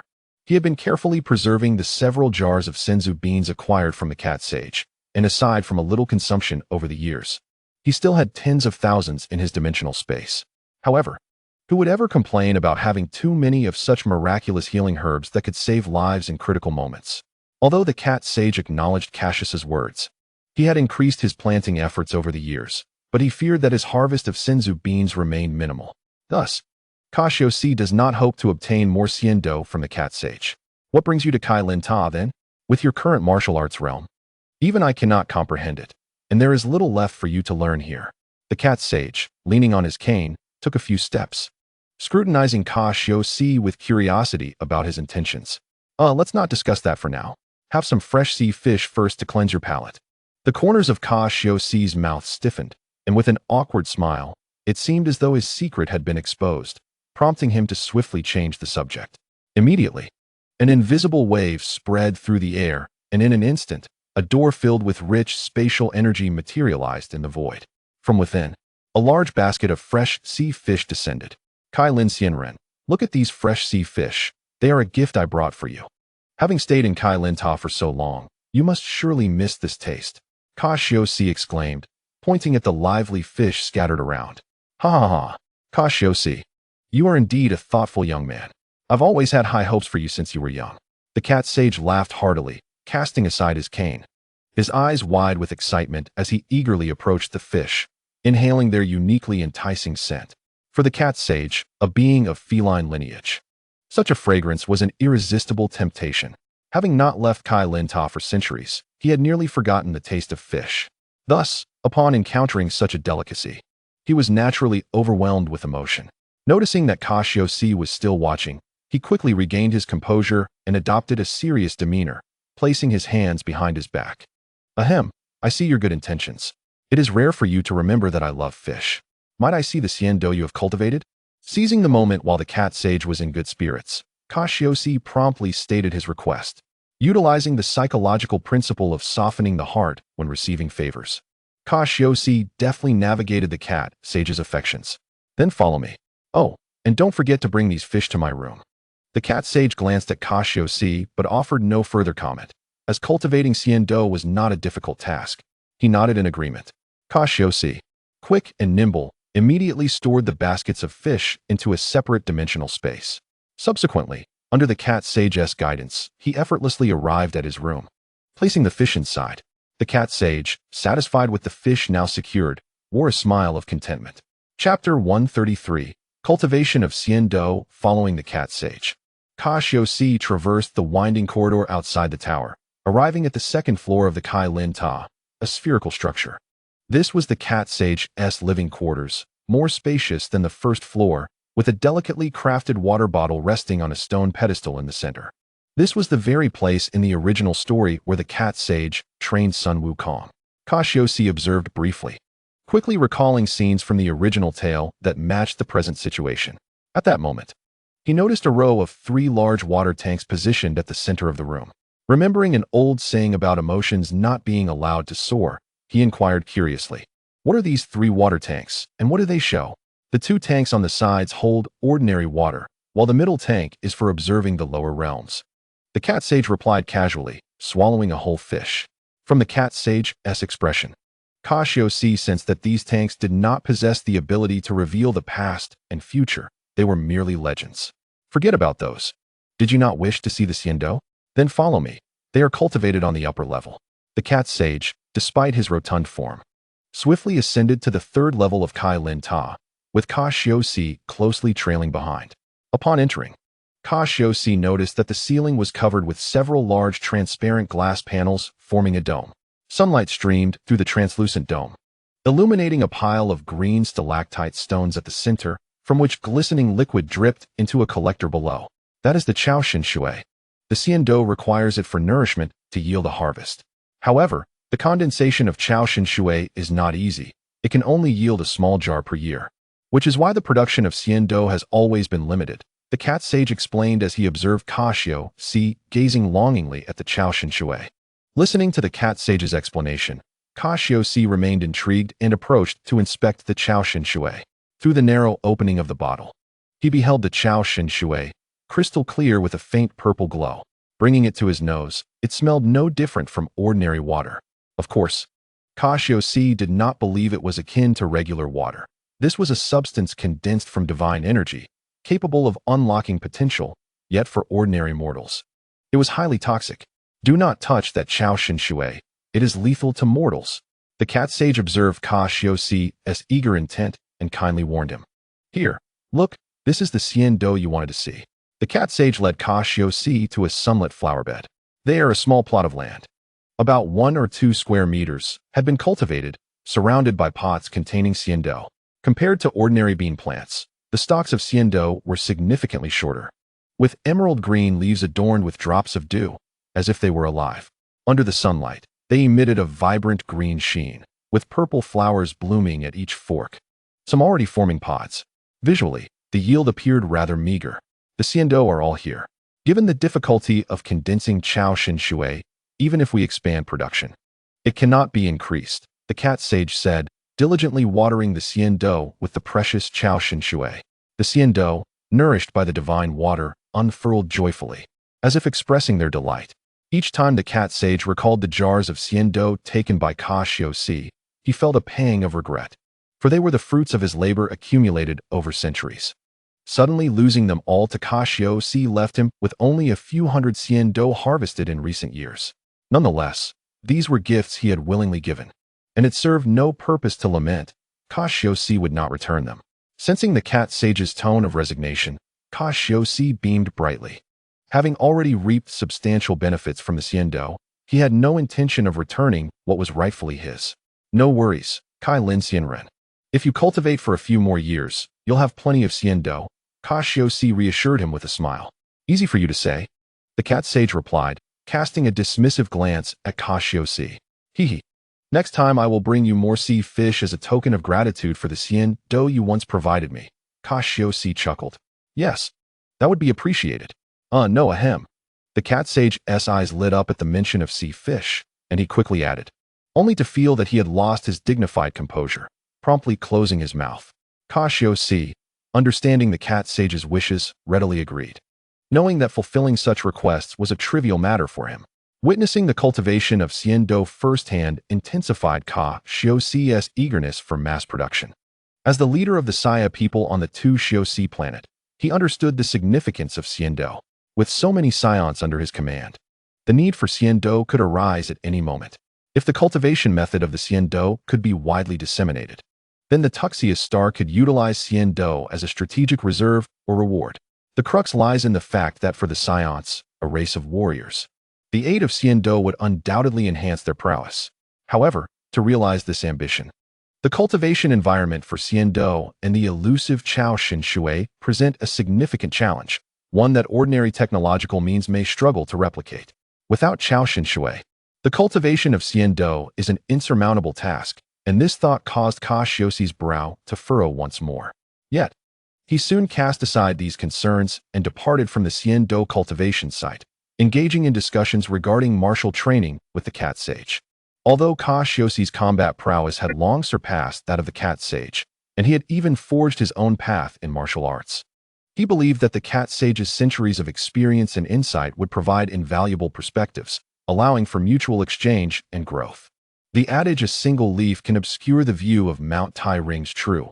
Isolating oneself often leads to folly. Thus, it is imperative to embrace diverse opinions and broaden one's horizons. Despite the cat sage's individual strength being modest, his profound theoretical knowledge and extensive experience in martial arts cannot be underestimated. Consequently, as Cassius conversed with the cat sage, he indeed uncovered some oversights, subsequently rectifying these issues to refine his martial practice. After bidding farewell to the cat sage, Cassius leapt from the Kai Lin Tower, soaring towards the direction of the West City. His speed was astonishing. As he observed Cassius's receding figure, The cat sage stood at the edge of the Kai Lin Tower platform, squinting at the vast, cloud-strewn sky. In a world teeming with heroes, Cassius undoubtedly stood out as a paragon, his martial potential as boundless as the ocean, with no discernible end in sight. Chapter 134. An unexpected encounter with Tao Bai West City, one of the most bustling cities on Earth, is also the headquarters of the globally renowned Universal Capsule Company. At this moment, under a clear blue sky, Cassius's figure gradually descended onto the urban streets, where a steady stream of people flanked both sides of the road. Hovering cars sped by with remarkable velocity, yet the inhabitants paid no heed to Cassius's presence. Compared to the West City of Ur, the current city appeared even more prosperous. Navigating with familiarity, he found his way to the villa of Bulma, situated in the heart of the city's prime area. Silently slipping into the small storage room in the backyard, Cassius returned the two-star ball to its original place and prepared to depart. Suddenly, a thought struck him. He realized that provisions in his interdimensional space were dwindling, prompting him to embark on a substantial food shopping spree. After an afternoon of procurement, the delectable offerings of Earth were now abundantly stocked in his interdimensional space. Noticing the evening's approach, he decided to take lodging at a hotel for some well-deserved rest. Just as he was obtaining a key from the front desk, a series of piercing screams erupted from the street outside. A large crowd of people frantically scrambled past, shouting in terror. What on earth was happening? Was there a robbery?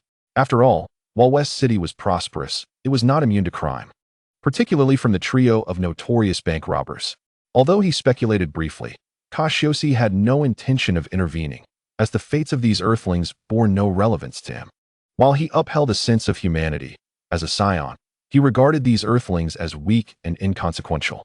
Thus, he adhered to the principle of if one does not offend me, I shall not offend them. Cassius was not inclined to be a busybody. Nevertheless, the absurdity of the world often manifests in unexpected ways. Just as he turned to head to his room, a commanding voice resonated. "Boss, arrange the finest suite for me." A lean figure strode into the hotel lobby, commanding with a disdainful gaze and an authoritative tone. The individual bore a gaunt visage, with a braid tied at the back of their head, clad in a sleek black martial arts outfit, topped with a pink outer garment. A large character for kill emblazoned across the chest, its crimson hue reminiscent of blood, exuded an aura of menace. Ah, it's the world's #1 assassin.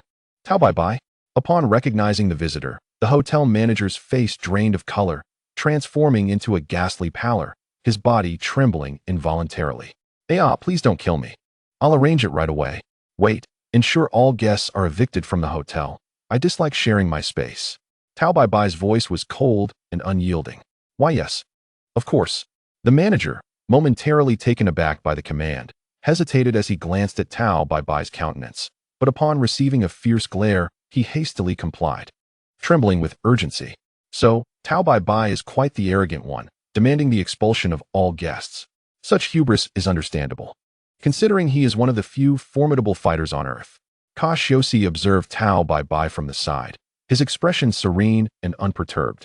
As the world's foremost assassin, Tao Bai was among the few who could contend with the turtle sage, perhaps even surpassing him in strength. In the original narrative, Tao Bai accepted a commission from the Red Ribbon Army to seize Son Goku's Dragon Balls, only to be eventually defeated by him. Yet his performance was undeniably remarkable. Hey, you there, standing idly by? Did you not hear me? You should leave. Suddenly, Tao Bai's attention shifted to Cassius, who remained unflinching, his gaze unwavering.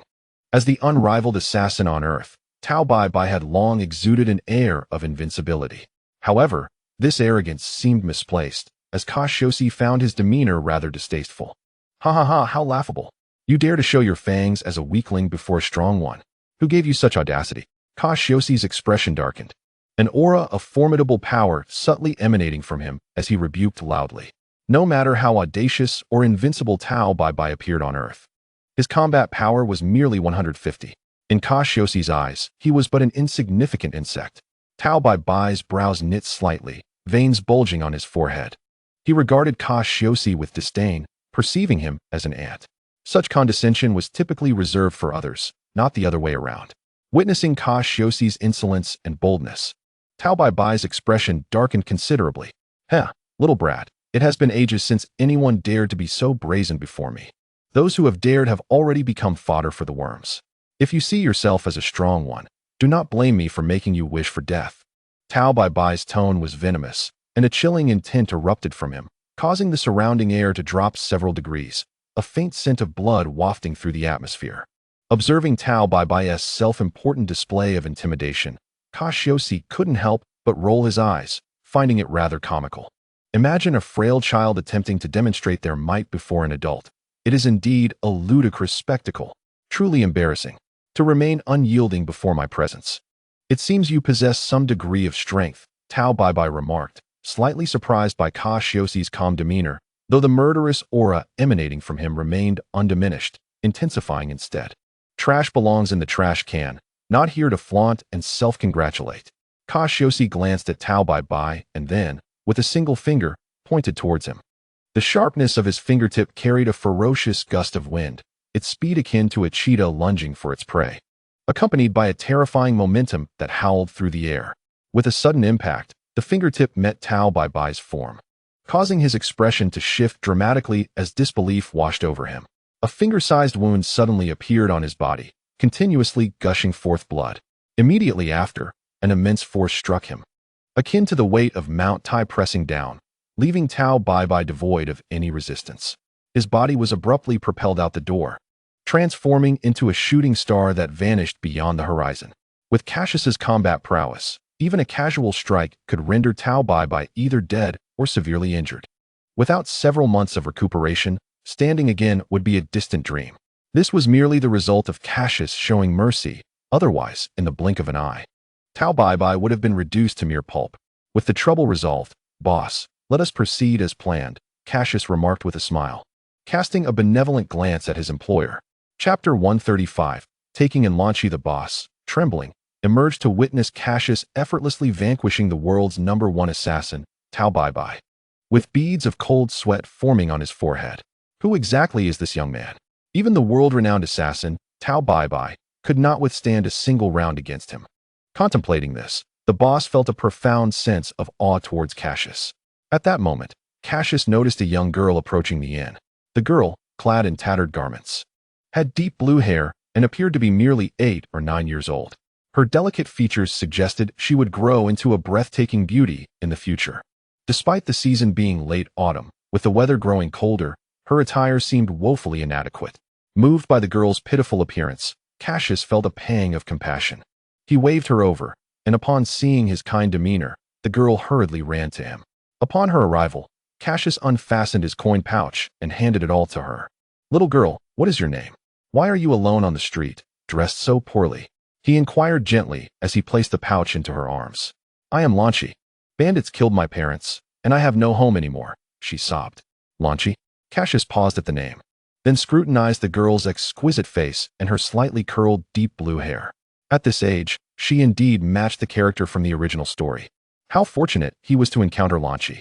"Do you happen to sneeze and change your personality, with your hair turning golden?" Cassius asked curiously. Big brother. How do you know?" Launchy ceased her weeping, looking at Cassius with surprise. "Nothing much, Launchy. It is dangerous for a little girl like you to wander alone. Why not stay by my side?" Cassius's mind raced, and he conceived an idea. In the original story, although Launchy lacked combat abilities, her unique personality shifts were quite distinctive. The character of Launchy from Dragon Ball left a lasting impression on Cassius. He indeed needed a gentle, diligent girl to help manage household affairs. The rough and careless nature of the Saiyans would not suffice.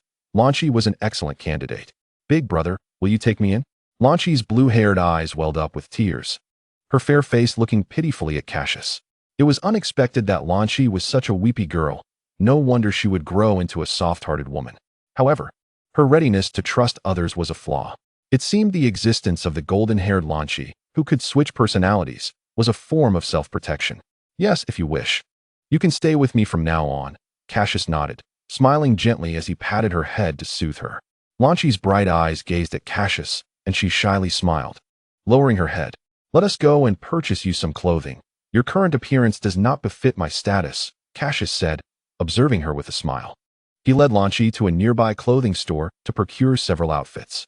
Dressed in a blue little dress and adorned with a red silk ribbon in her hair, Launchy appeared ethereal. Cassius took a few steps back to admire her, realizing how exquisitely she resembled a princess.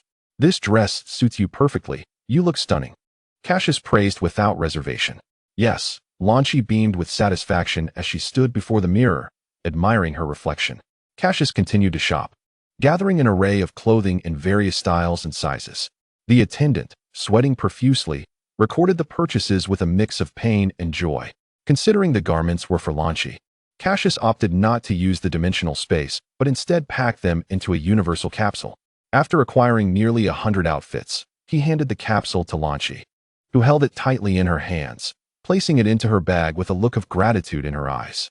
"Thank you, big brother." Lanchi's eyes glistened with tears. Her voice choked. Having wandered alone for so long, she had never experienced such kindness from anyone. "Not at all. Let us return to the inn tomorrow. I will take you somewhere." Cassius smiled nonchalantly. He recognized that blue-haired Lanchi was a pure-hearted girl, deserving of his kindness.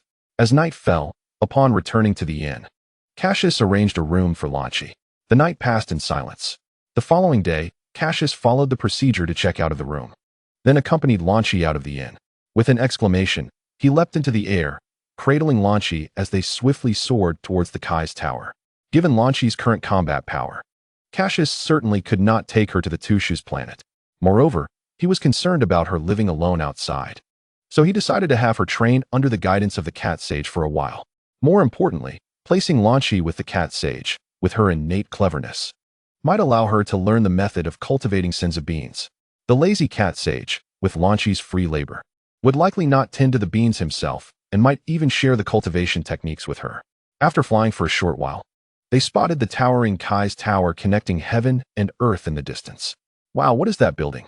It's so tall," Lanchi exclaimed with excitement as she opened her tightly shut eyes. Gradually acclimating to the experience, she began to shed her earlier unease. Her curious gaze swept over the lakes, forests, and mountains they flew past, but upon seeing the Kai's tower, she could not help but shout. "That is our destination, the holy land of martial arts, Kai's tower. Home to the Kai sage, the origin of martial arts on Earth," Cassius explained with a smile. "Oh," Lanchi nodded, somewhat understanding. In truth, she had no concept of martial arts, but perhaps the golden-haired Lanchi would have known a bit. Chapter 136. Settling in at that moment, an unexpected event transpired. Lanchi's blue hair suddenly brushed against her nose, causing her to sneeze. With a hachu, her hair instantly turned golden, and her expression transformed into one of ferocity. "Huh? Who are you? Let me go?" Blonde Lanchi struggled incessantly in Cassius's embrace, her voice laced with a coarse tone. "What? My hair has turned blonde?" Noticing Lanchi's transformation, Cassius's lips curled into a faint smirk. Were it not for his knowledge of her propensity for such personality shifts, he might have thought a Super Saiyan was in his arms. "Are you certain you want me to let go?" As Cassius's inquiry echoed, he promptly loosened his grip. "Ah, you scoundrel. Why did you let go?"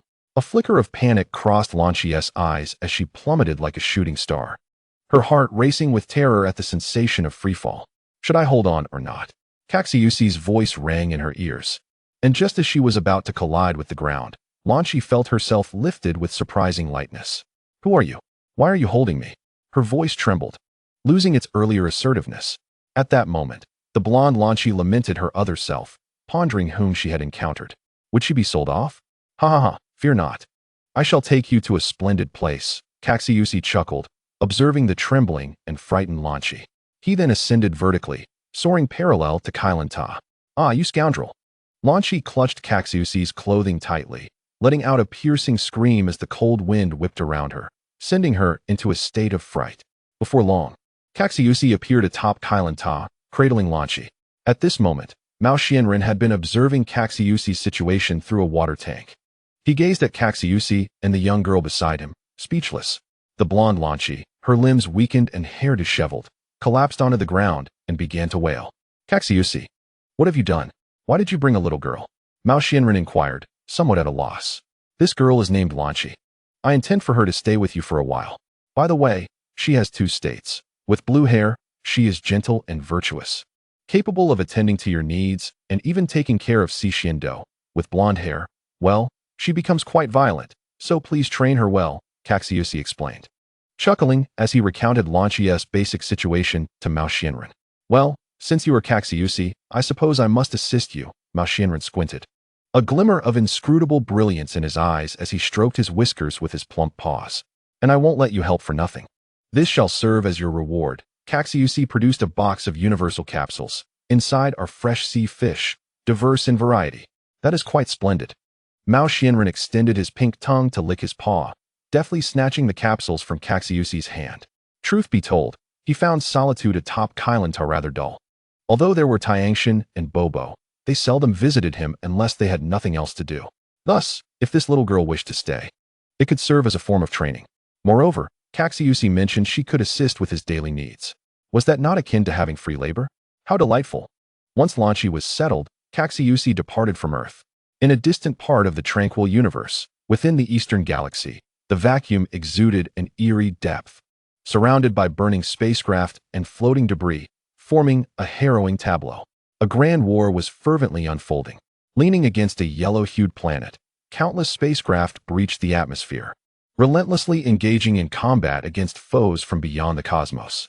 This was a battle of resistance against invasion.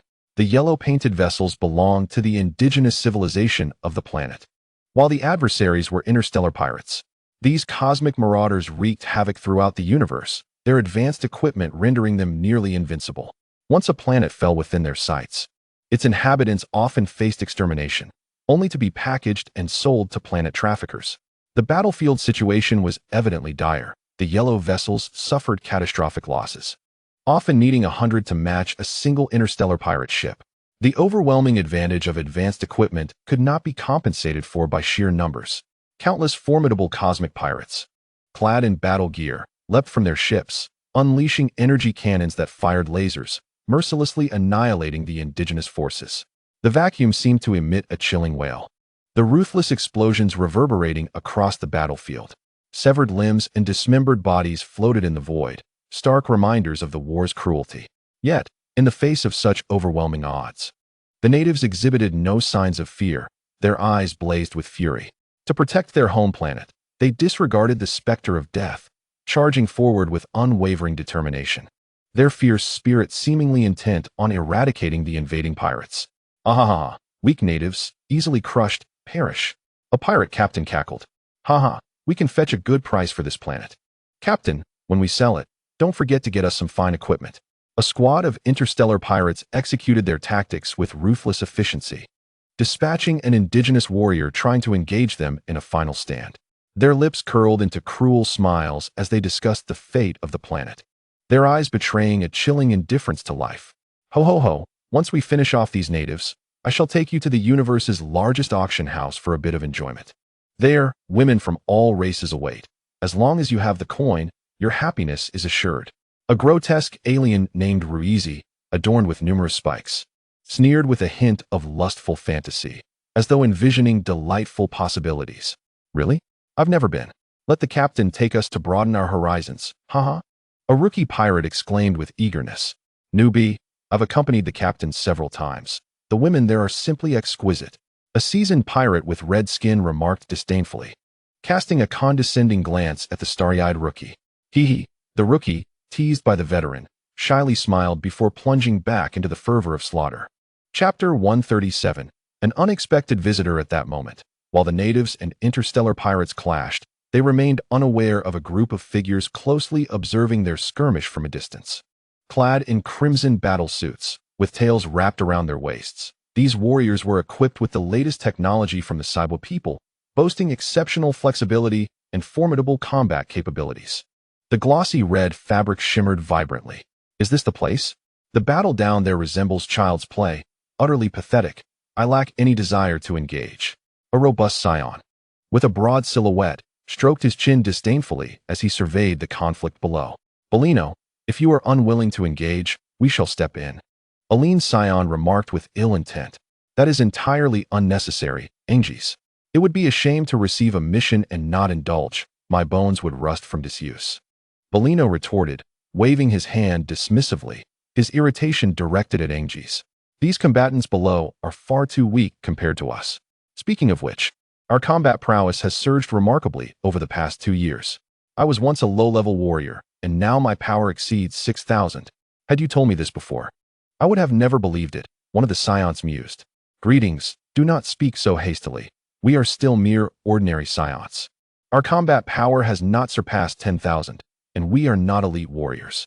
It is prudent to accumulate more merit and apply for a higher level of gravity training as an auxiliary method, lest we remain ordinary fighters indefinitely. You are correct. Although our combat power has significantly increased, we still rank among the lowest of the Saiyans on Cassius Star.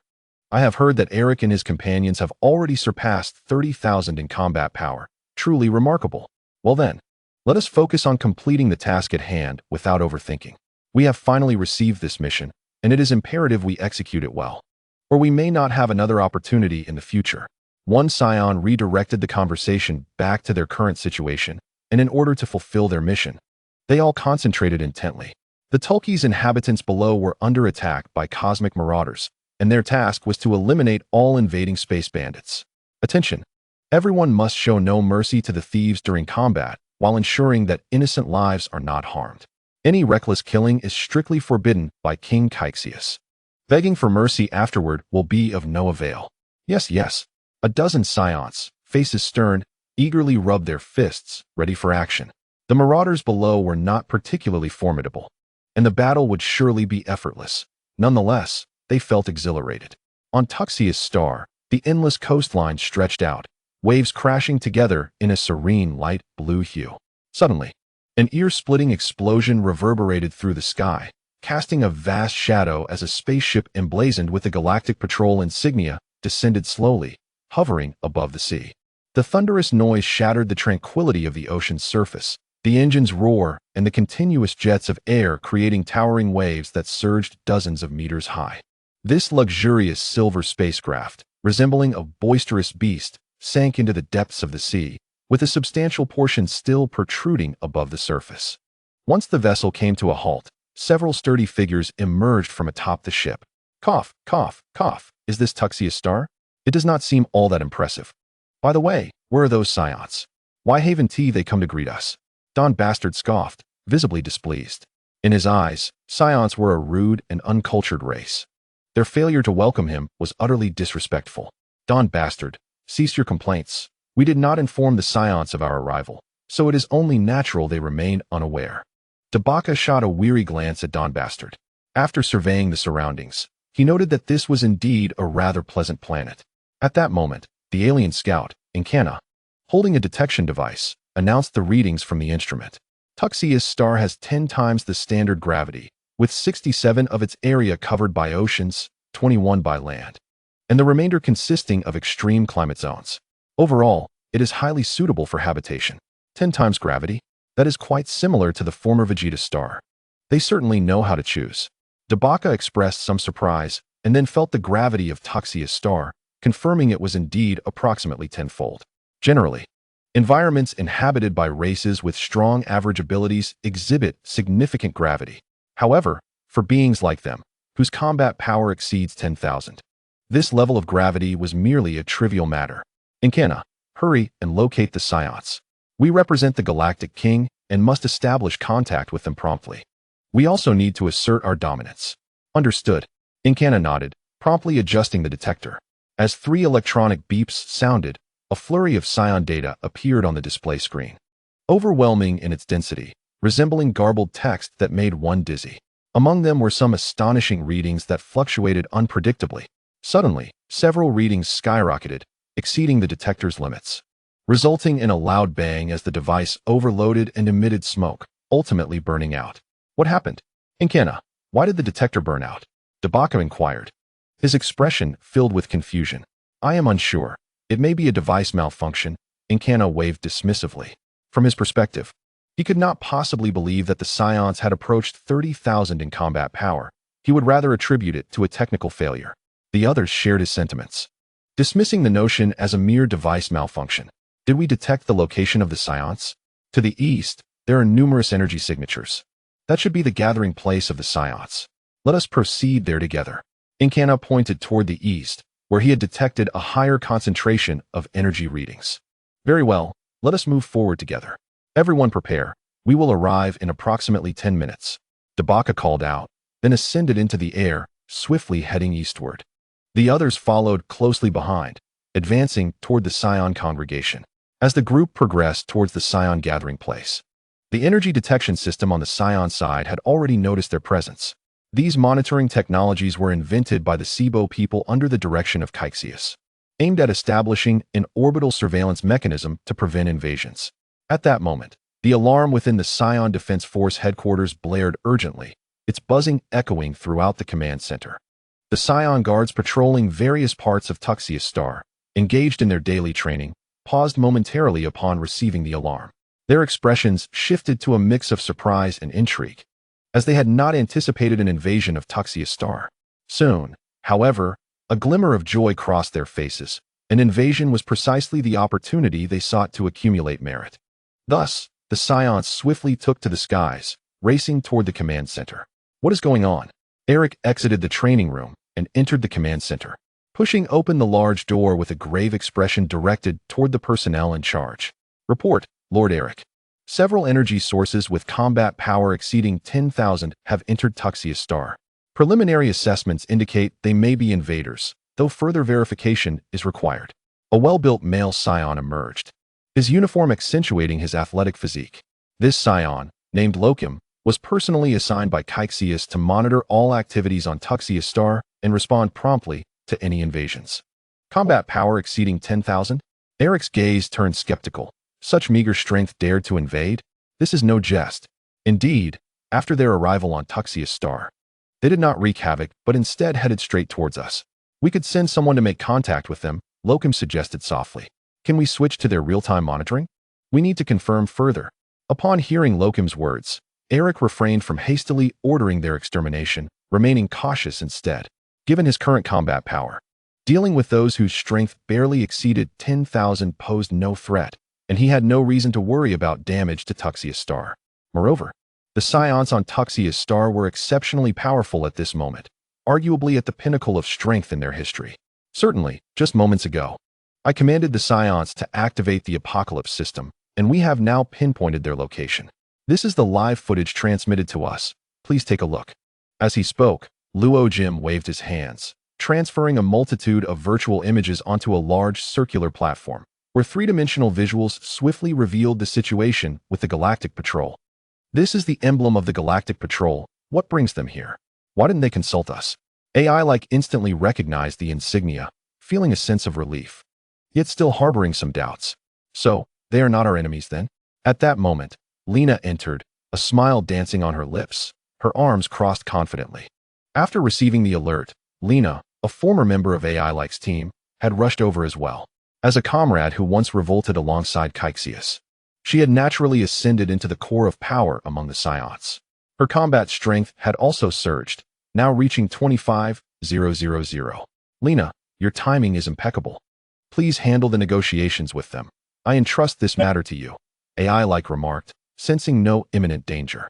Given Lena's prowess, defeating the few Galactic Patrol members would be a trivial task, allowing him to step back with ease. Of course, that is within my purview. Lena replied with a subtle smile, not refusing the task. Her current role primarily involved diplomacy, but having remained on Tuxeus Planet without much opportunity for action, it seemed the time had come for her to hone her skills. With that, Lena led a contingent of 500 guards from Tuxeus Planet towards the Galactic Patrol's location. The warriors were eager, brimming with anticipation, unconcerned about whether the newcomers were foes or not.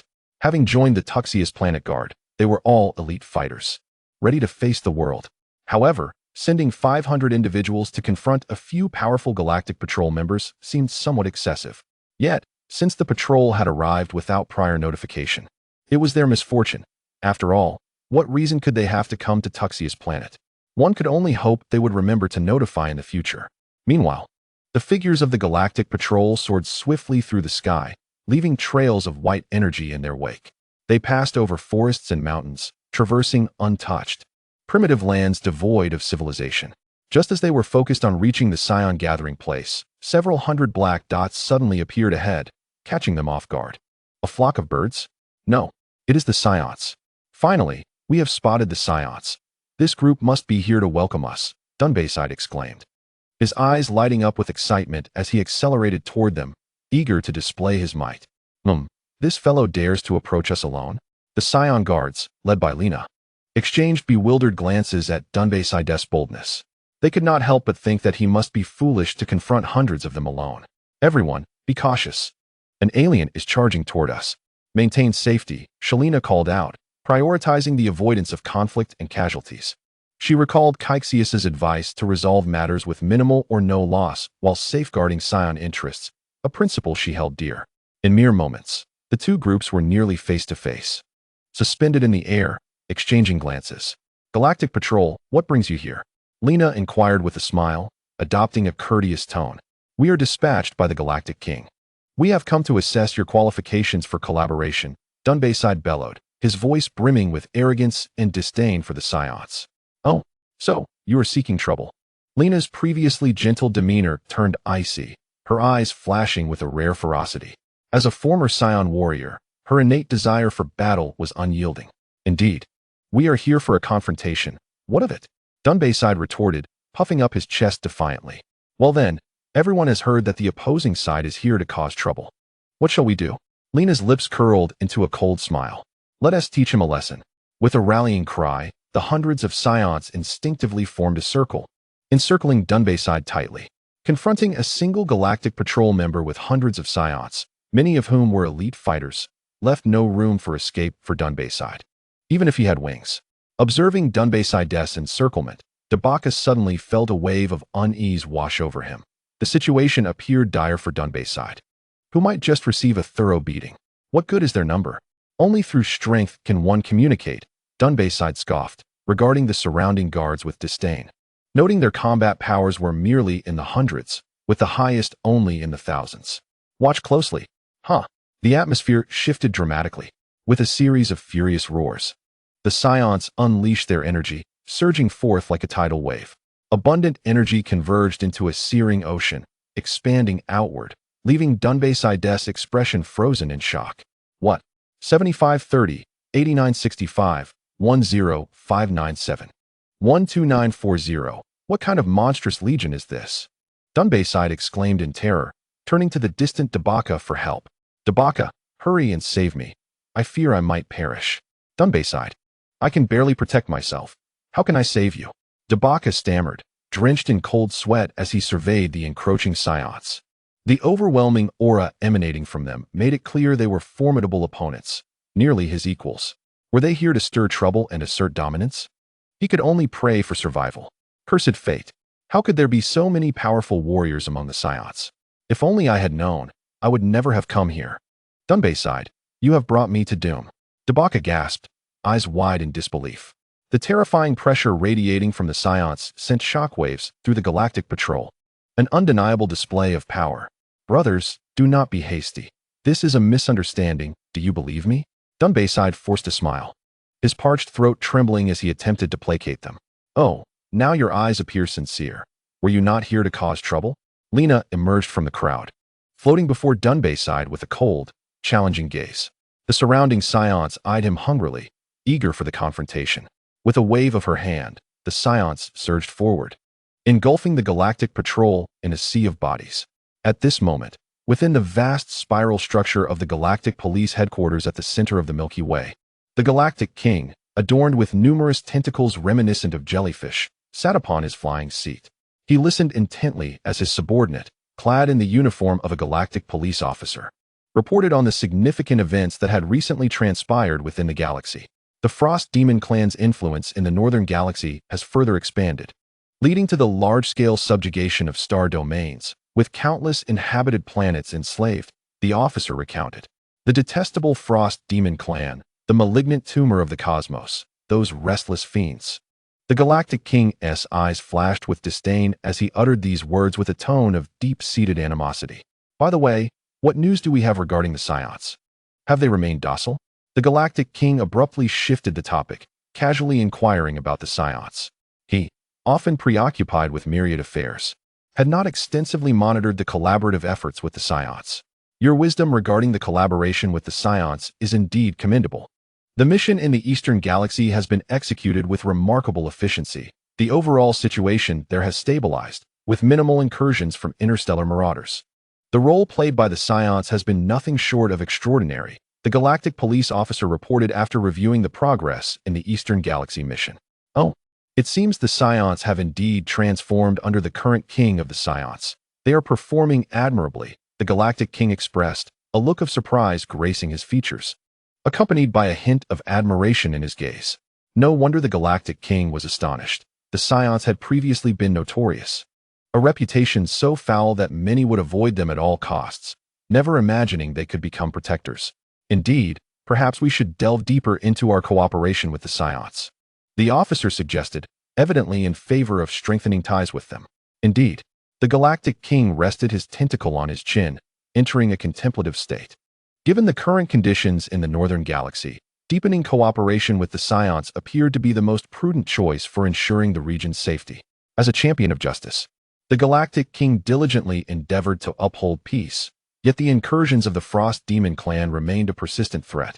Ultimately, the absence of formidable strength hindered their efforts. If the Saiyans could further integrate into the galactic police's power structure, they might contribute significantly to maintaining cosmic harmony. However, at that moment, a member of the Galactic Police Intelligence Organization burst into the command room in a state of urgency.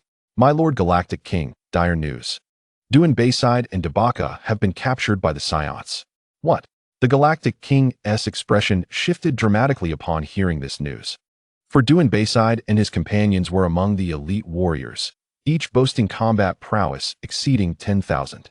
Within the ranks of the Galactic Police, they were treated with utmost respect, and no one dared to be careless around them. Such a formidable group being captured by the Saiyans was unfathomable. How could the Saiyans possess such strength? It seemed their capabilities were more concealed than anticipated, and our understanding of them remains insufficient. Yet, perhaps this could be advantageous, as relying on the Saiyan strength might aid us in preserving cosmic peace. Having momentarily recovered from his shock, the Galactic King spoke softly, understanding the Saiyan's operational style and temperament. He harbored little concern for Duan Bayside and his companion's safety. Engage in negotiations with the Saiyans to secure the release of Dabaka and the others. Furthermore, from this point onward, let our relationship with the Saiyans be officially recognized. Let us avoid further conflicts and send a team to Tuxeusi Star to retrieve them, the Galactic King commanded. Chapter 140. Revealing the truth on Tuxeusi Star. Upon his return from Earth, Cassius was taken aback to discover individuals in galactic police uniforms laboring in the wilderness, shackled and wielding hoes to cultivate the land. Nearby, several Saiyans, wielding whips, menaced them into working harder. With such a meager group, they dare to challenge us? One punch, and I could send them sprawling, boasted one Saiyan, pointing to Duan Bayside's face, which bore the mark of a punch he had received. The Saiyan's arrogant demeanor rendered the beleaguered galactic police officers silent, their thoughts consumed with the realization that they would never again set foot on the territory of such a brutal race. Who are those galactic police officers toiling below? Why are they being made to cultivate the land? Cassius materialized before one of the Saiyans, casually posing the question. Cassius Wong. The Saiyan, recognizing him, flushed with excitement and exclaimed loudly. He then recounted the identities and circumstances surrounding Duan Bayside and his companions. Cassius nodded, a smile gracing his face. I did not expect such events to unfold during my absence from Tuxeusi Star, he mused, casting a sympathetic glance at Dabaka and the others. Clearly, their intellect was lacking. Yet they possessed considerable strength for labor. Since they are galactic police officers and our collaborators, let them return. They appear rather pitiful, Cassius remarked, shaking his head in pity. Very well. The Saiyans overseeing the galactic police officers stood tall and responded in unison. They approached and released the shackles binding Dabaka and his companions, leading them back to their spacecraft. Upon returning to their ship, tears of relief welled in Dabaka's eyes as he and his companions trembled while touching the familiar control panel. They vowed never to return to Tuxeusi Star, where the Saiyans resembled demons. They could neither fight back nor escape. Moreover, being captured only to be humiliated by the Saiyans while cultivating the land. Should this news leak, where would their dignity reside? From now on, they would avoid the Saiyans at all costs. They never wished to encounter them again. This shared sentiment echoed within Duan Bayside, Dabaka, and the others. Instantaneously teleporting to the palace, Cassius keenly sensed the presence of three familiar auras within. Baluo, Buchan, and Jilling. Cassius paused momentarily before a smile broke across his face. Pushing open the door, he found Baluo, Buchan, and Jilling casually lounging on the sofa, continually munching on snacks. Jilling's long black hair flowed like silk, cascading gently over her shoulders, while the back of her hair was tied into a ponytail with a ribbon. Her delicate hands, resembling white jade, were busily feeding herself snacks, and she had noticeably grown taller since their last meeting. "Oh, Baluo, Buchan, Jilling, you have returned. I thought I would have to go fetch you." Cassius greeted them with a smile, naturally taking a seat beside Jilling and helping himself to the treats on the table. "Humph, so you left without telling us. If it weren't for that person from Yaddalate Star, we would have been waiting foolishly." Jilling rolled her eyes and replied with mild irritation. "Does this mean you have mastered instantaneous movement, Jilling? Did you bring them back with you? By the way, has Bedak returned?" Cassius inquired attentively. "Of course.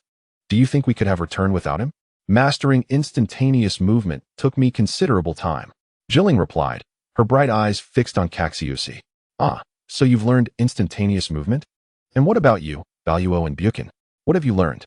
Cassius averted his gaze and turned to the two individuals beside him, inquiring, "I have acquired the technique of gigantification, which allows me to enlarge my body and amplify my strength several-fold. However, my mobility will be diminished, though this speed deficiency will lessen significantly as my power escalates." Baro, who stood nearby, spoke in a low hum, his once robust physique resembling a small mountain, now having grown even larger. One could hardly fathom the extent to which his body could enlarge upon invoking this secret art. Could it be akin to a transformation of celestial proportions? "Captain, I have learned a technique that hardens my body, enhancing my defense several times over, rendering me as unyielding as diamond. Consequently, my offensive capabilities will also become unparalleled." Buchan exclaimed with palpable excitement, evidently satisfied with the secret technique he had acquired. Indeed, as Buchan articulated, this ability appeared to be a comprehensive enhancement in Cassius's eyes, coupled with his already formidable combat prowess. Buchan's overall strength could be described as having multiplied significantly. "Well done. It seems you have each chosen suitable techniques for yourselves," Cassius remarked with a knowing smile, observing the satisfaction radiating from his companions. "Captain, what technique did you learn? Surely it isn't instantaneous movement as well?" Buchan eagerly questioned. "Haha, I am unlike you all. Not only have I mastered instantaneous movement, but I have also learned the technique of key duplication." "What? How could you possibly learn two techniques? Wouldn't that overwhelm your mind?" The three stared at Cassius in astonishment, suspecting he had lost his sanity. "Do not be overly surprised. My soul's strength is exceedingly high, capable of withstanding the mental strain from dual techniques. Besides instantaneous movement, my key duplication technique is also formidable, allowing me to create a completely new version of myself. Of course, its combat prowess is only 80% of mine, but the battle experience of the duplicate is synchronized with my consciousness in real time. Thus, when both I and my duplicate train simultaneously, it effectively doubles my training speed. Furthermore, as I deepen my mastery of these techniques, such duplicates can be increased." Cassius spoke with a calm demeanor, yet the extraordinary nature of his techniques rendered it difficult for others to remain composed. Upon hearing Cassius's description, the others were filled with envy, each regretting their choices in secret techniques. Had they known, they would have chosen the same as Cassius, thereby enhancing their training speed. Chapter 141. Namek. Now that you have all returned, why not consider how to further enhance your combat prowess? Coincidentally, I know of a place that can significantly boost your fighting capabilities," Cassius said with a smile, a faint aura of mystery lingering about him. "What? A place that can enhance our combat power? Where is it?" Buchan, Baro, and Jilling's eyes sparkled with anticipation as they turned to Cassius, intrigued by the tantalizing prospect. The place Cassius referred to was none other than Namek, where they could indeed augment their fighting capabilities through the potential development techniques of the Grand Elder of Namek.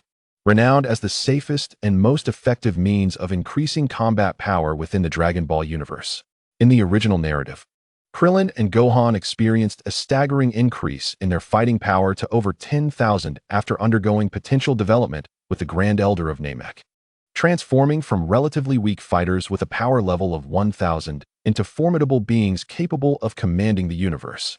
While their innate potential undoubtedly played a role, the Grand Elder's contributions were equally significant. Cassius was uncertain of the extent to which he could elevate his own power through potential development, yet he felt a sense of eager anticipation. He mentioned this place at this moment because he believed his foundation had been solidly established, enabling him to withstand the surge of power from potential development. Captain, let us depart swiftly.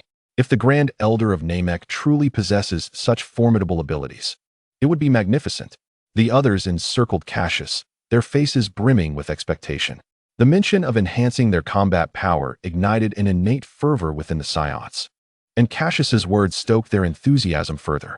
They crowded around him, animatedly gesturing as if they were about to engulf him in their excitement. Despite their raucous behavior, Cassius maintained his smile, though he felt a tad constrained by their exuberance, leaving him in a state of amused exasperation. All right. Prepare yourselves and ensure you are in peak condition. We shall set off tomorrow, Cassius said, stepping back and raising his hands to halt their advance. Speaking with a bemused tone, in an instant, he executed a technique of instantaneous movement, transforming into a gust of air and vanishing before their eyes. Seeing Cassius's agreement, the others dispersed in joyous excitement, each returning home to prepare. Humph, he barely spoke before disappearing. How infuriating. Jilling huffed, her cheeks puffed in annoyance, striking a charming pose with her hands on her hips. Meanwhile, in the Saiyan Command Center, Cassius wiped the remaining beads of sweat from his brow, a hint of relief crossing his features as he mused. Why do these fellows become so impatient when the subject of combat power arises? After adjusting his attire, Cassius conferred with Lapoda regarding the tasks from the Galactic Patrol, concluding that the Saiyans were now on the right track and deciding not to meddle further. Before departing, Cassius mentioned Dr. Briefs and Dr. Dajing from Earth, which piqued the scientists' interest immensely. Under Cassius's guidance, several scientists were dispatched to Earth to engage with the two doctors, the outcome of which remained uncertain. However, the potential for knowledge exchange promised to broaden their horizons, as the scientists from Earth were indeed extraordinary in their capabilities. The following morning, the group convened and promptly set forth for Namek. Namek, a vast planet located within the northern galaxy, was not far from the center of the Milky Way, yet it was more than 100 times the size of Earth. Moreover, due to its unique orbit around 3 suns, Namek was perpetually bathed in daylight, devoid of night. This eternal daylight allowed for the emergence of life forms that thrived on sunlight through photosynthesis, enabling them to survive even without food, granting them remarkable longevity. On a warm afternoon on Namek, a gentle breeze rustled through the grass, creating ripples of green under the radiant sun, imparting a vibrant vitality to the atmosphere. Suddenly, the silhouettes of Cassius and his companions materialized atop a massive exposed rock, revealing a landscape carpeted in lush grass. Rarely were there tall trees. Only sporadic, peculiar spherical plants dotted the terrain, and the presence of animals was woefully scant. The entirety of Namek appeared somewhat desolate, its richness in biodiversity starkly inferior to that of other life-bearing planets. This was the consequence of a cataclysmic climate shift brought about by sudden solar winds from the 3 stars hundreds of years prior. Following that disaster, the majority of the planet's primitive flora and fauna perished, and the remaining Namekians now resided in dwindling tribal communities. Captain, this planet seems so barren, devoid of even a single animal. Does the individual you mentioned, capable of unlocking potential, truly exist here? Buchan gazed at Cassius with a hint of confusion. He had always placed unwavering trust in Cassius's words, yet the desolate landscape before him filled his heart with doubt. Looking up, he beheld a vast expanse of mottled lakes scattered across the ground, with only a few patches of green grass dotting the area, evoking the spirit of a sprawling prairie. However, this was merely a facade, as the majority of the land was composed of sand grains and small stones, making it nearly impossible for plant roots to take hold. In many places, it still resembled a desert. Indeed, the Namekians bore a resemblance to the celestial beings of Earth. They required neither food nor sustenance, thriving solely on light and water, which allowed them to engage in photosynthesis to produce starch for their needs. Thus, despite the harsh conditions, they managed to survive. Cassius explained. In his view, the Namekians were akin to plants, exceptionally resilient in the face of adversity. Let us sense the source of the energy response from this planet. We shall proceed immediately. With that, Cassius closed his eyes, attuning himself to the energy emanating from the Namekian planet. A gentle breeze swept by, and in his mind, numerous points of energy materialized, radiating waves of resonance. At that moment, Cassius resembled a colossal radar, scanning for signs of life. After a brief interval, he opened his eyes, having detected the presence of the Namekian beings. We have found them. Chapter 142, The Elder. Exchanging glances, the group understood immediately. Subsequently, Cassius pinpointed the location and led them directly to where the energy response originated. The area was vast, with deep canyons and ravines. The scenery starkly contrasting with the previous beauty, as bare rocks jutted from the ground, surrounded by patches of moss. Atop a massive stone pillar stood a white domed structure, emanating a formidable aura. This is the residence of the great elder of Namek. Let us ascend. Cassius confirmed, retracting his gaze and inhaling deeply, before guiding the group slowly towards the elevated place. The great elder's abode was significantly larger than the typical Namekian homes, comprising 2 levels. The upper level housed the elder's chambers, while the lower was occupied by Namekian warriors tasked with guarding him. As Cassius and his companions approached the grand edifice, a robust Namekian with green skin emerged from the vast white platform. Who are you? You are unwelcome here. Please leave at once. The muscular Namekian addressed Cassius, his tone laced with hostility. Hey, you green-skinned brute. How dare you speak to us that way? Buchan immediately expressed his dissatisfaction, his eyes blazing with anger, his fists clenched, seemingly ready to pounce. Meanwhile, Ba Luo and Ji Ling remained silent, their expressions growing cold, as if they too were prepared to charge at the impolite Namekian before them. Fortunately, Cassius was present. Otherwise, their outburst could have resulted in catastrophic consequences for the planet. This is Nalu, responsible for safeguarding the Great Elder in the original narrative. Judging by my energy perception, his combat prowess should be around 25,000. Cassius mused internally as he regarded the Namekian before him. Nalu was one of the few combat-oriented Namekians, among the strongest warriors on the planet. Noticing Nalu's unwelcoming demeanor, Cassius smiled calmly. We have come to pay our respects to the Great Elder. I kindly ask you to relay our request. His tone was polite, yet conveyed an undeniable firmness. He had fulfilled his obligation of courtesy. The rest depended on the response of the other party. However, based on Cassius's understanding of Nalu's character in the original narrative, even his politeness would likely be met with refusal. As expected, Nalu cast a glance at Cassius and his companions, remaining unmoved. The Great Elder is of advanced age and cannot meet with you. You must leave at once. I believe you should notify him. Perhaps the Great Elder would be more than willing to see us. Cassius maintained his composed demeanor, suppressing the urge of his increasingly restless companions. He understood that Nalu's refusal stemmed from a desire to avoid disturbing the Elder's rest. Upon hearing Cassius's words, a flicker of unprecedented anger crossed Nalu's face. He detested those who lingered unnecessarily. Moreover, the apparent readiness of Cassius's companions to resort to violence only fueled his ire. You were told to leave. Why do you not comply? Nalu was now exceedingly vexed. Just as he prepared to issue a stern rebuke, the frail voice of the Great Elder resonated from within the building. My child. Nalu, allow them to enter. Taken aback by the Elder's command, Nalu hesitated momentarily, surprised. Nevertheless, he dared not defy the Great Elder's wishes. Casting a glance at Cassius and the others, he spoke in a flat tone. Follow me, but do so swiftly. The Great Elder requires rest and dislikes being disturbed. With that, Nalu turned and proceeded into the interior. Cassius gestured for his companions to follow closely behind. Upon entering the structure and ascending to the second level, they found the Great Elder's ancient and massive frame reclined in a stone chair, his considerable size rendering movement exceedingly arduous. This was the Great Elder of Namek. Observing the Namekian, who resembled a giant as he leaned against the chair, Cassius sensed an aura of twilight surrounding him. As a survivor of Namek's great calamity, centuries had rendered his body weary and frail. Saiyan King, I wonder what brings you to Namek. The Great Elder struggled to lift his eyelids, his voice frail, yet imbued with strength. Nalu, standing vigil beside the Great Elder, glanced at Cassius in astonishment, unprepared for the courteous demeanor of the individual before him, who was, in fact, the legendary and notoriously ruthless Saiyan King, and surprisingly youthful at that. Greetings, Great Elder. I have heard of your unique ability to unlock human potential.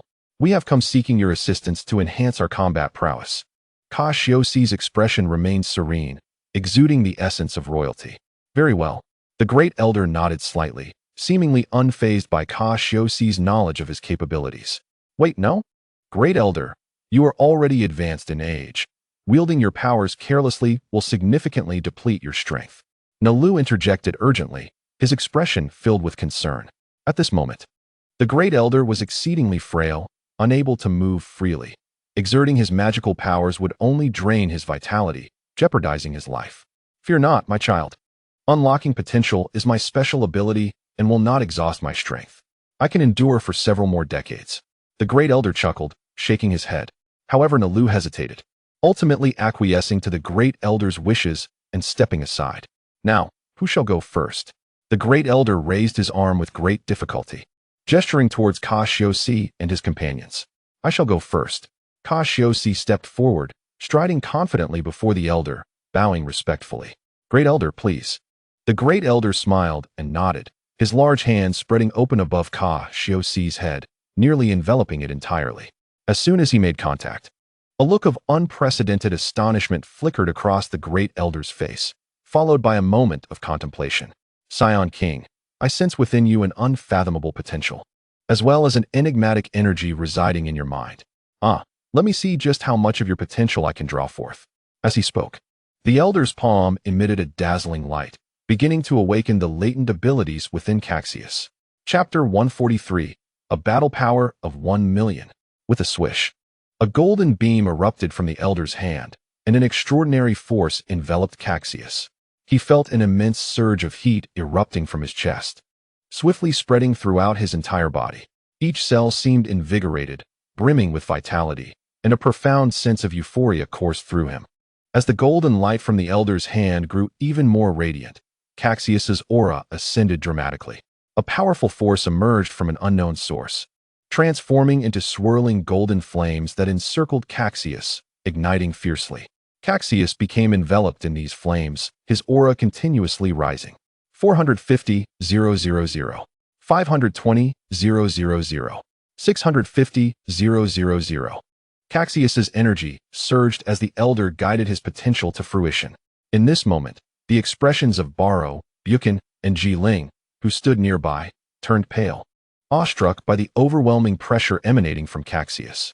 Simultaneously, a fervent desire for enhanced battle power glimmered in their eyes.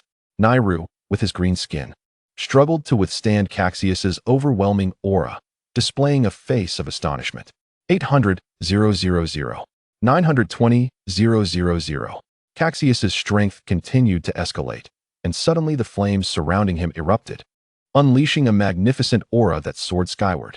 1,080,000. His power stabilized at 1,08,000,000, surpassing the million mark. The clouds above planet Namek were violently disrupted by this formidable presence. Taking the Elder's dwelling as an example, the sky became a spectacle of ominous phenomena, with swirling dark clouds forming funnel-like vortices. The scene resembled an impending apocalypse. Such terrifying potential. The Elder's previously squinted eyes widened in astonishment as he gazed at Cassius, utterly awed by his astonishing capabilities. Meanwhile, the other Saiyans stood in stunned silence, paralyzed by the overwhelming aura radiating from Cassius. After approximately a quarter of an hour, Cassius emerged from the surge of power.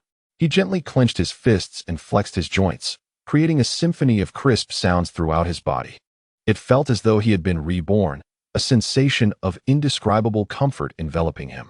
Upon reflecting on his newfound strength, Cassius was astounded to realize his battle power had indeed surpassed 1,000,000. He found it hard to believe that such a simple awakening of potential could yield such an extraordinary increase in strength. This power surpassed even that of Frieza in his normal state, yet the surging force within him constantly reminded him of its authenticity. Thank you, Elder. Cassius contained his aura and bowed respectfully to the Elder. Such unimaginable potential, Saiyan King. I wonder how high the future Saiyans will soar under your leadership. I only hope you guide them wisely, avoiding needless slaughter. The Elder regarded Cassius earnestly as he spoke softly. Of course, Elder, rest assured. I will lead the Saiyans down a path of enlightenment, and should planet Namek ever face peril, I shall lend my aid. Cassius nodded solemnly, vowing to the Elder. The Elder's face broke into a smile at Cassius's response. Thank you, Saiyan King. It is truly wonderful to receive such a promise from you. The remaining Saiyans, come forth. The silhouettes of Cassius and his companions materialized atop a massive exposed rock, revealing a landscape carpeted in lush grass. And I shall assist you in awakening your potential, and rarely were there enhancing your strength. All trees. Barrow and the others exchanged glances, emboldened by Cassius's earlier success.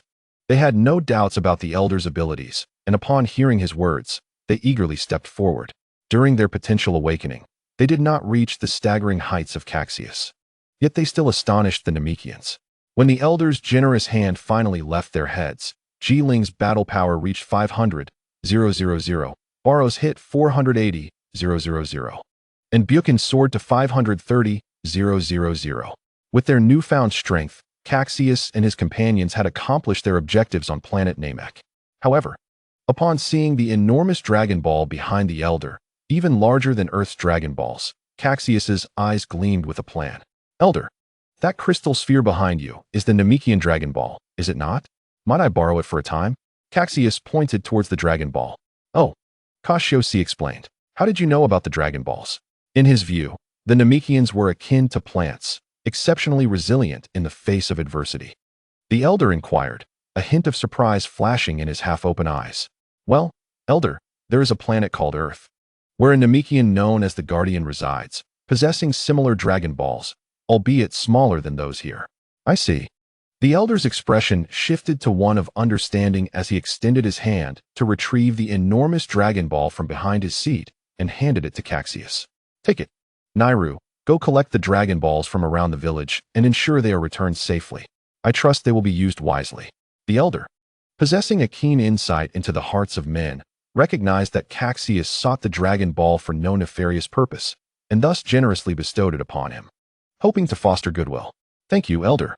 Cassius cradled the colossal Dragon Ball, its surface shimmering with vibrant stars from every angle. Science, after utilizing the Dragon Balls, you must depart from planet Namek promptly. The Elder requires rest and cannot endure further disturbances. Although Nairu bore the Elder's command, his countenance remained stern.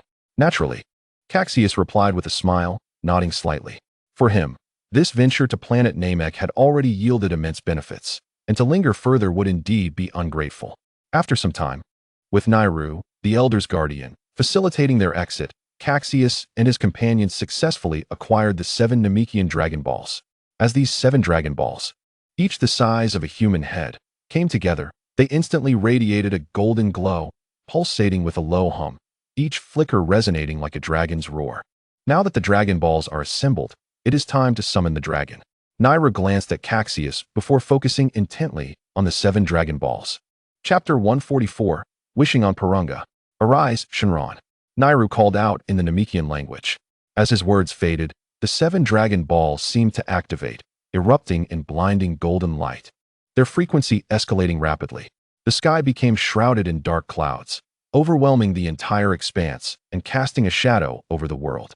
Jagged bolts of lightning streaked down, the golden flashes weaving through the black clouds, and the thunderous roars reverberated like an army in full charge, a spectacle of grandeur. The 7 Dragon Balls ascended, transforming into radiant streaks of light as they vanished into the dark clouds. Cassius had witnessed such a familiar scene before, yet the magnitude of this moment surpassed that of summoning the dragon on Earth, leaving him utterly awestruck. This was the spectacle of the dragon's emergence, a sight that left an indelible impression. Jiling's lips parted slightly, her face radiating excitement. Behind Cassius stood Barlow and Buchan, both wearing expressions of exhilaration, a restless emotion spreading within their hearts. A low, resonant dragon's roar reverberated through the heavens. Above the dark clouds, a massive dragon's head emerged, its enormous body stretching thousands of meters, partially concealed within the shadowy overcast. Its arms were robust and powerful, with 4 fingers slightly curled, the tail extending downwards to connect with the Dragon Ball above. At this moment, the green divine dragon reared its head, majestically perched upon the clouds, gazing down below. The Shenlong of Namek. Purunga. Summoner, speak your wish. Any wish can be granted, limited to 3. Purunga's crimson eyes bore down on the figures below, their booming voice resonating like thunder in Cassius and the others' ears. Please allow me to command the languages of all beings, including deities. Across the 12 universes from ancient times to the present, Cassius said to Nelu beside him. He understood that to converse with Purunga, one must comprehend the language of Namek. Very well, Nelu replied nonchalantly, nodding towards Purunga. Please grant this Saiyan the ability to master the languages of all beings, including deities, across the 12 universes from ancient times to the present. Quite simple. Purunga nodded lightly, his scarlet eyes suddenly radiating a blinding light. Your wish has been fulfilled. You have 2 wishes remaining. Cassius was pleasantly surprised to discover that he could now understand Purunga's language with remarkable proficiency. Haha, I've learned it. Since you now comprehend the language of Namek, it is time for you to make your wish, Nelu said, casting a glance at Cassius.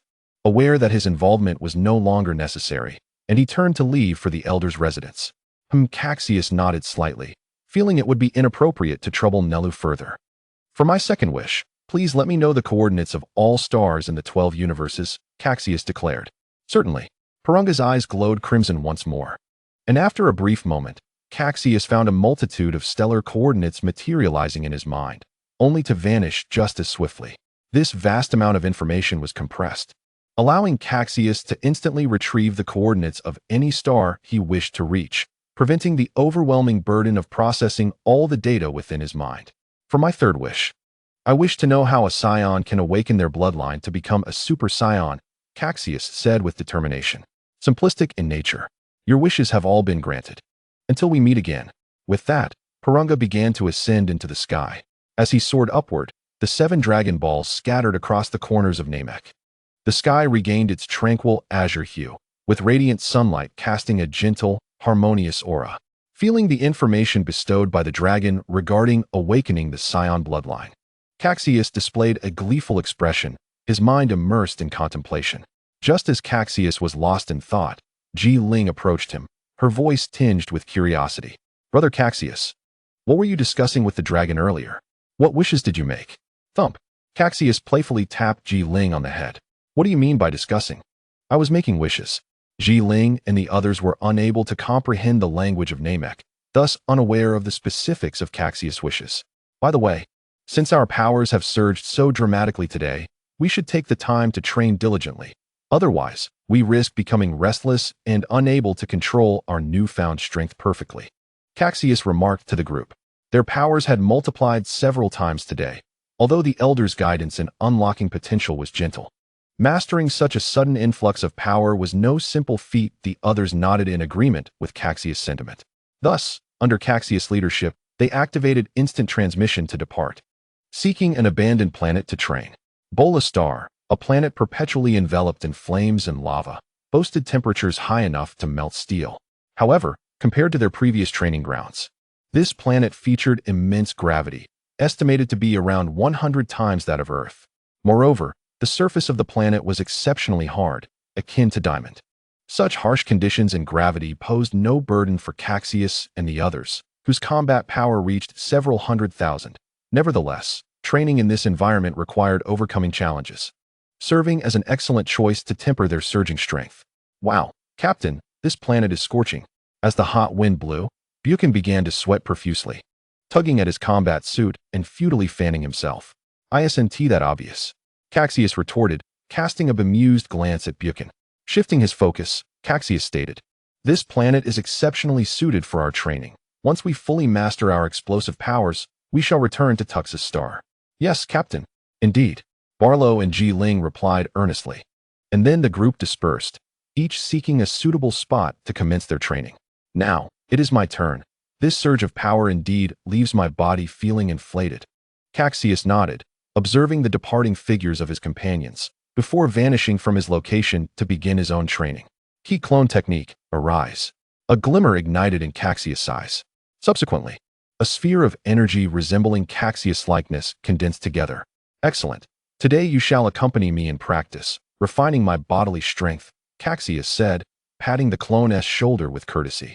Chapter 145. Mastery. 1 month later, with the sun blazing overhead, the world was enveloped in an intense heat. Cassius floated 100 meters above the ground, having shed his platinum combat suit due to the sweltering climate, revealing his well-defined muscles. A few drops of sweat trickled down his forehead, vanishing without a trace in the high altitude. With a flourish, Cassius extended his right hand, conjuring a sphere of annihilating energy that suddenly coalesced in his palm. The dark red glow instilled trepidation, surrounded by glimmering points of light that crackled as they brushed against the air. This energy sphere was Cassius' full power, compressed to a degree that its might surpassed even Frieza's planet-destroying attacks. Should it descend, no planet could withstand its force. All would be reduced to cosmic dust in an instant. Yet, such a terrifying energy was casually cradled in Cassius' hand, and with a flick of his wrist, the dark red sphere shot forth. The overwhelming energy surged like crashing waves, relentlessly agitating the surroundings, spreading outwards in all directions. At that moment, Cassius smiled faintly, his body vanishing from the spot. When he reappeared, he stood directly before the energy sphere. In that instant, the dark red energy sphere erupted, releasing a fearsome force that scattered into massive fireballs, shooting thousands of meters into the sky.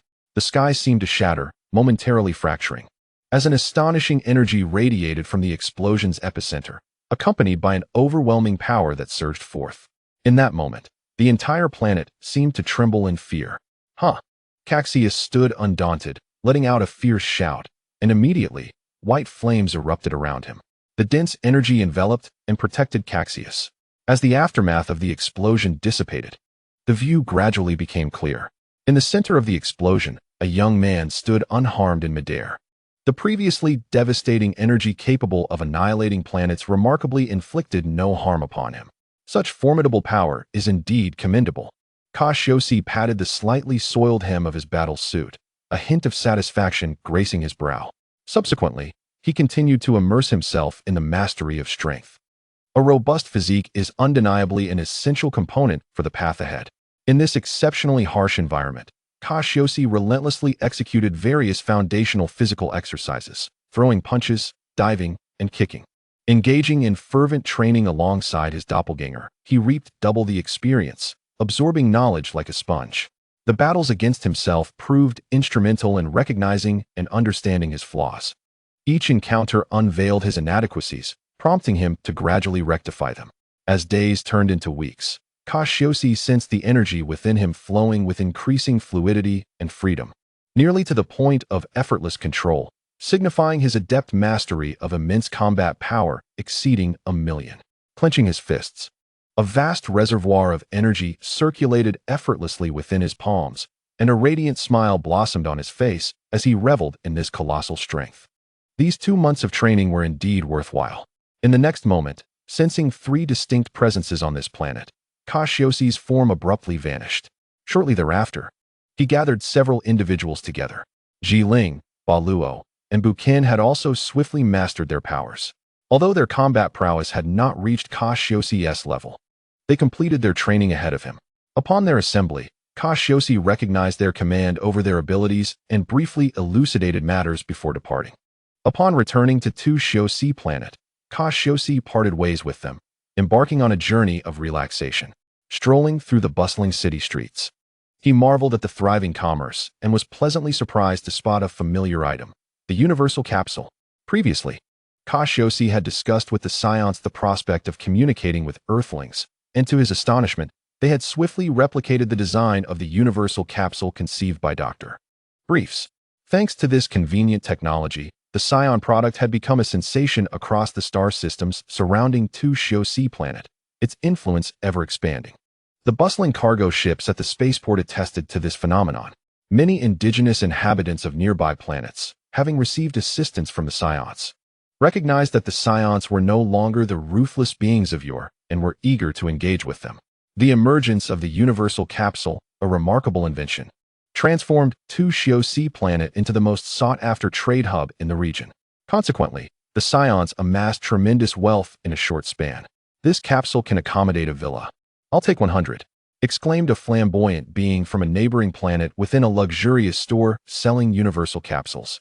It was hard to fathom that such a tiny capsule could house an expansive space, capable of containing a lavish villa. Observing the throng of individuals from various planets, Cassius expressed a hint of satisfaction. However, he was taken aback to learn that the Saiyans could acquire technology akin to that of Bulma's father. He never anticipated the groundbreaking advancements once confined to Earth would rapidly flourish in the Eastern Galaxy. Undoubtedly, some technological exchanges had occurred, as the Saiyans, being a mid-level civilization, likely possessed numerous technologies beyond the grasp of Dr. Briefs and his associates. The scientific enthusiasts back on Earth would surely find these innovations captivating. What vitality! Cassius mused after browsing for a while. Checking the time, he noted that sunset was still a few hours away. Thus, he sought a nearby park to unwind. Nestled at the foot of a mountain, the park was surrounded by streams, their gentle waters meandering down into the river. Built along the water's edge, the lush greenery presented a tranquil and elegant atmosphere. Such parks were few in the city, designed explicitly for relaxation. Cassius believed that after completing rigorous training, allowing both body and mind to unwind would enhance his physical perception. Sitting on a park bench, he listened to the soothing sounds of the stream, experiencing profound tranquility. Completely relaxed, he shed the fatigue accumulated over recent days. Unbeknownst to him, Cassius soon drifted into a deep slumber. When he finally opened his drowsy eyes, the night had already descended. Ah, how refreshing! Cassius stood, unable to suppress a yawn as his joints cracked pleasantly, feeling an unprecedented sense of relief. It was about time to return to the palace. They must have missed him during his absence, likely grappling with numerous decisions and troubles without his guidance. With this thought in mind, Cassius summoned his power and instantly reappeared in the palace. News of Cassius's return spread like wildfire. Before he could catch his breath, several ministers responsible for Saiyan affairs hurriedly sought him out, their faces etched with urgency. King Cassius, you have returned at last. We Saiyans are facing a grave crisis. Pads, Eric, and others hastily approached him. Oh, what is the matter? Our strength is more than sufficient to confront most crises in the universe. Aside from Frieza and the Frost Demons, I cannot fathom who would dare to challenge us, Cassius remarked, perplexity evident in his gaze. It is the Eastern Galaxy Pirate Alliance. Dean interjected with a grim expression. What of their strength? Cassius, noticing the anxious demeanor of the others, began to take the matter seriously. This band of interstellar pirates is governed by a formidable figure from centuries past, commanding dozens of subordinates, each with combat power exceeding 100,000. While our mid-tier strength surpasses theirs, we lack the high-tier power to contend against them. And there is also the elusive legendary Pirate King, whose strength remains unfathomable. He is said to have single-handedly obliterated dozens of planets centuries ago, boasting combat prowess in the millions. Who knows how powerful he has become now? Locum slowly revealed as he examined documents nearby. Oh, could it be that our recent missions against these pirates have provoked their ire? Cassius pondered, gradually piecing together the situation. Indeed, King Cassius, our collaboration with the Galactic Patrol has offended many cosmic pirates. Consequently, their discontent has grown, and it appears they are secretly conspiring to eliminate us Saiyans. Pads explained. Huh. A jest. They dare to target us Saiyans. Locum, I require their coordinates. Provide me with every detail. A cold smile spread across Cassius's face as he addressed the intelligence officer beside him. These pirates were blatantly courting death by setting their sights on him. Cassius planned to demonstrate his might and put his million combat power to practical use. King Cassius, what do you intend to do? Locum asked, concern evident in his expression as he observed Cassius's growing fury. Indeed, I shall eradicate their pirate stronghold. Cassius's piercing gaze fixed on Locum, his tone resolute. He would not tolerate any entity daring to threaten the safety of the Saiyans. Understood. Locum, somewhat intimidated by Cassius's cold gaze, immediately pointed out the location of the pirates' hideout to Cassius without hesitation. King Cassius, don't be impulsive. I'll immediately gather some guards to accompany you. Padres, Dean, Eric, and others immediately tried to stop him. No need. Cassius firmly shook his head, addressing the others. My combat strength has already broken through. Dealing with them will be a piece of cake. Cassius shook his head firmly, speaking to the others. However, the others still didn't want to see Cassius go on the risk alone, their faces showing hesitation and worry.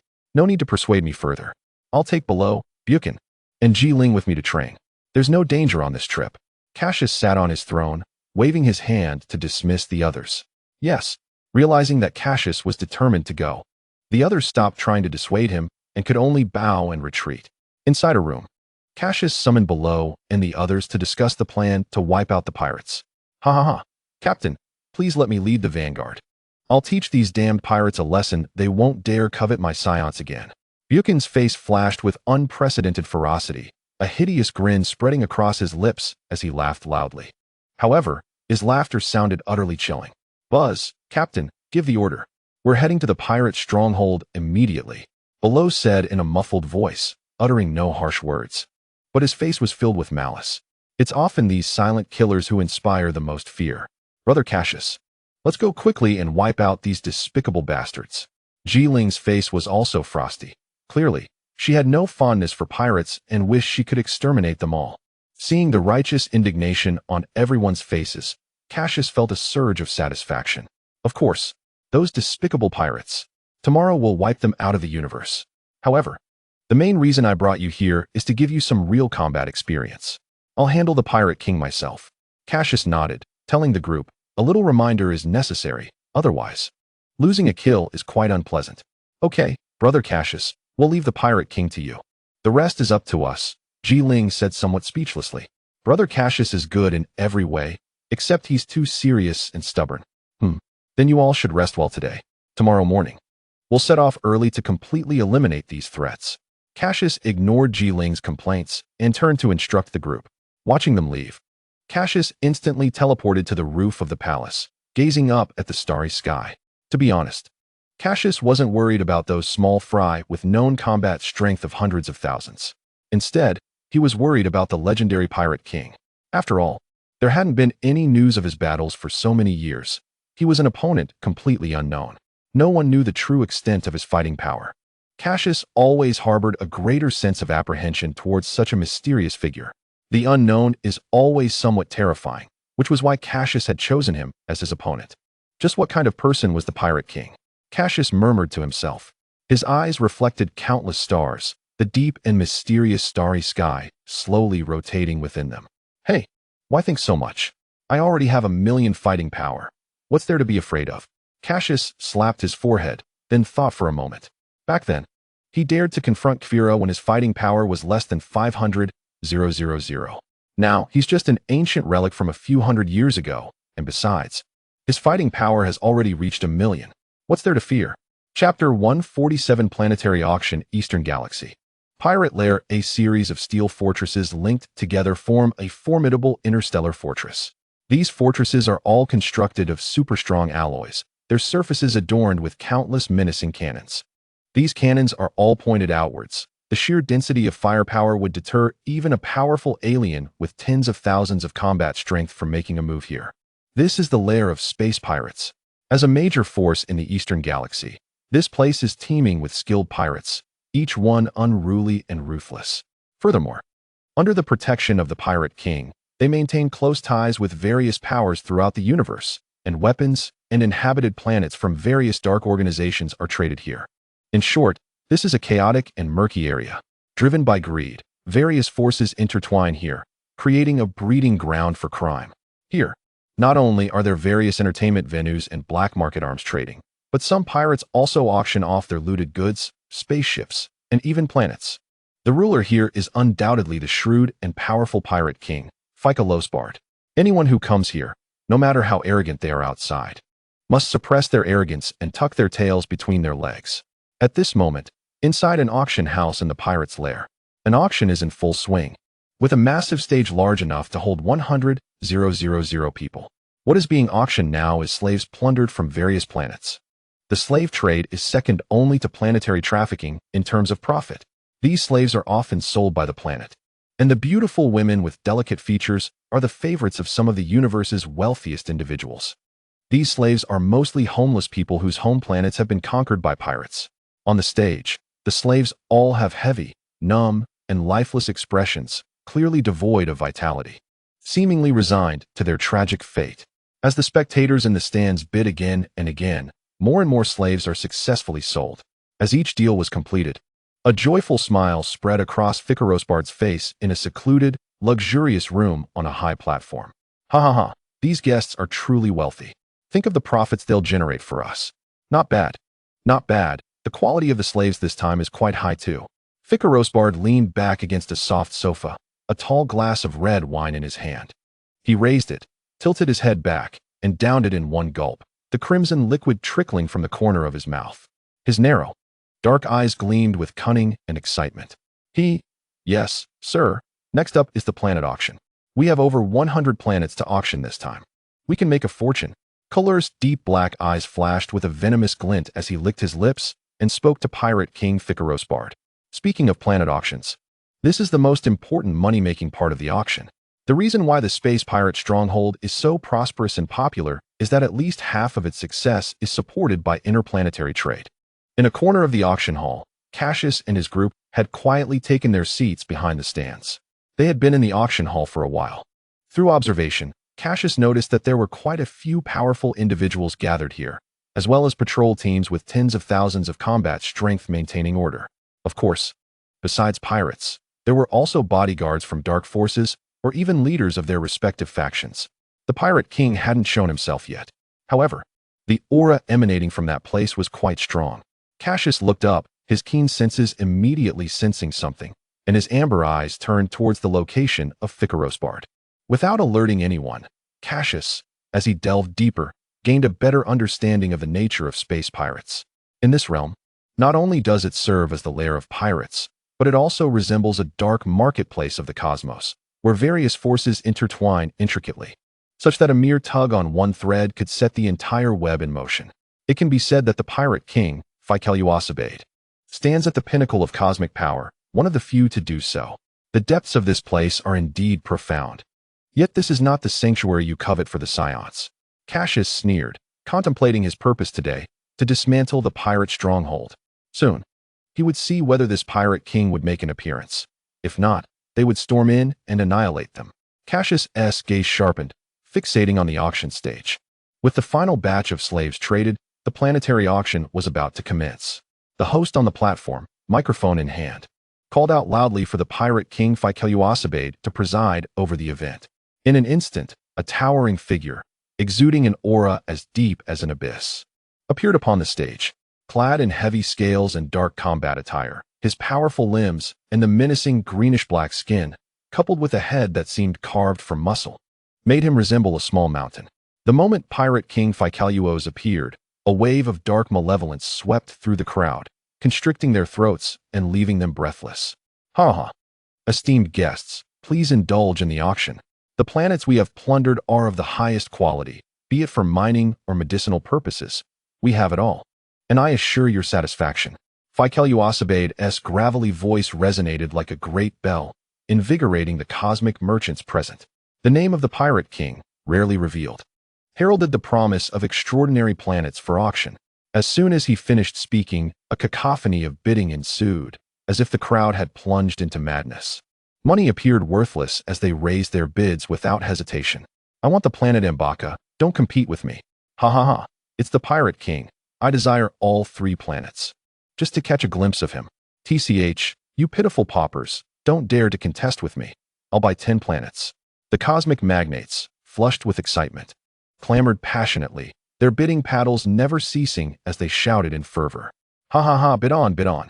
The more fervently you compete, the more I profit. Standing on the platform, Fearsome narrowed his eyes, a hint of crimson on his cheeks, a wicked smile curling upon his lips. Chapter 148. The duel. Watching the frenzied bidding unfold, Cassius fixed his gaze upon the figure atop the stage. The Pirate King had emerged. I will slay him. You handle the minions around us. Without hesitation, Cassius called out, preparing to strike. With a swift motion, a brilliant golden energy wave coalesced in his palm. This energy wave, forcefully compressed by Cassius, transformed into a golden dragon flame, shooting straight towards the Pirate King. In the blink of an eye, Cassius closed in on the Pirate King. Fearsome, standing on the auction stage, exhibited a flicker of confusion, a chill sweeping through his mind. Suddenly, he sidestepped with remarkable agility, unleashing a formidable aura akin to an ancient beast, leaving an atmosphere of suffocating intensity. Well, someone dares to cause a disturbance in my domain. It has been years since such an occurrence. His voice was as cold and piercing as a wind from the depths of hell, sending shivers down spines. Since Fearsome had taken control of this territory, such incidents had been rare. Had he been absent for centuries that his renown had been forgotten? I shall see who dares to wreak havoc in my domain. Fearsom's expression turned furious as he spoke coldly. Are you prepared to make your move? Cassius observed from a distance, the furious Pirate King atop the stage glaring at him with vigilance. Before Cassius could respond, a streak of light raced towards him like a swift arrow. And in an instant, he found himself at eye level with a towering figure, covered in dark green scales, his dark combat attire, and deep blue eyes radiating coldness. A mere glance felt like a descent into an abyss, as if one were trapped in a hellish realm.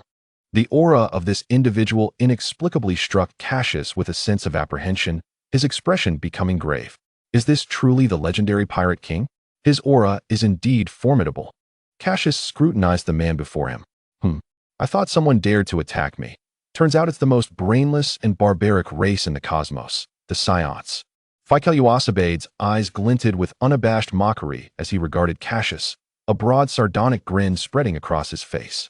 Let me see just how confident you are in your combat prowess. As the electronic sound echoed, Fearsome, equipped with the most advanced combat energy detector, swiftly discerned Cassius's combat power. Oh, how impressive, a combat power of 30,000. He feigned astonishment. You'll find out soon enough. Cassius wore a cold smile. You pitiful ant. I shall make you aware of the consequences of inciting my wrath. Fearsome, incensed by Cassius's disdainful tone, advanced slowly, preparing to deliver a devastating blow. Observing Fearsome's approach, Cassius's lips curled into a cold smirk. He sensed that Fearsome's combat power must exceed 1,000,000. Aside from the frozen demon clan in the cosmos, such power was nearly unattainable for many cosmic beings. A source of pride for him. However, at this moment, he had clearly underestimated Cassius, failing to recognize the true strength before him. To assume he could easily overpower Cassius was indeed a grand folly. Cassius formed a sword with his fingers, an energy blade shimmering at his fingertips, emanating a piercing cold light. With a low shout, a formidable aura erupted from Cassius. A powerful energy wave surged towards Fearsome. The sharp, icy gleam flashed past. And with a sudden sound, Fearsome's body jolted, instinctively sensing danger and hastily dodging. Yet, by the time he reacted, it was too late. He felt a chill at his chest and looked down to see crimson blood splattering forth. What? Fearsome wiped the blood from his chest in disbelief, astonished at the speed that had caught him off guard, glaring at the blood on his hand. Fearsome was consumed by a fury that ignited an inferno of dark purple energy, blazing fiercely around him, emanating an evil and nauseating aura. Damn Saiyan monkey. You dare to injure this king? Humph. Cursed lizard, what's your deal? If you want to fight, then fight. If not, get lost. Cassius snorted disdainfully. His brow arched, a blatant expression of revulsion on his face. You have definitely concealed your combat power, detestable. Fearsome's expression shifted from rage to a stormy mix of emotions as he glared intensely at Cassius. He had come to realize that Cassius was far from the simpleton he appeared to be. It was impossible for him to be wounded by an insignificant ant with merely 30,000 combat power. And what of it? Let me see how far you can push me. Cassius did not deny it. Instead, he cast a scornful glance at Fearsome. Damn it. Fearsome let out a low growl, turning to launch an attack on Cassius. A myriad of electric arcs intertwined, forming an impenetrable net of electricity. As Fearsome advanced towards Cassius with an overwhelming force, suddenly, a blinding light erupted, dazzling and piercing the eyes of everyone present. Even those in the distant crowd were momentarily blinded. Now is the moment. Fearsome noticed Cassius shielding his eyes from the harsh light, a smile of triumph crossing his face. A dark purple energy sphere materialized in his broad palm, pulsating with compressed energy that instilled fear. Die! Fearsome roared menacingly. The dark purple energy sphere trembling ominously, emitting a deafening sound. With a swift motion, the energy sphere was hurled towards Cassius. Really? Cassius lowered his shielding arm, a playful smile gracing his lips. In an instant, he darted forward, his fingers clawing as he prepared to counter the approaching dark purple energy sphere. Immediately, a flickering energy, crackling with lightning, coalesced in his palm. Thunder annihilation cannon. Cassius bellowed, thrusting his hands forward. A powerful energy blast, crackling with lightning, suddenly expanded, its diameter reaching 100 meters, changing from white to blue, carrying a terrifying force as it surged forward. Chapter 149, Going All Out Boom. A massive fireball soared into the sky, energy waves surging relentlessly. The dazzling flames obscured the sun, transforming the entire space into what resembled a second sun. with fire serpents raging about. The dark purple energy sphere was instantly consumed by the Thunder Annihilation Cannon, continuing its onslaught towards Piccolo's Bad with terrifying residual force. My energy sphere was actually shattered? Piccolo's Bad was momentarily stunned, a chill coursing through him, beads of cold sweat forming on his brow. He dared not confront such a powerful energy blast head-on. Instinctively, he prepared to evade, but at that moment, Cassius's second wave of attack followed. An even more formidable force rushing forth. Piccolo's Bad's heart sank. Upon focusing his gaze, he discovered that Cassius had suddenly vanished, and in the next heartbeat, Cassius's enlarged face loomed before him. Ah! Piccolo's Bad was startled, but then a sharp pain struck his abdomen. In a mere instant, he was struck by dozens of punches, each one penetrating deep into his spine, propelling him like a cannonball. Boom! The auction stage was engulfed in thick dust, the explosive sound reverberating through the air. Good heavens! The Pirate King Piccolo's Bad was actually sent flying. Who is this sudden intruder? The distant onlookers widened their eyes in disbelief, unable to comprehend the scene before them. Those who considered themselves strong enough to assist the Pirate King in teaching Cassius a lesson hesitated, a trace of fear rising within them, their backs growing cold without them even realizing it. How formidable! Even from such a distance, one could still feel the terrifying power. Unbelievable! Who is this individual? Everyone gasped, staring in astonishment. It is well known that Lord Piccolo's Bad's combat strength was unrivaled in the Eastern Galaxy hundreds of years ago, his formidable prowess earning him a legendary reputation. Yet now, this unknown individual, appearing from nowhere, could contend with this esteemed lord, not only holding his ground, but even gaining the upper hand. It is simply inconceivable. Everyone flee! Someone in the audience shouted loudly, prompting the criminal factions present at the auction to hastily retreat in their flying vessels. Hee, think you can escape? Have you consulted us? Barrow Buchan. And Jilling floated nonchalantly in the air, observing the various intergalactic beings fleeing in panic below, showing no hesitation. They unleashed torrents of energy, radiating a kaleidoscope of colors, resembling dangerous crystals. The energy soon transformed into swords of light, exploding with ferocity. In an instant, terrifying energy erupted, engulfing the majority of pirates and nefarious forces participating in the trade, reducing them to ashes amidst their screams. The aftermath of the explosions continued to surge forth, blasting in all directions. Run! This group is in league with each other. The explosion is about to sweep over us. Some sharp-eyed intergalactic beings, sensing the danger, hurriedly retreated. However, many others had already been consumed by the explosion, realizing too late that there was no escape. There's no way out. Captain Cassius had already commanded that none of the individuals here are good. They can all be obliterated. Buchan grinned savagely, a light blue aura erupting from his body, his secret techniques unfolding, causing him to radiate like a diamond. With that, he soared toward the panicking crowd, unleashing energy blasts as if they were free. In an instant, countless high-ranking members of intergalactic crime organizations were obliterated. I'll handle these pirates, Barrow's booming voice declared, before unleashing his full combat power. Surrounding him, a swirling mass of yellow flames erupted, his battle power reaching 480,000, soaring into the sky, causing the ground to tremble and even crack beneath this force. I cannot fall behind, casually sending forth an energy wave that dispatched a large group of pirates. Jilling glanced at her two powerful companions and couldn't help but let out a huff. She did not wish to lag behind, and thus unleashed a terrifying slaughter once more, causing the intergalactic beings and pirates present to scream in despair. These guys are too terrifying, right? The intergalactic beings wailed incessantly, casting fearful glances at the figures above wielding energy blasts, shivering in fright.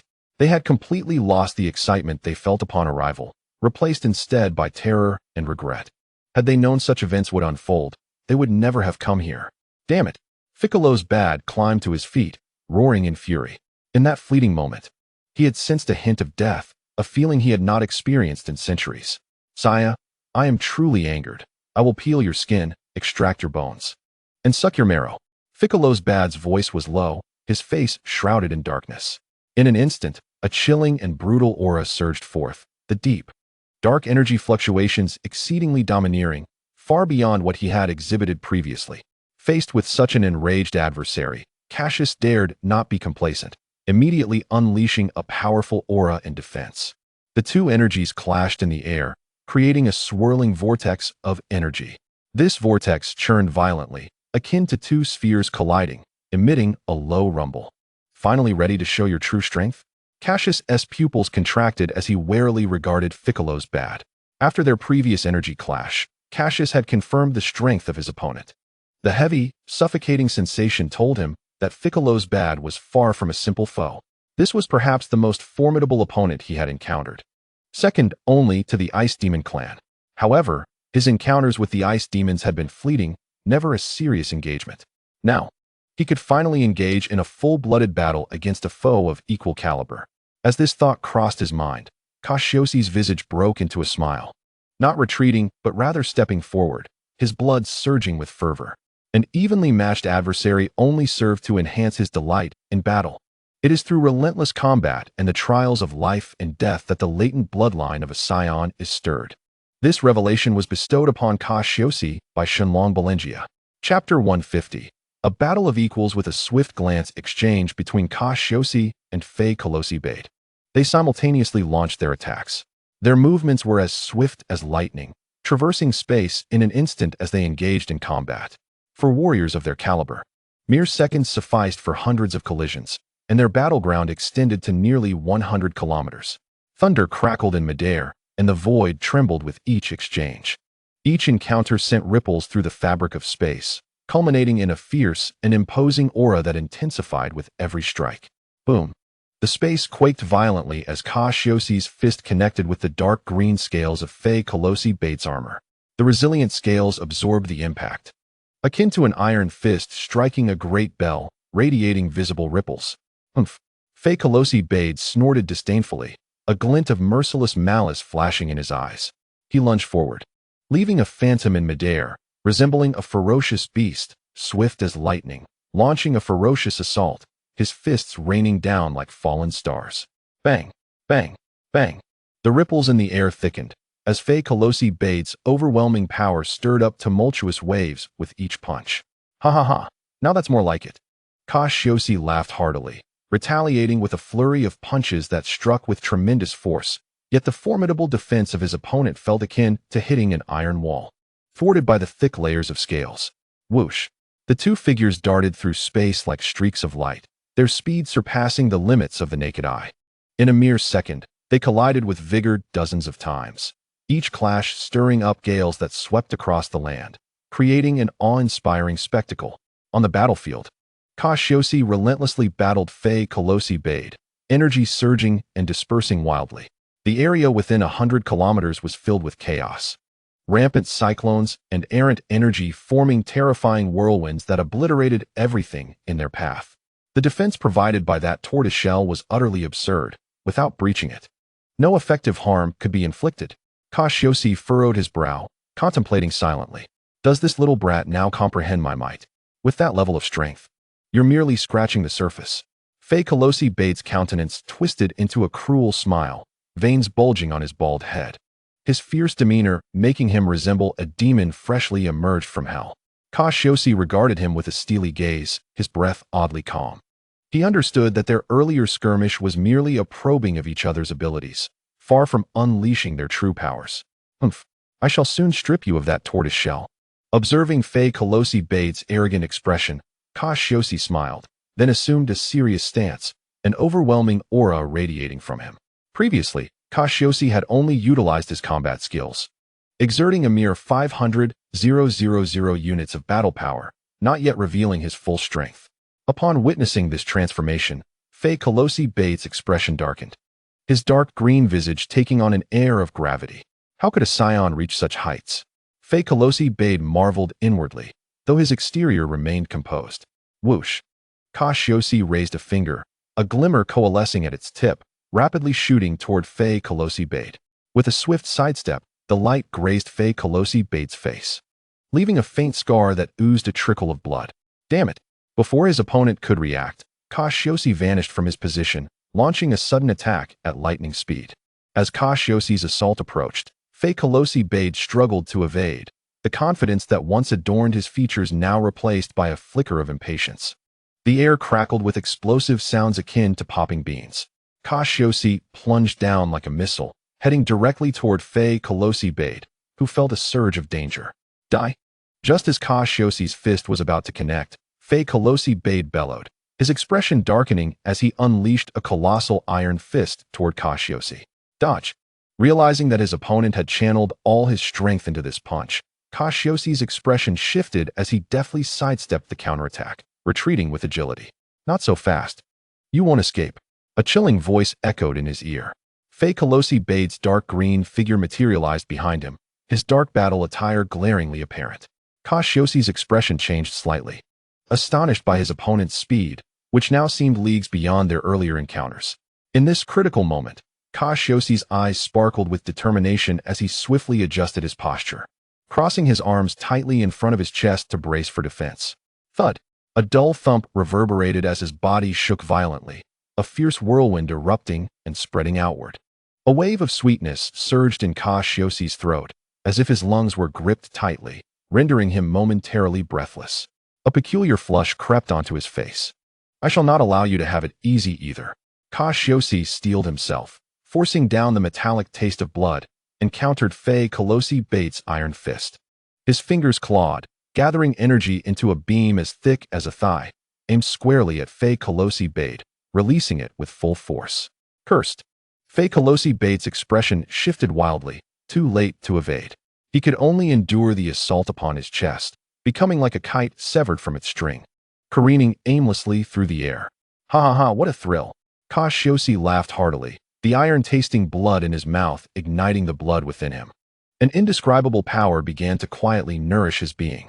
The previous evenly matched combat had ignited his fervor. Fei Colossi Bade's formidable combat prowess had granted him a rare battle experience that proved immensely beneficial. With a swift motion, Cassius vanished once more, launching another onslaught at Fei Colossi Bade. The sounds of fists meeting flesh echoed as he unleashed a relentless barrage. In that instant, Fei Colossi Bade found himself utterly overwhelmed. The battlefield skewed in Cassius's favor. Chapter 151. A sudden surge of power. Huh. Fei Colossi Bade spat out a mouthful of bloodied saliva, coldly gazing at Cassius. Saiyan, it has been long since I have sustained an injury. As recompense, allow me to show you my true power. Enough. Cassius hovered in midair, observing coldly while internally preparing himself. Suddenly, Fei Colossi Bade crossed his arms, emanating an even more formidable aura of malevolence. Fei Colossi Bade howled, his voice echoing as the dark energy surrounding him swirled violently, oppressive and suffocating. A violent heartbeat reverberated within his chest, blood coursing rapidly, akin to a great drum producing a mesmerizing resonance. In the indifferent gaze of Fei Colossi Bade, a crimson hue flickered, and an unmistakable aura of murderous intent was unleashed. A powerful sense of oppression instantly enveloped the surrounding area for thousands of miles, leaving everyone in a daze, as if a colossal stone weighed heavily upon their chests, making even breathing an arduous task. This is bad. Its aura has surged dramatically. How could such a suffocating presence exist? Its energy level was nearing 5 million. Apart from the Ice Demon clan, how could there be such a formidable creature? Cassius's expression changed drastically, realizing that Fei Colossi Bade possessed the ability to explode with power. Its combat strength had surged from over 1 million to 5 million, a staggering 5-fold increase, surpassing Cassius by a considerable margin. Witnessing the sudden escalation of Fei Colossi Bade's combat prowess, Cassius felt an unprecedented pressure, his expression turning grave. He had not anticipated that Fei Colossi Bade would possess the ability to enhance its combat strength. Although the multiplication factor was not vast, the foundation of its power was formidable. This explosive technique could allow warriors with initially low combat strength to unleash extraordinary power, achieving remarkable effects. At critical moments, it could enable the weak to triumph over the strong, turning defeat into victory in unexpected ways. Cassius never imagined that within this pirate stronghold, there would be an extraterrestrial being skilled in such techniques. This power is truly intoxicating. The Saiyans may perish beneath my might, and you should feel honored. Fei Colossi Bade was enveloped in a dark aura, its muscles bulging, exuding an air of arrogance and malevolence. Feeling the surge of its overwhelming combat strength, Fei Colossi Bade sensed that its opponent was no longer a match. Arrogant. You likely do not have complete mastery over this power. Do you truly believe you can defeat me with such ephemeral strength? Cassius's expression turned icy in response to Fearsome provocation, a surge of fury rising within him.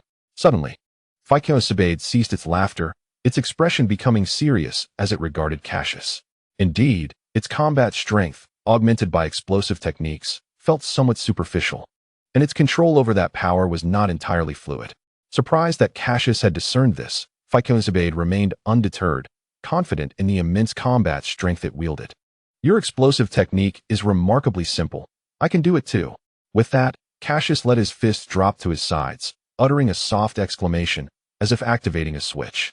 A pale golden flame ignited across his body, unleashing a terrifying aura akin to that of a primordial beast. The overwhelming force surged forth in all directions, distorting the surrounding space with its intensity.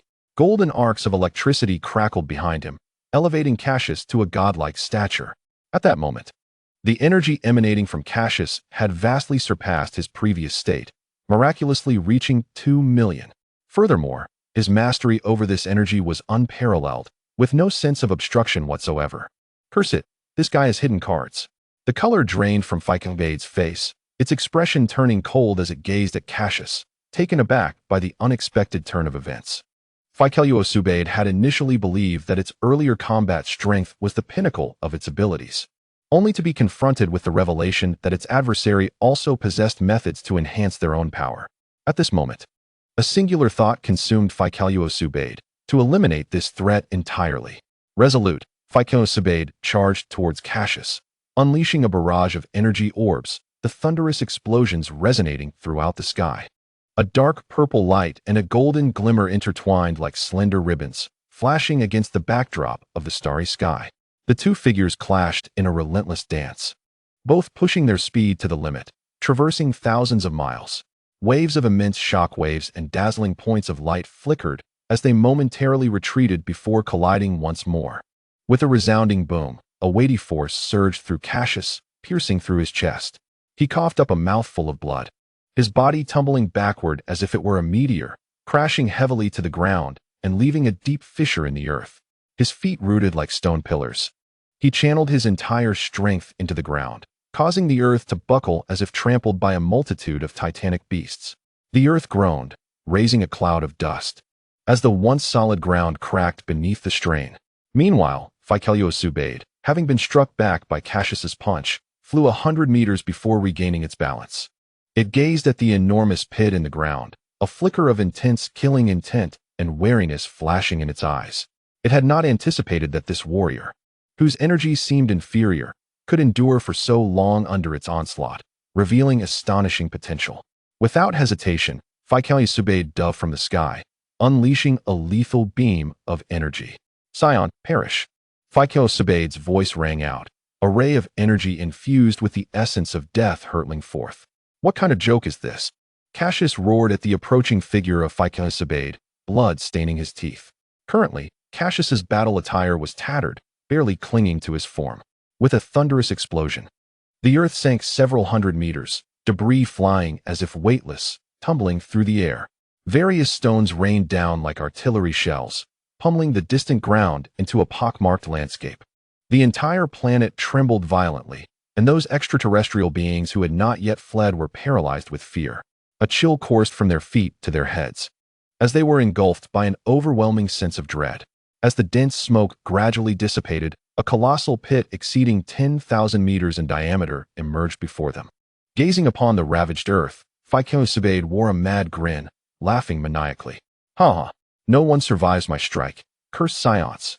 A bluish-green mist rose, as within the pit, the hardened rock had melted into a viscous state due to the intense heat, forming a massive pool of magma. Suddenly, from deep beneath the ground, an ominous energy stirred. Fearsome earlier arrogance faltered, sensing the Saiyans' energy gradually reviving with an unyielding intensity. That aura felt like a mocking taunt, piercing deeply into Fearsome's heart. Impossible. How is he still alive?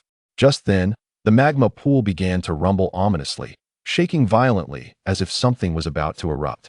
In an instant, a column of energy radiating a blue glow, surrounded by crackling lightning, surged from the center of the magma pool. It resembled a sword cleaving through the darkness before dawn. Unerringly aimed at Fearsome, suspended in midair. It's coming. Fearsome's pupils constricted, crossing its arms defensively across its chest, while the dark aura erupted around it, resembling a black sun. A resounding explosion reverberated through the heavens and the earth as a blue energy wave struck Fearsome with tremendous force. Amidst the fiery glow, clouds of dust were sent swirling. As the smoke dissipated, Fearsome's arm was marred with burn marks, his face contorted in a mask of fury. He quickly retreated, exchanging wary glances with Cassius from a considerable distance. Cassius, too, ascended, his body battered and blood trickling down as he hovered in the air. With a crunch, he hastily bit into a magical bean, and with a resounding snap, a surge of vitality erupted in his mouth, visibly healing his wounds at an astonishing rate. His aura stabilized once more, as if the prior battle had left no mark upon him. Impossible, how can this be? Your aura seems to have intensified. Fearsome exclaimed in shock at Cassius's miraculous recovery. Yet what of it?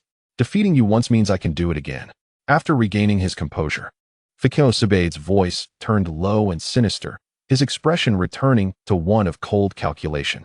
A menacing glint flickered in his crimson eyes as he lunged forward, seemingly traversing through countless dimensions, arriving before Cassius in an instant. Humph, such confidence.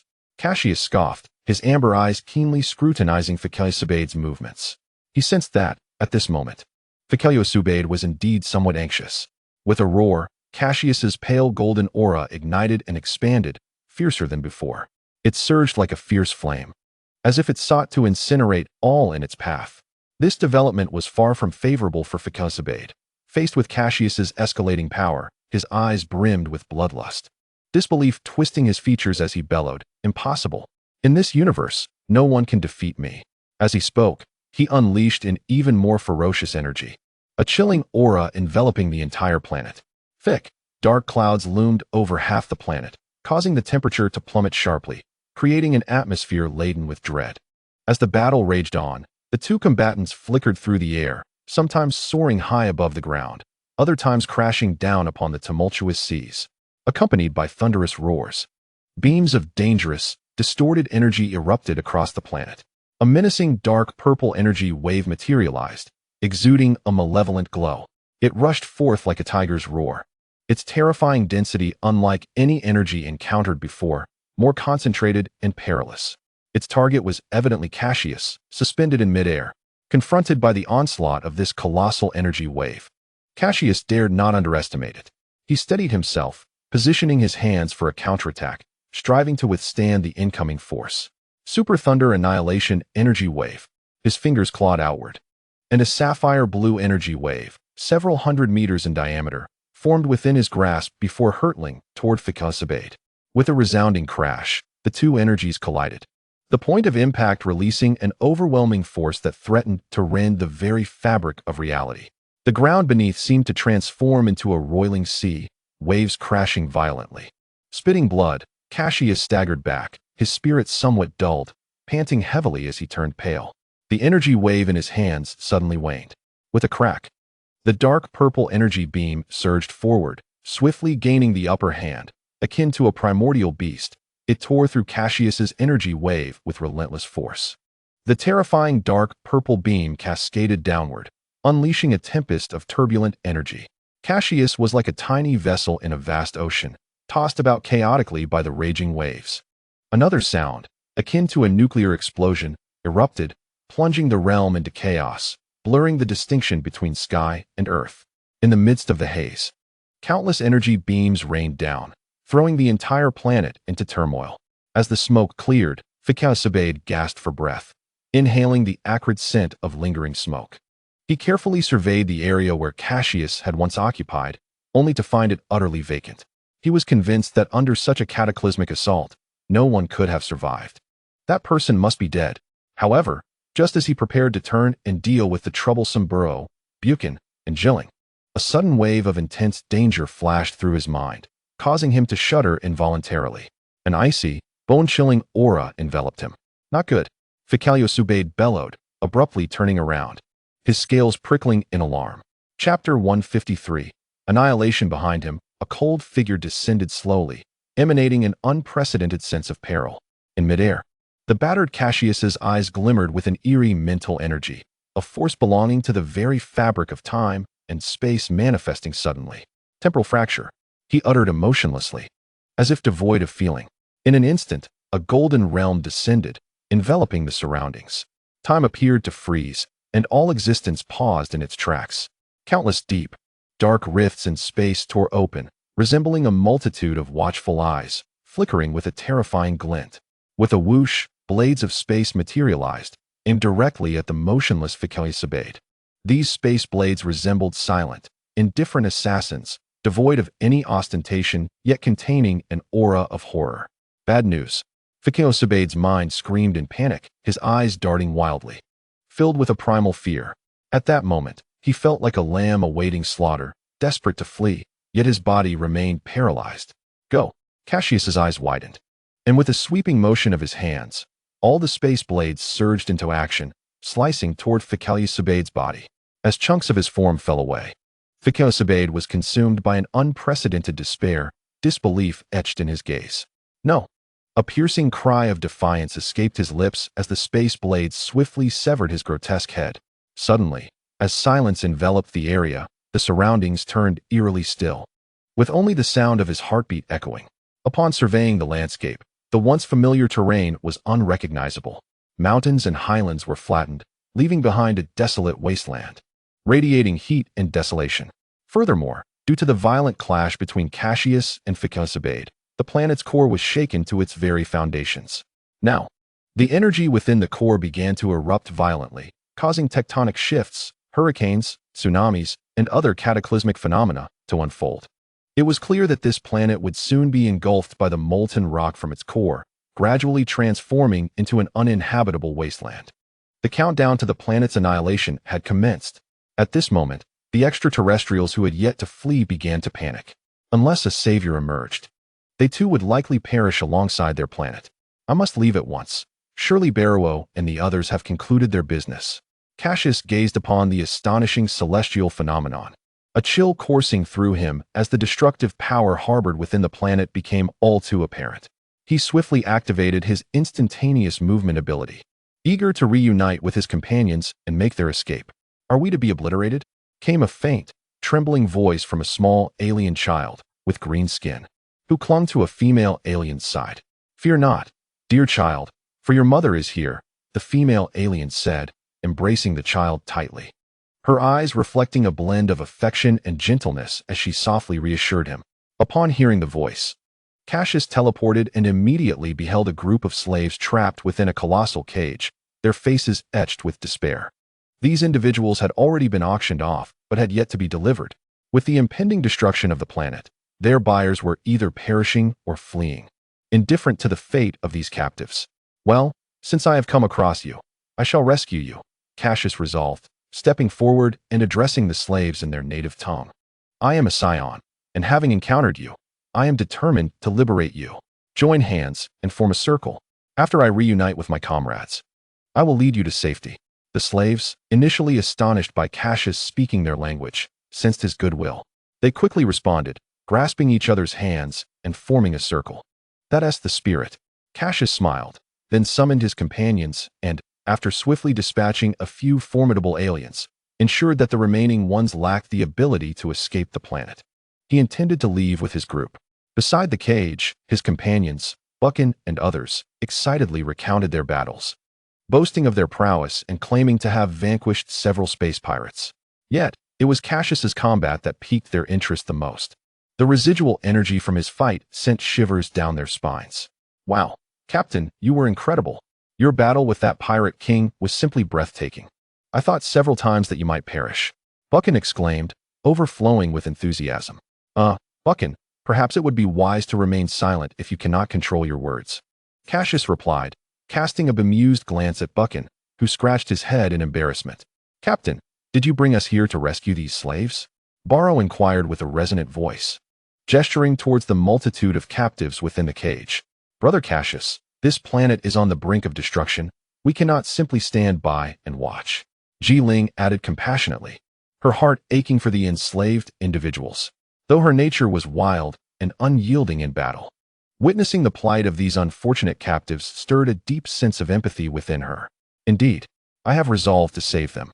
Now, let us depart together, Cassius declared. Ji-Ling, assist me. I will provide you with a coordinate shortly, and you can use your instantaneous movement to transport some of them as well. He swiftly conjured a nearby habitable planet's coordinates in his mind and shared them with Ji-Ling. All right, let's do this. Cassius smiled softly, stepping forward to grasp the hands of the slaves. He activated his instantaneous movement, and an extraordinary energy enveloped the captives. In the blink of an eye, they found themselves on a verdant planet. This world, named Luchin Shaxing, was devoid of intelligent life, making it an ideal refuge for them. As they departed, a thunderous roar reverberated through the cosmos, heralding the obliteration of the colossal stronghold of the Interstellar Pirate Alliance, which was reduced to cosmic dust amidst a cataclysmic explosion. The shockwave unleashed by the gigantic blast surged through the universe like a tangible force. Time passed swiftly, and over a month had elapsed since the destruction of the pirate stronghold. On a desolate planet, a formidable presence surged forth, causing the very ground to tremble. A platinum figure shone brilliantly in the sky, radiating a searing light akin to a blazing sun. Super Raijin Energy Wave. Came a furious shout as a cerulean energy beam erupted from the figure's hand, aimed at a distant mountain range thousands of kilometers away. The energy beam cascaded down, accompanied by a resounding explosion that flattened the entire mountain range, melting it into magma that dripped downwards. The surroundings resembled a scorched wasteland, as if ravaged by countless nuclear explosions, rendering it inhospitable to all life. Haha, my combat prowess has seemingly doubled. The blood of the Saiyans is indeed formidable. Cassius laughed heartily, a confident grin adorning his face. In just a month, his power had soared from over 1 million to 2 million, bolstered by the hardships he had endured in battle. After his laughter subsided, Cassius vanished from sight, reappearing above the planet Tuxius. Having been absent for a month, he noted that little had changed on Tuxius, save for a significant increase in the strength of the Saiyan warriors, particularly among the elite battalion members. The number of warriors capable of surpassing a combat power of 10,000 remained scarce, presenting an insurmountable barrier for many Saiyans. While the Saiyans prided themselves on their martial prowess, this was largely due to the relatively low overall strength of the Seventh Universe. For many races throughout the cosmos, a combat power of 1,000 was already a remarkable achievement. In contrast, the Saiyans rightfully earned their title as a strong and battle-hardened people. Concealing his presence, Cassius strolled through the bustling city, observing the vibrant and thriving scenery, nodding in satisfaction at the prosperity around him. At the headquarters of Frieza in the Milky Way, Frieza lounged leisurely on his egg-shaped spacecraft, his tail trailing on the ground as he gazed out the window. Mr. Dodoria, it seems my elder brother Kvila has been searching for something in recent years. There have been some disputes with our father as well. What do you suggest I do? Your Highness, that is a matter for your family. I cannot decide, Dodoria replied, his pink skin shuddering slightly as he hesitated. Is Mr. Dodoria not curious about what my brother Kvila is seeking? Frieza inquired, a slight smirk gracing his lips. What could possibly warrant such a powerful being as Kvila to seek it out, especially if it has caused conflict with our father? Frieza's gaze drifted toward the menacing warships outside, his expression darkening, his blood-red eyes glinting with an ominous light.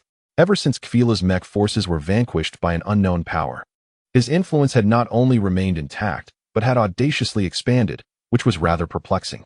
By the way, Mr. Dodoria, should we not intensify our efforts to expand our influence? It seems my subordinates have been slacking off, and our territorial expansion has been rather limited. Frieza suddenly shifted his demeanor, a faint smile appearing upon his face as he posed the question. The dominion of Frieza's forces lies in the southern region of the northern galaxy. To expand his territory, he must venture northward or westward.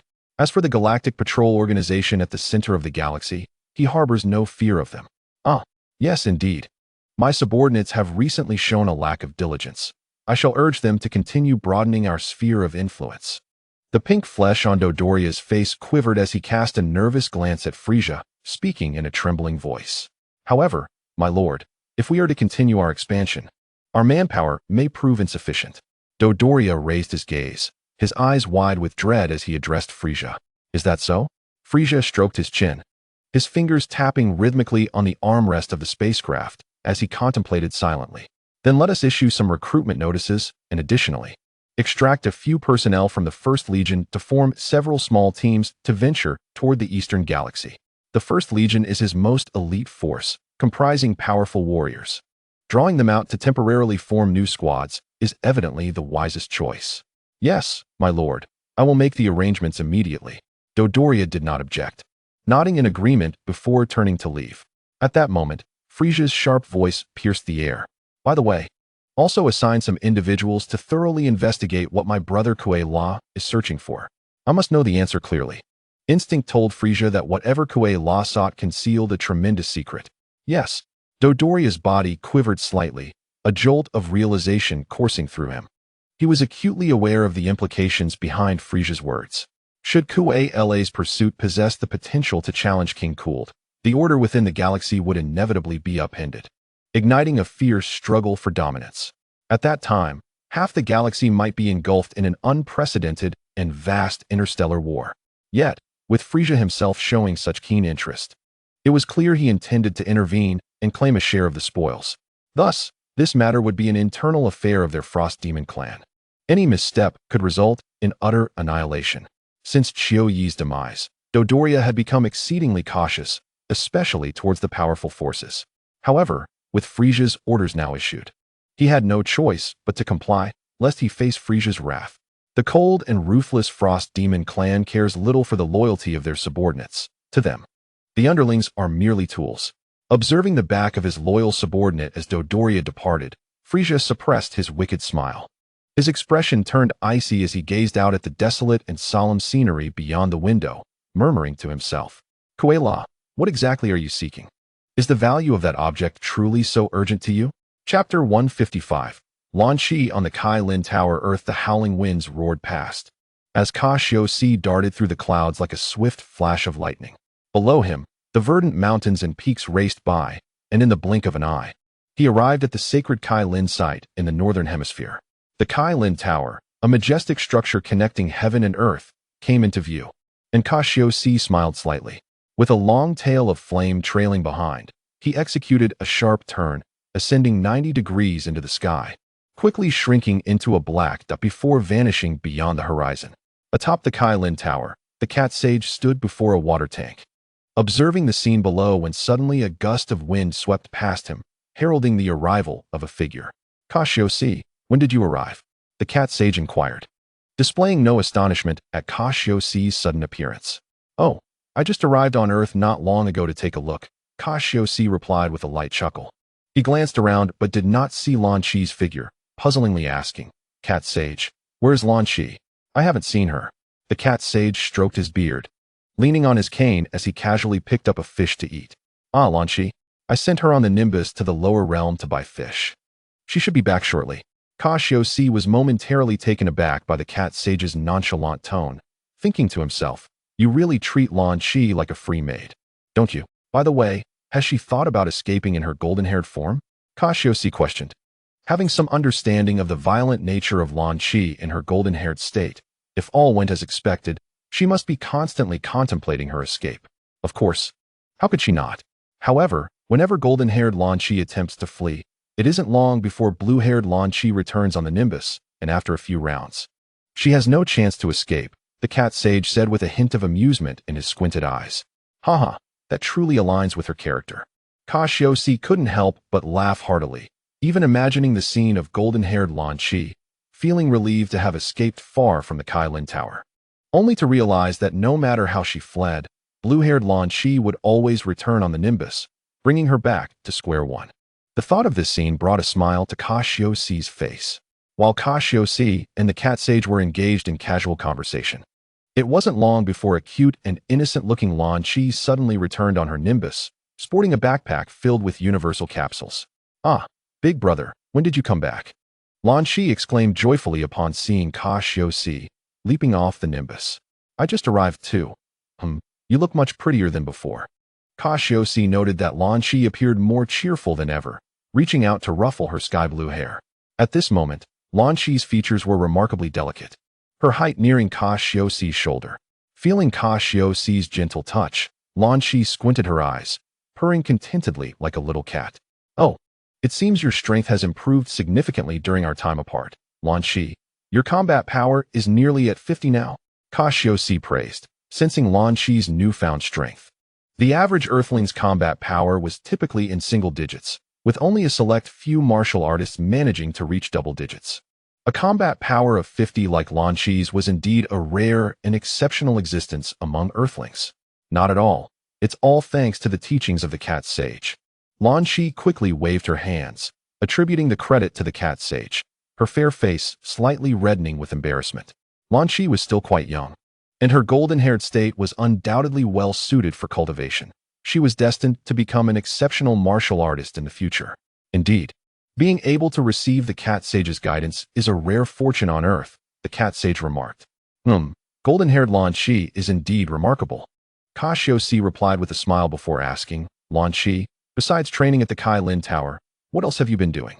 Oh, the Cat Sage has also been teaching me how to cultivate the Sun Dough, and now I basically take care of them myself, Lan Shi said, recalling what she had learned during her time at the Kai Lin Tower. Haha, indeed. Lan Shi is quite diligent. The Cat Sage laughed heartily, thoroughly pleased with Lan Shi's performance over the past period. How could he not be pleased? Not only did she assist with cleaning, but she also cooked for him. The Cat Sage had never experienced such a delightful existence in his entire life. Of course, the Cat Sage was not stingy, fearing that Lan Shi might feel lonely.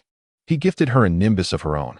Unsurprisingly, blue-haired Lan Shi's pure heart also allowed her to ride the nimbus, alongside her golden-haired counterpart. Diligence? Kylan Xianren has likely been enjoying a rather indulgent lifestyle lately, as it appears he has gained several pounds. Cassius cast a disdainful glance at the cat immortal, who, at that moment, appeared even more rotund, struggling to catch his breath after a few steps. Cough, cough. How could you think that? I am diligently teaching Lan Shi, and her improvement in combat prowess is a testament to my efforts, the cat immortal replied, slightly defensively. Indeed, big brother, Kylan Xianren is quite wonderful. The gentle blue-haired Lan Shi chimed in, supporting Kylan. Cassius internally scoffed at Lan Shi's innocent demeanor, thinking that if this foolish girl were sold, she would likely assist her captors in counting money. By the way, I have a few companions who came with me. They are still exploring Shiji City. I will have them come to meet you shortly, Cassius announced. His primary purpose for visiting Earth was leisure, accompanied by Baruo, Buchan, and Jilling, returning once more. As for why they were separated, Cassius was unconcerned about them causing any disturbances in Shiji City. You aren't referring to those few individuals from a few years ago, are you? Have they also come to Earth? The cat immortal asked, a hint of trepidation in his voice. Those individuals had left a strong impression on him, particularly Buchan, who had a tendency to unleash a formidable aura at the slightest provocation. Had it not been for Cassius keeping him in check back then, he might have uprooted Kailinta. Yes, but there is no need for concern. They are quite amiable, Cassius replied with a smile, finding it amusing to observe the cat immortal's fearful expression. Lan Shi remained quietly supportive nearby, saying little. At such a tender age, her gentleness was evident, foreshadowing her future as a remarkably kind-hearted and adorable young lady.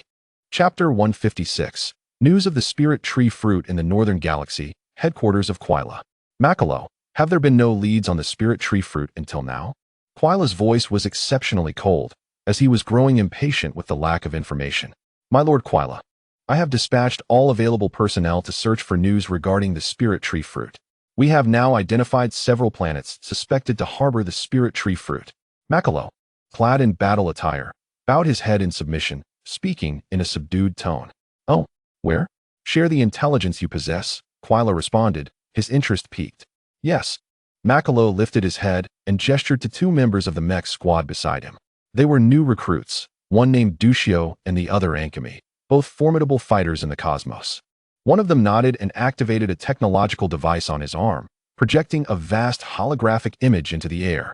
Countless star systems and galaxies appeared, focusing on a specific region as the star map gradually expanded. The planets marked with red dots became increasingly distinct. My lord, these 18 planets marked in red are the most likely locations for the Spirit Tree, Makalo stated with a serious expression. These planets are situated in the Andaka star region of the Northern Galaxy, the Nibuluni star region of the Eastern Galaxy, and the Abolius star region of the Southern Galaxy. A century ago, these areas exhibited conditions conducive to the growth of the Spirit Tree Fruit, resulting in the collapse of several lower life planets and causing considerable commotion. Thus, based on the intelligence gathered, it is certain that the spirit tree fruit once existed in these regions. Makalo spoke with confidence. So, the spirit tree fruit is very likely to be found growing in one of these star regions? Quila's cold demeanor softened with a hint of joy. This was the best news he had received in some time. Indeed, my Lord Quila. An unmistakable excitement flashed in Quila's eyes, and an imposing aura emanated from him as he waved his hand. What are we waiting for? Quickly dispatch more personnel to search those star regions. My activities have already drawn the attention of my father and my brother Frieza. We must act swiftly. Yes. Everyone present was taken aback by Quila's overwhelming aura, responding loudly. Makalo was also astonished but remained calmer than the others, having witnessed Quila in action before. My Lord Quila, there is one more matter. Makalo hesitated before addressing Quila. Speak. Taking a deep breath, Makalo continued. Some of these star regions have already entered the territories of Lord Frieza and King Kurd. Should we continue our search? Do not concern yourself with that. Just do your utmost to investigate. As long as we find the spirit tree fruit first, I am not afraid of them. Do you understand? Quila exuded a dangerous aura, licking his purple lips, a cruel smile spreading across his face. At that moment, he could no longer afford to consider other matters. As his conflicts with King Kurd intensified, he sensed that his father's patience was nearing its limit. The key to overturning this situation lay in obtaining the spirit tree fruit and significantly enhancing his power. When that time comes, the entire galaxy shall belong to him. Quila, you may leave.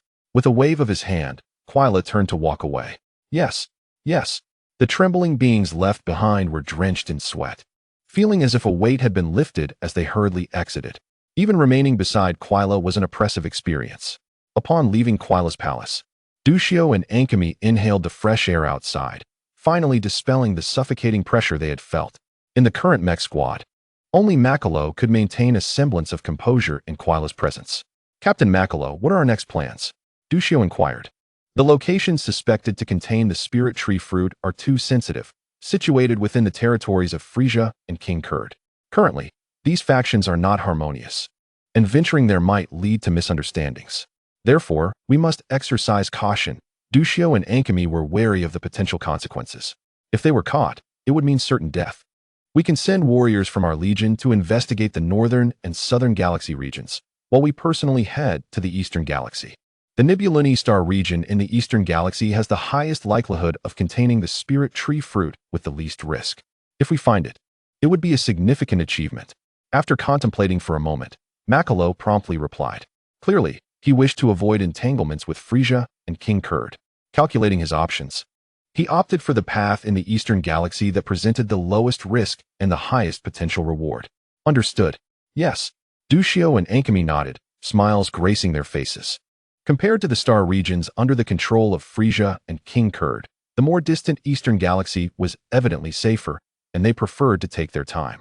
They were also grateful to Captain Makalo for assigning them to the most promising star region for locating the spirit tree fruit. After making arrangements, Makalo drew a portion of soldiers from the Legion to venture to the northern and southern galaxies. Soon, hundreds of ships took off from the spaceport, trailing long flames as they soared into the depths of the universe. In King Kurd's palace, in the resplendent palace, the imposing figure of the Kurd king reclined languidly upon his throne, a goblet of wine in hand, savoring the rich liquid. With a vigorous tilt of his head, he drained the cup, crimson nectar trailing from the corners of his mouth, epitomizing his grandeur. Have there been any movements from Quila recently? The Kurd king inquired, his tone casual yet commanding. The attendant, a being from the cosmos, paused momentarily before responding. Report, Your Majesty.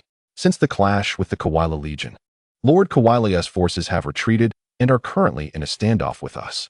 While minor skirmishes do occur, there is nothing unusual at present. That is well, as it spares me further complications, the Kurd king mused, taking another generous sip of red wine before rising from his seat. Why does that rascal not take a page from his brother Free? He is so preoccupied with opposing me. How foolish. A glint of coldness flickered in the Kurd king's scarlet eyes. He was growing increasingly impatient with Quilia's repeated provocations. Did he truly believe that finding the spirit tree's fruit could contend with me? How naive. In recent days, the Kurd king had learned of Quilia's quest for the spirit tree's fruit, yet he was far from convinced of its existence. Kawaii's audacity had grown over the years, showing blatant disregard for his father, which greatly displeased the Kurd king. As the mightiest of the frozen demon clan, it was an undeniable truth that others should yield to him. To think misfortune would strike his household and produce such a rebellious offspring was utterly unacceptable. Lost in thought, an aura of chilling malevolence emanated from the Kurd king, instilling dread and causing the temperature of the surrounding air to plummet. Keep a vigilant watch on Kawaii's every move. Should anything unusual arise, report to me immediately, he commanded icily, gesturing for the others to depart. Yes, came the loud reply from the attendants, who bowed respectfully before retreating from the palace with trepidation. On earth, the radiant sun bathed the sandy beach, where glimmers of light danced upon scattered seashells, each reflecting a unique brilliance. The sunlight was pleasantly warm rather than scorching, enveloping those beneath it in a gentle embrace. Baluo and Buchan, clad in vibrant swim trunks, lounged coolly on their beach chairs. Meanwhile, Jilling and Lanchi frolicked in the waves, accompanied by Caxiusi, also in colorful swim trunks. With a slurp, Caxiusi downed his orange juice and carelessly tossed the cup aside before diving into the sea. A few days prior, after bringing Lanchi down from Kailinta, they had embarked on a journey to a coastal city. Initially, Jilling held disdain for the blue-haired Lanchi, particularly due to her feeble combat prowess, barely surpassing 50 points, making her seem as fragile as a wisp. However, after spending time together, especially after tasting Lanchi's delectable cooking, Jilling began to view her in a different light, gradually accepting her presence. Hey, you two, stop pretending to be cool and come join us. Caxiusi called out to the duo still lounging on their chairs. At that moment, he was engaged in a game of surfing in the ocean. With his formidable fighting prowess, he effortlessly conjured colossal waves, thoroughly enjoying himself. Humph, with such speed, I could soar through the skies for a more exhilarating experience, Buchan remarked, casting a sidelong glance at Caxiusi before turning away dismissively. To him, Caxiusi's antics seemed rather childish. He preferred the thrill of dashing through the air. What's with the posturing? Take this, my sea tornado, Caxiusi shouted, noticing the indifference of the two. With a flurry of movements in the water, he summoned a powerful column of water, hurling it towards them. With a splashing roar, the water surged forth, drenching the two lounging under their sunshade. Once the torrent subsided, they resembled drenched chickens. Ah, how infuriating. Captain, just you wait. Baluo, let's retaliate, Buchan exclaimed, incensed by Caxiusi's unsportsmanlike conduct, having lost his favorite drink in the process. Here I come, Baluo replied defiantly, his robust figure surging into the water, exuding an aura of strength. Ha, perfect. Here comes my super water tornado. Caxiusi laughed heartily at their annoyed expressions, conjuring an even larger column of water. The commotion caused by the three was no small matter, as waves surged forth like a miniature tsunami. Caxiusi, stop it. You're nearly drowning Lanchi, Jilling exclaimed, lifting the disheveled Lanchi into the air, hovering above the water while observing the chaotic scene below. Oh, well then, I suppose we won't play anymore, Caxiusi said, ceasing his antics and soaring to Jilling's side, his water-soaked tail playfully wrapping around his waist. Is that tail behind you real? Lanchi curiously inquired, having long wished to ask, but feeling shy. Of course it's real. All Saiyans have a tail, Jilling replied nonchalantly, pulling her tail to the front. Oh, I see. By the way, big brother, I wish to visit my hometown. Would you accompany me? Lanchi suddenly asked. Sure, Caxiusi responded without hesitation. However, he realized he had never heard of Lanchi's hometown, only knowing that she wandered alone because her family had been slain by bandits. It seemed she wished to return to pay her respects to her family. Thus, they changed their attire and took to the skies, heading towards Lanchi's homeland. Her village was a remote place nestled deep within the mountains, accessible only by a rugged path. Years ago, it had suffered a raid by bandits, leading to many villagers either perishing or fleeing. Over time, however, the area had gradually begun to repopulate. At the edge of the village, amidst several desolate graves, Lanchi knelt before one mound, weeping sorrowfully. After paying her respects to her parents, she wiped her tears and approached Caxiusi, expressing her gratitude. Thank you, big brother. Caxiusi gently patted Lanchi's shoulder, tenderly stroking her deep blue hair, embodying the essence of a caring older brother, filled with compassion for her. There's no need for thanks. The day is drawing to a close. Let us find a place to rest, Cassius suggested, turning to Jilling and the others. All right, they agreed, ascending into the sky towards a place where smoke rose from cooking fires. As they traversed the undulating mountains, the sound of a tractor's rumble filled the air, a plume of black smoke trailing from its exhaust. A fully loaded tractor sped towards the opposite side of the mountain, its demeanor frantic. What is happening? Cassius wondered, swiftly moving aside and placing a hand on the tractor's front, inquiring of the villager at the wheel. Monsters have emerged. You must not proceed any further. Everyone is fleeing for their lives. The tractor driver, upon witnessing the immense strength of Cassius, hastily wiped the sweat from his brow and spoke. A monster? Upon hearing this, Bukin instantly became alert. It is the Zhu Lu Dai. It is wreaking havoc in our village. Zhu Lu Dai? Cassius pondered, feeling a sense of familiarity as the villagers mentioned this creature. Indeed, in the original tale, there existed a monster named Zhu Lu Dai, a peculiar being once kept by the turtle hermit and the crane hermit during their youth. Presently, if my assumptions are correct, it is likely colluding with Tianjin Fan and Jiaozi to swindle the villagers of their wealth. Forget about that, Captain. Let us go take a look and witness the rumored monster. Bukin exclaimed excitedly. All right, let us go have a look, Cassius replied with a smile. Now that Zhu Lu Dai has appeared, perhaps we might also encounter Tianjin Fan and Jiaozi. At this moment, Tianjin Fan and Jiaozi should be training under the crane hermit, having initially been rather villainous. However, they later reformed, risking their lives multiple times to protect the Earth. Unfortunately, their combat prowess gradually diminished, and Tianjin Fan, as a representative of Earthlings, failed to keep pace with the evolving power, eventually fading into obscurity. They quickened their pace, and several figures swiftly darted along the mountain path. In the blink of an eye, they traversed dozens of kilometers, vanishing before the astonished villagers of the tractor. In the small mountain village, due to the unrestrained destruction wrought by Zhu Lu Dai, the houses had collapsed, and the crops in the fields lay trampled. Among the robust youths of the village, some wielded hoes and rakes to confront Zhu Lu Dai, yet they proved no match for its brute force, each sustaining severe injuries. That is indeed Zhu Lu Dai. It looks quite hideous. I wonder if its meat would taste good. Ji Ling stood atop the sturdy branches of a large tree, observing the strange creature rampaging through the fields with curiosity. Zhu Lu Dai bore purple skin, resembling a wild boar, with a pair of deer antlers atop its head and butterfly-like wings on its back. At this moment, Zhu Lu Dai, with a snout akin to that of a wild boar, was panting heavily, exhaling a foul stench as it toppled the crops in its path. It was indeed the Zhu Lu Dai of the crane hermit, though its size seemed smaller than in the original tale. I wonder if Tianjin Fan is watching nearby? Cassius floated in the air, curiously observing the rampaging creature below. Big brother, this Zhu Lu Dai seems formidable, due to her inability to sense energy. Lan Shi could not accurately gauge Zhu Lu Dai's combat power. Formidable? It's merely trash, with a combat strength of less than 100. I could blow it away with a single breath. Jiling scoffed. Then I wouldn't stand a chance. Lan Shi shook her head. Her combat power was only a little over 50, and in her blue-haired state, she could not hope to defeat Zhu Lu Dai. Do refrain from showing off. Barrow, go subdue it, but be careful not to kill it. Cassius teased Ji Ling and addressed Barrow beside him. Understood. Barrow responded with his deep, resonant voice, vanishing in an instant to reappear before Zhu Lu Dai. Don't go over there. It's dangerous. Upon seeing Barrow rush alone towards the monster, some of the fallen youths shouted urgently. Barrow, however, paid no heed to the villagers' good intentions, as he perceived no danger in his mission. Upon suddenly encountering Barrow, Zhu Lu Dai instinctively sensed a threat to its life, shifting its bulky body as its front hooves dug into the earth, panting heavily while attempting to retreat. What is happening? Zhu Lu Dai seems to be frightened.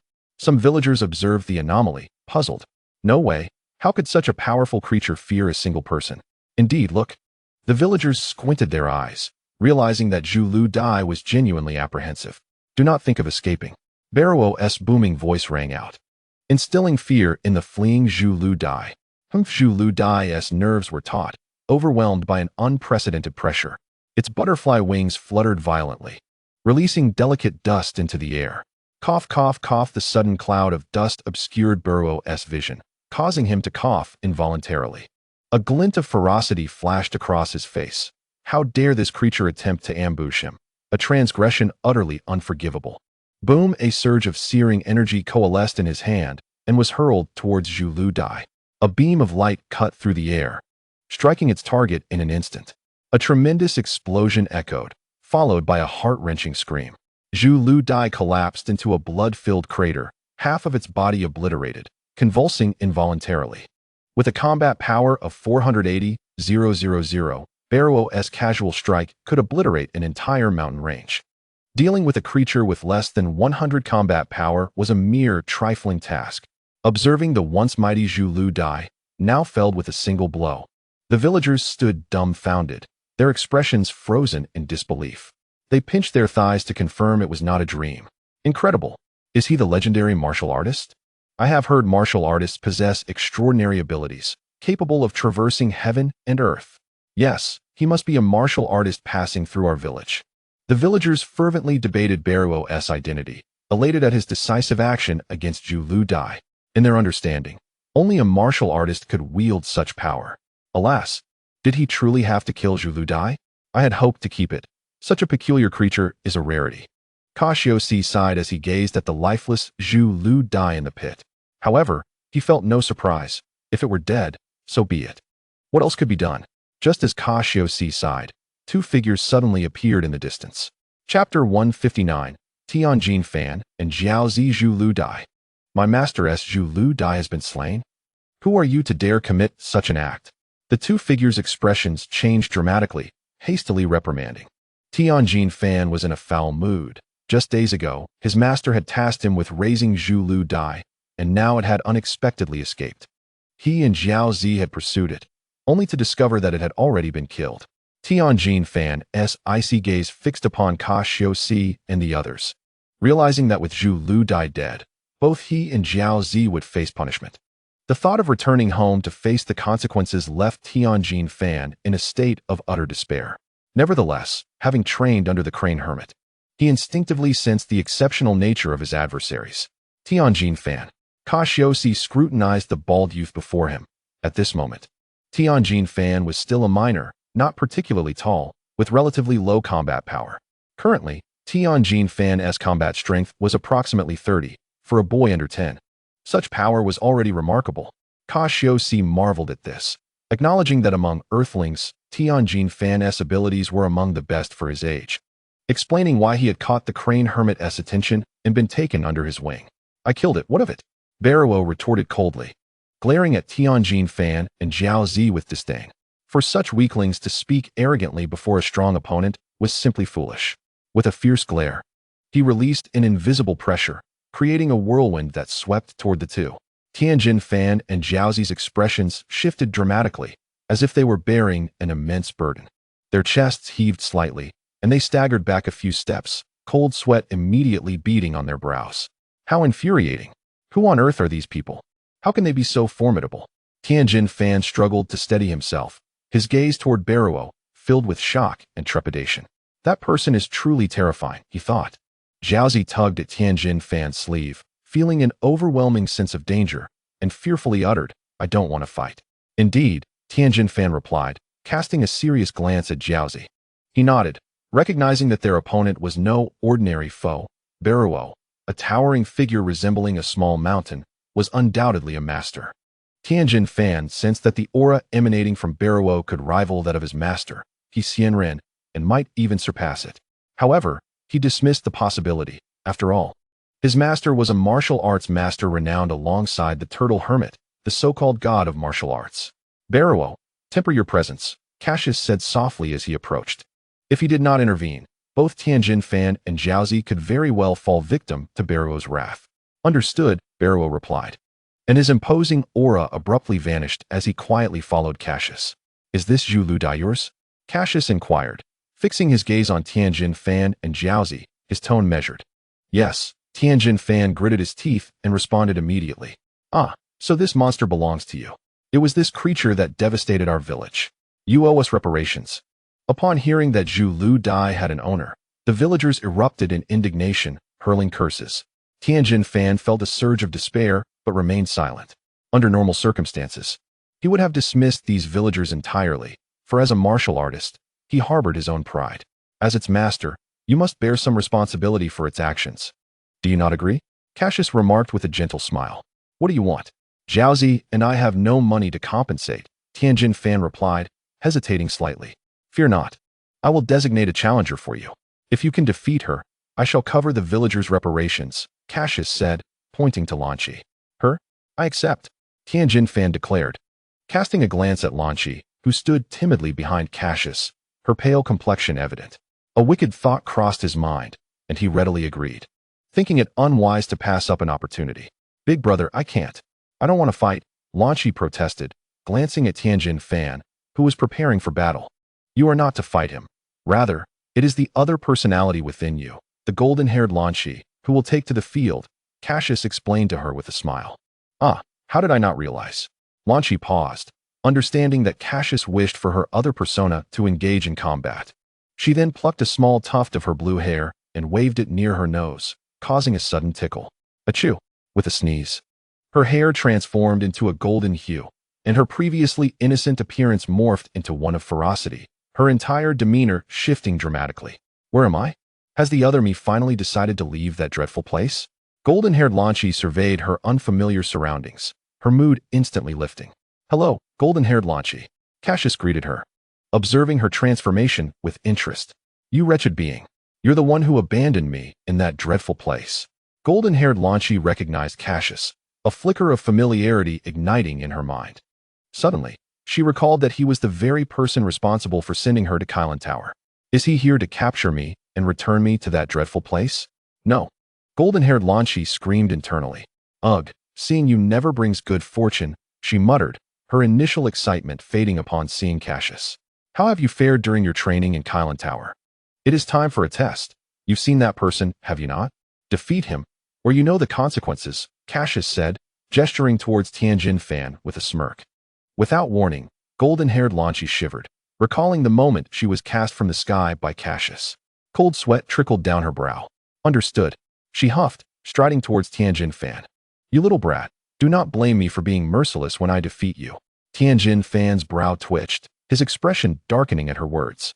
In that moment, he felt an unsettling malice brewing within him.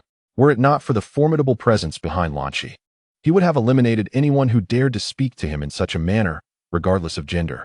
Be careful, Tianjin Fan, Jiaozi called out anxiously, sensing Tianjin Fan's growing fury. Chapter 160. The battle. Cassius marked a designated area for Lanqi and Tianjin Fan. They each took their positions. Golden-haired Lanqi stood confidently before Tianjin Fan, her slender frame swaying in the mountain breeze, her golden waves dancing wildly. She made no attempts at defense, standing boldly, revealing numerous vulnerabilities. How dare you underestimate me? Tianjin Fan's expression darkened further at her dismissive attitude. Yet, despite her seemingly unguarded stance, there was an underlying cunning that made her difficult to approach. Indeed, she is a worthy disciple of the cat immortal, Cassius observed, his eyes brightening, though his demeanor remained unchanged. Let me teach you a lesson. Golden-haired Lanqi shouted defiantly at Tianjin Fan, and with a powerful push, the ground erupted in a cloud of dust. Like a wild stallion, Lanqi charged forward, her movements fluid and precise, exhibiting no hesitation. Thud! Tianjin Fan, undeterred, felt his expression harden and immediately retaliated. In an instant, the air filled with the sound of explosive strikes as the two engaged in a fierce exchange, showcasing their skills in a vibrant display. In the center of the arena, the two were already entangled in combat, their rapid movements akin to lightning, leaving behind fleeting afterimages, captivating the onlooking villagers. Golden-haired Lanqi displayed impressive momentum and agility, a testament to her training under the cat immortal, Cassius noted, resembling a martial arts master analyzing the duel. Humph, Cassius, look at that bald kid. His techniques are so devious, it's truly infuriating. Jiling scoffed, having discerned Tianjin Fan's moves with mere glances. Do not concern yourself. Those are merely the techniques of their school. While they may seem treacherous, they are undeniably effective, Cassius explained with a chuckle. Centuries ago, following the death of Wu Tai-do, his two disciples, the Turtle Hermit and He Xianren, parted ways due to differing philosophies, each founding their own schools of martial arts, the Turtle School and the Crane School. These two esteemed martial traditions have been in rivalry for over a century. As Cassius spoke, The battle between golden-haired Lanqi and Tianjin Fan continued, their energies nearly equal. However, due to the training received from the Catamortal, Jinfa Lanqi's mastery of energy during combat was evidently more sophisticated. It was not long before Tianjin Fan began to gasp for breath, gradually falling into a disadvantage. In contrast, Jinfa Lanqi's energy remained abundant, indicating that she still possessed considerable stamina for battle. It was infuriating. If the fight continued, the odds would increasingly turn against him. At this moment, Tianjin Fan's forehead was drenched in sweat, a stark contrast to his earlier arrogance. Dong Dongbua, Tianjin Fan shouted, extending his finger. Instantly, energy within him coalesced at his fingertip, glowing a fierce red. With a whoosh, a beam of energy, akin to the width of his finger, zipped through the air, resembling a crimson ribbon streaking across the sky. What is that? Jinfa Lanqi was startled by the sudden attack, her pupils contracting sharply. Subsequently, her fist radiated light as she aimed it at the oncoming laser, striking down with great force. Boom! The fist collided with the energy beam, causing it to veer off course and slam into a nearby rock, leaving a large crater in its wake. Impossible! How could Dong Dongbua be blocked by a mere fist? Tianjin Fan's eyes widened in disbelief upon witnessing his signature move being effortlessly intercepted. It is important to note that Dong Dongbua was a closely guarded secret of the Crane Hermit, only accessible to direct disciples. That wretched little brat. Daring to undermine me, Jinfa Lanqi cursed, feeling the sting of her reddened knuckles, her entire arm slightly numb. As she spoke, anger flickered across her face, and her form began to shimmer, becoming ethereal. Not good. Tianjin Fan suddenly cried out. Unfortunately, the earlier use of Dong Dongbua had drained him of all his energy, leaving him powerless to do anything but watch as Jinfa Lanqi's fist descended upon him. Bang! A tremendous force struck him, akin to being hit by a truck, sending Tianjin Fan flying several meters, his body feeling as though it were crushed. Tianjin Fan, Dumpling, witnessing this scene, called out in concern and rushed over to help him up. It's fine. Cassius stepped forward, halting Jinfa Lanqi's impending assault. At this point, the victor was clear, and further combat would serve no purpose. Supported by Dumpling, Tianjin Fan managed to rise, offering a wry smile as he regarded Cassius and his companions approaching him. He had lost, defeated by a girl of similar age. He still found it hard to accept that someone could withstand his signature technique. Yet reality had delivered a crushing blow. Young man, you have lost, Cassius stated seriously as he stood before Tianjin Fan. Indeed, I have lost, Tianjin Fan replied, lifting his head without complaint, accepting his defeat with grace. He was not one to shy away from failure. Do you understand why you lost? Cassius continued to inquire. What? Tianjin Fan asked earnestly. Your strength is inadequate. While your Dong Dongbua is impressive, your own prowess does not suffice to unleash its full potential. If you wish to advance further along the path of martial arts, consider challenging Kylan Tower. Cassius chuckled, guiding him towards enlightenment. Kylan Tower? The birthplace of martial arts. Tianjin Fan exclaimed, his eyes lighting up with renewed fervor for the martial way. Yes, one might say that. However, for now, you should focus on compensating the villagers for their losses, Cassius remarked, nodding slightly as he gestured towards the villagers.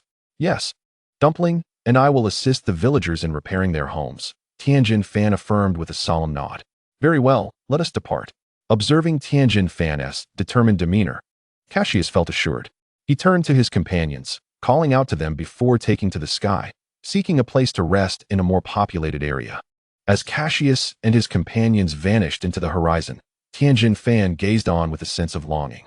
Dumpling, once we finish our tasks here, we shall challenge Kylan Tower. Yes, Tianjin Fan. Dumpling nodded, his face filled with resolve. Chapter 161. Sherlag. Sherlag Star. This is the headquarters of the one-time overlord, Sherlag. Several centuries ago, during the catastrophic events on Namek, Sherlag had just come into existence. As a naturally gifted Super Namekian, he possessed combat abilities far exceeding those of many adult warriors from Namek from birth, a rare talent in a century. However, alongside his terrifying combat prowess lay an intensely malevolent heart, setting him apart as an anomaly among the Namekians. Sherlag was notoriously brutal, mercilessly punishing his subordinates for even the slightest dissatisfaction, often resulting in death. Centuries have passed, and Sherlag has now aged considerably. Although he bears the appearance of middle age, The weariness in his murky eyes betrays a sense of decay. In the North Galaxy, Sherlag faced few rivals, once proclaiming himself the Emperor of the universe. However, upon encountering the Frost Demons, the validity of his title was sharply called into question. The might of the Frost Demons far surpassed his expectations, and even the rare Super Namekian warriors were no match for Sherlag against Frieza and his ilk. In his battle against the Frost Demons, the once arrogant Sherlag faced his most significant defeat. Easily vanquished by their formidable strength, he lost vast territories and influence to the Frost Demons. To survive, he was forced to retreat to the diminutive Sherlag Star, a shame that would haunt him for life. He yearned for revenge.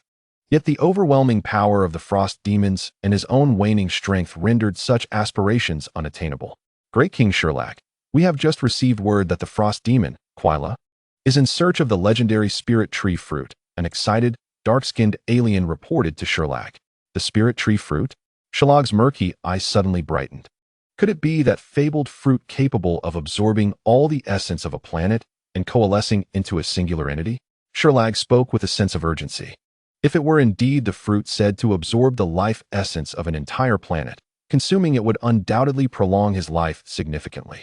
Yes, my king, the alien responded, brimming with excitement. It is said that the Spirit Tree Fruit requires the energy of an entire life-bearing planet to mature, turning the planet into a desolate wasteland. Where is it? Where is that fruit? Sherlag felt a renewed sense of hope and purpose.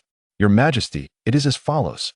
The alien recounted the details, sharing what he had gathered regarding Quila's current movements. So, Quila has already acquired information about the Spirit Tree Fruit? This cannot stand. I must reach it before him. Sherlag mused, a glimmer of ambition flashing in his murky gaze. Immediately dispatch personnel. We must locate the Spirit Tree Fruit before Quila's followers do. Sherlag's tone was urgent, commanding. Understood, my lord. The dark-skinned alien responded emphatically. In the North Galaxy, Frieza's headquarters Frieza, it is bad news. Most of the legion we dispatched towards the Eastern Galaxy has lost contact. Dodoria reported, his face pale and trembling as he addressed Frieza. Crash. The sound of shattered glass echoed through the air as a crimson liquid spilled across the floor, trickling down a hand. Frieza sneered, exuding a suffocating chill that seemed to drop the temperature of the surrounding space by several degrees. After a prolonged silence, Frieza's aura gradually subsided. Mr. Dodoria, can you enlighten me about this situation? Frieza's face remained stern, his eyes glinting with a fierce intensity. Although his words were laced with politeness, anyone familiar with Frieza understood the fury boiling beneath the surface. The mighty Frieza, whose legion had ventured into the Eastern Galaxy to expand his influence, had recently suffered a devastating blow when some mysterious powerful beings annihilated his troops. Dodoria swallowed hard, his gaze evasive, unable to meet Frieza's penetrating stare, and spoke with a tremor in his voice. Useless. Frieza scoffed coldly. Send more individuals to investigate and deploy a greater number of elites. Yes, Lord Frieza. Dodoria trembled slightly, feeling as if he had narrowly escaped death, and wiped the sweat from his brow. This time, he would personally select the personnel to be dispatched, ensuring their combat power exceeded 10,000. Otherwise, should another incident occur, he would bear the blame. Your Highness, it has come to my attention that Lord Kawira has sent individuals covertly into our territory. Should we eliminate them? Dodoria reported. Oh, what movements are occurring on Kawira's end? Frieza inquired, his voice low and tinged with curiosity. They seem to be searching for something specific on certain planets, though they departed swiftly. I see. Then we shall not interfere. That Kawira dares to defy even my father's commands. I shall deal with him in due time. Frieza nodded, his tone icy. Indeed. My lord. Dodoria acknowledged, always obedient to Frieza's commands, never daring to resist. After speaking, he bowed and gradually retreated. Is the Eastern Galaxy truly so treacherous? That my first legion could not even relay a message. How intriguing. Ignoring Dodoria's cautious retreat, Frieza turned away. His hands clasped behind his back as he gazed out at the floating debris in the vacuum of space, his eyes filled with a frigid glare. Typically, he was not particularly tall, even somewhat diminutive, yet at this moment, he emanated an aura so chilling it felt as though one were plunged into an icy abyss. On the planet Tuxius, Cassius had returned from Earth. 5 years had elapsed since the Saiyans arrived on Tuxius. Those surviving Saiyans had the most profound understanding of the changes these 5 years had wrought.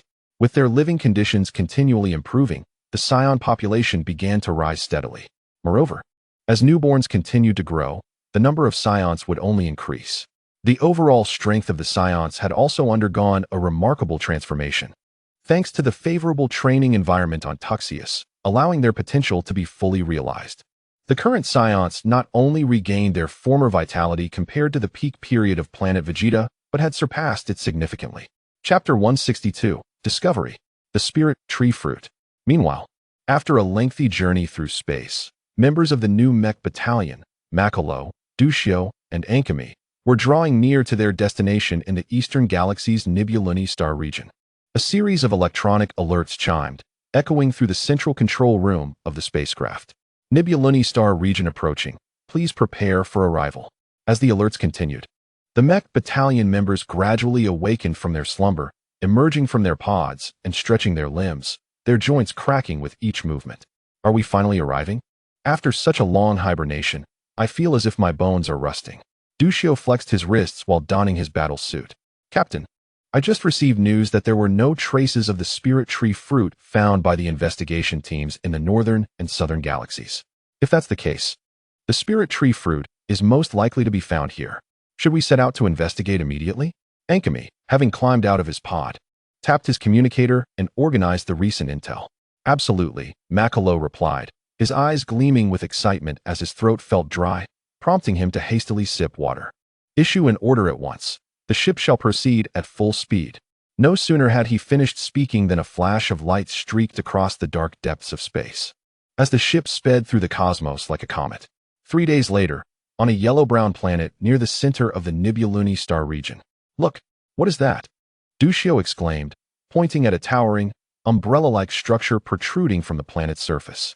It was a colossal tree, clearly visible even in outer space, with an immensely thick trunk and countless twisting branches extending in all directions, while its robust roots delved deep into the crust, absorbing the life essence of the entire planet. Once a habitable world, it had transformed into a desolate yellow expanse, vast areas rendered barren. Once the Spirit Tree Fruit fully matured, this planet would lose all vitality, gradually becoming a dead world. The Spirit Tree, Makalo and the others exchanged glances, confirming that this was the very object they had long sought. As their ship approached, they swiftly penetrated the planet's atmosphere. Due to the Spirit Tree's immense size, their vessel appeared as insignificant as an ant in its shadow.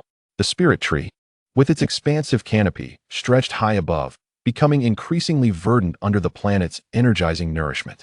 Hanging from its branches were numerous green fruits the size of fists, their alluring appearance tempting enough to provoke desire, though they still required time to ripen. Quickly inform Lord Kawaira that we have discovered the Spirit Tree Fruit.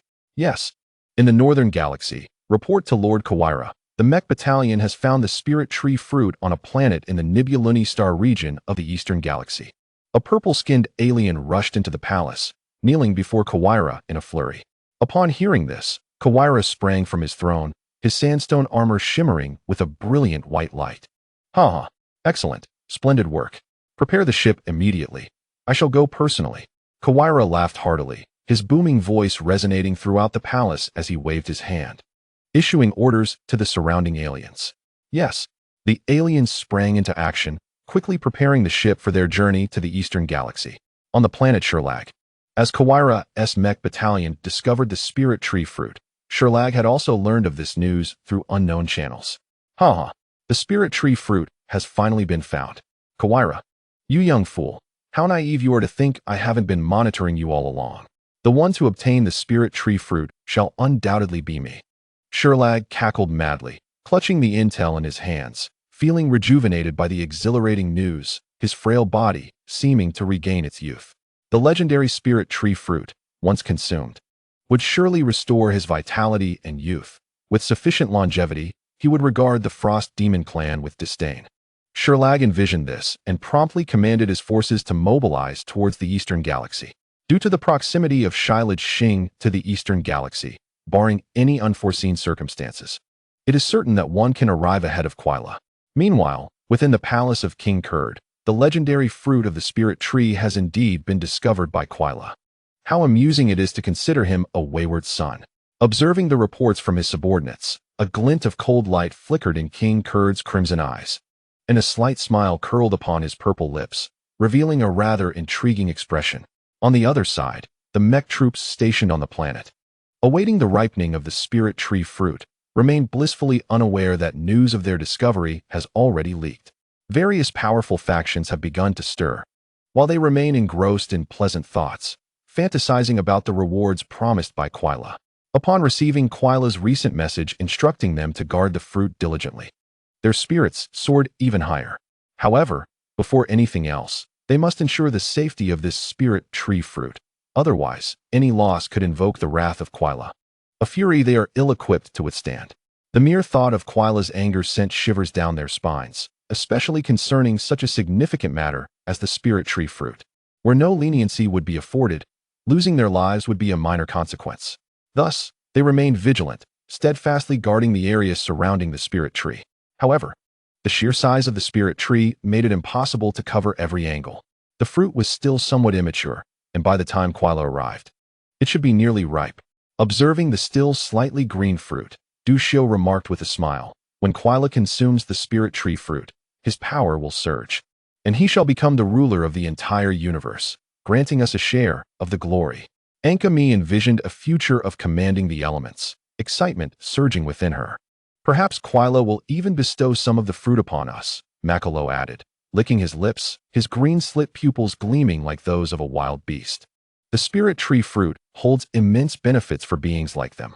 For Makalo, who had long been trapped at a bottleneck, it represented an undeniable shortcut to a breakthrough. Suddenly, the frame-like detector by his ear emitted a series of electronic beeps, snapping Makalo's attention back from the spirit tree fruit. "What is happening? Why is the energy detector going off?" he questioned, bewildered. Beside him, Dushio wore a look of astonishment and asked in confusion. "Don't panic, let me check."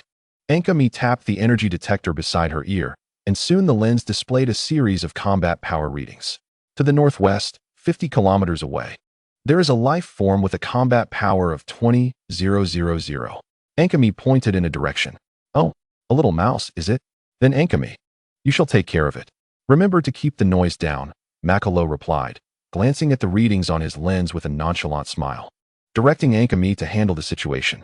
"Yes, Captain, I'll deal with this little mouse."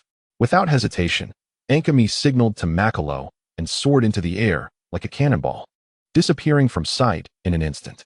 Before long, Ankami had located the target emitting energy waves on one of the spirit tree's branches and swiftly pounced toward it. "Huh, you pesky little mouse, hiding here all this time. It took me quite a while to find you." Ankami's boisterous laughter startled the person resting on the branch. Upon waking, the individual swiftly sprang up, standing cautiously on the broad branch, eyeing Ankami with suspicion. "Who are you?" "This is my territory, Dales. You'd best leave quickly." Dales had guarded this place for many years, anticipating the fruit's ripening, only to be confronted by an alien. His expression soured at the unexpected intrusion. Such arrogance. Ankami mocked, taking note of Dale's appearance. Enraged by Ankami's condescending tone, Dales initially contemplated warning him to leave, but his anger ignited like a powder keg. Ankami watched Dales with keen interest, akin to observing a clown performing a clumsy act. This vantage point filled Ankami with delight, relishing the feeling of having everything under control. "Ah, Saiyan, aren't they supposed to be extinct? It seems there's still a survivor." Ankami chuckled upon noticing the monkey tail behind Dales. "Yet your combat power is not something a Saiyan should possess. 20,000. It appears you've consumed the spirit tree fruit." He scoffed. That wretched King Vegeta, how could he lead the Saiyans to ruin? Dales, hearing Ankami's words about the Saiyans' destruction, displayed no sorrow but rather a haughty sneer, disdainful of King Vegeta. Long ago, he had stumbled upon a spirit tree fruit on another planet. After consuming it, his power surged from an insignificant 1,000 to a staggering 3,000. Along with this newfound strength came an insatiable ambition. He aspired to surpass King Vegeta and become the leader of the Saiyans through the power of the spirit tree fruit. He had carefully planted the seeds of the spirit tree on remote planets, consuming the fruits as they matured, elevating his power to 20,000 and transforming from an ordinary warrior into a formidable force. He even envisioned exhausting the energy of planets through repeated cultivation of the spirit tree fruit. aiming to become the emperor of the universe. However, little did he know that his ambition to become the universe's sovereign was yet unfulfilled. Someone had discovered the spirit tree he cultivated. Eliminate them and guard the secret of the spirit tree. Once the fruit ripens, I shall depart for another location. Dales thought to himself, promptly taking the initiative to attack Ankami. Yet, blinded by his inflated combat power, Dales failed to recognize that Ankami was a member of the mech division, boasting a combat power of 120,000. How could Dales hope to contend with him? An ant believing it can strike first? Or is it simply that ignorance breeds courage? Ankami chuckled softly, his body subtly swaying as he deftly evaded Dale's attacks. TSK. Such feeble strikes. Ankami taunted, boredom creeping into his heart. Then, in a swift motion, he seized Dale's fist. What? Dales gasped, sensing danger as every hair on his body stood on end. Ankami smiled calmly, exerting force in his grip. A sharp crack echoed as bones splintered, followed by Dale's anguished scream as he staggered, dropping to his knees. Observing Dale's pitiful state, Ankami looked down upon him. This Saiyan was exceedingly weak. He had barely begun to move before collapsing. A wild monkey daring to claim to be a warrior? How disgraceful! Ankami scoffed. A profound sense of disdain etched on his face. That was an unmistakable expression of disdain emanating from the depths of the heart. How dull, Saiyan monkey. Prepare to meet your demise. I, Ankami, have lost all interest in you. As she spoke, disregarding Daly's contorted visage twisted by excruciating pain, Ankami conjured a beam of energy radiating a cerulean glow. No, Daly's cried out in anguish, his pupils constricting suddenly. He had yet to fulfill his ambitions. He still coveted the fruits of the spirit tree, and he could not perish like this. Raising his gaze towards the unripe fruits dangling from the spirit tree, Daly's heart brimmed with resentment. A rumbling sound erupted as the azure energy wave roared forth, akin to a blue dragon, carrying a tremendous shockwave. A terrifying fire suddenly erupted from Daly's, and in the next moment, a violent whirlwind surged forth, swirling with lethal blades of wind. The unripe fruits of the spirit tree swayed perilously in the storm. As the smoke cleared, only a charred, humanoid silhouette remained, a mere lump of burnt carbon. Ha! Ankami laughed heartily, confirming that this Saiyan rodent had met his end, and then she proceeded to join Mukalu and the others. Chapter 164. Current situation, how did it go? Have you dealt with him? Mukalu, reclining on a high branch, opened his eyes upon Ankami's return and casually inquired. Of course, this was a fellow with a battle power of merely 20,000, easily crushed. However, unexpectedly, that individual turned out to be a Saiyan. A Saiyan? With only 20,000 battle power? Du Xiu paused for a moment, then expressed disbelief at Ankami's assertion. Based on past experiences, although Saiyans possessed commendable combat prowess, they were hardly considered formidable. Indeed, he is a Saiyan. Perhaps it was the spirit tree's fruit that elevated the Saiyan to a level he should not have attained. Du Xiu looked up at the unripe fruits suspended among the branches, a flicker of contemplation crossing his eyes. It must be so. The abundance of spirit tree fruits before them was undeniably tantalizing. Do not let your imagination run wild. If King Quila discovers this, you are doomed. That is true. Unless one truly wishes for death, they would not entertain the thought of targeting the spirit tree fruits. After all, when compared to inciting Quila's wrath, they evidently had a clearer choice regarding life and death. Time swiftly passed, and a year had flown by in the blink of an eye. The mech troops remained dutifully stationed beside the spirit tree, vigilant against any prying eyes. However, the current tranquility would soon be shattered. Quila, Sherlock, and other powerful beings were drawing ever closer. In no time, a cataclysmic battle would unfold here. On a fiery, scorching planet, the searing hot gases distorted the space around, as if flames were engulfing everything, rendering it unbearable. The earth was scorched by the blazing sun, cracking open twisted fissures. The entire planet was ensnared by formidable gravity, giving rise to immense gravitational forces. Occasionally, dust would be whisked up, but it would soon plummet back to the ground like heavy stones. Amidst a blistering plateau, scattered fragments of rock and jagged stones were strewn about. Not far away, two bare-chested figures were engaged in an intense battle, drenched in sweat. The thunderous sounds of their clashes reverberated through the heavens, countless indistinct afterimages darting from the sky to the ground, shattering rocks, and collapsing mountains in their wake. Both were panting heavily, beads of sweat as large as peas cascading down as if they were free of cost. As they fell, they quickly transformed into wisps of steam, dissipating into the air. One was Barrow, a burly man as strong as an ox, and the other was Buchan, a robust and muscular man with bronze skin. Since departing Earth a year ago, apart from sustenance, they had devoted their time to training on this scorching planet with immense gravity. Both were fiercely competitive, and upon realizing that Cassius's battle power had far surpassed theirs, they became determined to seek out this harsh environment for their training. A year had passed in the blink of an eye, during which they relentlessly trained day and night, pushing their limits in an experience akin to hellish trials. Barrow, how much is your battle power now? Buchan wiped the sweat from his brow and inquired. Barrow removed his weighted gear, and his energy surged with vigor, erupting in a powerful display. A torrent of flames blazed around Barrow, seemingly boundless, the overwhelming force causing the heavens and earth to tremble. After a moment of perception, Barrow declared, "If I unleash my full power, it should be around 880,000. What about you?" In response, Buchan wasted no time, shedding his own heavy gear and mirroring Barrow's earlier actions, unleashing his entire battle power aura. His overwhelming presence evidently surpassed Barrow's, as the stones beneath his feet began to defy gravity, floating in midair. 960,000. Buchan stated solemnly, then his expression fell. Alas, still not breaking through the 1,000,000 mark. I truly wonder how Captain Cassius trains. In the short span of a year, achieving a leap of several 100,000 in battle power was undoubtedly unimaginable among Saiyans. However, rather than feeling satisfied, they were left with a sense of disappointment. After all, with Cassius as a benchmark, their rapid progress paled in comparison. At this moment, both sighed in unison. "Hey, you two." Suddenly, a voice called out. A tall figure approached, exuding an air of confidence, with finely sculpted features and smooth black hair tied back, wisps framing the shoulders. It was Ji Ling. The once four-member team had now entered their adolescent phase. This period marked a golden age for Saiyans to amplify their strength, providing an exceptional opportunity for self-improvement, which also accounted for their accelerated rise in battle power. Yet, compared to Cassius, the gap seemed to widen ever further. "What is the matter?"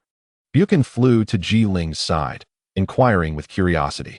At this moment, he had matured into a figure of resolute strength, radiating a unique charm that garnered the admiration of many female Saiyans on Tuxia's star. Barrow also joined Ji Ling, standing beside her with a puzzled expression.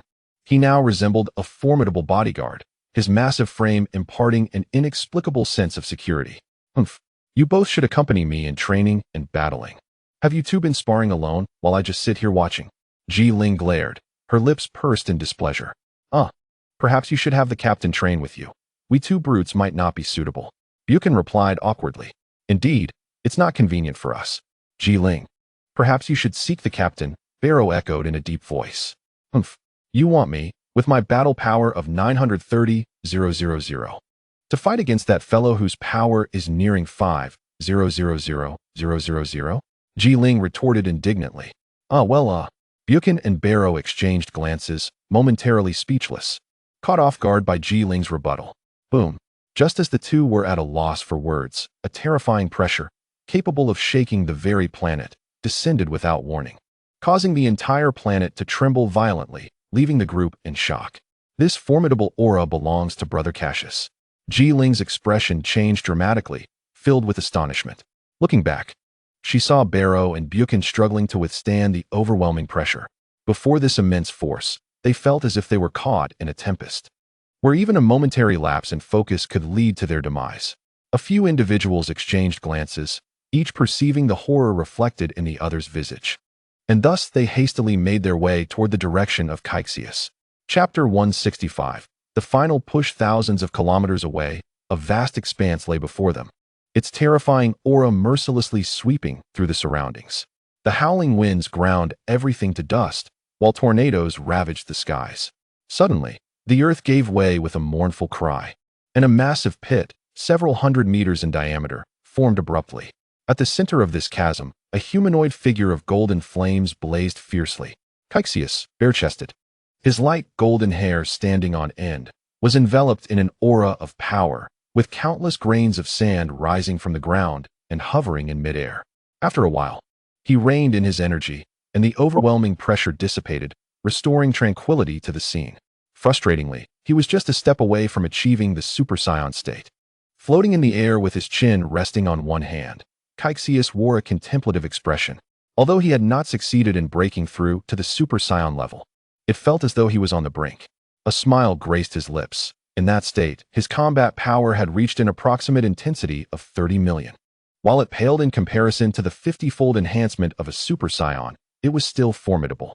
While Cassius pondered his breakthrough, Baroque Ling and the others arrived.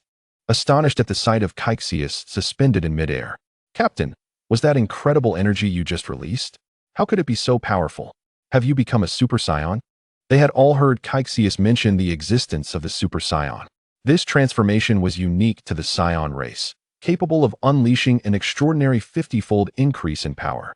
Thus, when that potent force surged earlier, Ji Ling and the others instinctively thought Cassius had achieved the Super Saiyan state, albeit not fully. Cassius glanced at them, amusement flickering in his eyes. "Oh, just a little breakthrough, you say? Captain, the energy you unleashed made it feel as if we could scarcely breathe." Buchan exclaimed excitedly. Cassius, hearing this, helplessly spread his hands. Indeed, he had not entered the Super Saiyan state. "Brother Cassius, can you transform into that state again?" Ji Ling inquired with curiosity. "Certainly. But please stand back. That state is a bit challenging to control, and I fear I might inadvertently harm you," Cassius replied after a moment's thought. Upon hearing this, they all retreated, floating in the air to observe Cassius from a distance. After calming his breath and adjusting his state to its optimal condition, Cassius took a moment to gather himself before suddenly erupting with power. His entire being was enveloped in golden flames, and a formidable pressure surged forth like a prehistoric beast, baring its fangs. As his energy exploded, Cassius's combat power soared. 10 million, 15 million, 30 million. His once dark, lustrous hair was transformed into a light golden hue, and the violent energy waves swept through the area, creating shockwaves that rippled across hundreds of kilometers. The earth trembled once more, and the surrounding rocks and sand seemed to defy the laws of physics, floating in midair. "Is this truly the current strength of Brother Cassius?" Ji Ling crossed her arms, struggling to withstand the pressure emanating from him. The others exerted their utmost efforts to resist, their eyes fixated on the figure surrounded by energy, filled with overwhelming excitement. Cassius curtailed his energy, panting heavily as he felt a significant drain on his stamina. This state was somewhat distinct from the transformation into a Super Saiyan. It consumed greater energy, and its enhancement was not as potent, placing considerable strain on his body. Until he truly broke through to the Super Saiyan level, this state could only be regarded as a transitional phase. "Wow, Brother Cassius, that was incredible. Your energy just now reached 30 million. Ji Ling rushed over and grasped Cassius's hand, chattering incessantly, her eyes brimming with admiration. Despite the heightened combat power, the toll it took was substantial. Cassius, feeling somewhat fatigued, took a moment to catch his breath and smiled. Perhaps I should refrain from using it too often." Upon hearing this, Ji Ling furrowed her brow. "It's not a big deal. Although you haven't broken through to Super Saiyan yet, it feels like you're not far from taking that step," Cassius remarked with a light laugh.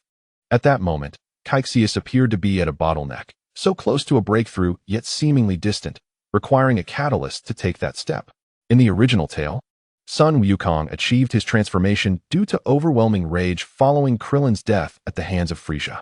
While such intense emotions could indeed facilitate a Saiyan's breakthrough, Cassius hoped this would not be his sole option. He desired to transcend into a Super Saiyan through his own strength, naturally. Saiyans who broke through under emotional duress, while gaining immense power, could not fully harness the true capabilities of the Super Saiyan. Cassius believed that if he could steadily progress and naturally achieve the Super Saiyan state without being swayed by his emotions, he would be able to unleash the true potential of the Super Saiyan. Although this approach might take considerable time initially, it would surely provide him with greater control once he transformed into a Super Saiyan. With this thought, Cassius devised his own plan, refusing to rush into an emotional breakthrough for the Super Saiyan. You all must keep up as well. Don't let me get too far ahead." Cassius smiled at the group. "How infuriating, Captain. I truly wonder how you train." Buchan grumbled from the side. "Exactly. Brother Cassius, have you been secretly training without us? Ling added, her lips pouting in mild annoyance. I, the captain, will certainly intensify my training, Baroki declared in a deep voice, his seriousness palpable. In truth, their potential was not lacking, yet in comparison to Cassius, they appeared as fireflies against the brilliance of the moon. There's no need to worry. After all, your combat power is already unparalleled among the Saiyans on Tushio Star, Cassius said with a gentle smile. This statement was no exaggeration. The Saiyans on Tushio Star revered Baroki, Ling, and Buchan as idols. Let us return now. Cassius nodded, promptly escorting them back to Tushio Star. Chapter 166. News upon their return to Tushio Star. The sky had darkened, and the vibrant hues of the setting sun painted the horizon in fiery clouds. After arriving at the palace, they refreshed themselves and donned clean attire. Before long, the servants brought forth a sumptuous meal, its enticing aroma wafting through the air. Delicious, Cassius remarked as he beheld the mountain of delectable food on the table. His fingers itching to partake, he beckoned the others to join him at the table. Ling and the others wasted no time, eagerly digging in with gusto. Given the Saiyans' prodigious appetites, it was not long before the once towering piles of food were completely devoured. The following day, Cassius awoke from his slumber and began his morning with simple exercises in the training room. Although this low-intensity training may not offer him much assistance, Cassius seems to have developed a habit, approaching each movement with a serious demeanor. After approximately an hour, Cassius ceases his actions, taking a deep, tranquil breath that resonates with a sense of enduring calm, as though he had not exerted himself at all. Draped in a damp towel around his neck, he exits the training room and takes a shower.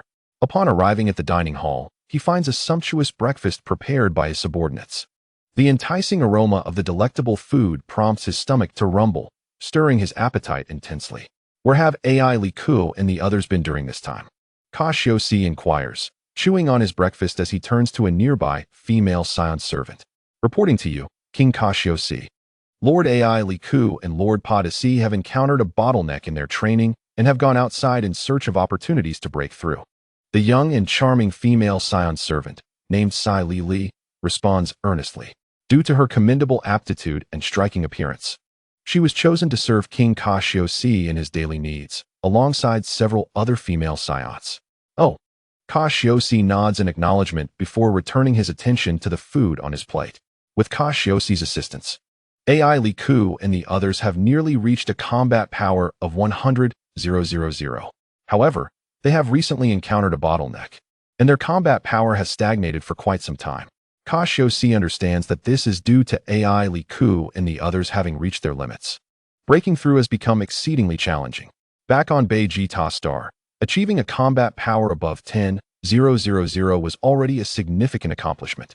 After arriving on Tushio Star, the training methods imparted by Cassius have dramatically elevated the Saiyans' levels.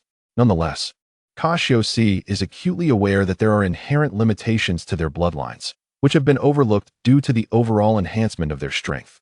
If others wish to achieve breakthroughs, they must seek alternative opportunities to overcome their bottlenecks. As Cassius enjoys his breakfast, a series of melodious doorbell chimes resonate through the air. Upon opening the door, he is greeted by a rather furtive Saiyan standing at the entrance. Fei Li, what brings you here?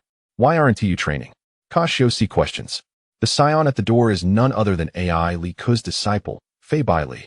King Cassius, someone is here to see you, Fei Li says timidly, casting a wary glance at Cassius. He appears far removed from his previous brash demeanor and instead exudes an air of caution in Cassius's presence. Nevertheless, Cassius notices the subconscious desire for closeness in Fei Li's demeanor. Oh, why have you become so timid? Do you know who wishes to see me? Cassius inquires, amusement dancing in his eyes as he observes the nervous Fei Li. It seems to be someone from the Galactic Patrol. Fei Li muses before responding. I see. I will visit shortly. By the way, have you eaten? Come join me for breakfast. Cassius warmly invites Fei Li to dine with him. Without waiting for a refusal, he pulls Fei Li to the dining table.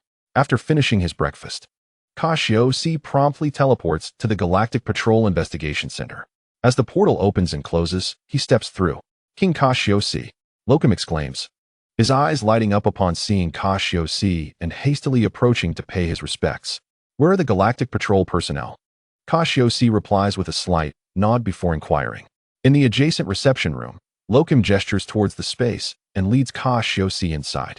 After a brief nod, Cassius follows Lokim to meet the Galactic Patrol representative. Jaco, Cassius exclaims, recognizing the purple-skinned being clad in Galactic Patrol attire. Astonishment etched across his face. He recalls encountering Jaco during discussions about cooperation with the Galactic King at the Galactic Patrol headquarters. At that time, Jaco was merely an inexperienced youth, fervently pursuing justice despite his lack of strength, demonstrating a resilience akin to that of a cockroach, impervious to demise. "Oh, King Cassius," Jaco exclaims, rushing over and standing tall to salute Cassius. "Has the Galactic Patrol sent you for a specific purpose?" Cassius inquires, casting a discerning glance at Jaco. Indeed, a significant event is unfolding in the Eastern Galaxy. Shirla-gu, Kuei-la, and King Kuei-er have all converged upon the location of the Spirit Tree's fruit. The Eastern Kai has alerted our Galactic Patrol to intervene and prevent Shirla-gu and the others from proceeding. Jaco responds urgently, his words flowing rapidly. The Spirit Tree's fruit. Upon hearing this, Cassius's demeanor shifts, his expression growing serious. The mention of the Spirit Tree's fruit clearly piques his interest. As for the notion of confronting Shirla-gu and Kuei-la, he hardly concerns himself with that. After all, should such formidable beings become earnest, the current Cassius would stand no chance. "Yes, the Eastern Kai demands that we destroy the Spirit Tree," Jaco states. Momentarily taken aback by Cassius's inquiry before quickly regaining his composure to relay the Eastern Kai's request. Ignoring Jaco's words, Cassius's thoughts are consumed by the Spirit Tree's fruit. These fruits embody the essence of an entire planet's life force, and consuming them would undoubtedly yield numerous benefits. Whether they would significantly enhance his combat power is of little concern to him, as he firmly believes that the Spirit Tree's fruit holds immense potential for his future cultivation. "Very well. I agree to assist the Galactic Patrol in destroying the Spirit Tree," Cassius declares, his gaze fixed eagerly upon Jaco. "Ah, truly?" Jaco responds with surprise. Initially, he intended to simply notify the Saiyans, given that Shirla-gu, Kuei-la, and King Kuei-er are formidable overlords within the galaxy. It would be somewhat of a delusion to expect the Saiyans to intervene. Indeed, we Saiyans can assist the Galactic Patrol in obliterating the Spirit Tree. However, all the Spirit Tree fruits shall be claimed by us Saiyans, Cassius asserts confidently. "That would be splendid. However, once you obtain the Spirit Tree fruits, you must promise never to plant them again. Those fruits are exceedingly perilous. Once sown, they drain the life energy of an entire planet." Jaco replies enthusiastically, before shifting to a more resolute tone as he addresses Cassius. "Agreed. I represent the Saiyans in pledging that we shall never plant the Spirit Tree fruits once acquired." Cassius affirms decisively. "Very well, according to our intelligence, the Spirit Tree has manifested on a planet called Mudaba. Shirla-gu, Kuei-la, and King Kuei-er are still some distance away, so you should arrive ahead of them. I will notify the Galactic Patrol headquarters of the events transpiring here."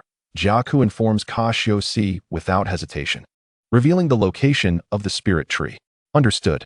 I will make the necessary arrangements immediately," Cassius responds to Jaco. Subsequently, he requests Lokim to arrange a place for him to rest and calls upon the elite forces on Shosi Star. Aside from those who are absent from the planet, everyone, including Ba De Ku, Li Na, Dien, Ba Luo, Buken, and Ji Ling, is present. "We must obtain this Spirit Tree fruit," Ba De Ku declares with unwavering determination. In his eyes, the fruit of the Spirit Tree was an exceedingly rare treasure, rendering any notion of relinquishment utterly unfathomable. Moreover, the current leader of the Saiyans, Cassius, possessed unimaginable power, significantly enhancing the probability of successfully obtaining the Spirit Tree fruit, making it a regrettable oversight not to attempt it. Cassius nodded in agreement. Although these fruits might only marginally enhance his own combat prowess, they held unforeseen benefits for the vast majority of warriors, even the super warriors, on Shosi Star. Furthermore, if he chose not to seize them, others would undoubtedly do so, a prospect he found intolerable. "There is no time to waste. We must act swiftly to avert any unforeseen complications," Cassius asserted. In his intuition, he sensed that this matter could not be resolved so easily. For instance, Shalag and his companions were evidently also drawn to the spirit tree fruit. These individuals were formidable warriors, and even the mere mention of their names instilled fear in most beings across the universe. To secure the spirit tree fruit before their arrival, they had to act decisively. Understood, I will immediately arrange for personnel, Luajamu replied from the side. Upon hearing this, everyone sprang into action, directing the troops to assemble. Gazing upon the formation of 500 individuals clad in dark red battle attire, adorned with delicate golden cloud patterns at the collars, Cassius felt a surge of pride amidst his calmness. These members of the guard had undergone rigorous training, with nearly all boasting combat power exceeding 10,000, and a select few even reaching 30,000. Report. The guard members have assembled, Luajamu declared with a solemn expression. Prepare. Cassius waved his hand, and the hundreds below understood intuitively, gathering closely together. Soon, amidst a dazzling display of light, the group vanished in an instant, reappearing in the distant cosmos.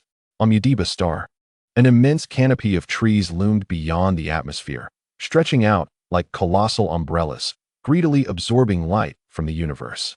Upon a cool branch, Dushio and Ankami languidly awaited their orders. They occasionally yawned, tossing a pebble back and forth in a display of boredom. Hey, Ankami, we've been waiting here for ages. And aside from us, not even a fly is in sight. This is unbearably dull, Dushio exclaimed, crushing the stone thrown by Ankami and floating up to survey the area. After circling around and finding nothing, he resignedly returned to his previous spot. Isn't it better that no one is here? Ankami replied, his eyelids fluttering. King Koala has instructed us to guard this place. I certainly do not wish for any trouble. Despite his words, he too felt the tedium weighing heavily on him. Sigh. You have a point, Dushio conceded, shaking his head and beginning to fiddle with the energy detector by his ear. Suddenly, a series of urgent beeps erupted from the device, displaying erratic data fluctuations. Countless readings appeared on the green lens, indicating a malfunction. What is happening? Dushio furrowed his brow. Observing the energy detector billowing smoke in his hand, his mind clouded with confusion. You didn't tea-break it, did you? Ankami inquired. How could that be? This is the latest technological marvel of our mech unit. Let me try mine, Ankami replied, grinning as he activated his energy detector. Beep. The moment he pressed the button, an ear-splitting sound erupted, and his detector was instantly rendered inoperative. What? Both of them were startled, their earlier languid demeanor replaced with alertness as they sat upright, scanning their surroundings. The detectors are fried. It can't be mere coincidence. Could there be a powerful and concentrated energy response on Mudiba star? Ankami's expression turned grave. On the eve of King Kawali's arrival, we must protect the spirit tree fruit.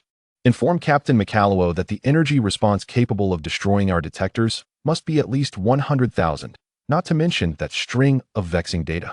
The two exchanged a determined look, a sense of foreboding creeping into their minds as they hurried to rendezvous with Mikaluo. Quickly, they briefed him on the situation. What did you say? Such a situation exists? Mikaluo exclaimed, astonished. He promptly activated the ship's massive energy detector, confirming their claims were not false.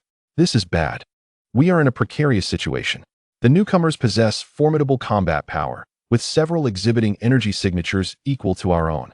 We must notify King Koala immediately, hoping he can arrive post-haste. After completing these tasks, they stood ready, guarding the spirit tree. Meanwhile, Cassius and numerous Saiyans had teleported to Mudiba star. Upon their arrival, they were awestruck by the spirit tree, its expansive canopy overshadowing the planet like a great lid, as they beheld the fruits hanging from its branches. Each a blend of green and red, reminiscent of apples, their eyes sparkled with fervent desire. Quick! Gather those spirit tree fruits immediately, ignore the unripe ones, and pick only those that have turned red. Cassius commanded without hesitation. Yes, King Cassius. The Saiyans sprang into action, enthusiastically utilizing universal capsules for collection, with fervent shouts echoing. Their eyes glimmered with hunger as they reached for the ripe fruits. Even Bardak and his companions cast aside their usual composure, joining the fray for the spirit tree fruits. Captain, I sense several ominous presences, Baluo remarked, detecting the energies on Mudiba star. Indeed, Cassius replied, also sensing the presence of a group of extraterrestrials. With a tone that turned cold, he declared, I will deal with them, fearing that the intruders might disrupt their fruit gathering. The most prudent course of action was to eliminate them swiftly before they could wreak havoc. Truthfully, dealing with Dushio and Ankami, warriors whose combat power barely exceeded 100,000, did not necessitate Caxius's intervention. Baluo and his companions could easily handle them. However, considering certain unique circumstances, Caxius resolved to take matters into his own hands and eradicate the threat. At that moment, several hundred kilometers away from where the Saiyans had descended, the mech unit and a myriad of bizarre extraterrestrials hovered in the air, observing Caxius's sudden appearance with trepidation. The imposing Saiyan, descending from the sky, emanated an overwhelming aura that instilled a profound sense of oppression among them. Lacking the ability to sense energy, they were rendered blind to Caxius's true strength, leaving them uncertain of his capabilities. However, the vast disparity in their power was palpable. Even a mere hint of Caxius's energy brought them an overwhelming sensation of suffocation. Another Saiyan. But why does this one exude such a terrifying aura? Facing him feels akin to facing King Koila. Dushio's thoughts momentarily faltered, giving rise to an absurd notion. Yet, how could this possibly be? Dushio inhaled deeply, leaning towards Mukalu and murmured, "Captain, this Saiyan is formidable." "Indeed," Mukalu replied, sensing a profound pressure emanating from the individual before them. However, he couldn't shake the feeling that he had encountered this person before. He shook his head in contemplation, but yielded no answers, his expression darkening like the bottom of a cauldron. Ankami, overhearing this conversation, displayed a flicker of astonishment on his face, followed by a tightening in his chest. He was taken aback by the captain's shared sentiments. Just recently, he had vanquished a Saiyan named Dailies, whose combat prowess, while extraordinary, did not instill the same dread as the one before them now. Could it be that none of them stood a chance against this individual? It appeared that this Saiyan harbored ill intentions. "What brings you here, Saiyan?" Ankami shouted, and with that declaration, his inner energy surged, manifesting hostility. "Fool!" Mukalu cursed inwardly, wishing he could pry open Ankami's skull to discover the thoughts within. At that moment, he regretted ever associating with such a dim-witted individual. Preserving their lives was of utmost importance. Boom. Cassius remained silent, as a terrifying amalgamation of mental and temporal power surged forth from his mind. His amber eyes glimmered, and a mysterious, profound light flickered within. Instantly, a palpable mental pressure surged towards the cosmic beings before him, accompanied by a chorus of agonized screams. The majority of the cosmic beings clutched their heads, writhing in pain, their faces drained of color. They swayed and could no longer maintain their flight, plummeting from the sky. Some even succumbed to the overwhelming force and died on the spot. Ouch! How excruciating! The trio of the mech squad also clutched their heads, beads of sweat forming on their foreheads, their faces contorting in agony. Though they did not faint or fall like the other cosmic beings, they endured immense suffering. Before they could comprehend the nature of the attack, Cassius was already preparing for another onslaught. His entire being erupted with a vast energy that altered the very fabric of reality, and the surrounding air became ionized under this force, manifesting crackling arcs of lightning. The clouds above churned violently, forming a colossal funnel-shaped vortex. The black clouds spiraled, creating a spectacle of overwhelming intensity that was nothing short of terrifying. Confronted with this sudden eruption of energy, the members of the mech squad were paralyzed by fear, their eyes wide with terror as they gazed upon Cassius, now enveloped by arcs of lightning. In that moment, a singular thought consumed their minds. "We are going to die?" The whispers of doom echoed within their thoughts, causing their hearts to race as if they might leap from their chests. How could this Saiyan possess such strength? Mukalu's complexion turned ashen, sweat beads dotting his face. "Where is King Koila?" Ankami, equally pale, fervently hoped for the swift arrival of King Koila. He deeply regretted provoking Cassius. "Ankami, you will be the cause of our demise. Curse be you." Dushio lamented, casting a venomous glance at Ankami and hurling harsh words at him. The commotion caused by Cassius's eruption was indeed monumental. Not only were they affected, but on the other side of the spirit tree, the Saiyans who had been harvesting its fruits ceased their actions, awed by the astonishing aura that resonated through the air. Could it be the aura of King Cassius? It was astonishingly powerful. A fervent discussion erupted among the Saiyans, their expressions animated, their eyes glowing with fervor. The formidable energy unleashed by Cassius ignited their spirits, illuminating a glimmer of hope for vengeance against Frieza. Chapter 169, The Eve of Crisis. As Cassius unleashed his overwhelming power, the members of the mech squad felt as if the specter of death beckoned them. "It is over," Cassius intoned in a deep, emotionless voice, sealing their fate. Wait. We are the mech squad under King Quila. Our king will arrive shortly. Please do not kill us. Otherwise, you shall face King Quila's wrath." Mukalu, desperate to cling to hope, invoked Quila's name in an attempt to intimidate Cassius. "Huh, the mech squad?" Cassius's lips curled into a cold smile, his eyes betraying disdain. "I recall annihilating a mech squad led by a being named Frieza.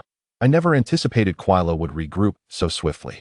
From the implication of Mukalu's words, it seemed Quila would soon arrive, bringing formidable enemies to this planet. The Saiyans could not linger. They must hasten to harvest the spirit tree's fruits and return. "Ah, I remember you. You survived." Upon hearing Cassius, Mukalu's mind raced back to a Saiyan that King Quila had personally obliterated years ago. Astonishingly, this individual not only survived, but had grown exponentially stronger. Raijin Energy Wave. Ignoring Mukalu's shock, a blue energy column, several hundred meters in diameter, transformed into a colossal blue dragon, surging forth with a menacing aura. Everything in its path, whether rock or soil, was stripped away. A brilliant flash of light erupted, followed by a thunderous explosion as turbulent energy swept through the space, plunging it into chaos. Under such overwhelming energy, Mukalu, Dushio, and Ankami had no chance to react, swiftly meeting their fates amidst expressions of utter shock and horror. In the air, glimmers of light descended like raindrops, resembling exquisite crystals, gradually dissipating, as if lamenting the fleeting nature of life. At that moment, not far from Udiba Star, a fleet of disc-shaped spaceships raced through the cosmos, transforming into streaks of meteors, their destination set for Udiba Star. "How long until we reach Udiba Star?" Quila, seated upon his throne, inquired coldly. His expression darkened by the news he had received from Mukalu. His previously elated mood vanished, replaced by concern over the powerful energy signals emanating from Udiba Star, suggesting that others may have already laid claim to the spirit tree's fruits. What he had thought would be a feast had turned into a potential drought, and his expression reflected his displeasure. All he could do now was hope that Mukalu and the others could hold out until his arrival. Otherwise, their efforts would be in vain. Reporting to King Quila, approximately an hour and a half until arrival. A cosmic being bowed in response. "Accelerate. We must arrive within the hour, no matter what," Quila commanded, and upon reaching Udiba Star, surround it completely. Leave no one to escape. "Yes," the subordinates replied loudly, immediately setting the orders in motion. After receiving the command, the crew in the spaceship's control room wiped the sweat from their brows. Inputting commands on the console, the ship surged forward with reckless abandon, the sound of acceleration echoing as its speed surged once more. Seated upon the throne, Quila's pallid fingers rapped rhythmically against the metallic armrest, producing a cacophony that sent shivers down the spines of all present. Meanwhile, the Shrag Galactic Fleet drew ever closer to Udiba Star. Given Shrag's proximity to the Eastern Galaxy, they would inevitably arrive before Quila. "Report. In 10 minutes. We will enter the gravitational field of Udiba Star," exclaimed an excited alien with azure skin. "Excellent," replied Shrag, reclining in his chair, adorned with a purple headpiece, a smile gracing his lips upon receiving the update. "How long until Quila's forces arrive?" "At least another hour," came the calculated response from his subordinate. "An hour?" At this, Shrag erupted into maniacal laughter. "Ha ha ha, that will suffice. I wonder what Quila's expression will be when he travels all this way only to find the spirit tree's fruits have been completely harvested. Prepare the troops. We have little time. We must extract all the spirit tree fruits before Quila arrives." Shrag's voice lowered ominously. He had no desire to encounter the Ice Demon clan until he regained his youthful vigor. "Yes, my lord," his followers responded, bustling about to prepare. However, unbeknownst to Shrag and Quila, lurking in the shadows of the starry expanse nearby was another presence, poised to strike like a venomous serpent. "Hee. Do you think Quila will be shocked when I suddenly appear before him?" King Kurd mused, seated on his throne as he swirled a goblet of wine before downing it in one gulp, a languid smile gracing his lips. At that moment, Kurd's eyes gleamed with a chilling light, freezing the souls of those who dared to meet his gaze. The Ice Demon clan held no familial bonds. Kurd harbored a deep-seated wariness towards Quila, his disobedient son. Had Quila been as compliant as Frieza, perhaps their relationship would not have deteriorated to such a degree. Listen well. If a battle ensues, show no mercy, even if the adversary is my son. Annihilate him completely, King Kurd declared with a cold snort, rising to his imposing height. His dark red cloak billowing around him, exuding an aura of dominance. Yes, my lord. Yes. In response to Kurd's command, his most elite warriors erupted into a chorus of fervent shouts, their voices rising in a fervor that expressed their bloodlust. Observing his fierce and valiant followers, Kurd smiled with satisfaction, a hint of cruel delight curling at the corners of his mouth. Chapter 170. The Arrival on Udiba Star. After the mech troops had been entirely eradicated, the previously raging energy storm gradually subsided. Without hesitation, Cassius urged his Saiyan compatriots to hasten in harvesting the spirit tree fruits, fully aware that Quila would soon be arriving. Though the exact timing was uncertain, the dwindling time left him with a sense of urgency. Everyone, expedite your efforts. Harvest the ripe spirit tree fruits and then destroy the tree. Cassius shouted to all the Saiyans. Yes, quickly. Accelerate your pace. The Saiyans, filled with zeal, darted swiftly among the towering spirit trees, gathering the nearby fruits before venturing further afield. Due to the immense size of the spirit tree, which encompassed nearly half the planet, the Saiyans soon dispersed, each becoming a fleeting shadow. Cassius, look. Suddenly, the voice of Jilling rang out. Cassius turned, extending his hand to catch the spirit tree fruit she tossed him. It was a plump, ripe fruit, exuding an enticing aroma. Cassius swallowed hard, his throat parched as he gazed at the fruit in his hand.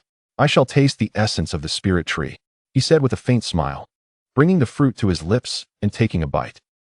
Sweet and tangy. The moment the fruit touched his tongue, a burst of flavorful juice erupted, while an invigorating warmth surged through his body, spreading throughout his being. He could feel his power subtly enhancing. Truly, the spirit tree fruit lived up to its reputation. Cassius devoured the remaining flesh, marveling at its effects.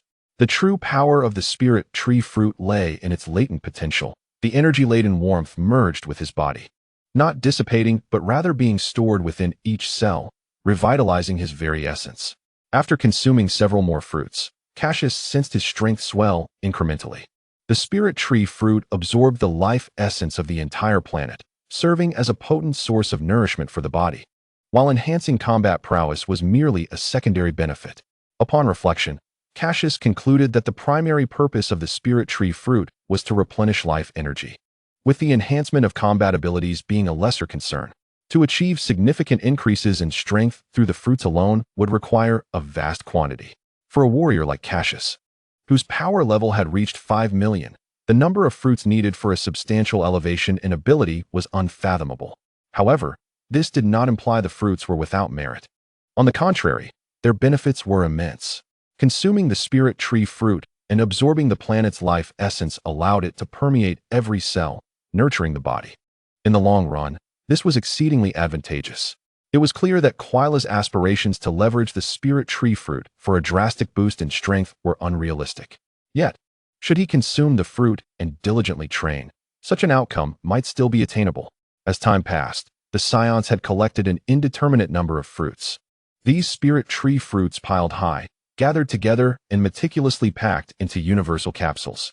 Suddenly, Cassius furrowed his brow and gazed skyward, his keen eyes seeming to penetrate the thick clouds, reaching into the depths of outer space. What's wrong? Jilling inquired, noticing Cassius's peculiar behavior, and she too turned her gaze upwards. Someone approaches, Cassius murmured softly, and in an instant, he vanished into thin air. What?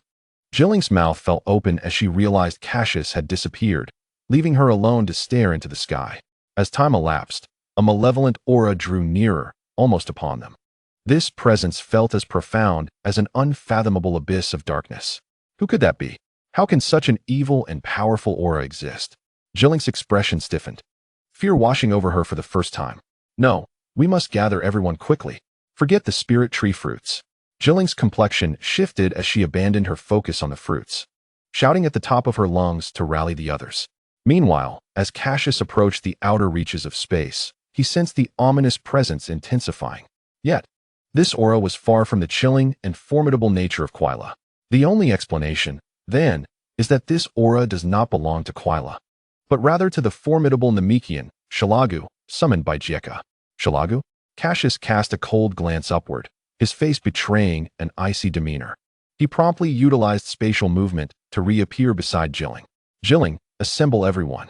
Cassius emerged from a void, his voice frosty. Brother Cassius, I just mentioned this. But everyone is scattered too far. It will take time for them to gather. Jilling replied anxiously. Previously, all the Saiyans had rushed out to harvest the spirit tree fruits, making it challenging to regroup swiftly. No worries. Accelerate the pace. Cassius frowned, feeling the urgency but unable to articulate his concerns. Also, use instant transmission to take the gathered Saiyans away. I will confront the opponent and buy us some time. Cassius gazed earnestly at Jilling. At present, besides himself, only Jilling could use instant transmission. Thus, the evacuation fell upon her shoulders. Understood, she responded, aware that their adversary was unlike any before. Her primary task was to relocate the remaining Saiyans on this planet. Just as Jilling prepared to depart, she turned back, her beautiful eyes shimmering with worry.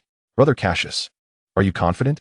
Her gaze was fixed on him, reflecting the unease stirred by the sinister aura she had never encountered before. One that seemed capable of shaking one's very soul. Rest assured, it will be fine. Do not forget, I can enter that special state. Cassius replied calmly.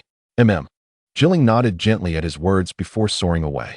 As her figure vanished from sight, Cassius's expression darkened. Shalagu, do not let me down, he murmured, his amber eyes gleaming with intensity, his blood boiling as a profound battle spirit quietly surged within him. Chapter 171. Arrival 2. At this moment, outside the atmosphere. From the perspective of outer space, the planet Mudiba had succumbed entirely to desertification, its surface cloaked in a dusty yellow hue. The sole greenery was the spirit tree, its enormous canopy casting a vast shadow. Shalagu, that is the spirit tree, an azure-skinned alien exclaimed, pointing at the colossal plant on the planet, his voice brimming with incredulity. Ha ha ha, it truly is the legendary spirit tree. How magnificent! Shalagu gazed at the enormous tree through the viewport, his muscles trembling with excitement. The spacecraft gradually approached, soon penetrating the atmosphere and landing. As a vast shadow loomed, the immense spaceship crushed the sandy terrain beneath it. The ship's hatch opened, and a throng of aliens surged forth, clearing obstacles around them before lining up in 2 rows to respectfully welcome Shalagu. Haha, this is Mudiba, how marvelous. Shalagu's voice was slightly aged, and as he removed his purple helmet, 2 distinctive antennae characteristic of the Namekians were revealed. Quickly, gather the spirit tree fruits. We must leave before Quila arrives. Shalagu commanded with a sweeping gesture, urging his subordinates into action. However, just as they were about to proceed, a striking figure appeared before him without warning, followed by a cold voice. Shalagu, the malevolent Namekian, too bad you arrived a moment too late. Who are you? Shalagu's expression shifted suddenly, as his gaze fell upon a black-haired youth who had materialized without notice. To his perception, the young man appeared indifferent, his aura subdued, resembling an ordinary human devoid of combat prowess. Yet, the more he appeared so, the more unease stirred within Shalagu. Nevertheless, he reassured himself, for he was one of the mightiest in the galaxy. Aside from the Ice Demon clan, he feared no one. Hee. Let me see just how much fighting power you possess. Shalagu raised a small energy detector. Beep, beep, beep, an electronic sound echoed, and the data stabilized at 20,000. Oh, not bad. A fighting power of 20,000. Shalagu mused with a sinister grin, feeling that he had been overly cautious. While Shalagu checked the energy levels, Cassius quietly assessed Shalagu's current fighting strength. Cassius estimated that Shalagu's power was approximately 36 million. Such strength was utterly inferior to Cassius's full-force capabilities, and given Shalagu's current frailty, it was uncertain how much he could actually exert. Having gauged Shalagu's approximate power, Cassius steadied himself. His immediate goal was to delay for a while, allowing Jilling ample time to evacuate all the Saiyans. Hee, little brat, trying to play tricks on me with a mere 20,000 fighting power, Shalagu sneered at Cassius. He waved his hand, summoning a subordinate and issuing commands. Zenuji, deal with that brat. The rest of you continue gathering the fruits. A yellow-skinned alien, resembling a wolf, stepped forward. Zenuji had accompanied Shalagu for many years and had earned his trust, boasting a formidable fighting power of 50,000. 000. More than sufficient to handle the individual before him. Yes, my lord. Zenuji responded loudly. Then, his massive form lunged forward, positioning itself before Cassius. While the remaining aliens turned to approach the spirit tree. Naturally, Cassius would not allow this. He had intended to delay, but Shalagu dismissed him entirely. Resolving to abandon his concealment, Cassius released his aura. With a swift exclamation, a colossal and boundless momentum erupted, stirring the surrounding air and unleashing a torrent of energy waves that surged outward in all directions. Whirling winds began to form, suddenly erupting into powerful gusts that twisted and pulled at everything nearby. The yellow sands were swept up, and the vast desert was transformed into hundreds of towering dust storms. The entire sky was soon filled with swirling sand, and some aliens, unable to escape in time, were engulfed by the storm, their presence extinguished. Bang! The small device Shalaga used to gauge Cassius's power emitted a beep before releasing smoke. Damn, this power. You've concealed your strength. Shalaga's face registered surprise, and his drooping brownish-yellow skin began to twitch. What do you think? Against someone of your caliber, I must reveal some genuine strength. Cassius replied, his tone calm. While still gripping Zenuji's neck, he exerted a slight pressure, and with a crack, Zenuji's breath ceased abruptly, discarding his lifeless body aside. The weight of the corpse stirred a cloud of yellow dust, which only accentuated the desolation of the scene. Humph! Shalaga scoffed, ignoring Cassius's taunts. He turned to the remaining aliens. Use the large energy detector on the ship to assess the current fighting power of our opponent. Yes. The remaining aliens promptly scrambled into the ship to activate the energy scanner. This device, installed on the spacecraft, possessed significant power, capable of wide-ranging detection and monitoring of high-energy fluctuations. What is the result? What is the combat power of the individual before us? The irascible Sherlager inquired through the communicator. The report came back. Great King Sherlager, the detector indicates that the combat power of that individual stands at 5.12 million. At that moment, the extraterrestrial near the spacecraft's detector spoke tremulously. What? 5.12 million? Sherlager paused momentarily, his expression swiftly darkening. Such a level of combat power would not intimidate Sherlager. Rather, it led him to consider another possibility. This individual had consumed the fruits of the spirit tree, and in considerable quantity. Damn it, you little brat. You have eaten my spirit tree's fruits, haven't you? Otherwise, how could your combat power be so formidable? Sherlager glared coldly at Cassius, his eyes flashing with a scorpion-like venom. Heh, indeed, I have tasted the spirit tree's fruits. Their sweet and sour flavor is quite delightful. Cassius replied with a chuckle, unfazed by Shillager's threats. That should have been mine. Sherlager cursed under his breath, feeling a pang of regret. As he pondered, his anticipation for the effects of the spirit tree's fruits grew even stronger. If this little brat's combat power had surged so dramatically after consuming the fruits, what might happen to him after partaking? Surely, the Ice Demon clan would no longer be his match. Chapter 172. The battle commences. Had you not consumed my spirit tree's fruits, perhaps I would have sought to recruit you. Shillager's tone suddenly turned ominous, rife with malice. But you should not have pilfered my spirit tree's fruits. As he advanced, his pace was unhurried, yet each step he took transformed the atmosphere around him profoundly. With every heavy footfall, as he approached Cassius, an overwhelming surge of energy erupted forth. The immense energy stirred the winds, and throughout Mudiba's star, even more powerful tornadoes erupted. Dark clouds swirled, and the sky turned ominous, as though the apocalypse had arrived. Heh, is it truly because I consumed the spirit tree's fruits? Cassius chuckled, a smirk gracing his lips as he gazed at the imposing figure of Sherlager. With a roar filled with fury and wrath, Cassius unleashed his energy once more.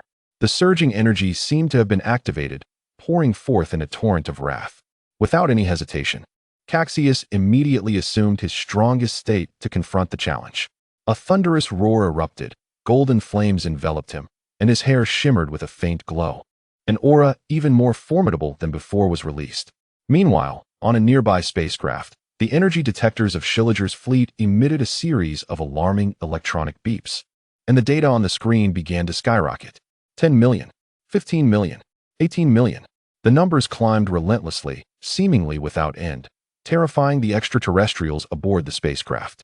They widened their eyes, their entire beings frozen in a state of shock. It was utterly terrifying. Cassius's energy continued to surge, exceeding their comprehension. Looking out of the porthole, they saw Cassius's faint golden silhouette, their teeth chattering involuntarily.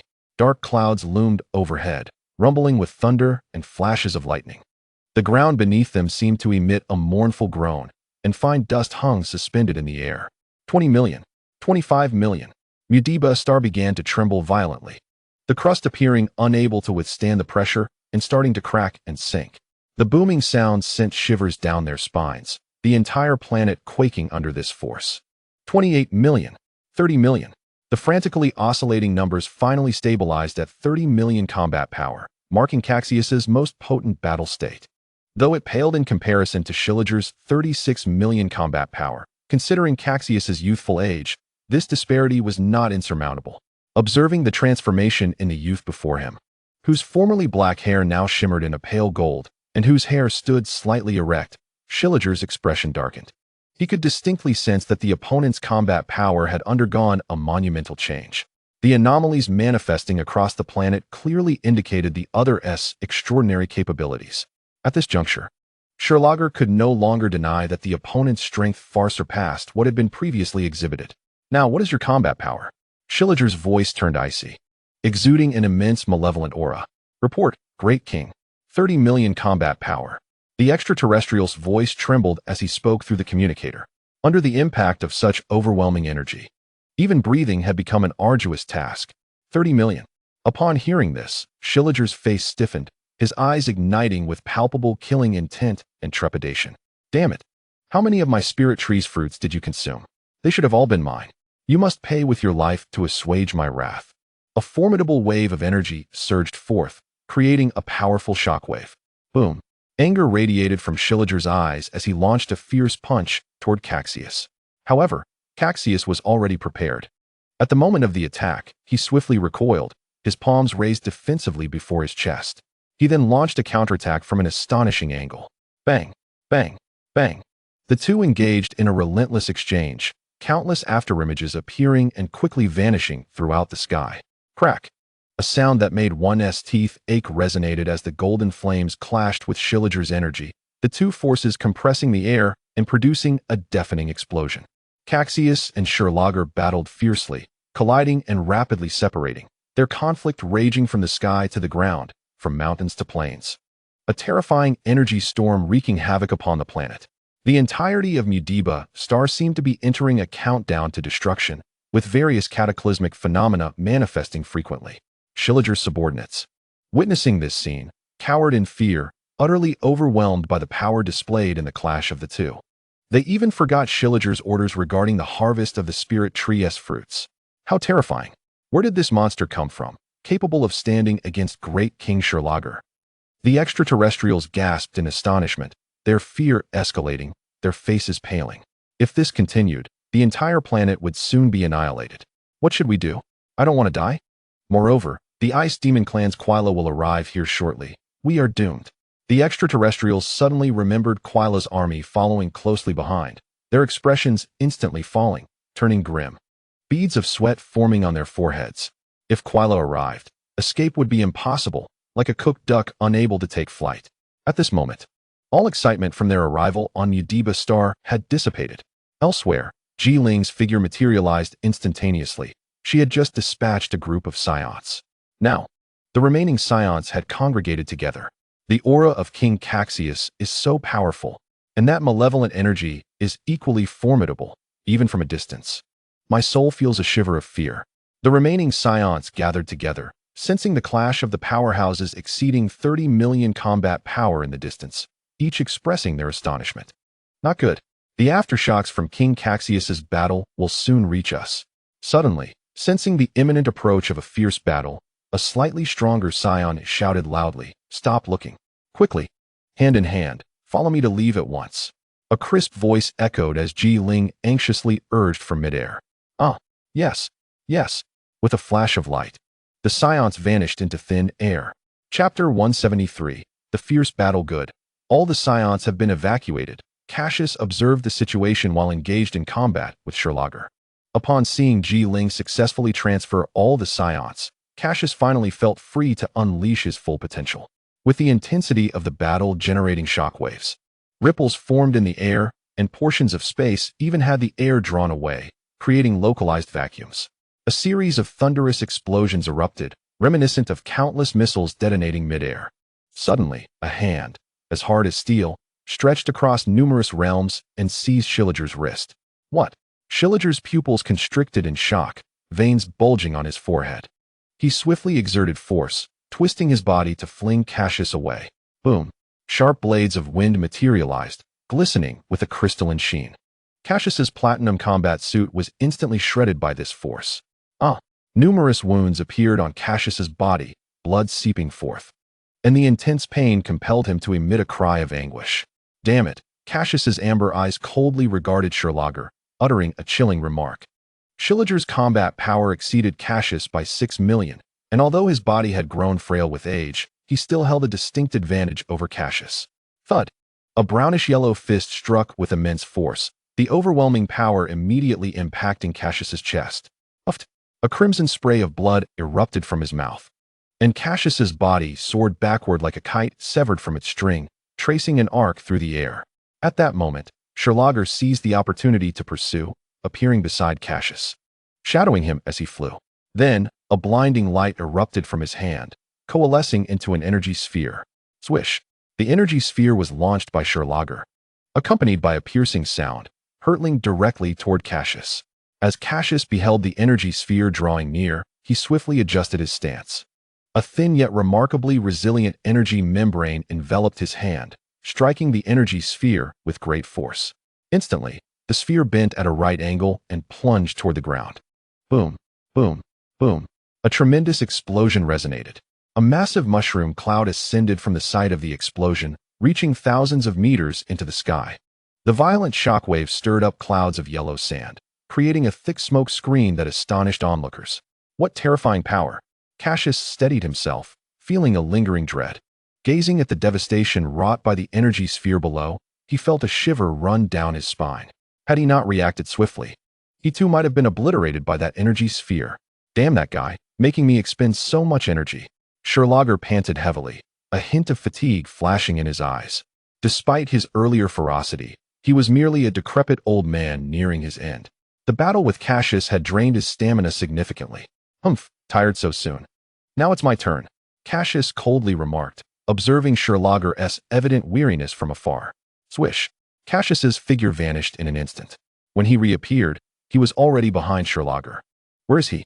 Sherlager, startled by Cassius's sudden disappearance, scanned the surroundings warily. Suddenly, a chill ran down his spine. Sherlager instinctively bent forward, narrowly evading several energy blades.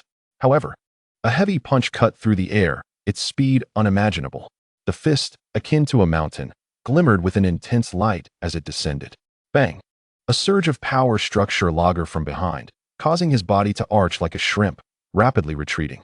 The excruciating pain forced him to grimace, twisting his already aged face into a terrifying expression. Yet, Cassius paid no heed to Schilliger's current state. Having landed a blow, he relentlessly pursued. Bang! Bang! Bang!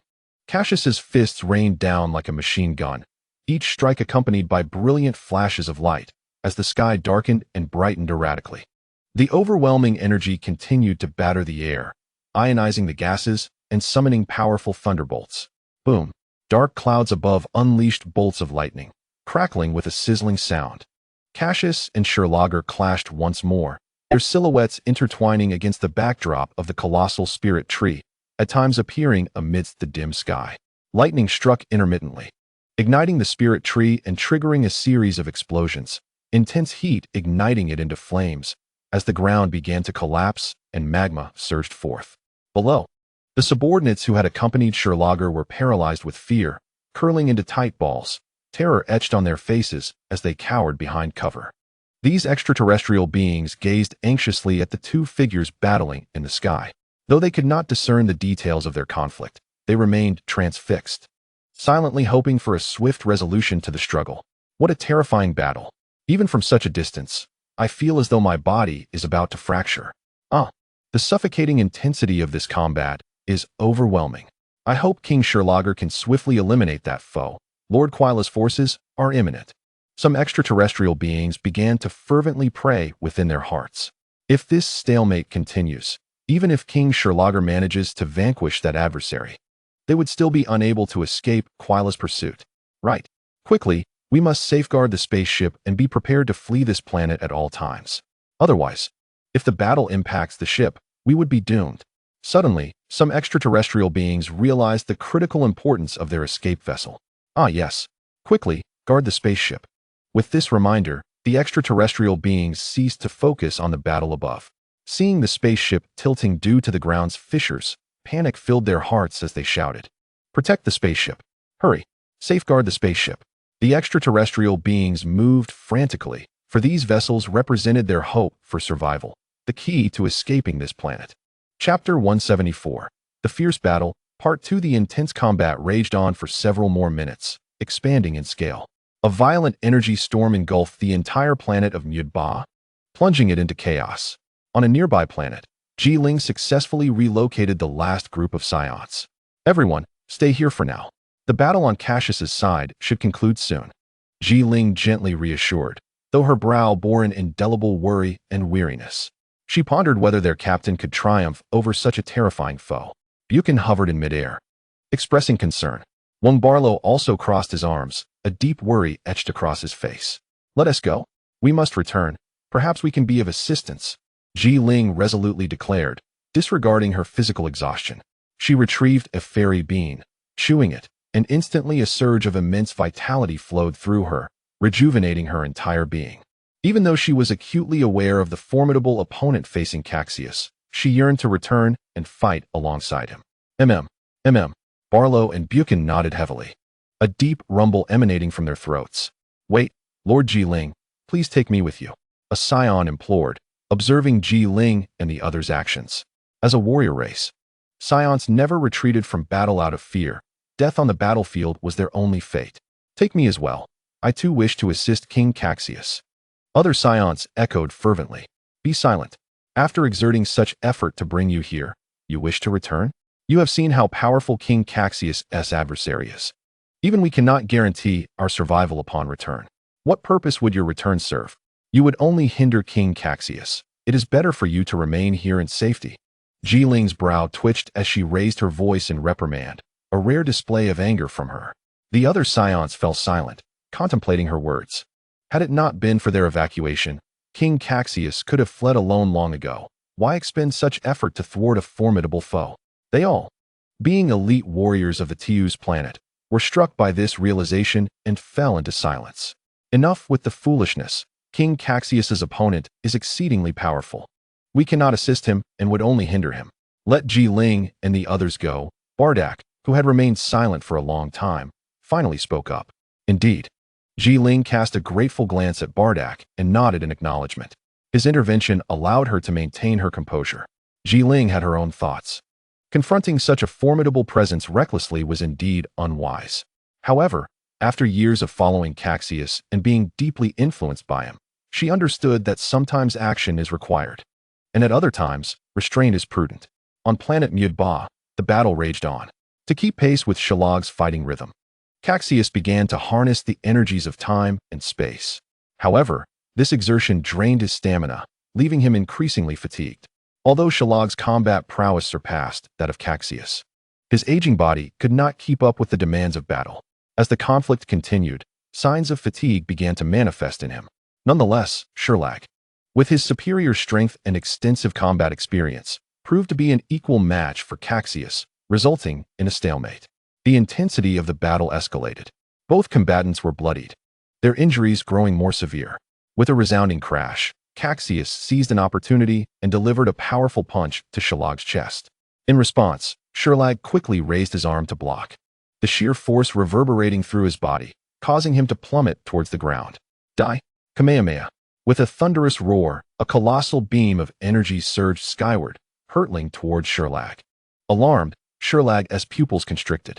He forcefully swung his arm, conjuring a thin membrane of energy in an attempt to redirect the beam. However, it was evidently too late. A heart-wrenching scream pierced the air as darkness enveloped Sherlag's vision. Looking down, he was horrified to find that his arm had been severed, blood gushing forth from the wound. Sherlag bellowed in fury, his twisted visage becoming even more contorted. Veins bulged from his forehead, glistening with beads of sweat. Gathering his strength, a slimy new arm began to grow from the stump, a unique regeneration ability of the Namekians. However, being aged, his regenerative capacity was diminished, and such an exertion left him severely drained. Damn it, I shall tear you to pieces. A wave of hatred erupted from Sherlag, akin to a vengeful spirit from the depths of hell. He glared fiercely at Cassius, his eyes turning a deep crimson, swirling with a sanguine hue. A dry, raspy laugh escaped his throat as his aura inexplicably surged once more. At that moment, Sherlag, disregarding the consequences to his lifespan, unleashed his power. Furious that his seemingly easy opponent had become such a significant threat, he regretted not having acted swiftly to eliminate Cassius before this crisis unfolded. A torrent of dark violet energy erupted, creating fierce winds that swirled chaotically. Gigantic vortexes appeared, and the surrounding air blades threatened to shred steel. Are you desperate now? Cassius squinted, wary of Sherlag, who was cloaked in a menacing aura. He lightly bit his tongue, his eyes blazing with determination. Cassius felt no fear. Rather, he was invigorated, his body trembling with excitement. The Saiyan blood coursing through him surged with unprecedented vigor, as if igniting a fire within. Chapter 175, The Fierce Battle 3. Boom! The two combatants simultaneously launched their assaults. The sky crackled with lightning, countless phantoms intertwining as energy blasts erupted. The surrounding sands were ground to dust amidst the cacophony of thunderous sounds. Within mere seconds, Cassius and Sherlag exchanged countless blows. However, as Sherlag's wrath intensified, Cassius found himself gradually at a disadvantage, his wounds multiplying. The excruciating pain continuously assaulted his mind. Yet this only seemed to fuel Cassius' excitement, igniting his fighting spirit. The Saiyan blood within him boiled, craving further combat. Ha ha ha ha, exhilarating. More.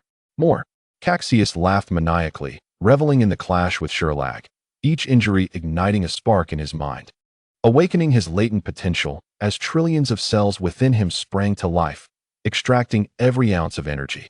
This overwhelming aura and ferocious fighting will instill fear in Sherlag. Witnessing Cassius' escalating momentum and almost frenzied demeanor sent chills down his spine. Such an adversary must be eradicated swiftly. Meanwhile, on the other side, the Quila Legion. How much longer? Quila sat upon the throne, emanating an intensely frigid aura that caused the temperature in the room to plummet. His fingers tapped impatiently against the metallic armrest, producing a rhythmic sound. The atmosphere in the spaceship's control room was stiflingly tense. The sound of knocking reverberated like the tolling of a great bell, pressing heavily upon the heart of the extraterrestrial. Quila, there are only 10 minutes left.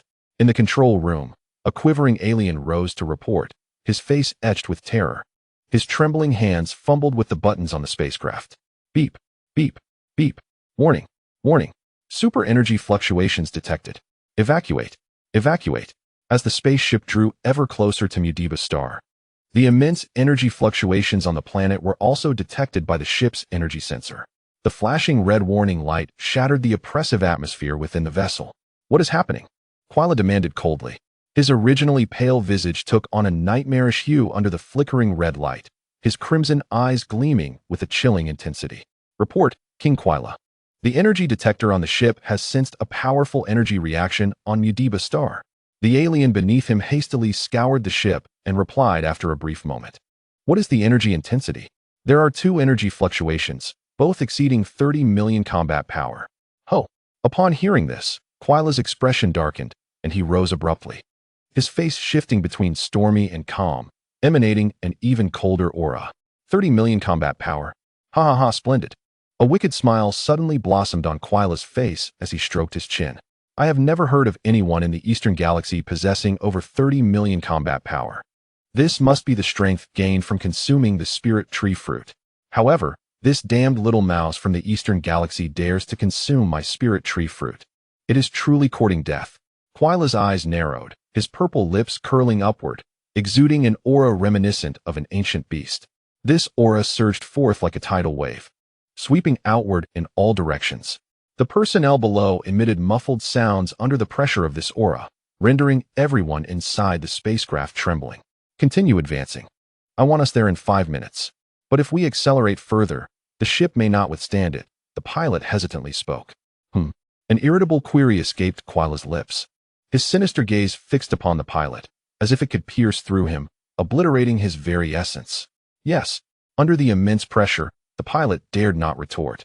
Even if the ship risked disintegration, they could only obey Quila's command, pressing the button to accelerate once more, disregarding the alarms blaring from the power system due to overload, forcing the ship into a faster-than-capacity flight. The excessive speed caused violent turbulence, as if the craft might disintegrate at any moment. Mudiba star.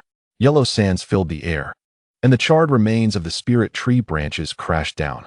A furious wind swept through, transforming the entire planet into a chaotic landscape, cloaked in an eerie terror. Cassius and Shalag stood at a distance, their contrasting flames of red and dark tightly enveloping them, the terrifying pressure between them compressing the air, creating a vacuum zone visible from afar. On the already lava-riddled surface of the planet, the aliens following Shalag wore expressions of horror, paralyzed by the overwhelming aura emanating from their battle. Cassius spat blood from his mouth, wiping his lips with one hand, revealing a different shade of crimson. Though his body was weary, the boiling blood within him signaled that he could still fight. With a fierce roar, a torrent of energy surged within him once more. Cassius's lips curled into a provocative smile, a fierce battle intent flashing in his eyes. At that moment, every cell in his body trembled with a frantic desire for combat.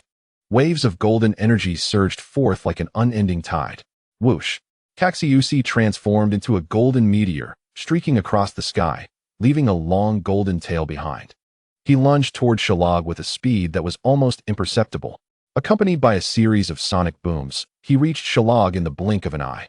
Then, with a leg kick capable of splitting mountains and oceans, he struck fiercely, the force of his attack bursting through the air with a resounding whoosh. Shalag's face darkened as his body reacted swiftly, evading Cassius's powerful assault.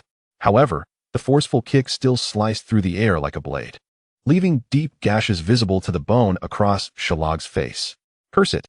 Shalag quickly distanced himself from Cassius, touching his face, blood staining his palm, and let out a roar filled with murderous intent. Chapter 176, A Sudden Change. Danger. Shalag's somber expression intensified, his aura surging once more as dark purple flames ignited around him.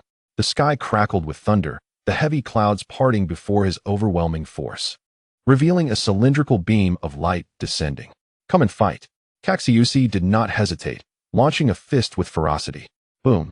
The collision of fists produced a violent impact, unleashing a wave of visible shockwaves that rippled outward.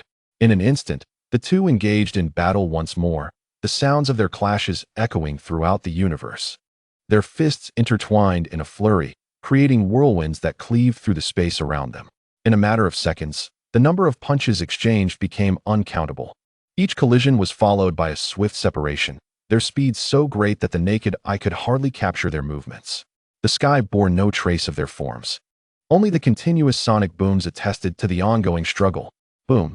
A resounding crash echoed as Shalag, from a distance, faced Cassius, panting heavily, his gaze wary. At that moment, Shalag's skin was riddled with cracks, horrific wounds, oozing blood. What a troublesome foe, Shalag remarked coldly, yet with a hint of helplessness. At this juncture, his stamina began to falter, the aging body imposing unimaginable strain upon him. Just then, a flash of red caught Shalag's eye. He saw a fruit precariously dangling from the branches of the spirit tree, drifting down through the air, emanating an irresistible fragrance. It was the spirit tree fruit.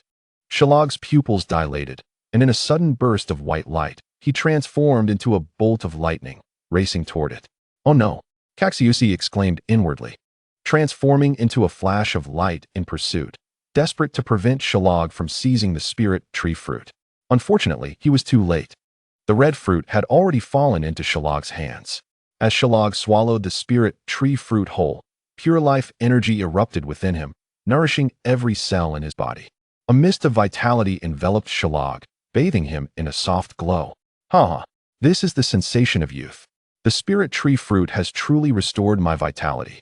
Emerging from the radiance, Shalag clenched his fists, reveling in the surge of energy within him, bursting into maniacal laughter. This is bad. observing Shalag rejuvenate. His skin transforming from a withered yellow to a vibrant green, Cassius's expression darkened, his mood plummeting to a new low. However, a situation that Cassius was even more reluctant to witness unfolded before him. Suddenly, 3 figures appeared beside him without warning. Upon closer inspection, Cassius realized that it was Ji Ling, Barlow, and Buchan. "You scoundrels, how dare you return?" Cassius shouted furiously. "Brother Cassius, we came to help you," Ji Ling replied. Her lips pursed as she felt a pang of grievance from Cassius's outburst. She had intended to lend a hand, yet unexpectedly faced his ire. "Oh well." Cassius softened upon seeing their despondent expressions and said, "Since you are here, go and obliterate Shrag's subordinates and the spirit tree. I will confront Shrag myself." "Yes, yes, yes." The trio responded in unison, promptly dividing their tasks. They erupted with a powerful aura, transforming into 3 streaks of light that scattered in all directions. The subordinates of Shrag, still trembling with fear, were momentarily stunned by the sudden burst of white light approaching them. "Hey, what do you mean by 'since you are here'? Is our life not worth anything?" One of Shrag's subordinates retorted, tremblingly pointing at Cassius in midair. However, the only response they received was the barrage of countless energy beams from Ji Ling. The intense energy explosions resonated with their anguished cries, resulting in innumerable casualties. Each of their spacecraft erupted in thunderous explosions. At that moment, Ji Ling unleashed her pent-up frustration from Cassius's earlier reprimand with ruthless ferocity, showing no mercy. "No, don't kill me." The screams echoed relentlessly, soon engulfed by the searing, radiant energy. Meanwhile, Barlow and Buchan exerted their full strength, concentrating vast energy waves in their hands, directing them at the trunk of the spirit tree with all their might. Boom, boom. Columns of energy, each several hundred meters in diameter, struck the trunk of the spirit tree. The trunk was soon riddled with transparent holes, torn apart. In no time, the spirit tree was left in tatters, countless fireballs igniting upon its surface as the colossal tree began to topple. "Ah, you 2 scoundrels, my spirit tree's fruits." Shrag's eyes nearly bulged with rage as he watched the spirit tree slowly fall, feeling as if his heart was bleeding. An icy, bone-chilling killing intent surged around him. "You all shall die."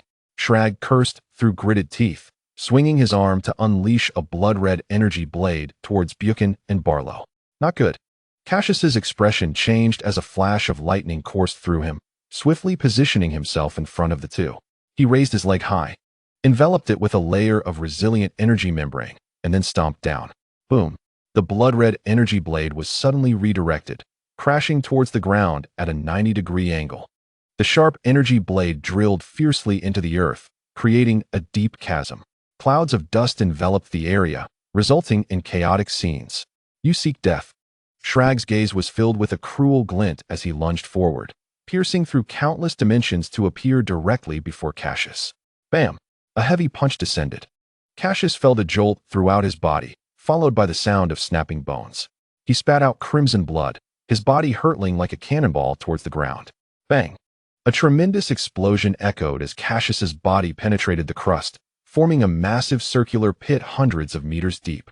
When the dust settled, Cassius lay in the pit, his upper body bare, his chest caved in with tiny beads of blood seeping from his skin. In a pitiful state, his eyes tightly shut. Only the slight rise and fall of his chest indicated that he was still alive. Chapter 177, Super Saiyan. "Captain!" Barlow and Buchan shouted loudly. They rushed to Cassius's side, helping him up. Although Cassius's energy was waning and his body severely injured, sometimes extreme danger can lead to opportunities for breakthroughs. As his body sustained grave injuries, the cells within Cassius began to vibrate furiously. Golden energy began to spread throughout his body, causing him to levitate abruptly. Pushing the 2 away, Cassius's state became increasingly unstable, his aura fluctuating erratically. "What is happening?" Buchan exclaimed, pushed back by a repelling force. "I don't know." Barlow shook his head, his eyes filled with confusion. At that moment, Shrag approached step by step, a cruel smile curling at the corners of his mouth as he gazed at the 3. "It's all your fault for destroying my spirit tree's fruits. You shall all perish here today." His voice was laced with a chilling ruthlessness. Although Shrag had previously consumed a spirit tree fruit, restoring his youth, it was only temporary. Without a substantial supply of spirit tree fruits, he would soon wither as his life energy depleted, and Quira's forces would soon arrive. This meant that Shrag had traveled a great distance for naught, suffering significant losses among his subordinates. How could he not be enraged? He gathered a dark purple energy orb in his hand, exuding an aura reminiscent of hell, shimmering like brilliant stars and brimming with peril. I shall send you on your way. Shrag's voice resounded like that of the Grim Reaper as he flicked his finger, launching the energy orb. A humming sound erupted as the black-purple orb suddenly expanded, becoming as large as a house. With a swift push of his hand, Shrag propelled the dark purple energy orb towards them. The orb screeched through the air, and as it drew nearer, a wave of scorching heat approached. The surroundings began to distort, and everything seemed to lose its original hue. You shall not harm Brother Cassius. Suddenly, a petite figure positioned herself before Cassius and the others, issuing a fierce shout. Ji Ling erupted with a powerful white aura, resembling a roaring flame, shooting skyward. A thick energy membrane enveloped her palms as she thrust them forward, bracing against one edge of the energy orb. Sizzle! A burnt odor wafted through the air as Ji Ling's hands were scalded by the searing energy orb. The excruciating pain contorted Ji Ling's face as she cried out in agony. Beads of sweat formed on her forehead, yet she refused to relent, resolutely holding back the energy orb to protect Cassius from harm. However, Shrag's power was beyond her capacity to withstand. Her feet sinking deeply into the ground, yet still unable to halt the orb's advance. Quick, we must help Ji Ling, Buchan exclaimed anxiously, rushing to join Ji Ling in her effort to resist. Barlow, not hesitating, unleashed a terrifying aura, pressing his hands firmly against the energy orb. Yet even with the combined efforts of the trio, the energy orb continued its relentless advance towards Cassius. The three stood side by side, pouring every ounce of strength into their resistance, their voices rising in heart-wrenching cries. Such touching friendship, Shrag mocked. But what if we add one more? Sherlocker laughed heartily, his gaze icy as he observed the three individuals straining with all their might to resist, a twisted sense of satisfaction surging within him. His hands were not idle. He conjured a dark purple energy sphere of equal size, which he promptly unleashed. Boom! The two energy spheres collided, their combined force akin to a cataclysmic avalanche. An unstoppable force beyond human comprehension. The three individuals felt their eyes bulging, their skin scorched and cracked by the searing energy, revealing raw, crimson flesh beneath. Yet, despite enduring such agony, they harbored no intentions of retreat. Instead, they resolutely shielded Cassius. They understood that if they fled, Cassius would surely perish. Just as they neared their breaking point, an unexpected occurrence transpired. Those who bully me must pay the price. A voice, cold and haughty, resonated through the air. Captain! Captain! Brother Cassius! The three exclaimed in unison. Yes, I am here, a calm and resolute voice responded, serving as a source of stability for Jilling and the others.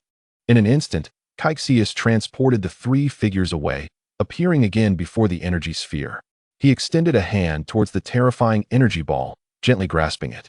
In an instant, the once tumultuous energy was obliterated, vanishing into the void. What? Sherlocker exclaimed, bewildered by the sudden disappearance of the energy sphere. This is no surprise. It is the formidable power I have newly acquired. A steady and proud voice echoed in his ears as Cassius firmly grasped Schilliger's arm. Meanwhile, several individuals far away had also caught sight of Cassius in midair. Whoa, the captain has changed. Barlow gazed intently at Cassius in the distance, his expression solemn. His hair stood on end, transformed into a golden hue. Buchan stared incredulously at the figure in the sky, his mouth agape, unable to close it. Could this be the legendary super warrior, the super scion of our clan? Jilling gasped, covering her mouth in shock. What is happening? A transformation? How could this be? A scion cannot transform. Fear flashed in Schilliger's eyes as he let out a chilling roar. At this moment, he could no longer discern Cassius's true power. Enveloped in profound dread. Indeed, I am a super scion, Cassius replied nonchalantly, his voice brimming with confidence and arrogance. His once amber eyes had shifted to a deep emerald green, sparkling with starlight. Cassius had undergone a complete transformation. The golden aura enveloping him blazed fiercely, making him appear as a radiant being of golden energy, exuding an intense heat. Cassius had now attained the full form of a super scion. With hair standing defiantly in golden spikes and tranquil emerald eyes radiating an indescribable air of superiority, his combat power surged 50-fold. Chapter 178, Annihilating Sherlocker. After transforming into a Super Saiyan, Cassius's momentum underwent a monumental shift. His combat power skyrocketed from 5.12 million to an astounding 2.5 billion, nearly a 50-fold increase. Unlike the original tales of Son Goku's first transformation, Cassius's immense power did not recklessly dissipate, but was perfectly controlled. As he savored the robust energy coursing through him, Cassius smiled lightly, his gaze fixed on Sherlocker, his emerald eyes twinkling like stars. Gulping, Sherlocker involuntarily took a step back upon meeting Cassius's indifferent gaze. At that moment, he felt an unprecedented pressure enveloping him, sending chills down his spine. The terrifying presence of Cassius instilled in him an overwhelming fear, as if he might lose his life in the next heartbeat. This was utterly unfathomable. After all, he was a super Namekian warrior, a dominant force of the North Galaxy. Ha ha ha, stop your theatrics and die? Sherlocker feigned calmness, then launched a powerful punch towards Cassius. In an instant, a fierce energy erupted, radiating brilliant light. His fist, imbued with tremendous force, sliced through the air, producing a barrage of sonic booms. However, this formidable strike did not yield the earth-shattering impact he anticipated. Instead, it abruptly halted. Cassius simply extended his hand, effortlessly enveloping Schilliger's fist, rendering it immovable regardless of his exertion. How is this possible? How can this be? Sherlocker exclaimed, incredulously observing the scene before him. His full-force strike had been effortlessly countered, despite having previously been far weaker. Sherlocker strained to withdraw his fist from Cassius's grasp, but it felt as though his hand were ensnared in steel, utterly unable to budge. Why is this happening? Sherlocker shouted in desperation, his eyes bloodshot and teetering on the brink of madness. Because I am stronger than you, Cassius replied with a serene smile, his tone brimming with arrogance. With a gentle twist of his wrist, Schilliger's arm shattered like a twisted piece of candy. Blood gushed from the severed limb, draining the color from Schilliger's face. With a grim resolve, he transformed his remaining hand into a blade, severing the mangled arm to save himself. He quickly retreated, distancing himself from Cassius. Cassius, however, remained indifferent, his emerald eyes calm and unwavering, showing no intention of pursuing. Following his transformation into a Super Saiyan, Cassius's demeanor appeared altered, as if awakening a deep-seated pride within his lineage. Previously, he would have undoubtedly pressed the advantage. Brother Cassius, Jillian called out anxiously, witnessing the scene unfold. Cassius's aura felt somewhat alien to her. Captain, Captain, Barlow and Buchan echoed anxiously, both sensing something amiss with Cassius. It's fine, Cassius turned back, casually assuring them, a barely perceptible smile gracing his lips. After transforming into a Super Saiyan, Cassius's combat power soared to 2.5 billion. The insignificant Sherlocker no longer held any significance in his eyes. Upon hearing Cassius's response, the others felt relieved and discreetly withdrew to observe the unfolding battle. Cassius turned his gaze back towards Sherlocker, who had now regenerated his arm. His muscles tensed, gathering powerful energy, as if preparing a devastating attack. Schilliger's face contorted into a maniacal grin. Die! He roared in fury, vanishing from his position, leaving behind a mere blur. When he reappeared, he was already beside Cassius, his speed astonishing. Bang! The energy sphere he wielded struck Cassius, yet he soon realized something was amiss. Despite landing a solid blow, Cassius remained unmoved, as if the attack had merely tickled him. Are you trying to tickle me? Cassius's soft voice, akin to a nightmare, echoed in Schilliger's ears, who stared in disbelief. Cassius casually brushed away the non-existent dust from his chest, wearing a derisive expression. Such feeble tactics cannot harm me. Cassius casually rotated his neck and flexed his wrists, stating nonchalantly. Listening to Cassius's arrogant tone, Sherlock's face involuntarily flashed a hint of panic, and the corners of his mouth twitched slightly. Gazing at the golden-haired, blue-eyed Super Saiyan before him, the defiant and disdainful demeanor truly sent chills down his spine. At that moment, Cassius suddenly extended a finger.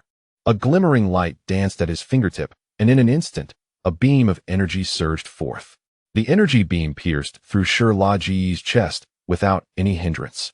emerging from his shoulder behind him. A piercing pain surged through him, and Gu let out a pained howl. At that moment, his heart was filled with regret. All he desired was to escape from this formidable opponent before him. He no longer wished to confront Cassius, an adversary he could not defeat. Yet, he knew how ludicrous and unrealistic his wish was.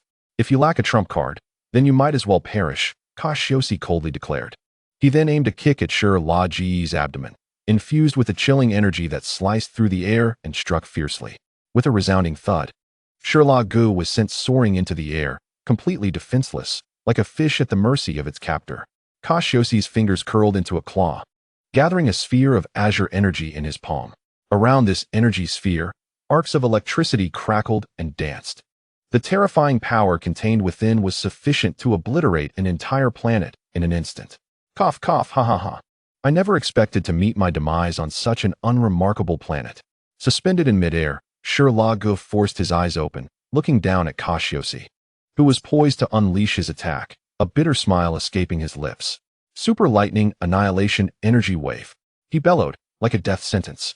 Cassius thrust his hands forward, and a column of azure energy surged forth, akin to a raging blue dragon, charging towards Gu with an unstoppable momentum. In an instant, Gu's figure was engulfed by this energy, twisting and contorting until it was utterly annihilated. The blue dragon continued its trajectory, vanishing only after piercing through the vastness of outer space. Chapter 179. The Arrival of La. Outside Mutabastar, La's legion was on the verge of arrival. As they drew closer, the energy detector aboard the spaceship suddenly exploded, filling the vessel with the acrid scent of burnt electronics. What is happening? La's cold voice echoed, laden with displeasure. Report, my lord. A massive energy signature has appeared on Mutabastar, and the detector has been destroyed. A trembling alien reported, beads of sweat forming on his anxious brow. The energy detector has a threshold of 100 million energy units. How could it be destroyed? La inquired, his brow furrowed. The alien was momentarily speechless, stammering in confusion. La rose from his seat and approached the viewport of the cockpit, a glint flashing in his eyes. Perhaps a being with combat power exceeding 100 million has emerged on that planet. My interest in the spirit tree's fruit is growing. How long until we land? Reporting to your majesty. We will arrive in 1 minute. Excellent. La cackled, his hands clasped behind his back. His powerful tail thrashed against the metallic floor, betraying his inner turmoil. Unbeknownst to La, King Erda's ship had been lurking behind him. At that moment, King Erda was also detecting the massive energy emanating from their destination.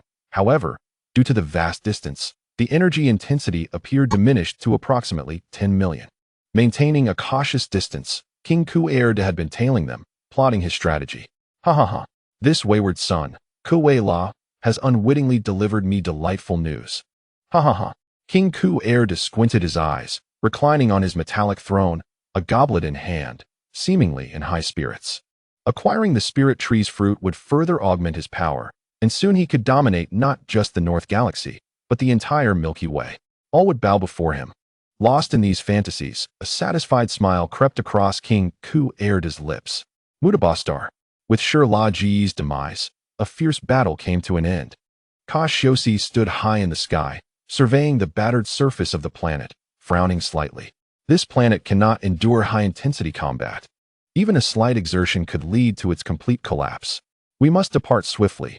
Scions cannot survive in the vacuum of space. Without hesitation, Cassius reverted from his Super Saiyan form. Transforming into a Super Saiyan before reaching full power was significantly taxing on one's stamina. Cassius, you truly won. That was so cool just now. Ling joyfully rushed over, her excitement palpable. Captain, you are incredible, echoed Ba Luo and Bu Ken, their faces flushed with enthusiasm. Hee. This is merely the beginning. As long as everyone strives hard, you too can transform into a Super Saiyan.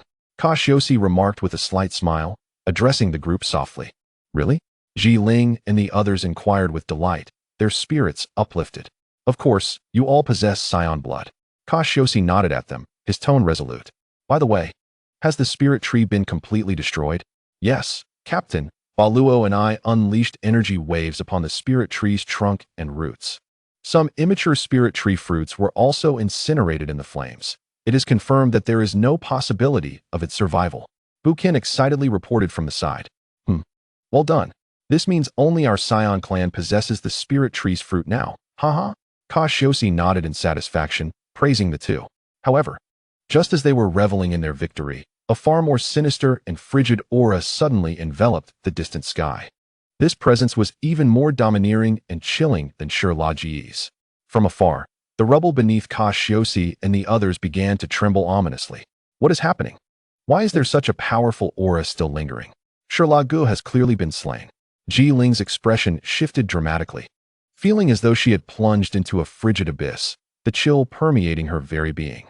Ba Luo and Bukin were evidently affected as well, shivering uncontrollably from the cold.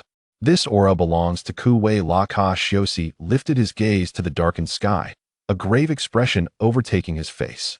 Memories of his battle with Ku Wei La years ago resurfaced, though it was more of a one-sided humiliation than a battle, a complete and utter defeat for him. Had Ku Wei La taken it seriously, he would have undoubtedly faced dire consequences. However, now, the times had changed. Having transformed into a Super Saiyan with a combat power of 2.5 billion, he could finally confront him. With this thought, Cassius felt a surge of fervor coursing through him. Ji Ling, take Ba Luo and Bukin and leave immediately. Cassius commanded the group. Hearing this, Ji Ling's face reflected urgency, her voice laced with concern. Cassius, are you not coming with us? No, I have long awaited this battle. Until I have faced Ku Wei La in a true, no-holds-barred confrontation, I will always feel a sense of regret. Cassius replied earnestly yet resolutely, his voice softening thereafter. Rest assured, my abilities may be beyond your comprehension. If I find myself unable to prevail, I shall depart without hesitation. However, it must be said, Ji Ling hesitated momentarily. Yet she discerned the resolute tone in Cassius's voice. The concern etched on her face ultimately transformed into a steely determination as she vanished alongside Barlow and Bukin. With their departure, a voice suddenly resonated in Cassius's ear, urging him, Captain, return safely. Captain, return safely. As he absorbed the profound concern echoing around him, a smile of reassurance emerged on Cassius's face. Of course, he replied with a faint smile, his gaze reflecting unwavering resolve. Turning back, he reached into the void, retrieving a magical bean, which he promptly chewed. Instantly, a tremendous surge of vitality erupted from his mouth, coursing through his body and revitalizing him to his peak condition. Huh! Cassius exclaimed, his eyes gleaming with fierce intensity. A golden aura ignited around him, and in an instant, he transformed into a Super Saiyan. His golden hair shot upward, and his emerald eyes shimmered with starlight. Chapter 180, A Menacing Presence. Gazing upward at the fleet of black spaceships, a chill crept across Cassius's lips. Quila, allow me to present you with a grand gift. Cassius bent his knees, and the ground beneath him crackled ominously, fissures erupting all around. In the next moment, the muscles in his arms swelled dramatically, and a tumultuous energy coalesced in his palms. A brilliant golden light flared to life in his hands, illuminating the darkness like a beacon in the night. The energy continued to compress, growing denser and more potent, as Cassius even infused it with a fragment of temporal power. In an instant, the earth seemed to quake beneath him, descending abruptly. Temporal destruction wave, he declared in a low voice, unleashing an unparalleled brilliance from the energy in his hands. The searing energy orb was propelled fiercely forward, a golden beam obliterating everything in its path, accompanied by a sharp crack of sound as it tore through the air. In a fleeting moment, the very fabric of space was pierced. The next second, the temporal destruction wave manifested before the central spaceship. Beep, beep, beep. Urgent alarms blared, signaling that an immense force was approaching. What is happening? Quila felt an inexplicable flutter of trepidation in his heart, sensing that something dreadful was about to unfold, stirring his unease. As the temporal destruction wave drew nearer, Quila's apprehension intensified. This is bad. His pupils constricted, and he sprung upright from his throne. Boom. The golden energy beam pierced through, reducing Quila's spaceship to mere fragments. Under the onslaught of such overwhelming energy, none aboard the vessel were spared. They were all annihilated in this terrifying tempest of power. Centered around the explosion of Quila's ship, a surging tide of energy cascaded forth.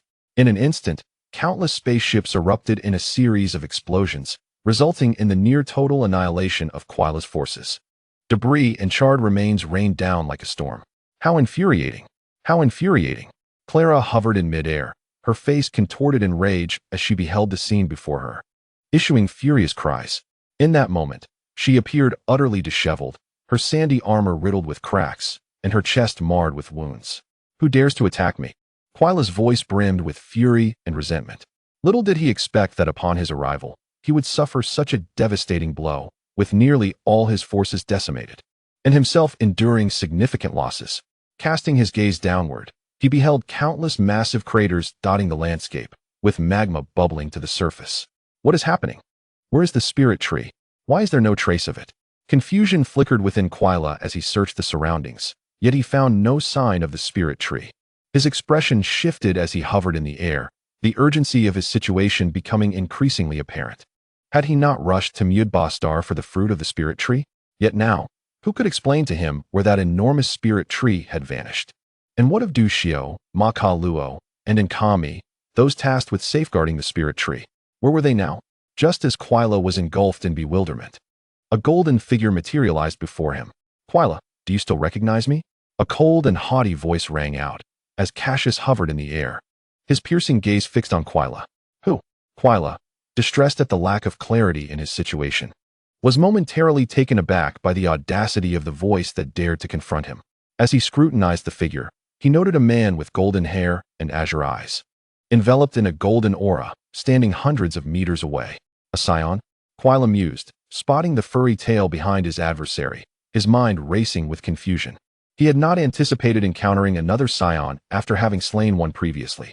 It was indeed a curious twist of fate, or perhaps this Saiyan was simply reluctant to fade away. How ruthless you are! With so many subordinates lost, you appear utterly unmoved, Cassius remarked, gradually drifting closer to Quila, his aura intensifying with each passing moment. Humph.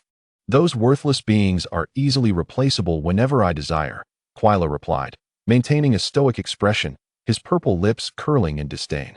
Indeed, you are the embodiment of the frozen demon. Your cold-hearted disposition is deeply ingrained. Cassius observed Quila's reaction with indifference, his face adorned with a mocking smirk. The frozen demon clan is devoid of emotion, beyond their self-interest. Nothing is beyond sacrifice, not even family. Such a heartless race existing in the universe is a true calamity, a toxic presence. Huh, Saiyan, you are nothing but a stray dog now. What right do you have to speak before me? Quila chuckled darkly, his cold gaze fixed on Cassius. Then, with a cruel tone, he continued, Saiyan, your current fighting prowess must surely derive from pilfering my precious spirit tree fruits. Speak, where are the spirit tree fruits? Hand them over, and I may grant you a swift death. Quila's eyes glinted with malice, his energy surging within him as if ready to explode at any moment. Oh, you still exhibit such arrogance in your normal state. It seems you truly enjoy posturing. Cassius gently shook his head, disappointment evident in his eyes, momentarily catching Quila off guard. Fascinating, indeed. You dare to laugh at me, a mere Saiyan? Quila mocked, but before his laughter could fully escape, it came to an abrupt halt. Bang! A powerful punch landed. Countless fists flashed through the air, striking towards Quila's abdomen, the chaotic energy akin to merciless blades. Uffed! Quila's face contorted as he coughed up blood mixed with internal fragments. His body surged violently as he was propelled backward like a cannonball, tracing a path across the horizon. Cassius seized the opportunity to follow, instantly teleporting in front of Quila. With his hands clasped together in a hammer-like formation, he raised his arms and brought them crashing down upon Quila. Thud! Quila's chest caved in, and his body was abruptly redirected, plummeting towards the ground at a 90-degree angle. A tremendous sound erupted from the ground, sending dust swirling into the air. As the smoke dissipated, a deep pit measuring hundreds of meters in diameter had formed. It was evident that the normally modestly powerful Quila, possessing a combat strength of merely 150 million, stood no chance against the formidable Super Saiyan form of Cassius. Chapter 181, Severed Tail. The Wrath of Quila. Boom, boom, boom. Cassius conjured several energy blasts in his hands, relentlessly unleashing them upon Quila, who lay within the depths of the pit. The violent explosions reverberated throughout the entire planet, causing it to tremble. Quila, disoriented and battered. Wore a suit of armor riddled with fine cracks, his body adorned with numerous wounds from which blood seeped. Filled with rage and despair, Quila roared, propelling himself skyward. His eyes glowed a menacing crimson, his tail thrashing behind him, while a wicked grin spread across his face. He extended a finger, a crimson light flaring at its tip, and began to unleash a barrage directed at Cassius. In an instant, a network of scarlet energy beams intertwined, ensnaring Cassius in a tightly woven trap. As the sizzling red lasers descended, Cassius remained undaunted. He had already resolved to inflict suffering upon Quila before he could transform, leaving no room for respite. With a sudden burst of speed, Cassius left behind a fleeting afterimage, brandishing a golden energy blade that shimmered with lethal intent as it surged toward Quila. Startled, Quila hurriedly raised his arm to defend himself. The sharp blade collided with his arm, igniting a brilliant flash of light.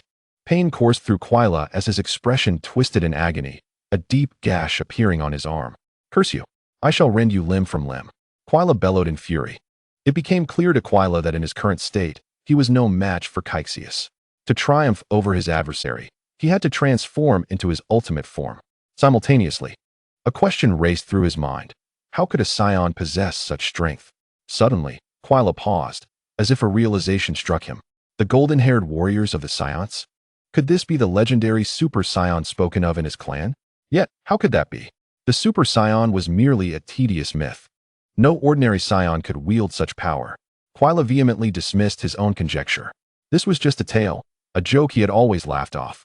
Moreover, the Saiyans had been obliterated by his brother Frieza, leaving only a few straggling survivors. How could a Super Saiyan possibly exist? I must transform quickly. If this continues, I won't last much longer, Quila thought, a sense of urgency bubbling within him.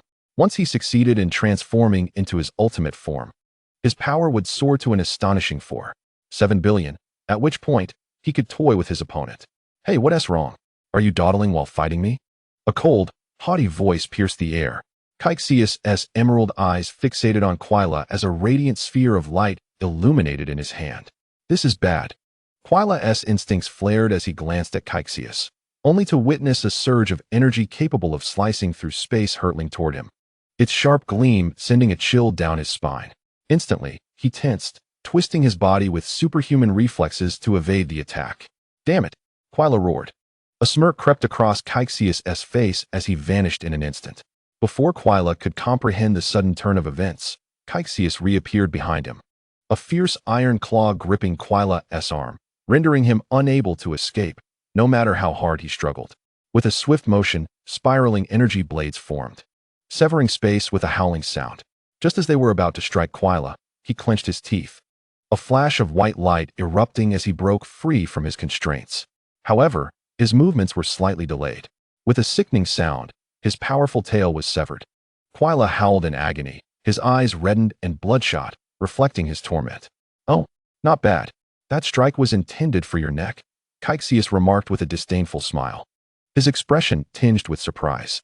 "Curse be you," Quila thundered, blood gushing from the severed end of his tail. A palpable aura of murderous intent surged forth, as if it had taken on a tangible form. "Have you not remembered me? You once left me battered on Ankastar." Cassius calmly recounted the events of years past, when he had faced Quila, feeling even more powerless than Quila did now. "You are that Saiyan from back then, and you're still alive?" Quila gasped. Shock painted across his face as he fell into a daze. The Saiyan before him was the very one he had easily defeated years ago. In that moment, Quila began to loathe his past arrogance and carelessness. Truly, one must eradicate the root of the problem, lest it spring back to life. But the consequences of my actions must be swallowed, no matter how bitter. "Surprised, are we?" Cassius smiled faintly, his figure flickering before reappearing beside Quila, with his fingers aligned. A 2-meter-long energy blade materialized, imbued with ferocious power as it swung downwards. "Ah!" Quila howled, his expression turning grotesque. 10 pale fingers unleashed a barrage of laser beams, indiscriminately flooding the space around them, the piercing beams shimmering with an overwhelming force. Under this onslaught, even Cassius found himself retreating, desperately dodging the oncoming strikes. In an instant, chaos reigned as violent energy erupted, exuding a terrifying aura. Even Cassius dared not approach Quila recklessly. Has he lost his mind? Cassius murmured, gazing from hundreds of miles away at the now completely unhinged Quila. However, unbeknownst to him, Quila was quietly preparing to transform into his ultimate form. Damn Saiyan, you've forced me into this corner. I will tear you apart. Quila growled, an animalistic roar escaping his lips, his gaze filled with a savage bloodlust. Just wait. Once I transform into my ultimate form, you shall truly experience despair. Quila's face darkened, his cold eyes brimming with the essence of slaughter. As he spoke, the energy beams in his hands showed no signs of abating. He aimed to instill fear in Cassius, buying himself time to complete his transformation. Taking a deep breath, Quila began to channel the energy within him. A deep, guttural roar erupted as Quila's muscles began to tremble. Veins bulged beneath his skin, resembling coiling dragons. Grotesque in appearance. Chapter 182. Defeated. Retreat. With a thunderous cry, dark, frigid energies surged forth. In that moment, every bone and muscle in Quila's body underwent a transformation. Each cell brimmed with raw power, encased in a dark purple energy that enveloped him, his heart pounding with fervor, the flow of blood quickening. With each heartbeat, Quila's aura intensified. Tremble before me. Quila screamed, his face contorted in a mask of horror and rage. As his overwhelming energy surged, the armor atop his head began to morph, grotesquely extending backward to form 4 sharp horns. A brand new tail regenerated behind him, enveloped in a thick layer of scales, with the tip resembling a dagger's sharp spike. The surging momentum was earth-shattering, soaring into the sky, and in an instant, a colossal tornado was formed. The surrounding air was violently torn apart, with fierce winds swirling inward, twisting and spiraling as if sharp blades were cutting into the skin. Oh no, this is bad. Quila is transforming. Hundreds of kilometers away, Cassius suddenly awoke with alarm. Observing Quila's escalating power, his previously calm demeanor vanished. In a flash, he transformed into a streak of light and flew towards Quila, intent on halting the transformation. However, it was too late. Quila had already reached the final stage of his metamorphosis. Suddenly, a terrifying aura dissipated, and the sky seemed to stagnate, becoming eerily tranquil. Quila was enveloped in dark purple flames, standing suspended in the void. With 4 sharp horns atop his head, resilient purple skin, a tail covered in scales, and white armor adorning his body, this was the ultimate form of Quila. Upon achieving this final form, Quila's combat strength soared to an astonishing 4.7 billion. Not good. Cassius halted, a slight grimace appearing at the corner of his mouth. What a terrifying presence. Is this the ultimate power of Quila? It fills me with dread. Quila smirked, his gaze menacing as he looked at Cassius. So, Saiyan, what will you do now? Nothing, just come at me. Cassius retorted fiercely, a faint smile emerging on his lips, as a surge of battle fervor ignited within him. Though Quila's transformed state instilled fear, Cassius never contemplated retreat. Instead, he roared towards Quila. In an instant, he transformed into a streak of light, charging at Quila. Die! Quila showed no hesitation, unleashing a torrent of terrifying energy that crashed towards Cassius. The sky was immediately divided into 2 realms of light and darkness, each maintaining its territory. Bang! A thunderous explosion erupted, and blinding light appeared as their fists collided. The residual force began annihilating everything in the vicinity. A vast expanse devoid of life materialized within tens of thousands of kilometers. Both combatants moved simultaneously, the sounds of their fierce battle resonating. Each collision generated a hurricane capable of causing planetary-scale devastation. The powerful winds, akin to a cold executioner's blade, hurled the Earth's crust upwards and downwards. Bang! The golden and dark figures clashed incessantly in the sky, each encounter seemingly erasing the very fabric of space, revealing the darkness of the starry backdrop. The rifts in reality emitted a lethal pull, mercilessly consuming everything around them. The cataclysmic effects of their battle accelerated the demise of the planet beneath their feet. Cassius took a direct hit from Quila's ferocious assault, blood spewing from his mouth as his body was sent hurtling backward, carving a deep trench into the ground. With a sudden burst of energy, Cassius propelled himself off the ground. Though he was no match for Quila at that moment, he became increasingly resolute, his fighting spirit undiminished despite the injuries. Boom! A golden aura reignited, blazing fiercely around Cassius. Soon, he charged at Quila once more. Quila let out a low growl, filled with hatred for this Saiyan, wishing nothing less than to obliterate him. Death Missile. Quila swiftly condensed a dark purple energy orb in his hand and thrust it forward. A massive energy sphere, several hundred meters in diameter, materialized and hurtled towards Cassius, crackling as it tore through the air, distorting the surrounding light with its intense heat. As the deadly missile raced towards him, a flash of electricity sparkled in Cassius's emerald eyes. He was not one to back down. A vibrant blue energy pulsated in his hand, radiating dazzling brilliance, with purple lightning dancing around it, exuding a fierce and violent aura. Super Thunder Annihilation Wave. He thrust both palms forward, unleashing a torrent of scorching energy.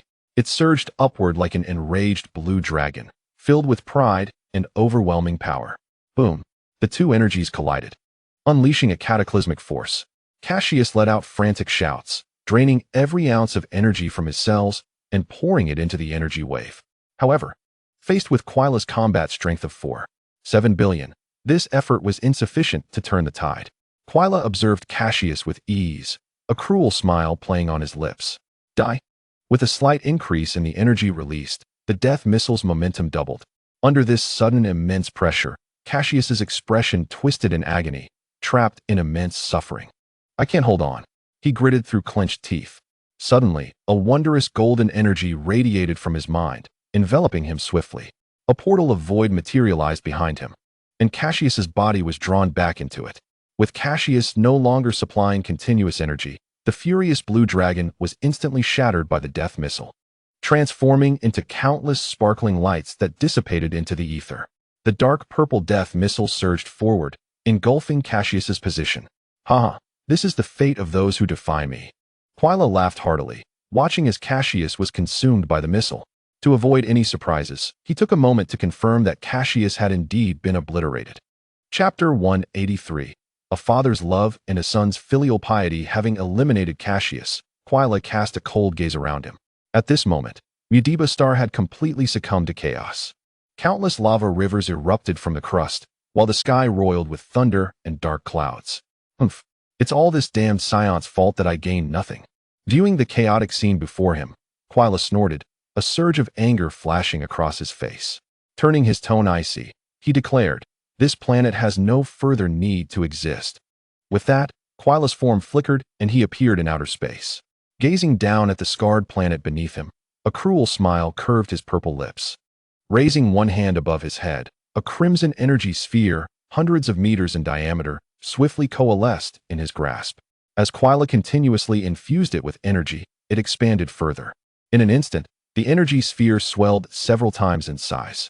Suddenly, it began to compress, pulsating and emitting a low hum. Moments later, the once massive energy sphere was reduced to the size of a basketball, a concentrated energy orb shimmering with blinding light. Though its volume diminished, its power remained undiminished. Even more terrifying, a mere flicker of energy escaping could obliterate an entire planet. Boom! With a sudden motion, he hurled the energy orb downward, propelling it rapidly towards Mudiba Star.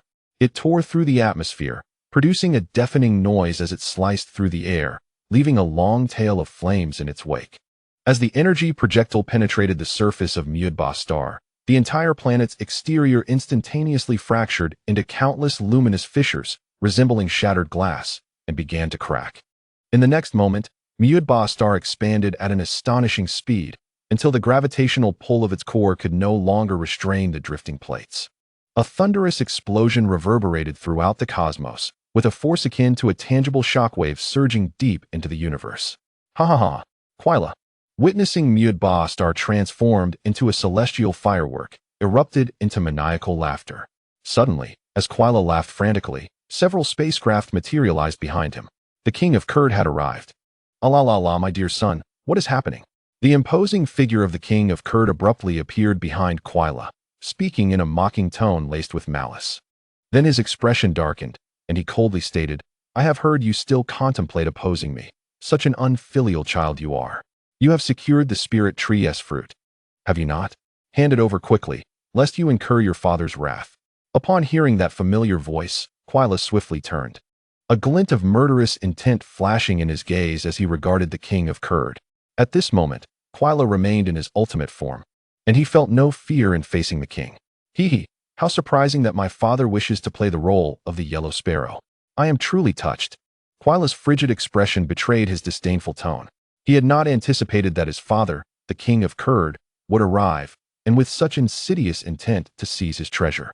If the king acquired the spirit tree's fruit, he might indeed fall under his father's control. Yet now, not only had he failed to secure it, but he had also suffered considerable losses, resembling a scenario where he had lost both his lady and his troops. At this moment, he was frustrated by the absence of an outlet for his pent-up fury. Quila, do not speak so harshly. You are still young. Hand over the spirit tree's fruit and humbly apologize to your father, and I shall not hold it against you. The king of Kurd, feeling displeasure at Quila's tone, softened his voice. However, his objective was unmistakable, the spirit tree's fruit. For no other reason, this was the purpose of his visit. In the eyes of their frozen demon clan, familial bonds were expendable. Should Quila refuse, the king would show no mercy. Hee. Do not say I failed to obtain the spirit tree's fruit. Even if I had it, I would not give it to you. A sardonic smile crept across Quila's lips as he spoke malevolently. He had long grown weary of his avaricious father, and even should he acquire the spirit tree, he would not hand over its fruits. Moreover, tensions between them often erupted into conflict, making any notion of cooperation implausible. So, you do not wish to surrender the spirit tree's fruit? At these words, the king of Kurd's expression darkened, and he spoke menacingly, filled with threats. I shall give you nothing, Quila retorted, dismissing the king's words entirely. Without hesitation, he unleashed a surge of dark purple energy and launched an assault on the king. Humph! The king of Kurd snorted coldly, immediately unleashing his formidable aura as he engaged in combat with Quila. With a resounding impact, their fists collided, erupting into a blinding white light that illuminated a vast expanse. A powerful shockwave radiated outward, akin to a stone cast into a tranquil lake, creating ripples throughout the space. Old man, go find a place to retire peacefully and refrain from meddling in my affairs. I shall surely become the overlord of the galaxy. Quila taunted, closing the distance to the king of Kurd, maintaining a mere arm's length between them. Quila held no respect for this father. He was consumed by a desire for strength and dominance. The stronger, the better. If the king were of equal or lesser power, Quila deemed him unworthy of dialogue, relegating him to the status of mere ants. Quila, it has been years since we last met, and your strength has grown remarkably, capable of unleashing such power. However, I must inform you, age brings wisdom. Practice for another couple of years. The king of Kurd countered promptly. With a forceful shake of their arms, they separated momentarily, only to collide once more. Countless afterimages flickered in the vacuum of space as increasingly intense ripples manifested. Their figures clashed continuously in the cosmic arena, at times separating, at times colliding, the overwhelming and immense presence rendering the atmosphere stifling. What a terrifying battle! In a nearby spacecraft belonging to the king of Kurd, a group of aliens watched the fierce confrontation with trepidation, fear coursing through them as they worried about becoming collateral damage. Fools, stop gawking and stabilize the ship. If we are struck by those shockwaves, we will perish without Quila lifting a finger. One astute alien shouted amidst the violent turbulence. Yes, yes. Chapter 184. The Search for the Super Dragon Balls. A month later, on a desolate planet, a chilling aura emanated. A figure enveloped in golden flames hovered in midair, waves of golden energy radiating outward from him. With a fierce roar, the golden flames suddenly expanded, compressing the surrounding space, distorting the light under this immense force. An even more terrifying presence surged forth. Suddenly, that earth-shattering aura vanished, withdrawn back into Cassius's body. Splendid. I have mastered the Super Saiyan form, and my base combat power has reached 8 million, Cassius remarked, maintaining his Super Saiyan state, his golden hair standing on end, his green eyes brimming with pride. Now is the time for me to embark on that task, Cassius murmured to himself. With that, he reverted from his Super Saiyan form, returning to his previous appearance with black hair and amber eyes. As soon as Cassius transitioned back, several individuals nearby rushed to him. Brother Cassius, I sense your combat power has become even more formidable. Ji Ling joyously clasped Cassius's arm, shaking it. Indeed, Captain, the enhancement brought by the Super Saiyan form is remarkable. Buchan chimed in enviously. Wow, Captain, you are truly impressive. Below gazed at Cassius with admiration, his eyes sparkling with unwavering awe. Listening to their continuous praise, Cassius felt no surprise. The Saiyans were a proud race, and with Cassius now a legendary Super Saiyan, how could they not envy him?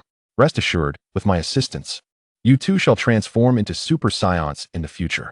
However, the extent of your combat power will depend on your own efforts. Cassius smiled, his expression joyful.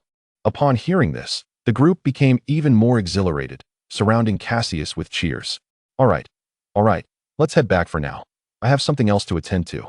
Cassius waved his hand, halting their spirited actions, a look of exasperation on his face. Yes, they responded in unison. They then skillfully linked hands and returned to Tushu's star alongside Cassius. At the Saiyan Palace, 12 immense white marble pillars supported the palace's ceiling, while the crimson interior decor exuded an air of majesty. The golden throne stood majestically in the grand hall, its backdrop adorned with intricately carved beams and flying dragons and phoenixes in relief. At this moment, seated upon the throne was a figure, dignified and composed, while below, numerous Saiyan elites engaged in earnest discussion. Esteemed guests, do you harbor any doubts? Cassius, clad in a platinum combat suit, gazed down at the Saiyans, exuding an aura of royalty with every gesture. Your Majesty Cassius, do you truly possess a Dragon Ball the size of a planet? Dean was the first to voice his skepticism, his face etched with curiosity. Indeed, Your Majesty, how could such an object possibly exist? The concepts of the 6th and 7th universes are simply absurd. The assembly erupted into a cacophony reminiscent of a bustling marketplace, voices rising in confusion and disbelief. Silence, Cassius commanded, his voice resonating with authority, and the hall fell instantly quiet, as if a pin could be heard dropping. Turning his gaze towards the technologically advanced Saiyans, he inquired with an air of challenge, "Report, my loyal Saiyans. Are you confident in creating a Dragon Ball detector that spans the entire universe?" "Yes, Your Majesty. We possess prior experience in crafting Dragon Ball detectors, and we believe it will not be long before we can develop a Super Dragon Ball detector that encompasses the cosmos." Laporta replied, his face brimming with confidence, resolute in his declaration. Thanks to fruitful exchanges with Earth's scientific minds, the technological prowess of the Saiyans had advanced remarkably during this period. "Very well, I entrust this task to you, Saiyans. I expect results within a week," Cassius said, satisfaction evident on his face. "Understood." Laporta bowed respectfully before hastily retreating to the laboratory to gather the scientists and tackle the challenge. "Esteemed guests, do you have any further inquiries? If not, you may disperse and attend to your duties," Cassius announced, addressing the Saiyans below. The multitude fell silent, realizing that their king was clearly indicating it was time for them to leave. Knowing that Cassius's decisions were invariably wise and judicious, they ceased their opposition and returned to their respective tasks. As they departed, Cassius turned to head back to the palace for some rest. However, just as he was about to turn away, a voice called out, halting him in his tracks. "Brother Cassius, are you truly going to search for the Super Dragon Ball alone?" Ji Ling stood firmly within the hall, locking her gaze onto Cassius as she posed her question. Barlow and Buchan also remained stationary, looking at Cassius with puzzled expressions, unable to comprehend why he would not take them along. "Oh dear. I have already explained that this quest for the Super Dragon Ball may lead to unforeseen challenges, ones that even I might struggle to handle. Your presence would not only be unnecessary but could potentially hinder me," Cassius replied, raising his hands in a gesture of exasperation. An excuse," Ji Ling retorted, irritation evident on her face, her once smooth black hair now tousled by a surge of energy. Barlow and Buchan exchanged incredulous glances, unable to fathom what troubles could possibly confront a Super Saiyan like Cassius. "Honestly, it is what it is. Regardless of what you think, I will not be taking you with me." Cassius, overwhelmed by their expressions of confusion, decided not to elaborate further and briskly departed, leaving them behind. "Hey, Brother Cassius, don't run away," Ji Ling exclaimed, quickly pursuing him, eager for a satisfactory explanation. Barlow and Buchan, unwilling to relent, hastily followed suit, determined to catch up. "Stop chasing me. I've made it clear I want to take you, so that is final," Cassius exclaimed, amidst the chaotic pursuit, evoking a rather comical scene. Chapter 185. The gathering of Dragon Balls from the 7th universe. In the vast expanse of the universe, stars twinkled like diamonds. Amidst this cosmic backdrop, a shimmering meteor belt glided gracefully, exuding a brilliance akin to white silk. Suddenly, a streak of light zipped past, starkly visible against the tranquil, profound void of space. A small silver spacecraft appeared, gradually materializing. Cassius sat alone in the cockpit, operating the fully automated vessel with voice commands. Radar indicated that the first Super Dragon Ball was nearby. He looked up at the expansive screen before him, which displayed a vast star map, where a red dot blinked incessantly. After successfully dissuading Ji Ling and the others from accompanying him, Cassius finally embarked on his quest for the Super Dragon Ball. Navigating the endless universe with the aid of the Dragon Ball radar was not particularly challenging, especially since Cassius was capable of spatial movement. The only significant concern was how to transport the Super Dragon Ball once located, given its colossal size, its diameter stretching tens of thousands of kilometers, dwarfing even ordinary planets. "There it is," Cassius exclaimed, standing before the window as an enormous orange-red object loomed into view. The Super Dragon Ball was concealed within the chaotic meteor belt, presenting a breathtaking spectacle. "Is this the Super Dragon Ball? Its size is truly immense." Cassius's face was awash with awe as he gazed at the colossal sphere, his pupils narrowing in astonishment at the sight before him. Compared to the Super Dragon Ball, the Dragon Balls on Earth and Namek seemed minuscule. It was no wonder that legends spoke of the Namekian Dragon Balls as mere fragments polished from the Super Dragon Ball. "This is troublesome. How on earth can I move such a massive object?" Cassius pondered, scratching his head in frustration. The sheer scale made transportation seem utterly ludicrous. "I must try to see if spatial movement can work." With a resolute expression, Cassius steeled himself, though he felt a tremor of apprehension as he observed the gigantic Super Dragon Ball, swallowing hard. Suddenly, a surge of white energy enveloped him, causing Cassius to float in the cosmic void. He pressed a special button on the spacecraft, and with a loud bang, a cloud of smoke erupted, transforming the spacecraft into a diminutive capsule. Stowing the capsule away, Cassius swiftly darted towards the surface of the Super Dragon Ball. Given that he could not remain in space for long, he had to act with utmost speed. As Cassius's hands made contact with the surface of the Dragon Ball, it felt as though he stood upon the surface of an extraordinarily vast planet. Everywhere he looked, he was greeted by a translucent amber hue.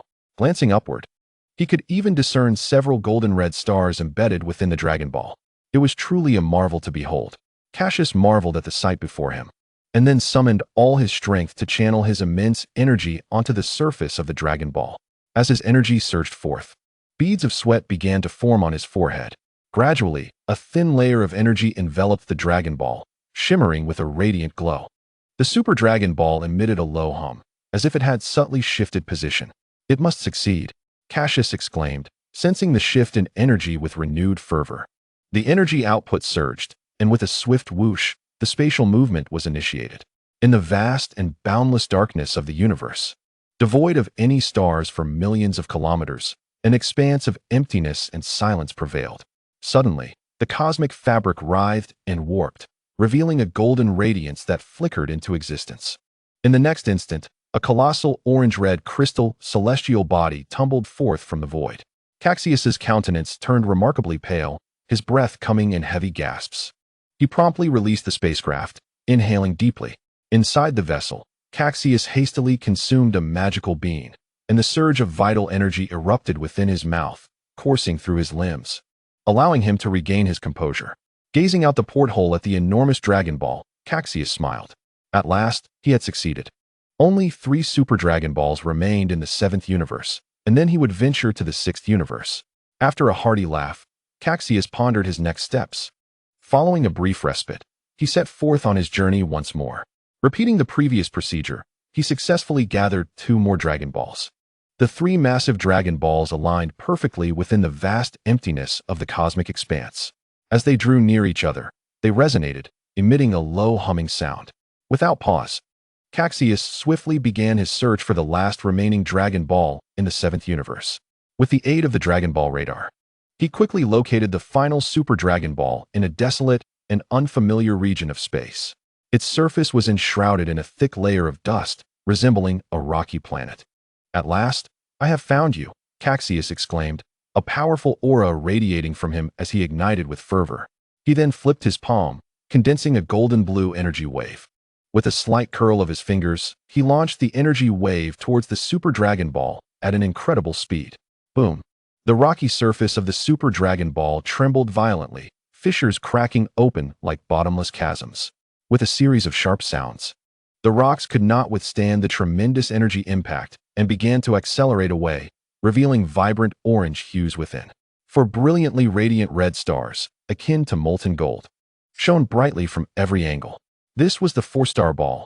Once this Super Dragon Ball was relocated, all Dragon Balls in the 7th universe would be collected. Looking at the shimmering Dragon Balls, Cassius beamed with joy. Without hesitation, he utilized spatial movement to transport this enormous Dragon Ball. After considerable effort, the Super Dragon Ball joined the others. Suspended in the sky, Cassius gazed down at the 4 massive Dragon Balls, a satisfied expression gracing his face. The 4 colossal Dragon Balls, positioned within the vast dark cosmos, resembled a breathtaking spectacle, evoking awe. Now, Cassius needed to contemplate how to reach the 6th universe to gather the remaining 3 Dragon Balls. How shall I journey to the 6th universe? It is quite vexing. If only someone could guide me, Cassius lamented, a troubled expression crossing his face as he sighed. Suddenly, an idea sparked in his mind. The Cassian realm. Surely, there must be a way for me to reach the 6th universe from there. Cassius understood that to venture into the 6th universe, he must seek assistance from the Cassian realm, the central nexus of the 7th universe, where he might find a solution. With this thought in mind, a coordinate materialized in his mind. Whoosh! Cassius transformed into a streak of light, vanishing into thin air, leaving only an afterimage behind. Within the Cassian realm, a section of space expanded suddenly, resembling a resilient bubble. With a pop, the bubble burst, and a figure emerged. Cassius appeared abruptly, and upon landing, he immediately suppressed all his energy. The stability and resilience of the Cassian realm's space nearly prevented his entry. That was the most challenging spatial barrier I have ever traversed. Cassius mused. Surveying his surroundings, he observed countless stars revolving around the central divine star. Before him lay a vast plain, lush with divine grass that glimmered with a unique radiance. An ethereal, sacred, and elegant aura enveloped the air, wafting a comforting fragrance. However, faced with such a divine sight, Cassius was not in the mood to admire. At this moment, he felt like an intruder. If he drew attention and attracted Jebet and the Cassian, it would spell trouble. Cassius moved stealthily, his mind conjuring the star map of the 7th universe, his temporal power faintly glowing. He meticulously searched within the Cassian realm for a breakthrough to the 6th universe. Suddenly, he detected an unfamiliar spatial fluctuation. Cassius's eyes widened, and he followed the source of the disturbance. As he delved deeper into the anomaly, it became increasingly defined. Cassius's amber eyes sparkled with vibrant hues, the corners of his mouth lifting into a smile. At last, I have found it, Cassius exhaled, wiping the sweat from his brow, his earlier trepidation now replaced with elation. He had finally pinpointed the location of the 6th universe. With a flash of light, Cassius's form blurred and vanished from the Cassian realm, having departed from the 7th universe.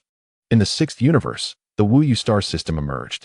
This colossal star system, akin to the Milky Way, comprised billions of significant stars and planets, giving rise to countless civilizations. In the outer space of a pale blue planet, Cassius's figure suddenly materialized. Observing the planet before him, he felt an urge to explore its surface. Subsequently, he erupted with a white aura, transforming into a meteor and soaring toward the planet. Upon entering the atmosphere, traces of urban development quickly became visible on the surface. The architecture resembled that of Earth's medieval era, lacking advanced technology. From the characteristics of these structures, it appeared to belong to a relatively primitive and less developed civilization. This realization left Cassius somewhat disheartened, yet since he had arrived, he decided to take a look around. The city was small, populated by few, and the streets bore a desolate atmosphere.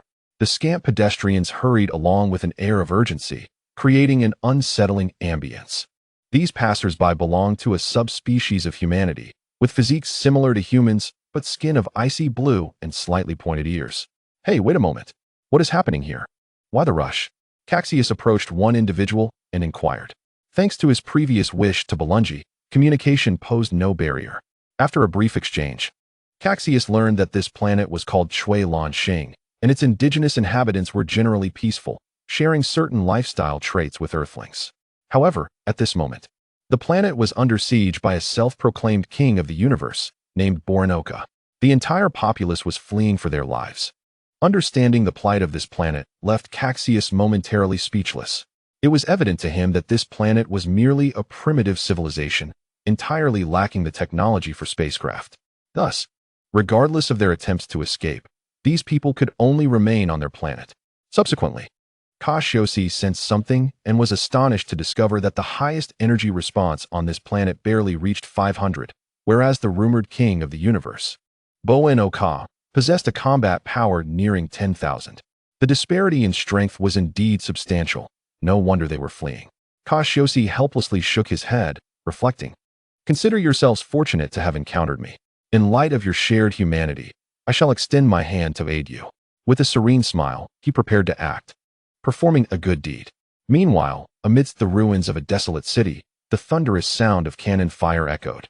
At that moment, Borinoka's subordinates were ruthlessly slaughtering the indigenous people. Some of the natives had formed a resistance, but were struggling valiantly, yet ineffectively against the alien invaders. Smoke filled the air, punctuated by the booming artillery. "Leader Anderson, we are no match for these extraterrestrials." A young officer, his face smeared with soot and blood seeping from several gruesome wounds, exclaimed with palpable despair. "I am aware," Anderson replied, his expression gravely determined. "In this battle, I have resolved to face death.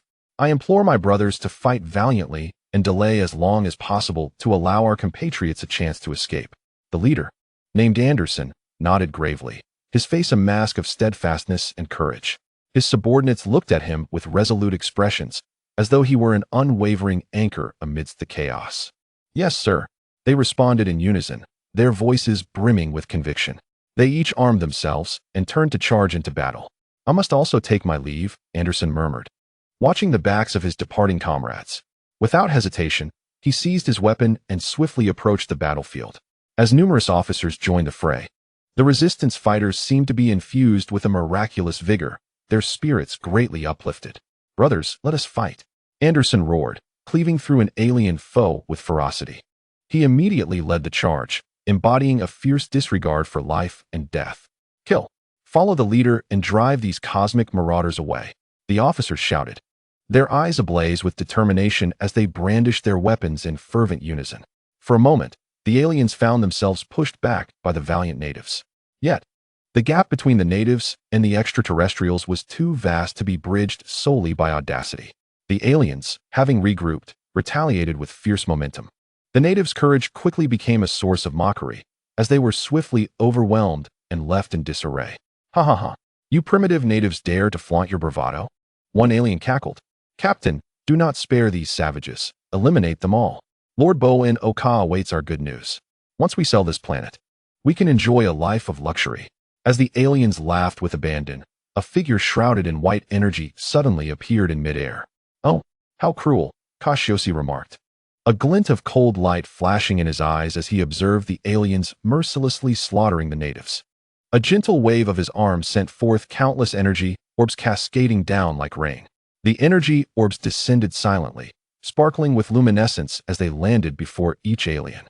Explosions ensued one after another, and the aliens were obliterated under the overwhelming force, leaving no trace behind. Meanwhile, the resistance fighters remained unscathed. They looked up to see the figure enveloped in white energy hovering above them.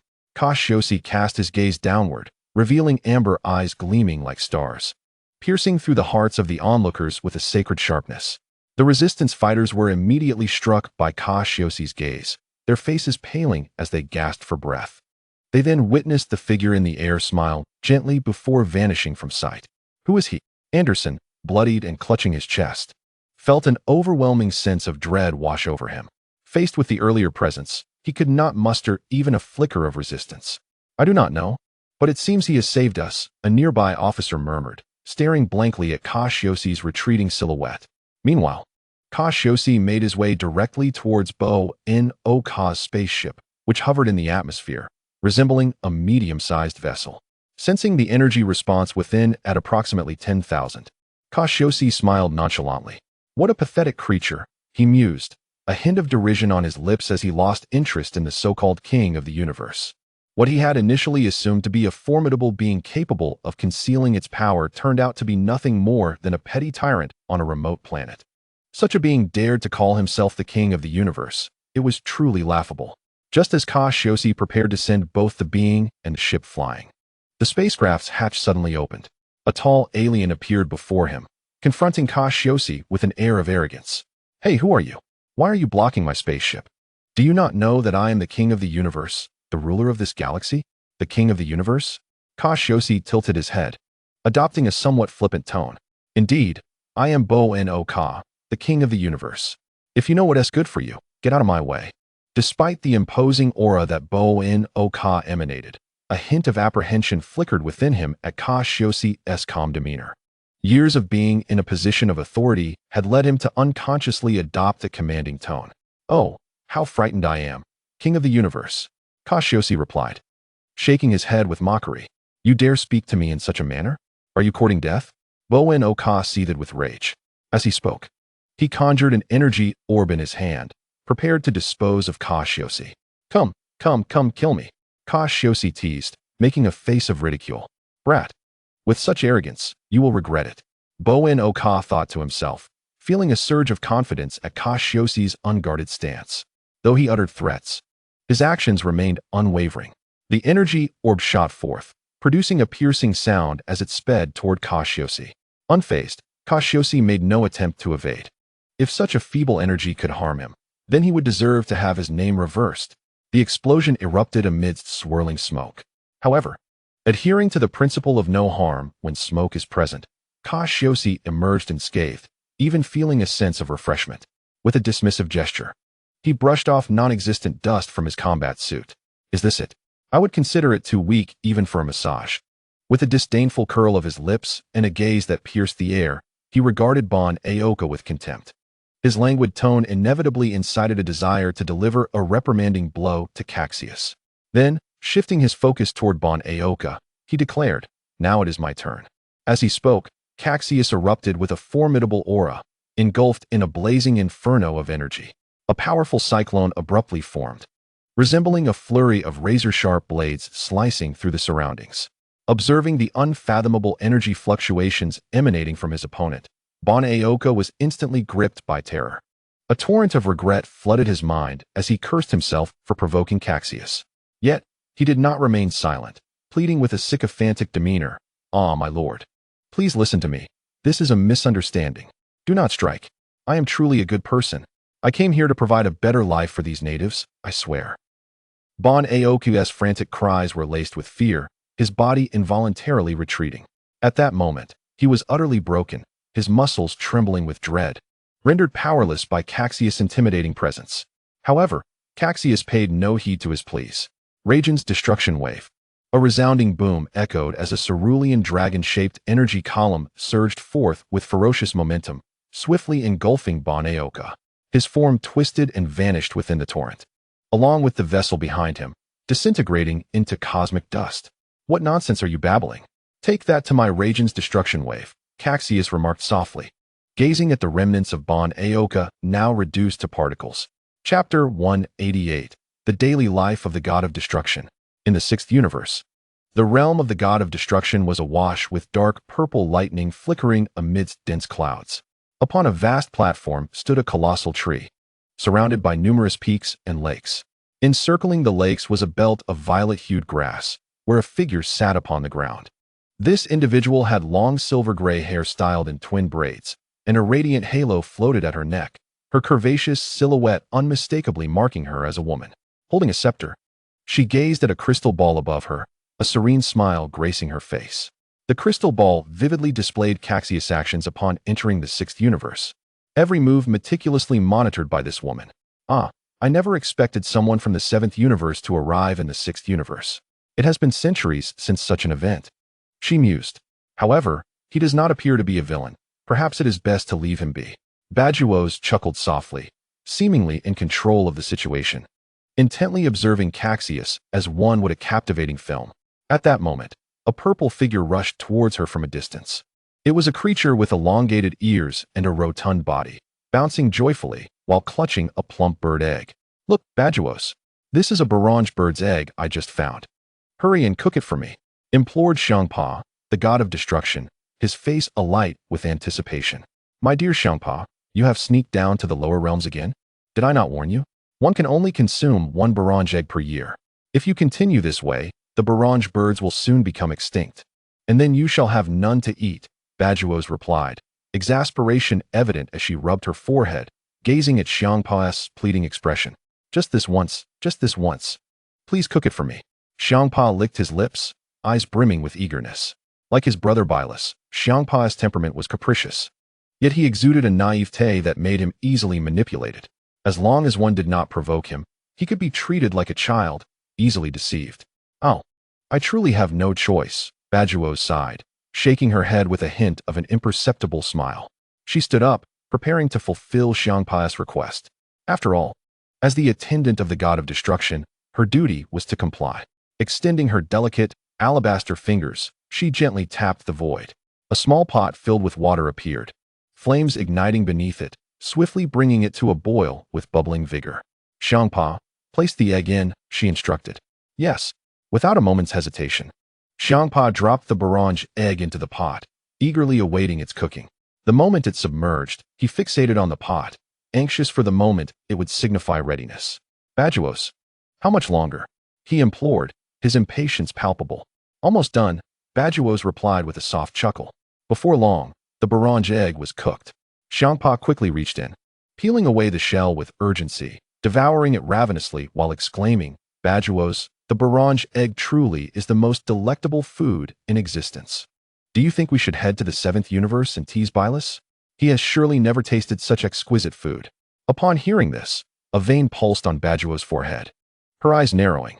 The truth was that the barrage egg merely tasted like an ordinary chicken egg, far from exceptional.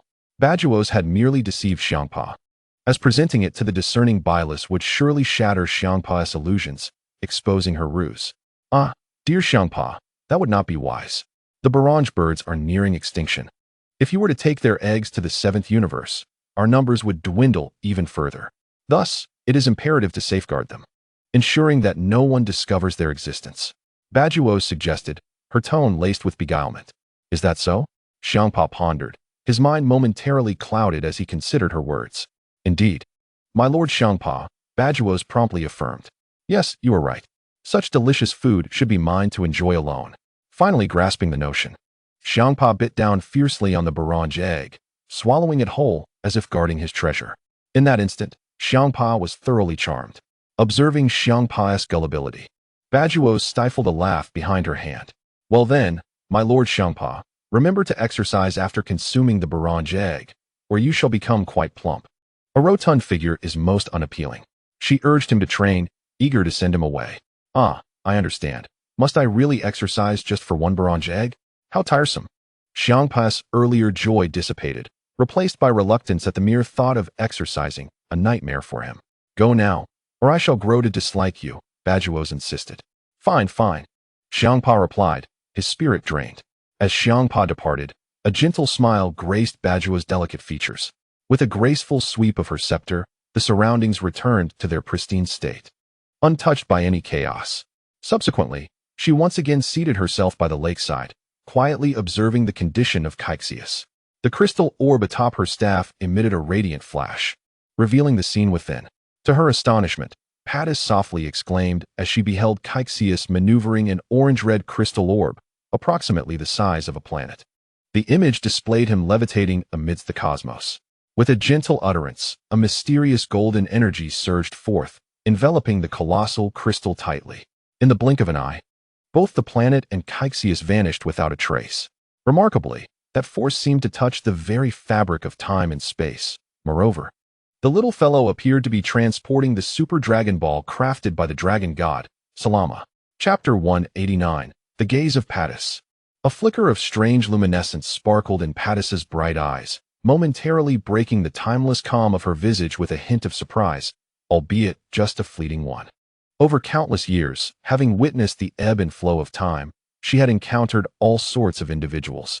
Cassius's display merely piqued her interest slightly. The Super Dragon Balls, said to grant any wish, were indeed a creation of Salama. Was that human from the first universe in pursuit of these wishing orbs? Pattis murmured to herself in a voice only she could hear. Suddenly, as a thought struck her, a mischievous grin blossomed on her placid face, and her pale azure eyes glimmered with a trace of golden light. These wishing orbs belonged to the sixth universe. Should they be seized by an individual from the seventh universe, Lord Pata would undoubtedly be incensed. With that, Pattis pinched her staff and lightly tapped it against the void below. As she did, ripples emanated through the emptiness, akin to a stone cast into a tranquil lake, creating smooth, undulating waves. Meanwhile, on Cassius's side, the Dragon Ball radar, which indicated the presence of 2 remaining Super Dragon Balls, suddenly flickered before the signals vanished from the display screen. When the highlights reappeared, their positions had shifted. What was happening?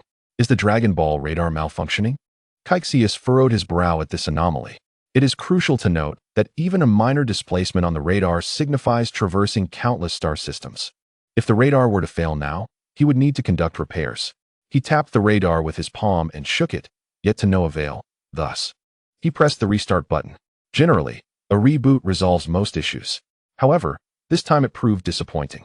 When the radar illuminated once more, he was astonished to discover not only had it failed to restore, but one of the Dragon Ball signals had also disappeared. This was troubling. Cassius tightened his brow, bewildered as to why the Dragon Ball signal would behave anomalously. It appeared that the radar had indeed malfunctioned.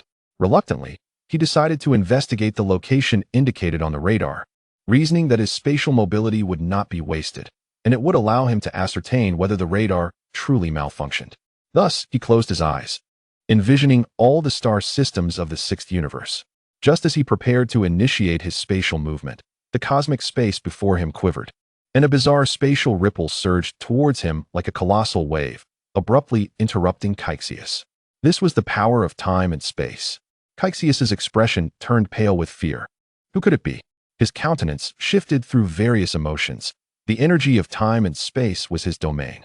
The interruption of his spatial movement indicated that the opponent's strength exceeded his own, suggesting they possessed similar capabilities regarding time and space. Amidst his confusion and observation of his surroundings, a gentle voice resonated in his ear. Human from the seventh universe, you have intruded upon the sixth universe and pilfered our possessions without so much as a greeting. Those 2 Super Dragon Balls, I have already relocated. If you possess the ability to find them, consider them a gift. Oh, and for the duration of 1 month, you shall be unable to wield that power of time and space. This shall serve as your punishment. Do behave yourself, human from the seventh universe. As the voice faded, Cassius frowned, intent on invoking his internal time-space energy, only to find it utterly unresponsive. Just as the voice had stated, his temporal abilities were indeed prohibited. This is unbelievable. I truly cannot use it. However, the speaker seemed to harbor no malice towards him. Cassius's mind raced to effortlessly seal away his time and space abilities. Such an individual must hold a significant identity within the sixth universe. Could it be the angel Pattis? Undoubtedly the strongest being in the sixth universe. She served as the attendant to the god of destruction, Pattis. Cassius felt he was nearing the truth. Only she possessed the power to instantaneously relocate Dragon Balls the size of planets, and to seal his time-space abilities at will. However, upon further reflection, if that voice truly belonged to her, he would be in considerable trouble. Pattis's unique status as the sister of Whis from the seventh universe, who also commanded powers of time and space, rendered her seemingly harmless, yet her strength was unfathomable. This is quite troublesome. I never anticipated drawing the attention of such a formidable figure. Cassius shook his head, letting out a wry smile. Individuals of the caliber of gods of destruction and angels typically remain indifferent to the affairs of the lower realms. They transcend the universe. Even witnessing the obliteration of star systems is akin to observing an animated feature to them, of little consequence. Since entering the sixth universe, Cassius had exercised extreme caution, remaining low-key aside from vanquishing the Cosmic King, as he feared attracting attention. Little did he know, his carefulness had caught the gaze of the ultimate boss of the sixth universe. What an unfortunate turn of events. Fortunately, it seemed that Pattis bore him no ill will. A stroke of luck for Cassius. Should she wish him harm, it would be a simple matter for her to eliminate him. Alas, thoughts of the upcoming month, during which he could not use spatial mobility to seek the Super Dragon Balls, filled him with dread. The daunting distances alone instilled a sense of fear within him. He retrieved a universal capsule from his pocket and casually tossed it. With a puff of smoke, a silvery spacecraft materialized before him. Thank goodness for this spacecraft, otherwise, traveling would be impossible. Cassius chuckled softly as he quickly boarded the vessel. This spacecraft was compact and exquisitely designed, with ample space for his solitary existence. Yet, the thought of spending an entire month confined within this ship caused him discomfort. Sighing, he resolved to pursue the signal of the lone Dragon Ball indicated on the radar. Grasping the radar, he glanced at the screen, where a red highlight blinked. Instantly, the location of the Dragon Ball came to mind as he inputted commands for the ship to navigate autonomously. However, the Dragon Ball was several galaxies away from his current position. Traveling by spacecraft would likely take years. Cassius intended to pass the time, observing the wonders of the universe. Otherwise, remaining stationary would become unbearably tedious. Chapter 190, The Black Market. 10 light-years away from Cassius lay a metallic artificial planet, surrounded by numerous spacecraft. The spacecraft loomed ominously, each one adorned with a multitude of menacing cannon barrels, their chilling muzzles glinting with a disquieting cold light. This was a cosmic black market, a nexus for various forces throughout the universe, where both justice and malevolence intertwined inextricably.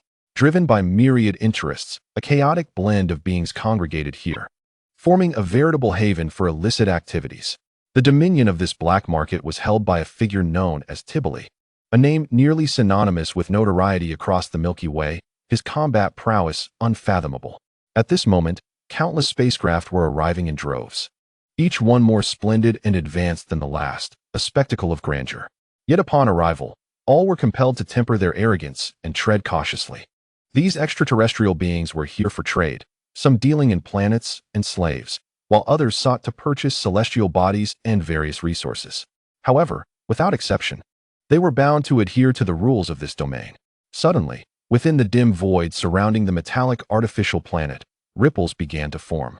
As the inky darkness was torn asunder, a long, wide fissure erupted, and to the astonishment of all present, a massive, orange-red celestial body tumbled forth from the crack. My goodness, what is this? A colossal planet has appeared out of nowhere. Wait, the orange-red crystalline sphere is embedded with several fiery, golden stars. Could it be a treasure? Surely this must be the handiwork of some powerful figure within the black market. The emergence of such a formidable entity was truly alarming. As the crystalline sphere materialized, the onlookers gaped in astonishment, each speculating about its nature, while some astute individuals began to contemplate seizing it for themselves.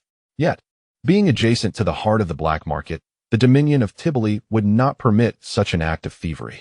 Quickly, the patrolling personnel within the black market sprang into action, issuing orders to ensure the mysterious sphere was guarded, preventing any unauthorized approach. This was indeed fortuitous news. If that crystalline sphere were sold, it would fetch a handsome price, even if merely mined. The black market operatives mobilized swiftly, expelling numerous merchants. Since the crystalline sphere had appeared in the black market, it rightfully belonged to Tivoli, and its handling was entirely at his discretion. No one else would dare to interfere. Inside Tivoli's opulent palace, vibrant neon lights illuminated the surroundings as festivities filled the air. Beautiful dancers twirled gracefully to the music in the grand hall, where a long banquet table, stretching over 10 meters, overflowed with sumptuous delicacies, their enticing aromas wafting through the air. Yet amidst this idyllic scene, a towering figure exceeding 5 meters in height loomed over the table, oblivious to the performances as he voraciously devoured the food before him. His bloodthirsty maw gaping wide as he shoved morsels into his mouth, without a moment's consideration for savoring the flavors. Beside him sat a slightly smaller man. These two were Tivoli and his son Tychon, indulging in their lavish feast. Tivoli's imposing physique was adorned with hardened scales of dark red skin, and he possessed 4 eyes, with 3 white horns sprouting from his head. The pair of emerald green pupils glimmered with a serpent-like coldness, one pair wide open while the other remained shut. Father, the auction date is fast approaching, and this time we stand to gain significantly, Tychon remarked, wiping his mouth with the tablecloth, excitement evident on his face. Ha! Tivoli set down his food, a sinister grin breaking across his icy visage. I have heard that numerous planets are set to be auctioned. The volume of transactions will surely be substantial, and we shall profit handsomely. Tychon beamed with delight, while Tivoli reveled in his favorable mood. Regardless of how the extraterrestrials conducted their trades, he would collect exorbitant commissions. Naturally, this varied with clientele. Long-standing patrons or those of considerable strength might receive a reduction, as extending a favor could yield benefits in return. Just then, a patrol officer rushed into the trading hall, leaning close to whisper urgently in Tibbli's ear. Upon hearing the news, astonishment washed over Tibbli's face, and he waved dismissively for the dancers to retreat. A crystalline sphere? His commanding voice resonated deeply. Yes, Lord Tibble. Not long ago, a rift opened in the cosmic void, and a colossal crystalline sphere emerged from within. The officer promptly responded. Are you certain that the sphere is entirely composed of crystal? Tibble inquired, his tone sharp. Indeed, my lord, I observed it clearly. It is undoubtedly a sphere of exceptional quality. The officer affirmed resolutely. Tibble nodded thoughtfully, glancing at his son, who mirrored his greed with wide eyes. Truly, he was his father's son. Father, that crystalline sphere is undoubtedly a treasure. If we auction it, we are certain to reap substantial profits, Tychon declared, his eyes gleaming with fervor. Of course, since it has appeared on our territory, it rightfully belongs to me, Tibble exclaimed, his voice dripping with avarice. Yes, father. Tychon eagerly concurred, recognizing that his father's command was absolute. In contrast to the ineptitude of King Kuerta, Tibble's success as a father was evident. Indeed, Tibble nodded with satisfaction, reveling in his sense of authority. The two then boarded their small spacecraft, hastening to the location of the crystalline sphere. Before long, their vessels anchored in the outer space of the metallic artificial planet. As they gazed at the enormous, artificially created crystalline sphere, which dwarfed ordinary planets, expressions of astonishment spread across their faces. Father, look. This massive crystalline sphere does not appear to be naturally formed. It seems to be artificially crafted, Tychon observed with acute scrutiny. Indeed, Tibble replied, nodding slightly. Typically, celestial bodies do not possess such perfect spherical shapes. Yet this sphere is not only remarkably symmetrical, but also adorned with gilded pentagrams embedded within. From every angle, it appeared to be anything but a natural formation. Chapter 191, Unsavory Transactions. This is indeed a remarkable treasure, Tibble mused, stroking his chin thoughtfully. Send word that this crystalline sphere will be auctioned as the centerpiece item in 1 month. Understood, the officer standing by promptly acknowledged before retreating. A month was merely a span to disseminate the news and allow it to gain momentum.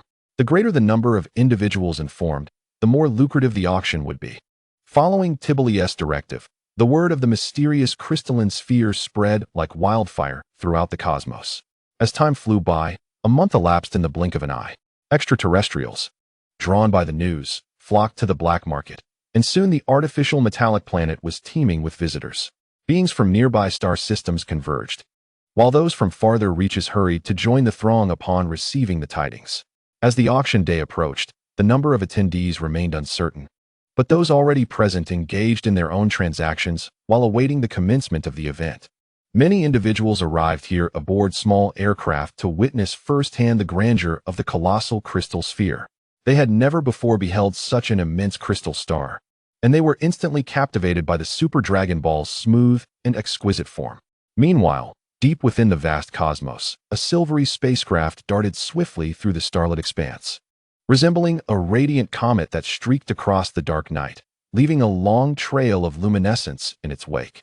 At this moment, a full month had elapsed since the sealing of Cassius's time-space abilities by Bados, and the seals upon him had finally been lifted.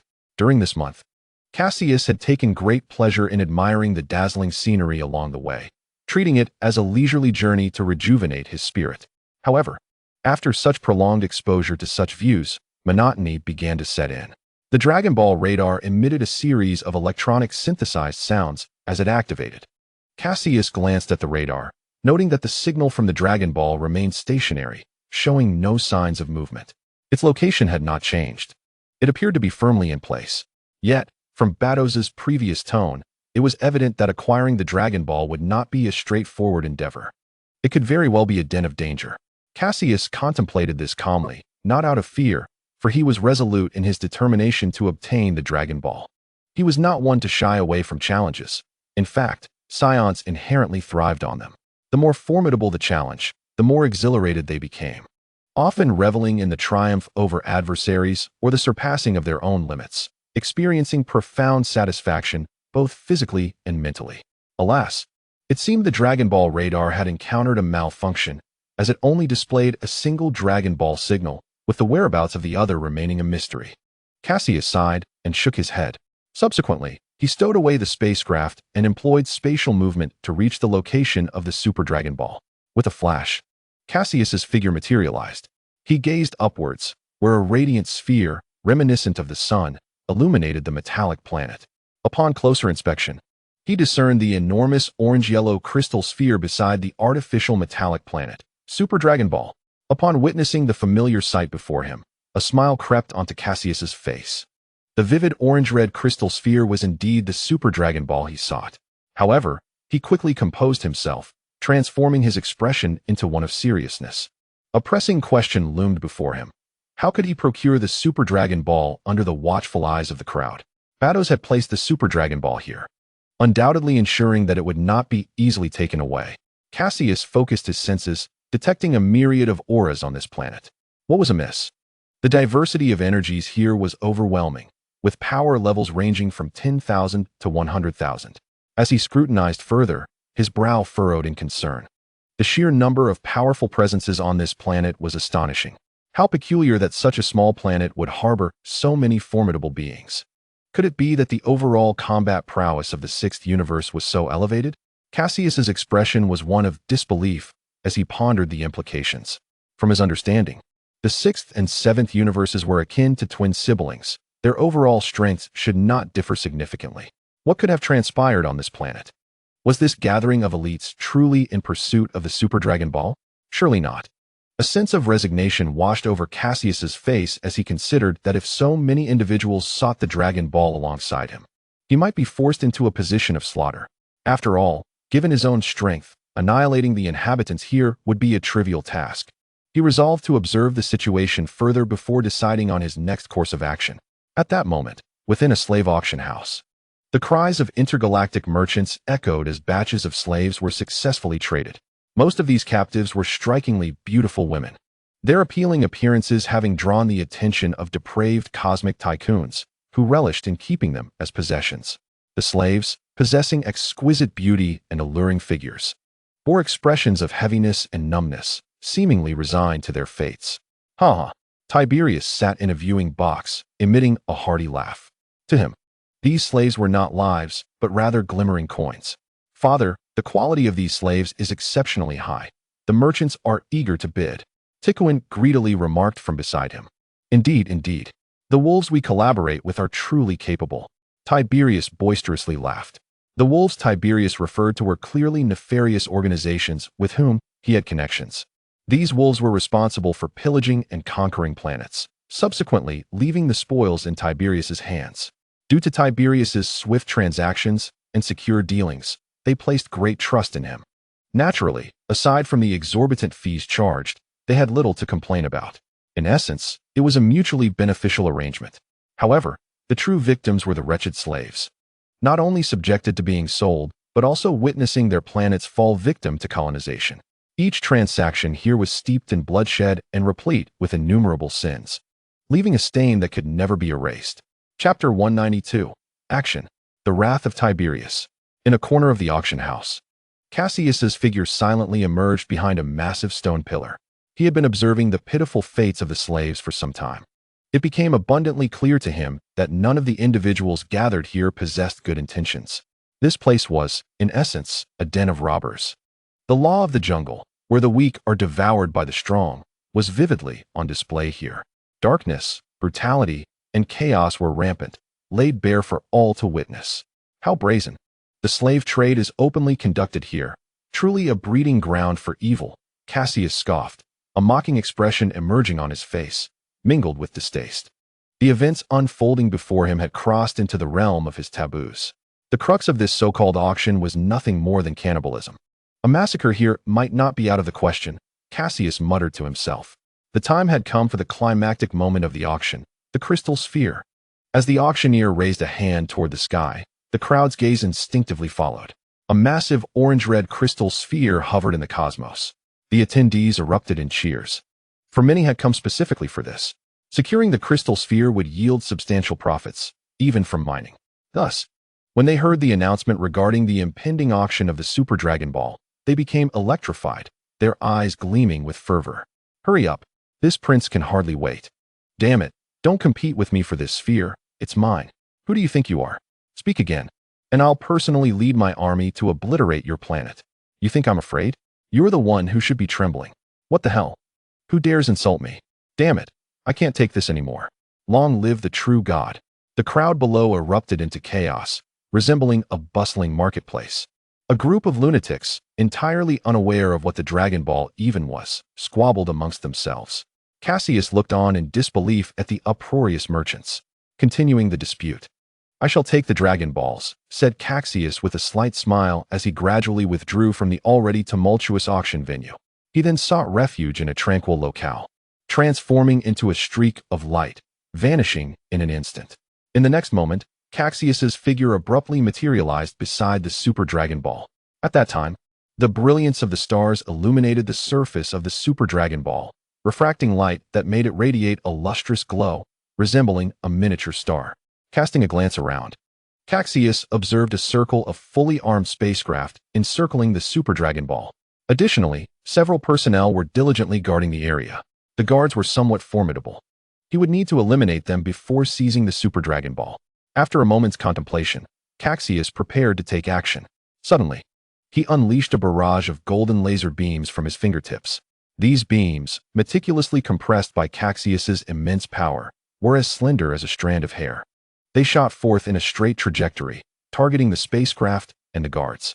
The moment the spacecraft was struck by Cassius's attack, a series of violent explosions erupted, flames and black smoke billowing into the vastness of space. The commotion quickly captured the attention of nearby vessels, triggering a chorus of alarm signals. The surrounding spacecraft immediately maneuvered towards Cassius, and simultaneously, the news sped back to Tipoli. Cassius sensed the developing situation.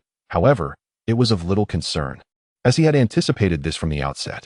Thus, the pace of his assaults accelerated, with countless laser beams unleashed with each wave of his hand. As Cassius's onslaught intensified, a series of fiery eruptions illuminated the cosmos around the Super Dragon Ball, resembling bursts of fireworks.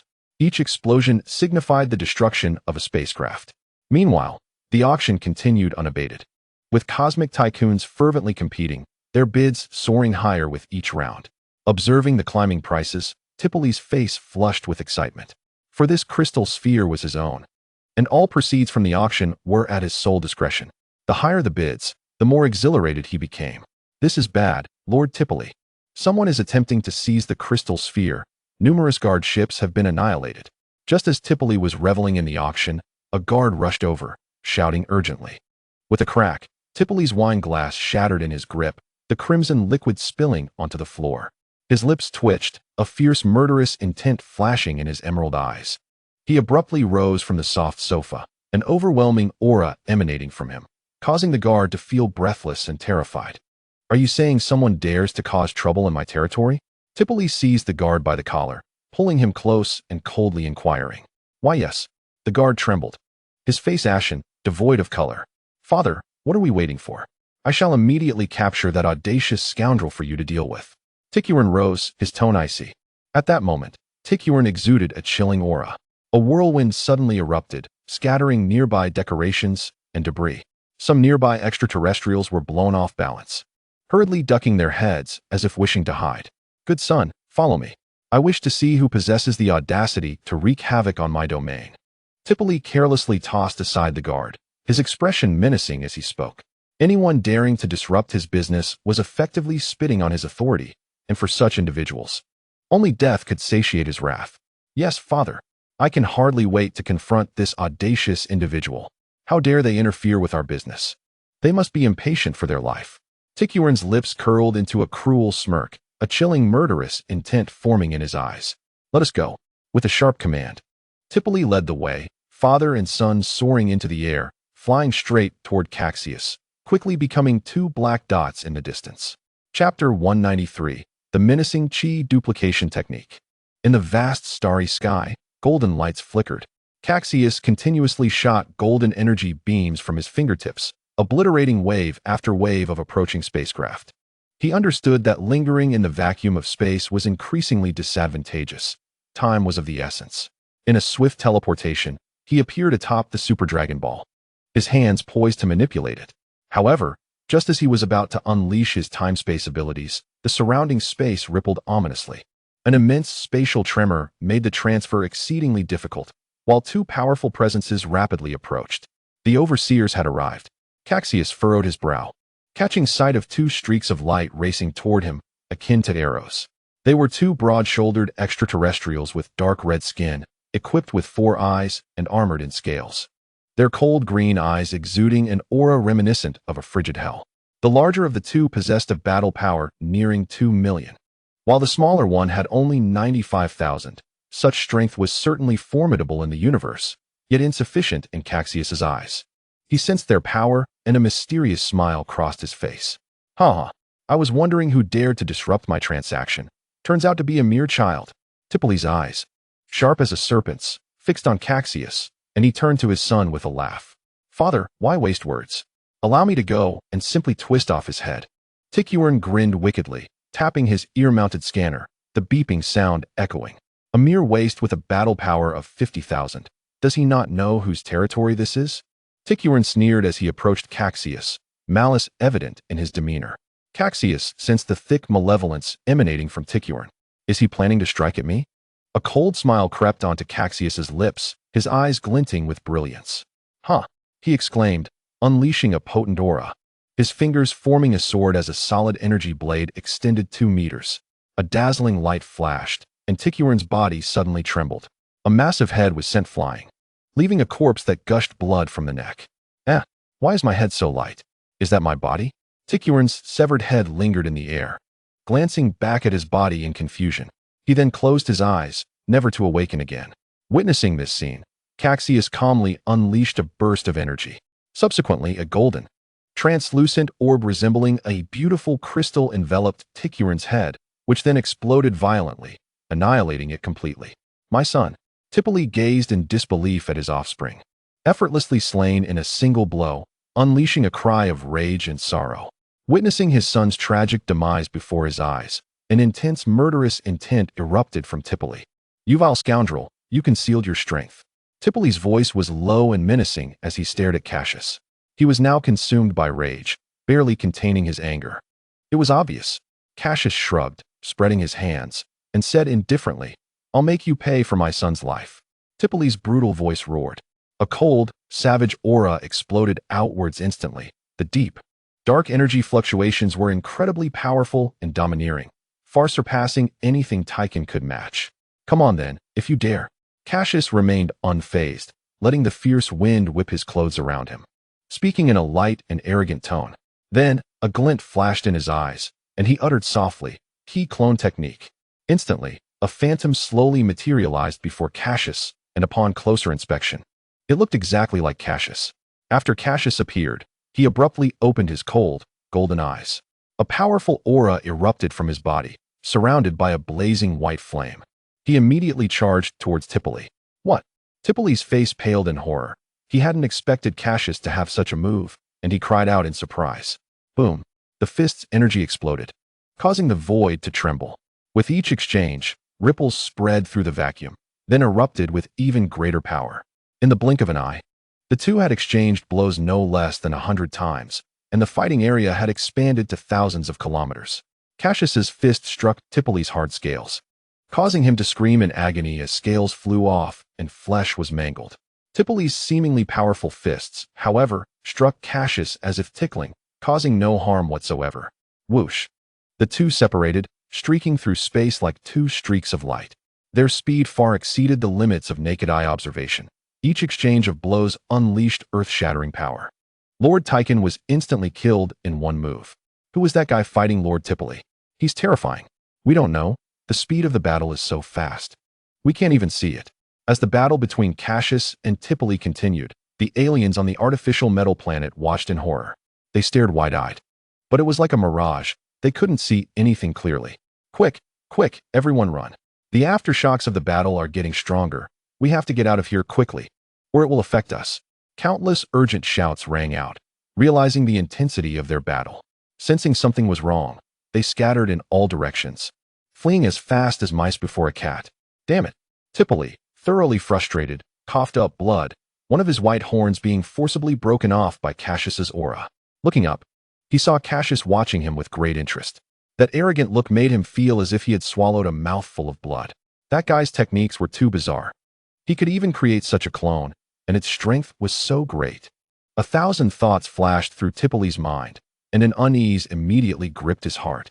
Faced with the aggressive and overwhelming aura of Cassius, he was completely on the defensive. Even if he could defeat the clone in front of him, the main body behind it was another matter entirely. Chapter 194. The KO's attention on the battlefield. The force of the punches raged, energy scattered, and the space within 100 kilometers was already filled with terrifying shockwaves. The entire space seemed to have become a forbidden zone. Anyone who stepped inside would suffer internal organ rupture and die a violent, agonizing death.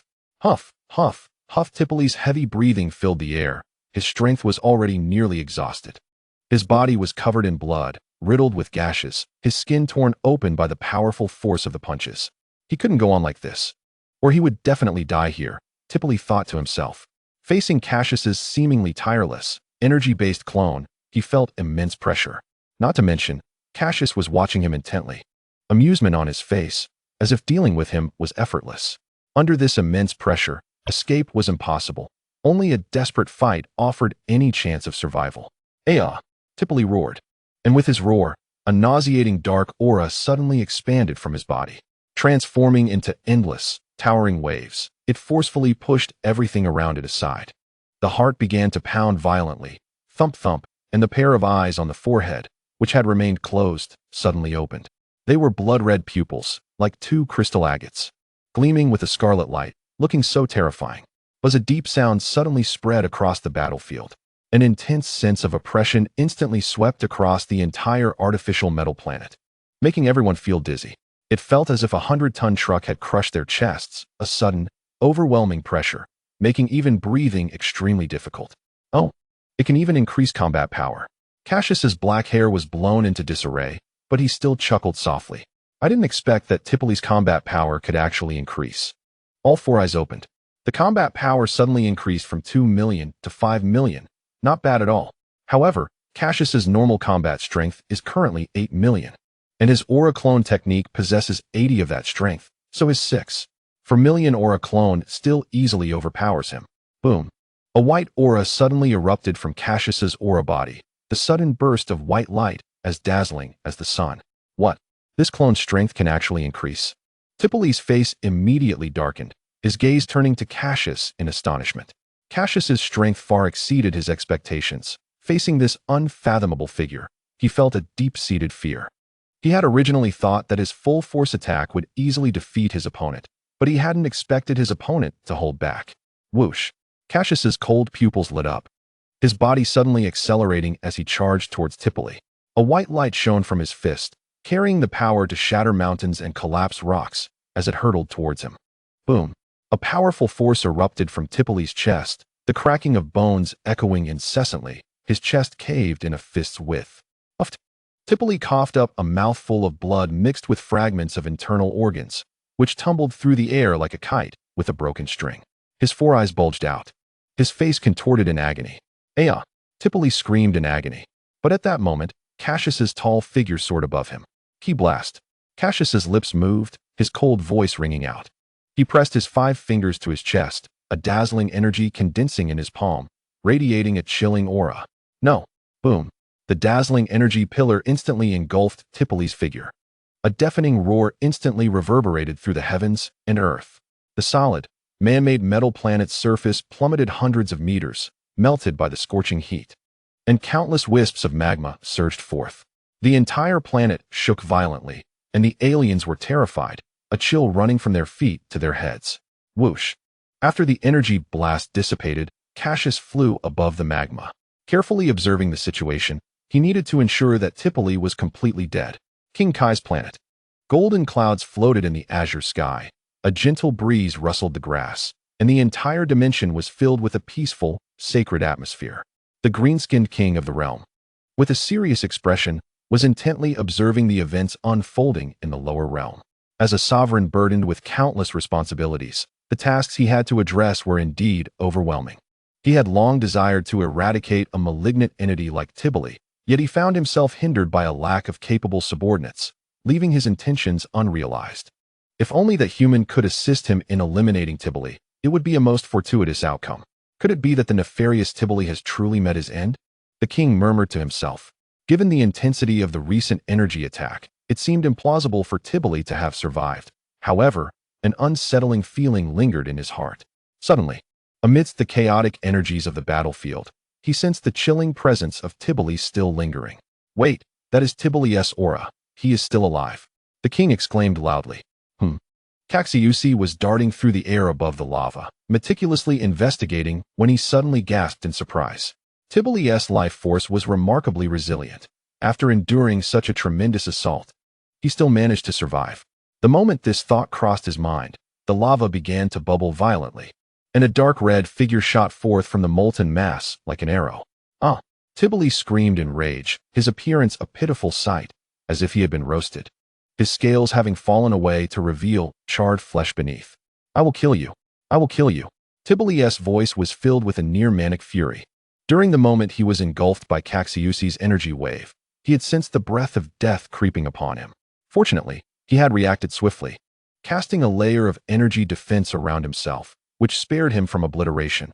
Otherwise, he would already be on his way to hell. Nonetheless, his current physical condition was dismal, resembling a flickering flame on the verge of extinguishment. In such a state, what do you even hope to achieve? You should have remained hidden. Cassius remarked with a mocking smile. At this moment, he could sense Tibeli's aura was exceedingly weak. He stood no chance of defeating him, not even against his own clone. Tibeli's battered body rendered any boastful claims of overcoming Cassius utterly futile. Chapter 195, Transformation? I can do that too. Unforgivable. Tibeli's voice was low and filled with resentment as he spoke ominously. I had no desire to resort to that ability, as it would significantly shorten my lifespan. But to kill you, I can no longer afford to be cautious. Tibeli was now completely consumed by madness. Cassius's eyes narrowed, uncertain if Tibeli was merely bluffing. Allow me to demonstrate my ultimate transformation. Tibeli laughed maniacally, a surge of energy enveloping him entirely. Transformation? I am curious to see what this entails, Cassius replied. Intrigued yet skeptical. A howling wind surged, and lightning crackled across the darkened sky. The ominous clouds churned, as if on the brink of shattering. A harbinger of doom filled the atmosphere, profoundly shaking the very essence of souls. Suddenly, a chilling and dark energy surged forth, a terrifying force that threatened to freeze the soul itself, causing the entire planet to tremble violently. What an overwhelming presence, Cassius thought to himself, swiftly retreating while fixating on the mass of dark red energy, forming a colossal cocoon. Crack! A sharp sound echoed as the dark red cocoon suddenly cracked open with glowing fissures, and then exploded violently. Countless energies erupted, creating a fierce energy storm. From the chaotic energies emerged a dark red figure at its center. Standing at just over 2 meters tall, he appeared considerably smaller than before. Yet he was now a concentrated essence of power. Cassius felt a palpable pressure emanating from this figure. Tibeli's skin had transformed into a dark red sheen, glimmering like metal, with small scales tightly encasing his body. The 3 white horns on his head had vanished, replaced by a bone-like helmet adorned with horns, securely enveloping his skull. 4 eyes peeked out from the helmet, glinting with a fierce cold light. At that moment, the energy fluctuations around Tibeli grew increasingly intense, and the overwhelming aura surpassed Cassius's usual combat prowess. Indeed, the essence had been refined, and his battle power seemed to have surpassed 10 million. Cassius gazed at the now significantly smaller Tibeli with a sense of wonder. Given this transformation, my clone is no longer of much use. It is time for me to take the field personally.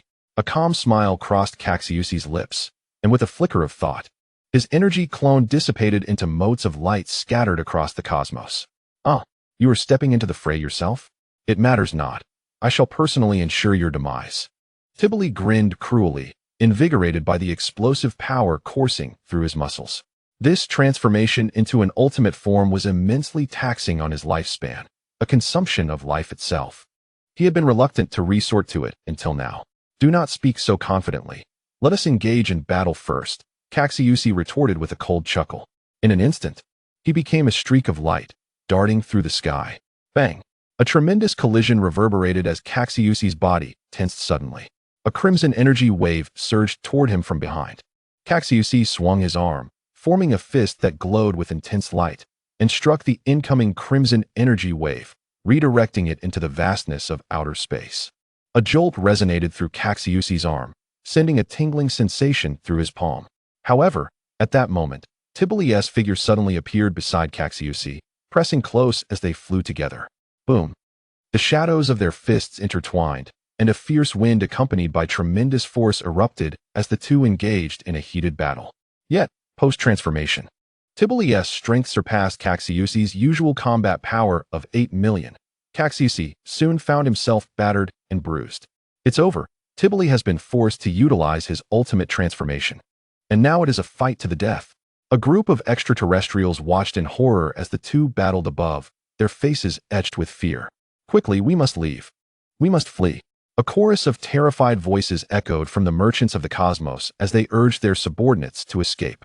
On the dimly lit battlefield, two energies, one white and one dark, clashed violently. Suddenly, a brilliant flash erupted, and the unleashed energies inexplicably seeped into the surface of the artificial metal, forming numerous lakes of lava. Bang! A muffled sound erupted as Cassius coughed, crashing to the surface of the metal planet like a projectile. The tremendous impact caused the planet's surface to warp and twist. A colossal pit, several kilometers in diameter, formed, with the battered Cassius lying at its center. Cough, cough. Cassius wheezed, rising to his feet and wiping the blood from his mouth, excitement gleaming in his eyes as he gazed upwards at Tibili. With a mocking tone, he declared, "Heh, not powerful enough. Die." Abyssal energy wave. With a furious shout, Tibili concentrated a dark purple shockwave in his palm. The cold, dark shockwave, saturated with an entrancing hue, surged toward Cassius with relentless force. A powerful energy collides with the air, producing a hissing, muffled sound. It stirs the atmosphere, forming fierce hurricanes. The wild winds resemble an enraged dragon, roaring incessantly, slicing through the air and unleashing an intense heat that distorts the light. In that instant, the world seems to lose its color, plunging into darkness. A thunderous explosion erupts, reminiscent of hundreds of nuclear bombs detonating, as a colossal mushroom cloud suddenly ascends, seemingly engulfing half a planet. A terrifying shockwave spreads across the surface, threatening to upheave the entire globe. As the hurricane sweeps in, it disperses the dust. Amidst the haze, a faint human figure emerges, barely visible through the dissipating smoke. What? Not dead? Tibili gasps in astonishment, his eyes wide with disbelief. This attack had concentrated all his energy. Annihilating a planet was well within his capabilities. Well, not dead, then it's my turn. A cold and haughty voice resonates. A figure with golden hair and emerald eyes stands defiantly in the void. Cassius is enveloped in a blazing golden aura, emanating an ineffable air of arrogance. In that moment, he embodies the sovereign of this realm. Chapter 196, The Annihilation of Tibili. This suffocating pressure. How is this possible? Tbili's voice trembles. The golden figure before him exudes an overwhelming oppression. He can sense that the opponent's strength has utterly surpassed his own, causing his body to instinctively shiver as if facing a mortal enemy. Today, you shall die here. Cassius's voice is frigid and devoid of emotion, akin to the judgment of the Grim Reaper, sending a chill through Tbili's heart. Bastard, what are you joking about? Tbili's expression contorts as he roars in fury, a burst of crimson laser shooting from his fingertips. The blazing laser emits a searing heat, hissing as it grazes the air. Cassius observes the swiftly approaching laser with a disdainful smile, reacting decisively. With a swift motion of his arm, he carves a graceful arc through the air, accurately deflecting the crimson laser, sending the energy beam hurtling into outer space. No, this is impossible. Die, die. Abyssal energy wave. Tbili's four eyes widen in fury beneath his bony helmet. His palm quickly condenses a sphere of crimson energy, radiating a dark aura. This orb contains all the energy within his being. Once unleashed, it would obliterate this planet. At this moment, He can think of nothing else. Consumed by an overwhelming desire to annihilate Cassius, the entire space seems to tremble, saturated with a fearsome energy. Tibwali thrusts the energy wave forward, causing the air to feel as though it has solidified, thick with the scent of death. Crack, crack. The sound of shattering glass echoes as the sky fractures like fragile crystal. Cassius observes this scene, his body slightly trembling, while a flicker of disdain passes through his emerald eyes. He then begins to gather energy in his palms. Time-space destruction sphere, a golden orb intertwined with crackling blue arcs of energy. Cassius positions his palms at his waist, adopting the classic stance, and suddenly thrusts them forward. A resplendent light erupts, akin to a majestic golden dragon, sweeping forward with an unmatched force and awe-inspiring pressure. Boom! The two energies collide, erupting in a deafening roar and a dazzling brilliance that reaches its zenith. Thunderous sounds resonate as the sky transforms into chaos, the light warping as the planet begins to tremble violently.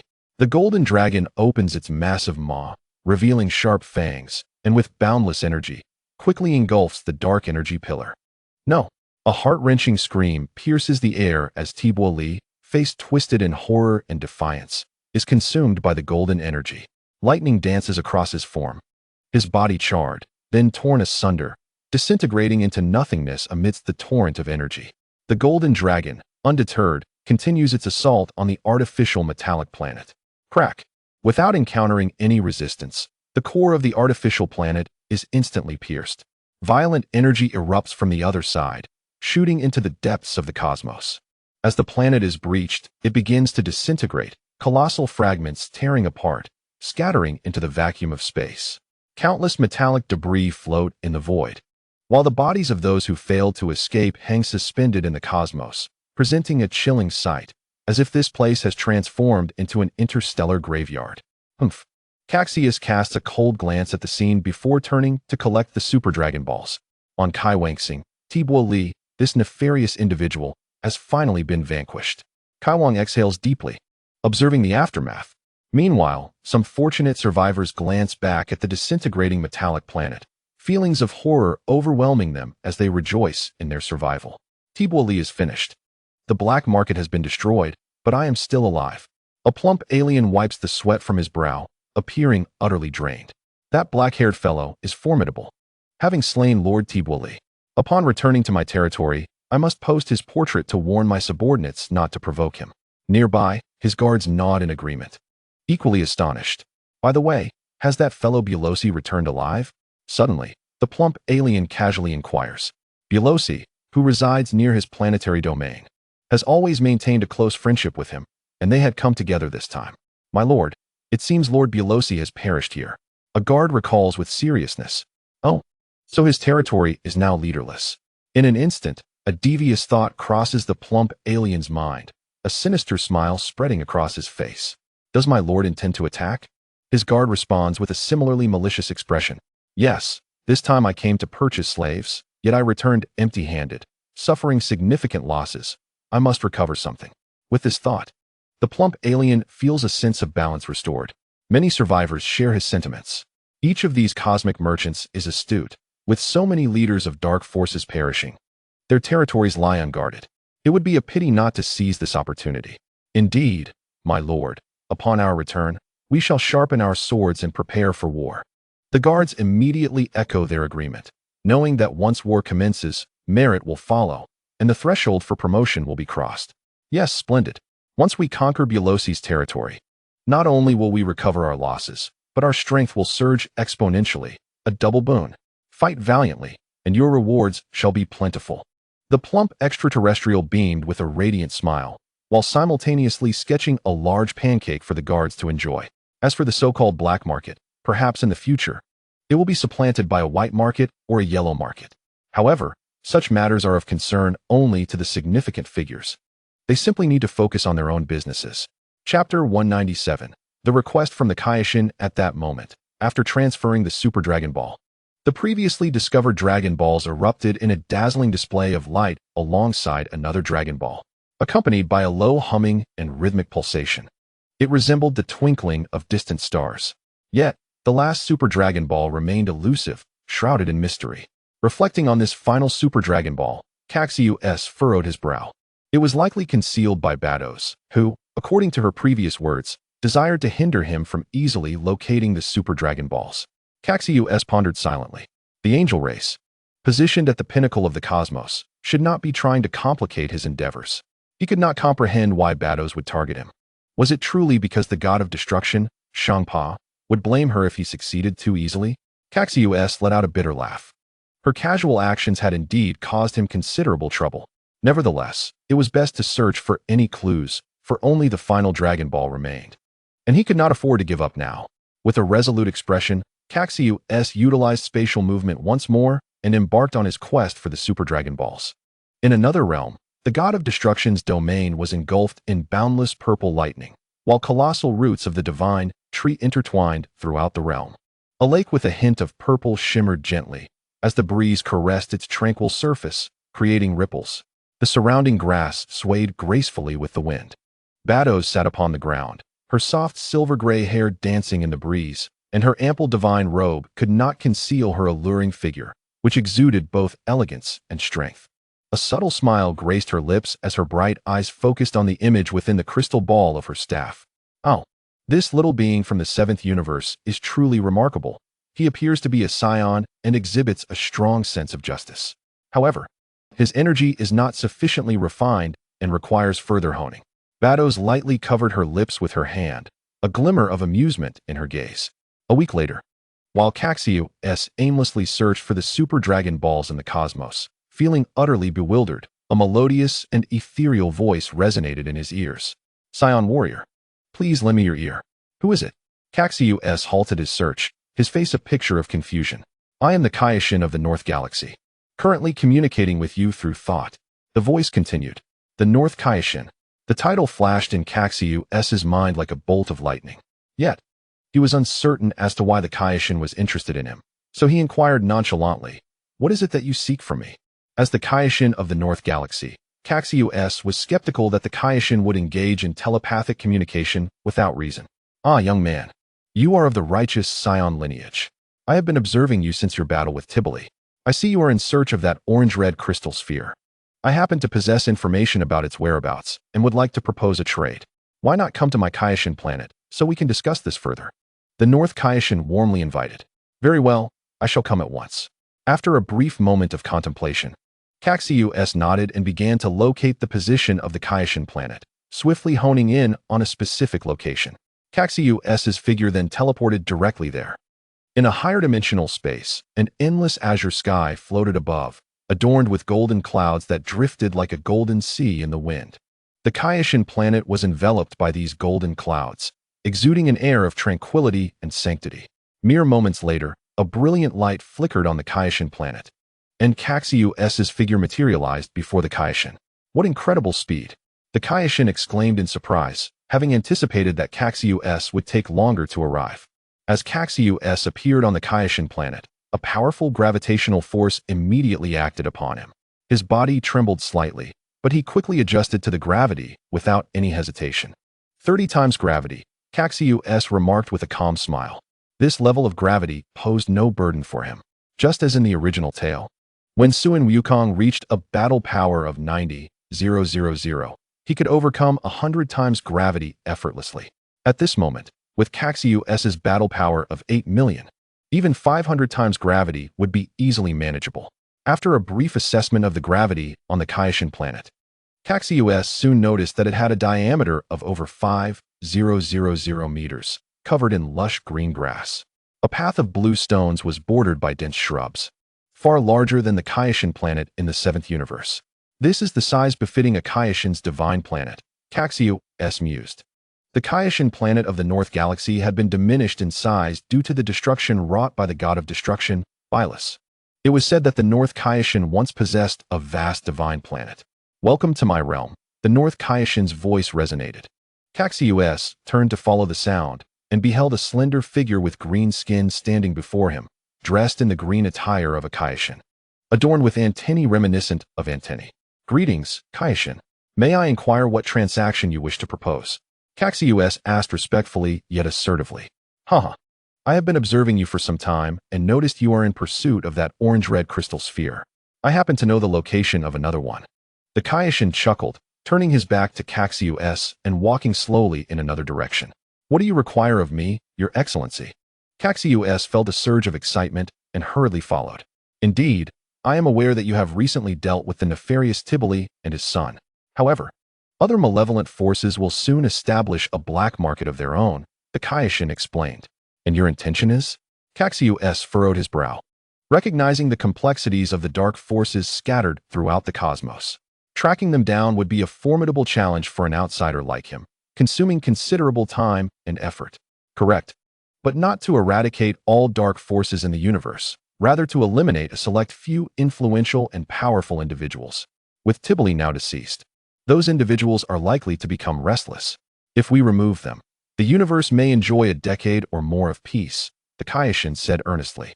How many individuals are to be eliminated, and what is their strength? Cassius inquired. There are a total of 10, and they are not as powerful as Tibble. Otherwise, they would not have allowed him to monopolize the vast profits of the black market for so long, the Cassian replied with a smile. Chapter 198. The Essence of Life. Upon hearing this, Cassius began to calculate internally. According to the North Cassian's assessment, these individuals did not possess formidable combat prowess, and he was confident he could handle them with ease. However, Cassius understood the principle of bargaining.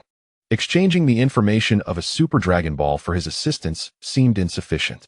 Moreover, the Cassian appeared unaware of the true purpose of the Super Dragon Balls, making it evident that he would greatly benefit from a mere crystal ball's information in exchange for a decade of peace in the galaxy.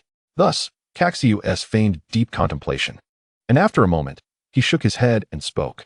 I collect the orange-red crystal spheres primarily for their aesthetic appeal and modest collectible value.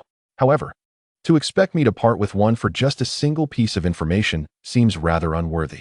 The Kai nodded, uncertain of the true nature of the Super Dragon Balls. Yet he was acutely aware that merely offering a piece of information would not persuade Cassius to relinquish the sphere. Thus, he reluctantly produced a small golden vessel from his pocket, which contained a precious essence of life, along with the information regarding the crystal sphere as compensation. What is this essence of life? Cassius inquired, observing the Kai's pained expression, which suggested it was indeed a valuable item. The essence of life is a divine substance formed from the concentrated sacred aura deep within the realm of the Kai. It encapsulates the breath of the divine. A mere sip grants mortals the gift of longevity, extending their lifespan by several centuries, the Kai explained. Such an essence takes decades to crystallize into a single drop. While it may not significantly benefit the gods, it is exceedingly precious to mortals. Were it not to persuade Cassius to act, the Kai would not have offered it. Listening to the Kai's explanation, Cassius's eyes sparkled with determination. He was resolute in acquiring that small vessel of essence. If you agree to assist me, I shall not only disclose the whereabouts of the crystal sphere, but also bestow upon you this vessel of essence, the Kai declared, holding the golden vessel aloft. Very well, but you must first reveal the location of the crystal sphere, Cassius replied, nodding in agreement. Relieved by Cassius's consent, the Kai gestured toward a distant spatial point. That is where the crystal sphere lies. Due to certain circumstances, all signals in that area have been obstructed. You can only ascertain the precise location of the crystal sphere with my assistance. Place your hand upon my shoulder, and I shall guide you to view its location. The Kai instructed, turning to face Cassius. Upon hearing this, Cassius complied without hesitation. He placed his hand on the Kai's shoulder, and the two tendrils on the Kai's head quivered slightly, emitting a spark of energy that unfolded an extraordinary wave. Cassius felt as though he were drifting through the cosmos, his consciousness intertwining with the Kai's electric pulse. In a peculiar realm, an expansive void of stars unfolded, devoid of any celestial bodies, cloaked in infinite darkness. At the heart of this obscurity stood an immense and boundless divine tower, its 5 tiers surrounded by an ethereal, swirling golden radiance. No signals could escape this space, and atop the tower's pinnacle rested the colossal Super Dragon Ball. This realm did not belong to the universe. It existed within the crevices of time and space, perceptible only to the divine.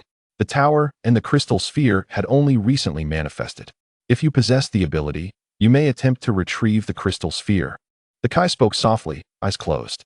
Cassius's gaze fixated on the Super Dragon Ball at the tower's apex, pondering the implications. It appeared that the Super Dragon Ball had indeed been relocated here by Bardos, significantly complicating matters. Only the divine could perceive this space. It was a lofty expectation for someone like me, merely a small Karami with a modicum of temporal power, Cassius thought with a resigned smile. Now that I have divulged the location of the crystal sphere, the essence of life will only be given to you once you have eradicated those individuals. The North Kai stated earnestly. Agreed. Please provide me with the list and locations of those to be eliminated, Cassius said, releasing his hand from the Kai's shoulder. His eyes now open. Given the Kai's forthrightness in sharing the Dragon Ball's information, Cassius felt compelled to reciprocate. Indeed. A smile spread across the green-skinned Kai's face as he escorted Cassius to his abode, where he retrieved a pen to inscribe the details of the individuals. The Kai's residence was a distinctive light green four-story building, featuring a hemispherical dome that stood in stark contrast to the dilapidated hut of the North Kai of the Seventh Universe. Here is the list of those you must eliminate. They are all exceedingly wicked individuals, notorious for their malevolence throughout the universe. Please ensure their demise. The Kai handed Cassius the list with a firm admonition. Cassius accepted the document, observing the extensive details of each individual and their locations before nodding and storing it within a dimensional space. It was evident that the North Kai of the Sixth Universe possessed a commendable sense of responsibility, demonstrating kindness towards the beings of the lower realms. Leave them to me. I will ensure their precise extermination, rest assured, Cassius affirmed. I shall await your good news, the Kai replied with a smile. Certainly, unless there is anything else. I shall take my leave, Cassius chuckled. With that, he turned, taking a step forward, his form instantly transforming into a fleeting shadow as he vanished from the Kai's realm. Everything proceeded smoothly. The Kai silently mused, watching Cassius's receding figure. After departing from the Kai's planet, Cassius commenced his campaign against the individuals listed. On the planet Bohekali, he announced, Taro, the Lord of Bohekali, with a battle power of 850,000, I declare your demise. Suspended above the city, Cassius held the list, his voice cold and detached.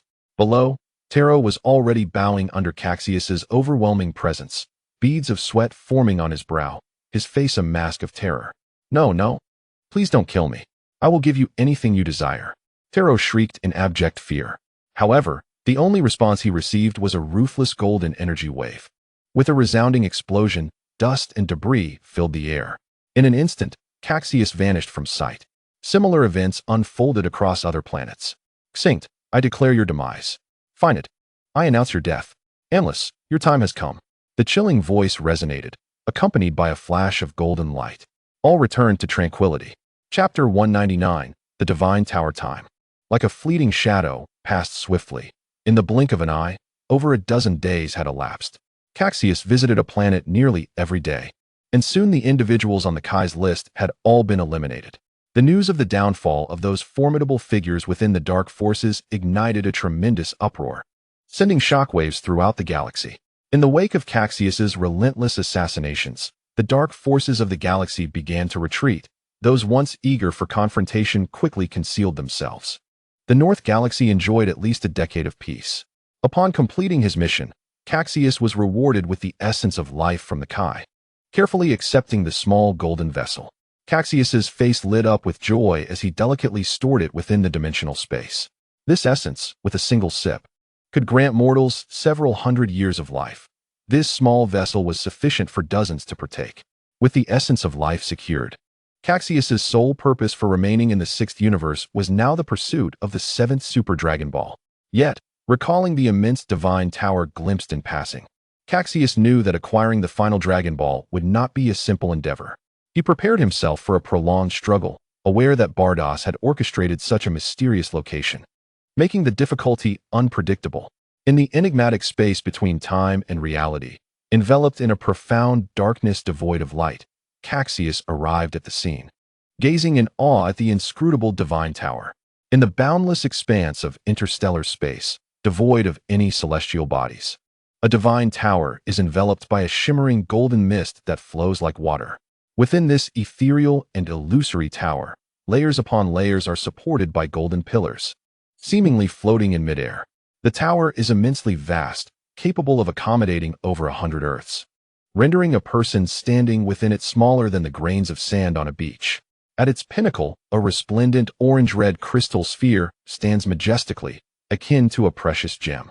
From a distance, its significance is subtle, yet as one draws closer, the sense of insignificance becomes more profound. As Cassius slowly closes his lips, an expression of astonishment graces his face, and he cannot help but marvel inwardly. Approaching the tower, he notices the magnificent vermilion and purple gate adorned with a plaque bearing 3 gilded characters, Wu Shinta. Such intriguing characters seem to possess a certain magic, drawing one into their depths. Upon scrutinizing the inscription, Cassius feels an elevation of his spirit and body, as though an extraordinary power has been infused into his martial arts realm. However, the deeper he gazes, the more he feels lost and begins to question his own martial prowess. Realizing the danger of further contemplation, he quickly withdraws his focus, a shadow of apprehension lingering on his face. First, he must secure the Super Dragon Ball. With that thought, Cassius steps into the interior of the Divine Tower. As he enters, a wondrous white mist swirls around him, imparting a chilling sensation upon contact. Without hesitation, he hastens toward the Super Dragon Ball. Inside the tower, the vastness is overwhelming. Cassius feels as if he is an ant in a football field, a metaphor that scarcely captures his diminutive stature. Suddenly, a peculiar force field descends upon him, causing his brow to furrow as his body becomes incredibly heavy. Is this gravity? Approximately 500 times stronger. Cassius stumbles slightly under the unexpected weight, muttering to himself. Yet this gravity proves to be no challenge for him. This is merely the first layer of the tower, with 4 more layers yet to explore. Cassius ponders, then begins to ascend. No sooner does he place his foot on the second layer than a chill runs down his spine. A frigid aura of murderous intent emanates from behind him, prompting Cassius to halt, narrowing his eyes as a dangerous glint flickers within. With a swift whoosh, a fleeting flash darts past him, and Cassius instinctively rolls backward, evading the attack. Glancing down, he discovers a tear in his platinum combat suit. How swift! His amber eyes narrow, and his heart races. His vigilance heightens, particularly as he had not discerned the assailant as approach. It is as if the adversary had never existed, devoid of any detectable energy fluctuations. This place is certainly not simple. Bajuos must have concealed something here. A cold expression envelopes Cassius's face, his demeanor grave. He senses he has been thrust into a trial ground, designed for the amusement of others. Suddenly, another flash strikes, but this time Cassius is prepared. His body moves like lightning, unleashing all his momentum. Bang! A powerful hook punch erupts forth, the brilliance of his fist piercing the air and creating ripples in space. The atmosphere emits a sharp crack as it seems to be sucked into a vacuum, the residual force manifesting as a palpable shockwave that radiates outward. Moments later, the space before Cassius warps, revealing a peculiar beast, its body shimmering with radiant hues. Its sharp fangs, glimmering scales, and a gaping maw dripping with saliva present a fearsome sight. This creature towers like a house, and upon its arrival, it bellows a resounding roar, conveying its wrath toward Cassius. Is this a creature formed from condensed energy? Cassius immediately perceives that this beast is indeed the manifestation of energy, and the restless aura emanating from it instills a sense of trepidation. The beast lunges at him, its massive jaws agape, its movements vivid and alive, causing a shiver to run down his spine. Humph! Cassius lets out a cold snort and suddenly springs into action. Numerous afterimages materialize around him. Although the immense gravity of over 500 times slows him slightly, his formidable physique remains largely unaffected. A series of thudding sounds echo as the fierce battle commences.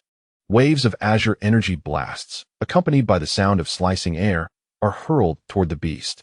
Yet, it appears unaffected by the oppressive force, evading the energy blasts with remarkable agility. The energy blasts explode in the sky like blue fireworks. The battle rapidly escalates in intensity as Cassius leaps above the beast, seizing the moment to fire off several energy blasts. Thud, thud, thud.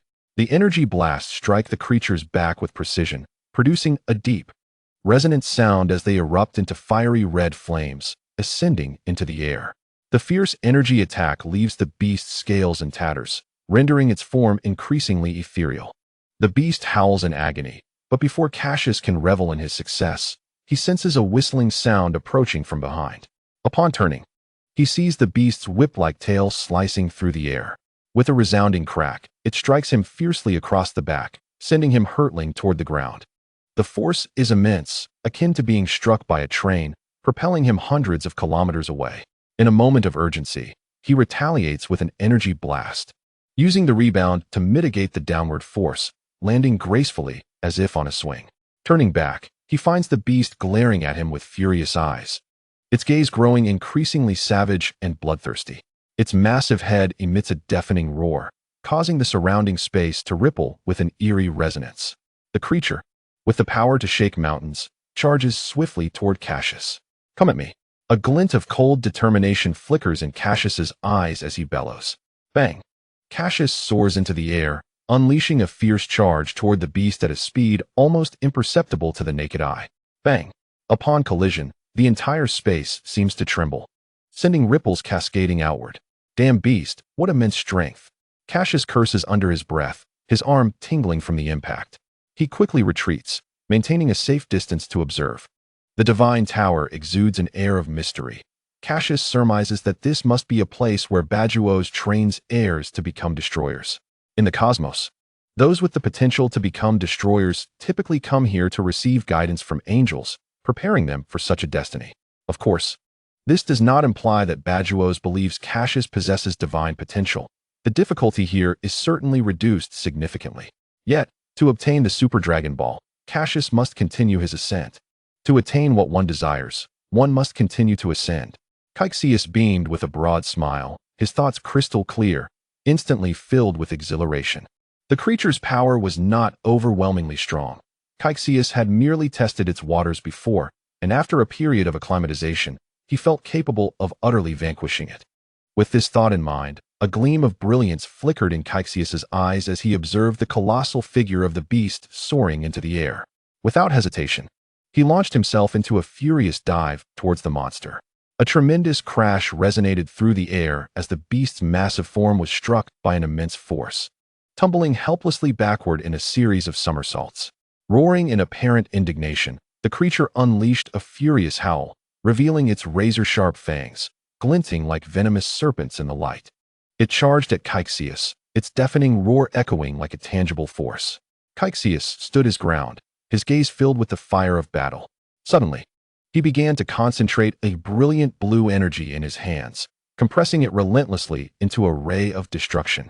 With a thunderous shout, the azure energy beam soared towards the beast. Boom! The blue energy blast struck the creature with devastating force, erupting in a cataclysmic explosion akin to a nuclear detonation, enveloping the surrounding space in a blinding inferno.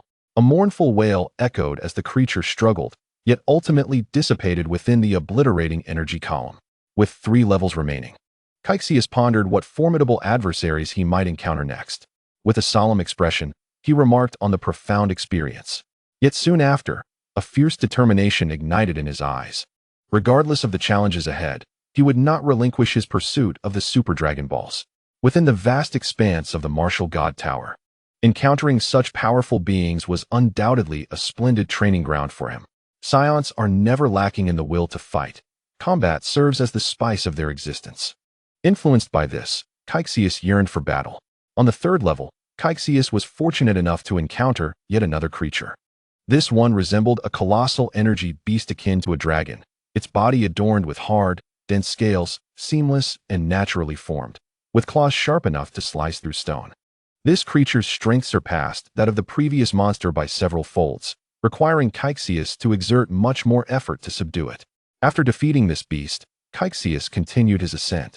On the 4th level, he faced a griffin with the head of an eagle and the body of a lion, its back sprouting wings, its fur meticulously detailed, and its beak sharp enough to cut diamonds. Its razor-sharp claws seemed capable of tearing through space itself, each swing infused with lethal intent, generating countless wind blades. This formidable griffin was a daunting opponent, forcing Cassius to unleash his Super Saiyan form just to barely overcome it. Breathing heavily, Cassius stood at the entrance of the 5th level, his body battered and bloodied from the fierce battle with the griffin. Fortunately, with the aid of the magical senzu beans, he had managed to recover swiftly. Otherwise, he would have faced insurmountable odds in the upcoming fight. Upon reaching the 5th level, Cassius recognized he could no longer proceed blindly. He needed to reflect on his shortcomings, strategize his attacks, and develop methods to maximize his offensive efficiency with minimal exertion. In that moment, Cassius felt as if he had returned to the days of training on Earth with Bobo. Reflecting on his previous battles, his martial spirit grew purer, and his application of techniques became increasingly refined. Thus, he lingered at the entrance of the 5th level, deeply contemplating before setting forth once more. This time, his martial prowess had significantly advanced in both strength and technique. Such insights could not have been gleaned from solitary training. Indeed, the adage that combat is the best teacher proved true. The Saiyans' innate combat talent, combined with the extraordinary experiences gained, unveiled boundless potential. 3 days later, Cassius finally stepped into the 5th level. At that moment, his baseline combat power had surged to an astounding 10 million, a rapid progression that even he found hard to believe. Upon entering, an even more formidable gravity suddenly bore down upon him, striking like an unexpected blow, a staggering 800 times gravity. Cassius gasped in astonishment. Indeed, the difficulty of the 5th level was as expected, considerably surpassing that of the 4th. He could only wonder what adversaries lay ahead. As the air howled with a mournful cry, an ominous dark red dragon materialized before Cassius. Its body was enveloped in a glistening layer of dark red scales, shimmering like brilliant agate. Its robust form crackled with menacing arcs of red electricity, radiating an aura of terrifying energy that sent shivers down one's spine from afar. With a fierce roar, Cassius unleashed a powerful aura that blazed around him. "Come, let me witness your might." He lunged forward, instantly transforming into his Super Saiyan form, his spirit soaring to the heavens. Cassius shouted at the dark dragon, his words imbued with unwavering confidence and a fierce desire for battle. The dark red dragon, seemingly incensed by his challenge, erupted with a fearsome crimson lightning, emanating a dreadful aura as it surged towards him. Space warped violently, crimson lightning flickering and spreading through the air. Confronted with such an adversary, Cassius could not afford to be careless, promptly unleashing his most potent technique. Golden energy beams intertwined with the dark red dragon, launching an intense offensive. The air exploded with deafening blasts as Cassius amplified his energy output, the golden light pulsating fiercely, forcing the dragon into submission.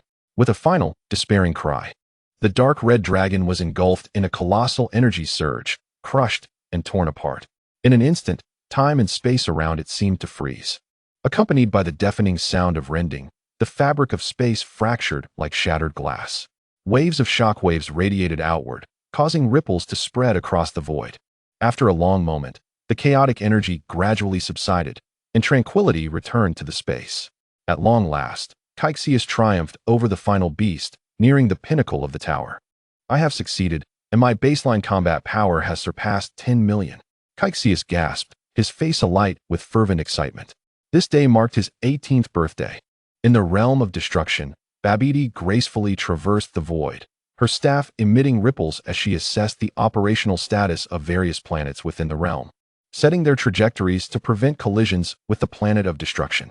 After completing her tasks, she suddenly noticed the crystal atop her staff flickering to life. "Oh, that little fellow has actually completed the challenge of the Martial God Tower in such a short time? Truly remarkable."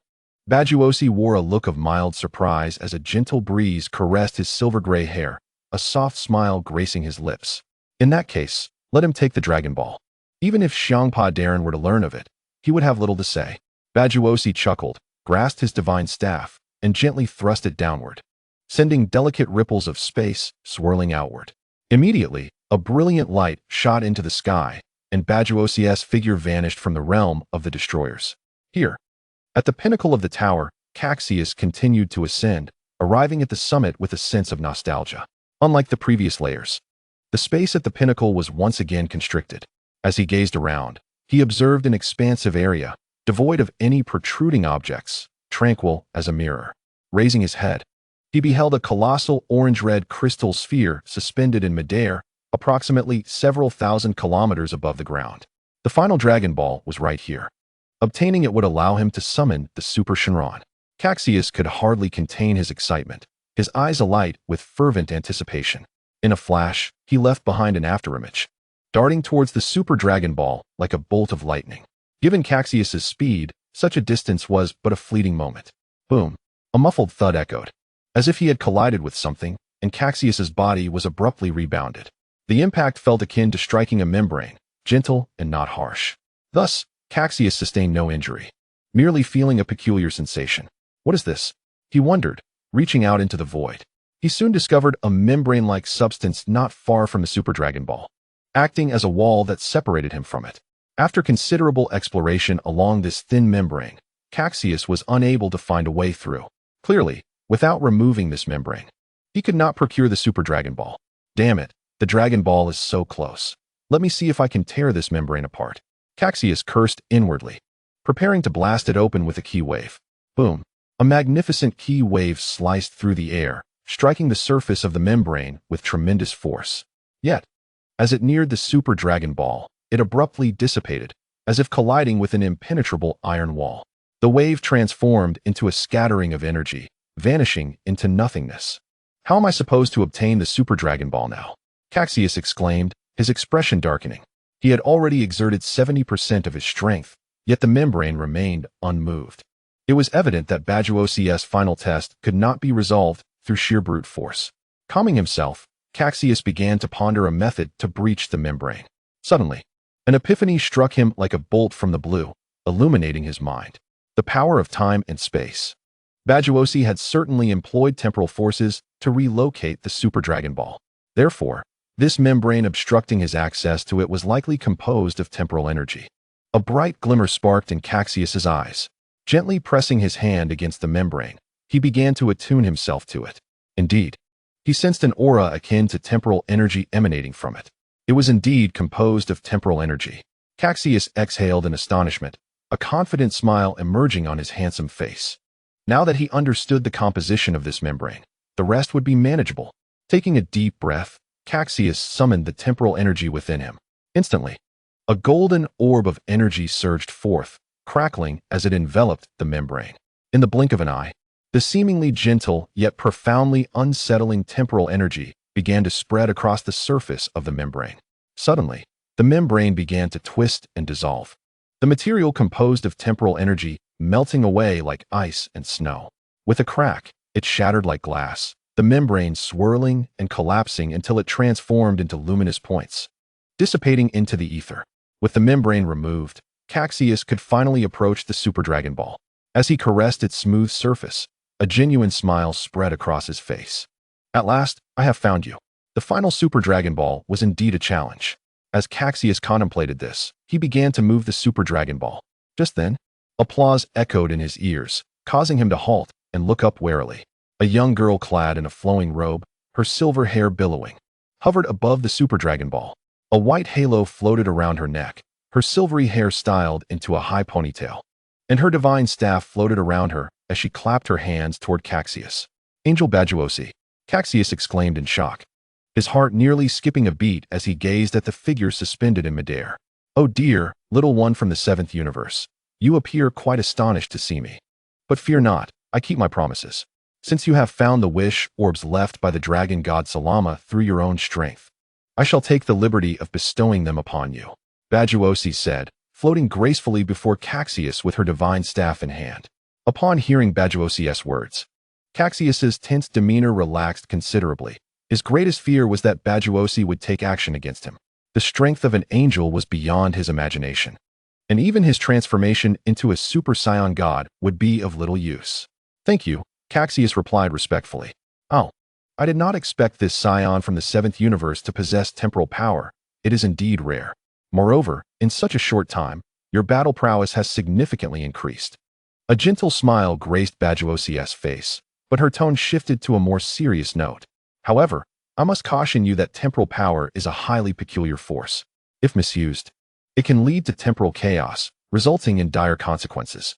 Remember, time and space are the most unique forces in the universe, and altering the timeline is strictly prohibited by all divine beings. Recklessly changing the timeline could create an alternate parallel universe, potentially leading to the destruction of an entire cosmos. Understood. Cassius nodded earnestly. Very well, young man. I shall not prolong our conversation. You must have gathered all the wish orbs created by the dragon god Salama by now. I will assist you in bringing the wish orb from the 6th universe to the 7th universe, as I, too, wish to witness the power of these wish orbs. Bajuosi's cool voice resonated gently. Really?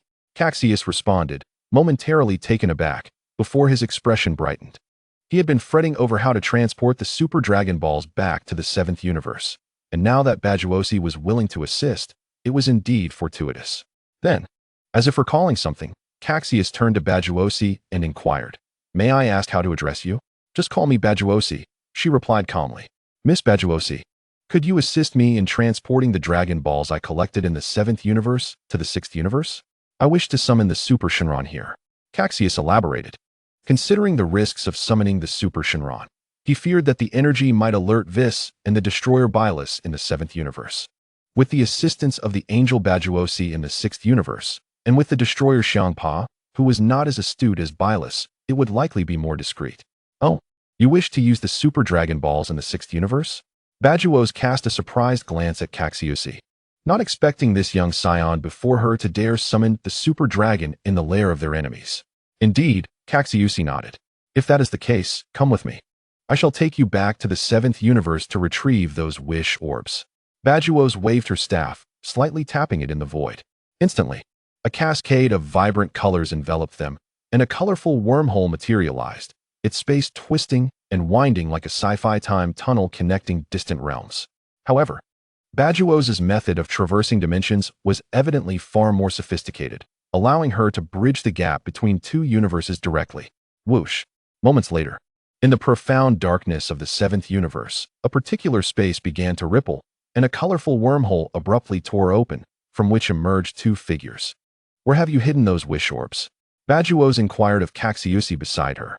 "One moment, let me locate them," Caxiusi responded, his mind conjuring the star maps of the 7th universe, searching for the 4 Super Dragon Balls he had concealed. To prevent anyone from discovering these powerful orbs in his absence, Caxiusi had deliberately hidden them in the dark regions far from any star systems. "I found them, Miss Bajuos. I shall now use spatial movement to get there. Please place your hand on my shoulder. I will take you there immediately," Caxiusi stated.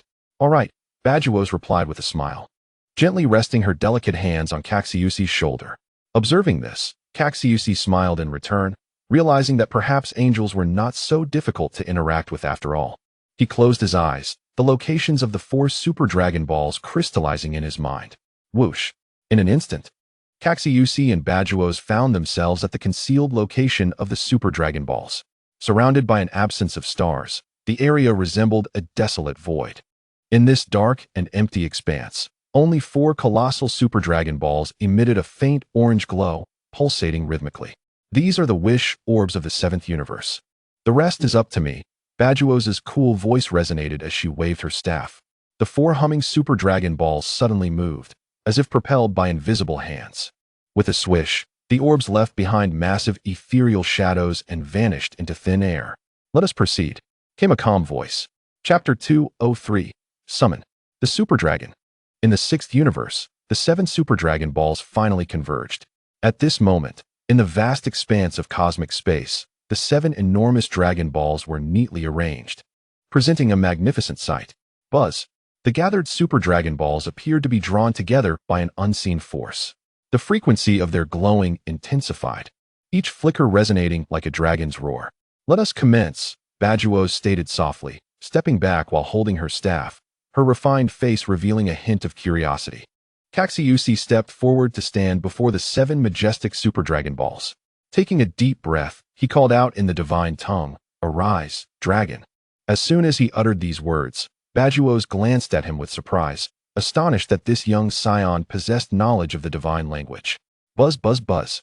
The 7 immense Dragon Balls fell silent, their golden light extinguished, as if a tempest was about to unfurl. Suddenly, the universe reverberated with thunderous roars, echoing from ancient lightning. As a vast and sacred aura spread across countless star systems, the Super Dragon Balls, each the size of planets, erupted in a dazzling golden glow that intensified, soon radiating an infinite light akin to that of stars. Golden lightning surged from the surfaces of the Dragon Balls, enveloping the cosmos. In that moment, the entire vista transformed into a golden ocean, vast and breathtaking. Golden clouds billowed throughout the stars, as if every celestial body was nourished, basking in this golden sea. Roar! A resounding dragon's roar reverberated through the universe, as a golden beam soared upward, ascending into the depths of space. Thunderous rumblings filled the air as the super dragon materialized, a celestial dragon with wings, its form elongated and robust, akin to an ancient divine dragon capable of devouring the heavens and the earth. Upon its emergence, the dragon's size rapidly swelled, its crimson eyes expanding to the size of stars, continuing to grow until the Milky Way could no longer contain it. "Wow, this is astonishing," Cassius exclaimed, his voice trembling at the extravagant spectacle of the super dragon's appearance. Roar! Another booming dragon's roar echoed throughout the universe as the super dragon opened its colossal mouth, swallowing the vast star system where Cassius and Bajuos resided in one gulp. Subsequently, the myriad scales covering its body shimmered brilliantly, radiating colors that danced like galaxies. In that moment, the entire sixth universe transformed into the super dragon's playground, with countless fantastical star systems suspended around it like mere specks of dust. After being swallowed by the super dragon, Cassius and Bajuos found themselves within its body, where time and space seemed to lose all meaning. Looking up, they beheld a mesmerizing spectacle of vibrant colors, a dreamlike panorama. Beneath their feet flowed a golden ocean, and the star systems devoured by the dragon morphed into swirling orbs of enchanting hues.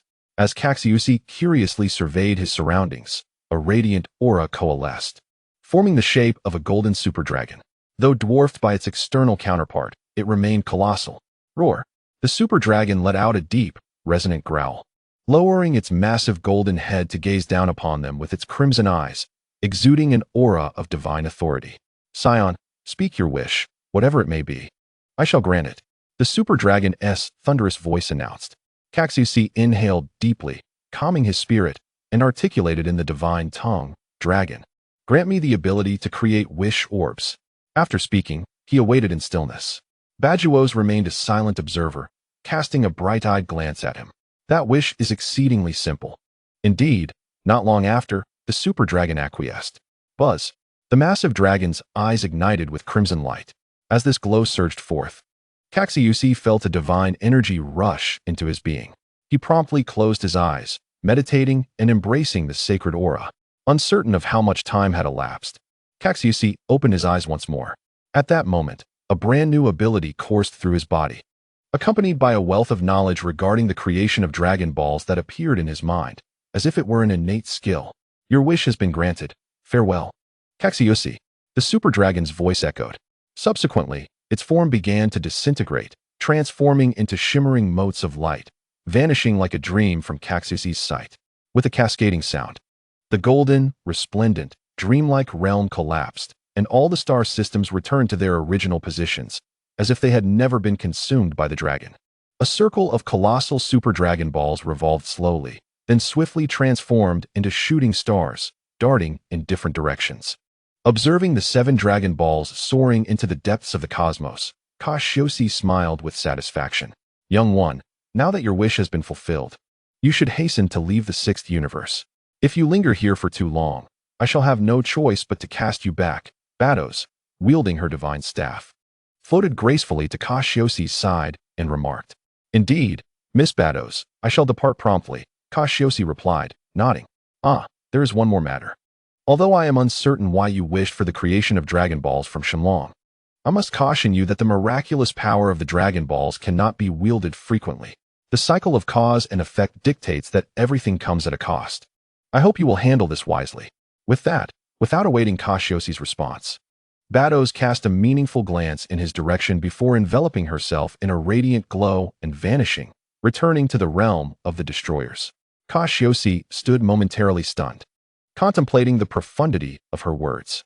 In the original tale, Son Goku and his companions suffered dire consequences due to the excessive use of Dragon Balls, resulting in their corruption and bringing calamity to Earth.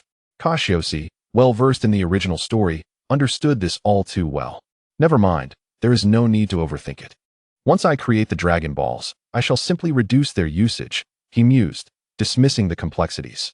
His intention in crafting the Dragon Balls was merely to provide himself with convenience, without frequent reliance on them. With a swish, Cassius initiated a spatial movement and vanished from his location. Chapter 204, The Black Gold Dragon Balls. On a verdant planet, Cassius arrived through spatial movement and immediately set about manufacturing the Dragon Balls. He understood from the information bestowed by the Super Shenlong that before crafting the Dragon Balls, one must first create a model of Shenlong, serving as the vessel for the miraculous power. The Shenlong on Earth was molded from clay by Bobo, whereas Cassius planned to carve a dragon figure from wood. He began by recalling the image of an Eastern dragon, then picked up a piece of black gold wood to commence his carving.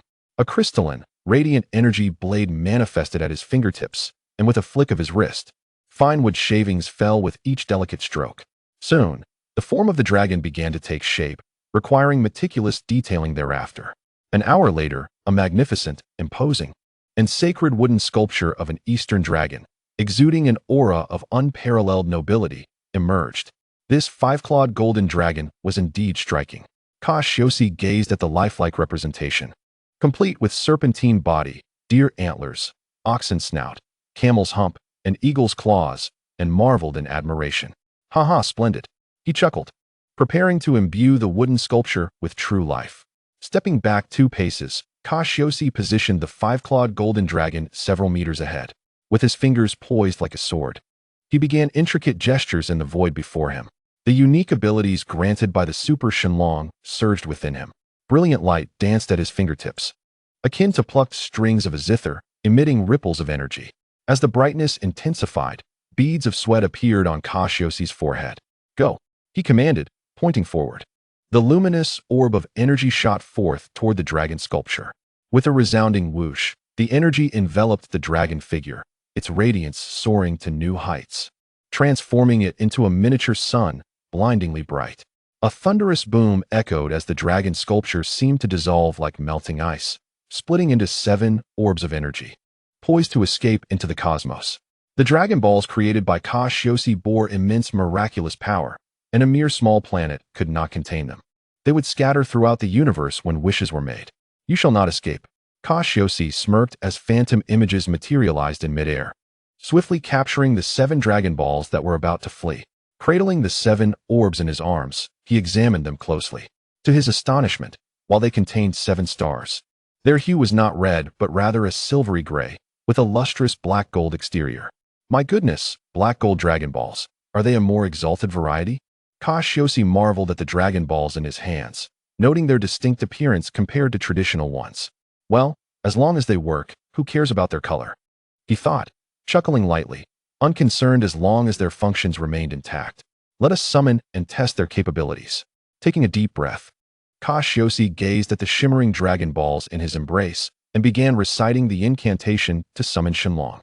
"Shenlong, come forth," he uttered in Mandarin, his previous life's tongue, a language unknown to anyone in the Dragon Ball world. Unless one could delve into Cassius's mind and extract his memories, no one could summon Shenlong. With a resounding boom, a vast expanse of golden clouds appeared in the sky. The once brilliant sunlight was soon obscured by the golden auroras, casting a divine aura over the entire planet, as if a deity had descended upon the mortal realm. Following this, a cacophony of thunder rolled like war drums, approaching from afar and gradually enveloping the horizon, as golden lightning echoed across the skies. At that moment, the brilliance of the black gold Dragon Balls intensified, becoming ever more radiant. "It is coming." Cassius's amber eyes sparkled with unprecedented brightness, a smile gracing his lips. A resounding roar of a dragon echoed, and countless beams of golden light surged forth from the surface of the black gold Dragon Balls, racing toward the heavens. A thunderous dragon cry resonated beyond the planet. As a shadow of black gold descended from the atmosphere, Cassius observed quietly, yet his thoughts began to churn. Judging by the commotion, it seemed the dragon he had created was larger than anticipated. Lifting his gaze to the sky, he witnessed the form of the dragon becoming increasingly distinct, casting an immense shadow across the world. Its colossal body coiled around the planet, and its massive head resembled a mighty mountain, with glimmering black gold scales radiating an imposing glow. "Wow!" Cassius exclaimed, his gaze filled with awe. Before him lay a 4-clawed dragon, treading upon clouds, emanating a chilling brilliance. A sacred and formidable being exuding an aura of unmatched nobility, its size sufficient to encircle the planet. Greetings, magnificent creator. How may I assist you? The black gold dragon, noticing Cassius below, inclined its massive head in respectful acknowledgement. Transform my physique to enable survival in outer space, Cassius stated without hesitation, expressing his desire. As you wish, great creator, the black gold dragon replied, its crimson eyes glimmering. Instantly, a radiant light enveloped Cassius, who distinctly felt a profound transformation occurring within his body. Your wish has been granted. I shall now take my leave, the black gold dragon proclaimed, bowing slightly to Cassius. Very well, you may depart, Cassius nodded slightly. With a swift motion, the colossal dragon that had loomed over the entire planet vanished, transforming into 7 luminous orbs. As it was about to soar into the depths of the cosmos, Cassius, quick-witted and agile, caught the 7 petrified Dragon Balls and placed them within a dimensional space. This was the 6th universe. He could not allow them to escape. Cassius chuckled softly. Upon returning to the 7th universe, he planned to place them on Cassius planet. These Dragon Balls would take a year to recover, during which they would continuously absorb miraculous energy for restoration. After completing these tasks, Cassius intended to return. Chapter 205, The Return. In the 6th universe. After greeting the Cassian, Cassius wasted no time and immediately utilized spatial movement to arrive in the 7th universe.